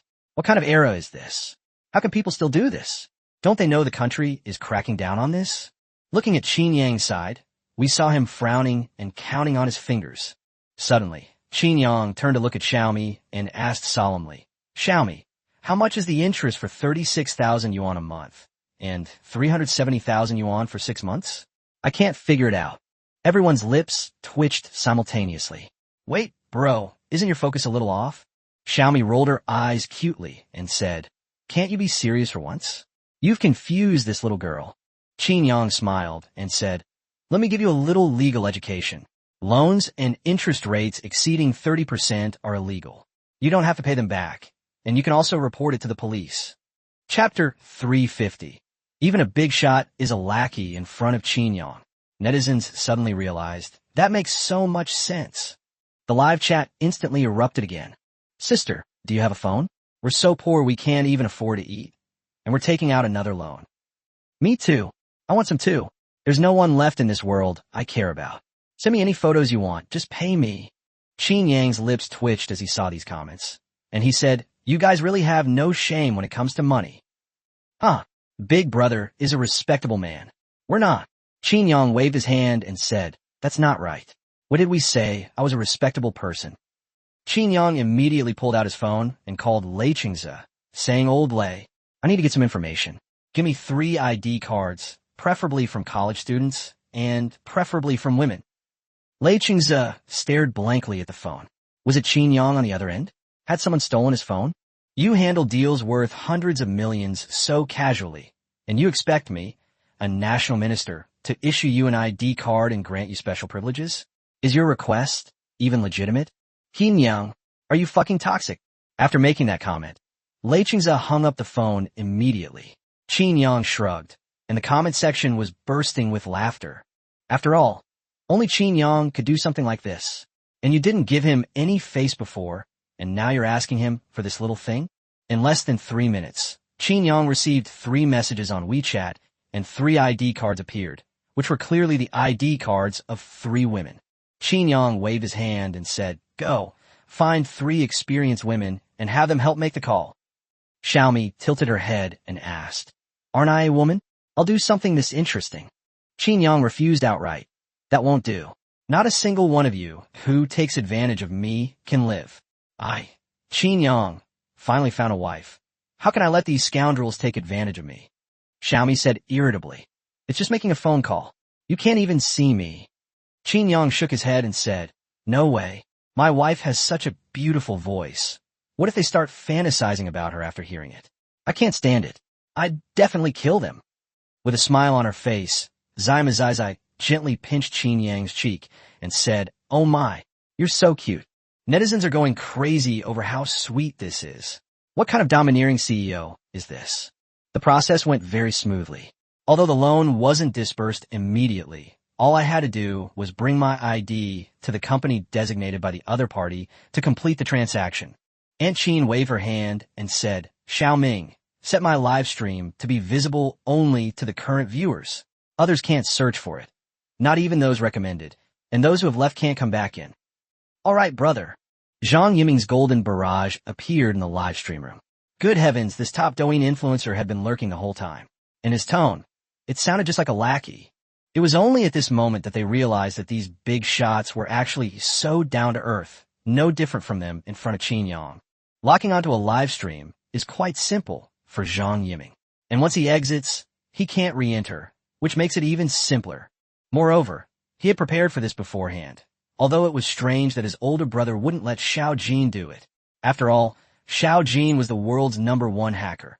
He cracked the U.S. military satellite in seconds. Qin Yang waved to Qin Air and the others behind him for where they couldn't be seen in the live stream. Qin Jiu immediately understood and led his men out to the cars. Aunt Qin and the others were in a rather low-key car, just an ordinary Mercedes-Benz, with 4 people in each car and a total of 4 cars. The soldiers who boarded the vehicle were all fully armed, wearing individual combat gear, and Qin Yang had placed all their weapons on the vehicle. Because these loans are made in another city next to Dongsheng, it would take 4 hours even if you took the highway the whole way. Lei Qingze was also extremely annoyed to learn that Qin Yang was up to something again. Couldn't he just behave himself? He could have solved this with just 1 phone call, right? Why did you have to come in person? You'd be either a warlord or a drug lord if you went out there. These gangsters really have connections. The vehicle moved slowly, and the number of people in the live broadcast room did not decrease. After all, once they left, they could not come back in. They had watched the 4-hour boring journey. More than 1 million people are excitedly waiting for the plot of Qin Yang's battle against the underworld. Qin Yang let Qin Jiu take his men and leave first. Qin Air stood behind Qin Yang, a hint of joy on his face. So what if he didn't understand? Not understanding meant he could stay by his boss's side. How wonderful. Qin Yang raised an eyebrow and said, "So, waiter, what good news have you thought of that makes you so excited?" Qin Air smiled, scratched his head, and didn't say anything. A short while later, the girl from before also appeared, and Qin Yang, along with Xiaomi and the other two, set off for the address given earlier. It was a very remote building, and there didn't seem to be many people around. Only one person would walk across the street every few minutes. Chapter 351, The Sudden Assassination Attempt, might have succeeded a couple of days earlier. Qin Yang raised an eyebrow and said, "You came here all by yourself? You've got guts." The female student, still looking frightened, said, "I had no other choice. It was my last straw." Qin Yang stopped talking, and the four of them walked into the building and entered an elevator. Upon entering the office, Qin Yang saw a fat, bald man with a jade Buddha around his neck. He was still cracking sunflower seeds and chatting and laughing with his underlings when he saw Qin Yang come in. It was obvious that this was not a respectable place. Wow, what kind of group is this? 2 men and 2 women. Suddenly, the fat man raised an eyebrow and said, "Hey, are you that guy? What's gotten into you? You even brought a pretty girl with you. Don't worry, I can give you a 20% discount on your interest rate." The fat man looked at Xiaomi with a frivolous smile and said, "Little sister, what's wrong? Tell your brother, and I'll make sure you can have anything you need." The moment those words were spoken, the entire live stream chat exploded. Holy crap, he's so brave. Who gave him that courage? Speaking of which, in our yin country, is it necessary to sentence someone for killing such a scoundrel? Well, Big Brother probably wouldn't make a move here. To be honest, Big Brother has plenty of ways to kill him. Qin Yang's eyes flashed coldly as he looked at the fat man and said coldly, "Wasn't I the one you invited here? Those 3 phone calls from a few hours ago. Slap. You fucking tricked me." The fat man slammed his fist on the table in anger and roared. His henchmen picked up steel pipes and stared at Qin Yang with dangerous eyes. Qin Yang pulled up a chair and sat down, his expression completely unchanged, and said in a calm tone, "Enough with the nonsense, just say what you want to do." As he spoke, Qin Yang took out his phone, which displayed the dial pad with the number 110 clearly displayed. The fat man's face immediately turned green. "What are you trying to do? We're all grown up. Why aren't you following the rules?" Qin Yang scoffed. "What's my status and what's your position? You're not worthy to compare yourself to me. You're not even worthy." The fat man roared, "Kid, even if you call the police, do you think you can walk out unscathed? Get him." Qin Yang tilted his head and said, "Waiter, he looks down on you." Qin Air nodded expressionlessly, and in the next instant, his figure moved with lightning speed. Snap! Qin Air moved with lightning speed, kicking one of his underlings away. The underling's body was embedded in a nearby window, with half of his buttocks sticking out. One punch breaks a person's arm, and the other foot kicks down on the knee, instantly pressing the calf and thigh tightly together. The fat man stared blankly at Qin Air in front of him, while his henchmen all fell to the ground, groaning in pain. The most seriously injured had even exposed his leg bone. "Hiss!" The fat man gasped in shock. He was a fighter, but this was the first time he had ever seen someone beaten like this. His voice trembled as he cried out, "You, don't come any closer. I'm telling you, this is a society governed by law. Be careful the police arrest you." Qin Yang's lips twitched as he said, "Aren't you supposed to be a tough guy? You're a loan shark, a student loan shark, and you're talking to me about the law? That's the most ridiculous joke I've heard all day." Qin Air approached step by step, and the fat man fell to the ground with a thud, his eyes filled with fear as he looked at Qin Air. "Stop right there, or none of you will get out." Qin Yang leaned forward slightly and asked, "Why aren't you acting anymore?" The fat man trembled and asked, "What do you mean?" "Bang. Da-da-da-da-da." Just then, gunshots rang out from other directions around the building, but they only lasted for a few seconds before disappearing. Qin Yang sneered, "What a clumsy test. You think you can find out anything from this?" The viewers in the live stream were stunned. They felt like their brains weren't working properly. Wasn't this supposed to be a loan sharking operation? How did it suddenly turn into a gunfight? Qin Yang continued to inquire, "Tell me, who's behind you? I'm quite curious too. After all, to openly operate such a criminal business in a city like this." Fatty swallowed hard and said, "Brother, I don't know. I really don't know. Someone offered me $5 million to bring you here. I don't know anything else. Brother, spare my life. Please, brother." Qin Yang said softly. Originally, if you had targeted me, I could have handed you over to the police, but unfortunately, your mouth and eyes are not honest. There are some people you can't trust, so it's a pity you didn't seize the opportunity. Before the fat man could say anything more, Qin Air stepped forward, grabbed the fat man's throat with one hand, and lifted the 200-pound fat man up. Snap! Snap! The next moment, Qin Air began to break the fat man's bones one after another, and the sound of cracking echoed in the air. Qin Yang gently covered Xiaomi's eyes. The viewers in the live stream were speechless. They didn't know whether to call it cruel or animal abuse. Is it now fashionable to lure dogs in and then kill them? Bang! Boom! Just then, the wall beside Qin Yang was suddenly blasted open, and two figures appeared. The wall had actually been a wooden plank, which was used for this attack. Boom! Puff! Puff! The two moved with lightning speed, their daggers thrusting towards Qin Yang. The sudden turn of events caught everyone off guard, but the next instant, a figure blocked their path. Qin Air's eyes gleamed with a cold light, his expression icy. None of you take him seriously. They all wanted to assassinate Qin Yang in front of him. Was he, Qin Air, just a figurehead? He slammed his fists into the chests of the two men, who immediately coughed up blood and flew backward. The punch broke their sternums, even though they had steel plates in their chests. Qin Erhen said in a cold voice, "Aren't you all taking me too lightly? I'm still alive. Who gave you the guts to touch my boss?" Qin Air's words were quite domineering, making everyone's blood boil. However, the two people who had fallen to the ground, though unable to move, still burst into laughter. "Ha ha! This is all true, isn't it? Qin Yang, you've lost your once overwhelming strength. I told you it's impossible to be hit by a missile without any aftereffects. You, Qin Yang, are now just an ordinary person too." Qin Yang smirked coldly and said, "Who knows? Maybe I've changed my mind. But even if Qin Yang loses his power, so what? Could it be that those countries are still afraid of Qin Yang's personal abilities? That's just an add-on, at least for now. Cough, cough. Qin Yang, you can't stay in the base forever. As soon as you come out, we can kill you. Facing that kind of creature without your power, I don't believe you can always lead a fully armed army. Ha ha, Qin Yang, I'll be waiting for you in hell." After saying that, black blood flowed from the corners of their mouths, and they died instantly. Qin Yang shrugged and said, "All right, no need to ask anymore. It's obviously the Skull and Bone Society. I'm telling you, Lao Lei, this isn't working. The Skull and Bone Society has infiltrated here.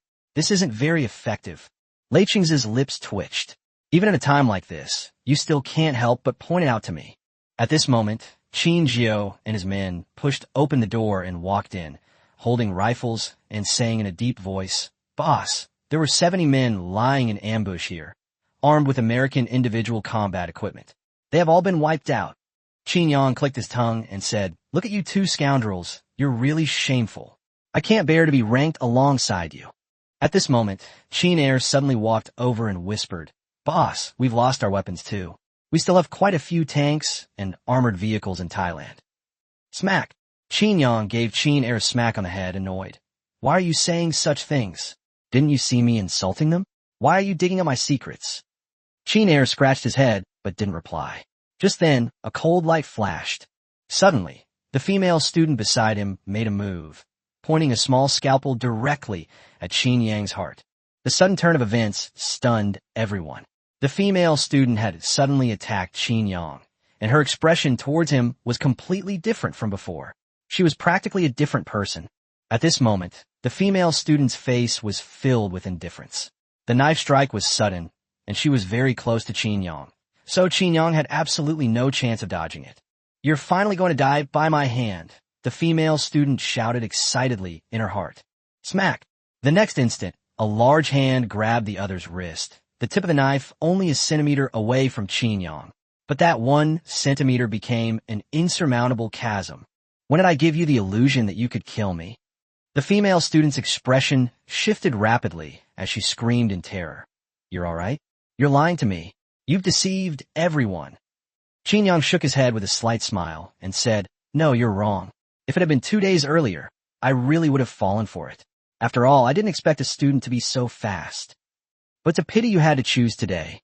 I've been recovering from my injury for a month, and I'm practically rusty."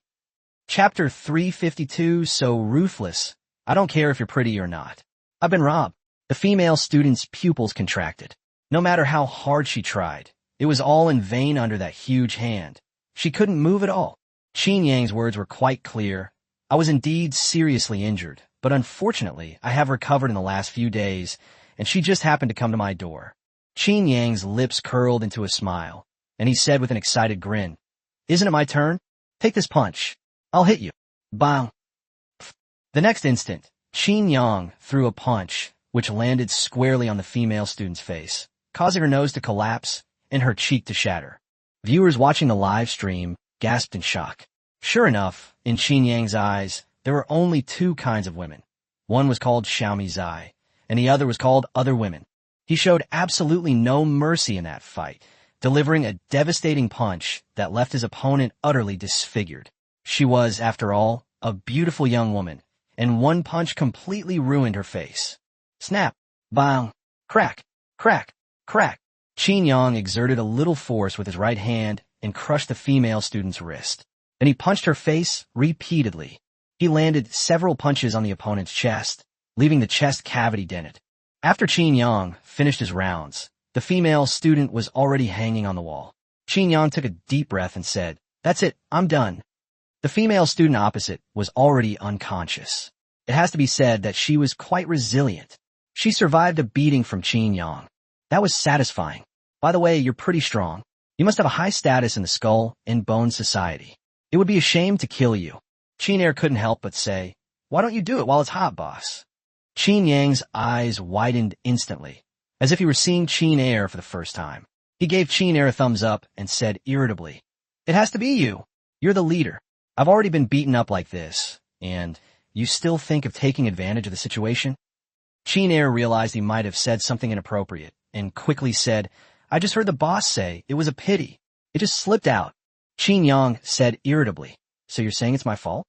Qin Air waved his hand and said, "Oh, boss, you don't need to blame yourself. I didn't blame you. I blame myself, my foot. Can't you learn anything good in a day? You've learned a thing or two about Qin Yi's freakish side." Qin Yi, who was watching the live stream, twitched at the corner of his mouth. "Boss, I know you like me, but you don't have to keep emphasizing it. All right, that's all for this live stream. Lao Lei, remember to come over and clean up the mess."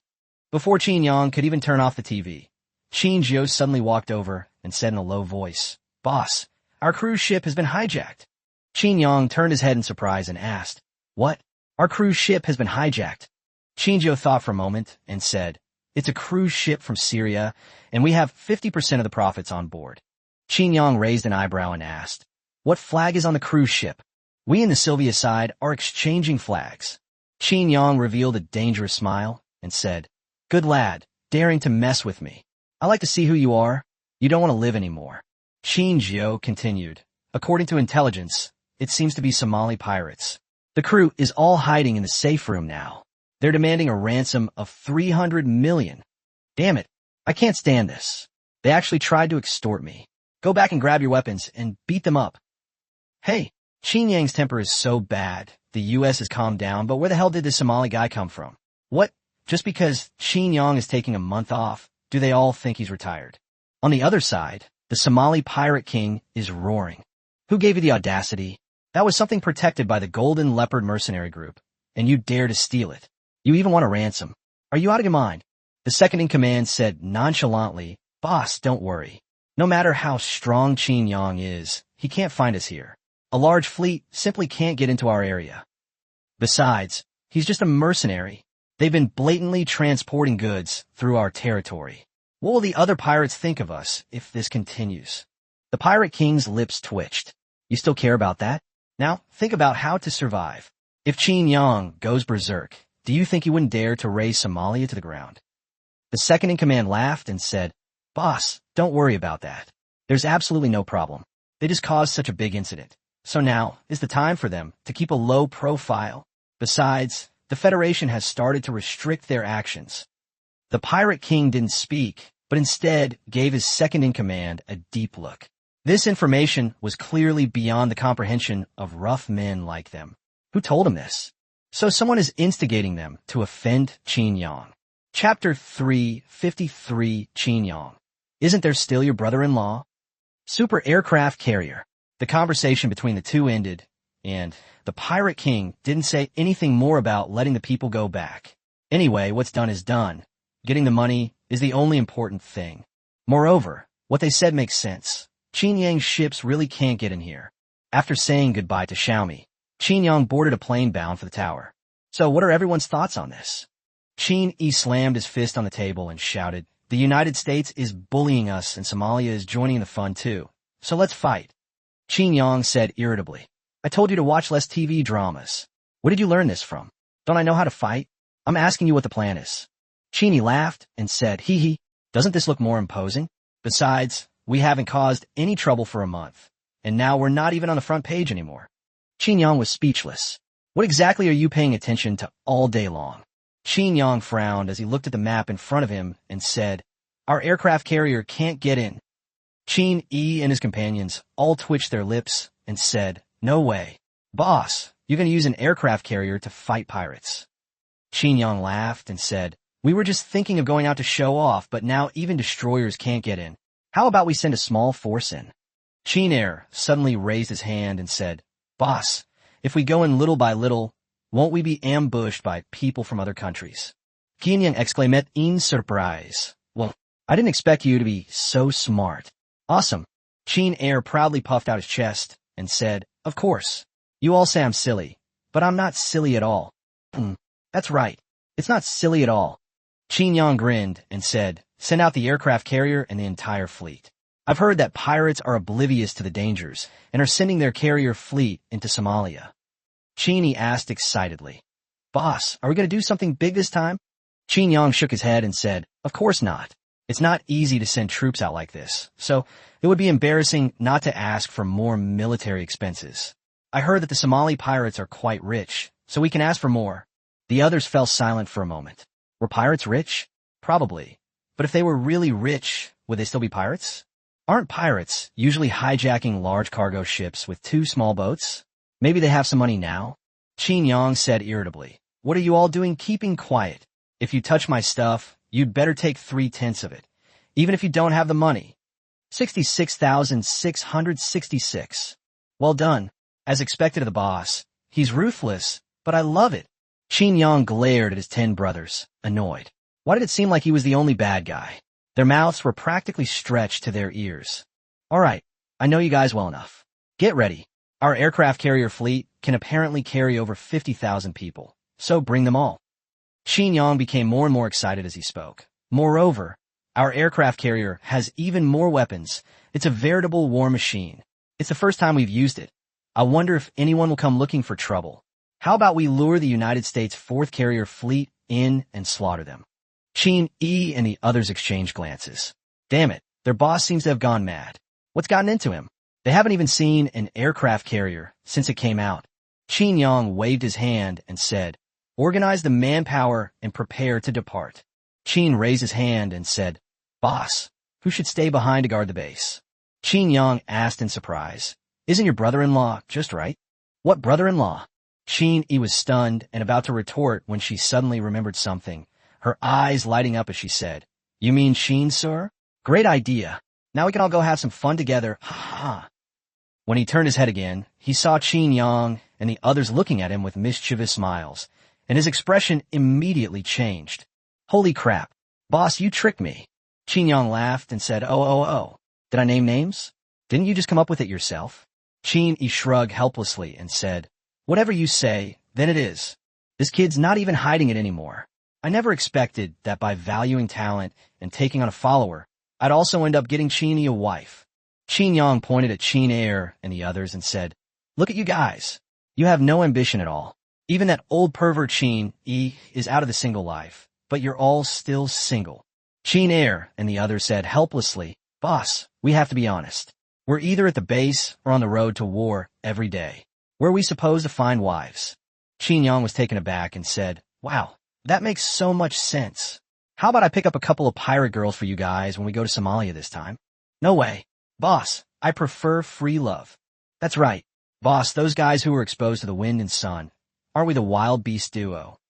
The group repeatedly refused. After all, who knew if their boss was really out of his mind? What if he actually brought one back? Would they want it or not? Qin Yang laughed and said, just kidding. You guys are reacting pretty strongly. I can tell you've got something going on. Let's go. Get on the warship. Qin Yang laughed loudly and took the lead, walking at the very front. Qin and the others exchanged a glance, sighed almost imperceptibly, and then walked out with high spirits. The eldest brother almost said Xiao Jin a few times but swallowed it back. Every time this happens, Xiao Jin's voice always echoes in their ears. Qin Yang watched as the war points and popularity points soared. Xiao Jin had said he'd keep a portion for himself, and it really was a significant portion. But Qin Yang still hoped to deduct more points, which would mean that Xiao Jin was still alive, even if he was temporarily unconscious. But Qin Yang knew one thing. Saving up more was always a good idea, because maybe the chance for Xiao Jin to wake up was right there. Just like when Xiao Jin came out. When they saw the enormous aircraft carrier, Qin, Yi, and the others were stunned. Holy crap! This is an aircraft carrier? What's with all those high-tech weapons? Why are they so powerful? Aren't these over-the-top weapons? Qin Yang laughed and said, how about it? Awesome, right? Let's take it for a spin today. Huh, let's go. A massive force of 10 ships boarded the battle group. 9 destroyers and 1 aircraft carrier. Like a dragon emerging from the East China Sea, they charged directly into international waters. Qin Yang's large-scale mobilization immediately attracted the attention of most people. Qin Yang was traveling through the Dariem Strait, and he could see fleets of ships from time to time, all of which had paid the bridge toll.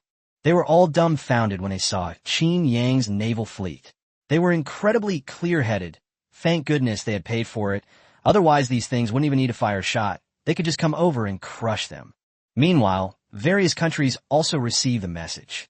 Those with the resources, like the United States, continuously scanned the strait's exit with satellites. They used their supercomputers, scanning every 3 minutes, almost crashing the supercomputer. Holy crap, this is an aircraft carrier? What are ours then? The moment Biden saw the aircraft carrier emerge, he was completely dumbfounded. With that displacement, even their own aircraft carrier wouldn't be worthy of being his son. The watching Navy personnel fell silent. Good heavens, the pressure was finally on them. Qin Yang had previously only been strong in land combat. Now, they've created a monster right out of the ocean, leaving him scratching his head in frustration. No way. Are they crazy? Is it really necessary to go to such lengths to fight pirates?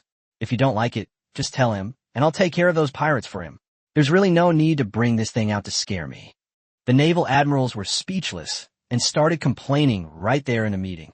But no one actually stood up to criticize the other side. After all, they themselves had this absurd idea at that moment. Of course, while they look big, their actual combat effectiveness still needs to be tested in real combat. Those weapons that look incredibly high-tech, I wonder if they're just empty shells. Ahem. Well, let's keep a low profile these days. I heard that our son is involved in this incident, but it has nothing to do with us. Everyone present was shrewd. They understood. If there was any blame to be placed, they would simply shift it to the universe country. No way. This whole mess was caused by this alien nation. They definitely can't let their son take the blame. Of course, they would never admit that they were the masterminds behind the instigation. At this moment, a congressman suddenly spoke up. Mr. President, why don't we condemn it? After all, this thing is indeed quite horrifying. Maybe under pressure, they can explain that they didn't use any prohibited weapons. That way, we could be prepared.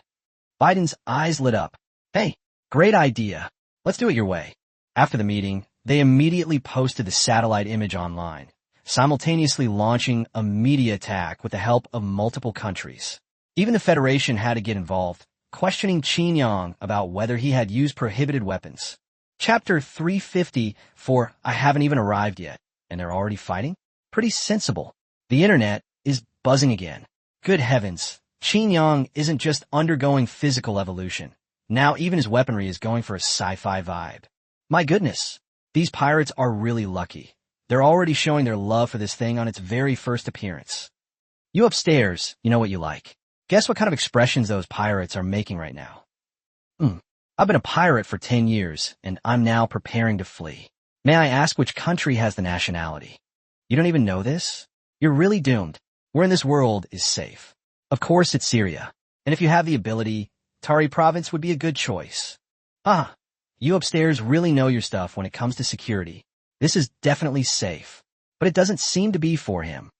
Qin Yang didn't care about the condemnation on the internet at all, and simply sent a message. Want to know? Why don't we send some people over to check it out? I heard the U.S. has a pretty good fourth carrier strike group. It seems to be in our defense zone nearby. Want to come and have a look? Biden's lips twitched upon seeing this. How did our nation's proud Fourth Fleet become so worthless in your eyes? It's practically being called a unit of combat power. After thinking about it, he still didn't reply. As for sending troops to try, he wasn't that brain dead. Biden suddenly smirked and said, "Men, keep a close eye on them. If these pirates don't give them permission to fire, expose the space nation's affair, and let their fleet try." Yes, the president is so wicked, but he likes it so much. Aren't those lackeys just there for this? Their beacon of democracy has collected so much money over the years, just to use it now. Meanwhile, riots broke out in Somalia. The government, which had previously protected pirates, turned its back on them and seemed determined to fight them to the death. The pirate king turned green with rage. He summoned his pirates for a meeting and roared at his second-in-command. "Is this what you meant by not sending a large army? Damn it, they didn't even use this against the United States.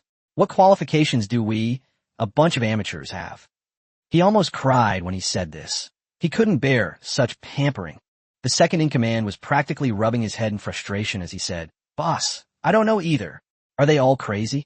The Federation and dozens of countries have voiced their opposition, but they haven't reacted at all." The Pirate King said irritably, "Speak up. When has that madman Qin Yang ever cared about this? He's the kind of person who believes that condemnation is useless and prefers action to empty talk. You think you can play this game with him? And look at those countries. Has any of them made a move? They're all just waiting for Qin Yang to test the power of our new weapons. They can't wait for Qin Yang to start a war with us." There was complete silence below. Indeed, if Qin Yang had sent a destroyer this time, they wouldn't be in this state. There might even be many countries taking advantage of the chaos to try and sabotage Qin Yang. But stop dreaming now. Qin Yang has explicitly challenged the fourth carrier fleet by name, but the other side hasn't dared to utter a single word. The second-in-command, Paleface, said, "Boss, what do you suggest we do? If all else fails, hand me over, and I'll beg for forgiveness." The leader sneered. "What were you doing before? Do you think it's possible now? That's Qin Yang, the vengeful Qin Yang. The Golden Leopard mercenary group's flag is on that ship, and you still sent people to demand a ransom. Are you afraid you won't die fast enough? As for the people on the ship, they were already dead. Even the safest cabin couldn't save them. It had been 5 days already, and they had long been cut open. Their actions were no different from dancing on a graveyard, recklessly treading on Qin Yang's minefield. Now they expect Qin Yang to let them go. Well, that depends on when Qin Yang is killed enough." The Pirate King took a deep breath and said, "Get all the brothers ready. The government forces aren't allowing us to land, and they're even sending people to guard us. Let's fight. Damn it, they're all cowards. I've given them so much money all these years. They're all ingrates." The Pirate King was furious when he said this. The Somali government was clearly colluding with them, and now they were directly attacking them. It was even worse than discarding a used tool after it had served its purpose. He has over 30,000 men under his command, so why would he be afraid of their mere government troops? Charge out. Take plenty of food with you, lay low for a month, and come back in a month. I don't believe they can do anything to a floating island. Yes. Now, these pirates have no choice but to take a desperate gamble. The government soldiers aren't even as strong as the pirates. After all, they frequently go out to plunder, while the government soldiers only get a few dollars a month. Fight to the death. Impossible. On the other side, Qin Yang arrived near the Somali Islands as dusk was approaching and headed inwards according to the map, while the aircraft carrier remained outside. Going any further in risks running aground. Qin Yang led his men forward in a small boat, while an armed helicopter followed behind. If they were spotted, the helicopter could provide support within minutes. Da-da-da-da. Boom. Da-da-da-da-da. However, to Qin Yang's surprise, gunshots rang out just as they arrived. In the evening, the flames spewing from the gun barrels were very conspicuous. Wow, I haven't even arrived yet, and they're already fighting? Who is this person? So sensible. Chapter 355, a direct breakthrough, 700 million in compensation, and the mastermind behind it all. Qin Yang's small boat shut down immediately, and after reaching the shallows, he dived and landed. Intense fighting was already underway ahead, but the fighting was really poor. They didn't have many bunkers in this area, so the two sides basically didn't move an inch during the battle. They just fought there. Qin Yang laughed and said, "Shoot a few flares. Let them know we're here. Don't fire at the wrong target." Whoosh! Whoosh! In an instant, several flares shot into the sky, illuminating the entire land. Both sides engaged in battle below were stunned. The government troops surrendered immediately, raising two flags, one the government flag and the other a white flag. Da-da-da-da-da. Qin Yang, carrying the Gatling gun, fired a burst of bullets ahead, the sound of which was extremely jarring in the silent scene. Qin Yang roared, "Those who are waving white flags, get out of my way. Get out of the battlefield within 3 minutes. Otherwise, my bullets won't discriminate." At this point, who knows if they're on our side? Everyone get out of the way. They're just pirates. We don't even have as many men as them. Let's just get them. A total of 30,000 people landed simultaneously from all sides of this small island. Boom! Da-da-da-da-da-da. Ha-ha-ha-ha-ha. Come on. Are you trying to provoke me? Then show your face. Qin Yang charged ahead, taking the lead. As for those bunkers, what were they? They'd crumble at the slightest touch. Qin Yang was wearing a bulletproof vest. As for the scattered bullets from the other party, they were fired from an old, broken gun. Qin Yang didn't bother to dodge them. Even if they hit him, they wouldn't slow him down in the slightest. The entire island was engulfed in battle, so each team was facing relatively few opponents. Qin Yang's side was experiencing a crushing defeat. Da-da-da-da-da. Hey, where did everyone go? You guys slow down. I don't have many people left on my side. Qin Yang roared frantically into the communication channel, while Qin Yi and his group could faintly hear the sound of wind on the other end. Clearly, they were also on their way to attack. "Boss, what did you say? My signal is bad." "Oh, you really think highly of me. Another team is coming to help." "Ha ha ha. Qin Yang s leaps to jet. Damn it. So you mean they look down on me?" Qin Yang's landing spot might not be very good. The soldiers from both sides who were engaged in a fierce battle were all slacking off here. Qin Yang charged in, and there was no one left. This left him feeling helpless. "Let's go. I refuse to believe that there aren't any escaped fish on this island." The night was the color of slaughter. Gunfire and explosions echoed throughout the island, and the sound of heavy machine guns could be heard from the other side. Clearly, these pirates were quite capable, possessing a considerable number of rocket-propelled grenades. Unfortunately for them, Qin Yang and his group weren't simply charging forward recklessly. They were followed by sniper units. This is precisely to guard against these unexpected situations. A wide field of vision allows us to nip any danger in the bud. Qin Yang had never fought such a rich battle in his life. It was a complete and utter crushing victory on all levels. The government soldiers who had already escaped were filled with relief as they listened to the gunfire inside, which had become more intense than twice as loud. Although betraying their comrades was wrong, it saved their lives. Especially when they came out, you could hear the Golden Leopard mercenary group laughing loudly. They were having such a good time that they might wipe them all out. As it turns out, they wouldn't have been defeated so quickly if they hadn't engaged in large-scale warfare. Over 30,000 pirates were running rampant across the entire island. Qin Yang and his team spent the entire night trying to kill them all, but they were too fast runners. It was like more than 30,000 pigs running around, and Qin Yang and his team really couldn't catch them all. Fortunately, Qin Yang had captured an important figure. He looked at the man with a sneer and said, "You little bastard, try running again. Why aren't you running anymore?" Qin Yang stood with one foot on the Pirate King, holding his 9-ringed broadsword to the man's neck, and sneered. The Pirate King was pinned to the ground, panting heavily. It was insane. Surrounded by thousands of men, this guy single-handedly fought his way in with just a sword, indiscriminately slaughtering people, until he was trampled underfoot. Is this even human? Big brother, this really wasn't my idea. It was the second in command, that bastard. He listened to some random analysis from who knows who, and that's why he attacked you. I really didn't know. Qin Yang's eyes lit up. Whoa, are there more people behind us? Tell me quickly, is it the United States? I'll go find their 4th fleet and see. If you bring this up, he won't be sleepy anymore. Qin Yang and various countries are now caught in a strange balance. But if the United States is stirring up trouble behind the scenes, then you can't blame him. After all, Qin Yang was a reasonable person who always won people over with virtue. Qin Yang unconsciously started to press harder with his feet. If the other party uttered the words, lighthouse country, Qin Yang would turn around and attack them. My precious treasure hasn't been used yet since it was introduced, but it contains a powerful weapon to deal with the Navy. The pirate king managed to move his teeth and said, "Brother, I can't speak." "Oh, you should have said so sooner." Qin Yang put his foot down and said with a mischievous grin. The pirate king said helplessly, "Brother, I don't know who's behind him," and he didn't say. "I'll pay for it. I'll reimburse you for all the expenses of this voyage, and I'll also give you all the compensation."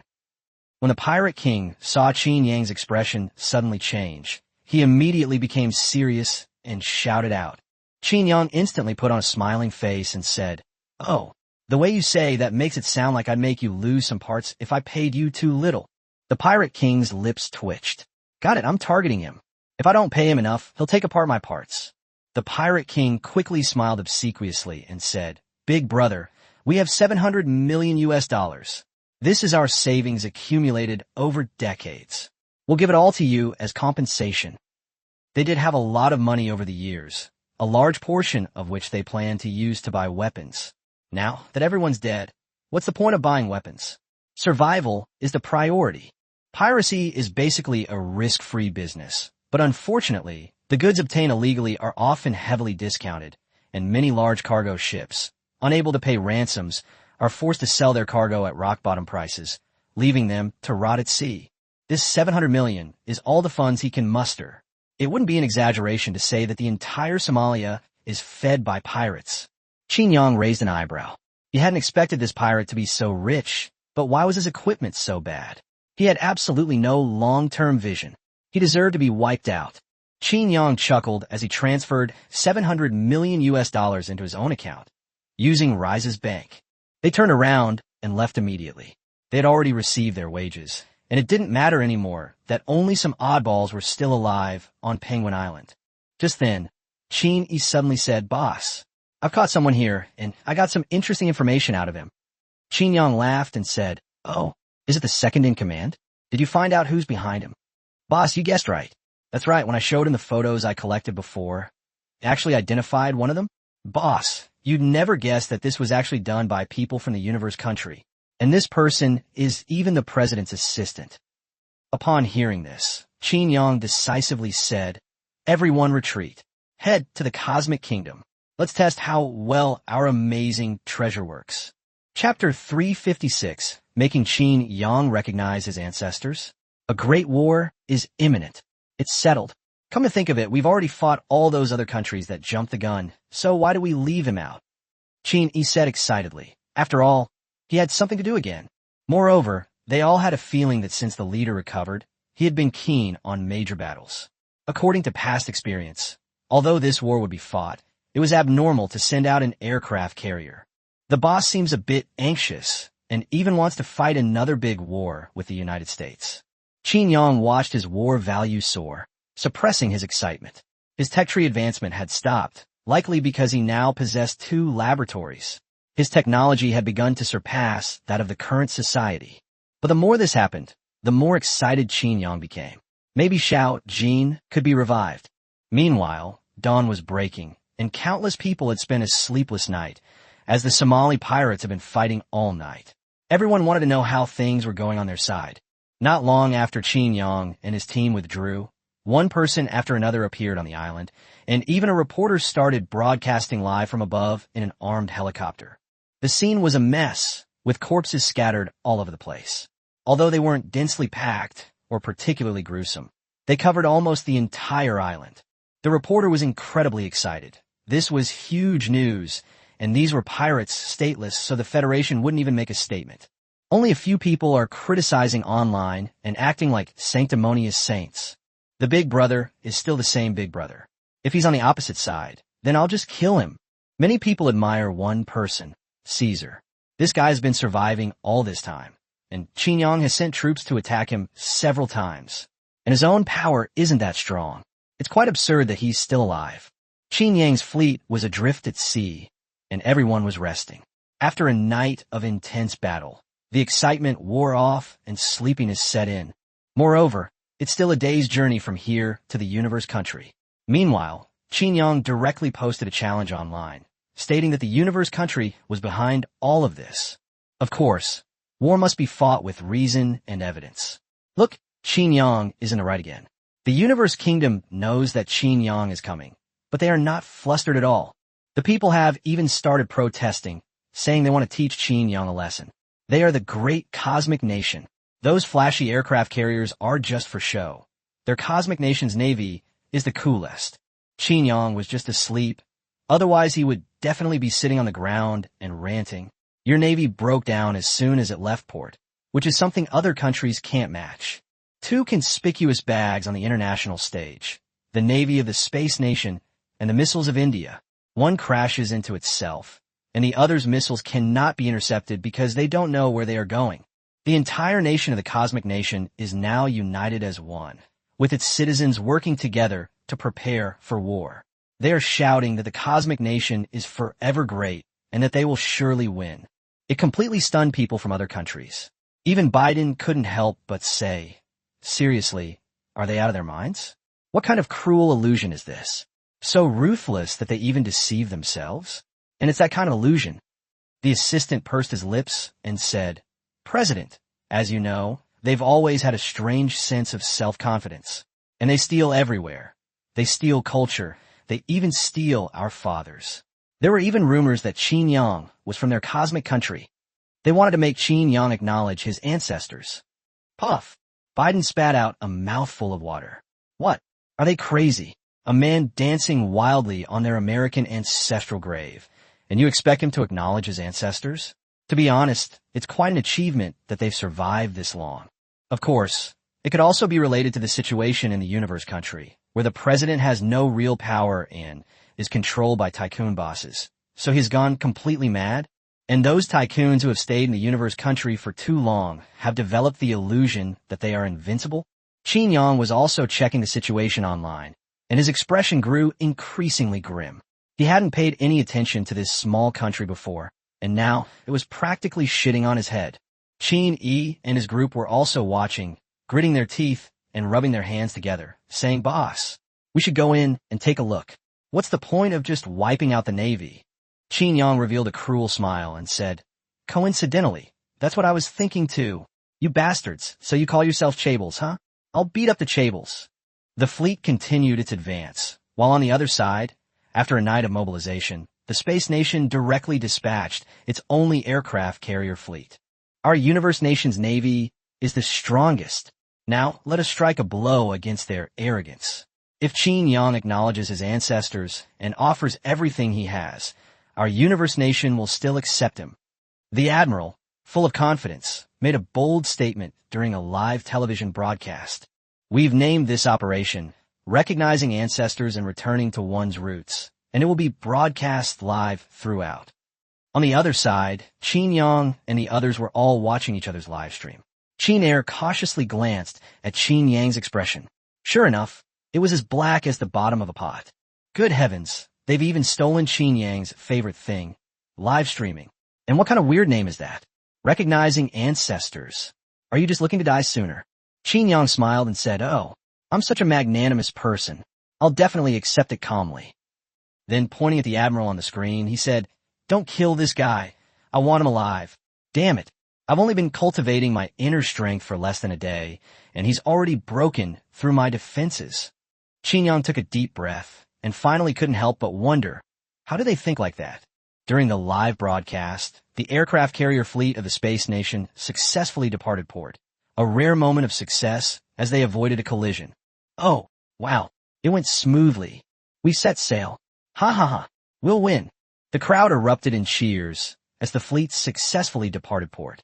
To them, the successful departure of the Navy was no different from winning a battle. Qin Yang sighed and said, Oh well, let's not bother arguing with idiots. I'm afraid they'll lower my IQ. From now on, if anyone tells him that the universe country is a developed country, he'll get angry. As time went on, the fleet of the Space Nation reached the edge of their territorial waters and stepped into international waters. Meanwhile, on the edge of the seemingly endless sea in the live broadcast, a small black dot appeared. As time passed, a fleet emerged. The flag of the Golden Leopard Mercenary Group fluttered on it. A futuristic-looking aircraft carrier slowly emerges, escorted by destroyers. The atmosphere reaches a climax. A major battle is about to erupt. Both sides are in position. Chapter 357 Electromagnetic Pulse, Fleet Shutdown, and Power Outage. Buzz! The Admiral of the Universe Nation even wanted to speak with Qin Yang. Qin Yang, surrender now, and our great Universe Nation will still accept your surrender. Come, return to the embrace of your motherland. Qin Yang's lips twitched, and then he couldn't hold back any longer and cursed out loud. Go to hell. You bunch of idiots have broken my composure. If I don't give you a good beating today, all these years of my life will have been for nothing. What the hell are you waiting for? Fire! Qin Yang roared in the command center, and in the next instant, countless missiles were launched. They flew towards the opposing fleet. At the same time, fighter jets took off and followed behind the missiles, waiting for a surprise attack. Counterattack! Whoosh! Whoosh! Whoosh! Boom! Boom! Boom! Knock, knock, knock! Anti-aircraft guns created a fire network in the sky, while countless missiles were launched, colliding and exploding in the sky between the two fleets. The Space Nation's fleet has begun to disperse. Aside from the warships guarding the aircraft carrier, the other warships are advancing in other directions. They are launching a fan-shaped attack on Qin Yang's position from various directions. Qin Yang smirked and said, "Let them see our precious treasure." Okay. Base. Base. The cannonball fired from Qin Yang's massive aircraft carrier shocked everyone, because what was fired from that huge cannon barrel wasn't a cannonball, but something resembling an energy ball. This aircraft carrier is futuristic enough. So what the heck is this energy blaster launching now? The Admiral stared in disbelief at the object flying towards him. It was so conspicuous among the missiles that it was impossible not to notice it. Meanwhile, everyone watching the live stream was dumbfounded.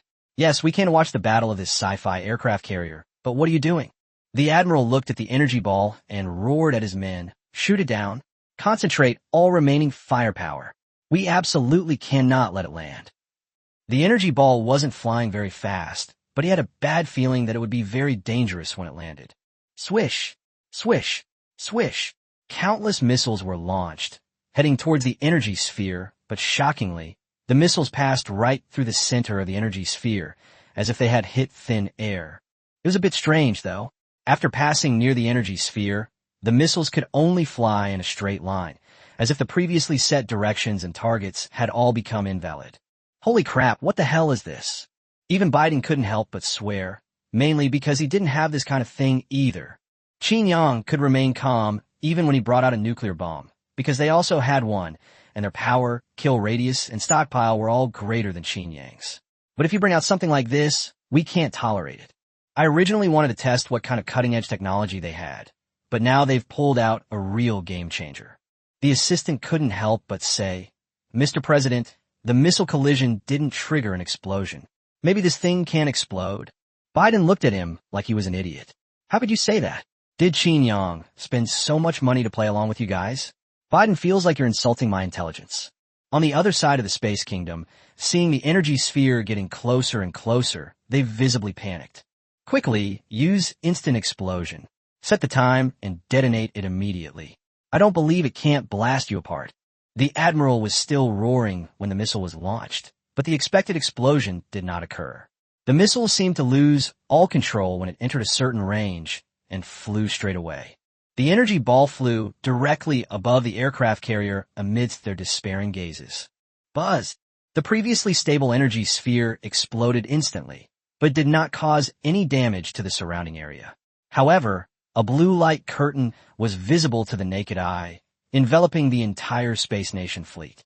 The Admiral stared wide-eyed at the light screen in the sky, muttering under his breath, "We're not dead? This thing really isn't lethal." Biden is here with a group of weapons experts, studying what this thing is all about. Suddenly a soldier shouted, "General, all our electronic equipment has stopped working. Now all the warships in the fleet are shut down." What? The Admiral's expression changed. He looked up and saw that the combat screen had gone black at some point, and the aircraft carrier's engines had stopped, as had all electronic equipment. Holy crap, there's such advanced technology. Cold sweat instantly soaked his undershirt. The entire aircraft carrier fleet had come to a standstill, and now they couldn't even be restarted. They had become fixed in place on the sea, especially since the weapons on the warships all had fire control systems. This has rendered their anti-aircraft firepower ineffective. The adjutant beside him couldn't help but say, "General, should we prepare for the possibility that they might attack us at any moment?" The general, his face dark, roared, "Prepare? What am I supposed to prepare? You expect me to intercept them with a rifle while they're launching missiles?" The soldiers trembled with fear. There was truly no solution. They were also utterly desperate. There was no way to fight back. If Qin Yang had been even slightly ruthless, they would all be dead. But would Qin Yang soften his heart? Would he encounter a merciful god today?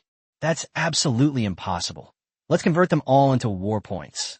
The calm on the scene quickly attracted everyone's attention. They had been fighting so fiercely before, so why did everything go silent after the energy blast was fired? Qin Yang immediately took out a megaphone and simultaneously ordered the fleet to approach little by little. Qin Yang's arrogant voice came through the loudspeaker. "Hey, you bastard over there, why are you so quiet? Weren't you very arrogant before? Shout it out a couple more times so I can hear you." Qin Yang's brazen provocation on this side made the general and everyone from the Universe Kingdom on the other side turn pale. "He's going all out at point-blank range, isn't he?" Qin Yang laughed loudly. "Come on, if you're not sick, walk around a bit. Why is your aircraft carrier out of service? This is no good either. Is this all you have? The world's #1 navy? Let's be realistic. Even dreams have some limits." Only then did they realize that the entire carrier fleet of the Cosmic Nation had shut down. No wonder the scene was so quiet. Moreover, all of the Cosmic Nation's warships were shrouded in a blue light screen covering an area of 10 kilometers in radius, which was no small area. Qin Yang laughed loudly. "Huh, how about my electromagnetic pulse cannon? Confused yet? Next, I'll show you the firepower of my aircraft carrier. Want to guess how long it will take me to destroy your fleet?" Electromagnetic pulse? This was the first time they had ever seen anything like it, and it could shut down all electronic devices within its range. Truly cutting-edge technology. At the same time, the aircraft carrier's massive body began to rotate, revealing huge gun barrels that looked rather incongruous, especially considering that there are still ships that use cannons instead of missiles. Chapter 358, A Merchant Girl Knows Not the Sorrow of a Fallen Nation. But we still have our bottom line. But after a barrage of artillery fire, everyone knew why, and cries of "holy crap" echoed all over the world. The shell was fired with an electric arc, and as it exploded inside, forming a huge fireball that rose into the air, streaks of lightning enveloped the flames. A single shell destroyed a warship. The opposing fleet, excluding the aircraft carrier, consisted of 32 warships. Qin Yang unleashed a salvo of artillery fire, and they were all destroyed. Whirlpools appeared on the sea, swallowing the wreckage of the warships. The entire population of the Space Kingdom stared in disbelief at all this. Their lofty ambitions before setting off vanished like bubbles, and their proud navy was crushed in a single encounter. Boom! Boom! The explosions never stopped, and the soldiers on those warships had no chance of escape. They could only perish at sea with their ships. Meanwhile, Qin Yang's warships gradually approached the only remaining aircraft carrier. As they approached the area shrouded in blue light, Qin Yang's destroyers all stopped, while the aircraft carrier slowly entered. They stared in disbelief at the scene before them. When did electromagnetic pulses start having friend or foe identification? Are you playing with fantasy? Qin Yang grinned from ear to ear. This electromagnetic pulse cannon was incredibly powerful, and the other electromagnetic artillery pieces were equally impressive. A single strike could annihilate an entire fleet. Moreover, those electromagnetic cannons can also do this, just not on such a large scale. However, warships hit by them will be instantly paralyzed, making them legendary warship killers. One shot, one kill is no joke. Moreover, how could the weapons he launched be undefended? These electromagnetic pulses could not interfere with Qin Yang's aircraft carrier at all. What Qin Yang didn't know was that his shot directly changed the current weapon landscape of naval warfare, especially for the United States, which worked overnight to develop a manually operable system. At the same time, they began to study the protection and use of electromagnetic pulses. Qin Yang's battle directly led them to find the direction for the Navy's advancement. Whoever masters electromagnetic pulse technology now holds absolute control over the ocean, and Qin Yang is already at the forefront internationally. Even his rivals couldn't help but marvel at how Qin Yang had started his business with AKs, and now he was ahead of the rest of the world. Qin Yang walked onto the deck, looked at the admiral with a grim expression, and laughed. "Weren't you pretty arrogant? Keep going. I'm right here. Go ahead and take me back." "Qin Yang, don't be so smug. Our great Han people will not let you get away with this." Qin Yang patted his chest and said, "Oh dear, I'm so scared. How about we have your country's boy band and girl band jump over and beam me up?" The admiral's lips twitched. "So you're going for a close-range, high-powered attack, huh?" Qin Yang waved his hand and said, "All right, the questioning is over. Qin Yi is already itching for something. Go and give him a good welcome. Let him know that you can eat whatever you want, but you can't say whatever you want." Qin Yang looked up at the satellite and said, "All right, you've seen enough. I'm turning it off. If you want to watch, I'll start a live stream in a day, and you can watch to your heart's content then." As he spoke, Qin Yang immediately activated the equipment, blocking the satellite's signals from this side. "Boss, what's the situation with this warship?" Qin Yang laughed and said, "Is that even a question? Of course, we'll take it all. We'll see which country pays more. Even the worst garbage is still worth a lot of money for an aircraft carrier. As for the soldiers on board, were there any? Wasn't this an empty ship at sea? It was empty when we found it. As for you saying this is your universe's aircraft carrier, that's definitely impossible. You can still take the time to go back and repaint it." After the live stream ended, people from other countries mocked the Cosmic Nation online. The Cosmic Nation's netizens wanted to fight back, but unfortunately, they couldn't win the argument because they were too few in number. The most crucial point is that the facts are right in front of them, and they can't deny them even if they want to. It's frustrating. Their Han Chinese people have never lost a verbal battle, but now they are being besieged by various countries, which is unbearable. Meanwhile, the Cosmic Nation was also holding a parade, claiming it would deal a heavy blow to the Golden Leopard mercenary group and let the whole world know the true Cosmic Nation. Qin Yang couldn't help but complain. Seriously, are they all idiots? Are those two eyes holes? Can't they see the absolute difference in strength? Qin Yi said helplessly, "Boss, isn't that just how their country is?" He then became excited and said, "Boss, let's go to their country for a visit. Their navy has suffered heavy losses, so our fleet can provide backup." That general was no fun at all. He was very tough at first, but as soon as I started cutting his penis, he started begging for mercy. Qin Yang couldn't help but twitch his lips. If you did this, any normal man would be scared. Just imagine being tied up and unable to move an inch. A man pulled down his pants, exposing his genitals, then grabbed an axe, a twisted smile on his face, and began to cut. Qin Yang suddenly felt a jolt. Holy crap, he could picture it. Qin Yang quickly banished these thoughts and said, "It's a good opportunity to go to Seoul and see what's going on there. They still dare to incite pirates to steal my things. It's rare to see someone so bold. Wow, I'm fired up." On the other side, the high-ranking officials of the Cosmic Nation, or rather, the behind-the-scenes controllers of these Cosmic Nation, showed no grief over their country's defeat, as if it had nothing to do with them. Anyway, these things don't matter. What if the country collapses? As long as the country doesn't collapse, they're local tyrants. No, even local tyrants are not as carefree as them. They don't have to deal with those troublesome things. Take this defeat, for example. Whose fault was it? Of course, it was the president's fault. They kept playing music and dancing while the president was overwhelmed with worry. Unbeknownst to them, their nightmare was on its way. As dusk began to fall, small boats landed in unnoticed corners, and dark figures disappeared into the darkness. Qin Yang put on his old human skin mask again after a long time, and so did Qin Yi and the others. They all wore different human skin masks. Now that they were so well known, they would be recognized as soon as they appeared in the universe country. Walking through Seoul at night, Qin Yi was surprised to find it quite bustling. "Boss, they seem to be having a good time," he said with a smile. Qin Yang laughed and said, "Otherwise what? Do you believe that the rich people are even happier now? What does the country's defeat have to do with them? Whether the war hit them or not?" Qin Yi's smile became intriguing. "Then why don't we give it a try?" I always thought you were just pretending to be a pervert, but I didn't expect you to actually be a pervert." Qin Yi scratched his head and said, "No, I just saw that you were anxious, boss. Social morality and such don't matter." Qin Yang was taken aback and asked, "Have I made it that obvious?" Qin Yi and the others nodded repeatedly, while Qin Yang said helplessly, "There's nothing I can do. I'm a person with principles, except for my personal life, of course." Huh. The group laughed. It seemed their leader was planning to take action against the smaller group, who had only recently been unified and were undergoing post-war reconstruction. Now they've been targeted by Qin Yang, that wicked star. All I can say is, why did you have to discharge nuclear wastewater? Now, look what's happened. Even the King of Hell has marked you by name. Chapter 359, 8 Gathering of Tycoons. We're rich. Qin Yang and his group walked along until they arrived at a magnificent, golden building. Several men in black stood outside, their waists slightly bulging, clearly carrying weapons. Qin Yang couldn't help but complain.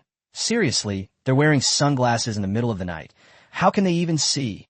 Do they all have night vision? Qin Yi laughed and said, "Boss, is it possible that they're just showing off? Who goes there? Loitering is not allowed." Just then, a man in black walked up and said coldly to Qin Yang and the others.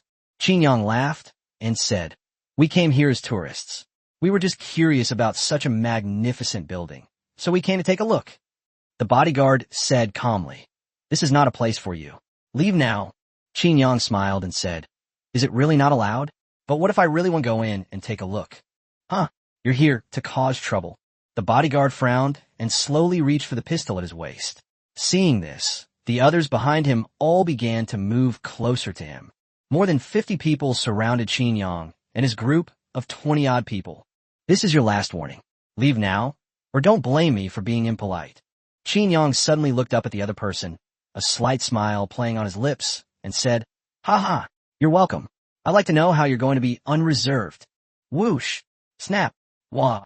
Qin Yi and his team acted instantly, one hand pinning down the other's hand as he reached for his gun, the other snapping his neck. The other bodyguard's pupils shrank upon seeing this, but before they could shout, one of them covered the other's mouth with one hand and twisted his neck forcefully, snapping it. 20 or so men, facing 50 bodyguards, were all killed instantly. Qin Yi and his group carried one person in each hand. They dragged these people to the door.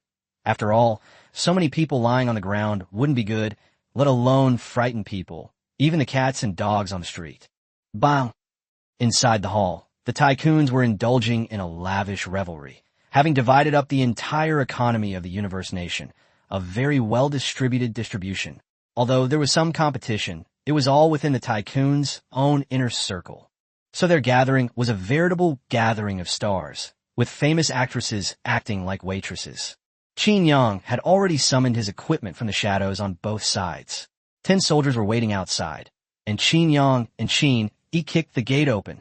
At the same time, a live stream was started because Qin Yang had said before that he would start a live stream today, and it was already evening, so there were still quite a few people watching. They were taken aback when they saw 11 unfamiliar faces. The tycoon on the other side was startled by the sudden noise.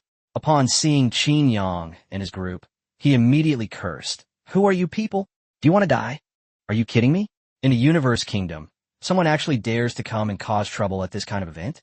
They're asking for trouble." Qin Yi's eyes narrowed, and he instantly threw the 2 corpses in his hands over. "Ah! Holy crap! Get away from me!" In an instant, the 2 corpses pinned the chaebol who had just been shouting down beneath them. It was none other than Samsung's youngest son. At this point, the viewers of the live stream also realized that this arm strength was obviously not that of a normal person. He could throw a person weighing over 100 pounds from more than 10 meters away, as if it were child's play. The chaebol's youngest son struggled mightily to crawl out from the embrace of 2 corpses. Who are you all?" Qin Yang stepped forward and said loudly, "Since you have asked so sincerely, then I will mercifully tell you. For love and peace." Boss, I can't remember the rest. Aren't we here to cause trouble? Why do we have to recite lines?" Qin Yi looked aggrieved. These lines were too hard to memorize. Qin Yang said irritably, "You kid who never had a childhood. You can't even memorize this." "Fine, watch me." Qin Yang suddenly said seriously, "Waha, that's right. It's me, the legendary Black Whirlwind Grandpa. I'm back." Is the world ready to tremble? Everyone's lips twitched. What the hell, Black Whirlwind Grandpa? Now, they were completely certain who these people were. If it weren't for Qin Yang and the 10 great warriors tearing their heads off and using them as footballs, the group of tycoons finally came to their senses, and their expressions changed. They didn't care whether the universe nation was defeated or not, but now their lives were threatened. Many people quietly retreated, trying to escape this dangerous place. Qin Yang casually fired a shot at the foot of one of them. Qin Yang grinned and said, "Gentlemen, if you keep moving around, I can't guarantee the bullets won't go astray." The tycoons exchanged bewildered glances. Finally, an elderly man stood up and said, "There are over 100 of us here, and Qin Yang only has 9 bullets. He can't possibly kill us all." Qin Yang nodded repeatedly and said, "That's right. You're right." Then, with a flick of his wrist, a Gatling gun was suddenly thrown from outside the door, the bullets trailing on the ground as far as the eye could see. Qin Yang laughed excitedly and said, "How about we give it another try?" The old man who had just shouted it silently shut up, then slowly squatted down, hands behind his head, clearly thinking, "I can't afford to mess with him. I only said a couple of words. Did you really have to pull out a Gatling gun? That's too much. That's just too much." Qin Yang laughed and said, "Given your worth, you should be willing to pay me a hefty sum to save your lives. After all, you're all extremely valuable. I, Black Whirlwind, do not accept any bargaining." Sure. As long as you let us go, we'll give you the money." Qin Yang said with great satisfaction, "It's simple. As long as you pay me and come with me around Seoul, I will definitely release you. Come on, everyone gets one. Transfer the money, $1 billion per person. Don't rush." Good heavens, this is a deadly trap. There are over 100 people inside, and more than $100 billion. Even for them, it's going to be a tough fight. One tycoon couldn't help but say, can we just take care of our own things? The waiters and bodyguards are none of our business." Qin Yang sneered, "You guys are really a prime example of using someone and then discarding them. It's not like it's time for you to have your fun together anymore. Anyway, I don't care if I don't collect everyone's share within 5 minutes. You'll all be implicated." He asked more questions then. Is Qin Yang the kind of person who would suffer a loss? If the conglomerates don't contribute any money this time, can they even scrape together $100 million? Qin Yang wasn't very interested in robbing poor people. Qin Yang's smile never stopped as he watched the money flow into his account. "Wah, I, Black Whirlwind Grandpa, have finally stood up again. I'm rich again. Brothers, let's spend like crazy." Suddenly, Qin Yang turned around abruptly, a smile on his face, and said, "Hey, you're here pretty fast. Brothers, bring along your rich patrons. It's time for a night out in Seoul." Chapter 360, The Parade. Then let's kill them all. Twin tails reappear. You, and you. Come out and come with us." Qin brought out all the high-ranking and powerful tycoons one by one. Only after they came out did they see 10 tanks already appearing before them. This instantly terrified these chaebol. This was Seoul, after all. Even if the universe nation were the most useless, it couldn't possibly let such a powerful weapon enter the capital without warning and appear in the most prosperous part of the capital. Qin Yang laughed and said, "What? Surprised? Unexpected? Let me treat you all to a good time. By the way, you're all getting on in years, so today, Grandpa Black Whirlwind will give you a workout. If anyone falls behind, don't blame me." Qin Yang said this with a malicious smile on his face. The next moment, Qin and the others laughed and took out iron chains. That's right, those huge iron chains with hemp rope. They divided the people into 8 groups and tied each group to the back of the tank. Qin Yang and his men sat atop the tank, each wielding a huge whip, laughing sinisterly. These tycoons' faces turned as black as the bottom of a pot. They actually treated them like dogs on a leash. Buzz! Just then, the roar of numerous vehicle engines suddenly came from afar. Qin Yang laughed loudly. With Black Whirlwind here, who dares to be presumptuous? Anyone who dares to take a step closer, I will kill them. If even one bullet goes off, I will kill them. Qin Yang's words were clearly transmitted to the live broadcast room, and the general and the president on the other side heard them clearly. But this was undoubtedly a slap in the face to their universe country in front of the whole world, but unfortunately they had no way to refute it, because the people tied behind him are all big shots. If even one of them has a problem, his presidency will be over. Damn it, Qin Yang has kidnapped a bunch of emperors. The president gritted his teeth and ordered, "Let them go." He can't afford to gamble. The last president who tried to break free from the control of the conglomerates is still stuck in jail. And he was indeed pushed into power by the conglomerates. He's a tool in their hands. The army watched helplessly as Qin Yang drove a tank, crushing the pinnacle of their cosmic power, and paraded through the streets. Smack! Qin Yang brandished his whip and lashed it at a person who was staggering. Hey, you seem to be slacking off. Get moving. I'm not saying anything more.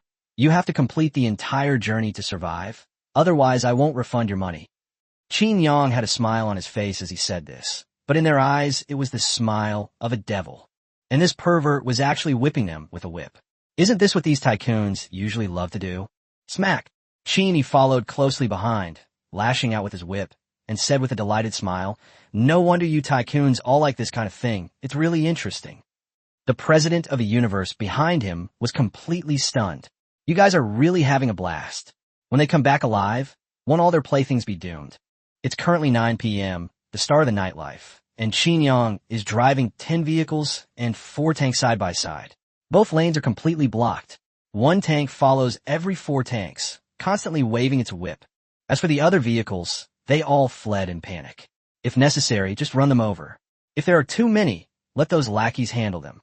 In short, Qin Yang and his group were incredibly arrogant. In short, they didn't treat the entire universe kingdom as human beings.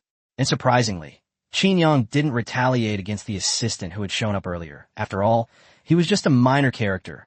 The people of the cosmic nation on both sides looked at Qin Yang with such hatred that they wanted to devour him alive.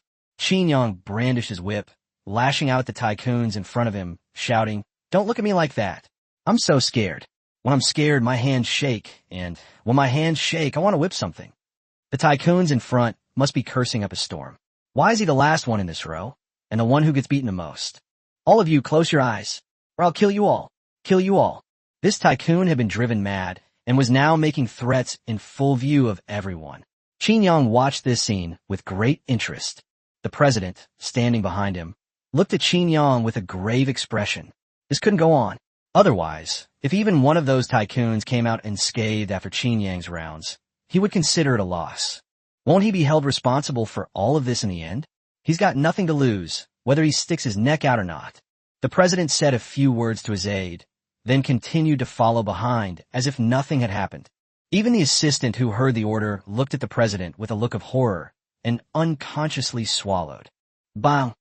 A sudden gunshot startled everyone. Countless people turned to look. Qin Yang simply tilted his head slightly, and the bullet flew past his cheek, just a hair's breadth away. Qin Yang's smile remained unchanged as he said, "Looks like someone doesn't want you alive.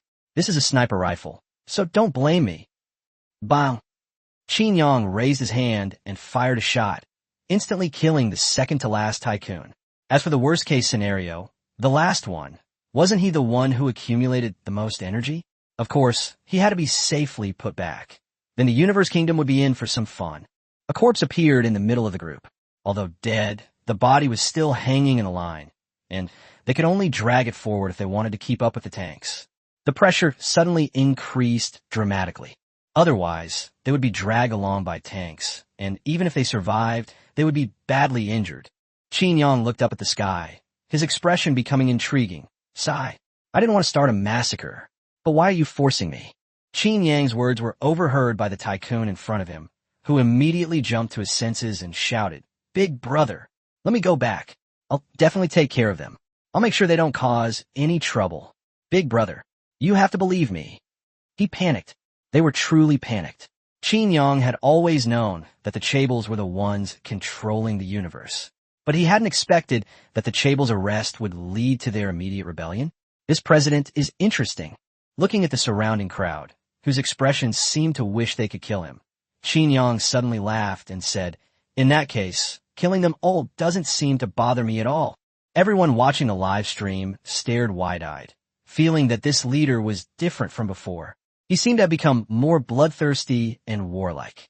Just then, the crowd stirred, and then 2 tanks suddenly appeared from the side, and everyone quickly made way for them. It seems like they're going to have to fight this head-on. Meanwhile, on a rooftop 2 kilometers away, there are 2 people standing on it. One of them is the red-haired, twin-tailed lowly who appeared earlier. There's also a man in a cloak. The man lowered his voice and said, "Then I'll leave it to you." The girl with twin ponytails stared at the other person for a moment, then smiled and said, "All right, I'll help you this time. I hope you succeed." Chapter 361 Hongluo appears, destroys tanks with her hands, and the future can be changed. Two tanks charged straight at us, then came to an abrupt halt, their cannons constantly adjusting their direction. Qin Yang's eyes flashed, and he was about to order a counterattack. "Fleet, prepare. Target the entire city of Seoul." Within half an hour of receiving this order, I want the entire city of Seoul paralyzed. Yes, the soldiers on the other side didn't care about the reason. They had to carry out Qin Yang's orders, even if it meant going against the whole world. Qin Yang was indeed a little envious at this moment. In his opinion, he had already given them a chance, but they just didn't cherish it. Boom! Boom! Just then, something shocking happened. Two tanks were blown up, but it wasn't Qin Yang who did it, nor was it caused by any weapon. A human-shaped black shadow fell from the sky and smashed directly onto the tank. After a loud bang, the entire tank was dented in the middle. A tank was just totaled like that? Qin Yang stared in disbelief at the scene. It was far beyond his wildest imagination. To be fair, if Qin Yang went all out, he could have punched a mark on the tank, assuming he was wearing gloves. Otherwise, his current physical abilities are far from reaching that level. But what kind of monster is this? It shattered a tank with a single punch. Forget about ordinary people. Even Qin Yang felt his worldview crumble. As the smoke cleared, a petite figure appeared, a red-haired lowly with twin ponytails. Qin Yang exclaimed in surprise, "Red Radish?" Meanwhile, the Skull and Bones leadership members watching the live stream all stood up in shock, their eyes filled with horror as they stared at the suddenly appearing person. They all stood up, their eyes brimming with fear. "That monster has reappeared." Hongluo slightly raised her head, revealing a bright smile, but to them it looked so out of place. Perhaps if she hadn't just smashed the tank with a single punch, they wouldn't have had such thoughts. "Hey, wait for me." As Hongluo spoke, she jumped down and went straight to the front of another tank. A small fist clenched gently, moving forward at a visible speed, giving a very relaxed feeling. Boom! But with that one punch, the front of the tank caved in. At the same time, the tracks broke and the entire tank flew backward, leaving a long trail on the ground. Everyone present gasped involuntarily. Was this the same terrifying entity that had appeared in Belgium last time? Qin, he couldn't help but ask in a low voice, "Boss, do you think we have a chance of winning if we fight her?" Qin Yang S. leaps tweetjet. "How much do you think of yourself? Don't drag me into your bragging. You ask if I have a chance? I think I'd struggle to even take one punch from her." These words were also transmitted to the live stream without reservation, and everyone was shocked. Qin Yang was a man who survived a missile attack. Now, he was saying that he might not be able to withstand a punch from his petite lowly. After a moment of contemplation, they realized that this punch might not even leave them with a complete corpse. This was also the first time they had ever met someone even more powerful than Qin Yang. No, someone even more outrageous than those depicted in movies. Just as Qin Yang and the other person were talking, a figure suddenly appeared in front of Qin Yang. The speed was so fast that even Qin Yang didn't react until the other person arrived. Qin E and his group's expressions changed drastically. In an instant, they all drew their weapons and rushed over from all angles, standing between Qin Yang and Hongluo. They looked at each other warily. Although the other party didn't show any hostility towards them last time, how could someone with such strength let her get close to their boss so easily? If they really wanted to make a move, they might not even be able to stop them. Qin Yang didn't try to stop him because he really couldn't win, and this wasn't the time to be stubborn. At the same time, other soldiers also poked their heads out of the tank, their rifles aimed intently at the Red Radish. The atmosphere on the scene suddenly became extremely oppressive. The people from the Cosmic Kingdom were completely bewildered. This monster that suddenly appeared first blasted two tanks apart with two punches, and now it was confronting Qin Yang. But they had no intention of interfering. They weren't far away. If that monster wanted to kill them, it would only take the blink of an eye. Of course, they would be even happier if the other side could kill Qin Yang here. Hongluo glanced at Qin Yang, then at Qin E and the others who were standing by, ready for battle. He suddenly laughed and said, "I didn't expect you to have such composure at a time like this. Not bad. Don't worry. I'm not here to lay a hand on you. I'm just here to do something for someone. Qin Yang raised an eyebrow and said, Entrusted by someone? Is there someone who can get you to do this? Is it someone from the Dragon Kingdom you mentioned? Hong Luo gave Qin Yang a meaningful look and said, That's not it. After all, the only Chinese people still alive in this world are my sister and me. And you don't need to test me. I won't tell you, and even if I did, you wouldn't believe me. Qin Yang stared at Hong Luo, but finally gave in. He had a strange feeling. It was as if she knew him. Qin Yang waved his hand, telling Qin, Yi, and the others to put down their weapons. After all, although they could hold them off, Qin Yang felt that if a real fight broke out, they would probably be wiped out, and the remaining 20% would be wiped out and flee in disarray. All right, speak. What do you need me for? I don't think I can help with anything. Although I think my international standing is quite high. Qin Yang didn't finish his sentence, but he believed the other party would understand. With such abnormal strength, why would they need his help? Hong Lu shook her head and said, This really can't be done without you. When those 2 tanks came out, didn't you already have your aircraft carrier fleet aimed at Seoul? Qin Yang paused for a moment, then nodded. This sudden turn of events took everyone by surprise. They had expected a fierce battle, but Qin Yang was surprisingly agitated. They had witnessed the power of that futuristic aircraft carrier before. If this were to fall over Seoul, it would cripple Seoul's defenses in an instant. But what Hong Luo said next sent chills down the spines of the president and soldiers behind her. If I hadn't destroyed those 2 tanks, this place would probably be a ghost town in half an hour. After all, you were prepared. They had no power to resist.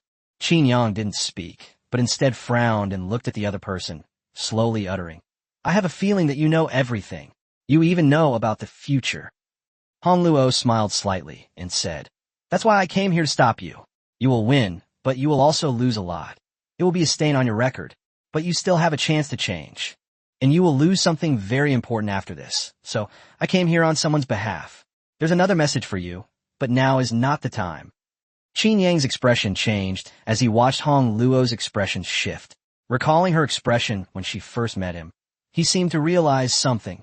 Hong Luo laughed. Looks like you understand. Then come with me. I'll lead you out of here.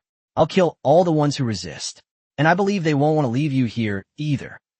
The president and his men turned green. Keep them, my ass. They originally thought it was just Qin Yang and his 20-odd people. But damn it, that entire fleet was waiting outside. Isn't this a situation where they're going to die whether they win or not? If there weren't so many people around, even the president would want to kneel down and kowtow to Qin Yang to make him leave. Moreover, the universe nation will likely not be peaceful after you leave. Your subordinates will definitely not let that president off the hook this time, since it was all the president's fault. The tycoons below immediately changed their expressions, glaring fiercely at the army behind them. They were wondering why Qin Yang had come to attack them out of the blue. So it was you. Qin Yang took a deep breath and said, One last question.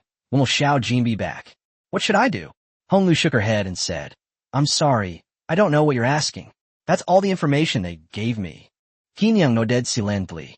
Since the other party hadn't said anything, there must be a reason. Qin Yang's mind seemed to have been cleared up. Fragments of the future kept flashing through his mind. Not of the present, but more like of the future. He did lose something very important. Seoul, a city of tens of millions of people, which he had massacred, and many of those people's relatives were among them. Without a doubt, those who have lost all hope will begin to take revenge on Qin Yang. Qin Yang himself really has nothing to fear. Lei Qingze and the others were no exception, but Qin Yang's parents and Xiaomi were just ordinary people. Qin Yang took a deep breath and said, Let's go. Let's spare them this time. I'd like to know when the opportunity will come. Chapter 362, Funds Frozen. Hong Luo tossed her red twin tails, jumped out of the car, and walked at the very front of the road, as if leading the way for them. And he even hopped around while walking, showing that the idol was in a very happy mood. Qin Yang couldn't help but whisper, This is another one who can't get married, and she's too violent. By the way, Qin Air, do you guys have any ideas? I probably can't be your boss, so how about you two offer yourselves up? Qin Air and the others shook their heads frantically. This was no joke. Trying would mean certain death. They absolutely couldn't afford to mess with this. Hong Luo suddenly turned her head and pouted, saying, Hey, you guys are so rude. A cute little girl like me is sure to be loved by everyone. Qin Yang's lips twitched, and he said, "That seems unlikely. The scene of you destroying the tank with your bare hands has already been broadcast live." Snap! Hong Luo's expression froze instantly. Then she said irritably, "Tsh, a bunch of shallow humans. I'll be in high demand when I get back to the Dragon Kingdom. I'm not playing with you anymore. Get out of here." The comment section was buzzing with excitement, with everyone saying, "I'm in." Just kidding, this kind of unexpected cuteness is something that many older men absolutely adore.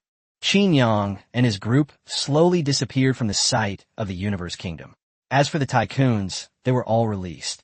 Qin Yang thought about it and realized it made perfect sense. The internal conflicts within the Universe Kingdom had already been stirred up, and his ransom had been received. There was really no need to do anything more.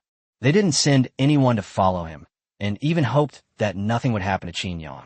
If Qin Yang died, all of them, tens of millions of people, would have to pay with their lives.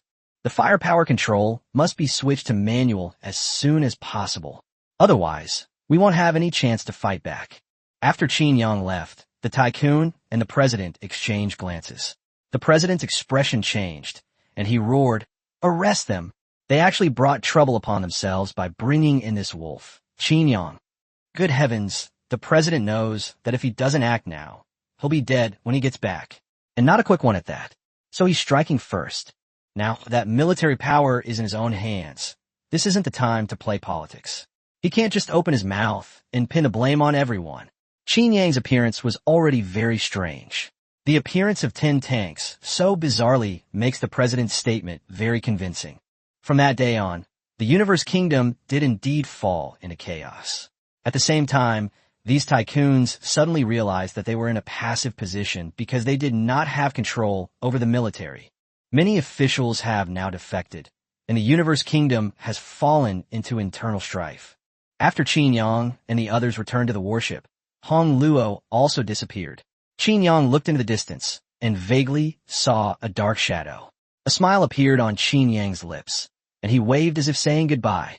At the same time, that figure began to dissipate, moving with the wind and disappearing without a trace. Qin Yang waved his hand and said, "Return to base.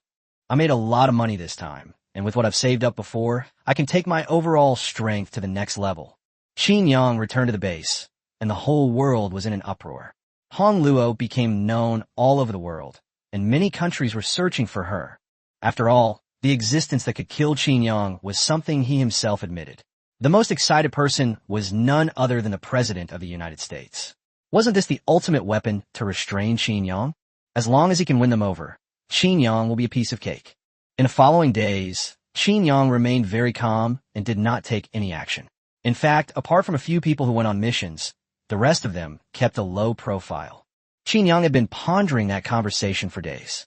Only she and her sister were left in the Dragon Kingdom, and she even mentioned returning to the Dragon Kingdom. That was very interesting. The theory that the Dragon Kingdom isn't on Earth, but it used to be, made Qin Yang gasp. If that were true, it would indeed be different. It wouldn't be surprising if it possessed such strength. Furthermore, the fact that Earth has existed for billions of years while human civilization has only existed for a few thousand years also explains why our ancestors have already traveled through space. Of course, they didn't leave many traces. Just then, the weapons expert and the biological expert actually found Qin Yang together. Qin Yang asked in surprise, "When did you two become so close?" The two men exchanged a helpless glance and said, "Boss, we're out of money." Qin Yang's eyes widened immediately. "What the hell? You're out of money? With so much money before and what I just robbed, how could you be out of money? Just how wasteful are you guys?" "Boss, it's not that we're being wasteful. It's that our accounts have been frozen. Without Xiao Jin, all our research has come to a standstill." Qin Yang said in surprise, "Frozen?" Then he saw the system display that the account was indeed frozen. Qin Yang pulled up the news from that day, and what caught his eye was a statement from Rise Bank freezing all of the Golden Leopard Mercenary Group's funds in their bank. Chapter 363, Conspiracy, the Alliance of Light and Darkness. "Huh, holy crap," Qin Yang exclaimed in a second tone. "No way. Someone actually came to cause him trouble? Are you crazy?" As Qin Yang was scrolling through the news, he suddenly raised an eyebrow. It was shocking to see that Rise had announced its withdrawal from the status of a permanently neutral country.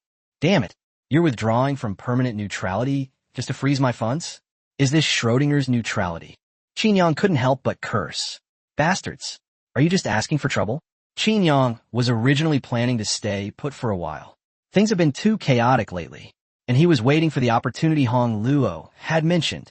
But you guys are just looking for trouble. Boss, what do we do about this? Qin Yi and the others also came in after receiving the news. They all looked at Qin Yang with solemn expressions. Qin Yang gritted his teeth and said, "They're practically shitting on our heads, and you're asking me what to do? Of course, we fight them.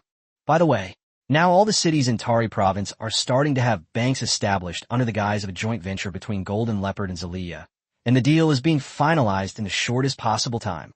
Qin Yang hadn't really paid attention to this before, but the key point is, who could have imagined that Rise would give up its status as a permanently neutral country that had lasted for hundreds of years?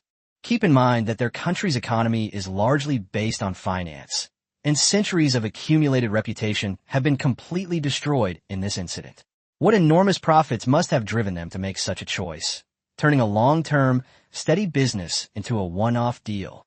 Qin asked in surprise, "Boss, didn't you say we should keep a low profile lately? People are practically dancing on your grave, and you're still keeping a low profile? Tell me, who are you?" Qin Yi definitely doesn't have that kind of good temper. Qin Yi's lips twitched as he said, "Boss, don't do this." Qin Yang suddenly realized, "I understand. Love makes people blind. You've changed. You're no longer the Qin Yi who was vying with me for the top spot." Qin Yi shut up. He shouldn't have opened his mouth. The boss just keeps dragging him out for no reason. "All right, prepare the troops. We won't need many people for a small country like Switzerland. Qin, you come with me. The rest of you, remain silent and keep an eye on the situation. As soon as I send a message, you're all out in force." Yes. Qin Yang and Qin boarded a small cruise ship and set off for Switzerland. This time, they weren't here to destroy a country. The two of them were enough. Rise is just a small country with a small population. This time, there are a few main targets: the president of Rise Bank and the president of Rise who issued the order. Once these two are dealt with, the problem will be simple. Meanwhile, in Switzerland, a video conference was quietly taking place. Biden looked at them in surprise and said, "You guys are so bold, discussing these things so openly here. Aren't you afraid Qin Yang will find out?" On the other side, a person wearing a skull mask laughed and said, "Don't worry, we've already tested it. Qin Yang didn't come away unscathed last time. Besides being seriously injured and on the verge of death, that artificial intelligence, the one Qin Yang mentioned in the previous live stream, is also gone. Although we don't know the principle behind it, it seems that this artificial intelligence helped Qin Yang prolong his life, and then it died itself." Biden stroked his chin and thought for a moment. It seemed to be true. When they were in the United States, the other side did ask Kim Jong-un when he would recover. Is it really okay for you to appear in front of me so blatantly? After all, I am the president of the United States, and you are just a dark organization." The meeting was a tripartite meeting, and the other party was ignored by both sides. It was none other than the president of Rise. But he did not complain. He was inconspicuous and could only act as a liaison in the middle. Biden suddenly laughed and said, "I'm curious, what methods did you use to get them to give up their status as a permanently neutral country?" The Skull and Bones leader laughed. "Haha, even if Reese exists for a long time, it's meaningless without them. Cooperating with us is a different story." Biden's pupils contracted. He never expected that Skull and Bones had already extended its reach into the forbidden zone of God. And, judging from their tone, it seemed they had even succeeded. "Since you've already made up your minds, why did you call me here?" The chairman shook his head and said, "That won't do. Your country is the world's #1 power. Without your approval, we're afraid we won't be able to proceed smoothly." Biden's lips curled into a slight smile. That made sense. They indeed had no way to deal with Qin Yang right now. But that didn't mean they were helpless against other forces. Even if we can't wipe them out in one fell swoop, they're good at causing trouble. Biden smirked and cheered. "I want 5. The president nodded and said calmly, "I can give you 10 copies, but I have one condition. This time we need the United States to intervene. Once we confirm that Qin Yang has entered this place, we must surround Reese. Rice's forces alone can't do it. They could easily escape. This time we've contacted the Thai military, drug cartels, Blackwater mercenaries, and assassin organizations. They can all go all out this time. You will need to organize the forces of various countries to conduct a second encirclement. Other forces will enter to hunt them down. Xinjiang will be doomed then. Biden could hardly maintain his composure. This method was indeed ingenious, and he didn't believe that this was all they had up their sleeve. They had managed to gather all of Xinjiang's enemies together so quietly. Which one of them doesn't want to kill Xinjiang? It's impossible for them to just go through the motions. Furthermore, they've organized NATO countries to encircle them. Even if Xinjiang's fleet comes to support them, they won't be able to get in for a short time. The chairman laughed and said, I believe that the technology of the United States is already capable of directly dealing with Xinjiang's aircraft carrier fleet.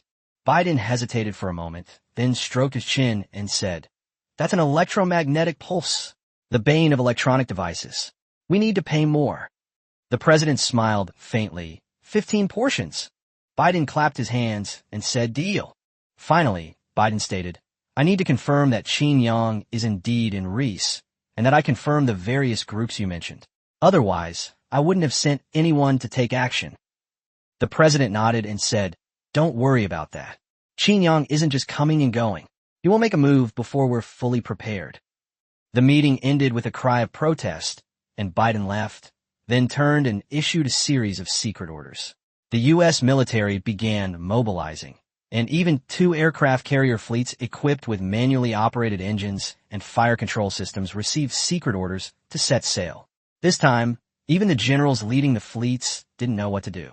Currently, there was only one order: conceal their tracks and proceed to the waters of Switzerland. Meanwhile, presidents of NATO countries received the news, and their navies began to move. At the same time, cargo ships began heading towards Switzerland. They weren't carrying cargo, but rather squads of fully armed soldiers. Chapter 364, Their desire to destroy me is undiminished. One city for one person. After Biden disappeared, President Reese laughed at the chairman. Chairman, you didn't even include me in your conversation. I'm the chief of our Skull and Bone Society. Do you think it was easy for me to become the president of a country? The president laughed. You did a great job this time. Without you, the United States wouldn't have been so easily fooled. The potion of immortality? If we had that, we would still rule the world. Why would we need to play house with Xinjiang like this? This idiot. Ha ha ha. President Rise laughed heartily. After all, who would have thought that the president of Rise was also a member of Skull and Bones? It was already surprising enough that the deputy prime minister was the 5th-ranking official, but now there was an even more significant figure. As for the claim of increasing lifespan, it's completely fabricated. What difference would 200 copies make? They don't have any anyway. But President Reese gave up permanent neutrality for this. Isn't that convincing? On the yacht, Xinjiang touched his nose, a bad feeling creeping over him. He shook his head to clear the thought from his mind. After all, he was with Qin Air, so they could look out for each other. Even though Xiao Jin wasn't there, it would still be easy for the two of them to escape in the densely populated city. It's only because Xiao Jin wasn't around that he had to handle this personally. Otherwise, he would have hacked into the site and transferred the money out directly. Unfortunately, the system doesn't recognize the money Xiao Jin obtained by hacking into it, and this would cause a huge shock to the global financial system. It could very well trigger a global financial crisis. If money loses its intrinsic value, the consequences would be dire. Xinjiang rushed out of Tali province, and it took him 3 days to reach Rise. After all, according to his old habits, he would definitely settle a score on the spot. They probably never expected that I would waste 3 days like this. Moreover, Xinjiang's account hasn't been idle these past few days, constantly posting condemnations. Previously, Xinjiang disregarded condemnations, but now he suddenly finds that they're actually quite useful for stalling for time. But strangely, they didn't encounter a single ship on their way from that province of Tari. This was quite unusual. The high seas were fine, but we didn't encounter any ships in the waters off Rise. The two had barely stepped ashore when a lighthouse nation received news that Reese had issued an order. No one was allowed to approach the beach for a week. All ships were to cease operations. Meanwhile, the United States used a supercomputer to scan the coast of Rise 24 hours a day. This supercomputer endured everything it could not withstand. 3 days. Do you know what that day was like? The CPU almost burned out. It restarted more than 10 times. Finally, Qin Yang arrived. Although the faces of the two men were not their own, they were absolutely certain that it was Qin Yang and one of his subordinates. Of course, they were not careless and continued to analyze the situation at the beach. Half a day after Qin Yang and the others disappeared into the crowd, they confirmed that no one else came from the sea. With just these two faces, using big data analysis, we can track their movements. Biden sent the fake faces used by Qin Yang and his companion, while simultaneously, the navies of over a dozen countries began surrounding the coastline of Rise. 3 large aircraft carrier fleets provided further protection, one of which was sent by France. Even the Cosmic Kingdom, which is currently embroiled in internal strife, has sent a large number of soldiers. At the same time, the combined forces of Rise and other countries, totaling more than 2 million soldiers, have completely surrounded the city. Now, even if Qin Yang has extraordinary abilities, he won't be able to escape. As Qin Yang walked down the street, his expression suddenly turned serious. Suddenly, Qin Yang stood still with a serious expression. Qin Air scratched his head and asked, "What's wrong, boss?" Qin Yang said in a deep voice, "Something's not right." "What's wrong?" Looking at the crowd coming and going, Qin Yang said, "Most of the people here are black, except for a few, but they don't seem to be doing very well." Qin Air shrugged and said, "Boss, you don't know that their black culture is highly contagious?" Qin Yang shook his head and said, "This is the capital of Rise. How could this happen? And the traffic is obviously wrong. There isn't a single decent car. I suspect this is a prison prepared for us. Let's retreat." Qin Air observed for a moment and nodded, because he realized that what his boss said seemed to be true. It's always better to be careful. Qin Yang decisively turned around and walked towards a small boat. "Target is leaving, requesting instructions." Just then, a soft sound reached Qin Yang and his companion's ears, and their expressions instantly changed. 10 meters away, a man wearing headphones was whispering something. "Let's do it." Qin Yang roared and charged out like a cheetah. He smashed the cheek of the person he had been talking to earlier with a single punch. With just one punch, he caused the other person's brain to shrink. He snatched the wireless earpiece. All he heard was, "Move! Stop Qin Yang! The encirclement is complete. If you can't take them down, everyone in this city will perish." Qin Yang's face darkened as he said, "Who are you? You absolutely cannot be the president of Rise. Who are you?" The person who could say he would abandon a city is definitely not the president, and he was quite certain that he and Reese had no conflict whatsoever. How could they suddenly abandon the lives of millions just to kill Qin Yang? Moreover, it's clear the other side was prepared.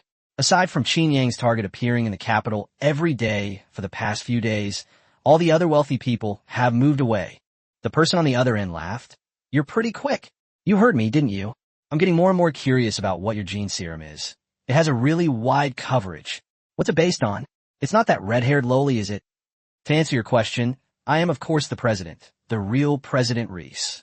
Qin Yang gritted his teeth and said, "You're also a member of the Skull and Bones Society." "Huh, who knows? Cherish your last moments. Do you want to say goodbye to your family and loved ones? Oh, by the way, it seems your phone can't make calls." Snap! Qin Yang squeezed the headset in his hand until it shattered. "That's outrageous." Qin Yang took a deep breath, took out his phone, and tried to dial, but it really wouldn't go through. It was stuck on dialing. The signal here is obviously blocked. Although he doesn't have little gold, Reese and the Skull and Bones alone obviously can't do it. Damn it, you beacon of light, you're still determined to destroy me. Even a fool could tell that they were definitely involved, and Qin Yang was certain that his mask was one he hadn't worn before. The fact that he was recognized was obvious. That supercomputer had clearly come in handy. ZZZ. Qin Yang ripped off the mask. Qin Air asked in surprise, "Boss, what are you doing?" Qin Yang said angrily, "We've already been discovered. It's useless. Prepare for a fight to the death." Qin Air said solemnly, "Don't worry, boss. You'll be fine before I die. Get out of my way. You better live a good life." Chapter 365 The Chaotic Crowd, the capital without contact. Qin Air said in a deep voice, "Boss, should we request reinforcements? If the aircraft carrier fleet comes, even if the enemy outnumbers us, we can fight them. At that time, saving the boss's life shouldn't be a problem." Qin Yang said helplessly, Do you think I don't want to? These bastards have already blocked the signal for the entire city. Now it's just a matter of when Qin will discover the problem. We haven't heard anything. He should take some action soon. Qin Yang suddenly looked up at the sky and raised a middle finger, then began to run at breakneck speed. He ran towards the most crowded places. Qin Yang was incredibly fast. He weaved through the crowd and rushed into a building, heading straight for the transformer room. Damn it. Smash it. I really don't believe they'd actually use the entire capital to pay for my death. Qin Yang was speechless. These people had gone to great lengths to trick him. They took away only the powerful and influential people from the entire city, and even the president and the bank president, whom Qin Yang was interested in, were left behind. Looking back now, their frequent appearances in a live stream these past 2 days weren't to explain their behavior, but rather to subtly tell Qin Yang that there was no problem here. Bang! ZZZ. Qin Yang found the switch and pulled it down, instantly cutting off the power to the entire building. At the same time, Qin produced a large hammer in his hand and began frantically pounding on the surrounding electrical boxes. In just a few minutes, the substation was a complete mess. Who are you? Just then, the security guards who arrived at the scene were dumbfounded. Are you guys violent freaks? They exclaimed. We just received the news and rushed over. It's only been a few minutes, and you've already smashed up such a large substation. The moment he saw Qin Yang, his pupils contracted, and his voice trembled as he exclaimed, Qin Yang, what are you doing here? Qin Yang's fame is now arguably the highest in the world. Even those who don't go online have seen his portrait. Some less developed countries even print out his picture and warn their subordinates never to mess with him. After all, they are not the United States. If Qin Yang were really angry, destroying them would be a piece of cake. The most important thing is that they are backward and have a small population and have not gained the recognition of other countries. Qin Yang said that changing the regime was just a matter of a word, and the Federation didn't dare to utter a single word. Qin Yang ignored the security guard's words and slapped him aside. Of course, Qin Yang didn't use much force, but even so, the security guard felt as if he had been hit by a truck. Qin Yang and Qin Air went straight to the mall and started changing their clothes. They put on sunglasses, hats, and all the clothes they were wearing except for their pants. They even put on a trench coat. Ready. Begin. Bang. Bang. Qin Air nodded, pulled out his pistol, and fired 2 shots at the ceiling. Robbery. Run. Chaos erupted instantly inside the scene, with large numbers of people rushing towards the exits. No amount of effort from the security guards to maintain order was effective. As for the special agents, they were swept away by the crowd before they even got in. Qin Yang and his companion blended into the crowd, rushing out of the shopping mall with a flow of people. They then moved continuously through the crowd, entering another mall and changing their clothes. After several repetitions, Qin Yang completely disappeared from their surveillance. The president frowned and said in a deep voice, They still haven't found it? It's been 3 hours. Has the Golden Leopard mercenary group made any progress? The assistant shook his head and said, Mr. President, there are too many people in the city right now, and nobody knows if Qin Yang is wearing a second mask. We can't let anyone leave either. Otherwise, all our efforts will be in vain. The Golden Leopard mercenary group probably hasn't received the news. They haven't made a move. If they knew Qin Yang was surrounded, they would definitely have done something. President Reese sighed. This was one of the few pieces of good news they had received. They had deployed over 10,000 agents throughout the city, a 1% ratio. But even so, they hadn't found a trace of Qin Yang. Meanwhile, chaos has broken out in the capital of Switzerland. Many people are now realizing that something is wrong. At first, when they found that they could not access the internet, they thought it was a problem with their phones. But when they couldn't even make a phone call, and everyone around them was in the same boat, they knew the problem was serious. Many drivers have already headed towards the outskirts of the city. But unfortunately, the area outside is surrounded by layers upon layers of fully armed soldiers. Tanks, armored vehicles, mortars, even missile launchers, armed helicopter units, and fighter jet units ready for takeoff at air bases. These ordinary people want to get out? Impossible. Absolutely impossible. In an instant, the entire city was isolated from the outside world. For 3 hours, immense chaos erupted within the city, but no one intervened. Their sole responsibility was to ensure one thing, that no one left. Meanwhile, gunfire never stopped around the city, and the sounds of machine guns and artillery shells could even be heard. After the chaos, the entire city fell into silence. Because nearly 10,000 people have already died at the border, they dare not continue to break through the border and can only curse the authorities behind their backs. They really dare to fire. Of course, if time runs out, they'll have to resort to their trump card. Directly bombarding their own city with artillery shells is definitely not an option, even though the president might be willing to give up his presidency for the Skull and Bone Society. But that would greatly reduce his value, and he would most likely be wanted by the whole world, which is not what he wants. The Skull and Bone Society isn't some charitable organization that will remember you just because you've contributed to it. It's a dark organization. It's all about strength. That's why he chose to release the Skull and Bone Society's latest product, Enhanced Humans. This time, the Enhanced Human is even more powerful. It is indeed somewhat powerless against heavy firepower, but they have also added biological scales to the key organ positions of the Enhanced Human, integrating the tungsten armor with the Enhanced Human's body. Bullets and even artillery shells wouldn't leave a trace in these places, and Qin Yang's weapons couldn't possibly split the Enhanced Human in two. Given the Enhanced Human's regenerative abilities, killing Qin Yang wouldn't be impossible. Moreover, they've prepared tens of thousands of Enhanced Humans this time. The only downside is that these Enhanced Humans will kill everything alive within their range. Right now, they can only get them to barely execute some simple commands. All creatures within the entire city are within their hunting range. The streets gradually emptied out as everyone ran back to their homes. Qin Yang also turned over and entered an empty room, frowning as he looked at everything outside. Qin Air whispered, "Boss, what do they mean by this? We haven't seen any troops yet. Are they trying to trap us in this city? Are they crazy?" They thought their pursuers would arrive soon, but to their surprise, besides being unable to leave the city, they were also surrounded by secret agents who made no move whatsoever.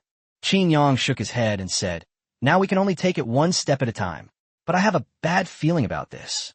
The Skull and Bone Society is involved in this matter, and I still haven't figured out their methods.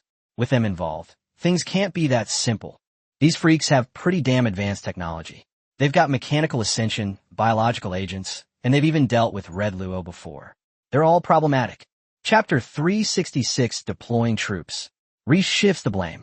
As time passed, darkness gradually fell outside, and President Reese on the other side began to get anxious.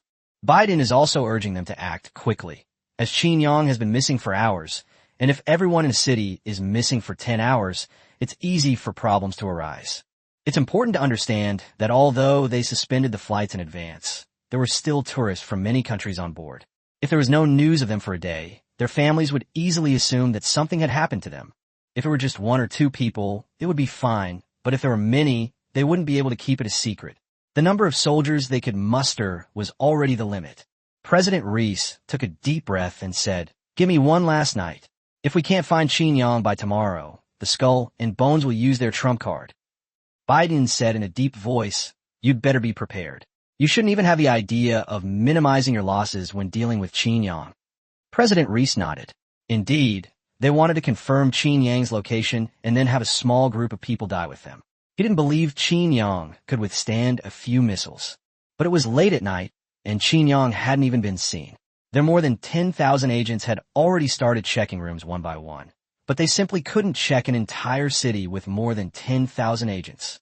President Reese said in a deep voice, "Chairman, have them prepare. I will go live first thing tomorrow morning to ask for help from the world." The chairman laughed and said, "You're really persistent about the presidency."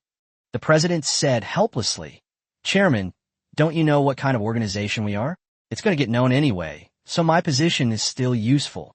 The chairman laughed and said, "I can do that, but are you prepared to deal with those forces? They're all ready to make you take the blame. If you do this, you'll be selling them all out. Whether Qin Yang lives or dies, the Golden Leopard mercenary group will come after them, and they'll come after you too." President Reese laughed and said, "Then we'll have to wait until they've dealt with these issues before they come to me. Anyway, they can't kill me. I'm a victim too. Isn't this all a conspiracy by the Skull and Bone Society? Besides, we don't have any of those things to give them, do we?" While their discussions were proceeding harmoniously, The presidents of more than a dozen countries on the other side grew increasingly grim. This night was destined to be a sleepless one. Qin Yang and Qin Er were sleeping in their room, conserving their energy for a big battle tomorrow. Meanwhile, Reese's problems have also surfaced online and are becoming increasingly apparent, with many saying they can't contact Reese. It's been a whole day.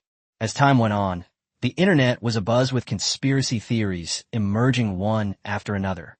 Before dawn the next day, Xiaomi called Qin E directly.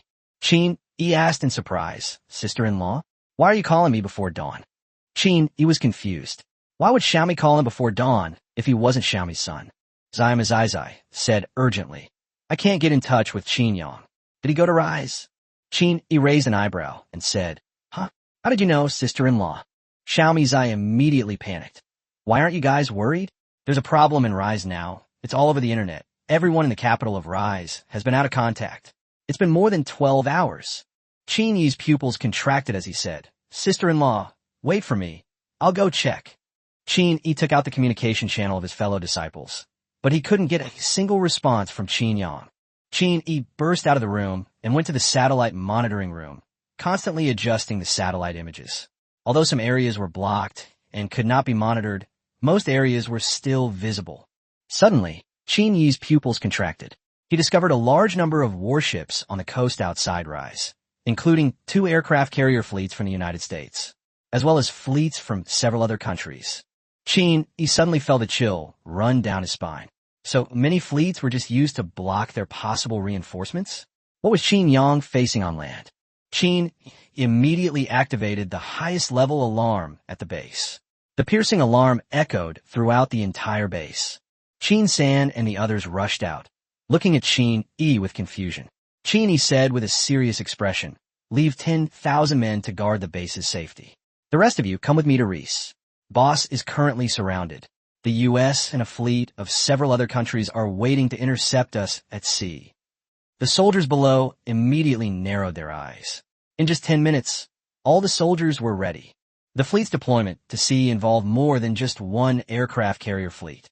Qin Yi borrowed 2 fleets from Jordan overnight and also used unfinished warships without offensive capabilities to transport fighter jets. The Golden Leopard mercenary group, with over 100,000 troops, simultaneously sailed to Rise at maximum speed. At the same time, Qin Yi directly announced the incident on the public channel, and Qin Yi named the United States and more than a dozen other countries one by one. These countries are besieging our leader in Switzerland. If anything happens to our leader, I will fight you to the death. It was almost morning, but some night owls still managed to see the announcement. Meanwhile, the presidents who hadn't slept all night sighed. They'd been discovered after all. They hadn't expected their countries to be exposed. But Reese and the United States were still there to protect them, so they'd be safe for now. The prerequisite was that Qin Yang had to die here. After all, Qin Yang has an official status, which makes things difficult. That negotiator back then was a complete incompetent. He let a mercenary become the 6th big thug. Now, they can't even dismiss him.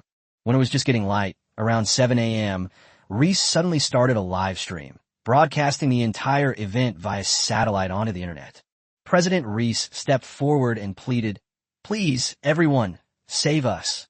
We've been blockaded by the Skull and Bone Society and some unknown organizations for a whole day and night. We've finally managed to break through the blockade. But we've intercepted intelligence that they're going to deploy enhanced humans in our capital. Please, everyone, save us." When Biden and his team saw President Reese's video of shifting blame, they were furious. "Damn it, you're shameless. You've completely absolved yourself of any responsibility. Are they going to fight or not? When the time comes, we'll definitely give that damn president a good dressing down." Chapter 367, 200,000 enhanced humans massacre the city, zombie siege. Biden gritted his teeth and said, "Attack. The Golden Leopard mercenary group must not approach before news of this spreads through the city. They still need another day to get here. By then, Qin Yang might already be dead." The NATO countries had no choice but to grit their teeth and follow suit, since their leader had already spoken. As dawn broke, Qin Yang finally made contact with Qin Yi, but only for a brief call before hanging up, since no one knew if the call would be intercepted. Qin Yang's eyes flashed, and he murmured softly, Very good. With so much power, you'll really be jumping around once I get out. President Reese has an extremely strong will to survive. Although he started this whole thing, he dragged all the other factions into it and then washed his hands of the whole thing. That was a brilliant move. Meanwhile, countless people flooded into Reese's live stream, and the online sentiment is now leaning towards Reese. Qin Yang's frozen funds have remained untouched. Roar! Roar! Just then, roars of beasts echoed throughout the city. Instantly, everyone's expression changed. That familiar voice brought back terrifying memories. Wasn't that one of those enhanced humans from Belgium? That near-immortal vitality, and that terrifying destructive power. And judging from the continuous sounds, it was clearly another large army. President Reese was also ruthless, directly emptying all of the Skull and Bones Society's inventory. Since we've already offended so many countries, let's go all out. That way, no one will pay attention to the president who's suffered extreme harm. And even if Qin Yang says something, no one will believe him. After all, he's also within the scope of this. Damn, those Skull and Bones guys are really persistent. Qin Yang cursed under his breath in annoyance. He waved his hand and said, "There's a satellite broadcast up there. Follow me to the top floor. We'll start sniping from there." Yes. Qin Air nodded vigorously, and the two arrived at the top floor, surrounded by large, transparent floor-to-ceiling windows. The walls were incredibly sturdy, but they were useless against enhanced humans. The two men raised their sniper rifles and aimed at everything within their firing range. Let's deal with these first. If there are too many of them, it'll be really difficult to handle. Thump, thump, thump. Suddenly, a series of muffled thuds echoed throughout the capital. This also jolted the viewers in the live stream. Had Qin Yang really been surrounded in the capital of Rise? No. It should be said that they surrounded Reese because of Qin Yang.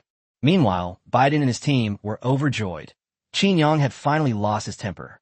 Once he fired, everything would be much easier. Of course, President Reese was already shifting blame, so he couldn't possibly drop a missile in full view of everyone. Even the troops stationed outside the city were terrified. Who knew if these beasts would suddenly charge out? They had no idea whether these enhanced humans were friend or foe. Thump, thump. The sniper rifles in Qin Yang's and his companions' hands trembled constantly, each shot capable of blowing the enhanced man's head off. In an instant, the enhanced man, running wildly on the road, suffered heavy casualties. They did indeed embed tungsten armor into their enhanced bodies, but only to defend against Qin Yang's melee weapons. The power of a sniper rifle is no joke. One shot, one tank. What armor can withstand that? The area around Qin Yang is relatively safe. He has suppressed the area within a 5,000-meter radius, and there aren't many enhanced individuals coming. But people in other places are in a much worse situation. Screams echoed throughout the city as countless people were forced through doors by the enhanced humans. A single claw strike ripped them to pieces, which they then devoured. In an instant, the entire city transformed into a living hell. Even Biden and his entourage outside couldn't help but swallow hard at the sight. The scene was truly terrifying. There have been two previous instances of enhanced humans. One was in Belgium, but because the target was only Qin Yang, it wasn't as brutal. Another time, it happened in Zairizi, but due to signal jamming, the situation inside was unknown. Now, they see the destructive power these creatures have inflicted on the city. In just a few minutes, hundreds of thousands of people have died at their hands. The Skull and Bone Society collected experimental subjects from various places, creating a massive army of 200,000 enhanced humans. Because they couldn't make it too obvious, they had no choice but to massacre the entire city. These enhanced humans were even more unreasonable. They rushed in through the front door, killed people, and then crashed into the wall to get out. Their main strategy was speed. Moreover, their senses are extremely sharp, and almost no one can escape their hunt. In just half an hour, almost everyone else in the entire city was wiped out. Only Qin Yang's side remained, and Qin Yang's sniper rifle was practically turning into a flamethrower. The bullets never stopped, but the number of enhanced humans below was also increasing. The enhanced humans swarmed in from all directions, some leaping from the building, others bursting out from every room. They piled up beneath Qin Yang's building like a horde of zombies. Boom! Boom! Qin Yang frantically threw grenades downwards. All of them high-explosive grenades, but the gap that had just been blasted open would be blocked by other enhanced humans in a short time. Biden picked up the phone, his voice trembling, and said, "Withdraw all troops. Don't let anyone see." After saying this, Biden slumped to the ground. He couldn't take the blame. This was utterly inhumane. If it were discovered that this matter was related to their beacon of democracy, Biden would be the first to be killed. At most, the sleeping emperor just has to step down, but he's going to die. Die as dead as can be. He'll get dragged out and shot for 10 minutes by those angry people. Meanwhile, the naval fleets of other countries also withdrew completely, unable to participate at all. Even the army on the outer perimeter was somewhat hesitant, but unfortunately they had nowhere to evacuate. The planes had stopped flying, the Navy was gone, and they were left behind. Boom! Boom! Da. Damn, how come there are so many? Skull and bones. You bunch of trash. You can't take a game, resorting to sneak attacks. If you've got the guts, let's fight for real. Qin Yang started jursing. They can't finish fighting. They can't possibly finish fighting. This is the 32nd floor. The enhanced humans below didn't even climb up the walls. They just brute forced their way up by piling up the crowd. It's fucking outrageous. Qin Yang raised the Gatling gun and unleashed a series of attacks downwards. What infuriated Qin Yang most was that he hadn't considered exposing the system's space. He could have simply flown away in his armed helicopter. But then I thought, no way. Those bastards are definitely watching. If he brings out an armed helicopter, they'll definitely cover us, without a doubt. After all, those lunatics really did what they said they would do, and they actually sacrificed an entire city to make them pay. Damn it, boss. You go first, I'll cover your retreat. Qin Yang said irritably, "You talk too much. What good are 2 seconds of stalling for me by yourself? Fight with me." Qin Air said helplessly, "I'm sorry, boss. I didn't expect that my being alive would already put you in such a desperate situation." Qin Yang spat and said, "Talking nonsense is useless. Come with me and fight our way out. Every single one of them this time, just you wait." Roar. Snap. Just then, the first enhanced human rushed up, smashed through the glass, and roared at Qin Yang and his companion. Whoosh! Qin Yang slashed the other man's neck with his knife, roaring angrily, "What the hell are you yelling at your mother for?" Before Qin Yang could finish speaking, he suddenly realized that his head hadn't been cut off, and the heavily injured enhanced human was charging towards Qin Yang. Upon closer inspection, Qin Yang immediately started cursing. "Fuck your ancestors. Are you guys crazy? You've got so many enhanced humans, and now you're even putting armor on them? Are you guys crazy?" Whoosh! The next instant, Qin Yang's blade turned and flew out from above, striking half of the head before the enhanced man collapsed helplessly. Although it could still kill, it greatly hindered Qin Yang's killing efficiency. "Waiter, let's go.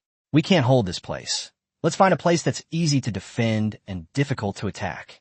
Qin Yang and his companion fought and retreated, quickly reaching the rooftop. They landed on top of a small house, which reduced the number of enemies they faced.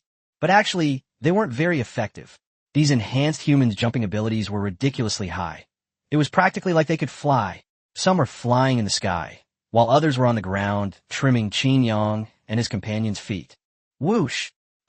Qin Yang and his companion switched their wide-ranging weapons to two-handed swords, which had a larger killing range and were easier to use in this environment. But in just a few minutes, Qin Yang and his group were almost completely hidden. The height of the hut had been leveled, and the area below was filled with the corpses of enhanced humans. The entire 32-story building was completely obscured, now surrounded by a dense mass of enhanced humans. It was terrifying. Chapter 368, Isolated and Helpless, Certain Death. Everyone watching the live stream gasped in shock. Even the eldest brother couldn't survive like this. Even Qin Yi and the others wouldn't be able to arrive in time. Qin Yang was already starting to get hurt. Their bulletproof vests were like paper in front of these enhanced humans' claws. They were completely useless. "Damn it. Charge out. Waiter, keep up." Qin Yang roared, and then the two swords in his hands merged together, instantly transforming into a double-headed halberd. "Open it for me." Qin Yang's hands moved rapidly, creating ripples in the air, and wherever they passed, the flesh and blood of the enhanced people were completely shredded. At the same time, he leaped across the heads of the enhanced humans, riding the gentle breeze. Qin Air followed closely behind, his two-handed blades slashing wildly among the enhanced humans leaping through the air. Suddenly, a claw slashed across Qin Yang's lower abdomen from the side, leaving a bloody wound with flesh and blood spurting out. Qin Yang's expression remained unchanged, as if he wasn't the one who was injured. His eyes were filled with murderous intent, and he continued charging forward relentlessly. Now, stopping even for a moment would be tantamount to throwing his life away. Everyone in the live stream held their breath, barely daring to breathe, just watching Qin Yang slaughter. As Qin Yang sustained more and more wounds, he was now close to the edge of the building. That's right, it took Qin Yang several minutes to cut through that mere 10 meters. "Waiter, they're here!" Qin Yang shouted, and this year, a semicircular shield appeared in the reporter's hand, as did Qin Air. The two of them pulled together. Qin Yang threw 2 grenades at the last moment. Boom! Boom! The grenade exploded with tremendous force, blasting the surrounding enhanced humans away. Immediately afterward, the ball formed by Qin Yang and his companion rolled slowly down the human ladder created by the enhanced humans.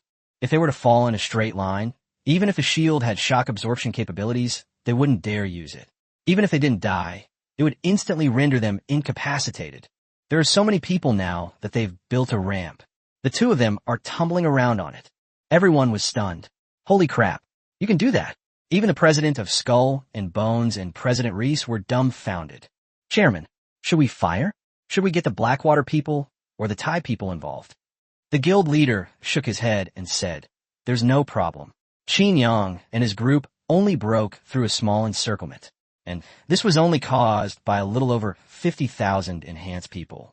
There are still 150,000 enhanced people waiting in an outer circle. They can't escape. Moreover, they have only killed nearly 1,000 enhanced humans so far, which is far less efficient than last time, and they are already heavily injured. These 50,000 enhanced humans are more than enough to kill them." President Reese nodded upon hearing this, and at the same time, he became somewhat excited. They now possessed the power to destroy a city. Aside from the top 30 militarily powerful nations, the Skull and Bone Society fears no country. Just kidding. The combat power of these 200,000 enhanced humans has already been proven to the entire world.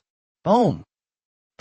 The moment Qin Yang and his companion landed, they threw grenades and then swung their broadswords at the enhanced man's head. Qin Yang was in front, and Qin Air was behind to protect the enhanced humans rushing in from behind. At the same time, those enhanced humans on the rooftop jumped off the building the moment Qin Yang landed. This is absolutely outrageous. Even out of the corner of his eye, Qin Yang couldn't help but twitch his lips. What kind of genes is this potion made of? Does it have to be this ridiculous? Thump, thump. The enhanced humans in the sky suddenly rained down, crashing to the ground one by one, and then began to charge towards Qin Yang. Although Qin Yang landed on the ground, he still couldn't escape the encirclement and was desperately holding on in a small space. Half an hour passed in the blink of an eye. In this intense battle, Qin Yang's stamina was greatly depleted. More importantly, Qin Yang had multiple wounds on his body, the most serious of which were so deep that the bone was visible. The bleeding hasn't stopped yet, mainly because there hasn't been time to bandage it. Qin Yang couldn't help but sigh softly. "Xiao Air, we might be done for here. I never thought we'd end up falling to this Skull and Bones guy." Roar! Boom! Suddenly, Qin Yang unleashed a sweeping attack with his green dragon crescent blade, simultaneously letting out a roar towards the sky. The surrounding enhanced warriors were instantly wiped out. Qin Yang roared. President Reese is a member of Skull and Bones. Skull and Bones, together with drug traffickers, the United States, the United Kingdom, Little Life, Blackwater mercenaries, the United States, and more than a dozen NATO countries, caused this massacre. Since you want to kill him, then none of you will have an easy time. Come to me all at once.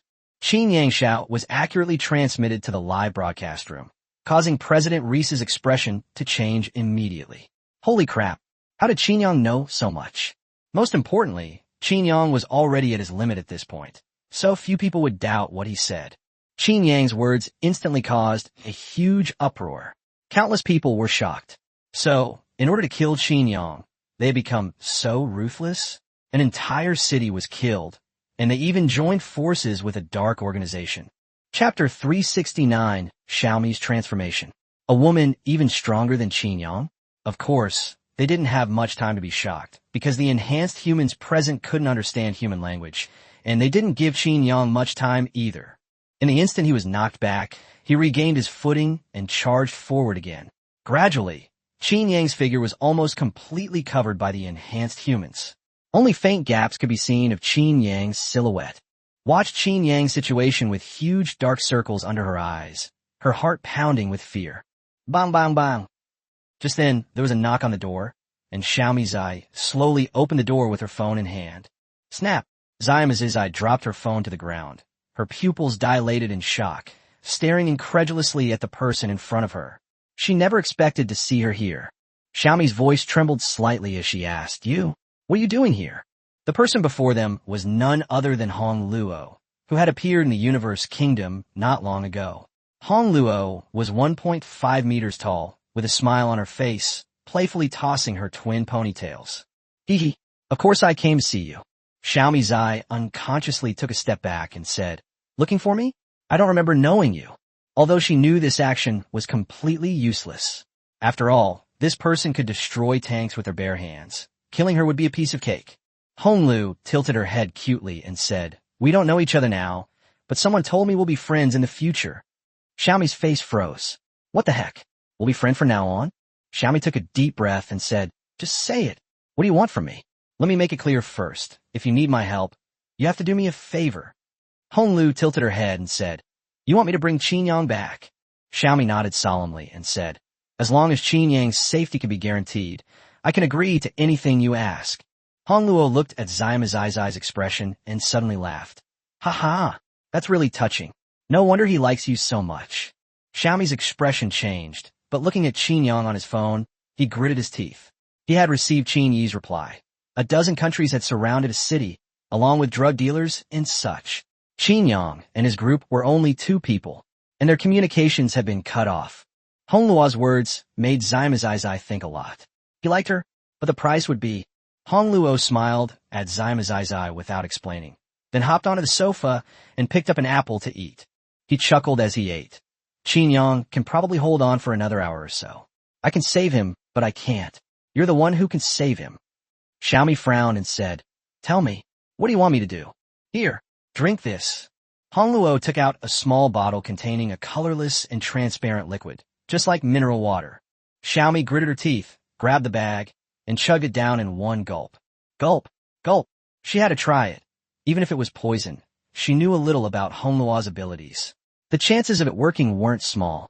The next moment, Xiaomi felt a warm current flow through her whole body. The next instant, a sharp pain struck, and Xiaomi Zai couldn't help but cry out in agony. Cold sweat instantly soaked her clothes. Hongluo ate her apple without any sign of nervousness. Instead, she said calmly, You have to hold on. If you pass out, all our efforts will be wasted. You and Qin Yang will be traveling together then. It's just a pity for Qin Yang. That kid will probably be torn apart by those enhanced humans. Every piece of flesh and blood will be eaten away. He'll die a miserable death without a complete corpse. TSK, TSK, TSK. Hongluo's words instantly formed an image in Xiaomi Zai's mind. Xiaomi Zai gritted her teeth and said in a hoarse voice as if she was enduring great pain, I won't. I will bring Brother Qin back. Hongluo looked at Xiaomi with a hint of admiration in her eyes. Now she was starting to believe that they would be friends in the future. An ordinary person, without any training. Yet, with just such willpower, he could withstand intense physical pain. After all, this potion is no ordinary potion. It can transform ordinary people and unlock their genetic potential. Hongluo smiled slightly. She wondered what Qin Yang's expression would be if he saw that Xiaomi Zai's strength was even greater than his own. This thing already represents half of the scientific research level of their dragon country. Back then, after Lin Tian was enhanced, he was capable of withstanding missiles with his bare hands. Just thinking about it is terrifying. Hongluo is already quite eager to see Qin Yang's expression when he sees Xiaomi.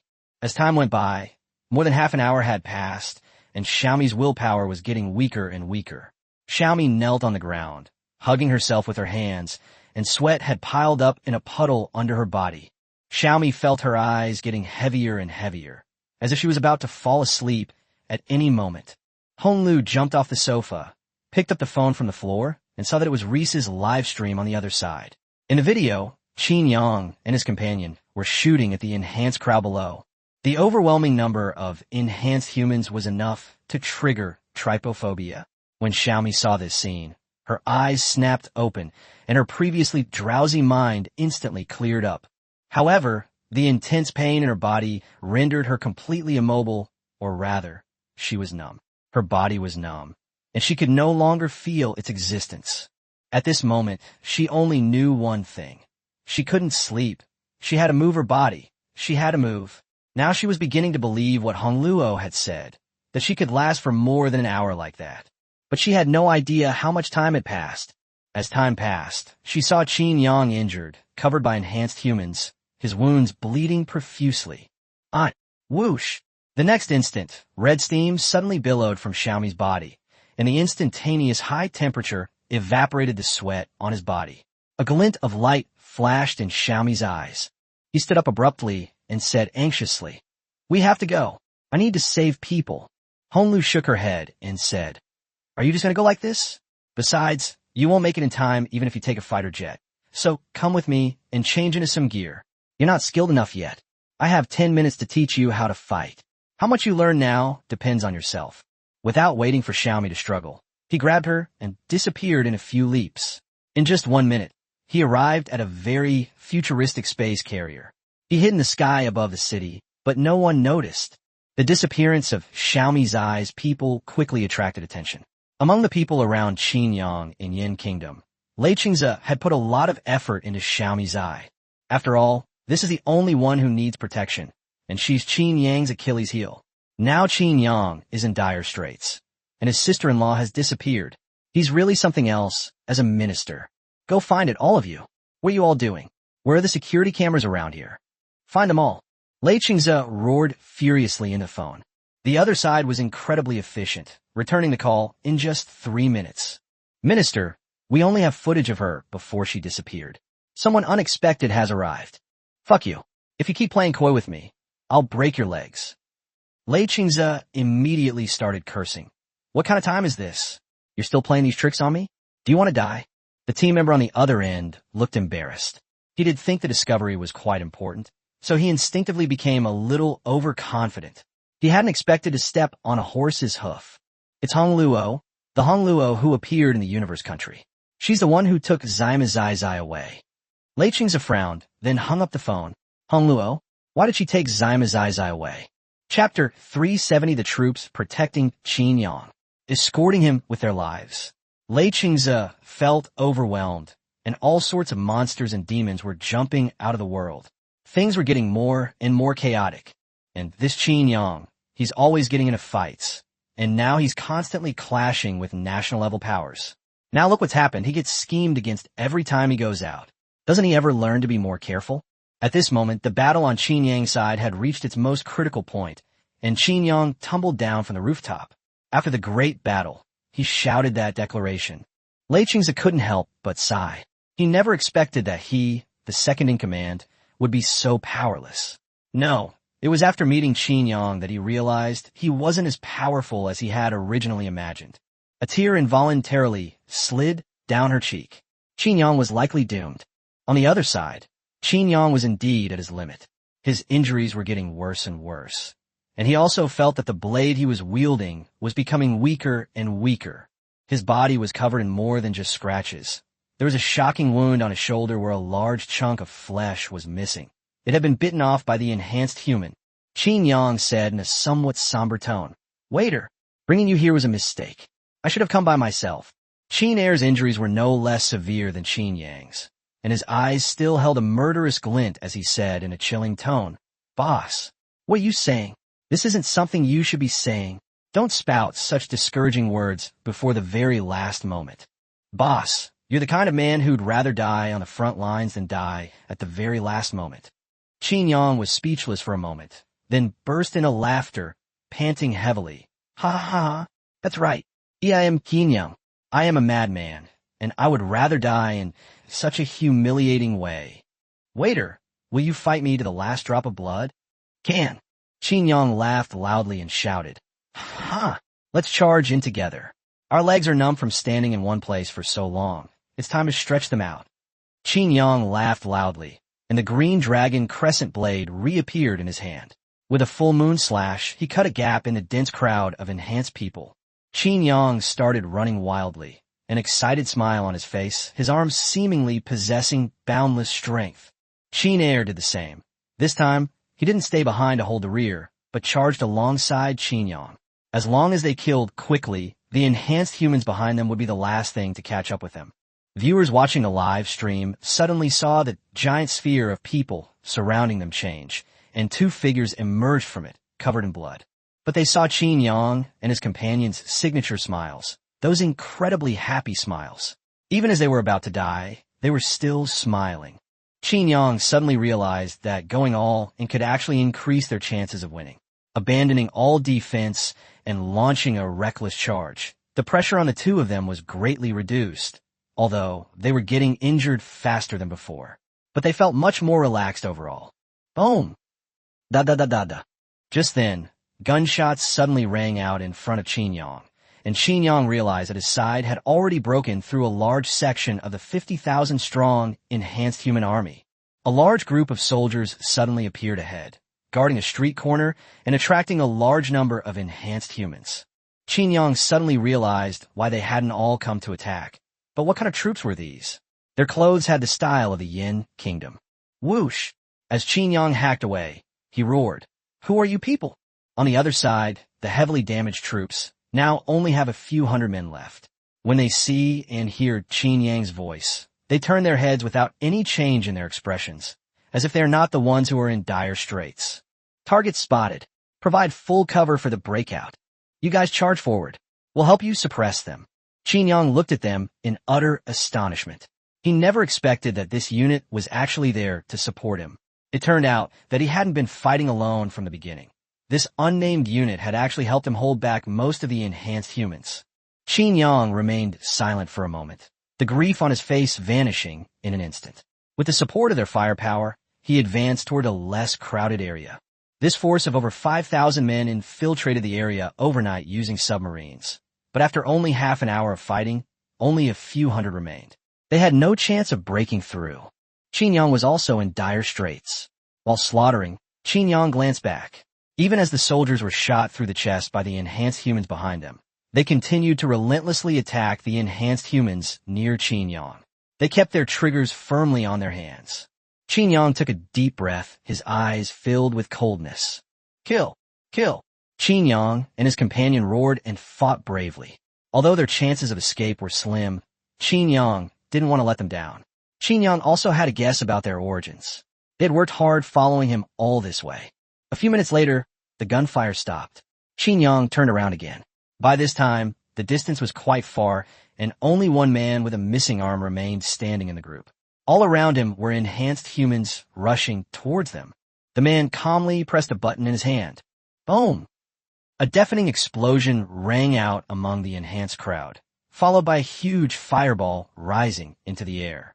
Thousands of enhanced people were affected, and several hundred died. Qin Yang gave a light shout. Waiter, find a place to hide. Fighting like this won't work. Yes, the number of enhanced humans here is already quite small, but there's still a large force chasing after them. Qin Yang immediately threw out a huge number of smoke grenades. In a short time, he had thrown out over 1,000 smoke grenades. This completely bewildered Biden and his team. At the same time, they seemed to realize something. Why Qin Yang was always able to suppress the enemy with firepower. When they analyzed it again, they would discover this secret. Qin Yang had never lacked ammunition in the wars he participated in. At this juncture, the secret can no longer be hidden. If Qin Yang had even a force of 10,000 men, he could have created a line of fire to hold back the swarm of enhanced humans. Under the cover of smoke, Qin Yang and his companion turned a corner in the alley and entered a room, only to be surprised to find that there was actually a basement. Once inside, the two held their breath and focused intently. Chapter 371. Qin Yang was dumbfounded. Was this Xiaomi's eye? The two figures disappeared from the live broadcast room. Of course, they could still pinpoint Qin Yang's approximate location. After all, the area was so small, and the satellite had been watching the two of them the whole time. The enhanced humans outside instantly lost their target, but their animal instincts drove them to the place where Qin Yang and the other person had disappeared. Qin Yang and his companion could feel the vibrations on the ground gradually disappearing in the basement, turning into a quiet sound, like a hunting dog sniffing the scent above a rabbit's burrow. Qin Yang held his breath and remained completely still. He simply stood there quietly, without even tending to his wounds. The ears of the enhanced humans above him twitched incessantly, as if listening for any sound around them. Even the viewers in the live stream couldn't help but hold their breath, because the scene was just too tense. They couldn't see Qin Yang and Qin Air, but there were hundreds of thousands of enhanced people gathering near the building below. The already crowded city is now so packed that there's nowhere left to stand, which just goes to show how densely people are in this area. Most importantly, they all stopped in their tracks, their noses twitching and their ears trembling, without making a sound, as if they knew Qin Yang was nearby. A slight ripple appeared in the sky, and somewhere unseen, Hong Luo and Zima Zai were having a conversation. "I want to go down. It's too dangerous there." Hong Luo laughed and said, "Nothing's happened yet. Heroes always make their appearance last." Zima Zai said anxiously, "But..." Before Xiaomi could finish speaking, Hong Luo interrupted her, saying, "Stop. You can't beat me right now, so you'd better just listen to my instructions." Zima Zai puffed out her cheeks, looking unhappy. Hong Luo had just given her a quick set of techniques. It allowed her to master her own power in a very short time. But she also discovered that Hong Luo's strength was simply unfathomable. Even with her full strength, she couldn't harm Hong Luo in the slightest. Zima Zai even began to doubt whether the modern weapons of these countries could pose a threat to Hong Luo. Zima Zai glanced worriedly at the calm, enhanced crowd below and couldn't help but ask, "You're so strong. Why aren't you making a move?" Hong Luo smiled and shook her head, saying, "It's not the right time yet. This isn't my era, after all, and I can't interfere too much. Besides, do you want me to save your man?" Xiaomi Zai pondered for a moment and then said, "Then I'll do it." Just as the two were talking, the enhanced human below seemed to have sensed something and went berserk. It began to wreak havoc on the building in front of it. Roar! Roar! With a series of roars, the building was torn apart in just a few seconds. Qin Yang, hiding in the basement, cursed, "Damn it! These bastards really have a keen sense of smell. Waiter, we have no choice. Killing one is enough. Killing two is a bonus." Qin Air laughed and said, "Boss, it's my luck to have met you in this life. If there's an afterlife, I'll still be your little brother. I'm going to charge ahead." "Ha ha! You want to kill your grandpa? Then give it to me." With a roar, Qin Air smashed the basement door open, wielding a massive shield that sent all the enhanced humans flying. Then, twin blades appeared in his hands, and he began to slaughter the enhanced humans around him. Qin Yang laughed and said, "Waiter, you said all the nice things. What do you want me, the boss, to say? Besides, who told you to charge ahead of me? That's my specialty. Kill. Whoosh." Qin Yang wielded the green dragon crescent blade, and with a single strike, the blade instantly enlarged, slicing a gap through the group of enhanced humans. Dozens of enhanced humans were sent flying. Qin Yang and his companion reappeared on the surface, engaged in their final battle. A final battle for their honor. Most people in the live stream had somber expressions. Anyone could see that Qin Yang was already at his limit, and was just showing his brilliance in the last moments of his life. Many people couldn't bear to close their eyes. Qin Yang had pretended to be dead many times in the dark to trick some clowns into jumping out. Now, his waist had been dismembered in front of everyone. There was not even a glimmer of hope left. Another wound appeared on Qin Yang's body. Qin Yang punched the enhanced man with his backhand, causing him to stagger backward. A huge dent appeared on his chest, but the dent slowly healed in just over 10 seconds, and he charged forward again. "Who dares to touch my man?" Just then, a delicate shout suddenly came from the sky. Hong Luo finally stopped restraining Zima Zai. Zima Zai looked at Qin Yang, who was covered in injuries, and a trace of heartache flashed in his eyes, followed by endless anger. Hong Luo looked down at the situation with a smile on her lips and murmured softly, "I did what you asked me to do. Let's see if you can learn your lesson." Being so impulsive will only lead to trouble one day. Due to excessive blood loss, Qin Yang's consciousness was already somewhat blurred, and he could only fight by relying on his body's instinctive reactions.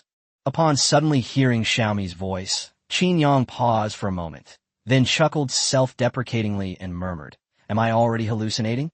Well, it's a bit of a pity that I couldn't see her one last time."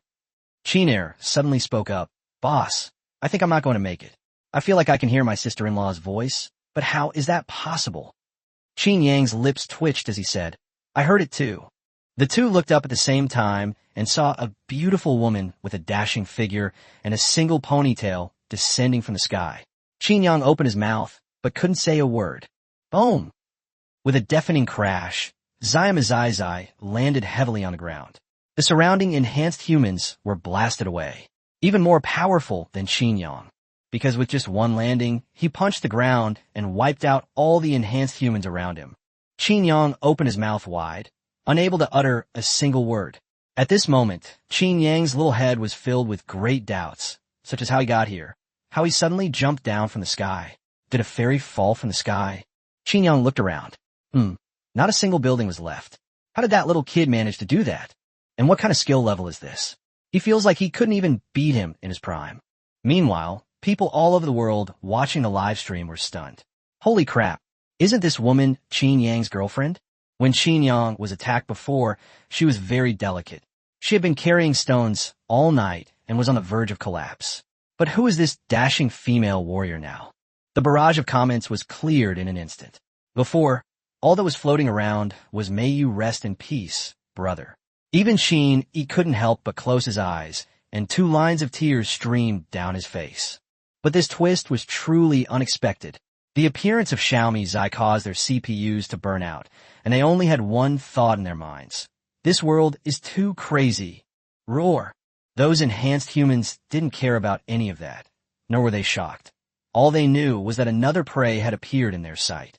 With a roar, it charged towards Qin Yang and his 2 companions. Chapter 372, Even a Dog Can Win. Qin. Then I'll go. With a sweet shout, Xiaomi Zai rushed out, so fast that Qin Yang couldn't even see her.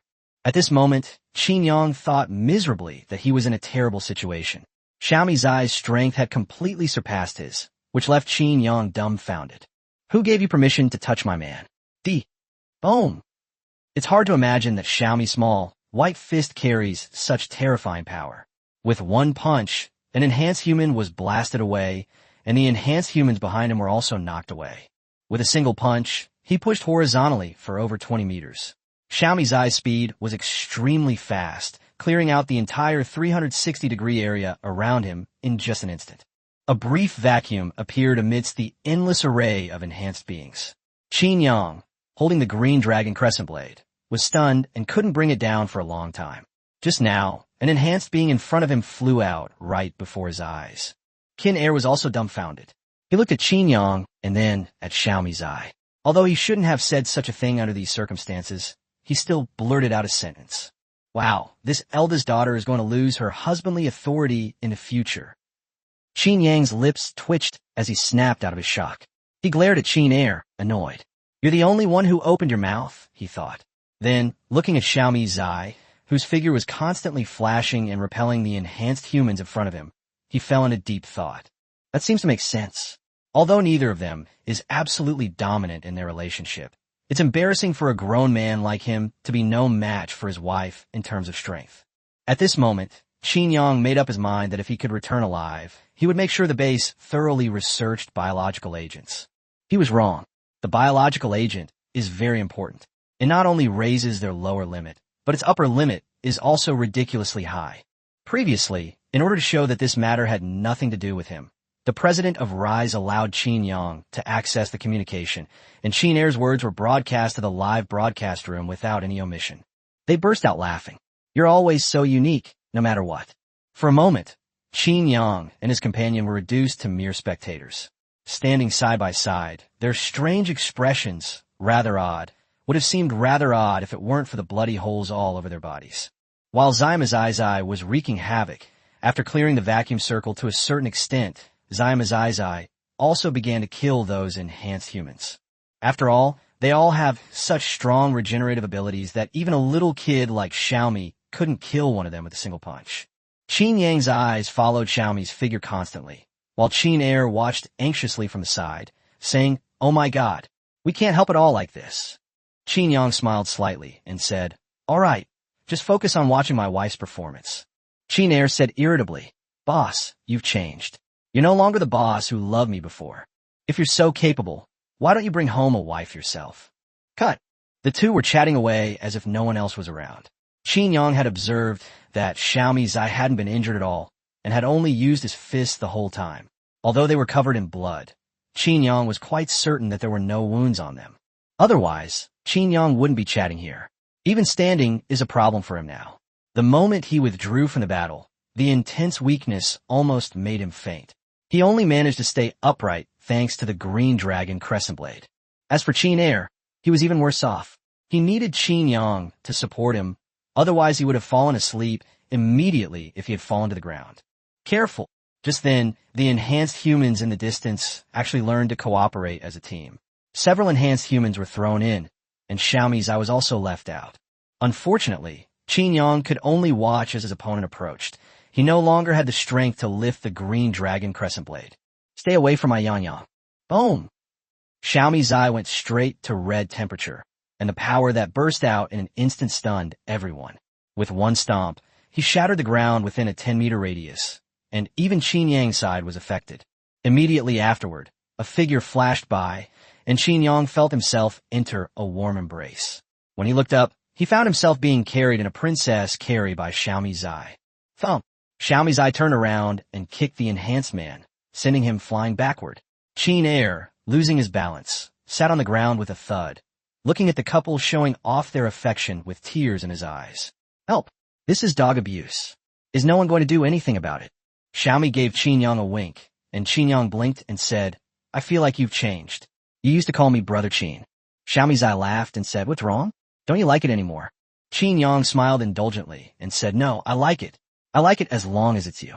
Zai said happily, "Now I can finally move forward side by side with you. How about I take care of you from now on?" Qin Yang leaps tweetchet. Goodness, Xiaomi Zai used to feel a little inferior in front of Qin Yang, but now she's all confident and wants to take care of him. But it doesn't feel so bad. Being protected by my wife is pretty good. Qin Yang deliberately said, "Then let me think about it first. Let me figure out how to fight my way out." Zai said confidently, "Don't worry. Even if I'm carrying you and walking a dog, I can still safely take my Yan Yang out." Qin Air couldn't take it anymore and directly interrupted the ambiguous atmosphere, saying, Hey, you guys have gone too far. Do you think I'm a dog? Then I'm leaving." Xiaomi said playfully, "Oh, that's not what I meant." Xiaomi's face flushed slightly, a little embarrassed that she had forgotten about Qin Air. Roar! The enhanced humans around them rushed forward.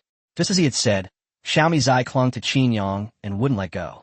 Next to Qin Air, he used his two long legs to kick away all the enhanced humans who came near, shocking everyone. You really can win even with a dog? This is the kind of thing that can wipe out a small country, leaving no survivors. Sister, are you kidding me for kicking a whole bunch of people away like that? Even Xiaomi Zai had the energy to talk to Qin Yang. Qin Yang asked in bewilderment, "I originally wanted to create a drug that could unlock the genetic potential of ordinary people, but I failed every time. At the very least, they all had the side effect of turning people into beasts. How did you manage to do this?" Xiaomi Zai laughed and said, "Hong Luo helped me, and she also helped me control the power. By the way, she's on it. The warship is invisible." Qin Yang stared in disbelief as he looked up and seemed to actually see a figure. Meanwhile, the bank manager, who was trembling in the bank vault, saw what was happening in the live broadcast room and immediately used his laptop to unlock Qin Yang's account. Let whoever wants to do this job do it. They're treating him like a disposable pawn. If he hadn't reacted quickly, and if the bank vault hadn't been so secure, he would be reporting to the King of Hell by now. Chapter 373, Hong Luo joins. Qin Air is showing off his peacock tail. Qin Yi's voice came through Qin Yang's earpiece. "Boss, we just received a message from the base that our money has been unfrozen and transferred to our own bank account. Both research institutes are now operating normally." Qin Yang immediately said, "Have the biology lab speed things up. Don't worry about the money." Damn, I'm only now realizing how amazing this thing is. Look at this Valkyrie in front of me. Qin Yi's lips twitched. He seriously suspected that Qin Yang was showing off. No, he definitely was showing off. On the other side, Biden was about to explode. He angrily pointed at the little kid who was dominating the scene in the video and roared. Who is this? Why didn't you have any information about him? Why aren't you paying attention to the people around Qin Yang? Are you all just sitting around doing nothing? Biden's going crazy. When Qin Yang shouted that sentence, he put them on the hot seat. Fortunately, no one discovered their fleet, otherwise they wouldn't even have a chance to make excuses. But things have come to this point, and suddenly a Chung Yaojin appears, and it's Qin Yang's little girlfriend. Now, there's no chance to even turn her against him. Biden knows the strength of his country, the beacon of democracy, which can indeed provide money and housing, and can entice the vast majority of ordinary people, and even some highly skilled individuals. However, he was still aware of the emotions that Xiaomi Zai displayed after Qin Yang was bombed by missiles last time.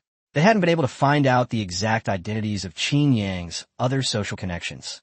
Originally, only Xiaomi Zai was Qin Yang's weakness, but Qin Yang kept emphasizing the consequences of attacking his people, and the ordinary people in his territory were ravaged, and Qin Yang's retaliation was always so cruel. So although they were keeping an eye on Xiaomi Zai, they didn't make any special moves. Now look what's happened. The last weakness has become his trump card. He's going crazy. As Zai continued to fight off the enhanced humans, her brows began to furrow. Although the scene of a beautiful woman saving a hero was cool, and she was excited at first, she realized that she couldn't seem to break through. There were just too many enhanced humans around, and in order to repel them on a large scale, it would take them a long time to recover. There were also hundreds of thousands of enhanced humans following behind. Seeing Qin Yang and Qin Air, who were already exhausted, Xiaomi Zai frowned. If things continued like this, even if they could hold on until Qin Yi and the others arrived, Qin Yang and the others might be in mortal danger. He had too many wounds on his body. Although his lungs and internal organs were not damaged, he had too many wounds. Even if his major artery was pressed, he would bleed to death in a short time. She might be able to leave with Qin Yang, but Qin Air would definitely die, and Qin Yang would be furious. Suddenly, Xiaomi had a flash of inspiration and shouted to the sky, Hong Luo, didn't you say we'd be friends from now on? I don't need you to help me kill these enhanced humans. Just help me protect Qin Air. How about it? Hong Luo looked at the situation below, stroked her chin, and said, that seems to make sense. As expected of someone I taught. She's got a good brain. Boom! The next instant, Hong Luo appeared out of thin air and crashed down beside Qin Yang and the other person, kicking up a huge cloud of dust. Tui, Qin Yang waved his hand and said irritably, can't you keep an eye on things? You've made a mess of dust everywhere. Hong Lu rolled her eyes and said, you talk too much. You're overconfident. I'll help you this time, but let's see what you do next time. If you die, everyone around you will be waiting to be dealt with. Besides, I'm very busy. Qin Yang chuklet awkwardly. It was indeed his own problem. He needed to change his quick temper. Qin Air suddenly interjected. That's right. They came to our rescue out of kindness. How could you do this? You have no manners at all. Qin Yang's eyes widened in disbelief as he stared at Qin Air. Then, seeing the look in Qin Air's eyes, he instantly understood. Holy crap, you idiot. You're trying to pull this love at first sight act on me? Good grief, you're even worse than Qin Yi. At most, he's thinking about seizing power. You've forgotten the boss now that you have a wife. No, you don't have one yet. You've only just set your sights on her. Hong Luo smiled and said, oh, I still like what you say, little one. Qin Air scratched his head sheepishly and said, hee hee, I might be older than you. Hong Luo laughed and said, that's not right. I'm a whole era older than you, so you can only be the little brother. When Hong Luo smiled, Qin Air immediately broke into a lovesick grin and nodded repeatedly, saying, okay, I'm your little brother. Smack! Qin Yang slapped his forehead in exasperation. This was supposed to be his little brother? This guy's love-struck brain is too pure. Qin Yang said irritably, look at your worthless appearance. Can't you have some self-respect? He just smiled at you. Will you become a henpecked husband from now on? Qin Air muttered under his breath. My future is still uncertain. Boss, you should probably focus on yourself. Qin Yang leaps to WeChat. Oh no, they're hopeless. They've started talking back. Hong Luo stepped forward and swept Qin Air into her arms in a princess carry, then flicked her tongue and said with a smile, "Little handsome guy, you look quite pleasing to the eye. Let me take you flying." Qin Air said dreamily, "Okay." Boom! After saying that, Hong Luo leaped up, rising more than 10 meters into the air and covering a distance of 100 meters in one jump. The moment she landed, the shoes on her feet emitted a different color. Whoosh! Bang! The next instant, a shockwave emanated from the landing site, instantly clearing out all the enhanced humans within a radius of several hundred meters, sending them flying backward. Holy crap! Qin Yang blurted out, "Holy crap," almost dropping his jaw in shock. So you were holding back all this time back in the universe country. Moreover, he believed the other party's claim that the Qin dynasty spanned 2 eras. After all indications suggested that Hong Luo and her never-before-seen sister were not from this world. Meanwhile, those watching the live stream were once again shocked. They had lost count of how many times they had been shocked today, as if they had only just begun to understand the world. The outside world had exceeded their imagination. The Skull and Bones Society's president and first seat exchanged a glance, both noticing the seriousness in each other's eyes. If this person were to truly join Qin Yang's side, they would have absolutely no chance of winning. President, wasn't she always fighting those guys? How did she find time to come here? The chairman shook his head and said, "I don't know either, but things have gotten complicated. Have everyone stop all activities and go into hiding." President Reese nodded and began communicating through special means. In fact, even if they didn't say it, other high-ranking officials were doing the same thing. After all, they knew how important Carnation was. It's no exaggeration to say that Carnation was worth more than half of the Golden Leopard mercenary group. This refers to a direct confrontation. Without using nuclear weapons or the aircraft carrier, Qin Yang would only be evenly matched with Hong Luo, who was unarmed, in a head-on battle. They were absolutely certain of this, because they were the only 2 people who had ever witnessed the other's terrifying fighting power. And the other sister was even more monstrous. Her speed might not be as fast as Hong Luo's, but her destructive power was absolutely terrifying. Chapter 374, The Honest and Simple-Minded Qin Air. Skull and Bones. Alliance? No alliance. Qin Yang stared dumbfounded at the 2 who leaped hundreds of meters, his jaw dropping for a moment. Just then, Qin Yang suddenly found himself being picked up. He turned around and saw Xiaomi's bright face. He said softly, "You must have suffered a lot."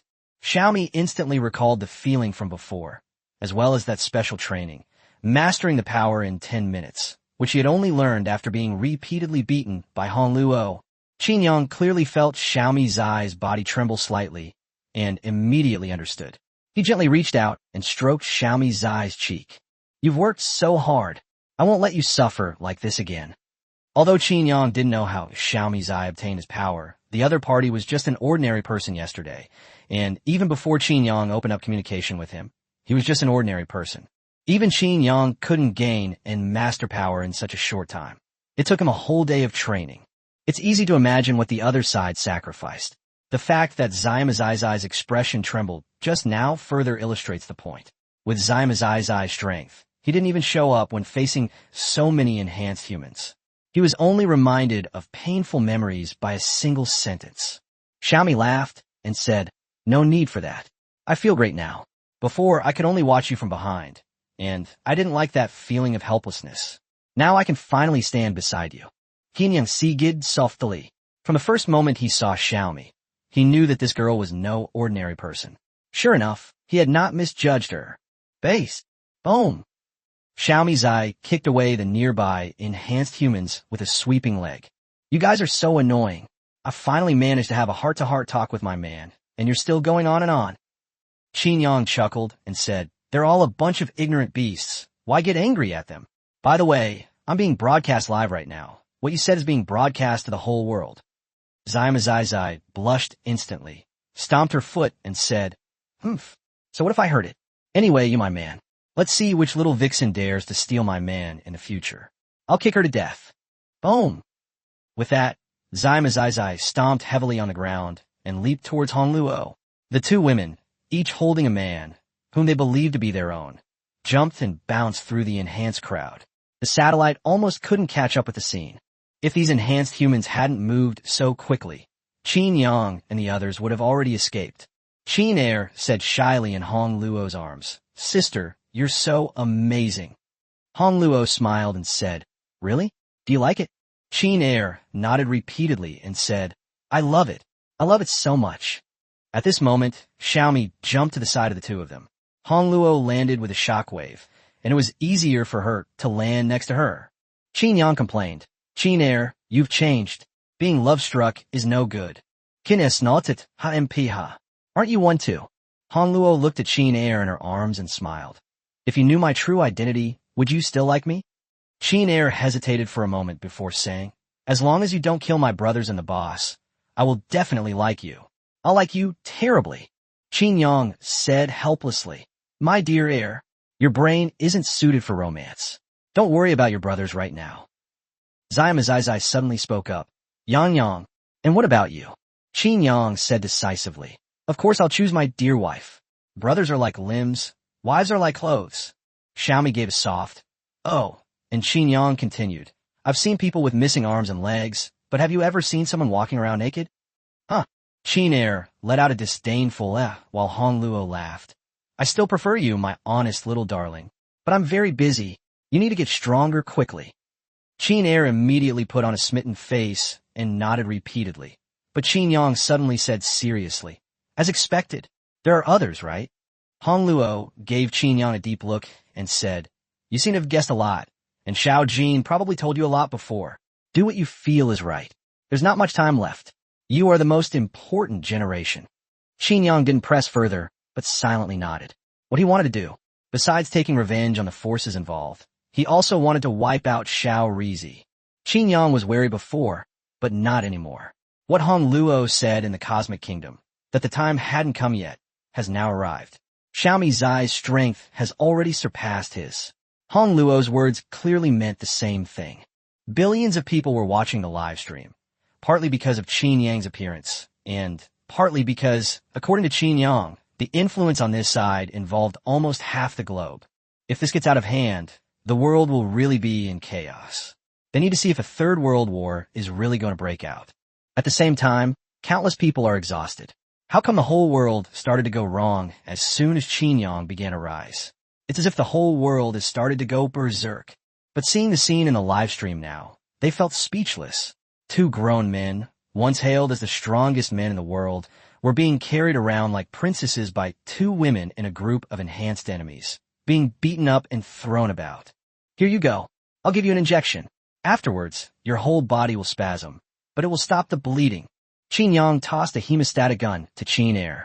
This was something he had just unlocked with war points. And there was something else Qin Yang didn't say. It could quickly restore health. Of course, it's not much, but if a person has a health bar, then without other damage, it can keep the person's health at 30%. The downside is that the body is stiff for half an hour during the repair process. This is also why Qin Yang didn't use it before. He could accept dying on the way to the charge, but he couldn't gamble that they wouldn't find him. Things are different now. With two people protecting them, they need to recover as soon as possible. Qin Er nodded, and the two of them simultaneously injected themselves. The Skull and Bone Society leader sighed deeply and said, "It's pointless now. Bring the enhanced humans back. Release the sonic waves. Minimize the losses. Let our troops withdraw ahead of time." President Reese nodded, but still asked, "What about these allies?" The guild leader said in a nonchalant tone, "Alliance? Do we have any alliances? By the way, have some of Reese's men killed as well. Didn't you want to distance yourself from this? We can't expect to leave no one dead." The president nodded. The soldiers who were besieging the city on the outskirts were unaware that they had been abandoned. Chapter 375, The Battle Between Enhanced Humans and Modern Armies. Blackwater Company suffers a crushing defeat. Buzz! Just as Qin Yang was fleeing for his life, a sound suddenly came from the sky, echoing continuously throughout the entire city. Upon hearing this sound, all the enhanced individuals stopped, stood still, and looked up to listen to the audio. A few seconds later, all the enhanced individuals suddenly rushed in the same direction. Having just recovered from his initial shock, Qin Yang immediately asked, "They're trying to escape. Can we catch them?" Hong Lu shook her head and said, "Not yet. At most, we can only chase them to the outer perimeter, but there's no way we can stop them. The higher-ups are watching us the whole time. It would be easy for them to abandon thousands of enhanced people and escape. And she nodded. That's right. It seems the plan to leave all these enhanced humans here has failed. The most crucial point is that Qin Yi and his group are still several hours away from here, and they simply can't make it in time. Qin Yang sighed and said, let's go take a look. At least we'll know which direction they ran in. Xiaomi smiled and said, if you want to go, then I'll take you. Boom! As he spoke, he jumped directly in the direction the enhanced human had fled. Their crisis was over, but the soldiers on the perimeter were completely paralyzed. Because they had to keep each other in check. What if someone inside colluded with Qin Yang and left a way out? Wouldn't all their efforts have been in vain? Therefore, each region has its own army, and they are constantly on guard against each other. Zai led Qin Yang to a high point, where Qin Yang suddenly exclaimed, wow, good heavens, I didn't realize there were so many forces that wanted me dead. At a glance, the densely packed enhanced humans had already begun fighting the opposing army. Da-da-da-da-da. Boom! Boom! The sounds of artillery shells and machine gun fire never stopped, and bright flags could be seen everywhere outside. Perhaps their original plan was for Qin Yang to die in the city. After all, they didn't expect the situation here to be broadcast live, and they didn't even expect Qin Yang to survive. Their original trump card actually turned against themselves. Although quite surprised, those who managed to enter were clearly well-trained and didn't immediately lose their composure. Instead, they immediately engaged in battle. This side consisted of over 300,000 troops. Qin Yang laughed and said, I'm quite hated, aren't I? Now, they've all come. Blackwater mercenaries, Little Life, the Universe Nation, and even drug dealers. You guys are playing pretty big, so there are no eternal enemies after all. It all comes down to interests. Huh. Qin Yang launched a frenzied attack on the politicians in the live stream. What did it matter if they were utterly wicked, as long as they were useful to them? There are also troops from more than a dozen NATO countries inside. None of them have naval forces. They can only send ground troops. Now, their true strength has been exposed. Roar! The clash between enhanced humans and human armies has begun. The enhanced humans are struggling to advance against the dense firepower, but that is only the vanguard. The enhanced humans in the first two layers alone have blocked 90% of the bullets. Whoosh! These monsters are attacking. In just half an hour, the defenses of the 300,000-strong army were breached. The enhanced humans were like tigers among sheep, and each strike took a life. Qin Yang and his group watched coldly from their high vantage point. It took the enhanced humans half an hour to break through the defensive line, but only 5 minutes to break through the 300,000-strong army and easily crush them. The massive army of enhanced humans vanished, leaving behind only devastation and bloodshed. It was the first time they had ever witnessed such a creature confront an army. The result was completely contrary to their expectations. They had breathed a sigh of relief when Qin Yang fought the battle earlier, thinking that as long as there was enough firepower, they could hold him off. But these enhanced ones were obviously not that simple. Their resilience is too strong, and unlike Qin Yang, they don't each have a Gatling gun that shoots blue flames, so this firepower can easily destroy them. After waiting for several hours, Qin Yi and his group finally appeared. The moment Qin Yi saw Qin Yang, he teased, "Hey, boss, it's been so long, and you're still being carried by your wife. You're being a bit clingy." Qin Yang's lips twitched, and he said irritably, "No one will think you're mute if you don't speak." Qin Yang still came down. He's such a chatterbox. After all, who wouldn't want to be close to their wife? Turning around, I saw that Qin Er and Hong Luo were still in the same state. Qin Yang raised an eyebrow and said, "Holy crap, you two are really going to get together." To be honest, Qin Yang really didn't expect that they had only met a few times. 3 times, I guess. The first time was in Belgium, when Hong Luo appeared for a moment and then disappeared. The second time was in the Universe Kingdom. Qin Er even drew his sword against them. And now it's only the 3rd time, and they're about to succeed? Hong Luo laughed and said, "I'm getting the hang of it. This little guy is pretty good, much more honest than you." Qin Yang said speechlessly, Hey, what do you mean by being more honest than me? I'm the one who trained you, okay? I'm the famous god of pure love." Hong Luo interrupted, "All right, I'm not listening to you anymore. I have to get busy right away. Those guys over there are getting restless again." Qin Yang raised an eyebrow. but didn't ask any further questions. Clearly, he couldn't get involved that far ahead yet. He hadn't even figured out how things were going on here. Qin Er looked at the disappearing Hong Luo with reluctance, and Qin Yang and Qin Yi also prepared to return. Meanwhile, Reese's live stream continued, but Qin Yang and his group were no longer visible on screen. Only President Reese and a few close associates stood atop the dilapidated building, looking down at the earth with grief and indignation. It has to be said that his acting skills were quite good, and he even conveyed a sense of national ruin and family destruction. Qin Yang returned to the aircraft carrier and looked at the satellite imagery ahead, a cold glint flashing in his eyes. Qin Yi couldn't help but say, "Boss, I know you're furious, but can we hold back a little longer?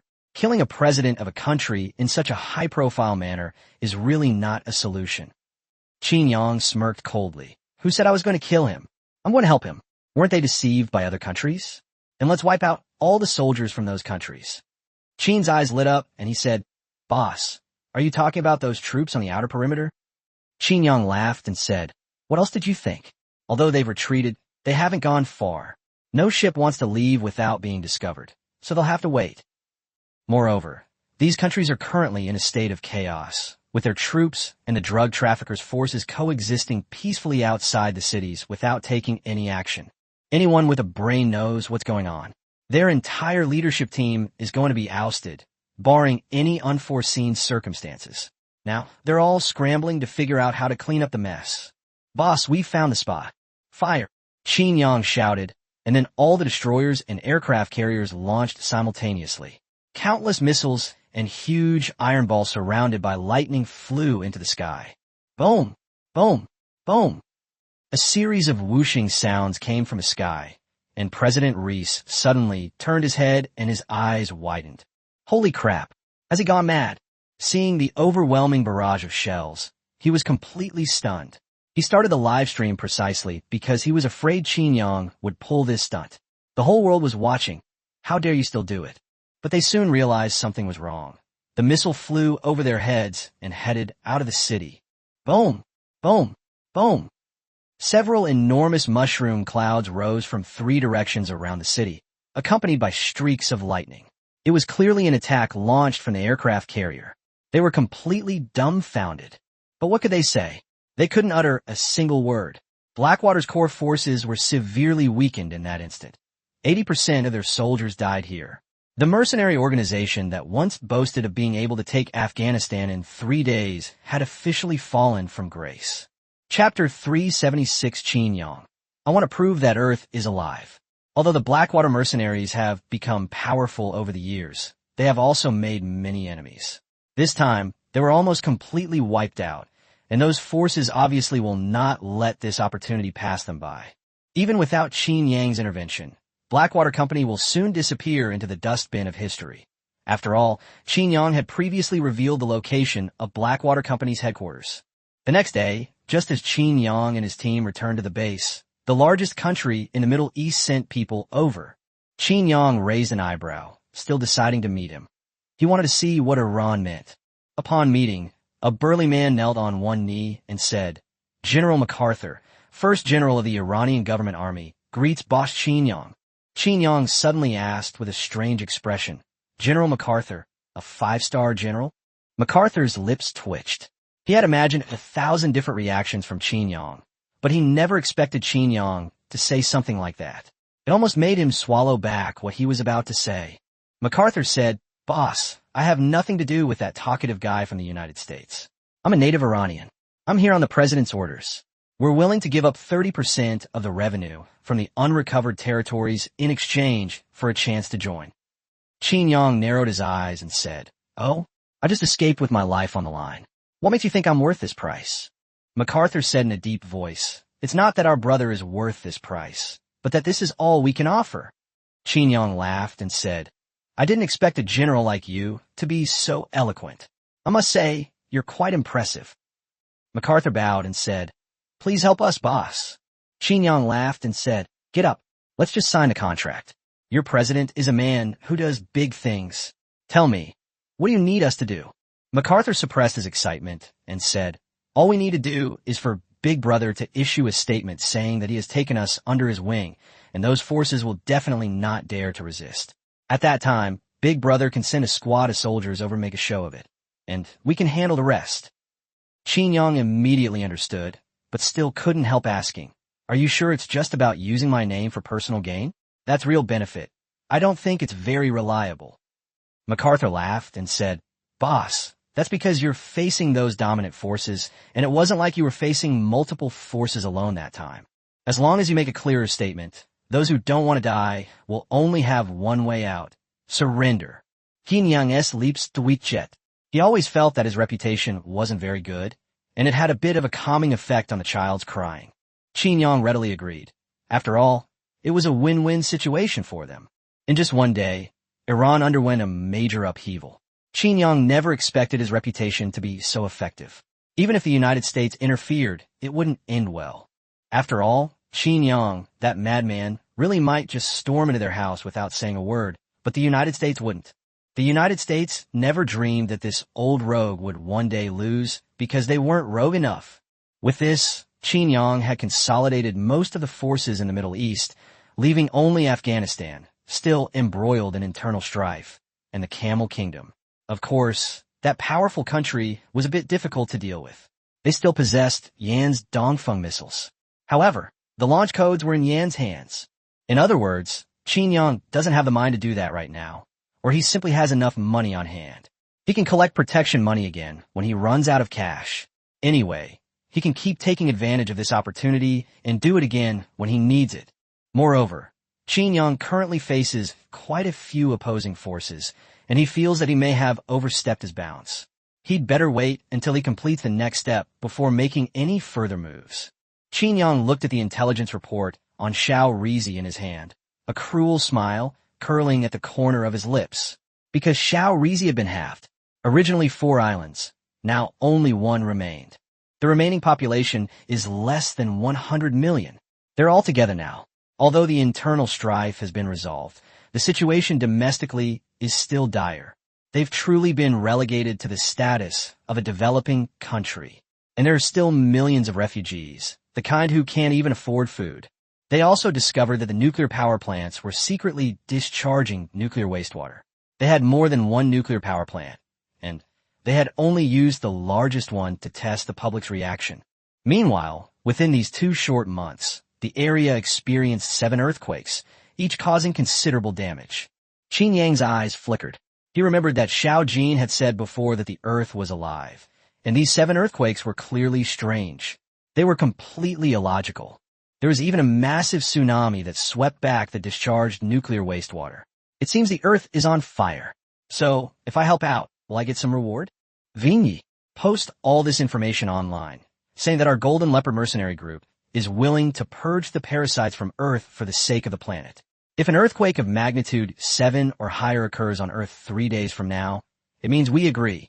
Qin was puzzled, pursed her lips, and finally couldn't help but ask, "Boss, are you all right? Why are you daydreaming?" Qin Yang has already been sent to a mental hospital for saying those things. If Earth knew, wouldn't it have taken action itself? Qin Yang shrugged and laughed. Who knows? All right, let people all over the world shout this out everywhere. What if it's a living person? Qin stared at Qin Yang in astonishment, his mind reeling with 1,000 holy crap thoughts. Could Earth really be alive? If it's truly here, that's going to be interesting. The whole world went crazy when this announcement was released. Everyone thought that Qin Yang had lost his mind after being beaten up in Rise. Qin Yang did not respond to this at all. In fact, they conducted tests overnight and issued a statement confirming that their area would not experience any disasters within half a month, not even a minor earthquake of magnitude 3, let alone an earthquake of magnitude 7 or higher. Regardless, the whole world is excited right now, especially some scientists. If it's proven that the Earth is alive, how many theories will be overturned? I wonder how many scientists will go crazy, how many will jump off buildings. Chapter 377, Is That How You Talk to Your Father? An earthquake strikes, the Earth is alive. For the past 3 days, apart from some chaos in Iran, everything else has ceased operations, everyone waiting to see how things develop on Xiao Rizi's side. After all, such interesting things don't happen often. Iran is busy gathering its remaining forces. The entire country has been reclaimed without losing a single soldier. Qin Yang's reputation is exceptionally useful. The very next day, Qin Yang suddenly posted a message. They were going to sell an aircraft carrier, and people could bid on it online. The bidding period was 5 hours. The highest bidder would win. Qin Yang directly posted a photo of the aircraft carrier on the website, and many people from various countries immediately twitched their lips upon seeing it. Isn't that the aircraft carrier from the Space Kingdom? Good grief. Did you think they wouldn't recognize it just because it was repainted? That's what they think, but that doesn't stop them from bidding. Although this thing isn't very useful, it's still an aircraft carrier, and it'll be useful once they buy it. It will also be of great importance to their country's research. As for the Cosmic Nation, they dared not speak out against their anger. After all, they had just offended Qin Yang. They joined forces with the Skull and Bone Society and drug lords to ambush and kill Qin Yang. The United States can still offer some excuses. Their troops and flag are right next to the drug lords, so they're bound to suffer this loss. An aircraft carrier sold for $500 million, though that wasn't much more than the starting bid. It's not really useful to countries that already have aircraft carriers, since they're prone to breaking down. For countries without fighter jets, it's even more useless. They can't even build a single escort fleet, and they can't even equip their carriers with a full complement of aircraft. So, although many people are watching the bidding, not many are offering high prices. Qin Yang didn't mind at all. On the contrary, he happily accepted the $500 million US, since it was a business with no initial investment. Qin Yang took out his phone, took a deep breath, and dialed someone he had never called before. Hello. After the call connected, there was a moment of silence on both sides before Qin Yang finally broke the silence. They're your people, aren't they? So all these years you've been doing this, just like the Skull and Bone Society, haven't you? Not entirely. We do have cooperation with the authorities. The situation is quite dangerous, so we have to keep it from you and minimize contact. Qin Yang sighed and said, I knew it. Can you tell me now? Instead of answering, the person on the other end of the phone asked, when did you find out? Qin Yang said irritably, what kind of good family has their son calling all over the world, but their own father doesn't even make a phone call? And you're asking me how I know? There was a moment of silence on the other end of the phone. Then he burst into laughter. Ha ha. As expected of my son, he's got the brains of mine. I belong to the Gray Forces, and we're considered the first line of defense against the Dark Forces in Yin Kingdom. Qin Yang sighed helplessly and said, all right, I've guessed everything you've been up to. What happened to the families of those people from before? No. Qin Yang asked in confusion. What do you mean, nothing? Qin Yang's father said in a deep voice, they have no relatives left. They're all orphans. Most of them were rescued from other places and raised from a young age. Haven't you noticed that they're actually about the same age as you? Qin Yang paused for a moment and then said, so all these years you've raised so many godsons outside, only to have them die in my place. Your own son? There was another silence on the other end of the phone. Qin Yang shook his head and said, this is all my fault. I didn't expect you to act like a father. You're just a bit timid. Back in Yin country, you came with Lao Lei. Why didn't you show your face? Huh? You spotted me back then? We were at least 30 meters apart. Qin Yang said irritably, even though you don't come home often, I'm not so bad as to not recognize my own father. I can detect a sniper 100 meters away. What makes you think you can? Dad's lips twitched. I know you're awesome, but is that the way you should talk to your dad? Speak. What is it? Qin Yang smiled and said, as expected, no one knows a son better than his father. I'd like to ask what stage your research has reached and how it compares to those dark organizations. Hey, I knew you wouldn't stay put. Our level is a bit lower than Skull and Bones. You know, we're a gray organization, but we still have some humanitarianism. Qin Yang understood a little, but not much. The strongest people right now can enhance themselves to the limits of the human body, which is far inferior to what you have achieved, but the advantage is that it does not harm the human body and even has some benefits.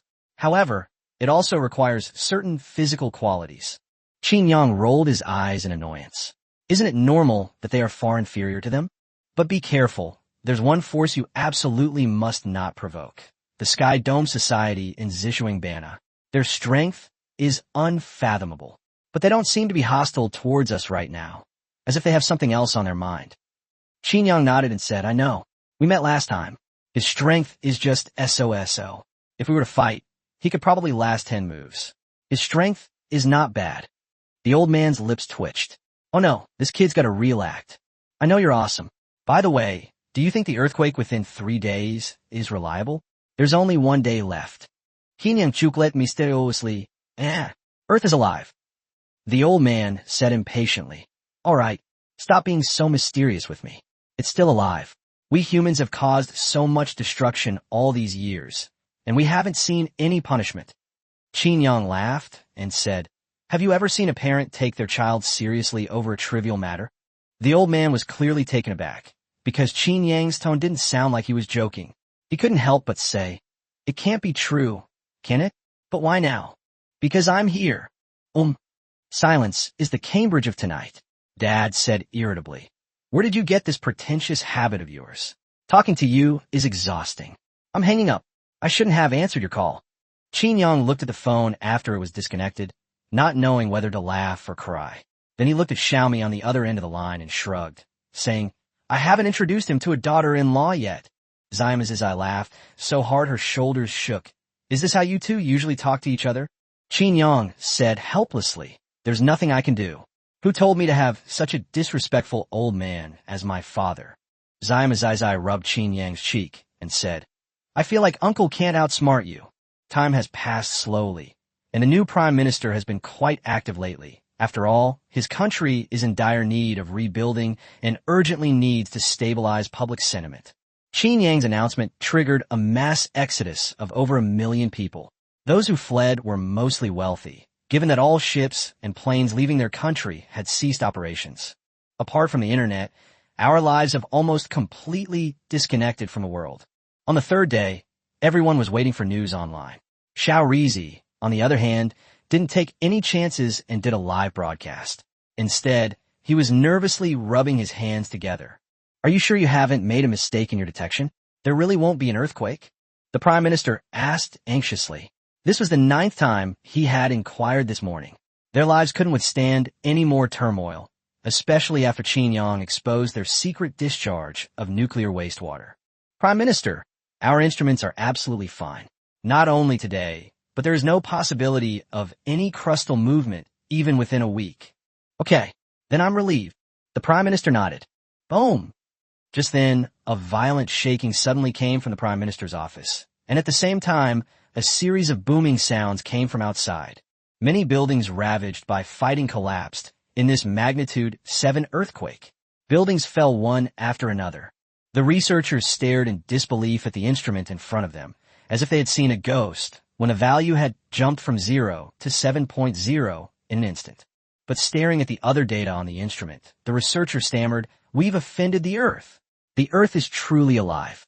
What did you say? The Prime Minister turned around and asked, dumbfounded. The instruments show that the Earth's crust hasn't moved, but the entire continent beneath us is shaking, and the magnitude is exactly 7.0. Everyone around stared wide-eyed, looking at the other person in disbelief. Thump, it's over. The Earth is alive. Did we really offend the Earth? The Prime Minister's words were filled with despair and utter disbelief. Could such an unbelievable thing really be true? Prime Minister, what should we do? Suddenly, the Prime Minister thought of something and said, The Earth won't stoop to our level, right? We apologize. It will definitely hear us. Quick, get everyone to apologize together. From this moment on, immediately stop the discharge of nuclear wastewater. Chapter 378, I'm going to take care of Xiao Rizi. Even Jesus couldn't save the Earth. The news of Xiao Rizi's earthquake quickly went viral, but that wasn't the most shocking thing. The most shocking thing was that Xiao Rizi actually publicly admitted his mistake. This earthquake really only had one 7.0 magnitude tremor, with no aftershocks. It came and went suddenly, as if it was just there to give Qin Yang a reply. The Prime Minister, accompanied by a group of high-ranking officials, is frantically bowing and apologizing to Earth. This bizarre stunt has left everyone speechless. But those who had previously speculated felt like they were going crazy. The data from Xiaorizi, a website/organization, quickly came out. A continent was turbulent, not due to plate tectonics. It was just a simple sway. Moreover, there were no aftershocks. 1 second everything was fine, the next second it shook, and then it stopped after a few seconds. This is something that cannot be called a coincidence. This Everyone gasped in shock upon seeing the announcement. Holy crap, it's actually true. Who would have thought? The Earth is alive. This article immediately went viral, prompting many countries engaged in polluting activities to decisively abandon their plans. Even the United States, the beacon of light, canceled its latest round of nuclear tests. Damn, that's terrifying. How did Qin Yang know all this? And he even used earthquakes to communicate with the Earth. You're truly a genius. A smile crept onto Qin Yang's lips, while Qin Yi and the others tilted their heads in shock, exclaiming, "Holy crap. Boss, Earth really responded to you." Qin Yang said confidently, "Of course. Now I'm a man with authorization. The Federation? What the hell is that? It's useless. They all have to step aside. I'm set for life. Even Jesus couldn't save Earth." Ha ha ha. This is the first time I've fought such a legitimate battle. It's actually a little strange. Qin Yang joked. That's all because of your shamelessness. By the way, we don't need to charge in a battle this time. It's just a small island. We don't need anyone to die with them. Qin Yi asked in surprise, "Boss, do you mean we need to use overwhelming firepower? But we don't have that many high-powered bombs. Even nuclear bombs can only clear the surface. That would mean we'd have to use up all our stockpiles." Qin Yang said with a wicked smile. "Who said it has to be missile strikes? Earth has already given us a choice." Qin Air suddenly had a flash of inspiration and said, "Boss, are you talking about Mount Fuji? That active volcano?" Qin Yang nodded and said, "How big do you think the taste buds would be if we detonated it?" "Wow, no wonder you're so capable of being the boss. You're ruthless. If this were to fully erupt, wouldn't our little island nation be wiped out?" Qin Yang retorted irritably, "If you can talk, then talk more. Who's ruthless? I'm doing this to rid the world of a scourge. I'm a spokesperson for Earth now. How can you describe me as ruthless?" Yes. Boss, you're absolutely right. So, when do we set off?" Qin Yang waved his hand and said, "Of course now. There's still a day's journey to go. I can't wait. It's my first time conquering a country, and the thought of it is quite exciting. And I have a feeling he'll come back." Qin Yi and the others looked up at Qin Yang with unprecedented seriousness, and after a long while, a smile suddenly appeared on their faces.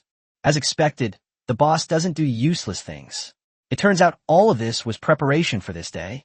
Moreover, even without this earthquake, Qin Yang would still have taken action.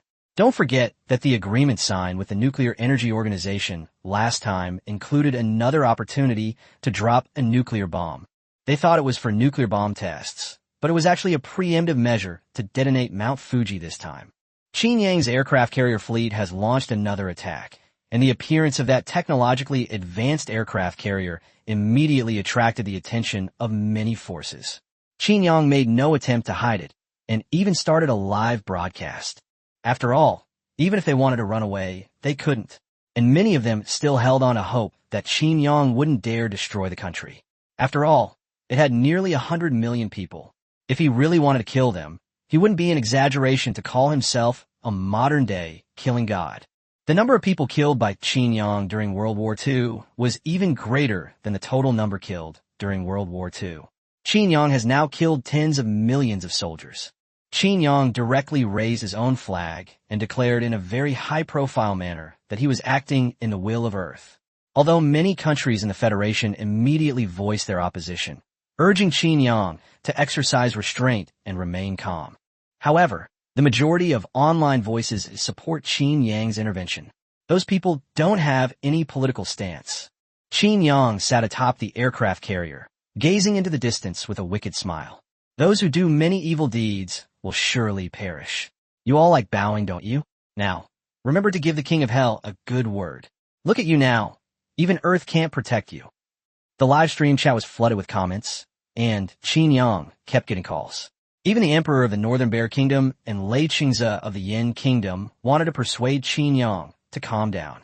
After all, this matter is too mysterious, and it involves a great deal of people. Even the Northern Bear Kingdom and their second brother were very restrained in their war.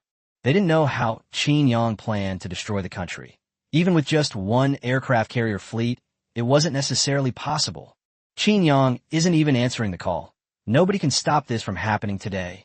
Instead, he's chatting away with the viewers in a live stream.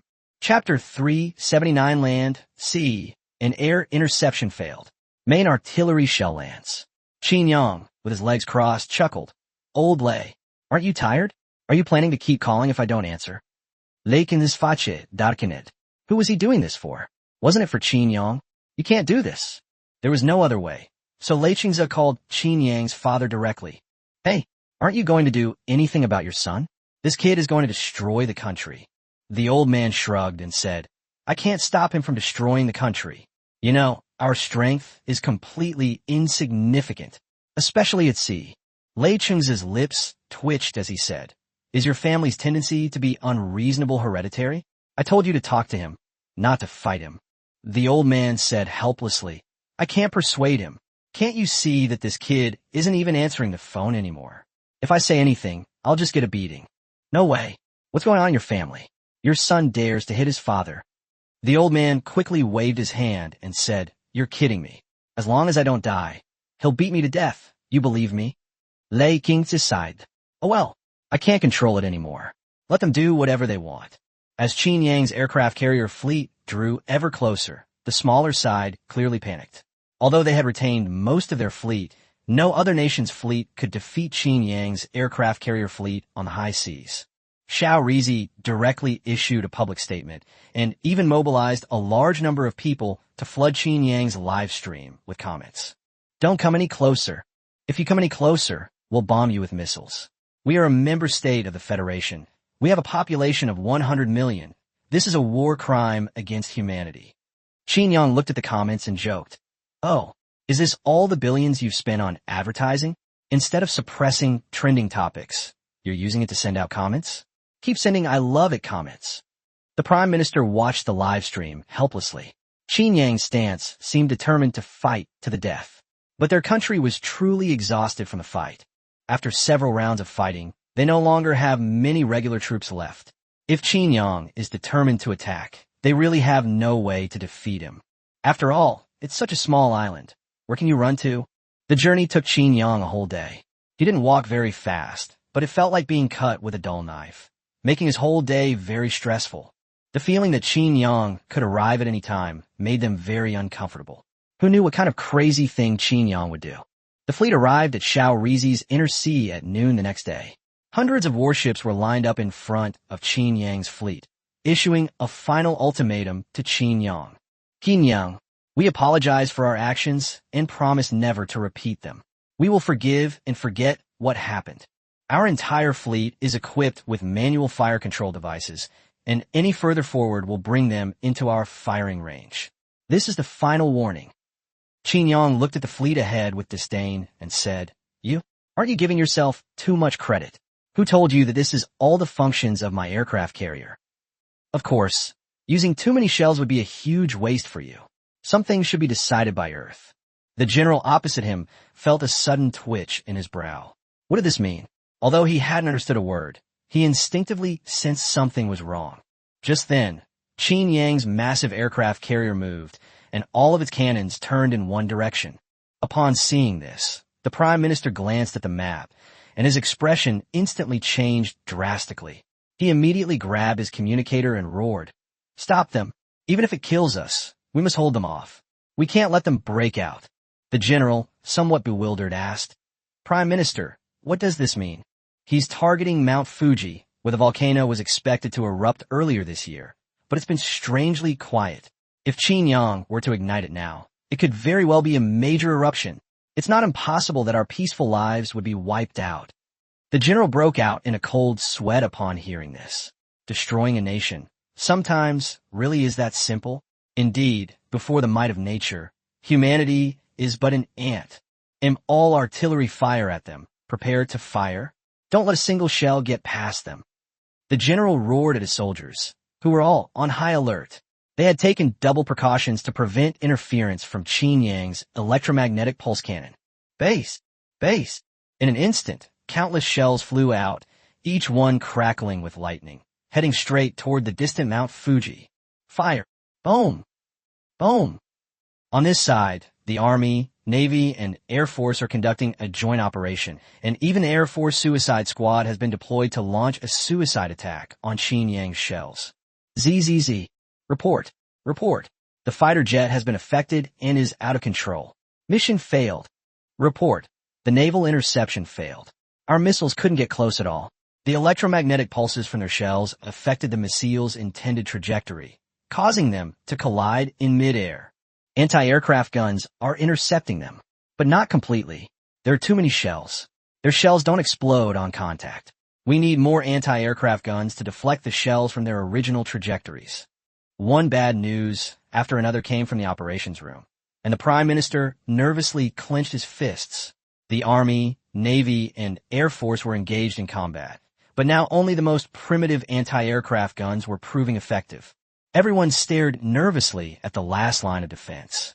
If this line of defense also failed, they would be in danger. Boom! Boom! The shells were blasted off their original course and exploded in the city of Shaorizi. Each shell was extremely powerful, and they exploded a second time on the ground, leveling everything within a radius of more than 1,000 meters. There were hundreds of such shells, and that's without Qin Yang using the destroyer's missiles. Otherwise, they could have destroyed at least half of Shaorizi. The city was filled with cries of agony. The faces of the high-ranking officials were extremely grim. Even the original Prime Minister's building had been blown to pieces. Even so, everyone's attention was drawn to something else. Something fired from the main guns of the Qin Yang aircraft carrier. The largest shell ever fired has broken through layers of blockades and is getting closer and closer to Mount Fuji. The Prime Minister murmured softly, "It's just one shell. There won't be any problems. There won't be any problems." The live streamer focused the camera directly on the shell, and as it drew closer, everyone held their breath involuntarily. Base! Boom! The shell slammed straight into the summit of Mount Fuji before everyone's eyes. It narrowly missed falling into the lava, but to everyone's surprise, the shell seemed to have no power at all. It simply fell onto the mountaintop, creating a large crater, but it didn't explode. Stinky rotten egg. No explosion. Ha ha ha. Thank God I'm living a blessed life. It seems even the heavens don't want us to perish.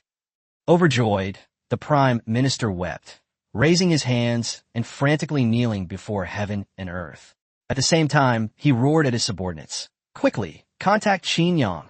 Use the loudspeaker, the loudest broadcast, to say that Earth has forgiven us. That's why this stinking egg exists. Hurry. After all, Qin Yang's reason for attacking them was approved by Earth, so they need to shut him up as soon as possible. If Qin Yang comes again, they definitely won't be able to stop him. The broadcast came on quickly, and Qin Yang smiled slightly. You guys are really afraid of dying. Qin Yang said calmly, don't rush. Let the shells react for a while. Maybe they're negotiating. Qin Yang smiled, looking completely confident, which gave the Prime Minister a bad feeling. No way. Is this not over yet? Qin Yang stretched out his hand and said, please watch the video. Chapter 380 Volcanic Eruption. Taking the whole world down with you? Do you think I'm a pushover?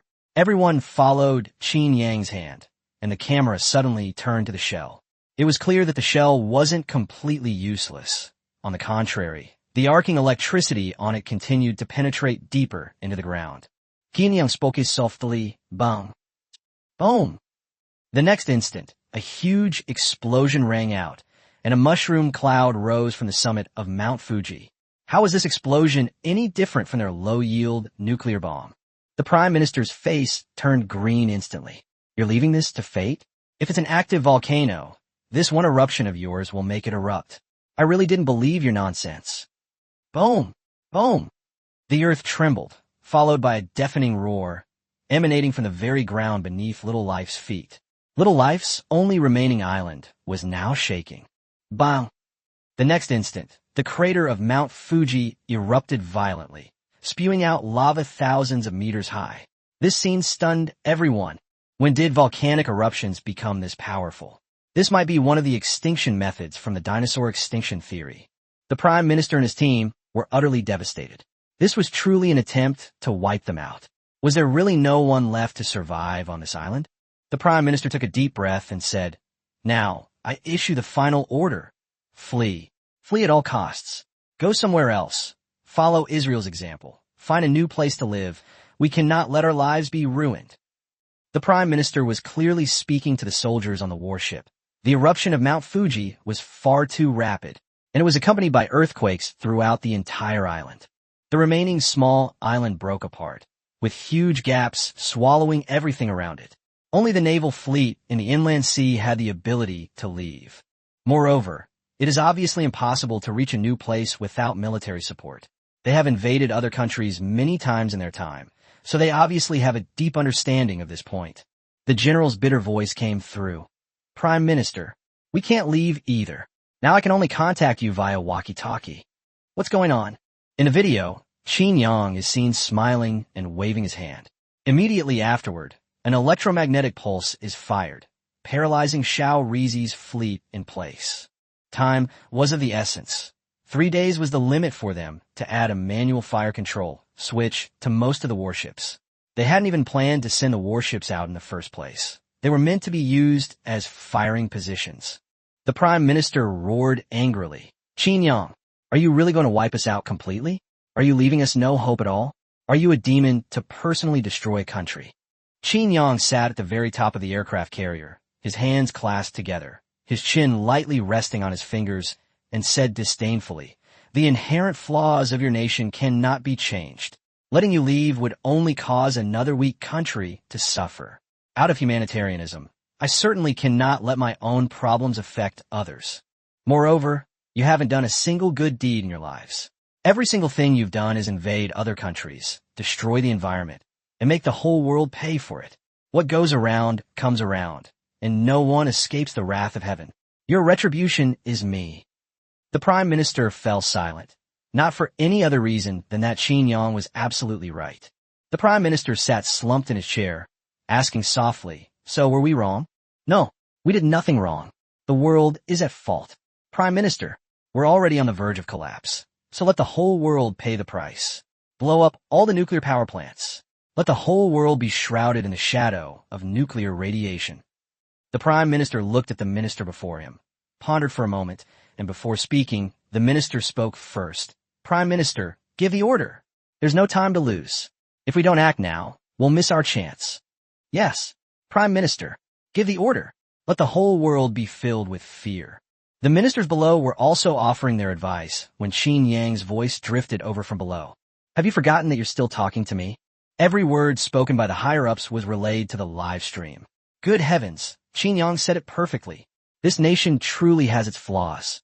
The Prime Minister was taken aback, but then dropped the pretense and said with a grim face, Qin Yang, you dare to destroy my country, and you countries dare to stand by and watch us die.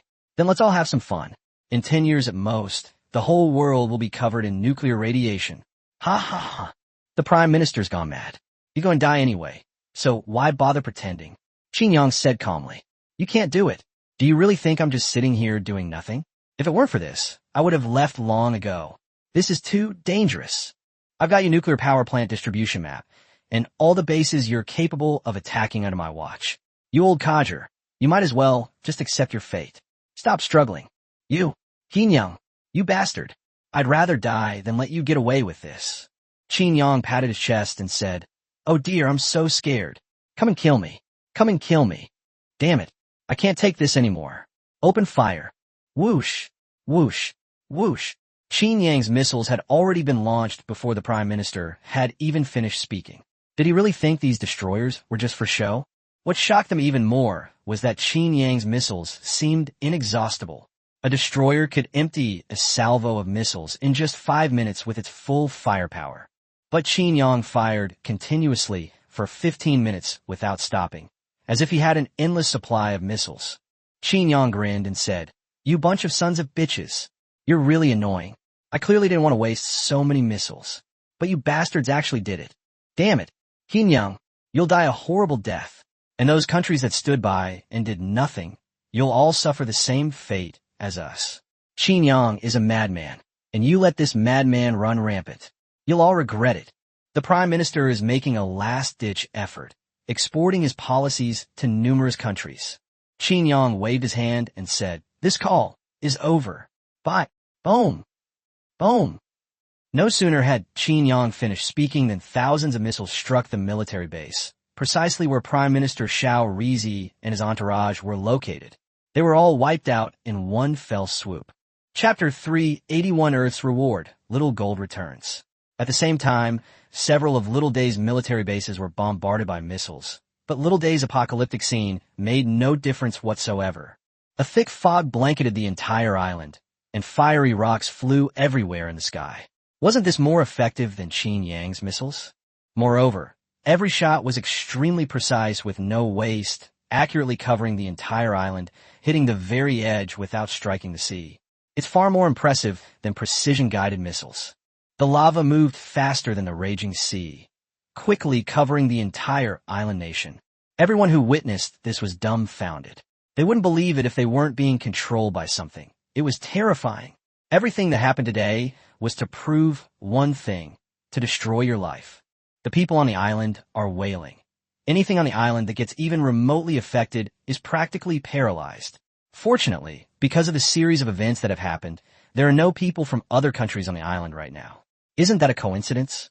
Qin Yang watched with a smile as his peaceful life was swallowed up, and even the vast fleet on the high seas was within the attack range.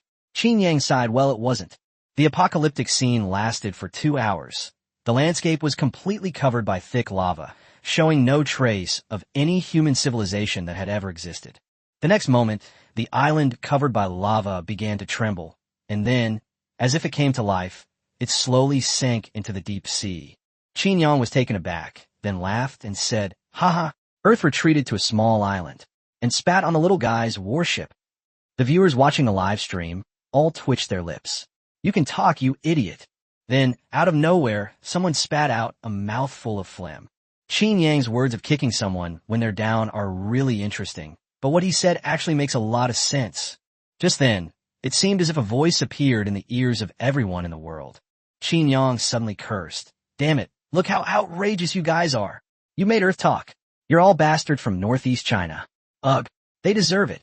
Qin Yang blurted out, "Northeast clamps," but thankfully he quickly corrected himself. However, the audience in the live stream still heard it and were immediately speechless. Why did their big brother seem so excited today?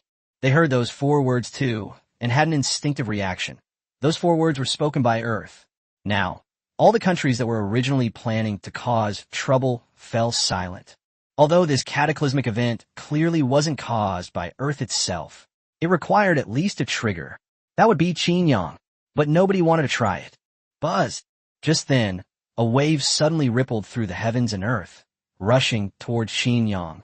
Qin Yang was stunned, staring at the golden ripples before him. He was instantly excited. Biden and his team were completely dumbfounded as they watched the live stream. Pointing at the screen, they roared, "What is this? What are you scientists doing? Such a big thing, and you didn't even notice. Useless. You're all useless." As the golden light drew closer, enveloping Qin Yang, he closed his eyes to carefully sense it, but he found that there seemed to be no difference. "Child, I was able to do this because of their efforts, but this is the last thing I can do. From now on, it's up to you." Qin Yang nodded. Although he didn't know who they were, he understood from their few words that they had existed in other eras before. "So, it must be them. Old Qin, I'm back. Did you miss me?" Qin Yang froze instantly, tears streaming down his face. He couldn't help but laugh and scold. "Who missed you? You self-willed, disobedient daughter. Did I ask you to sacrifice yourself?" "Honestly." Xiao Jin chuckled. Old Qin, you're crying." "As expected, Xiao Jin, am just that lovable. Even someone as hard-hearted as you is crying." "Get lost. You're still so clueless about romance. You've been watching all that TV drama for nothing." Xiao Jin suddenly exclaimed, "Oh no, I forgot about the show I was watching. I'm not chatting with you anymore. I'm going to watch it." Qin Yang was both amused and exasperated. This guy's thought process was truly extraordinary. Qin Yang nodded at the excited crowd below and said, "Xiao Jin is back." Yes." The crowd below erupted in joyful cheers. This was also broadcast live. Biden slammed his fist on the table and roared, "Damn it.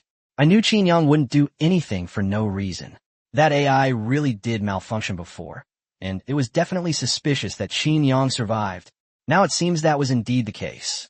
He actually managed to bring this back to life? Is Earth really that cursed? But no matter what, everyone knows one thing. Starting today, it won't be so easy to target Qin Yang anymore. The reason they were able to push Qin Yang to the brink of despair so many times these days was because Xiao Jin was gone. But things are different now.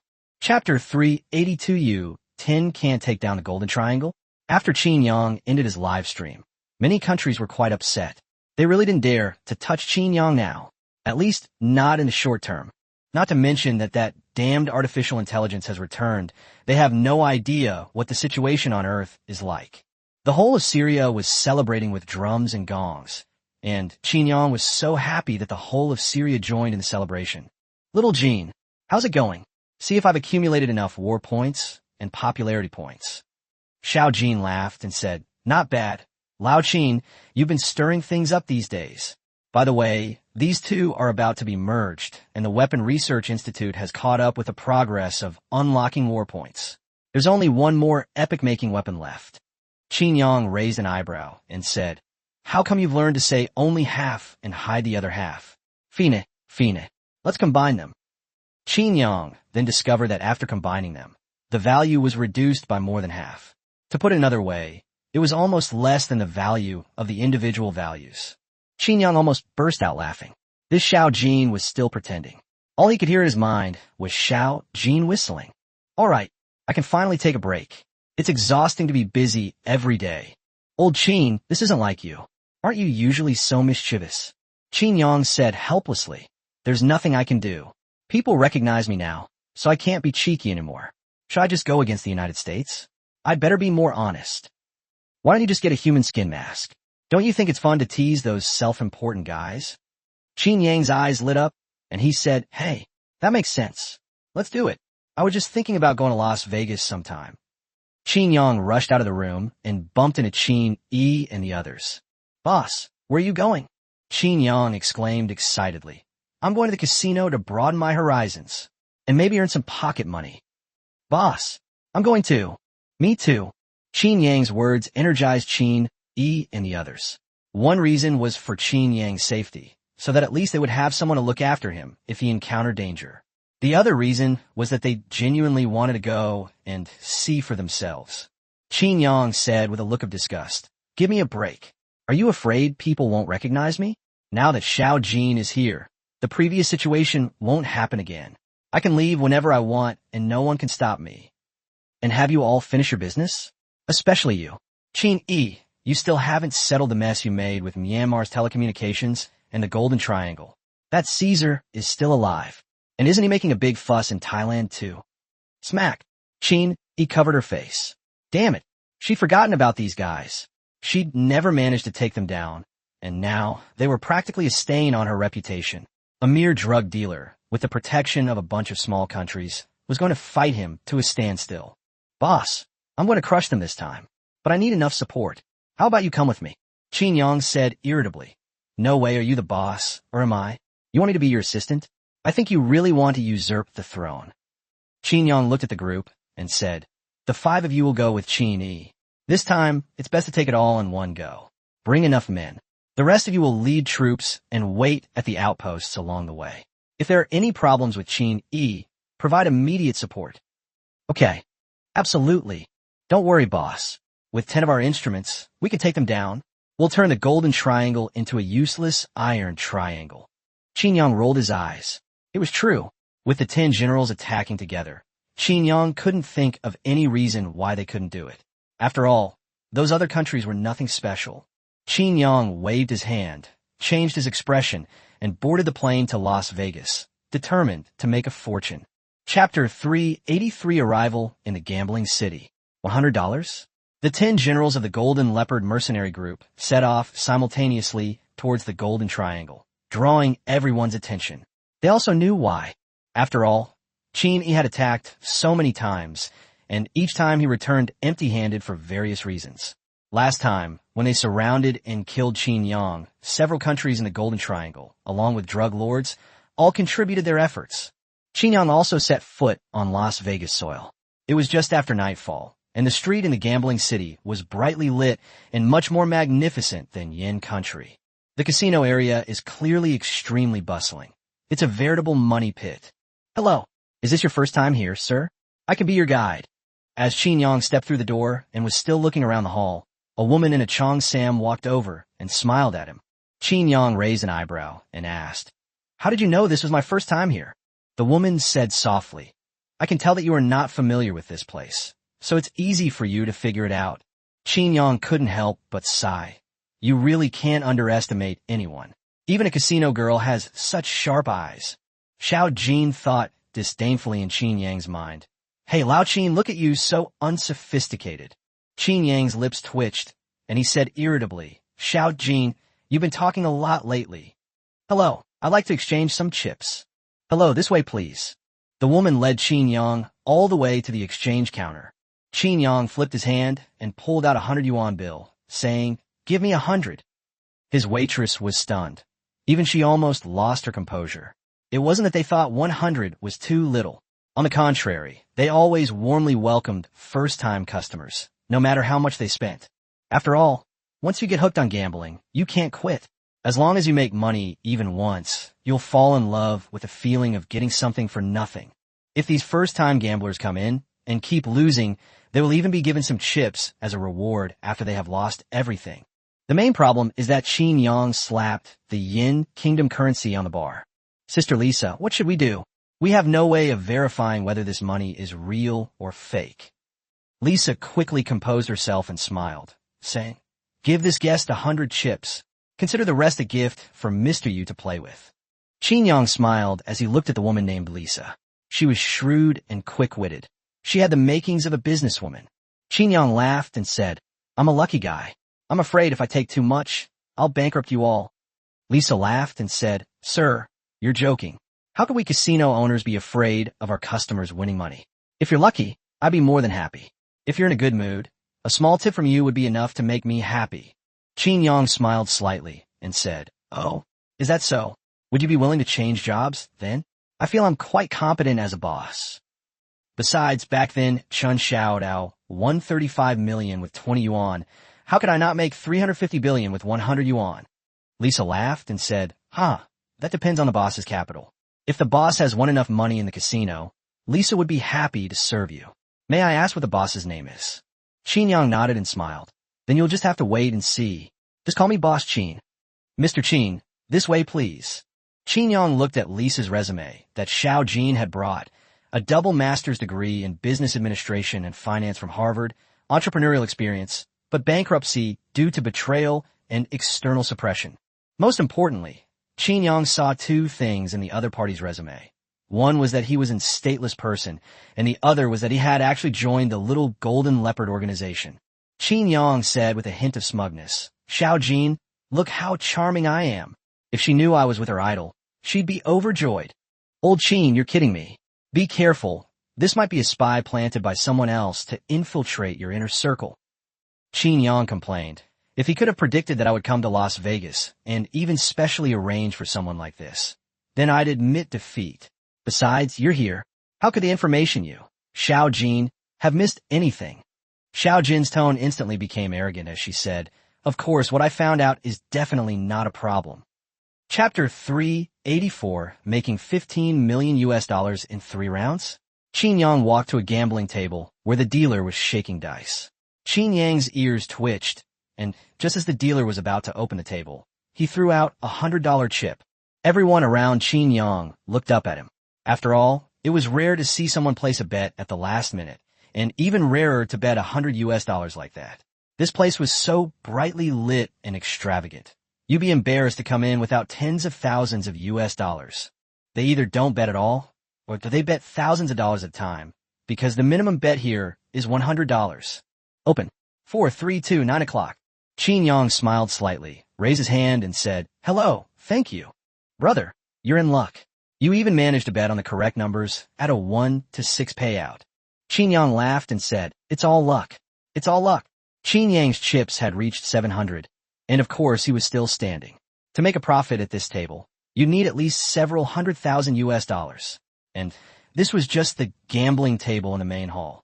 You can imagine how much money was turning over here every day. Qin Yang couldn't help but say, Little Jin, this place is really rich. I'm almost tempted to rob it. Xiao Jin said helplessly, You really have wild ideas. This isn't all the casino's money. It also includes the gambler's money. Do you think you have a get-out-of-jail-free card? Qin Yang laughed and said, I was just saying that. I'm the most disciplined when it comes to joking. Xiao Jin was speechless, then turned and said, "Oh, right. I'm gonna watch my show. You continue. Kind person." Qin Yang raised an eyebrow. "Hey, this little Jin, he's even getting sarcastic now. He's got some skills." Qin Yang's eyes suddenly fell on the dice cup in the dealer's hand, and the 7 chips in his hand flew out, landing accurately on 3 threes. This surprised everyone at the gambling table.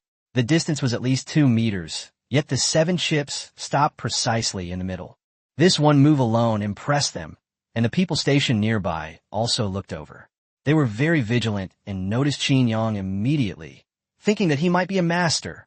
Meanwhile, many people in the surveillance footage were analyzing Qin Yang's every move from the moment he entered.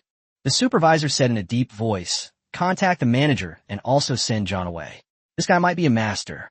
From the beginning until now, he hasn't shown any obvious emotional change. Even if it's $100, you should be excited if you hit the numbers." But the other party acted like it was all expected. "Yes, I'll contact them right away. Place your bet. It's open. 333, 9 o'clock. This. Holy crap. People from different countries at the scene gasped in astonishment. "Wow, this guy's a master. Brother, you're amazing. You even managed to bet on a 150x odds payout." The man next to Qin Yang laughed and congratulated him, but Qin Yang just shrugged and chuckled. "It's all luck." Qin Yang's chips instantly became 105,700. Qin Yang immediately put all the change into Lisa's hand. "Take it. Your boss doesn't have the habit of taking things from others for free." Lisa stared blankly at the chips in her hand, lost in thought. She really didn't care about this amount of money, even though it was equivalent to half a month's salary. After all, she had started her own business before. The main reason was that a crazy thought had also appeared in her mind. No way. Could Qin Yang have actually succeeded? Qin Yang simply smiled and said, "Let's continue. Come on, brother. Sit here. I'll give you my seat." A middle-aged man, standing nearby, very considerately stood up and gestured for Qin Yang to sit down. "Sir, you wouldn't mind if we changed the equipment, would you? Also, I will be serving you at this table from now on." A man wearing glasses walked over slowly and spoke in a very gentle tone. Qin Yang laughed and said, "Of course, no problem. I'm just here trying my luck. Anyone is welcome." "Thank you for your understanding, sir." John replaced the original dealer, while secretly remaining vigilant. Qin Yang showed no reaction at all. Was he absolutely confident or just taking a chance? The new dice cup he replaced was made of special material, and the numbers he heard were completely different from the ordinary ones. Even he had to experiment for several months to master it. "Everyone, place your bets now." John took a deep breath, began shaking the dice cup, and quickly slammed it onto the table. Qin Yang glanced at John and said with a faint smile, "I have a lot of faith in my luck today. Since I've hit the 3 times, let's try again. All in. 3 threes." The gamblers around them looked at each other in disbelief. They had originally thought that with experts leading the way, they could also make some money by following along. But 2 hands and 3 threes? Are you kidding me? After hesitating for a moment, they still didn't take any action. The casino had changed its staff, so this kind of problem shouldn't occur. Qin Yang turned to Lisa and asked, "How about it? Want to bet a little? I feel like I'm having good luck today." Lisa laughed and said, "I'll just hold the chips for the boss. We're not allowed to place bets." Qin Yang shook his head and said, "That's a real pity. So, can this dealer start now?" John frowned, but still opened the dice cup. 3 threes suddenly appeared before everyone's eyes, and everyone stared at Qin Yang in shock. "Holy crap. Who's this? Is he here to cause trouble?" Qin Yang shrugged and said, "I didn't expect it to be so easy to make money at the casino. 15 million already." The people around him were rolling their eyes so hard they were practically pointing to the sky. Easy money? Countless people go bankrupt every day. Chapter 385, Stealing My Money? You have some nerve, calling for reinforcements. Black Whirlwind is about to make a comeback. John glanced at the surrounding crowd and said with a smile, "Sir, would you mind having a private match?" He could afford to lose 15 million US dollars, and their casino wouldn't easily cheat its customers. But seeing the restless crowd around him, he still decisively made this demand. "If you would like to enter the VIP room, you are very welcome." Qin Yang's lips curled slightly as he looked at John and said softly, "Sure, my money isn't enough to get into the VIP room. Let's play another round." The gamblers around, though unable to place bets, were still delighted to witness such an interesting scene. After all, it was incredibly amusing to see something like this from a movie come to life. John was completely focused on shaking the dice, while Qin Yang just watched quietly without making a move. The dozen or so people monitoring Qin Yang behind him stared intently at him, trying to catch him cheating, but unfortunately, Qin Yang didn't even move a muscle. Lisa, do me a favor, 15 million, all in 9. Okay, boss. Lisa smiled and placed all of Qin Yang's chips on the 9-point mark. If it won $100 million, wouldn't that be great? Lisa didn't care at all. Whether Qin Yang won or lost, if he won, Qin Yang would hire her. If he lost, she would still get a commission. John's expression changed immediately upon hearing Qin Yang's words. He then gritted his teeth and gently kicked a button under the table. Qin Yang suddenly turned to look at John, staring intently at him. The sudden movement startled them. John's heart pounded, but he forced himself to remain calm and asked, "Is there a problem, guest?" 15 million US dollars could easily pass through his hands, but even 100 million would result in a loss for him. Qin Yang sneered, Fine. You want to play like this? Consider this 15 million a gift from me. Lisa, do me a favor. Lend me 100,000. I'll pay you back 100 million tonight. Lisa was taken aback, then realized that John's underhanded tactics had been discovered by the boss. She knew the casino's unspoken rules. John's winnings were limited to 30 million. The millionaires who had won hundreds of millions at the casino were mostly in VIP rooms. Those betting against them, they're either experts hired by the casino to set up the scheme or betting between wealthy people, and they collect a commission. Qin Yang thought to himself, Xiao Jin, stop watching those brainless dramas. Get the staff ready to serve the customers. Damn it, I finally came here to have some fun, and I was planning to make a few $100 million and then quit. This bastard dares to treat people differently based on their status. Damn it, he's the first one to steal my money. Tonight, Black Whirlwind is making a comeback. Xiao Jin sneered, Ha, I knew you wouldn't stay still once you're out here. What do you say about this? Qin Yang grinned and said, have someone come straight here. I'll bring out the weapons and equipment, and while we're at it, let's seize an aircraft carrier today and sail it straight back. Xiao Jin's lips twitched as she said, You're the one who should be telling me. Qin Yang was clearly determined to strip everyone naked. This casino has a cash flow of at least tens of billions. That's roughly the daily turnover. Everyone had already exchanged their chips when they came in. As for how others exchange their money, that's none of Qin Yang's business. If he wants to continue operating the business, he'll have to exchange it all. Place your bet now. It's open. John, under everyone's gaze, opened the dice cup. 2248 low. 15 million instantly became 0. Qin Yang, holding a chip worth 100,000, said, Let's continue. John forced a smile and said, Sir, getting carried away at the gambling table isn't a good habit. Why don't you calm down first? Qin Yang waved his hand and said, No need. I'm going to go after you today. You're the first one to rip me off. Sir, you can eat whatever you want, but you can't say whatever you want. Qin Yang scoffed. Don't talk nonsense about your murals. No one in this world can control me. Stop talking nonsense and roll the dice. Yeah, hurry up. Hurry up. Are you feeling guilty? The gamblers around weren't stupid. They clearly saw through something. And this plot is getting more and more interesting. Place your bet now. John was somewhat desperate after rolling the numbers. He knew Qin Yang was a master, so he could only roll the lowest possible number. But what happened next left him speechless. Qin Yang placed his bet of 100,000 on 3 ones. John was a little dumbfounded. He knew perfectly well that his dice cup contained 1, 2, 4, and 7, a small number. Did I make a mistake? John gently kicked the switch button. Qin Yang said in his mind, Little Jean. Don't worry, I'm keeping an eye on it. The dice cup flipped over in the next instant, revealing 3 ones. Xiao Jin had hacked into the opponent's system and directly altered the vibration intensity. How is this possible? John screamed the moment he opened it. He had kicked it for safety, so why was it still there? Qin Yang sneered, Why not? Do you think you can control the points inside? John immediately shut his mouth. He couldn't say that. That was a potentially fatal thing to say. Qin Yang snorted coldly and said, The next 3 twos. Qin Yang didn't even wait for the other party to shake the dice cup before throwing his chips onto 3 twos. Everyone present was stunned. Qin Yang simply leaned back calmly in his chair. He didn't even touch the table. What? Are you scared? Who's afraid? Then let's get started. John kept telling himself that it must have been an accident. He was determined to win big this time. He just wouldn't believe it. Place your bet now.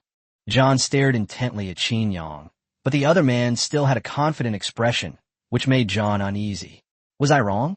After thinking for a moment, John kicked again, and the 556 immediately turned into 3 twos. This is impossible. You're cheating. You're definitely cheating.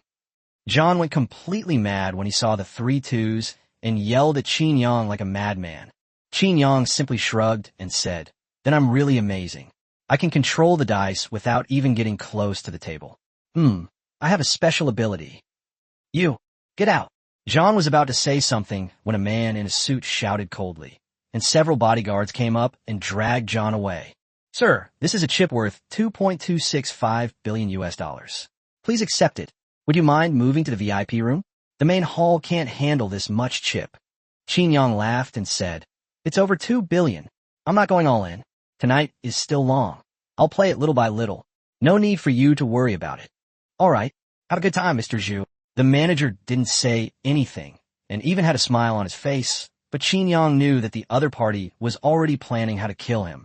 Qin Yang could be taken out of the casino, but the other party's plan was to prevent him from leaving Las Vegas. They could accept him winning 100 or 200 million. This wiped out a fifth of their entire night's turnover. Even in their casino, it would take a year to achieve that kind of profit, and they took it all in just 2 hands? Impossible. Absolutely impossible. Chapter 386, $528.5 billion US. You're bankrupt. After that, Qin Yang became much more composed, wandering around the casino and occasionally throwing out a chip worth millions. He won more than he lost, and before long, Qin Yang had at least 3 billion chips in his hand. Lisa was also given 100 million yuan, and Qin Yang's chips were also held by Lisa. The casino's entire management team was present, and even the big boss behind it was here. He really didn't cheat? And you guys cheated and still lost? The manager nodded helplessly, and the boss was stunned. You guys cheated, but never beat Qin Yang? You guys are really useless. Now look what you've done. Most of the casino has noticed him. Is this what you've accomplished? The big boss spoke through gritted teeth, saying that after Qin Yang's incident, news of it had spread far and wide even after several hours.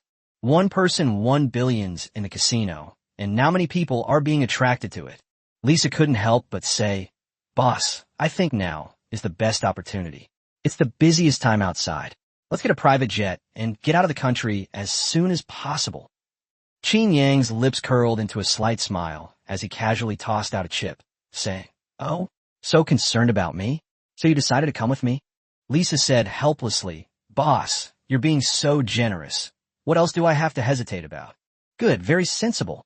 It saves me the trouble of explaining. But I can't leave now." Lisa asked, puzzled. "Why?" "Now is the best opportunity." Qin Yang laughed and said, "Because there's a hidden program coming up. Of course, we have to wait." On the other side, a full 1,000 people had already set foot on this land, all of them having arrived by plane. They weren't carrying any other weapons. The soldiers quickly blended into the crowd. Qin Yang also stopped after a long time, walked to a corner, and quietly savored his wine. People kept walking by on the other side. If someone pays attention, they'll notice that everyone walking by is carrying a briefcase. 1,000 men went to different restrooms, opened boxes, and inside were individual combat gear, except for helmets. There was also a pistol and a patchwork rifle. 3 magazines. Of course, if Qin Yang wanted to kill everyone in the entire casino, these bullets would obviously not be enough. Lisa sat next to Qin Yang, looking at him meaningfully, but said nothing. Instead, she helped Qin Yang cover for him. Qin Yang laughed and said, "That's right. 10 smart women. Your international standing will be high in the future. At the very least, when it comes to business, no one will dare to be above you." Lisa smiled and said, "If that's the case, then thank you for your guidance, boss." She could tell that the person in front of her was no ordinary person, and she even suspected that he was the heir of that hidden family. Many hidden families had wealth that far exceeded that of some small countries. But why would someone like that choose a loser like her? It makes her feel like it's not real. Just after the last person took the equipment, Qin Yang stood up and said, "Let's go. It's time to start the final scene." Qin Yang's leisurely stroll caused a chill to run down the spines of everyone in the monitoring room. Qin Yang was about to make his move again. Suddenly, Qin Yang walked to a gambling table, a glint of shrewdness in his eyes. There were many chips on the table, so the dealer had already kicked a button below, directly changing the dice to their preset number. However, Xiao Ji made a direct move, which turned into 3 sixes, and Qin Yang also made a decisive move. All 3.5 billion bet on 6 areas. Holy crap. When Qin Yang said this, everyone present gasped. They had initially thought this was some foolish, rich kid, but when they turned around and saw Qin Yang, they immediately understood. Wasn't this the tycoon who had won over 2 billion in just a few games today? Qin Yang laughed and said, "What? Aren't you going to open it? I've already downloaded it." Qin Yang remained completely calm. Since he had used electronic technology to cheat, there was no turning back. Xiao Jin controlled everything. "Bring it all on," the casino owner said directly. "Use all of it. I want to see exactly how much is below." The subordinate stared at the 3 sixes on the screen and exclaimed in a trembling voice, "Boss, it's a 6-digit encirclement. It's a 6-digit encirclement. Then what are you waiting for? Hurry up and contact the dealer to get started." Upon hearing the command through his earpiece, the dealer pressed the button again, and this time, in their surveillance footage, the 3 sixes spun around and became 3 sixes again. "Damn it, our program has been hacked. Get out. Get to work. If he still can't figure this out, he's a dead man. It's obvious the other person is a hacker. They've hacked their casino's entire program." At this moment, the manager also remembered that Qin Yang's last 2 sentences were indeed triggered by John's cleverness. Qin Yang looked at the dealer and sneered. "Why aren't you continuing? You're still getting 3 sixes no matter how you kick it. Can you open it now?" The dealer took a deep breath and said, "Sir, we now suspect you of using cheating methods. We've already sent someone to investigate." That's what they said, but so many people at the scene were immediately unhappy. How could such a big casino cheat? Get lost. If you won't drive, I will. These gamblers were no pushovers either. They went straight up and opened the dice cup, revealing 3 sixes right before their eyes. Qin Yang laughed and said, "All right, now you owe me $528.5 billion US. I just don't know if your casino has that much money." "Fine, you guys are cheating." The dealer was pushed aside, and sure enough, the crowd found the cheat button under his feet. Immediately, the crowd erupted in outrage. Chapter 387, I wanted to earn some pocket money, and you're giving me military funds directly? Everyone, excuse me, please make way. We will definitely give you an explanation for what happened today, but before that, please let us deal with the person who cheated. The boss walked forward surrounded by a group of bodyguards. Qin Yang sat calmly on the sofa and looked at the other person, saying, "So you're not going to give me the 500 billion? Good heavens, he's still so confident at this point. Even Lisa, behind Qin Yang, couldn't help but tremble a little. After all, he's the local tyrant of Las Vegas, and he even has connections with the military. It's no exaggeration to say that it would be incredibly easy for the other party to make someone disappear. You, hacking into our program to cheat. Tell me, who sent you to cause trouble, and how do you want to die?" Qin Yang patted his chest and said, "Oh dear, I'm so scared. If hacking your program is cheating, then your casino must be amazing." Upon hearing this, the boss's face turned as black as the bottom of a pot. The people around him also understood that this was all a scam. Making a little money was possible, but making big money? Impossible. But seeing the dozens of armed bodyguard around the boss, and the entire casino being surrounded by security, they remained completely silent. "You think you can be so tough with your words? I'd like to see if you'll still be so defiant once you're arrested." "Oh, you want to arrest me? You can try." The boss waved his hand and said, "Get them." "Yes." Bang, bang, bang. Just as the bodyguard stepped forward, several bullets suddenly flew from afar. They struck them squarely between the eyebrows. "Who? Protect the boss." The sudden gunshots plunged the scene into chaos, and everyone began to scream. Da da da da da da.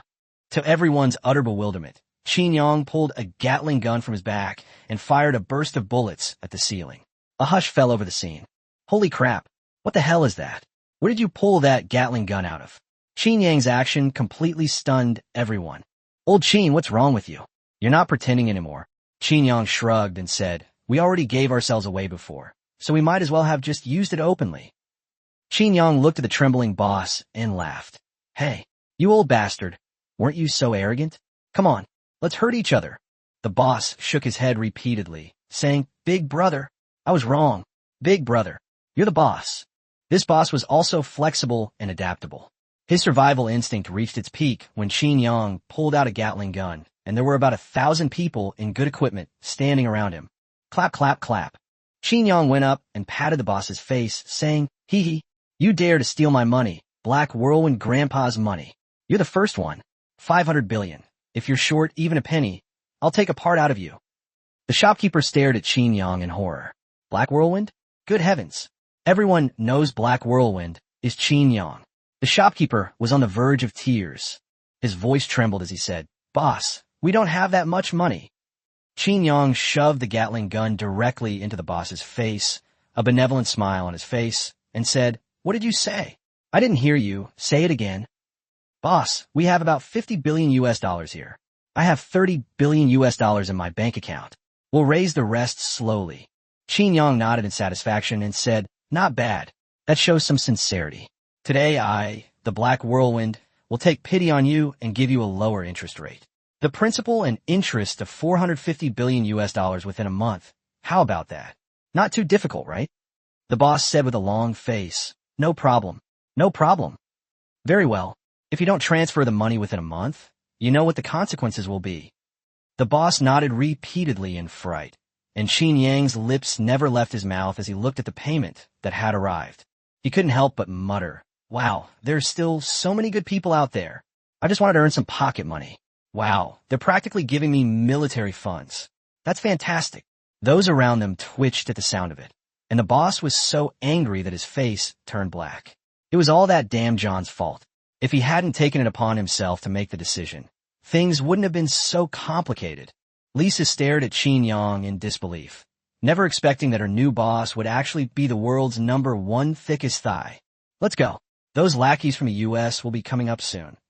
Qin Yang snapped his fingers, turned around, and led everyone away. Meanwhile, rows of taxis were parked outside. Qin Yang's men each grabbed one of the drivers and dragged them out.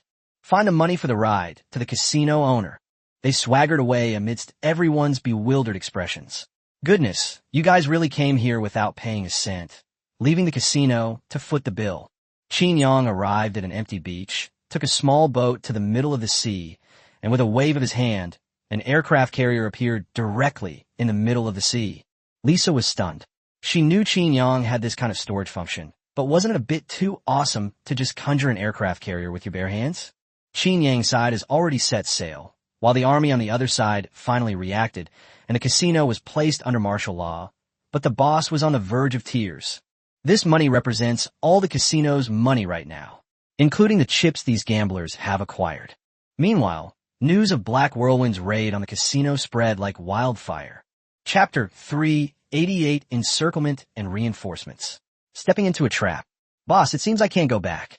As soon as this news came out, everyone's lips twitched. Everyone knew who Black Whirlwind was, but even so, not a single media outlet mentioned Qin Yang's name. Of course, the whole story was also revealed. The casino cheated and stole Qin Yang's money, and then Black Whirlwind Grandpa made a limited time return. All we can say is that he should change. Meanwhile, Qin Yang was already on his way to Darim province. Old Qin, the Universe Kingdom is currently in internal strife. The president and the tycoons are fighting, and even the retired emperors of the Universe Kingdom and the troops stationed in the Lighthouse Kingdom are mixed up in it. Is this your doing? Qin Yang laughed and said, Of course. You missed out on a lot lately. I can't even beat Xiaomi anymore. Ha ha ha. Old Qin, I told you you'd lose your husbandly authority in the future. Little Jean laughed mockingly in Qin Yang's mind, which made Qin Yang very depressed. Ding. Congratulations, host, your popularity has reached the required level. You are rewarded with 1 intermediate gene enhancement potion, an intermediate gene enhancement potion recipe, and a basic gene shattering potion. Qin Yang was stunned for a moment, then overjoyed and said, Little Jean, I love you to death. I knew you had something good that you hadn't given me. Xiao Jin said with disdain, Ugh, Lao Qin, you're so cheesy. This is just foreplay. Didn't you see there's a gift pack that's about to be opened? That's the main event. Qin Yang took out the intermediate-level gene enhancement potion and drank it. The next moment, a powerful stinging pain struck him. Even Qin Yang broke out in a cold sweat instantly and couldn't help but groan. Fortunately, the feeling was short-lived, disappearing in just over 10 seconds. Qin Yang let out a long sigh and said, "Holy crap, this thing is really strong. It really hurts. Otherwise, do you think I didn't give it to you before? You need to fully absorb the previous enhancement potion. Otherwise, your body won't be able to handle it." Qin Yang suddenly paused for a moment and then asked, "How painful would it be for an ordinary person to have my current strength?" It will last about 2 hours. The pain will increase, and you can't lose consciousness. It's probably to prevent you from becoming numb to the pain. Qin Yang's heart skipped a beat. 2 hours. What a terrifying number. Taking a deep breath, Qin Yang suppressed his emotions. The aircraft carrier arrived in Tali province the next day, and the Golden Leopard Group was also established on the same day. Most of the businesses it handled were still resource-based, since Qin Yang had plenty of that stuff. Moreover, he always took a cut, and the actual profit was still determined by others. The technology of several countries was not very good, and there were too many costs involved. Old Qin Su'er, and the others seemed to be in trouble. Qin Yang asked in surprise, "What's going on? Aren't they in the Golden Triangle? Could it be that even with all 10 warriors working together, they couldn't take them down?" No. Qin Yi and his team completely subdued those 3 countries. The other alliance also sent people this time, and they wiped out all the drug lords in the Golden Triangle. Qin Yang nodded and said, "They certainly know how to handle people. Now, the 2 largest bases on Earth have been destroyed. Wait a minute. What trouble are Qin Su'er and his group in? They're not here right now. They're in Africa dealing with a problem with an arms deal. Our shipment was stolen, and they've gone to investigate." Qin Yang frowned as he read the last message Qin Su'er sent. It clearly stated that they had been attacked by an unknown force. Their 10-man team was being pursued, and the other party was very strong. Their signals had been blocked, and even Rocky couldn't do anything about it. Does Xiao Jin have any way to locate their position or get them back in touch? No, it can't locate us at all. This technology isn't right. Qin Yang frowned even more. Even you can't do it. Africa. That's interesting. Have you told Qin Yi and the others about this? I told you. Qin Yi broke down and led a force to attack. Qin Yang leaps to Wechat. Good heavens, this guy is definitely the craziest. They all have the nerve to call me love-struck. Have Qin Air and the others finish up the remaining work as soon as possible, and then take them to Africa. I have a feeling that things are getting serious there. I've already notified them. They'll be returning in a day. There aren't many things left that can block my signal, and their equipment still has my markings on it. On the other side, Qin Su'er's right hand, which was holding the gun, was already trembling slightly, and the small town they were in had been reduced to ruins, with the 7 soldiers behind him all bearing wounds. They were currently on the 2nd floor of a dilapidated 3-story building. "Big brother, your hand," Qin Luochi said with some concern. Qin Su'er shook his head and said, "It's nothing serious, just a fracture. The triple strike was too much of a stretch. We used it too many times. We'll wait until the base uses the medical pod to save Inner's recovery in a day. By the way, has the news been sent out yet?" Qin Luochi said somewhat dejectedly, "I don't know either, but the drones and vehicles have already been launched, and the launch times have been set. Now we can only rely on luck. Damn it, where did these guys come from? Especially that one in the black cloak. He looks like a monster. Even the boss couldn't do that." The mere mention of those people in black cloaks sent chills down his spine. He used Barrett to unleash 2 consecutive 3-star combos, each time striking the chest with utmost seriousness. But this only managed to slow down their advance. They managed to break through by creating chaos with multiple high-explosive grenades. But shortly after arriving in the town, they were subjected to a horrific ordeal. Countless shells rained down, all to kill a few of them. What frustrated them most was that these weapons were brought by them. Now, they were all being used against them. Boom! Boom! The shelling outside hadn't stopped yet. The entire town had been bombarded 3 times, and nearly all of the more than 200,000 people inside were dead. There aren't many small towns in Africa, but each one has a large population. On the other side of the coast, more than 30 armed helicopters appeared, and then 100 people jumped out of the helicopters. Cheney said in a deep voice, "Everyone, get ready. Anyone who dares to attack our people is definitely not a simple character. Stay vigilant at all times. Yes. Where are the coordinates? Brother, the last signal we received was from here, but I think they should be in this town now. There are only 2 towns within a 300-kilometer radius. This is the closest one. They're being pursued. They can't have run too far. Chi nodded and said, okay, get to the target location before dusk and sneak in tonight. Yes.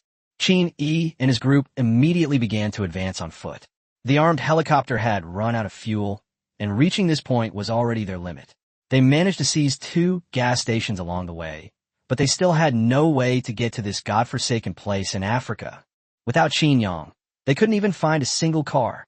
A distance of 100 kilometers, even with their capabilities, would take them about 10 hours. That was already their limit. They marched quickly forward.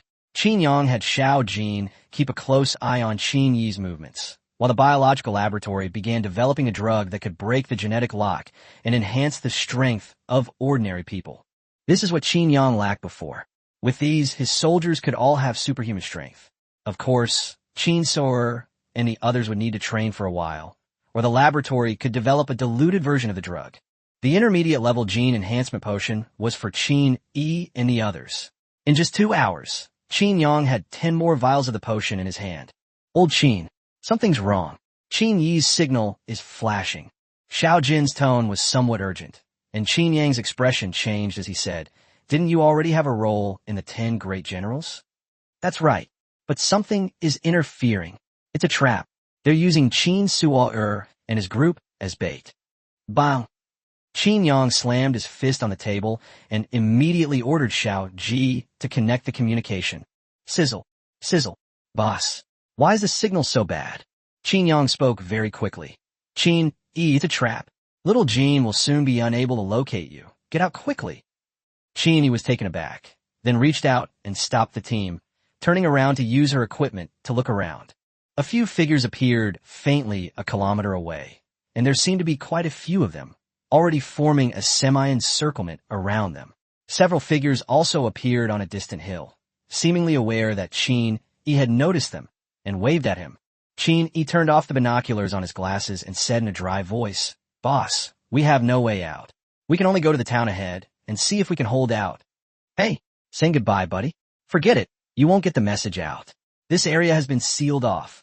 Just then, a voice came through the communication channel, but it seemed that Qin Yang hadn't been detected.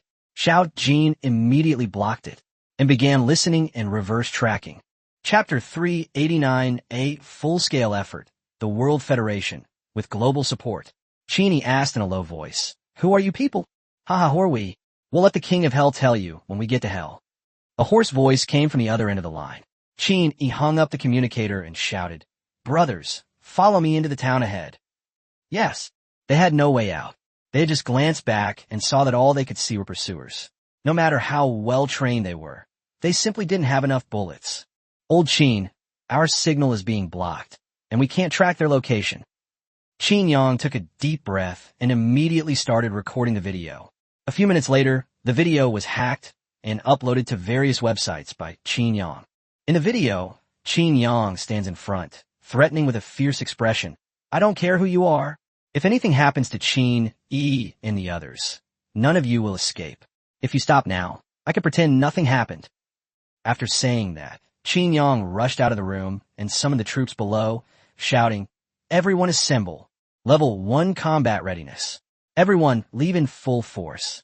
Depart on the 3 aircraft carrier fleets. Waiter, abandon everything in the Golden Triangle and head to Africa at full speed. Qin E is in trouble. His life could be in danger at any moment. Qin Air and his men's pupils contracted, and they gave orders to the troops who were cleaning up the battlefield. Dump all the captured supplies. Grab your weapons and get in the truck. Forget everything else. The leader is in danger. Hurry. The troops acted swiftly. Within 10 minutes, vehicles were heading in the other direction. Qin Yang had 2 destroyers dispatched to pick them up. At the same time, we directly built a 3rd aircraft carrier, and then equipped each aircraft carrier with 9 destroyers, setting off towards Africa in full force. Qin Yang boarded a fighter jet directly. I'll go provide support first. You guys arrive shortly after. Yes. Boom. The fighter jets took off and immediately created a series of airbursts in the sky. All of this happened in just over 10 minutes. The sudden turn of events caught everyone off guard. They had assumed few would dare provoke a madman like Qin Yang, but it seems Qin Yang has been issuing kill orders rather frequently. I don't know if it's just my imagination, but I always feel like there's a dark hand stirring things up behind the scenes, constantly pushing various forces to confront Qin Yang. Xiao Jin's video has gone viral, flooding all major platforms, and now the whole world knows about it. Meanwhile, countries also shifted their satellite imagery to areas outside the Strait of Darien. Upon seeing fighter jets take off, followed closely by 3 carrier fleets, everyone gasped in shock. Wow, how many is that? Biden couldn't help but gasp and ask, while the other 5 permanent members of the UN Security Council also began a video conference at that moment. Because none of them knew where Qin Yang's target was this time. Qin is in trouble, and it seems he's facing a life-or-death crisis. If Qin Yang goes berserk, his country will suffer devastating consequences. The connection was quickly established, and the top leaders of the 5 major gangsters gathered together. Lei Chingze, the second-in-command, could only sit in the back, while an old man was at the very front. I want to know which of you is behind this again. Don't you know this little guy can be crazy? Can't you guys be a little more considerate? The first elder spoke up, and Biden couldn't help but twitch his lips, saying, "You have the nerve to say that? Why don't you do something about it? Look at the mess you've made of these countries." They lived a peaceful life in a developed country, and that little madman managed to destroy it. Number 1 refused to take the blame. You can't just say that. They went too far and were wiped out by Earth. How can you blame Qin Yang for it? At this moment, the emperor interrupted. Don't try to shift the blame yet. Didn't you do it? Several countries exchanged glances and shook their heads. Biden couldn't help but complain. This little brat really knows how to cause trouble. But hasn't this gone a bit too far? Biden was somewhat alarmed when he saw what was happening on the satellite screen. In just a short time, thousands of fighter jets had taken off, and they were all supersonic. The satellite images could only capture a fleeting moment. And those 3 aircraft carrier fleets are all fully equipped. Just one of them could contend with small to medium-sized countries. And with all 3, even the entire navy of the Beacon of Light would be utterly crushed. Of course, Qin Yang's side will also have to pay a price. Number 1 said in a deep voice, "Bring all the people in charge in for a remote meeting. Ask them what's going on. If a war really breaks out, I'm afraid the Earth will wipe us all out." The other presidents exchanged glances, their lips twitching. That makes perfect sense. Qin Yang was furious. What if a third world war really broke out? They wouldn't be so panicked if it were before, but Earth has already destroyed a small island because of the actions of the little people. If they really fight, who knows if it will cause a mass extinction on Earth? I'll go get them. I'm going to. Several national presidents started connecting directly, and within minutes, leaders of more than 100 countries, as well as leaders of powerful organizations, and even some shady organizations that could be contacted, were brought in. Tell me, who among you is involved in this? Release them immediately, or things will escalate. But all the more than 100 people were looking at each other blankly, not knowing what was going on. Number 1 frowned and said, "Not you? Could it be the Skull and Bone Society? That shouldn't be possible. The Skull and Bone Society should have been severely weakened. How dare they provoke the current Golden Leopard mercenary group?" Lei Chingze suddenly spoke up. "Why don't we just make it public and publish this live stream on all channels and networks in various countries? With so many countries and organizations putting pressure on them at the same time, they should back down." The leaders of the other organizations all looked at the 5 permanent members of the UN Security Council and the president of the Federation. They had no say in this matter. Lei Chingze remained calm, thinking to himself that this was all the help he could offer. Qin Yang's ability to attract attention must have more than just his boasting. There must be a deeper reason behind it. Moreover, what he said made sense, and in the end, all 5 of them nodded in agreement. It was indeed a solution. Soon the online conference was broadcast on big screens around the world, and more than 100 organizations simultaneously called on the unknown organization to release the person immediately. Good heavens, this move caused a global uproar. The whole world was shocked, and everyone came out to support Qin Yang. Many people expressed their incomprehension. Biden asked, "Have you figured out Qin Yang and his team's destination yet?" "Mr. President, It seems they're heading in the direction of Africa. Lei Qingze suddenly received a notification and stepped forward, saying, "We have received information that 6 hours ago, the Golden Leopard Mercenaries arms deal in Africa was robbed, and a small team flying the Golden Leopard Mercenary Group's flag entered Africa." Qin Yi, who was finishing up work in the Golden Triangle 3 hours ago, suddenly led his team away in an armed helicopter. Qin Yang suddenly sent a message half an hour ago, and then the Golden Leopard Mercenary Group came out in full force. Lei Qingze took a deep breath and said, "So this is a conspiracy targeting the Golden Leopard Mercenary Group. Is it really unrelated to you all?" Lei Qingze kept his eyes on Biden as he spoke. Biden said in a deep voice, "Although I really want Qin Yang dead, but after the incident with Xiao Rizi, I stopped all operations. Besides, that AI called Xiao Jin is not easy to fool." Only then did they realize, oh right, Qin Yang posted a video online, which means they can't contact him. Thinking about it this way, it really did sound a bit creepy. Chapter 390 Battle Situation in Jiao, Terror Strikes. The whole world was watching the situation here when suddenly a voice appeared in the live broadcast room, which was very abrupt. He. Who do you think you are to think you can stop us? I go with Vini. Even if Qin Yang comes, it won't make a difference. It'll take them a whole day to reach Africa. By then, we'll have already retreated. Huh? Who are you? Don't you know the consequences of doing this? Lei Qingze directly questioned him. Consequences? The mere Golden Leopard Mercenary Group. Now that my god has given the order to weaken their power, their doom is coming. As for the consequences you mentioned, what do they have to do with us? Our heavenly god sect fears no challenge. With the heavenly god here, what can you do even if you all come at us together? You're nothing but ants. The voice was extremely arrogant, showing no fear even if the 5 big gangsters were together, and its tone was full of disdain. Just then, another voice appeared in the live stream. I don't think so. If you're so powerful, why don't you wait for Qin Yang's fleet to arrive before making your move? Aren't you just afraid? You only dare to ambush isolated personnel. The members of the celestial god cult shouted angrily. Who's speaking? Who am I? James of the Sky Dome Society. I'm not a rat hiding in the shadows like you. Damn it, it's you again. When I, God, am free, you and the Golden Leopard will all die. All of you will die. James scoffed, you guys. Don't even talk about whether that time ever happened. So what?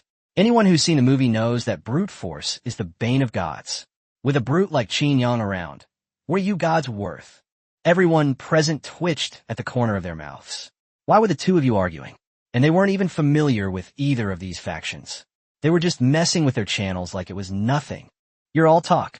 Let me show you just how badly the Golden Leopard Mercenary Group has been beaten by us. Suddenly, a projection appeared in the center of the screen, showing Qin Yi's battlefield. More than 100 people were marching rapidly, the vehicles behind them getting closer and closer. The town ahead was also getting closer and closer. Qin Yi had already begun to engage in combat. Qin Yi covered the rear, while the soldiers in front kept turning back to fire, running without stopping towards the town.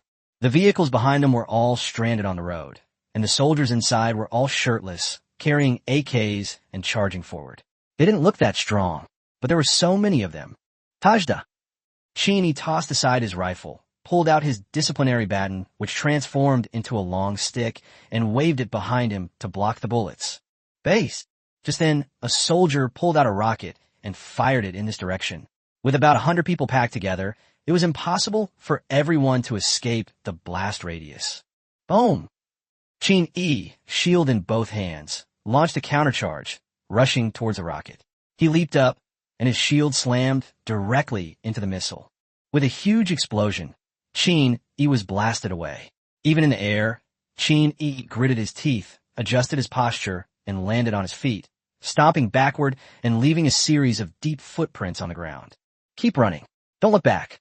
I can hold them off. Brother, we'll cover you. With your skills, you're sure to escape. Qin Yi gritted his teeth and roared. Keep running. We're almost there. That's an order. I brought you out here, and I'm bringing you back here. Upon hearing the gunfire outside, Qin Su'er and his men in the town didn't hesitate. They immediately headed outwards, only to discover that the troops that had previously surrounded the town hadn't entered. Upon reaching the outer high-rise building, Qin Luoqi suddenly shouted, "It's Brother E! Brother E and the others have been ambushed! Damn it! We're bait! Cover them!" Bang! Da da da da! Bang! Although there were only 10 of them, with the sounds of sniper rifles and assault rifles clashing, they were facing the enemy directly and didn't need to run away, which greatly relieved the pressure on Qin E and his team. The troops were only a little over a kilometer away from the town when Qin stopped. More and more troops were following behind, and they had already forced them all off the vehicles. His life was the most valuable thing in their eyes. Sure enough, as soon as Qin Yang stopped, the soldiers all pointed their guns at him. Qin Yi held up his shield, bracing himself against the enemy's bullets. Boom! Boom! One rocket after another flew over, and Qin Yi was blasted so hard that a long trail was left on the ground. Qin Yi spat and cursed. "Damn it, you bastards. Don't give me a chance. Otherwise, I'll make sure you suffer a horrible death." The barrage of shells made his hands numb from the vibrations. Meanwhile, Qin Yang's fighter jet was advancing at full speed, and Xiao Jin also projected the image on a Qin Yang screen. Qin Yi was in grave danger, but fortunately he was holding on, and he was almost there. On the other side, James scoffed, "Is this the strength you think you have to wipe them out? Is that all? In any positional battle, they can hold out until the fleet arrives." The person from the Heavenly God sect remained silent, his face dark with embarrassment. It was utterly humiliating.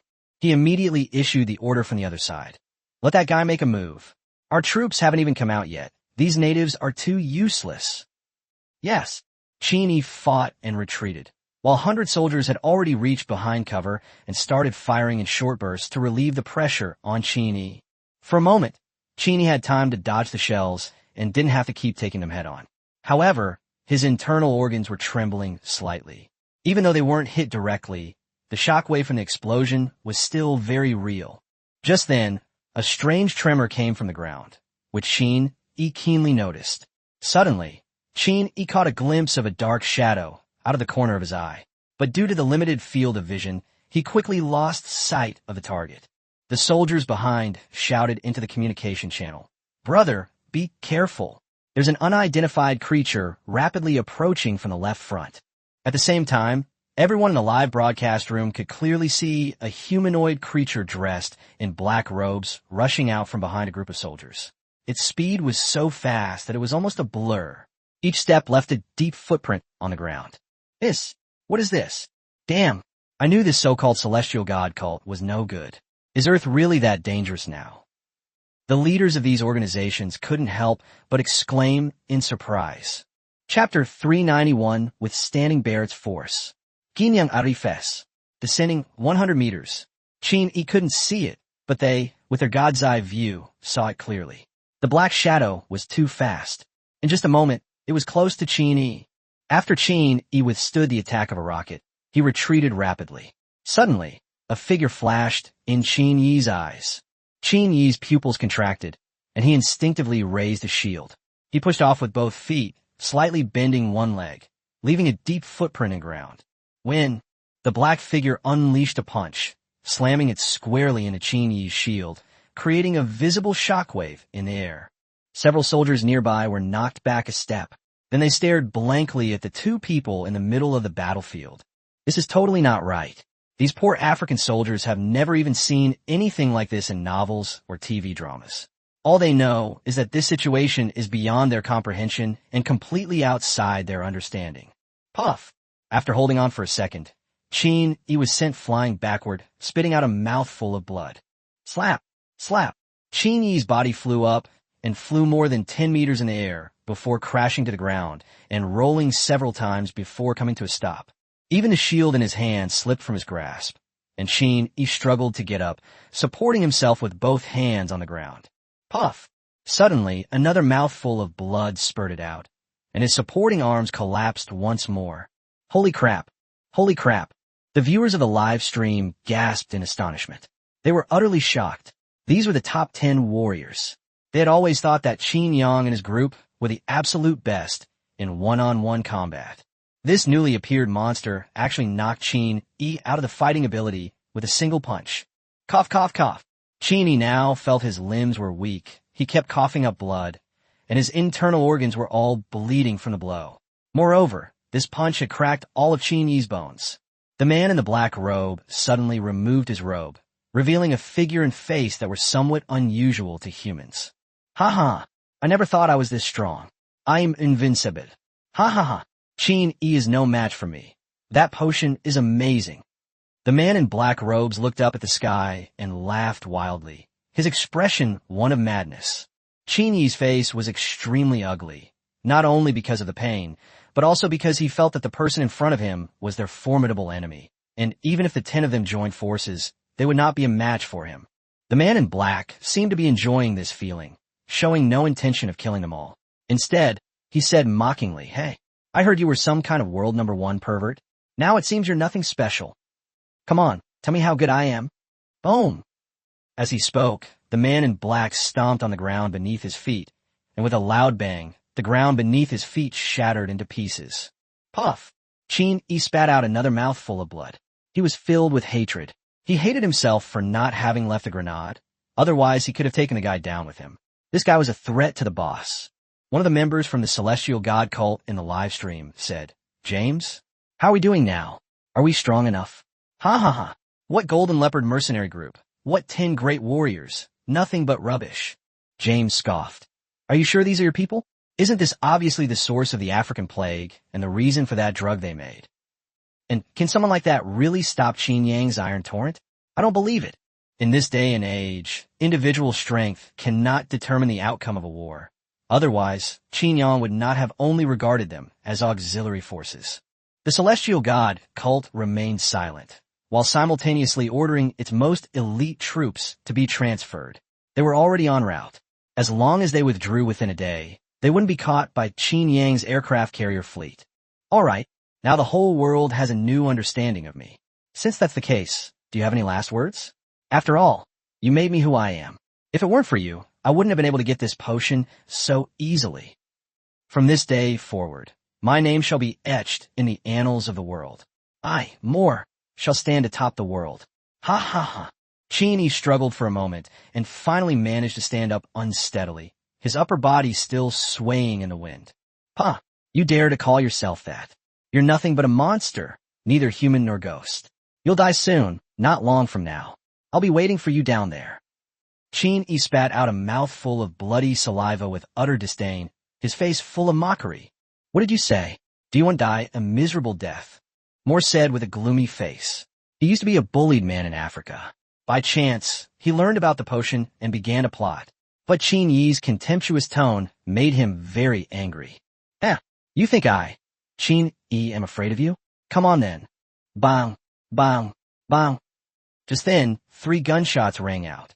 Cold sweat poured down Qin Suar's forehead, and his right hand fell limply to his side. Barrett's 3-star combo was his final limit. Moore looked up toward the town, raised a hand, and suddenly clenched it. In the next instant, 2 bullets struck his shoulder. Moore released his grip, and a bullet appeared in his hand.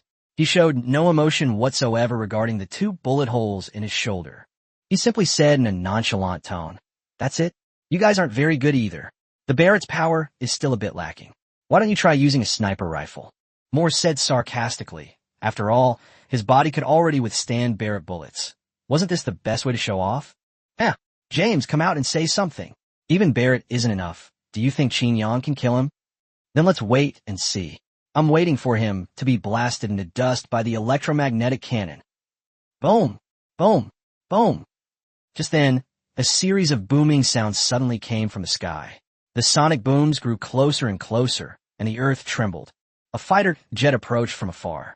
It was incredibly fast, arriving directly overhead in just a few seconds, yet still a full 100 meters above the ground. Bang! Just then, a shattering sound came from the fighter jet, followed by a figure appearing, and the fighter jet flew straight out. The out-of-control fighter jet plunged into the mountain peak not far away. Boom! The impact caused a massive explosion, creating a huge fireball. Moore frowned as he looked at the sky. What was that thing that jumped out from over 100 meters? A 100-meter skydive? But as the shadowy figure drew closer, everyone below and in the live stream widened their eyes. They all recognized that it was Qin Yang, but he didn't use a parachute. Instead, he just jumped down. Boom! Qin Yang fell from the sky and crashed to the ground, causing the earth to tremble and raising a cloud of dust. Pa! Pa! Everyone waved, and when they saw who it was, they all gasped in shock. Qin Yang was standing unharmed in a pit more than 2 meters deep. He looked at everyone perfectly fine, but his eyes were like those of someone looking at a dead man. Qin Yang stepped out of the pit, his voice icy as he said, "Now, how do you want to die?" Chapter 392 Qin Yang's blowback. Could this be done by human power? Moore's pupils constricted, and he said in disbelief, "You, how could you possibly do this?" Qin Yang glanced at Qin and asked, "How are you? Can you hold on?" Qin forced a smile and said, "Don't worry, this little injury is nothing." Qin Yang leaps to Wechat. Even in a time like this, you're still acting tough? All right, step back. Leave this to me. None of them will escape. Qin grinned and said, "Hee. Since that's the case, I won't fight you for it. I'm leaving first." Qin limped toward the town. The soldiers were all stunned and didn't move. They hadn't recovered from Qin Yang's appearance yet. Was Qin Yang's body really human? When Qin had walked far enough, Qin Suo and the others came out and carried Qin back. Snap! Snap! Qin Yang twisted his neck and said coldly, "Speak. How do you want to die?" Moore suddenly laughed. He grinned and said, "Death? I am immortal.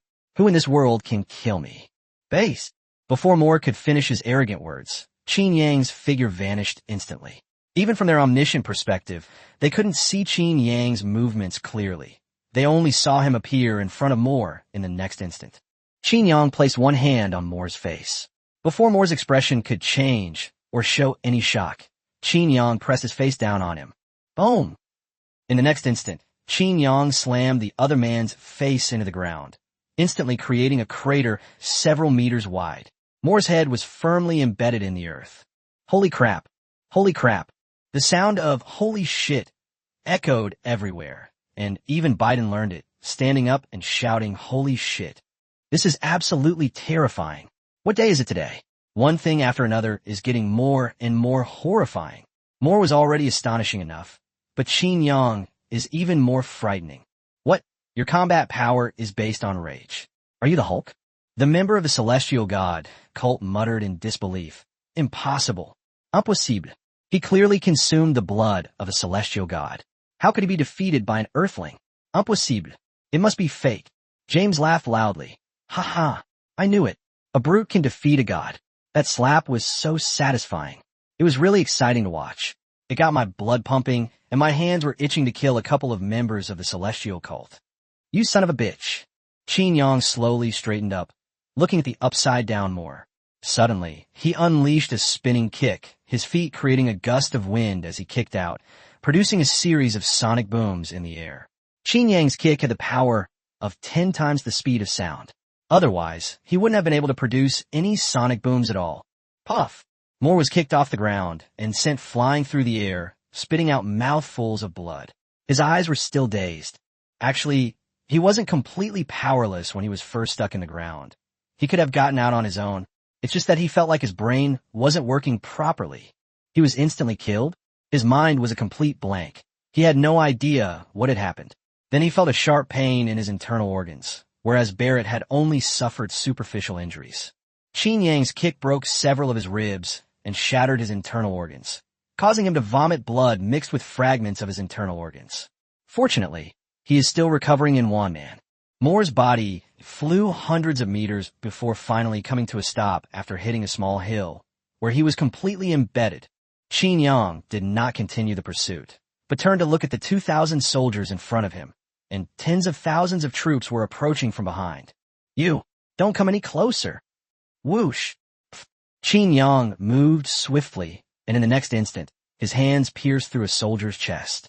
With a forceful thrust, he tore the man in two. Blood splattered everywhere, and the soldiers were terrified. Fire! Fire now! Da-da-da-da-da! Boom! Boom! These soldiers went mad, raising their rifles and rockets to bombard Qin Yang's area. Qin Yang flipped his hand and pulled out the green dragon crescent blade. Cold light appeared in the sky, blocking all the bullets. Even rockets were deflected by Qin Yang or directly cleaved in two. Not a single one exploded near Qin Yang. Qin Yang flashed into the crowd, his green dragon crescent blade slicing through the horde. A single strike cleaved them in two. Qin Yang's current strength was no joke. Even if you just take a stick, one hit, and they'd all be turned into a pile of mud. Blood and screams mingled together, terrifying all the soldiers. Run, run. He's a monster. He's a monster. Qin Yang was covered in blood, but none of the 2,000 men escaped. They were all wiped out by Qin Yang. Boom! Just then, a loud rumble came from the sky.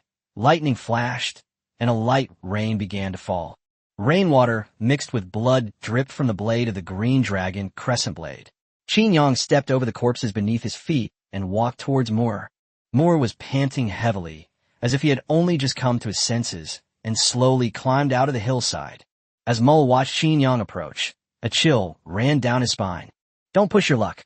If you come any closer, I'll fight you to the death. Qin Yang said in an icy tone. If you can do it, you can try.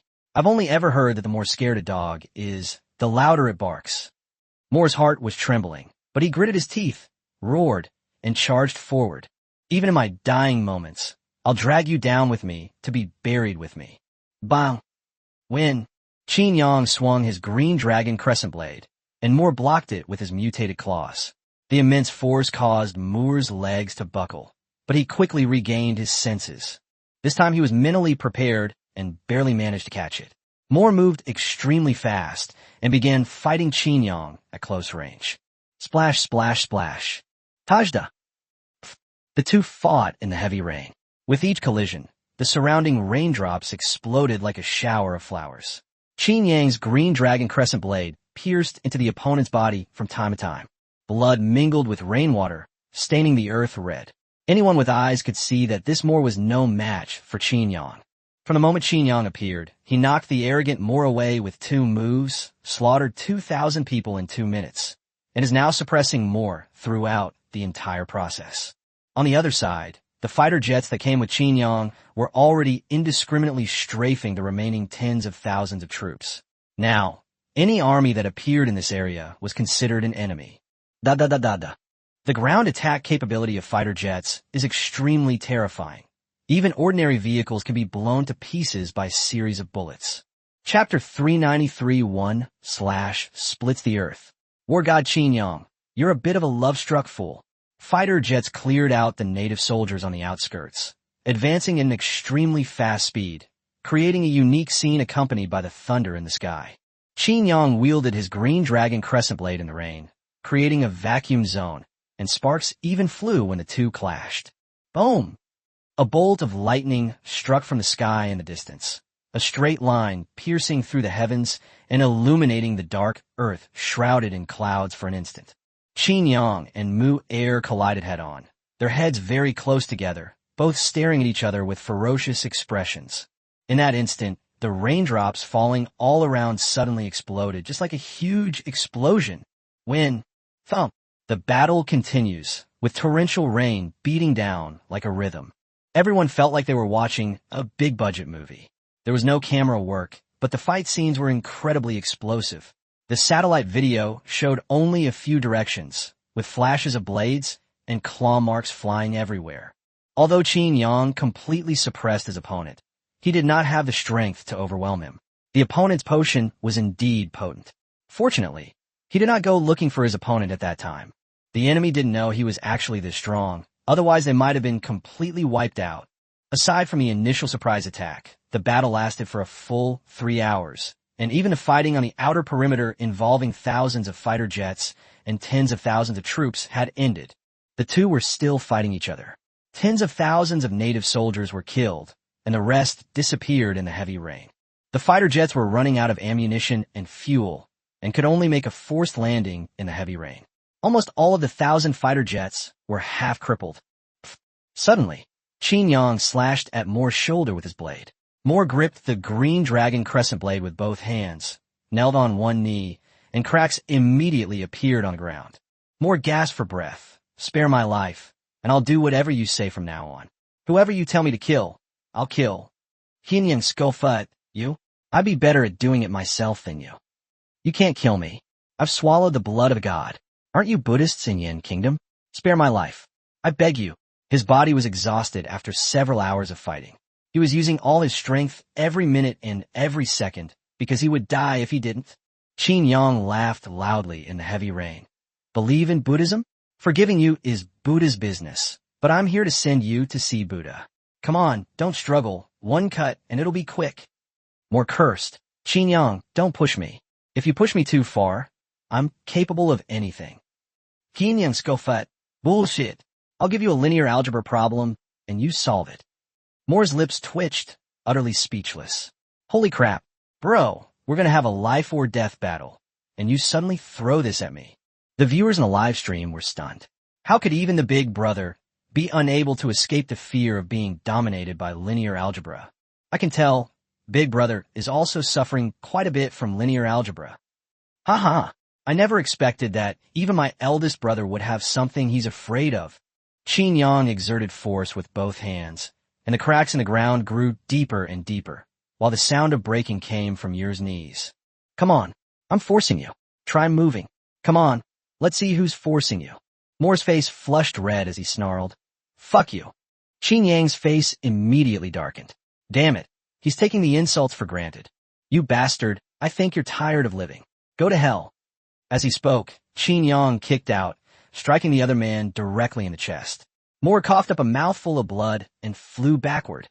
With a heavy stomp, the ground behind Qin Yang erupted with a deafening roar the instant his figure vanished, and the earth shattered instantly. The debris on the ground defied the laws of physics and flew up, colliding with the raindrops falling from the sky. Qin Yang's figure reappeared in the sky above Moore, who was flying backwards at high speed. Moore's pupils constricted when he saw Qin Yang's movement. He quickly shouted, wait. Qin Yang was in midair, holding the green dragon crescent blade high in his hand. Due to Qin Yang's exertion, the blade had become enormous. Screw you. Whoosh. Boom. Boom. The blade sliced through the air with a series of whooshing sounds. At this moment, Qin Yang's broadsword seemed to slow down incredibly in Moore's eyes, but his body could not move an inch. Wherever the blade passed, even raindrops were cleaved in two, each drop split in two. A bolt of lightning, reaching the heavens and the earth, struck down, followed closely by a thunderous roar. The entire earth seemed to tremble from the sound. Qin Yang's broadsword fell, and before Moore could finish speaking, he was cleaved in two, cut in half, and was dead beyond any doubt. Blood spurted out instantly as the broadsword plunged deep into the earth. In an instant, Qin Yang cut a crack in the earth, a crack that was more than 20 meters long. Swaltoha. Holy crap, it's even emitting sword energy. Martial arts novels really weren't lying. Sword energy really does exist. The viewers in the live stream were completely dumbfounded. This is just not possible. Qin Yang's green dragon crescent blade returned to its normal size, and with a casual swing, the blood on it splattered down. Qin Yang then used one hand to comb his hair back. Standing in the pouring rain, Qin Yang looked like a god of war, especially with the shattered earth in front of him, a corpse split in two, and the corpses of more than 2,000 people behind him. The rain has washed the entire land a pale red. It looks absolutely stunning. Qin Yang suddenly looked up, his beast-like eyes suddenly fixed on the direction of the satellite, startling everyone. Even though they knew Qin Yang couldn't see it, they still couldn't help but feel a shiver run down their spines. Biden involuntarily took a step back. Qin Yang took a deep breath, his expression suddenly changed, and he grinned. Xiaomi, how was it? Cool, right? Did my strike have the flair of Guan Yu? Puff. Countless people spit out their water while drinking. Damn it, we're all shocked, and you pull this on me. Fine. Aren't our lives too? Seriously, no one else can do this. You, the world's #1 reckless man, are actually a bit love-struck. Is this how you behave in this situation? On the other side, Xiaomi blushed. Although it was already common knowledge, she still couldn't help but blush when she said it in front of the whole world. Xiaomi's best friends, Ashong and Liang, looked at her with smiles, making her face turn even redder. But she still said with great envy, I'm just like that, yet I'm a devoted, love-obsessed guy. What kind of luck do you have? You met such a perfect man after a plane crash. Maybe I should give it a try. Chapter 394 next. I'll show you what it means to be a one-man army. Qin Yang, on the other hand, didn't know about Xiaomi's reaction, but it was worth it. After all, she suffered for 2 hours. Just thinking about it makes my heart ache. Qin Yang walked over to Qin Yi and the others, took out a vial of medicine and gave it to Qin Yi. Although it hurt, it also had a recovery function. Come on, bear with it. Don't make a sound. Qin Yi waved his hand dismissively and said, Are you kidding me? Who am I? Ome Vigny. Do you think I'm afraid of pain? Without saying a word, Qin Yang shoved the food into Qin Yi's mouth. Qin Yi swallowed it instinctively, and 2 seconds later, a sharp pain swept through his body. The pain instantly made the once high-spirited Qin Yi hunch over. Holy crap! Holy crap! This is insane! Holy crap! Qin Yi cursed a string of Chinese characters, but luckily the feeling came and went quickly. It took Qin Yi more than 10 seconds to recover. He couldn't tell if the liquid on his body was sweat or rain. Qin Yi felt his entire body brimming with power. I want to take on 10. Qin Yang murmured from the side. Someone seemed to say they could hold out. Qin Yi's arrogant smile froze on his face, and then he looked at Qin Yang with resentment. You know how to finish someone off. The livestream audience is laughing so hard they're about to fall asleep. You guys are mercenaries, killing without blinking an eye. Can you please stop being so ridiculous? But politicians from those countries, especially those that had conflicts with Qin Yang, didn't have it so easy. This potion is obviously extraordinary. Qin Yang's strength must be related to it. If Qin Yang's defeated opponent could withstand Barrett bullets with only superficial wounds, then Qin Yang must be able to withstand artillery fire, right? Plus, his intimidating staff turned into a shield that even missiles can't break. To kill Qin Yang, you'd have to use something with the power of a low-yield nuclear bomb, wouldn't you? The most crucial point is that this thing seems to be mass-produced, which makes them very uncomfortable. They don't want this heavenly god cult, which appeared out of nowhere, to be arrogant. But they also don't want Qin Yang to have a monopoly. Qin Yang suddenly asked, How does this pain feel? Qin Yi shuddered at the thought and quickly said, I really don't want to experience this a second time. Qin Yang said quietly, Xiaomi endured this feeling for 2 hours. Qin Yi and the others were stunned. Looking at Qin Yang's expression, Qin Yi fell silent. He knew what had happened. Last time, when Qin Yang and Qin Er were ambushed and in imminent danger, it was Xiaomi who suddenly appeared and saved Qin Yang. Qin Yang said, Don't call me sister-in-law anymore. It feels disrespectful. Call me Sister Xiaomi instead. Qin nodded. Xiaomi really deserved to be called sister. Everyone watching the live stream gasped in shock. Holy crap. This was pain that even Qin Yi couldn't withstand. Yet this woman endured it for 2 hours. They discovered that everyone around Qin Yang was ruthless. No wonder Qin Yang treated Xiaomi so well. She truly deserved it. Qin Yang looked up at the satellite and said, word by word, so from now on, if any of you make her unhappy, we'll make your whole family unhappy. Qin Yang didn't know why the other party hadn't turned off the live stream yet. Had they forgotten? But Xiao Jin really couldn't take over the signal here. Yin was little boy's eyes were red. Ashong and the other looked at him, gently hugged him, and showed tenderness on their faces. Just then, the ground trembled slightly, which Qin Yang keenly noticed, even though it was still raining heavily. Qin Yang leaped up, soaring into the air to a high place. A pair of glasses appeared out of thin air, magnifying the distant scene. Qin Yang's pupils shrank instantly as he saw a torrent of steel. Moreover, there were fully mechanical robotic dogs, each carrying a Gatling gun on its back. This equipment is clearly not something that ordinary countries can afford. There were also self-propelled artillery and tanks. Qin Yang couldn't help but gasp. Damn it, you bastards, are you never going to stop? Qin Yang cursed out loud. He didn't let those 1,000 fighter pilots come over, since the surrounding enemy forces had all been cleared out. Moreover, landing fighter jets requires terrain, let alone thousands of fighter jets. So even if he had weapons and equipment, he didn't have the manpower. These two people really couldn't hold out. He didn't want to use his own flesh and blood to test the enemy's artillery fire. A voice suddenly came from the live stream. I didn't expect you to be discovered after all. Wouldn't it have been better to die peacefully? Why did you have to struggle? Do you think you can withstand it?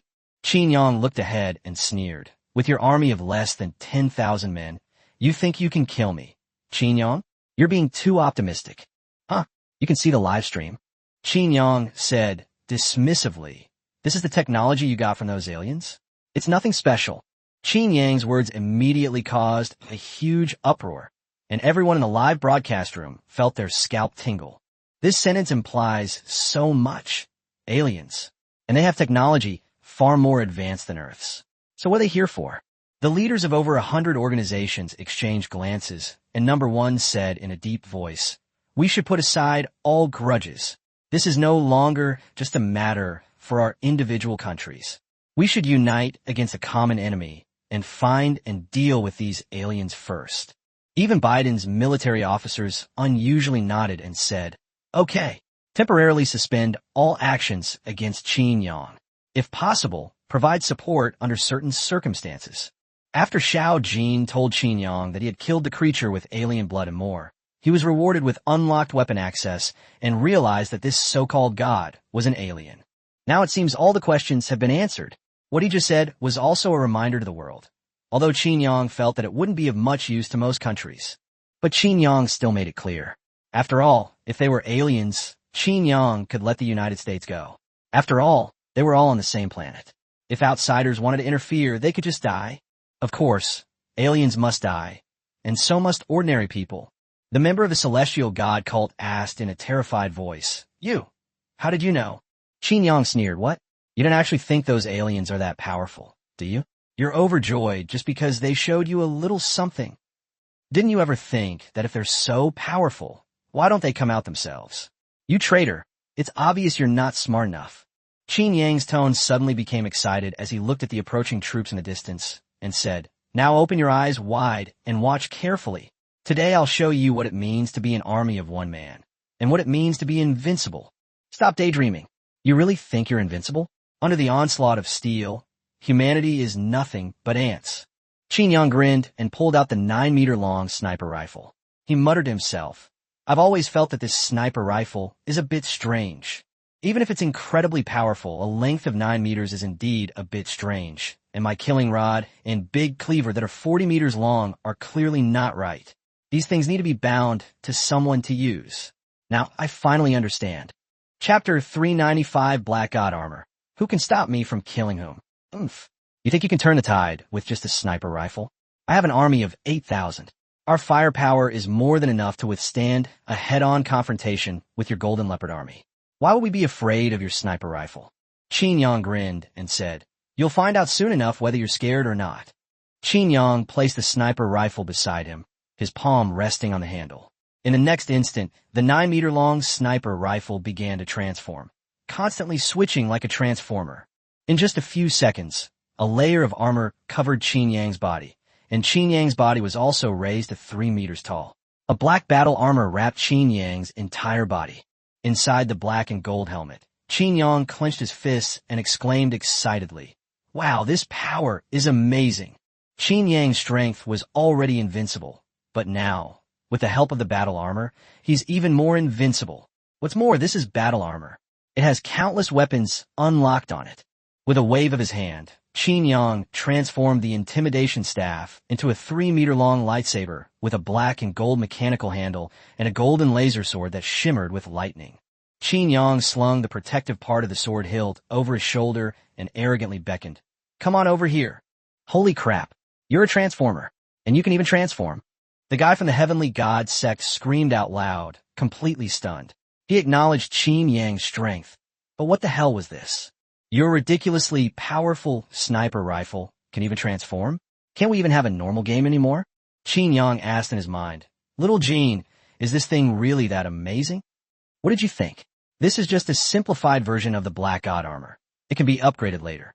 Of course, Qin Yi and the others don't have that ability.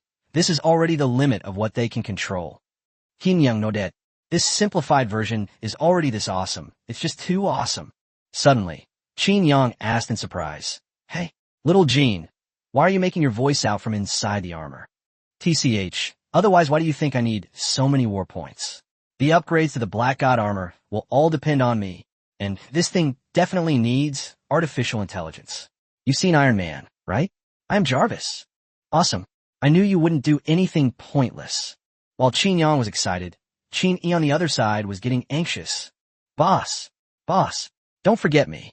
Give me my sniper rifle. That's so cool. Does that mean he can transform too? And it's broadcast globally. He loves these opportunities to show off. Qin Yang turned around and laughed. No way. Now it's my performance time. You'd better stay put. Base. After saying that, Qin Yang suddenly leaped into the air, a red light shooting out from behind him, and his entire body flew up. Qin Yang shouted excitedly from the sky, "Woohoo! Take off!" Boom! In just a few seconds, it reached above the army. It crashed directly down on a tank. The massive tank was smashed into a pancake by Qin Yang, who then grabbed the pancake and threw it away. All the surrounding tanks were overturned. Da, da, da, da, da, da, da. Boom! Boom! Boom! The mechanical dogs began firing at Qin Yang, but he didn't even flinch, his black-odd armor taking the hits head-on. The tanks didn't care anymore and opened fire directly into their own lines. This time, Qin Yang didn't overestimate himself. After all, the black-odd armor wasn't invincible, and he still had to dodge the cannonballs. Qin Yang leaped through the tank formation, easily flipping over a tank with a single swipe. The next instant, 2 mechanisms rose from his shoulders, and with a whoosh, more than a dozen small missiles flew out. Boom! All the missiles exploded simultaneously, instantly clearing out the tanks around Qin Yang with a massive explosion. Wow! Little Jean, this is great. You'd better level up quickly. Leveling up won't be slow later on, since your opponents have changed and the rewards are more plentiful. Once the palm cannon comes out, these small cards will be gone in no time. Qin Yang stretched his arms forward, and the mechanical movement on his arms caused the gun barrel and the cannon barrel to appear simultaneously. In the next instant, the bullet and the shell flew out at the same time. Da da da da. Boom! Those mechanical dogs were wiped out instantly. A barrage of bullets reduced them all to scrap metal. Even though there were thousands of tanks around and a group of self-propelled artillery pieces in the distance, Qin Yang still shouted from where he stood, "Who else is there?" Upon seeing this, the members of the Heavenly God sect immediately cried out in alarm. Damn it! This is even more difficult to kill Qin Yang now. This guy not only brought a personal armory. As long as he has troops around him, he can easily raise a powerful army. Now that he can even fly, isn't he doomed? Fire! Leave him here. The Jade-shattering plan. We can't let him leave alive, even if it means death. I don't believe he has that much energy. The leader of the Heavenly God cult issued the order through gritted teeth. Qin Yang said quietly, "You forgot to turn off your mic. I heard everything." The cult leader's lips twitched. Damn it, he was so angry that he forgot about this. If Qin Yang escapes, then deal with the rest of them. Leave no one alive. The cult leader knew that Qin Yang valued these people, so he directly used their lives as a threat. Qin Yang scoffed. "With your meager skills, can't you come up with something different? I never even considered running away. This is where I was conferred my godhood. How about we make a deal? You can send some more people over. These few thousand aren't enough to kill. Go to hell. You just wait. When the gods come out, they won't let you get away with this." Qin Yang grinned at the tanks in front of him and said, "Little Jean, remember to finish me off. I'll try out the great sword." Qin Yang pulled the lightsaber from his back with one hand, and in the next instant, he took a heavy step, and his 3-meter-tall body disappeared instantly, reappearing in the tank formation. Whoosh! Boom! Boom! Boom! Qin Yang swept his lightsaber across, slicing through several tanks around him, followed by massive explosions as the tanks were cut open. But Qin Yang didn't stop. His figure flashed by, and golden light, accompanied by lightning, flashed continuously in the torrential rain. These tanks didn't even have time to turn around before Qin Yang sliced them apart one by one. The members of the Heavenly God sect were all silent. What was the difference between this and Qin Yang's previous massacre of 2,000 native soldiers? Weren't they the same? Well, not entirely. It seemed to be much faster than before. Da da da da. Boom! Boom! Boom! Xiao Jin kept marking Qin Yang's targets in the Black God armor, selecting those that were closest and most likely to be attacked as the primary targets. At the same time, 2 gun barrels popped out from the rear, continuously firing bullets at the surrounding tanks, and each one was an armor-piercing round, with a power even stronger than the original sniper rifle. And these really did turn into machine guns. A single bullet could destroy a tank, leaving them completely stunned. Could Qin Yang alone possibly destroy a country? From today onwards, Qin Yang will have a new title, Qin's Six Kingdoms. Qin Yang alone possesses the military strength of 5 major powers. Biden watched the live broadcast for a moment and then said, "Should we find some time to apologize?" General MacArthur's lips twitched. "President, there's no need for that. Although he's strong, we're not weak either. We might not lose in a head-on confrontation, and we have the confidence to overturn the table." Biden said quietly, "But what if he doesn't want a direct confrontation? This thing can fly, and it can block satellite signals. It's unrealistic for it to penetrate our country, but killing a few of us seems pretty easy." The generals below were immediately dumbfounded. Holy crap, that makes perfect sense. If Qin Yang wants to kill someone, who on earth can stop him now? The Celestial God cult? No way, those are all traitors. They may be domineering, but they're not that shameless. In this respect, they're actually the same as Qin Yang. Between Asia and the United States, Qin Yang will definitely help Asia, but between the United States and aliens, he will definitely fight the aliens without hesitation.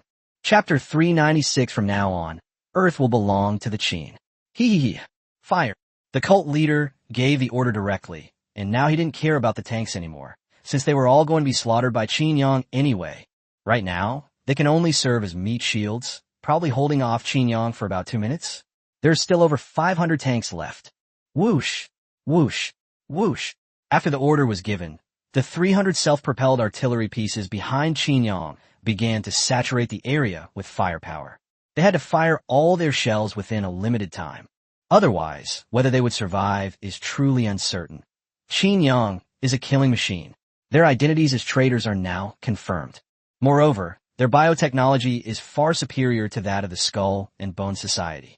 Each of their soldiers is quite strong, on par with Qin Yang's current soldiers, and have reached the theoretical pinnacle of human capabilities, only lacking the ability to break through the genetic lock. But for Qin Yang, this is just a matter of a moment. Currently, nothing can withstand a single move from Qin Yang. Whoosh! Qin Yang slashed again, and the tanks in front of him split apart once more. Qin Yang asked, "Little Jean, how much energy do I have left?" "Don't worry, it's all set. There's still 70% left. The main problem is that your lightsaber is out of energy. If you were using fists, kicks, or firearms, it should be down to 85% by now." That's pretty good. This simplified version is already this awesome. I'm really looking forward to the official Black God armor. Suddenly, Qin Yang looked up and saw a barrage of shells flying towards him.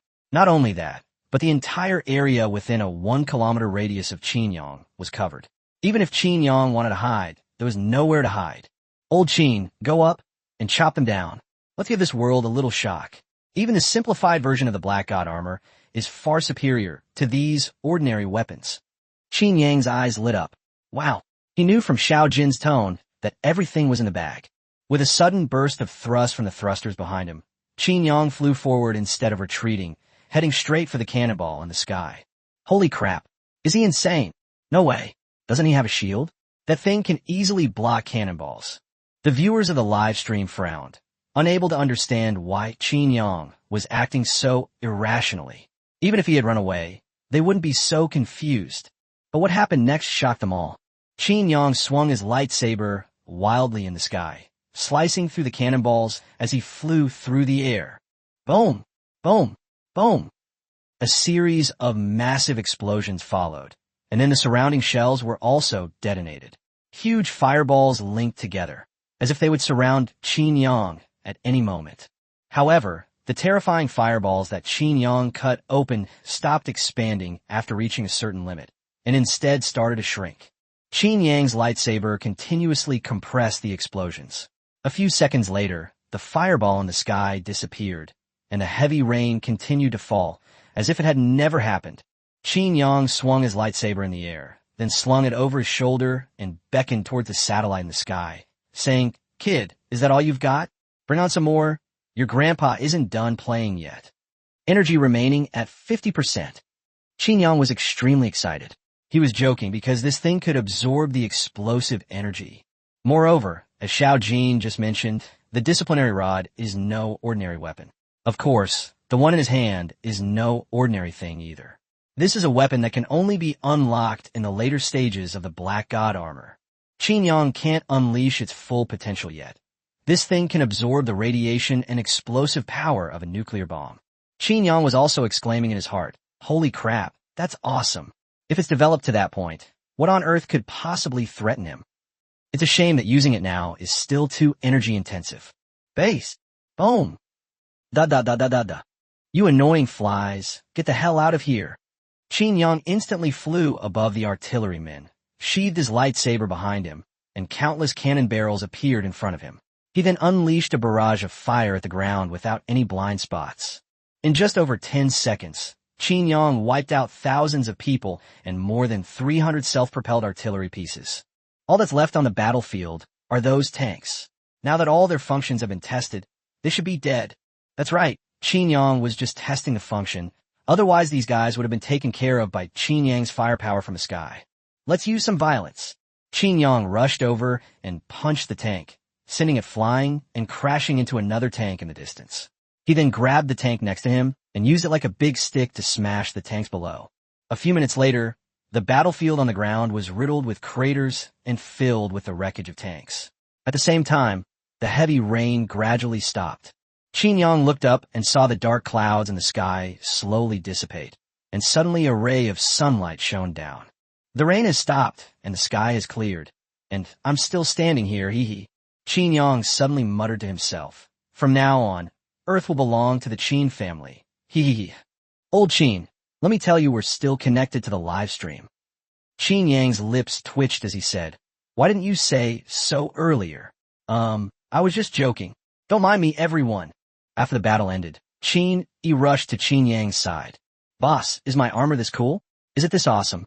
Qin Yang laughed. "Whether it's cool or not, I don't know, but it's definitely not as awesome as this battle armor. Hee.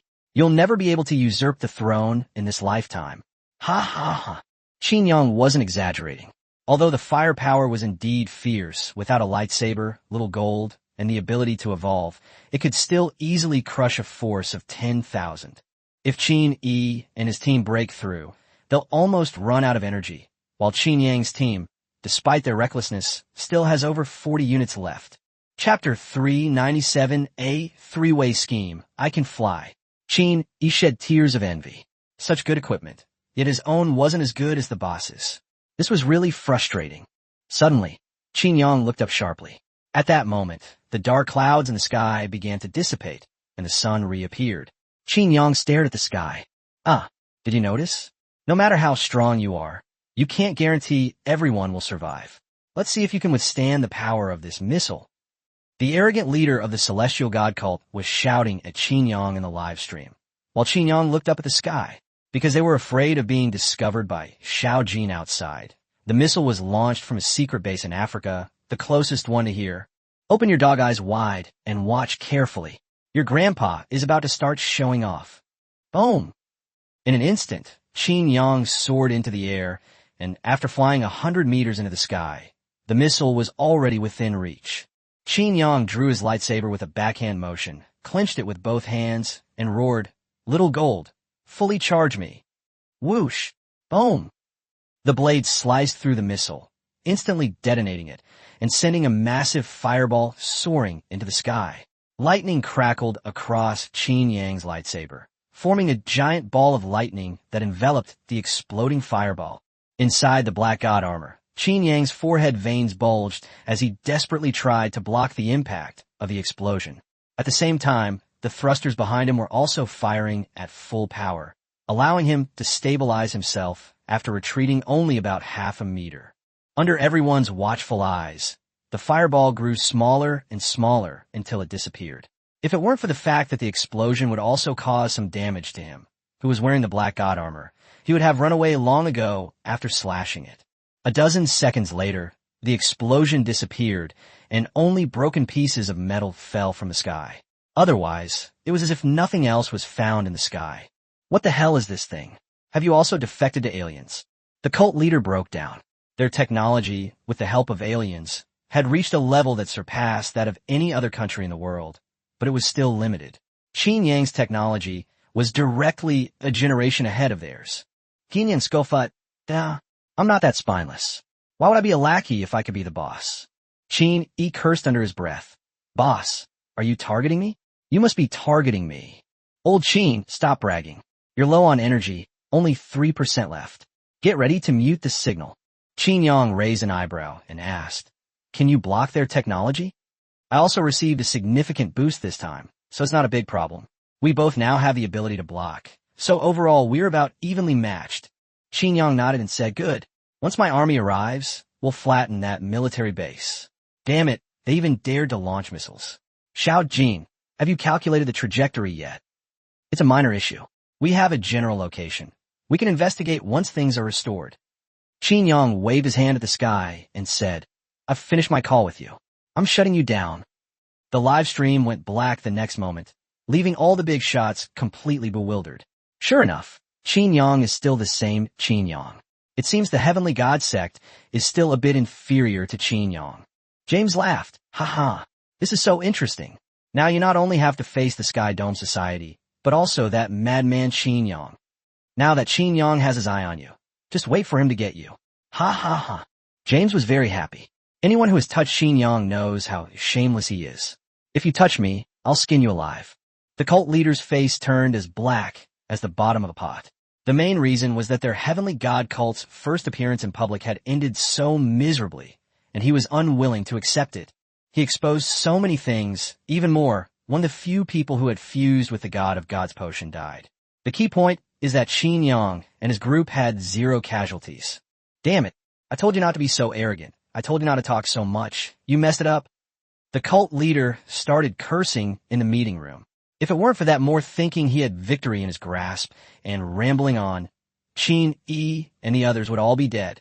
Now look at how strong Qin Yi was when he finally arrived in Qin Yang's territory. He had clearly reached the level of more. And that armor, wasn't it just a sniper rifle? Didn't all 10 of their generals have one? Master, our God has sent us a message, instructing us to pick up someone who can help us deal with the current situation. Our God has given an order that we must eliminate Qin Yang. He is the natural enemy of the God's resurrection.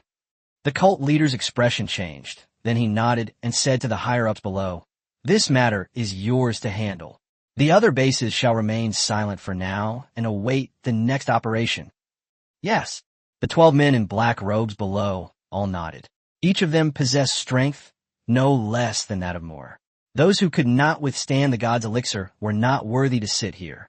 Previously, they hadn't taken Qin Yang seriously, thinking he was just a clown. Their main enemies were still those 2 monsters and the Sky Dome Society. Unexpectedly, the gods valued Qin Yang so much, but unfortunately, Qin Yang's power has now grown to a considerable extent, and even they cannot touch his foundation. Meanwhile, various countries issued notices that a century-long discussion would be held in 3 days, and that certain gray forces, as long as their armed forces reached a certain level, would be invited to attend as observers. Although these countries don't seem to care much, with the game in such dire straits, no one can escape unscathed. What if these guys manage to get away with it? They'll all have to get off the field. At the very least, they'll be cannon fodder. As evening approached, Qin Yang and over 1,000 soldiers were having a barbecue in the dilapidated town, while the aircraft carrier fleet on the coast was already approaching. Qin Air and the others also gathered over. Boss, how do we attack? Should we just use overwhelming firepower? Push through. Qin Yang shook his head and said, know yourself and know your enemy, and you will win every battle.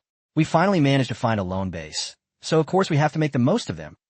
Get the tank units ready to provide support at any time, and have the fleet target them and be ready to provide fire support. We'll take 1,000 reinforced soldiers and sneak in to gather as much information as possible about them.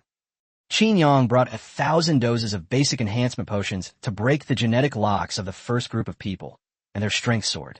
It can be said that they were now capable of taking down any military base in Africa. I have a feeling that the Celestial God cult's military base is a bit too advanced, and I have a feeling that they might be able to come up with some kind of black technology. As darkness fell, Qin Yang led his men into action. Meanwhile, the Black God armor's energy had recovered to 30%, which should take about a day to fully recover. After a 2-hour trek, we arrived at the first location. In the distance, there were 2 large mountains surrounding the area, with only one road leading through.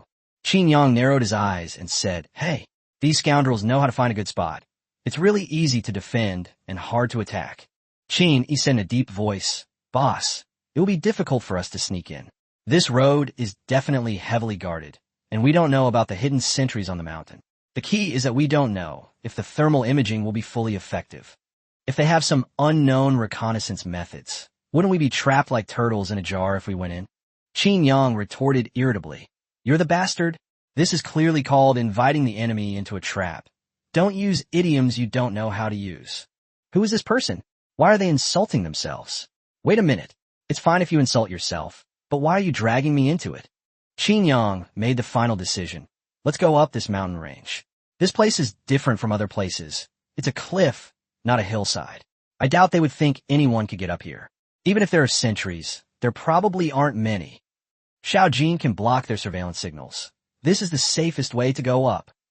Qin Air nodded and said, Indeed, but how we get up there? Won't we be discovered? Qin Yang said irritably, Nonsense, of course we fly up. Do you think the armor is just for show? We could just get up there and then pull the people up, right? To be honest, if it weren't for the data inside the base, they wouldn't have gone through all this trouble.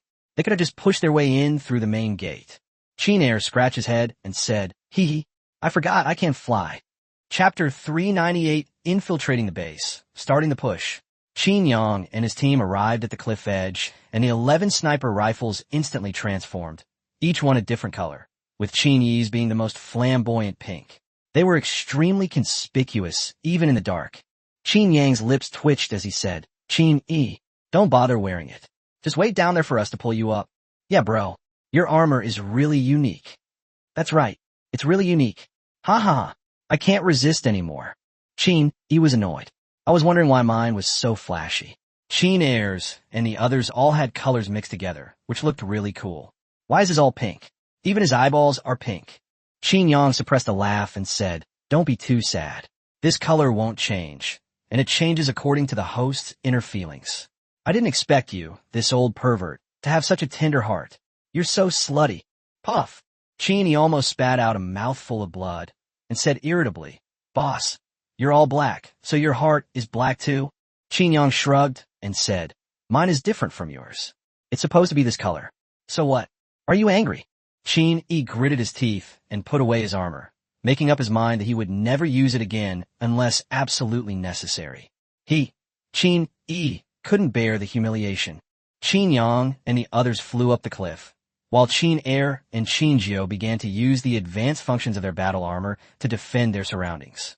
Qin Yang took out ropes, 2 for each person, and the people below pulled on the ropes and climbed up quickly.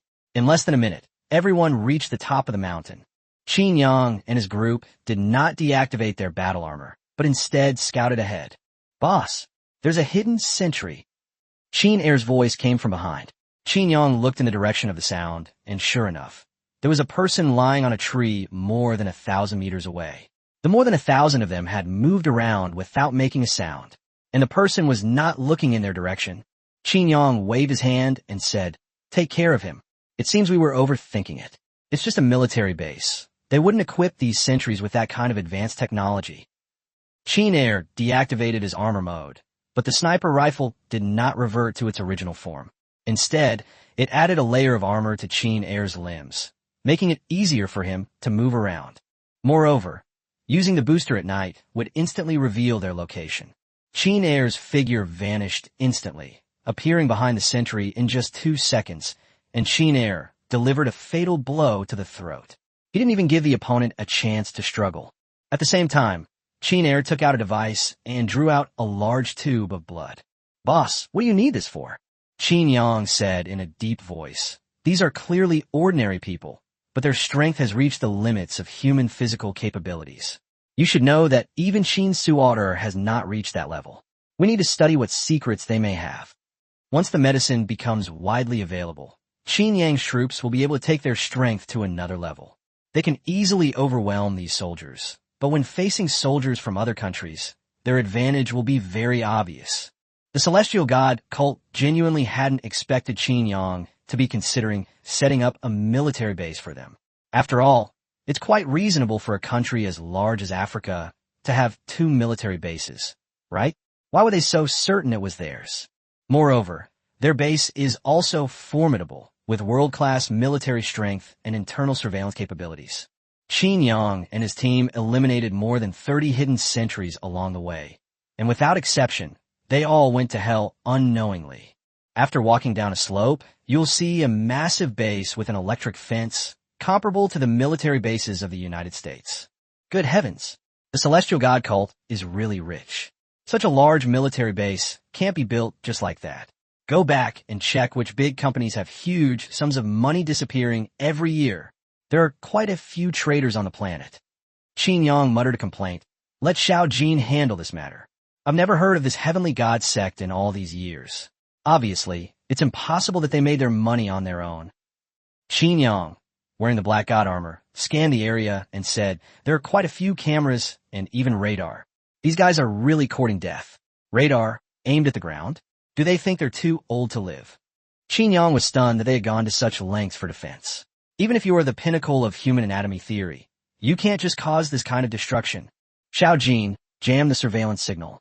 Brothers, prepare to charge. Use silence guns first, and once you're spotted, go all out. Target, the lab building in the northwest corner. How arrogant. Qin Yang's lips curled into a slight smile. That one building stood out from the rest of the military equipment and dormitories. It was so easy to spot. Moreover, there was a huge glass enclosure at the back, and an electric fence around it, clearly indicating that it was conducting some kind of research. Bang! Qin Yang fired a shot, shattering the radar that was scanning their area. After all, that thing was quite powerful. If it detected them coming in from outside the wall, they would be easily discovered. Wah! Swish! Swish! Qin Yang gave a soft shout, and then everyone started to run, and they flipped over the 4-meter-high steel wire mesh wall. Everyone begin to push. Kill everyone in your path. Advance towards the northwest corner. Yes, the 1,000-strong army, staggered in 3 ranks, had its armor removed by Qin Yang and his men. Who knew if their radar would give an alarm? They could stall for as long as possible. Qin Yang wasn't afraid of being discovered. His main concern was that destroying the data would be a huge loss for them. So, they needed to take down the lab building first. Chapter 399 Base Chaos. Those with squinting eyes are all monsters. Eisen? There's a radar malfunction on the south side. Send someone to check it out. Has something gotten in?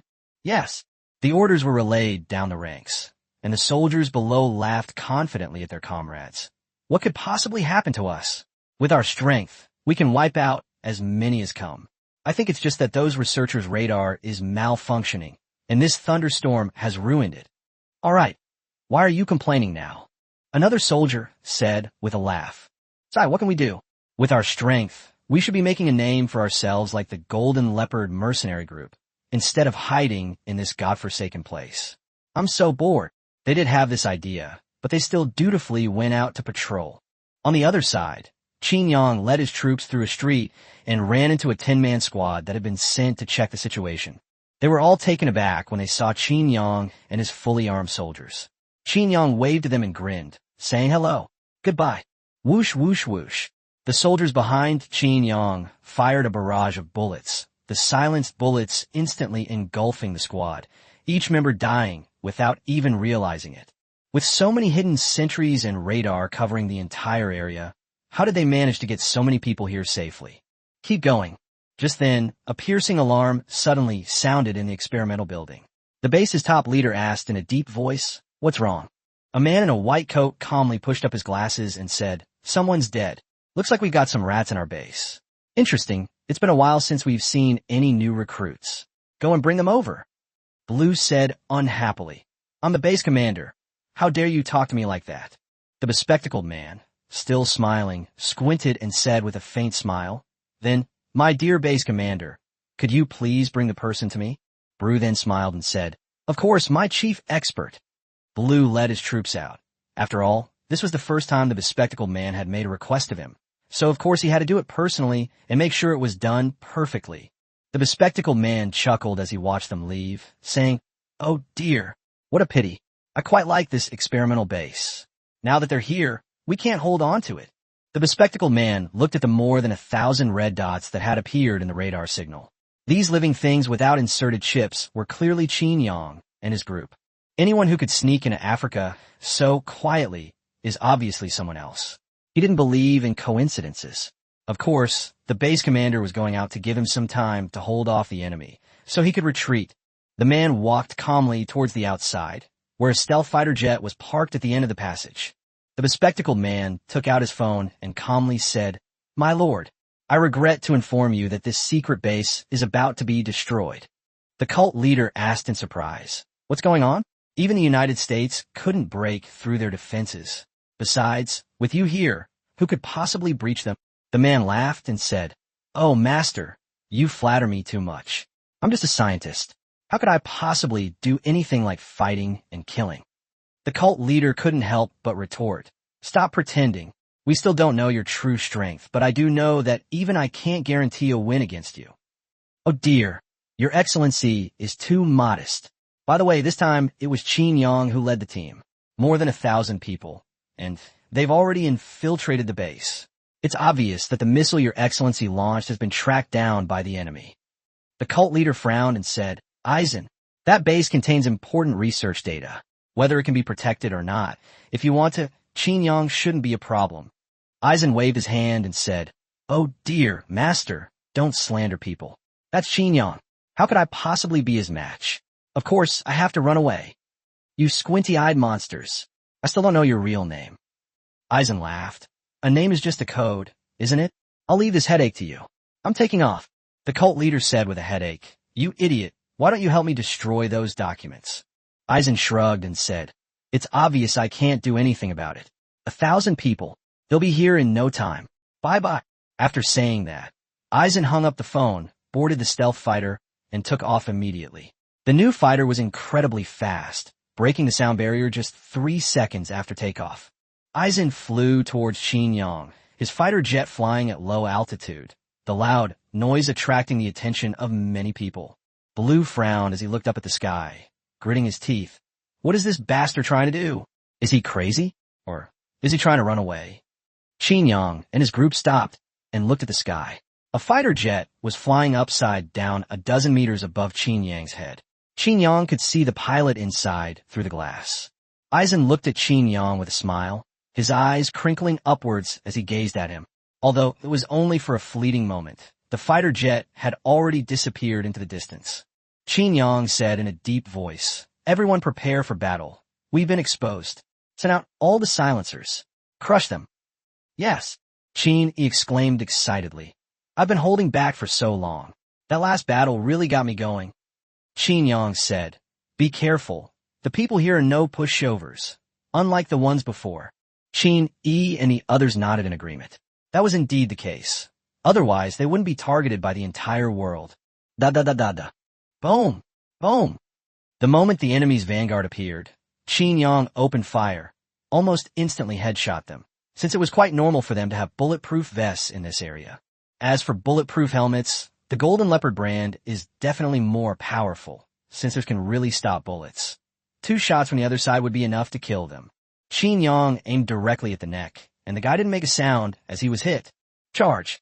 Don't give them a chance to react. Get to the lab building as fast as you can. Upon hearing the intense gunfire ahead, Bru's expression changed, and he roared, "How many of them are there? Is this some kind of infiltration?" The fighting ahead looked like a battlefield, and you're telling me these are infiltrated soldiers? How can infiltrators have this kind of firepower? A soldier with a bloodied face ran up and shouted, "Boss, assemble the whole army. There are 1,000 of them. This is a premeditated attack, not an infiltration." Cough, cough, cough. Ugh. After saying that, the soldier spat out a mouthful of blood, trembled twice, and then fell silent. Bru roared, "All troops assemble. Air forces, get to your positions. All radars, activate them all and pinpoint their location in real time. I refuse to believe they can cause trouble on my turf." Excluding support personnel, their base has a regular combat force of 10,000, and the entire base, including experimental personnel and logistical support, has a total of 50,000. How could they not wipe out a force that broke in? Bru did not try to be reckless. He ordered the troops at the front to fight back step by step and block Qin Yang's advance. He then led his men back to the rear to organize the troops. Armored vehicles and tanks were deployed, while armed helicopters took off and fighter jets circled overhead, ready to launch devastating strikes on the ground at any moment. Da-da-da-da-da. Boom! Boom! Qin Yang's team crushed their opponents, throwing 10 or 8 grenades into every room they passed, focusing on a steady approach. Vigny, keep an eye on the sky and shoot down any air units you see. Leave it to me. Qin Yi jumped to the top of a nearby building in a few strides. Although it wasn't very high, the view of the sky was wide enough. He raised his sniper rifle and aimed it at the sky. He could hear a series of booming sounds coming from the distance, which meant there was an air force there. Moreover, as Qin Yi moved along with Qin Yang's troops below, he jumped back and forth on the rooftops of buildings, throwing out grappling hooks for those too far away, flying around randomly, always maintaining air superiority over Qin Yang. Chapter 400 Holy crap, 10 suits of armor, slaughtering all around. Although these soldiers moved extremely fast, Qin Yang's advance speed still exceeded their expectations. In just 10 minutes, Qin Yang advanced 3 kilometers. This speed can be said to have been running nonstop. Those soldiers who stayed behind to hold off the enemy were all lying on the ground, their blood flowing like a river. They were only about 2 kilometers away from Qin Yang's target laboratory building. Boom! Boom! Boom! Boom! Just then, the ground shook, followed by a barrage of shells flying out. Qin Yang's spirits lifted immediately. Here they come. Waiter! Qin Air transformed instantly, donned his Qin Air armor, and flew into the sky. Da-da-da-da. Boom! Boom! Boom! Countless cannon barrels extended from his arms, unleashing a barrage of fire at the incoming shells, intercepting them all in mid-air. Holy crap! That's Qin Yang. Call for backup. When Bru saw the figure flying in the sky, he knew exactly who it was and immediately called for help. The cult leader said in a deep voice, "Hold on. Our reinforcements will be here soon. By the way, destroy the contents of the laboratory, if possible." Blue nodded, then told his men to await his orders. He was to blow up the lab at his command. As for what was inside the glass enclosure and the electric grid, they didn't touch it. Those things were too terrifying. They'd better stay inside. Brothers, hold on. Reinforcements are coming soon. My armed helicopter unit. Charge. Fighter jets. Wait for the opportunity. Launch a direct attack.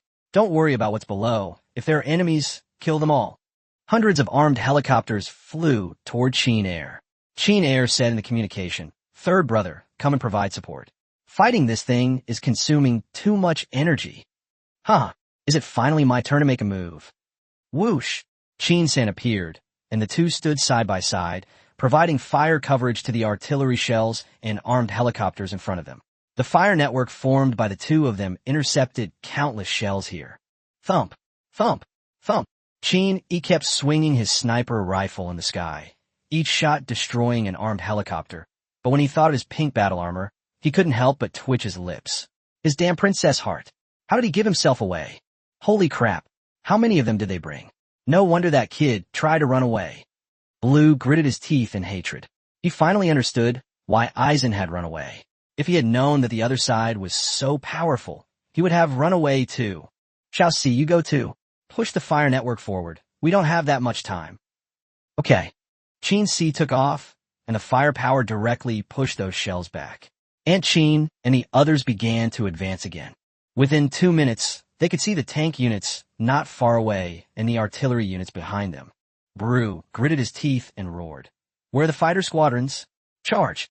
I refuse to believe that his 3 battle suits can stop my 100 fighters. Ultimately, aren't armored suits just for firing bullets in midair? What's the difference between them and fighter jets? With 100 against 3, the advantage is in my favor." Hearing the rumbling in the sky, Qin Yang suddenly laughed and said, "Hey, the good stuff's here. I'll handle this. You guys keep an eye on the ground. Take out the ground troops ahead in a bit." "Don't worry, boss. We'll definitely treat them well." This wouldn't have worked before, but now the 10 warriors in their armor are invincible. They can smash through them without any support. Covered in the Black God armor, he had 35% of his energy, enough for him to have fun. Qin Yang charged into the fighter group at lightning speed. Holy crap. So fast. Counterattack. He's in. The fighter pilot was stunned for a moment, then roared wildly into the communication. Boom. The next instant, he felt his fighter jet stop moving. Shocked, he turned around and saw Qin Yang appear behind him at some point, grabbing the tail of the fighter jet and immobilizing him. Immediately afterwards, Qin Yang used the fighter jet as a club, swinging it through the air and smashing another fighter jet in two. He took down 2 fighter jets in an instant. Chin Air said excitedly, "You two keep an eye on the fire network, I'll go help." "Hey, second brother, you've gone too far. We're here to help, and you've gone off to play by yourself." The two were speechless, but they still had to maintain the firepower. Their brothers were below, and even a single shell could cause casualties among them. The two went on a killing spree in the air, rarely even using artillery shells, tearing apart fighter jets with their bare hands in the sky, occasionally crushing one and throwing it into the tank unit not far away. Boom! Many tanks were blown away by the explosion. Brew was completely shocked and immediately called for help. "Master, we can't hold on anymore. We really can't hold on. They're all monsters. There are 4 of those armored vehicles here that were shown in the live stream." Holy crap. There are 10. Before he could finish speaking, the others donned their armor and charged into the tank formation, wreaking havoc. The remaining troops provided fire support from the rear, and anyone who tried to escape was annihilated. Blue was completely stunned. 10 of them. The cult leader on the other end of the phone fell silent. He couldn't find any reason to comfort him, because he already knew from his conversation with Eisen that this place was hopeless. So no reinforcements were actually sent out, and the strongest force in the area is this reinforcement. It's obvious to anyone with a brain that there were no reinforcements. Watching the armored vehicles wreaking havoc in the sky and on the ground, Brew was filled with despair. How could he possibly fight this? They were on completely different levels. Before this, he had been so full of arrogance, looking down on all other armies. He never expected to be proven wrong so quickly.